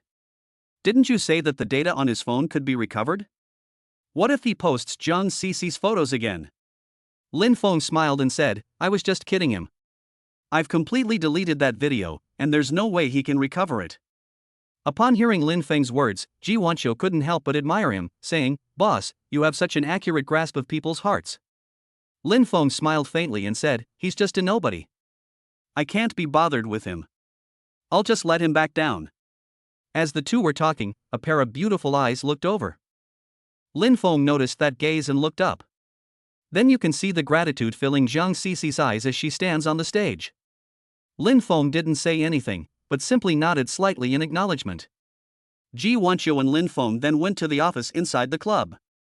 Ji Wanqiu introduced the club to Lin Feng, who said, "Please inform the members that the club has arranged an event tonight, and anyone who has time can come." "Good boss." After speaking with Lin Feng, Ji Wanqiu turned and left. Just as Lin Feng was sitting in his office, bored. Suddenly there was a knock on the door. "Come in," Lin Feng said casually. The office door opened, and Zhang Cici, tall and beautiful, strode in with her long legs. Upon seeing that it was Zhang Cici, Lin Feng asked in confusion, "Why are you here?" Zhang Cici said somewhat embarrassedly, "Boss, I came here specifically to thank you. If it weren't for you today, I'm afraid I wouldn't know what to do." Lin Feng shook his head, "You are an employee of my car dealership, so it's only right that I help you out when I see something like this. You don't need to be so polite. I won't let the people who work for me suffer any injustice." Hearing Lin Feng's words, Zhang Cici was even more moved. She was just a child from the countryside. Having graduated just a year ago, she wouldn't have chosen to enter this industry if it weren't for the high cost of living at home. After all, the car model industry is a murky business, and more than one person has told her that. But while it's murky, it's also lucrative, so she still went into the industry without hesitation. Later, due to immense temptation, she sold herself to Zhonghai Auto Sales and became their exclusive car model. She cannot accept any private activities without the permission of Zhonghai Auto Sales. The reason she signed this contract to sell herself was because her father owed a huge gambling debt that he urgently needed to repay, otherwise his hands and feet might be cut off. Left with no other choice, she signed the contract with Zhonghai Auto Sales and received a sum of money to pay off her father's gambling debts. But the pressure on her wasn't just her father's gambling debts, but also her brother's tuition fees and her mother's medical expenses. It's fair to say that she single-handedly supports her entire family's living expenses. If she can't earn money, her whole family might not be able to survive. Chapter 121 Boss, is Douyin yours too? Just as Lin Feng and Zhang Cici were talking, Ji Wanqiu rushed into the office. Ji Wanqiu held up her phone and said, "Boss, please take a look." As he spoke, the phone was already handed to Lin Feng. On his phone was Douyin TikTok, and the top-ranked news on the trending topics list was about his Zhonghai Auto Sales. The news headline reads, "Zhonghai Auto Sales Company beats up blogger with millions of followers without cause, and the boss is suspected of intimidation and has a possible triad background." This news has topped the trending topics list. Ji Wanqiu said in a deep voice, "Boss, we can't let this situation continue to develop. We have to do something. If we let the public opinion continue to ferment like this, it may have a great impact on the reputation of our Zhonghai Auto." Lin Feng smiled faintly, "This is simple, you don't need to worry about it, I'll make a couple of calls." After speaking, Lin Feng immediately took out his phone and called Yang Yinhua. In the CEO's office at Douyin headquarters, Yang Yinhua, who was working, saw Lin Feng's call and quickly answered it. "Boss." Upon hearing Yang Yinhua's voice, Lin Feng slowly said, "There's a news item that's currently trending at number 1 on Douyin. That Zhonghai auto dealership is my business. I was there today. Have someone record all the videos in the background and then ban all the accounts that shared this news. My legal team will take over this matter, and we will sue them for damage to my car dealership's reputation." "Good boss." Yang Yinhua agreed without any further questions. After hanging up the phone, Lin Feng said to Ji Wanqiu, "President Ji, please tell Wan Law Firm that we should prepare to sue those who deliberately damaged our car dealership's reputation. I will ask Douyin to provide us with information on the people who guide public opinion.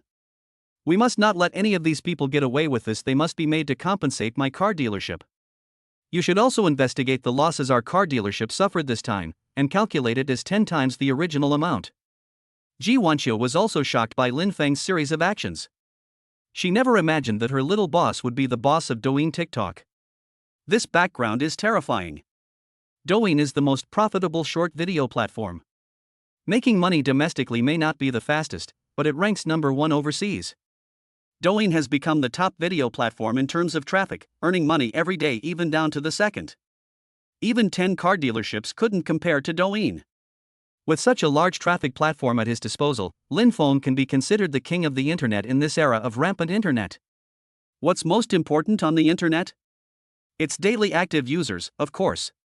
Douyin has the largest daily active users, and with just a little manipulation of public opinion, someone can be ruined. Thinking of this, Ji Wanxiu's awe of Lin Feng deepened even further. After learning of Lin Feng's terrifying strength, Ji Wanxiu left feeling completely at ease. Not long after Ji Wanxiu left, Zhang Cici's phone rang in the office. The voice of a hospital staff member came through the phone. "Ms. Zhang Cici, your mother's condition has worsened again. The attending physician said that the dosage of medication needs to be increased, but the hospital fees you prepaid are not enough. Please pay the fees." Hearing that her mother's condition had worsened and that the advance payment was insufficient, Zhang Cici panicked. "Doctor, didn't I just pay 100,000 yuan a few days ago? How come the funds ran out so quickly?" On the phone, a hospital staff member said, "Ms. Zhang, our hospital issues a bill to patients every day. If you have any questions, you can come to the hospital to take a look at the bill. If there are no problems, please pay as soon as possible." After speaking, the hospital staff hung up the phone. Zhang Cici was most concerned about her mother's condition and had no time to think about anything else. She quickly said a few words to Lin Feng and then rushed to the hospital. Although she didn't have much money left, she still had to go to the hospital. As for the money, she would figure it out later. Lin Feng has excellent hearing. He could hear Zhang Cici's conversation with the hospital staff clearly. Before Zhang Cici could even run out of the office, Lin Feng said, "Miss Zhang, wait a moment. I overheard what you said on the phone. I'm free anyway, so I'll take you to the hospital." Zhang Cici didn't think much of it, quickly thanked them, and the two left the club, driving to the Shanghai City Hospital.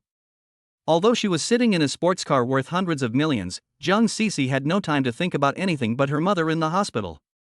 The two had just arrived at the hospital and parked their car when Zhang Cici received a call from her younger brother, Zhang Chen.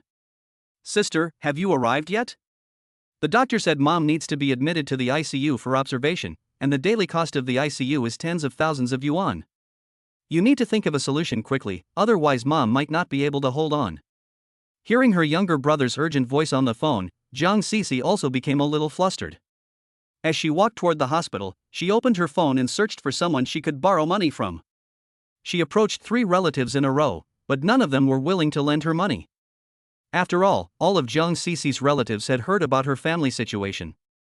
Once this kind of money is lent out, it's basically very difficult to get it back. So no one would lend Zhang Cici any money. As soon as I arrived at the hospital entrance, I saw a young man of about 18 or 19 years old standing there with a worried look on his face. Upon seeing Zhang Cici approaching, Zhang Chen called out loudly, "Sister, I'm here." After Zhang Cici came closer, Zhang Chen also saw Lin Feng. He was stunned for a moment, but then said urgently, "Sister, what should we do about mother's situation?"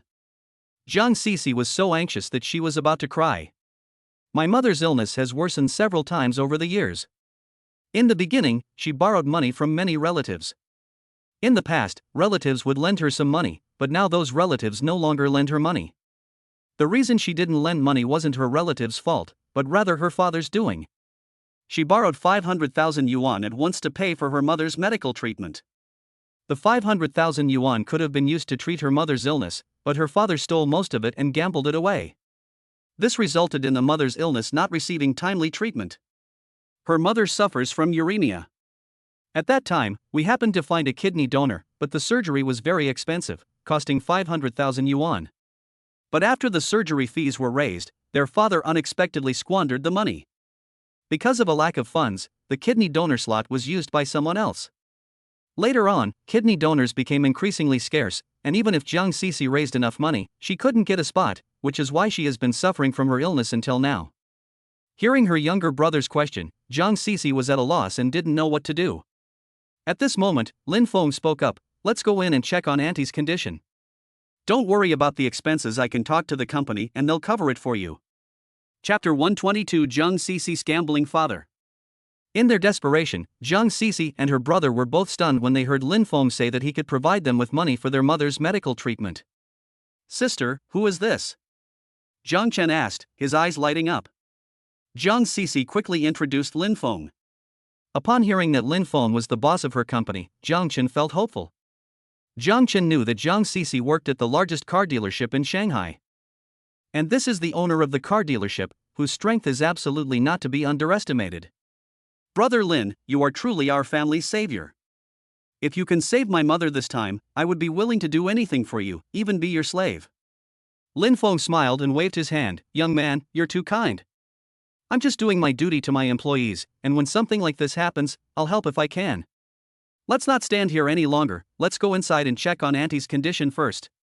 Lin Feng wouldn't give them money easily until he was sure what they were saying was true or false. Everything will have to wait until things are confirmed before we can discuss anything further. Jiang Cece and her brother nodded quickly, and then led Lin Feng into the hospital. Upon arriving at the ward, Lin Feng finally saw a middle-aged woman lying on the bed, her face pale. Although the middle-aged woman had become somewhat haggard from years of suffering from illness, one could still vaguely discern Jiang Cece's features. The middle-aged woman looked very much like Jiang Cece. If she were younger, she would definitely not be any less attractive than Jiang Cece. After confirming that the woman was indeed Jiang Cece's mother, Lin Feng left the ward to inquire about the patient's condition from the attending physician. The attending physician explained the follow-up treatment, and Lin Feng said, "Doctor, do you mean that the most important thing for Lin Qian's illness is still the kidney source?" The attending physician nodded. Yes, the current treatment only addresses the symptoms, not the root cause. It can only delay the onset of the disease and cannot cure it. The only way for patients to live like normal people is through a kidney transplant. After learning about Lin Qian's condition, Lin Feng slowly said, "Okay, I know what to do." After speaking, Lin Feng walked out of the doctor's office, took out his phone, and made a call. This call was made to Shanghai Puji Hospital. Since signing into this industry, Lin Feng hasn't been able to visit it. I took this opportunity, while treating Lin Qian's illness, to go and visit her. As soon as the call connected, an elderly man's voice came from the other end. "Hello, boss." After Lin Feng signs in at the company, the highest-ranking managers in the company will receive his information and his contact details. So when he makes a phone call, the other party can always identify him. "Dean Wang, I have a patient here who may need to be transferred to your hospital. Please prepare to receive him here."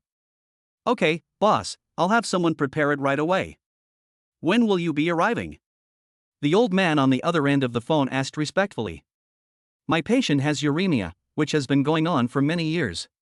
He has been taking medication and undergoing dialysis. I just consulted with a doctor, and they said that a kidney transplant is necessary to cure the disease. Does the hospital have any kidney donors?" Lin Feng asked. On the other end of the phone, the old man pondered for a moment and said, "Boss, the kidney source is not a problem, but I need to do a matching test for your friend.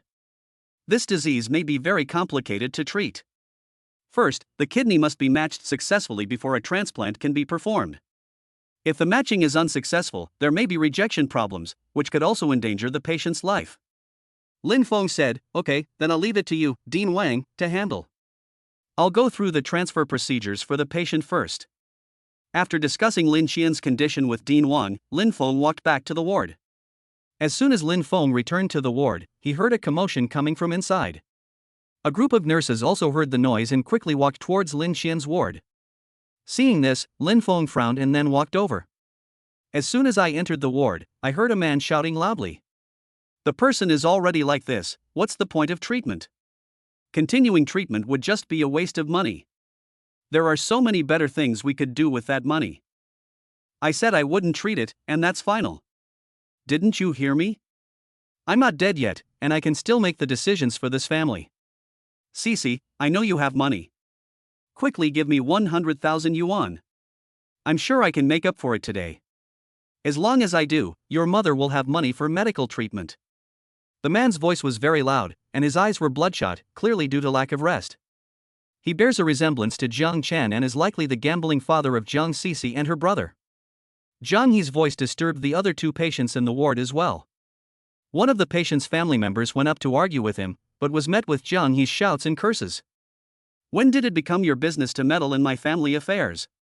Get out of here right now, or I'll have someone cripple you if you keep meddling."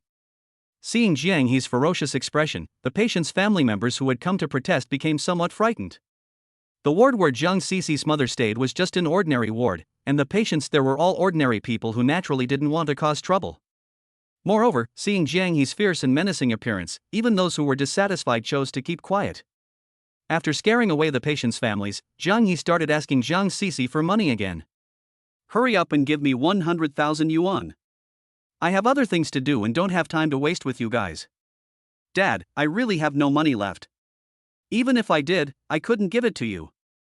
If you took the money, you would just gamble it away. Our family is already in such a state, can't you just forget about gambling? If you hadn't gambled away mother's medical money, would her illness be this serious now? Jiang Sisi said, her eyes red. Jiang Sisi's words had absolutely no effect on a gambler who had already gone mad. Jiang He is now beyond redemption. All he can think about is how to win back his losses through gambling, and he hasn't even considered whether he can actually win. At this moment, Jiang He noticed a necklace around Jiang Sisi's neck that looked quite expensive, and he immediately yanked it off. Seeing this, Jiang Sisi was startled. She had completely forgotten that this was a video that her company had put together for her when she participated in an event. I heard that this necklace is worth millions. She forgot to take it off and return it to the company because she was in a hurry to leave. Unexpectedly, Jiang He snatched it away. Give me back my necklace right now. It belongs to the company. If you take it, I'll be in big trouble. Get lost. I don't care if it's yours or not. Your troubles are your business, what does it have to do with me? After speaking, Jiang He took the necklace and walked quickly out of the ward. Although he was a gambling addict, he had a good eye for things. He immediately realized that the necklace wasn't cheap, and he figured he could pawn it somewhere later and probably get some money back. Chapter 123. I'm a businessman, so I'll treat it as an investment. Just as Jiang He was running out of the ward, overjoyed that he had more gambling funds, he suddenly felt a sharp pain as if he had bumped into something. Ouch! Jiang He felt his entire body tilting backward. Just as Jiang He was about to fall, an arm grabbed his wrist, which was holding the necklace, like a pair of pincers. It hurts, it hurts, it hurts. Jiang He felt as if his wrist was about to break, and subconsciously let go of the necklace in his hand. As the necklace slipped off, it was caught mid-air. After retrieving the necklace, the man released his grip, causing Jiang He to fall heavily to the ground, making him wince in pain. How dare you steal my company's property? Do you want to end up in jail? As Lin Feng's icy voice rang out, Jiang He, who was sitting on the ground, was startled and jumped. At this moment, Jiang He finally saw clearly what the person blocking his way looked like. He was a tall, handsome young man. At this moment, the man's cold eyes were staring silently at him. Although those eyes were calm and still, Jiang He had a strange feeling when he saw them, as if they were looking at a dead person. He had never seen such a gaze before in his life. It was utterly calm, yet terrifying. Who are you? Although Jiang He was afraid, he was blinded by money when he saw the necklace in Lin Feng's hand and wanted to snatch it back from Lin Feng. As he spoke, Jiang He disregarded the pain in his body, stood up from the ground, and snatched the necklace from Lin Feng's hand. This is mine. What right do you have to take my things? Let me tell you, I know Brother Kai. If you don't give me back the necklace, believe me, I'll have Brother Kai break your legs. While threatening him, Jiang He reached out to snatch the necklace. Lin Feng remained expressionless, and with his other hand, he reached out and grabbed Jiang He's neck with lightning speed. A suffocating feeling filled his body, and Jiang He felt an aura of death enveloping him, as if he would suffocate and die at any moment. Jiang He was seen being held in mid-air by Lin Feng, his arms and legs flailing wildly. Unfortunately, no matter how much he struggled, he could not escape from the control of that hand. Don't want. Seeing this from a distance, Jiang Sisi instinctively called out. Hearing Jiang Sisi's voice, Lin Feng finally let go of her, while Jiang He, who had fallen to the ground, was also breathing heavily to relieve his suffocation. I'm giving you 3 seconds to get out of here, or I won't hold back. Although Jiang He was an incurable gambler, he wasn't stupid. He knew he couldn't afford to offend Lin Feng, so he uttered a harsh remark and slunk away. You just wait. Seeing Jiang He fleeing in a disheveled state, Lin Feng asked Jiang Sisi, what happened? Jiang Sisi smiled bitterly and said, that person is my father. He probably lost all his money again and came back to ask me for money. Hearing Jiang Sisi's words, Lin Feng nodded slightly. This kind of person is beyond redemption, why are you still indulging him? Alright, we'll talk about your father later. You two pack your things and prepare for transferring to another hospital. Transfer to another hospital? Upon hearing this, Jiang Sisi couldn't help but turn around and glance at her mother, who was already in a coma. She wondered what the point of transferring her to another hospital would be in her condition. Lin Feng noticed Jiang Cici's confusion and said, "I've already found someone to match a kidney donor for your mother, but the surgery needs to be done there, so she needs to be transferred to another hospital." Upon hearing that Lin Feng had found a kidney donor for their mother, Jiang Cici and her brother were both visibly excited. For their mother's illness, finding a kidney donor is the most difficult thing to do. After all, even if there are kidney donors, they are all given priority to important people and the wealthy. Ordinary people like them might not have this opportunity even once in their entire lives. Unexpectedly, Lin Feng actually helped them solve their kidney problem. At that moment, neither Jiang Cici nor her brother knew how to thank Lin Feng. Lin Feng said, "All right, you can say thank you later. Auntie's treatment is the priority. Pack your things and wait for the hospital ambulance to come downstairs." Jiang Cici and her brother didn't delay any longer and quickly started packing. Because Lin Qian had difficulty moving around, Lin Feng and Jiang Chen pushed the hospital bed while Jiang Cici carried the things needed for hospitalization. Upon arriving at the hospital, I saw an ambulance marked with the words Puji Hospital parked quietly there. 2 medical staff members rushed to greet Lin Feng and his group when they saw them. After everyone put Lin Qian into the ambulance, Jiang Chen got into the ambulance and followed, while Lin Feng drove behind with Jiang Cici. On the way to Puji Hospital, Jiang Cici still felt like she was dreaming, and she couldn't believe it was all real. "Boss, is everything you said true? Is there really a kidney donor available for my mother?"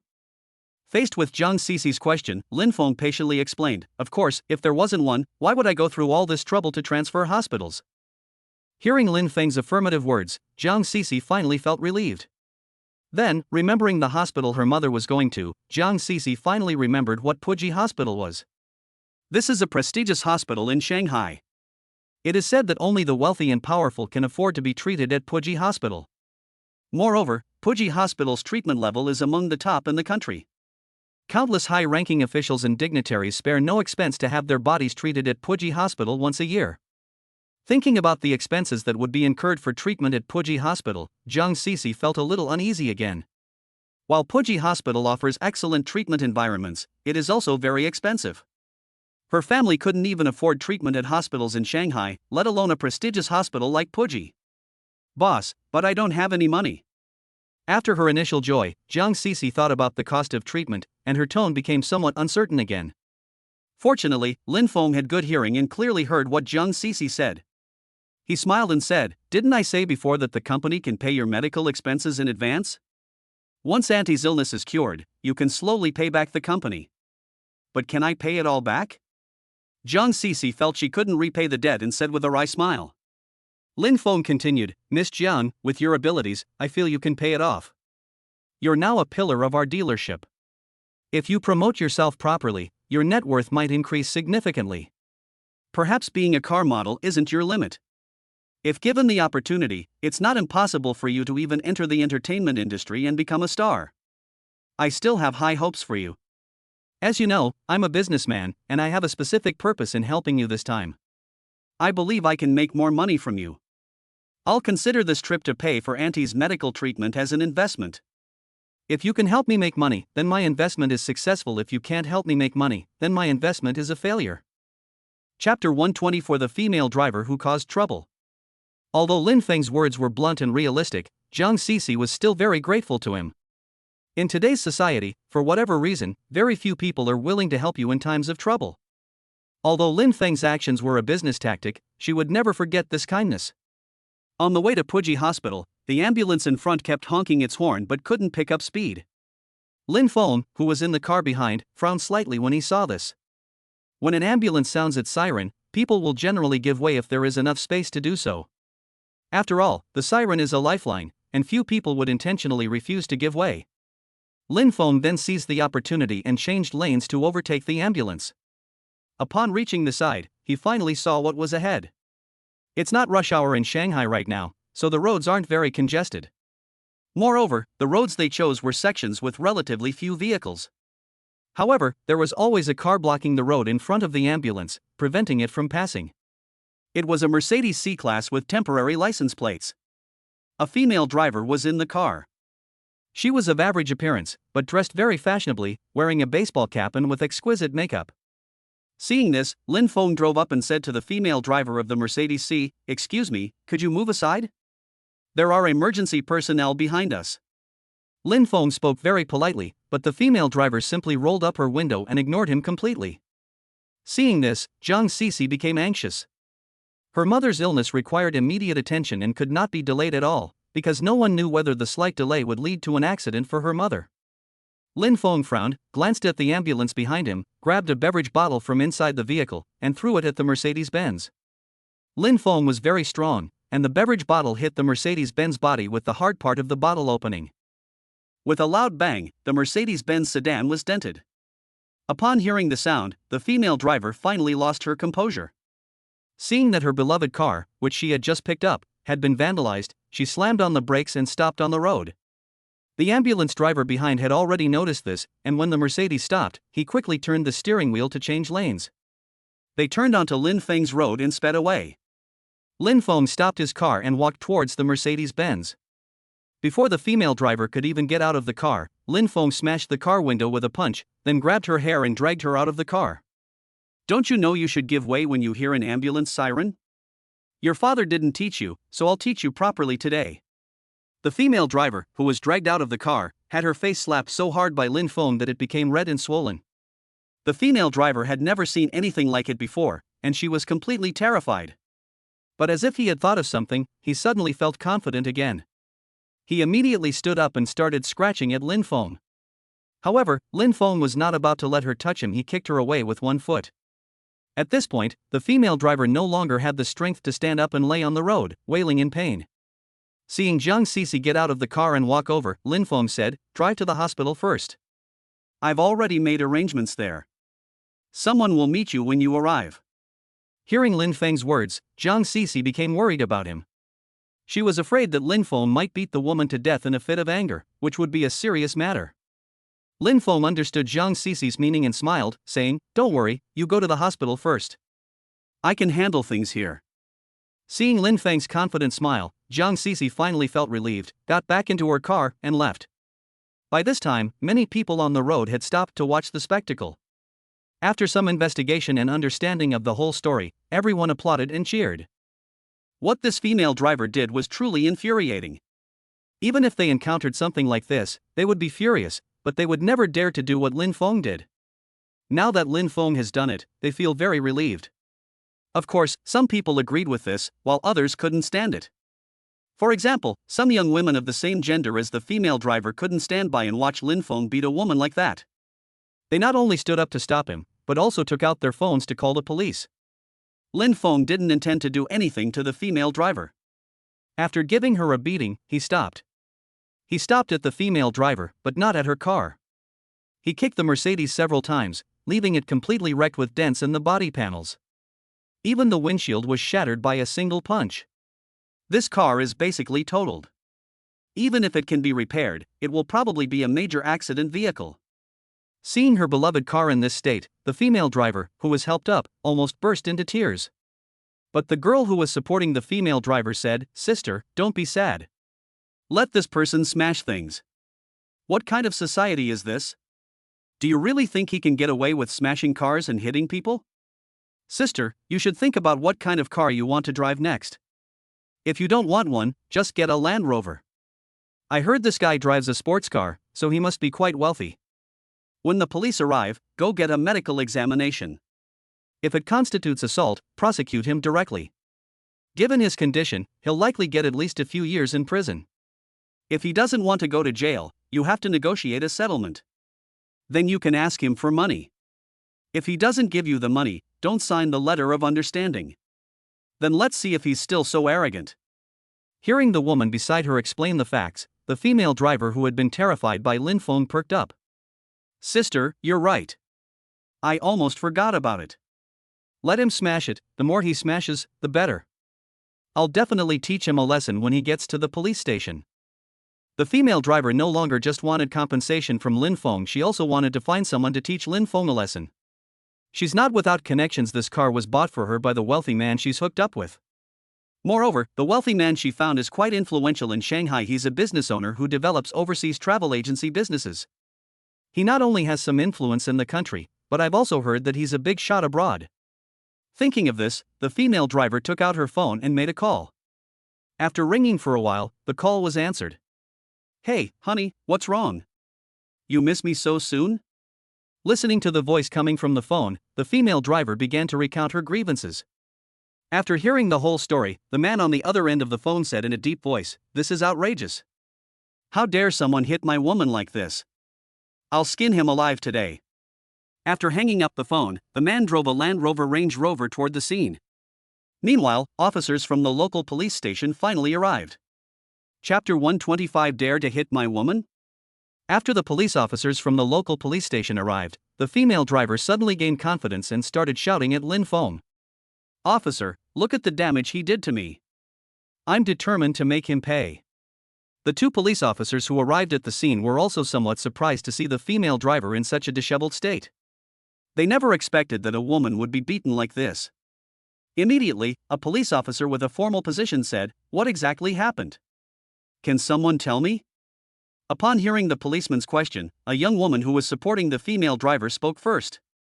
"Officer, this man got angry and started hitting me because my sister is pretty and he couldn't flirt with her.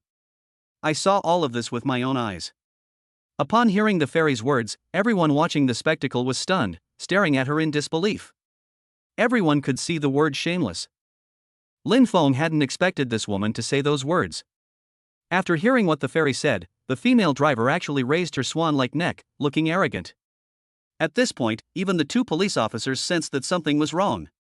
If what that fairy said is true, then this case is far too heinous.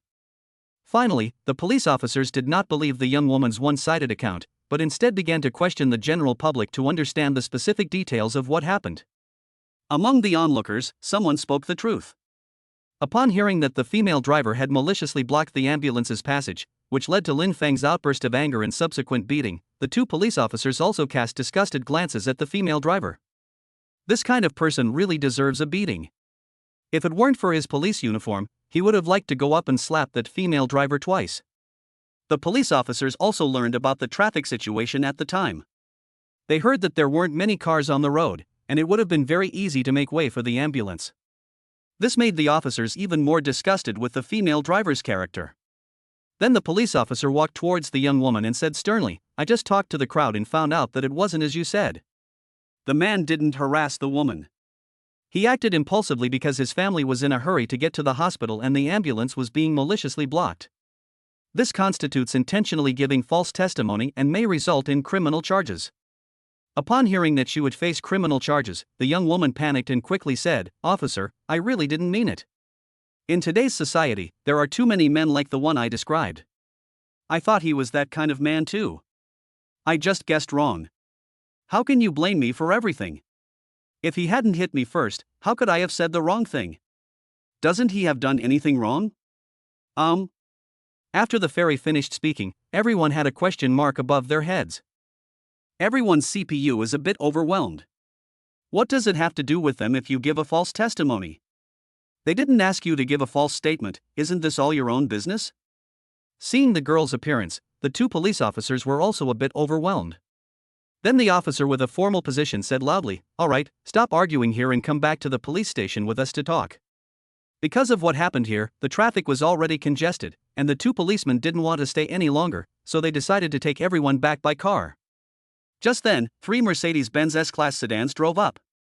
The 3 cars had just arrived when a short, stocky middle-aged man got out of the middle car. The middle-aged man had just gotten off the bus when he said menacingly, "Who hit my girlfriend?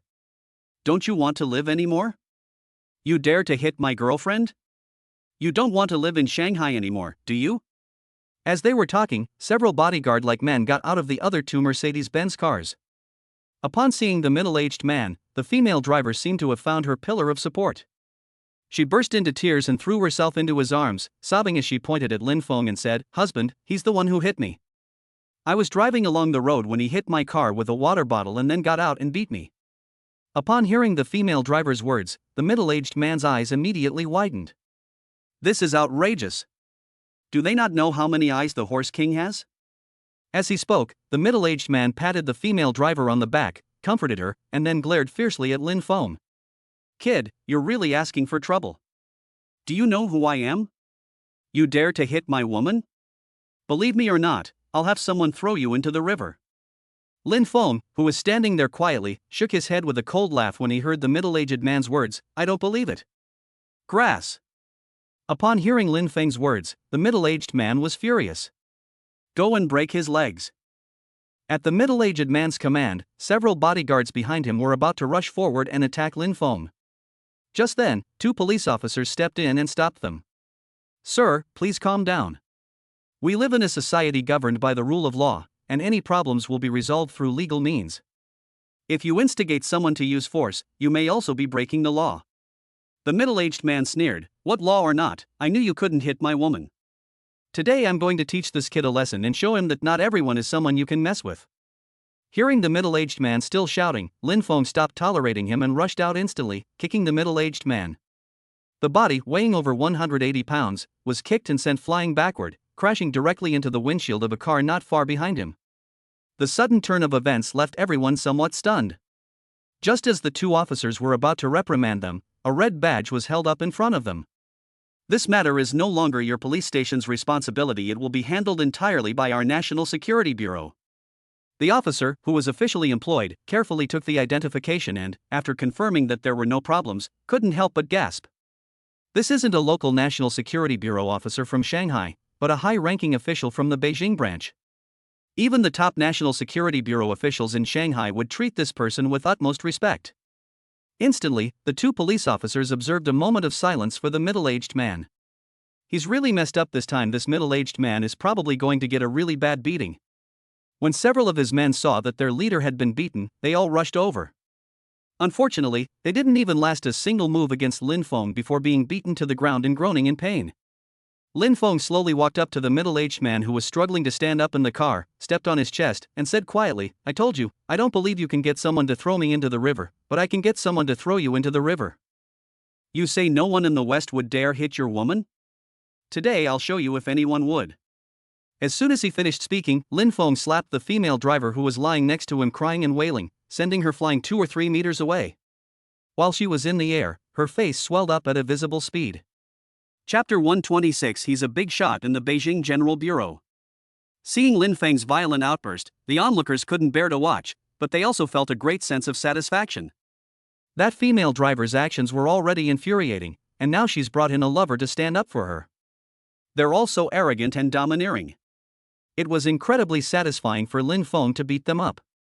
The female driver was about 27 or 28 years old, while the middle-aged man was at least close to 50.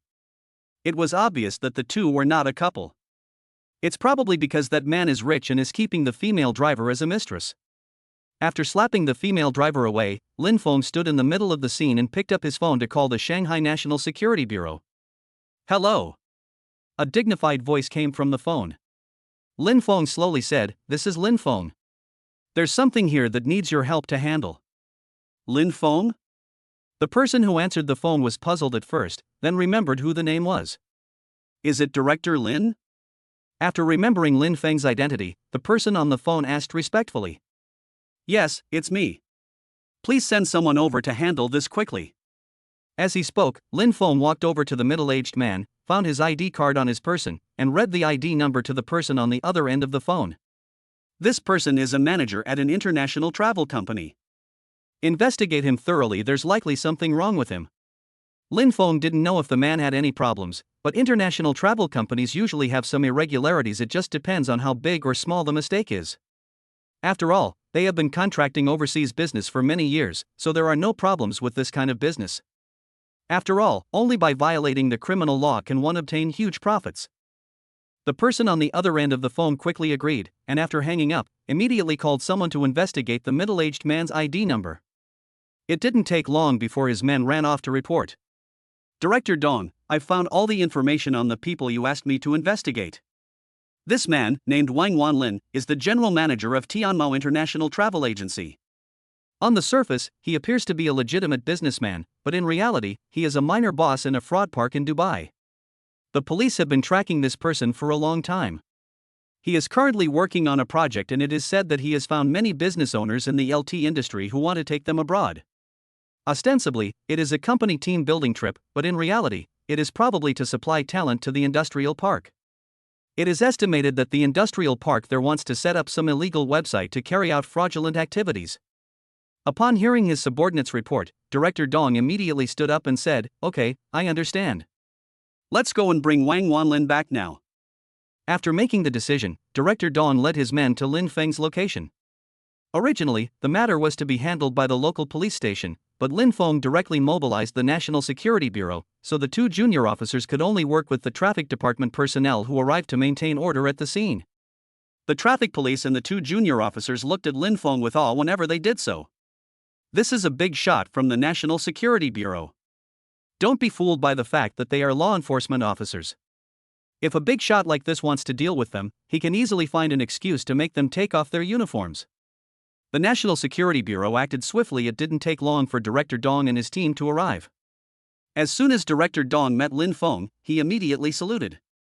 Dong Chang, director of the Shanghai National Security Bureau, has met with the leaders.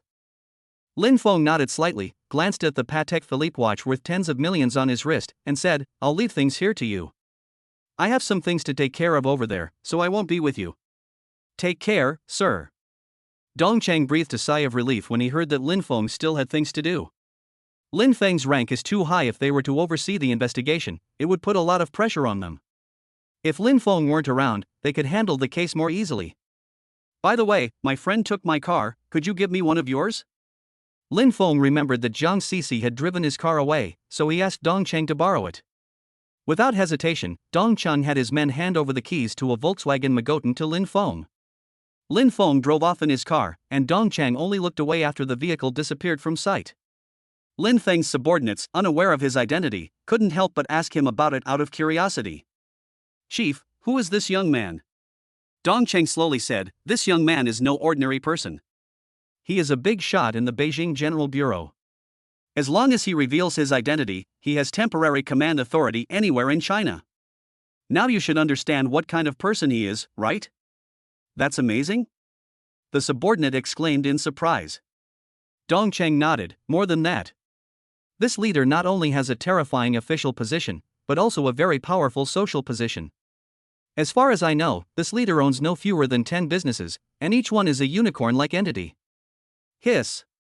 Before his men could even calm down, they were shocked once again. Dong Chang didn't say much, just briefly introduced Lin Feng's matter, and then ordered people to start dealing with Wang Wanlin's matter. Upon hearing that the people who took him away were from the National Security Bureau, Wang Wanlin was completely terrified. Anyone with a modicum of knowledge knows what the National Security Bureau is. This is the ancient embroidered uniform guard. Once you're in the National Security Bureau, you won't get out without being skinned alive. Moreover, he knew that once he was in the National Security Bureau, he probably wouldn't be able to get out. Immediately, he regretted it, wondering why he had chosen such a brainless woman. "If it weren't for this brainless woman, I wouldn't be in this predicament now."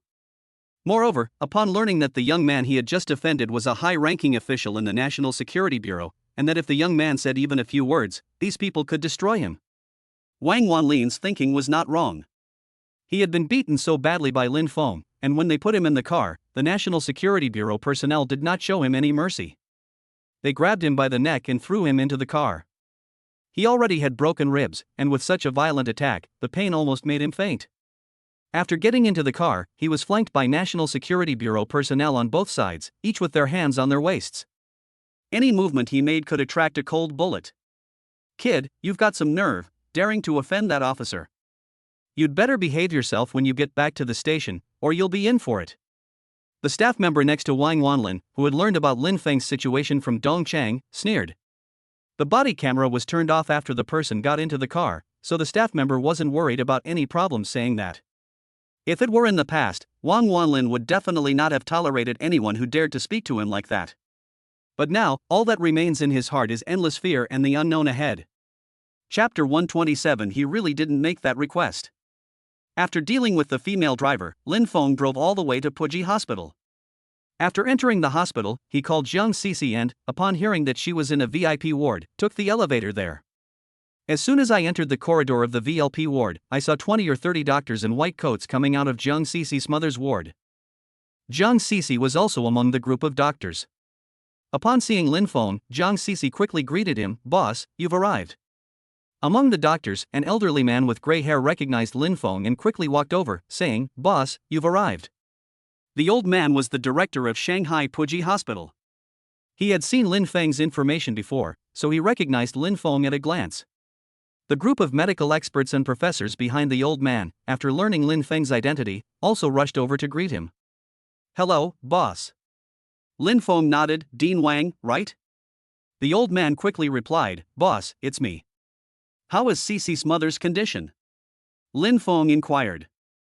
Dean Wang quickly said, "Boss, Ms. Lin Qian's condition is quite serious and she urgently needs a kidney. I have already arranged for a tissue typing test to be done for her. Once the results are in, she should be able to have a kidney transplant. With proper rest, she should be able to recover." Hearing Dean Wang's words, Lin Feng nodded. "Okay, it's good that it can be treated. Cece's mother's medical expenses can be directly charged to the company account. You can send the receipts to headquarters later." Dean Wang said, "Okay, boss." "Alright, you all go ahead and get busy. Take care of Cece's mother's illness as soon as possible." At Lin Feng's instruction, Dean Wang and his team quickly left to prepare for the surgery. After everyone had left, Zhang Cece's eyes welled up with tears. "Boss, thank you so much. If it weren't for you, my mother might not have made it through this ordeal. You are my family's savior." Lin Feng waved his hand and said, "I told you, you don't need to be so grateful to me. The best way to repay me is for you to make more money for the company in the future. You don't need to worry about your mother's medical expenses, just take good care of her." "Don't worry, boss. Once my mother is cured, I'll sell myself to you for the rest of my life and make sure you get back the money you spent." "Alright, that's enough of that. I just want to see how you perform." The two walked into the ward while talking. As a VIP ward, the environment is naturally excellent. The entire ward was decorated like a mansion, with all the necessary furniture and amenities. Even if 5 or 6 people lived here, they wouldn't feel crowded. Upon seeing Lin Feng walk in, Jiang Chen immediately knelt down on the ground with a thud. "Mr. Lin, thank you. I don't know how to repay your kindness, so this is the only way I can do it." Lin Feng went over and helped Jiang Chen up. "You don't need to do that. I've already told your sister how to repay them. You're still in school, right? Then focus on your studies, and once you've completed your education, find a good job, earn more money, and take good care of your sister and mother." Hearing that Lin Feng and his sister had already discussed how to repay the debt, he was deeply moved. Thinking of her sister's looks again, Jiang Chen seemed to realize something and fell silent. "Mr. Lin, please rest assured, I know. Although I can never repay my sister's kindness in my lifetime, I will spend my whole life making it up to her." Upon hearing Jiang Chen's words, Zhang Cece couldn't help but step forward and hug him. "Xiao Chun, you don't need to feel so much pressure. As long as you live happily, that will be my greatest comfort." Because he needed to make arrangements for the club members that evening, Lin Feng said, "There's an event at the club tonight. Why don't you join us? Are you coming down with me now, or will you stay here for a while?" Zhang Cece said, "Boss, I need to talk to my brother about something. I'll go downstairs after I'm done." Lin Feng nodded, "Okay, then I'll wait for you in the car." After Lin Feng left, Jiang Chen finally couldn't suppress his impulse and asked Zhang Cece, "Sister, did Mr. Lin make any unreasonable demands on you?" Zhang Cece was puzzled. "Mr. Lin's request isn't unreasonable, is it?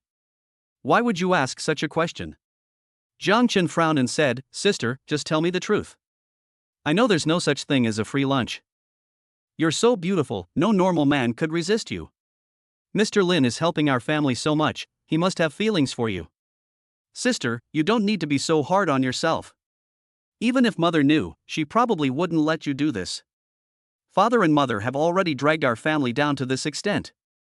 If they ruin your life too, sister, then our family will truly fall apart." Only now did Zhang Cece understand what Jiang Chen meant. "What are you thinking, child? Mr. Lin isn't like that. He helped our family by asking me to help him earn more money, but he didn't ask me to do anything with him." Jiang Chen looked up in surprise. "Sister, are you serious?" He simply couldn't believe that Lin Feng wouldn't be tempted by such a beautiful woman as his sister, and that he wouldn't take this opportunity to ask her to sleep with him. Of course it's true. How could someone like Mr. Lin be as vulgar as others? He owns numerous businesses and has an unknown amount of wealth. If he really wanted to find women, he could just snap his fingers and women would line up all the way to the land of romance. How could he possibly use such methods on me? Moreover, if Mr. Lin really had feelings for me, he wouldn't have gone to such great lengths, finding people and transferring us to another hospital. He could have easily won me over with money. Hearing Jiang Cici's explanation, Jiang Chen finally realized that it wasn't what he had thought. But Jiang Cici was thinking to herself that if Lin Feng really wanted it, she would be more than happy to have it, since Lin Feng was handsome, young, and rich. What girl wouldn't love a guy like that? Why would she refuse? She'd probably nod her head like a chicken pecking at rice the moment Lin Feng opened his mouth. If I could stay by Lin Feng's side, even without any official status, I probably wouldn't need to work or earn money for the rest of my life and could live a life free from financial worries. After exchanging a few words with Jiang Chen, Jiang Cici left the hospital and went to the parking lot. After getting into the passenger seat, Jiang Cici asked curiously, "Boss, what's the event tonight? Why haven't I heard anything about it?" As Lin Feng started the car, he said, "Since I just took over the club today, I'm planning to arrange for the club members to have some fun together, which will also allow both sides to get to know each other better. If you come with me, it'll be good to lighten the mood." Chapter 128. I'll take you to see a good show tonight. Just as Lin Feng was arranging the club's activities, the criminal investigation team also began their operation. This operation against the Royal Garden was carried out by the entire judicial system of Shanghai, with Zhao Jingtong serving as the overall commander. As long as evidence of crimes and illegal activities was found in the Royal Garden, Lin Feng could be arrested. Meanwhile, Lin Feng had already made all the arrangements for the Royal Gardens and was just waiting for Zhao Jingtong to arrive with his men. Moreover, he arranged the club's activities tonight to put on a good show. Inside the Caesars Hotel, the top-tier package costing 880,000 yuan has been prepared. As Lin Feng drove Jiang Cici to the hotel entrance, a group of luxury cars sped towards them, creating a spectacular scene that immediately drew the attention of many people. What kind of day is this? Why are so many rich kids out together? A fleet of luxury cars arrived, each worth over $1 million. Although Shanghai is a gathering place for the wealthy, luxury cars worth millions are not a common sight. But today, everyone actually saw a convoy. After parking their cars, the wealthy young men, dressed smartly, walked towards the hotel entrance. The manager of Caesars Hotel was already waiting at the door with his staff. Seeing Lin Feng approaching, they quickly went to greet him, and the hotel staff behind them shouted in unison, "Welcome, boss." Seeing this grand display, Jiang Cici was also taken aback, and then looked at Lin Feng with a surprised expression. "Boss, really? The 6-star hotel is also your property?" The more Jiang Cici learned about Lin Feng, the more shocked she became. The companies she is currently aware of include China Overseas Auto Dealership and Puji Hospital. Both of these industries are unicorns in their respective fields, and unexpectedly, the 6-star hotel, which has long been famous in Shanghai, is also one of Lin Feng's businesses. She really didn't know how many businesses Lin Feng still owned, which aroused her strong curiosity. Upon seeing the group of hotel staff, Lin Feng nodded, "Yes, get ready to receive them. My friends are almost all arriving." As Lin Feng finished speaking, a group of young men and women walked up from a distance behind him. The young men and women greeted Lin Feng warmly upon seeing him. "Hello, Mr. Lin. Hello, Mr. Lin." The hotel general manager couldn't help but be surprised when he saw how respectfully the rich kids treated Lin Feng. He only knew that his boss had a powerful background, but he didn't know exactly how powerful. He knew some of these rich kids, and among those he knew, several had fathers who were well-known figures in Shanghai.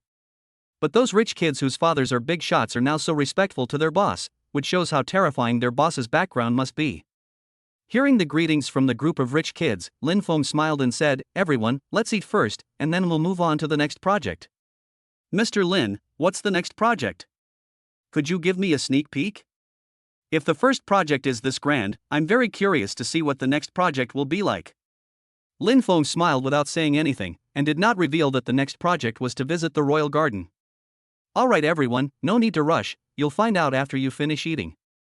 "Alright, if Mr. Lin doesn't want to say, then we won't ask any more questions. We'll just wait for the surprise Mr. Lin has in store for us." After the group of wealthy young men finished speaking, they followed the hotel staff inside. "Cici, go in first and greet them for me." "I'll be upstairs in a bit," Lin Feng said. "Good boss." After learning about Lin Feng's strength, Jiang Cici was no longer reserved and mingled with the group of rich second-generation heirs in a generous and natural manner. After all, she has Lin Feng as her backer, so she doesn't need to feel inferior when she's with these rich kids. She can just treat them as equals. After Zhang Cece and the rich kids entered the hotel, Lin Feng waited at the entrance for a while. Soon, a Mercedes-Benz S450 slowly drove up. It was Ji Wanqiu, the general manager of Shanghai Auto Dealership. Ji Wanqiu walked over and said apologetically, "Boss, I'm sorry, there was a traffic jam on the way, I'm late." Lin Feng nodded, not angry at all, and said, "It's okay, you can wait for someone here with me." Hearing Lin Feng's words, Ji Wanqiu asked curiously, "Boss, aren't all the members here? Are there any people who haven't arrived yet?" After speaking, Ji Wanqiu also became puzzled. Given Lin Feng's status and background, even if some members didn't come, probably no one would have the face to make Lin Feng wait here, right? She searched her mind carefully but couldn't think of anyone among the club members whom Lin Feng valued so much. Upon hearing this, Lin Feng shook his head. "They are not members of our club, but some of my friends." As the two were talking, another convoy slowly drove by. Although this convoy wasn't as expensive as the cars owned by the previous rich kids, Lin Feng still took it very seriously. These people were none other than the elite young men of Shanghai, led by Wei Zihao. Wei Zihao got out of a Lamborghini Aventador and greeted Lin Feng warmly. "Mr. Lin, you seem to have plenty of time today. Why don't you invite us brothers and sisters out for some fun sometime?" Hearing Wei Zihao's words, Lin Feng smiled and said, "The reason I asked you to come here today is actually to have you watch a good show with me." "Watching a play?" Wei Zihao's interest was piqued. "Mr. Lin, you've come to the right person. I don't have any other hobbies, but my favorite thing is watching plays." "What show is it?" Lin Feng said slowly, "Of course, it's the Zhao family's good show." Upon hearing this, Wei Zihao was stunned for a moment, but then he realized what was going on. "Mr. Lin, are you planning to deal with Zhao Jingtong?" Lin Feng nodded. "Yes, I'll give him a big gift tonight. If he still doesn't understand, then next time I'll give him a lesson he'll never forget." Wei Zihao smiled and said, "Mr. Lin, I really want to teach the Zhao Jingtong a lesson now. You don't know, but ever since Zhao Jingtong came to Shanghai, he's been acting very arrogantly and domineeringly. Even my father had a lot of resentment towards him, but the Zhao family was powerful and my father couldn't offend them, so he could only keep his anger bottled up. If Mr. Lin were to deal with Zhao Jingtong, I imagine my father would be very happy." Lin Feng reached out and patted Wei Zihao on the shoulder. "Don't worry, I'll definitely stand up for your uncle tonight. In fact, there's nothing to fear about Zhao Jingtong, given the level of Wei Zihao's father." However, the Zhao family behind Zhao Jingtong made Wei Zihao's father very wary. After all, the Zhao family has one of the 9 great elders of China overseeing them. Wei Zihao's father is still one step away from reaching that level, but since he hasn't truly reached it yet, he still has to be somewhat wary. Even with the support of the Li family behind them, the Wei family doesn't have enough power to compete with the Zhao family right now. Everything can only be discussed after Wei Zihao's father takes his final step. Chapter 129: Lin Feng's powerful connections. Just as Lin Feng and Wei Zihao were talking, a group of second-generation officials came over and greeted Lin Feng. At this moment, Wei Zihao finally noticed Ji Wanqiu beside Lin Feng. Ji Wanqiu was not wearing that bodycon skirt and black stockings today. Instead, she wore a well-fitting women's suit. Although it wasn't as sexy and charming as the pencil skirt and black stockings she wore, this suit gave her a unique kind of beauty. Upon seeing Ji Wanqiu, Wei Zihao's eyes lit up. "Mr. Lin, who is this beautiful lady?" Upon hearing the question, Lin Feng began to explain. "This is Mr. Ji Wanqiu, the general manager of my Shanghai auto dealership. Today, since our club is having an event, we invited Mr. Wei and others to come and have some fun together." Upon hearing that Lin Feng had acquired Shanghai Auto Sales, Wei Zihao and the other sons of high-ranking officials all looked surprised. They thought they knew Lin Feng very well, but they never expected that in such a short time, Lin Feng would take over the largest car dealership in Shanghai. At this moment, everyone gained a new understanding of Lin Feng's financial resources. "So this is the famous President Ji. I've heard so much about him, and seeing him in person today, I can confirm that his reputation is well deserved," Wei Zihao praised. The two shook hands briefly, and Ji Wanqiu said respectfully and politely, "Young Master Wei, I have always heard my boss mention your great name.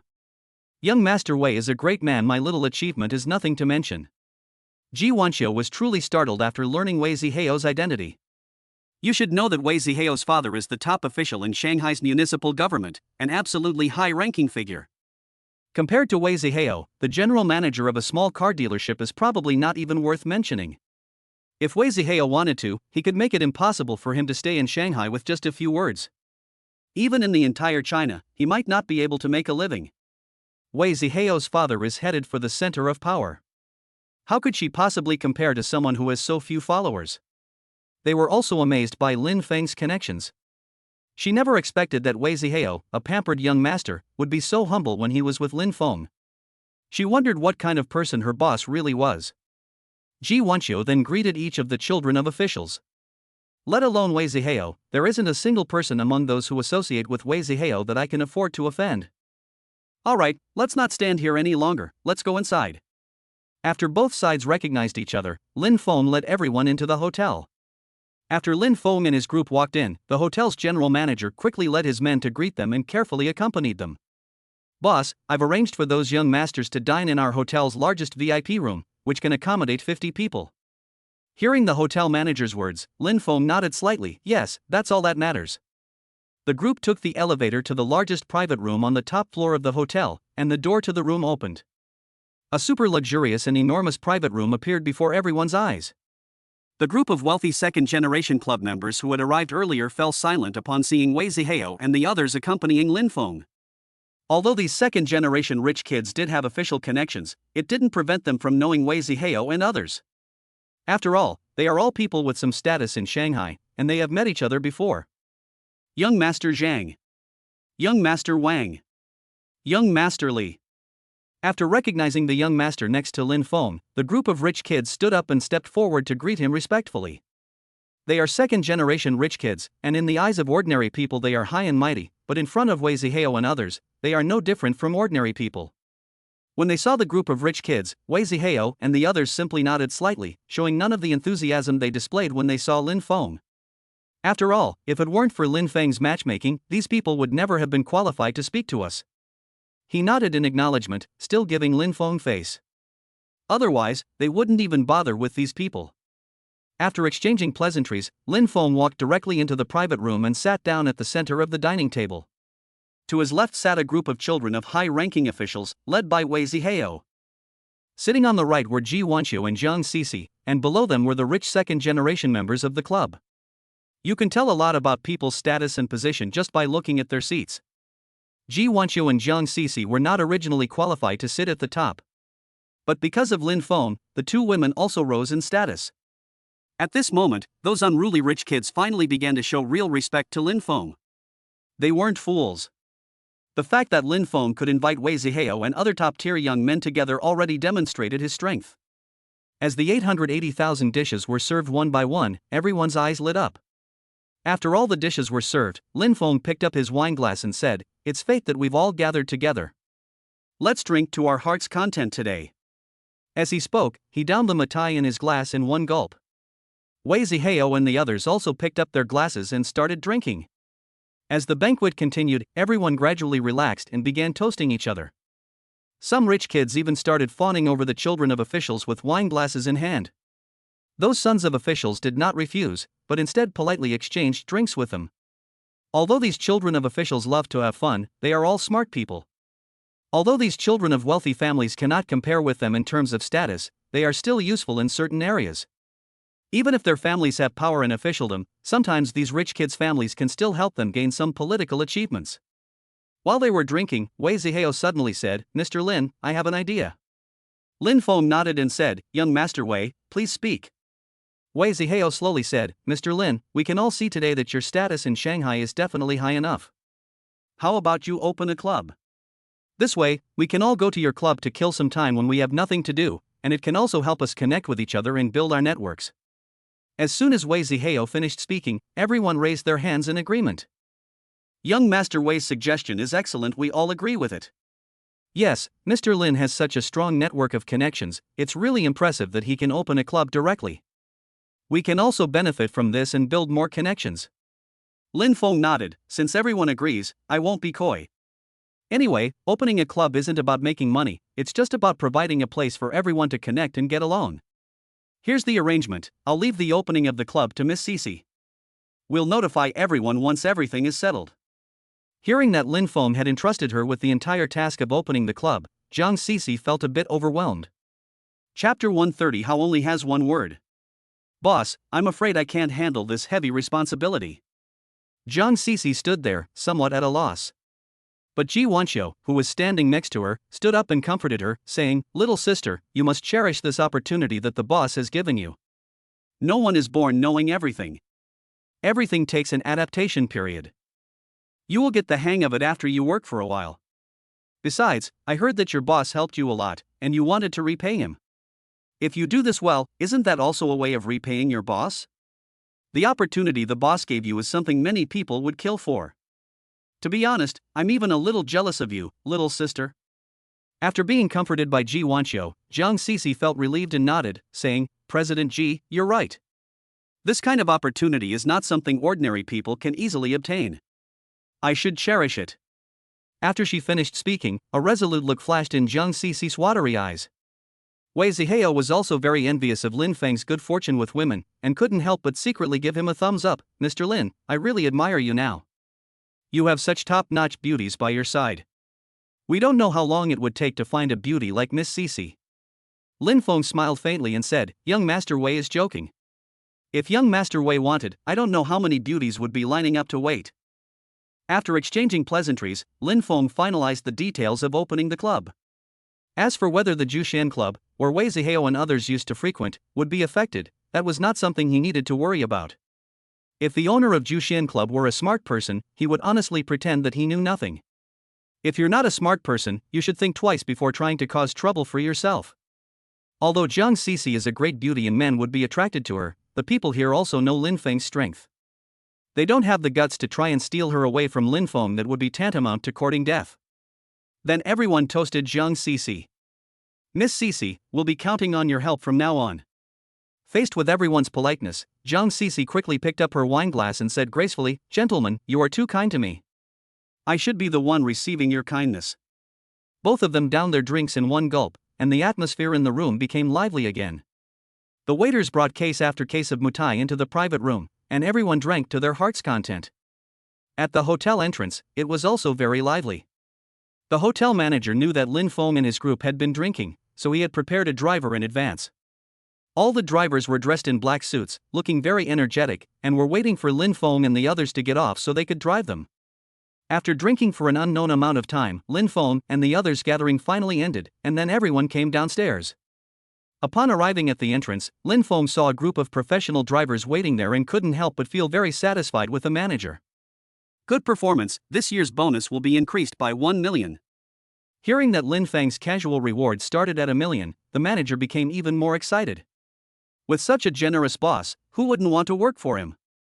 Even if Lin Feng were rich and powerful now, he would still be willing to help Lin Feng make a comeback, even if Lin Feng had nothing left. If you can truly help a boss with this kind of personality to make a comeback, the benefits you receive in the future will be enough to last you a lifetime." Then, a spectacular scene unfolded in front of the Caesars Hotel. One could see professional drivers dressed in suits and wearing white gloves driving luxury cars toward the royal gardens. In the passenger seat of every luxury car sits a young man or woman of high social standing.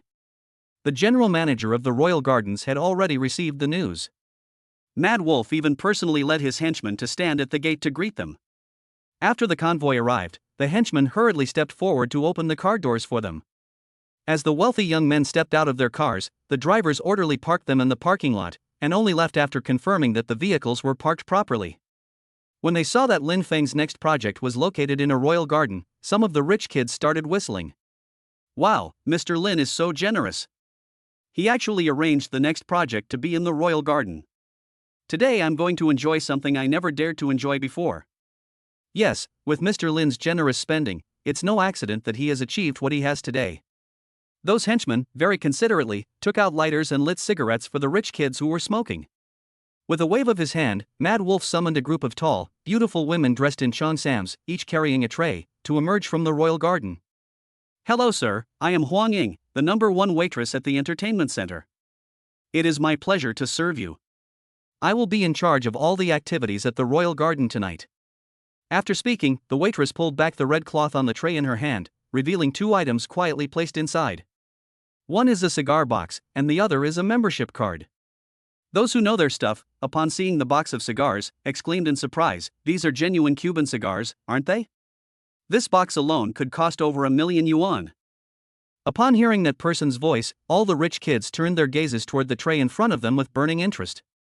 Although these rich kids don't lack the hundreds of thousands of dollars, Cuban cigars aren't something you can just buy with money. Moreover, there must be at least 20 or 30 of them. A box of cigars costs over $1 million, so 30 people would cost $30 million. Who here could easily take it out without feeling the pinch? Moreover, the tray contained not only Cuban cigars worth millions, but also a membership card representing status. The membership cards at the Royal Gardens also have different tiers. It's not something you can just do if you have money, you need a certain status to obtain it. For example, the Black Gold membership card on their tray requires a net worth of over $10 billion to qualify for.